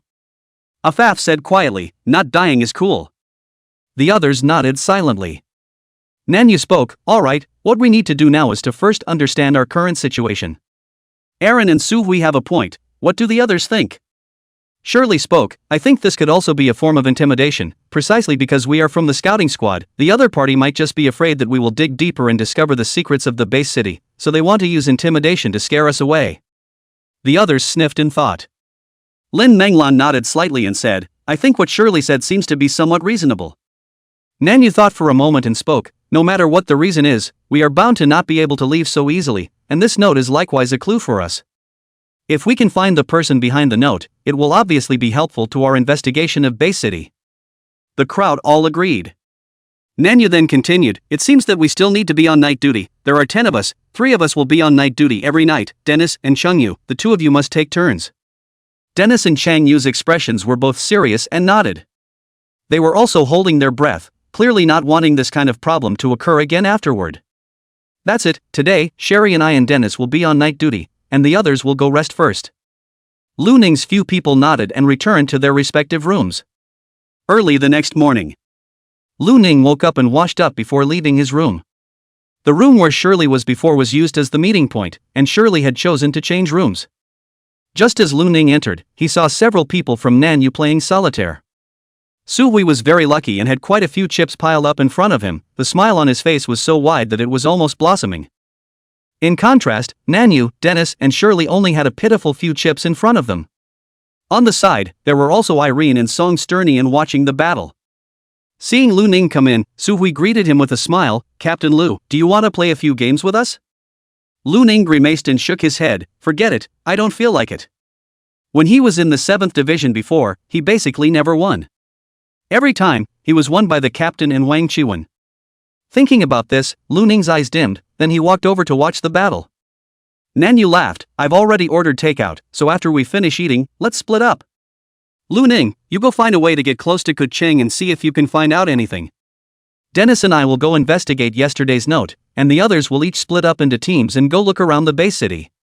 Hearing this, Song Snyan immediately looked at Aaron and said with a smile, Aaron, we're together? Eileen clasped her hands on her chest and glanced at Song Snyan, then looked at Shirley, Shirley, let's join together. Song Snyan's smile froze, Suhui, who had just swept the chips on the table into his arms, patted his waist and spoke, little Song, hang out with me later, I'll take you flying. Song Snyan nodded, good. Not a moment later, the takeout for breakfast was delivered. Lu Ning ate his bun, took out his cell phone, tapped on Kuching's chat interface, and fell into deep thought. Seeing Lu Ning staring at the cell phone screen in a daze, Eileen curiously came over to take a look, then she asked suspiciously, what are you doing? Lu Ning calmly said, I'm thinking about how to communicate with her in order to call her out. Su Hui on the side glanced at Lu Ning somewhat strangely, Captain Lu, haven't you ever asked a girl out? Lu Ning calmly shook his head. Huh? No, a young handsome man like you, Captain Lu, wouldn't have never even been on a date, right? Song Snyan's expression was a bit excited for some reason. Lu Ning shook his head, haven't had one. For their part, the 3 females, Aaron, Shirley, and Afaf, looked at Lu Ning unexpectedly, their eyes all tinged with astonishment. Shirley's eyes sparkled as she opened her mouth and asked, so Captain Lu, you wouldn't have never been in love yet, right? Lu Ning said with a wooden face, is there anything wrong with not having been in love? No, of course not. Shueli smiled brightly and waved her hands repeatedly. Su Hui asked with some curiosity, Captain Lu, how old are you? With your condition, girls should all be mesmerized by you, ah? Over 2,000 years old. Alfalfa, who was drinking soybean milk on one side, directly spewed a mouthful of soybean milk out of her nose. She looked at Lu Ning with a shocked expression as she ran it down her chest. The others were also dumbfounded. How old is? Even Nan Yu was a bit confused. Lu Ning looked at Nanyu with some confusion. Didn't you say that in your message? I'm from before the Misty Age. Crowd, oh. Chapter 119 Rigor. What the hell? From before the Misty Age? Captain Lu, are you kidding us? Dennis shouted with glaring eyes. I can believe you in everything else, but I definitely can't believe you a bit here. The most powerful person in our federation, Lord Li Yang, also awakened after the Mist Era. If you were a human before the Mist Era, then you wouldn't have become a god by now? Eileen opened her mouth. Nanyu nodded slightly, then said, This must be teasing us, there is no such news in my information. I don't believe it either. Captain Lu, you even said you wouldn't joke. Su Hui rolled his eyes, not to mention, your jokes are quite funny. Lu Ning calmly said, What I said is true. The crowd rolled their eyes, none of them believing it. Lu Ning saw that the crowd didn't believe it, so he stopped talking. He looked at the screen and continued to stare. Eileen smiled and gave Lu Ning advice. I don't know what kind of personality that Kacheng has. I'm afraid that if you rashly and directly ask her to meet her alone, it will make her wary. I think you can do it a little bit at a time. You can utilize our identity. Aren't we going to investigate the anomalies in the base city? You can utilize this and go to their operations team, saying that you want to learn about the cases that their operations team has handled in the recent year, while expressing the need to go on a field trip. That would require someone to accompany you, wouldn't it? Why don't you find a way to get Kagome to accompany you so you guys can go alone? And it just so happens that you can learn about the recent cases in Base City, 2 birds with 1 stone. Aaron's words caused Dennis, Su Hui, and Song Snyan to stare in shock with a learned expression. Su Hui muttered. Could it be that you're a genius? Dennis said incredulously, You're my own sister. Please teach me how to chase girls. Aaron rolled her eyes and kicked Dennis away. I'm your mother. Mother! Teach my child how to chase girls. Dennis made a sliding knee and came to Aaron's feet. Aaron? She looked at Dennis with a disgusted face and silently took a few steps away. Nanyu nodded slightly. Lu Ning, you can do what Aaron suggested. Honestly, Aaron's idea is pretty good.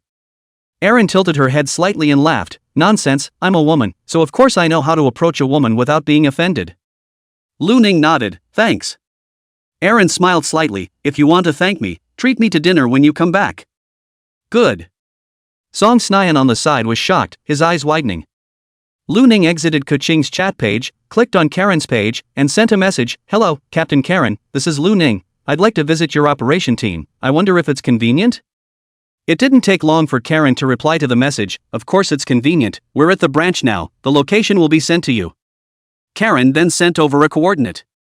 Aaron watched from the side and nodded, pretty smooth. Nanyu spoke, Lu Ning, then you set off. Lu Ning nodded and left the room. Lu Ning drove Colin's SUV towards the coordinates on his cell phone.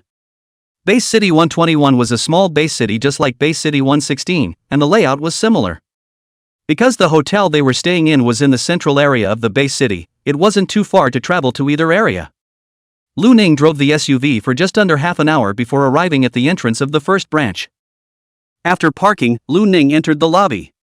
At the front desk of the lobby was a middle-aged, beautiful woman with curly hair. She heard footsteps and looked up. Upon seeing Lu Ning, she smiled and inquired, Hello, may I ask if you are Officer Lu Ning Lu? Lu Ning nodded slightly, I am Lu Ning. I'm Maggie, the receptionist of the 1st Division, and Captain Karen has explained to me that if it's you, Officer Lu, who's here, I'll take you to the activity room. Then I'll trouble you. Officer Lu is too polite, please go this way. Maggie raised her hand to lead the way, and Lu Ning followed. The layout of the 121st Base City's 1st Division was exactly the same as their 7th Division. Lu Ning guessed if all the Mist Bureau branch layouts in small base cities looked like this. However, Lu Ning hadn't been to any other divisions, so he wasn't quite sure. The two of them took the elevator and quickly arrived on the 3rd floor. Lu Ning looked at the layout of the corridors and rooms, and for a moment, he even thought that he had returned to Base City 116, to the 7th Division. However, the unfamiliar voice coming from the activity room brought Lu Ning back to reality. This was not the 7th Division. He followed Maggie and arrived at the door of the activity room. Lu Ning saw that there were 5 action team members inside. Karen and Kagome were both here. Karen was eating dessert, while Kagome was playing a fighting game with a male action team member on the side. Maggie knocked on the door and caught Karen's attention. Upon seeing Lu Ning, Karen sent the cake in her hand into her mouth, wiped her hands with a wet paper towel on the side, and rose to greet her. "Hello, Captain Lu." The members of the action team on the side also looked over, sizing up Lu Ning and even being a bit wary. The investigation squad sent by the federal headquarters was clearly distrustful of them for coming to investigate their branch now. But they were not in a position to say anything more. Lu Ning nodded and spoke, "Captain Kellen, I'm disturbing you." Karen smiled, "Not really an intrusion. During this period of time there have been very few lesions in the first district. We're all kind of free, and sometimes we even get to work a part-time job." Part-time jobs? Lu Ning was a bit puzzled. What's a part-time job? Now it was Karen's turn for a few people to be puzzled. Karen spoke, "Naturally, it's going to accept some other commissions, and sometimes you can earn some extra money. Didn't the action teams you guys met before have this habit?" Lu Ning calmly shook his head. "I joined the Mist Bureau less than a year ago, and am not aware of this." Karen looked at Lu Ning with a bit of surprise. "Only 1 year and you're able to join a scouting squad? It seems that Captain Lu was very powerful."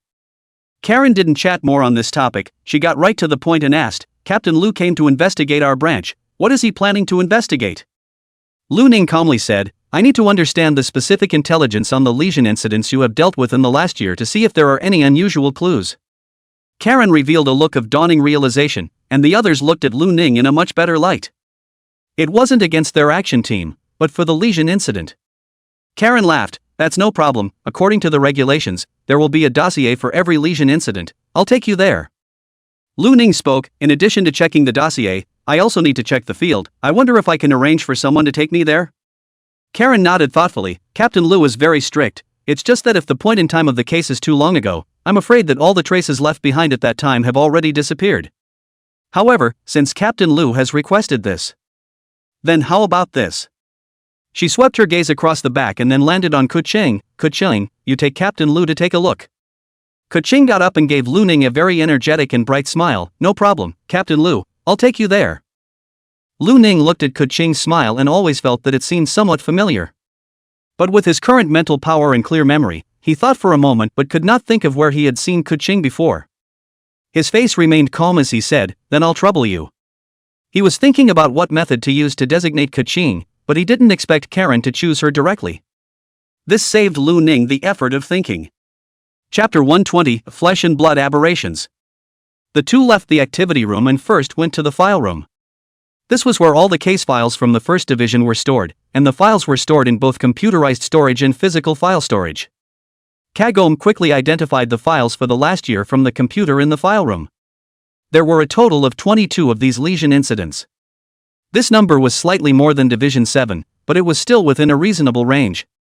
Lu Ning opened the files one by one and began to check the contents.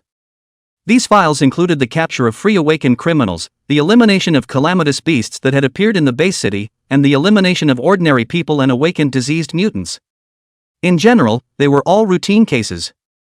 Within this recent year, Lu Ning had experienced quite a few similar ones in all the cases he had experienced in the 7th Division. Soon, however, Lu Ning discovered a problem. He inquired, "In this year, there have been 4 cases of blood and flesh aberrations in your 1st Division?" Kuching glanced over and nodded, "Yes, is there a problem?" "For cases of the same type of lesion way out of 22, isn't that a bit high?" Kagome thought for a moment, then said, "It's a bit on the high side, but it's within reason, right? After all, sometimes this just happens." Lu Ning nodded slightly as he thought for a moment, then spoke, "Can you take me to the locations of these 4 blood and flesh aberrations?" "No problem." Kuching smiled and spoke. "Thanks." You're welcome, haha, looking at you I thought you were cold, but I didn't expect you to be quite polite." Kuching looked at Lu Ning one more time. Lu Ning calmly said, "This is the basic quality of a human being. I'm an ordinary human being, so of course I have such qualities."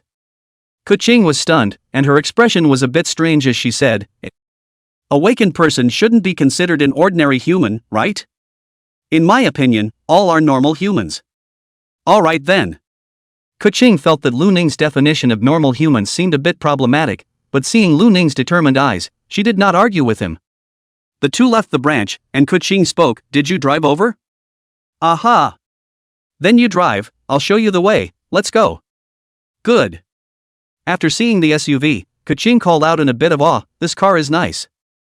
It just looks a little dirty." She seemed to enjoy making a fuss. Lu Ning calmly said, because it went through the wild.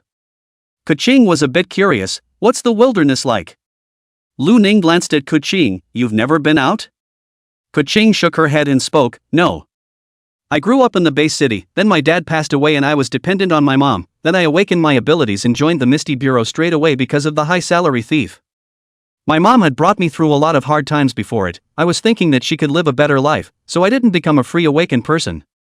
Actually, according to my personal thoughts, I still kind of want to be a free awakened. Going on adventures outside of the base city and then exploring various ruins, or even exploring the mists in search of the unknown, how romantic is that? Kuching blathered on quite a bit. Lu Ning asked a question, and she directly said a bunch of things. Kuching continued to speak, unfortunately, my mom didn't live a good life for long and passed away last year. But I can't stay away from my mates in the team now. So I'm also too lazy to think about the outside world. Lu Ning listened quietly, then spoke, it's not fun out there, it's desolate, and you might even encounter diseased things.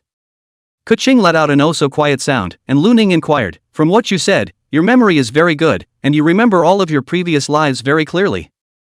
Kuching said breathlessly, look at what you're saying, no matter what ability we awakened, our mental power is much stronger than the average person, right? Isn't it easy to memorize these things? Lu Ning glanced at her and inquired, so have you had any trouble remembering recently? Situations that you can't remember? Recently? Kuching shook her head without even thinking, definitely not. Lu Ning nodded slightly, then opened his mouth and asked, then do you feel that there's anything wrong with your headquarters?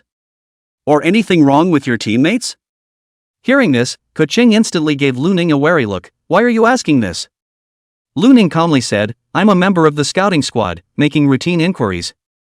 Of course there is also a need to investigate if there is anything wrong with the members of the Misty Bureau. After all, legions don't discriminate between people. Kuching thought for a moment and nodded, what you say makes sense, but I don't find anything wrong. Lu Ning nodded slightly and said no more. Kuching looked at Lu Ning, then spoke, the way I look at you, and the way you acted yesterday, are you thinking that there's something wrong with our headquarters? Lu Ning calmly said, just a guess. Alright then. Turn right. With Kuching pointing the way, the vehicle quickly arrived at the first sight of the blood and flesh aberration. It was an ordinary residential building. There were stores downstairs and residences upstairs. At the moment, the store below was still a bit worn out and had become deserted. This was in stark contrast to the stores on the side. There were quite a few pedestrians on this street and it was considered a busy store, but as a result, it was now vacant. Kuching spoke up, it was the owner of this store that freaked out before, when he killed all of his family members, and then because we were alerted by the neighbors, we received the news and rushed over to deal with it at the first opportunity. Lu Ning nodded, this store is their family's? Well, it seems like their family shouldn't have any relatives, such a good location that no one has taken it over? But it's also possible that even relatives wouldn't dare to take it over, right? After all, where there are legions, ordinary people will generally hide far away. Lu Ning nodded slightly, can we go in and take a look? Go in. The door to this store was not even closed, and the two of them, Lu Ning and Kuching, easily walked in. The walls on the first floor were left with burn marks and a few claw marks.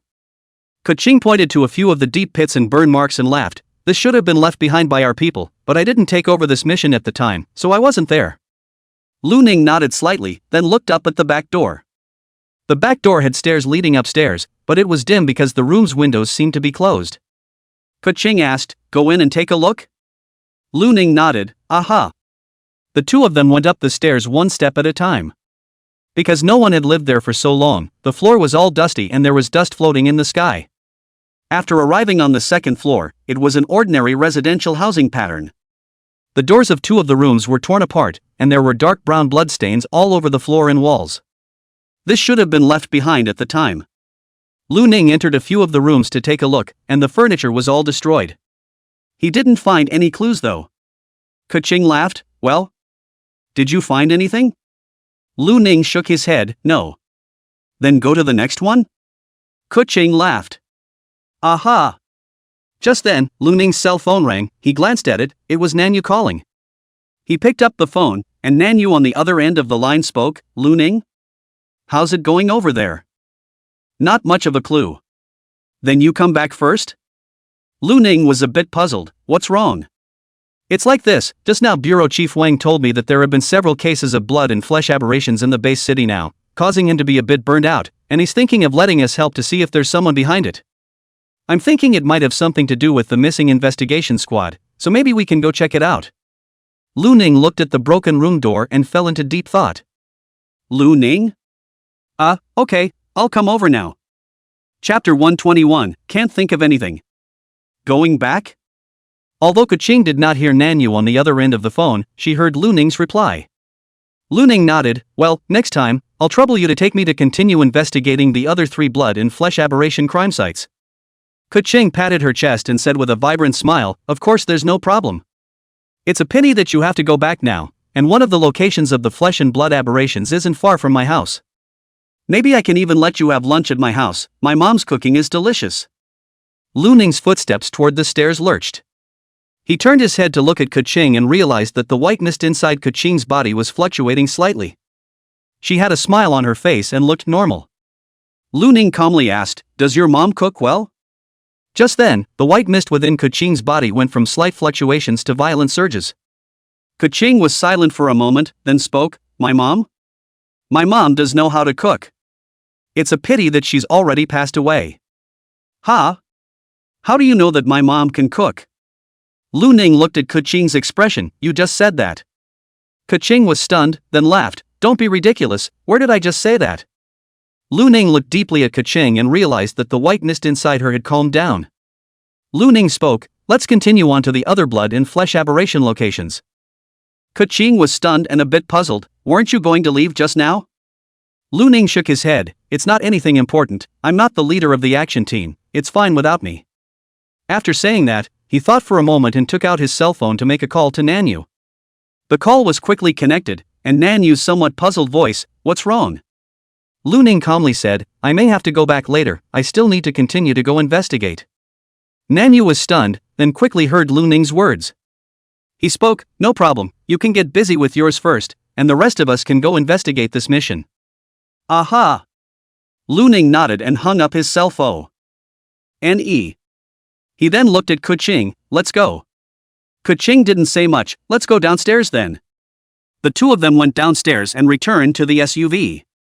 Kuching looked at Lu Ning and inquired, Which crime scene do we go to next? Lu Ning inquired, Which of these 3 crime sites do you know best? Kuching instantly said, That's certainly the one on Ham Street, it's closer to my home. Lu Ning nodded, Then let's go to that crime site first. Okay, make a U-turn and then turn right. Lu Ning did as he was told, then inquired, Do you know much about that case on Ham Street? Kuching nodded, I was the one who handled that case, and I wrote all the dossiers. How about that case? It was daytime and there were quite a few witnesses. An ordinary person was deformed in the street, causing 8 deaths and 20 injuries. However, the investigation afterward found that the ordinary person was a teacher, and usually every routine checkup for mental contamination was normal, so I didn't expect a sudden lesion. Lu Ning raised an eyebrow. The mental pollution routine check was normal every time? How long has it been since his last checkup? 12 days. The mental pollution checkups were all normal, and 12 days later the blood and flesh aberrations have changed? That shouldn't be a normal lesion, should it? Kagome nodded slightly and said, That's what I thought at the time, then I investigated the lesioner's condition and didn't find anything out of the ordinary. Have the witnesses been questioned? Of course I did. Do you take me for a newbie? Kuching looked at Lu Ning breathlessly. All the witnesses said that there was no warning of that guy's lesion, that he was just walking along the road and suddenly stopped, and then the flesh and blood started to deform. Lu Ning nodded slightly and said no more. More than 10 minutes later, Lu Ning arrived at the location of the lesion under Kuching's directions. This street was similar to the previous one, and was similarly bustling with people coming and going. Lu Ning parked his car on the side of the road, and after the two of them got out of the car, Kuching pointed to the vicinity of a sewer manhole cover not far away and said, according to the witnesses, at that time, that person was diseased in this area. More than half a year has passed since that case. The streets that were damaged at that time have also been repaired, and nothing can be seen anymore. Lu Ning glanced around and nodded slightly. There really isn't anything left. Right? Let's go to the next area? Kuching looked towards Lu Ning and inquired. Lu Ning spoke, Right, you said that this place isn't far from your home? Can we go to your house to take a look? Kuching was stunned and looked at Lu Ning with some caution. What do you want to go to my house for? Lu Ning calmly looked at Kuching and said, as a duty of an investigative team member, it's just a routine inspection, nothing special, you can think of it as me wanting to come to my door for a drink of water. Kuching thought for a moment, then nodded and said, alright then. My house is in a nearby neighborhood, so just walk over. Kuching led Lu Ning, crossed the road, and after walking for a short while, she arrived at a neighborhood. Then under Kuching's lead, Lu Ning entered a cell block and came to the 4th floor. He followed behind Kuching and watched as she opened the door with the key, inquiring, are your mom and dad not here? Kuching didn't turn around. Yeah, I told you that just now. She opened the door, come in. Lu Ning calmly followed and entered Kagong's room.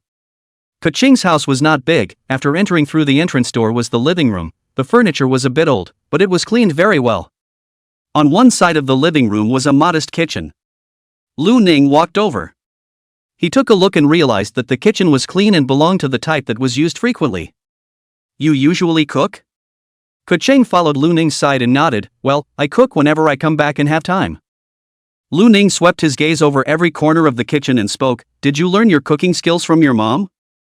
Yeah, I learned it from my mom before she passed away. Lu Ning asked, by the way, how did your mom and dad pass away? Kuching spoke without hesitation, my parents are. As a result, halfway through her sentence, it was as if she had gotten stuck. She stayed in place, silent and pondering for a long time, and muttered. How did my parents pass away? Strange, why can't I remember? Lu Ning calmly looked at Kuching. He realized that the white mist that had originally calmed down in Kuching's body was once again surging, and this time, the surging was even more intense than before. As the white mist surged, Lu Ning realized that the concentration of the white mist was still rising a little, and as Kuching, who was thinking hard, her snow-white skin unexpectedly appeared to have a faint layer of red color, which seemed to have traces of subtle writhing. Lu Ning raised an eyebrow and spoke, what are you thinking about? Kuching's mumbling was interrupted, and as if startled, her entire body looked up at Lu Ning. I wasn't thinking about anything. By the way, what were you asking just now? I asked if you usually cook for yourself. Well, I cook whenever I come back and have time. Lu Ning nodded, can you let me take a look at the other rooms? Yes, it is possible. Kuching looked at Lu Ning warily, but my room has personal items, you wouldn't want a peek, would you? Lu Ning was a bit puzzled, what personal items? Kuching was stunned, her face flushed red and she was breathing heavily in anger, gritting her teeth. What did you say? Lu Ning shook his head, I don't know. Kuching. She took a few deep breaths and slowly spoke, underwear these. Oh, I'm just checking, I won't look more, don't worry. Kagong. Chapter 122 Abandoned Industrial Park. In the end, Kuching said nothing and was unwilling to let Lu Ning examine the personal belongings, so Lu Ning could only give up. Otherwise, if Kuching was unwilling to contact him again, then his clues would be broken. After inspecting Kuching's room, Lu Ning did not find anything unusual. Kuching's face was still slightly red, and she said with a stern face, are you done checking? Lu Ning nodded, aha. Let's go then. Go to the other 2 crime sites. Lu Ning followed Kuching away and went to the other 2 blood and flesh aberration locations. For these 2 blood and flesh aberration cases, more than a month had passed since the most recent one. And according to the normal process, after the cases were dealt with by the Misty Bureau, the locations of the crimes would definitely still need to be repaired. Thus Lu Ning did not find anything. When the inspection of the 4 locations was complete, the time had come to afternoon. Lu Ning thanked Kuching, thanks for your help today. Kuching's face looked a lot better than it had earlier, especially since Lu Ning had treated her to a big meal at noon. Eating people's mouths was soft, so Kuching was not in a position to say anything more.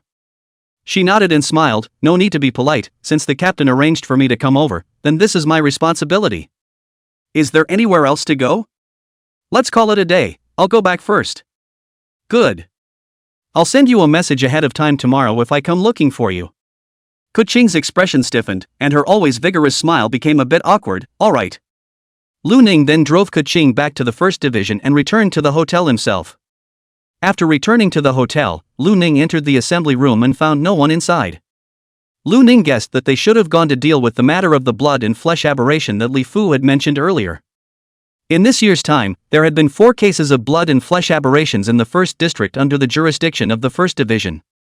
Now the headquarters was also saying that it had encountered troublesome cases of blood and flesh aberrations.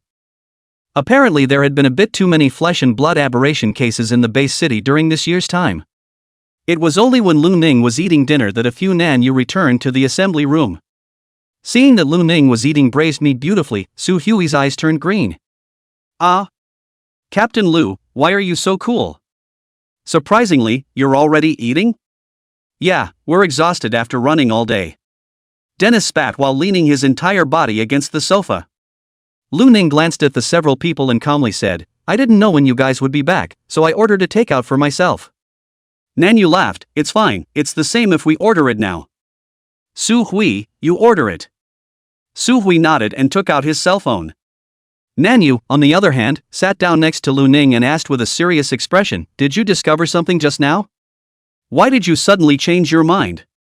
Lu Ning nodded and calmly said, well, Kuching's memory seems to be a bit confused. Confused memories? The people who were resting were stunned and looked at Lu Ning. Lu Ning told a few people about what had happened before. This caused the crowd to frown. Aaron said thoughtfully, to think that you've even forgotten how your parents died? Sometimes even thinking that your mom is still alive? This Kuching really is a bit strange. Song Shinian spoke up, Aaron is right. Lin Menglan, on the other hand, spoke, this Kuching's confusing memory seems to be a bit similar to the memory anomalies of the others in Bay City. They all seem to have forgotten about the Qinglan Saint's visit. Nanyu nodded slightly before speaking, that's right. Perhaps their contamination is the same, but Kagom's own contamination isn't as severe? Or maybe she has some sense of resistance to the contamination herself? It's like what Captain Lu saw before, she was the only one who got contaminated later. Yeah. Perhaps she has the consciousness to resist contamination herself. If that's the case, I wonder if she can recover her original form? If it can be restored, perhaps we can get information about this anomaly from her mouth. The crowd murmured, and then their eyes grew brighter and brighter. If this could really be done, then there would be great progress in this investigation. Just then, Shirley suddenly thought of something and looked at Lu Ning, right, Captain Lu, aren't you able to absorb the source of contamination? Is there a way to absorb Kuching's pollution source? The others' eyes also lit up as they simultaneously looked at Lu Ning. Lu Ning shook his head slightly, what's in their bodies isn't a normal source of contamination, the white mist in their bodies and the white mist in the outside world should be linked together, I can't absorb it. This caused the crowd to fall silent. Lu Ning then looked at a few people and inquired, how are you guys doing? Dennis rolled his eyes and spoke, don't mention it, that old kid Li Fu said that blood and flesh aberrations have been appearing a lot lately, and that their people have been searching for a long time, but they haven't been able to find the source, and that from time to time, there are still people who will experience blood and flesh aberrations. He was thinking that we are from the scouting squad and our level is a bit stronger, so he was thinking of asking us to help out. When I went to find Kagome today, I found out that in this year's time in the 1st district, there have been a total of 22 cases, of which there were 4 cases of blood and flesh aberrations. Nanyu raised an eyebrow, that's quite a high percentage, no wonder Li Fu asked for our help, so it seems that the situation in the other districts shouldn't be much worse. Su Hui spat, originally, we hadn't even investigated the anomalies in the base city yet, and time is so tight. Now there's one more thing. Is this treating us like cattle and horses? Afaf spoke, don't say that, after all, this involves the safety of the base city, if there are frequent blood and flesh aberrations, then the number of people killed will definitely increase. We are from the Mist Bureau, the guardians of humanity, this kind of thing, of course we help. Song Snyan on the side couldn't help but mutter, if it's according to Captain Lu's meaning, it's not possible to say whether or not there's any salvation in this base city. Nanyu frowned and spoke, this matter is not conclusive, since there is still a need to save this base city now, we should do our duty. Seeing that Nanyu was a bit angry, Song Snyan laughed, I was just joking. Lu Ning asked, so have you guys investigated anything yet? I went to a crime site today where a blood and flesh aberration had just occurred, and I did find a few clues, so I plan to check it out tomorrow. Lu Ning nodded slightly, then spoke, I'll go tomorrow as well. Hearing this, Dennis' eyes lit up as he laughed, that would certainly be best, Captain Lu, since you can see mental contamination, you might be better at probing than both old Chang and I. Chang Yu also nodded slightly. Nanyu laughed, then it's a deal, go rest. Early the next morning. After Lu Ning and his group finished getting ready, they planned to go investigate the source of the blood and flesh aberration that Li Fu had mentioned. Nanyu spoke, Lu Ning, you'll lead the team to the southern city area, over there is the previously abandoned industrial park, Aileen, Shirley, and Song Snyan, the 3 of you will follow Lu Ning. The 3 nodded and agreed. Chapter 123 Signs of Disease. Both Lu Ning and Song Sesnian drove SUVs. After arriving at the parking lot, Song Sesnian smiled at Aaron and said, "Aaron, are we together?" Aaron clasped her hands to her chest and laughed, "I'm going to be with Shirley." Shirley smiled and said, "Then let's take Captain Lu's car." "Captain Lu, is that okay?" Lu Ning calmly nodded, "It's okay." Song Snian? The corner of his mouth twitched, and he returned to the car with a lost face. Shirley and Aaron sat in the back while Lu Ning drove. The two cars headed towards the abandoned industrial park in the southern city. Half an hour later, they arrived at their destination. As they approached the abandoned industrial park, the buildings became more and more dilapidated, the streets became more and more desolate, and pedestrians were already rare. Only a small number of ragged vagabonds wandered around the area. Continuing to drive, they saw the dilapidated factories of the industrial park. They stopped the car and got out to enter the industrial park. These factories were vacant, and all the useful equipment inside had been emptied, leaving some abandoned equipment covered in dust and cobwebs. The group searched several factory buildings and found nothing. Song Shinyan frowned, somewhat dissatisfied. Is there really a clue in this hellish place? It looks as if no one has come here for many years. Shirley glanced at him and spoke, "It looks like no one has been here for years, but secretly no one knows the situation, so be careful." Song Snian sniffed and spoke, "Why don't we split up? This will also allow us to investigate faster. After all, this industrial park is so big, if we investigate together, we might not even finish in a day." Both Eileen and Shirley looked at Lu Ning. After all, Lu Ning was the vice captain of the scouting team, and he was the leader here. Lu Ning calmly said, "It's fine to have two people in a team, so if you encounter any danger, notify us in time." Song Snian instantly smiled with joy and said, "Aaron, then we're in a team?" Aaron clasped her hands on her chest and looked at Shirley. "I want to be on a team with Shirley." Song Snian. "All right then." Lu Ning calmly said, "Then split up." The four of them then split up and started investigating in the left and right directions. Lu Ning walked in front and Song Snian walked a few steps behind. Song Snian looked around, investigating the situation, then suddenly opened his mouth and asked, "Captain Lu, what do you think of Irene?" Lu Ning looked at Song Snian with some confusion and thought for a moment, "A good person." Song Snian? He hadn't expected Lu Ning's answer at all, and after being confused for a moment, he spoke, "Captain Lu, don't you think Irene is pretty?" Lu Ning thought for a moment and spoke, "Quite pretty, why?" Song Snian said with a look of frustration, "I see that Irene seems to like being close to you, it seems like Shirley is the same way." "It's so nice, I really envy you." Lu Ning immediately shook his head, "I don't fall in love." Song Snian was stunned and a little confused, "Why?" Lu Ning calmly said, "I want to go home." Song Snian was puzzled, "Then go back. What's the relationship between falling in love and going home?" Lu Ning glanced at him, "I want to go back more than 2,000 years ago." Song Snian? His brain seemed to be racing, trying to understand the meaning of what Lu Ning had said. Just then, Lu Ning suddenly stopped and looked in the direction of one of the plants. "Found it." Song Snian was stunned, "Found what?" Lu Ning stepped towards a factory building with a forbidden room door and calmly said, "Signs of lesions." When Song Shinyan heard this, he immediately became serious and silently followed Lu Ning. As he walked, he bent down and drew out the two short knives strapped to the side of his thighs. These two short knives emitted spiritual radiation, and they were clearly both soul weapons. Lu Ning walked to the closed iron door and lifted his foot with force. Boom! The iron door dented and flew backwards directly towards the factory building. Everything inside the plant was reflected in the eyes of the two. However, Song Snian was soon stunned. There were only some very dilapidated-looking machines in the entire plant, and there were no mutants as he had imagined. Just as Song Snian was puzzled, Lu Ning walked straight to one of the huge dilapidated machines. This machine was almost 6 or 7 meters tall, and although some of its parts were broken and rusted, it was still very huge, probably weighing several tons. Lu Ning kicked out, and the machine was kicked away as if it were a soccer ball, revealing a live board door underneath. Looking at the metal doorframe, Song Snian sucked in a breath of cool air. "There's a secret room?" "Captain Lu, how did you find this?" Song Snian expressed his inability to understand. Lu Ning calmly said, "I saw it." In his line of sight, a faint white mist surged in, and the concentration of white mist in this area was particularly high. It was obvious that there should be quite a number of diseased people inside. Lu Ning then arrived in front of the living plate door and raised his foot to step on it with force. Boom! The entire ground seemed to tremble.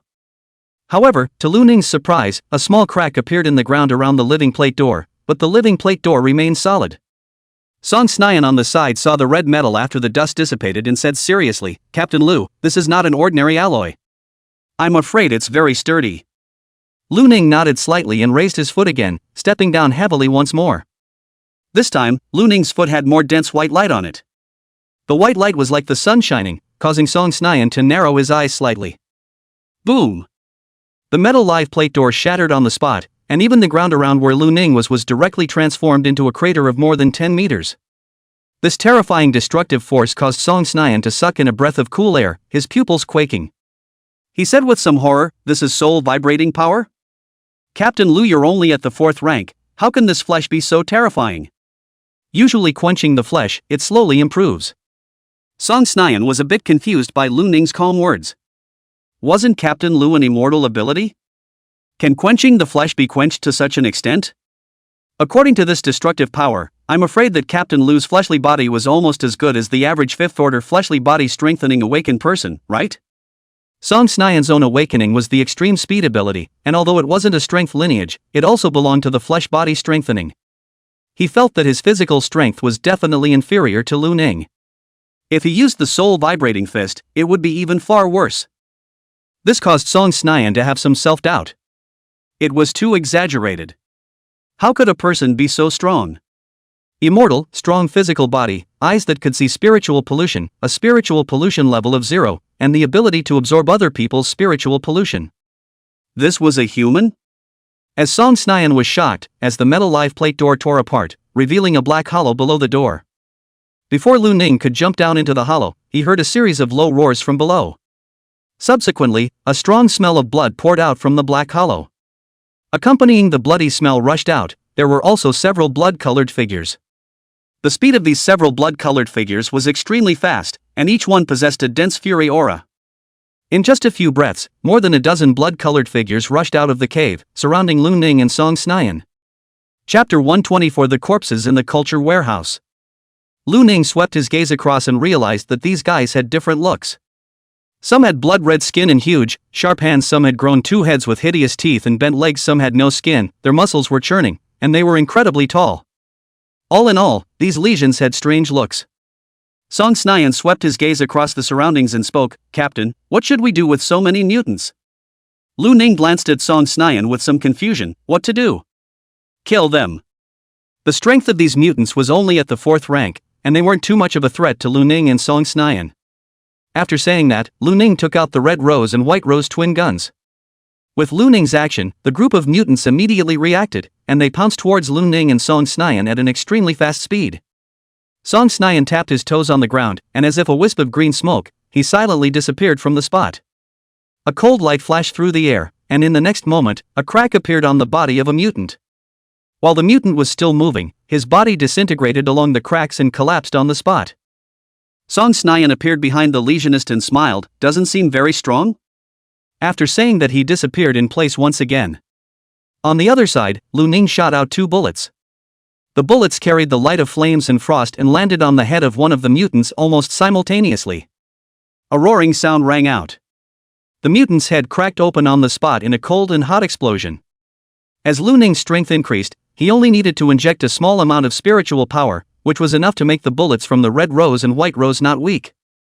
However, by the time Lu Ning had shot one of the mutants, the other 5 mutants had already rushed to Lu Ning's front. Lu Ning slightly raised an eyebrow.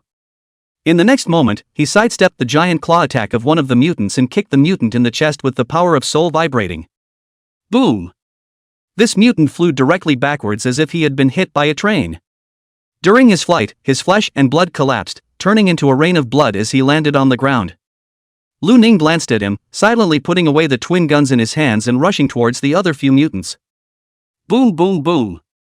The booms were endless. With each roar, a diseased mutant flew backwards and was torn apart in the air. In just a few moments, all of the mutants that had surrounded Lu Ning were dead. When Lu Ning looked over at Song Snyan, he realized that Song Snyan had also finished fighting. When he saw Lu Ning looking over, he revealed a smile. "Captain Lu, it's done." Lu Ning nodded slightly. Aha. He once again came to the hole in the ground and looked down. It was very dim down there, but one could more or less see the situation. It was a damp corridor.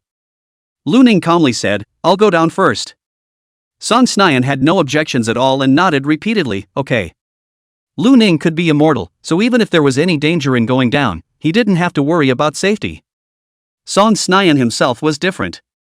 Lu Ning jumped in through the hole and quickly landed on the ground. After landing, Lu Ning checked up on his surroundings and realized that he was located at the head of a corridor. There was also a straight metal ladder behind Lu Ning, but the straight ladder was now twisted. Because this straight ladder was connected to the living plate door, Lu Ning had destroyed the living plate door, directly destroying the straight ladder along with it. He took a step towards the depths of the corridor. The sound of footsteps resounded on the damp ground and echoed in the corridor. Seeing that Lu Ning had not signaled, Song Snyan also jumped down and followed Lu Ning forward.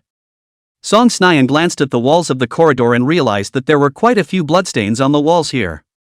Some white bones could also be seen on the ground from time to time.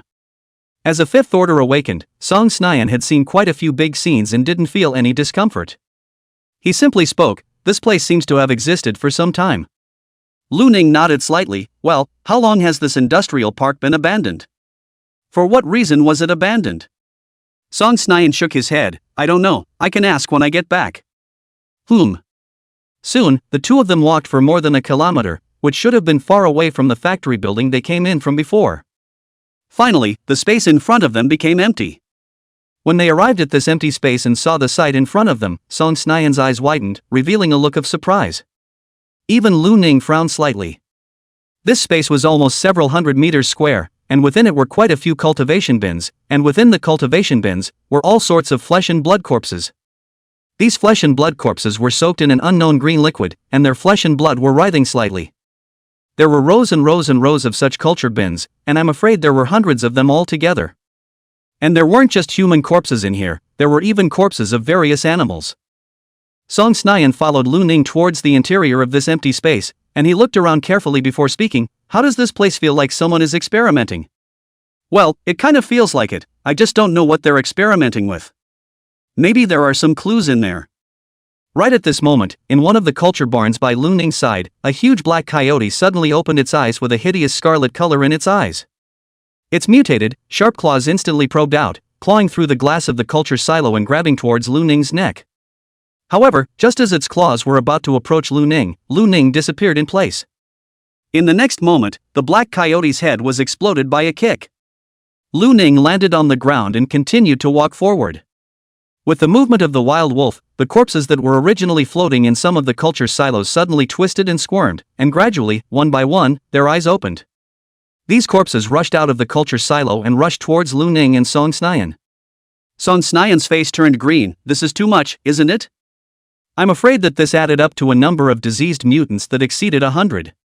Even if they were all just fourth-order mutants, 100 surrounding them would be enough to pose a great threat to a fifth-order awakened person, and even if the mutants did not fear death, then they could completely tear a fifth-order awakened person into pieces.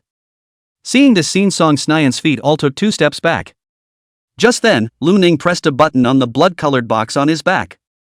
Instantly, the box opened and a giant sword popped out. It was none other than the Scarlet Sword. As the Scarlet Sword appeared, the strong smell of blood and the powerful spiritual radiation caused Song Snyan to retreat back and forth. He looked at the Scarlet Sword that Lu Ning was holding with some shock. "Captain Lu, this is a medium critical grade soul artifact? You're only at the 4th rank and you're using a medium critical grade soul weapon, beware of the disease." He then stopped. "Oh, Captain Lu won't be sickened, that is fine." "Oh, not only will he not be sickened, even if there are side effects, it's fine, Captain Lu is immortal anyway." Thinking this way, Song Snyan's eyes were a little green as he looked at Lu Ning. "Isn't this just invincible?" Chapter 125. I died a long time ago. Roar! Ow! With a roar, these flesh and blood deformed mutants rushed towards Lu Ning and Song Snyan as if they were a tidal wave of flesh and blood. Lu Ning looked at the approaching mutants with a calm expression. He held the Scarlet Sword in both of his hands, and the flesh and blood on his hands misted and was absorbed by the Scarlet Sword, revealing the bones of his arms. However, in the next breath, his hands had returned to their original state. And the Scarlet Sword that had absorbed the blood and flesh emitted a dense blood mist, which caused Lu Ning's power to increase drastically compared to before. He twisted his waist and swung his sword, and white light shone on the scarlet sword. Afterward, a red and white intertwined light chopped out from the sword, drawing a half arc as it swept towards the diseased mutants. Wherever it passed, both the cultivation silos and the mutants were cut off. When the arc of light disappeared, all the cultivation silos in front of them had shattered, and of the hundreds of fourth-ranked mutants, only a dozen or so remained undead. The rest were all chopped in two. The remaining 10 or so mutants' eyes were red, still not stopping their steps as they rushed towards Lu Ning. Lu Ning's expression was calm as he once again chopped out a sword. This sword killed the remaining dozen or so mutants. The underground space quieted down, and behind Lu Ning, Song Snyan stared, his throat rolling, his pupils quaking. "Captain Lu, you're too strong here, aren't you? With so many mutants, if it were me, I would probably be reduced to pieces." Lu Ning did not reply to Song Snyan's words, but instead looked up into the depths. In the center of the hollow, there was an especially huge culture bin. Floating in the middle of the culture silo was a human mutant that was almost 3 meters tall. The human mutant's entire body was covered in blood-red armor, which was covered in sharp spikes. At this moment, the mutant had opened its eyes, and its scarlet eyes were cold and merciless, staring at Lu Ning and Song Snyan. Song Sesnian also sensed that something was wrong. He looked in the direction of the mutant and vigilantly gripped his 2 short swords. Just then, the incubation bin exploded open, and the armored legionist landed on the ground. As soon as he landed, the ground underneath his feet cracked open, and with the air explosion-like roar ringing out, the mutant transformed into a blood-colored residual shadow and rushed towards Lu Ning. The distance between the two sides was close to 100 meters, and in just a single breath of time, the mutant appeared in front of Lu Ning, his claws with sharp blades grasping towards Lu Ning's chest. Lu Ning's feet shifted and his body flashed, narrowly dodging the claw. However, the claws swept over Lu Ning's clothes, tearing them away from him silently. Lu Ning twisted his waist and sidestepped, and the scarlet sword chopped at the mutant with a white glow. This mutant was different from the previous mutants in that he was extremely fast and could dodge. Seeing the scarlet sword chopping at him, he stamped his paws on the ground, dodging Lu Ning's chopping attack, and his entire body appeared behind Lu Ning. His sharp claws swept towards the back of Lu Ning's neck. Lu Ning crouched down, dodging this claw strike, and turned around to kick the legionist in the chest. This kick similarly carried a white flash. The mutant's figure retreated violently, dodging the kick, but it was still grazed a little. With just a slight graze, a dent appeared on the mutant's blood-colored armor. This mutant glanced at the armor and let out a low roar, his body half squatted, and the flesh and blood around his body squirmed. In the next moment, the mutant's 3-meter-tall body unexpectedly began to shrink, becoming only about 2 meters tall. And his blood-colored armor became even more bright red, and the spikes on it grew quite a bit. Just as he had finished changing, Lu Ning had already arrived in front of the mutant, and the scarlet sword chopped heavily and straight down. The sharp sword light instantly approached the mutant. The speed of the mutant was much faster than before, dodging the attack in the nick of time. And the sword light landed on the ground, chopping out a trail of tens of meters. After the mutant dodged the sword light, it once again approached Lu Ning and launched a fierce attack at him with its sharp claws.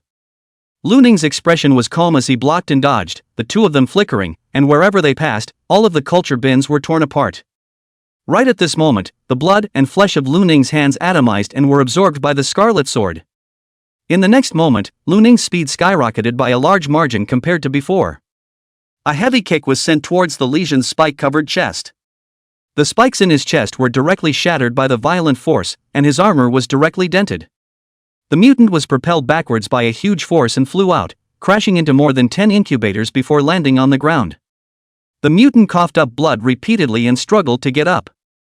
However, Lu Ning appeared in front of the mutant and stomped on the mutant's chest, trampling him to the ground. The scarlet sword then directly penetrated the mutant's chest, pinning him to the ground. The mutant who was nailed to the ground struggled violently, trying to get rid of the scarlet sword, but was unable to do so. Lu Ning calmly looked at the mutant. In Lu Ning's line of sight, the white mist in this fellow's body gradually decreased as his blood and flesh were absorbed. He revealed a hint of confusion. When the mutant's blood and flesh was absorbed by the scarlet sword to a certain extent, the armor on the surface of his body squirmed and tried to escape, but it was unable to escape the scarlet sword's suction. The armor turned into flesh and blood was directly absorbed. As the armor turned into flesh and blood was absorbed, in Lu Ning's line of sight, the white mist within this mutant's body had almost disappeared. And the eyes of this mutant changed from their original scarlet color to confusion, and from confusion to clarity. He looked at Lu Ning and uttered his first words. I'm still alive? Lu Ning calmly pulled out the scarlet sword, and blood spurted down the scarlet sword, the blood on the sword disappearing as if it had been absorbed by a sponge. He looked at the mutant. You'll be dead soon. The mutant was stunned, then glanced at the scarlet sword again, and with difficulty raised his hand, which had already been sucked to the point of being skinny and bony, and touched his face. But it seems like I've died before, huh? Lu Ning raised an eyebrow, somewhat confused. Died before? What do you mean? The diseased mutant muttered, I remember very clearly that I had died long ago, so how did I come back to life? Lu Ning frowned. You said you were already dead? And now you're resurrected? The diseased mutant's eyes had begun to become lifeless as he nodded with difficulty, then as if he had thought of something, he looked towards Lu Ning. Can I ask you for something? Lu Ning looked at the legionist. You say it.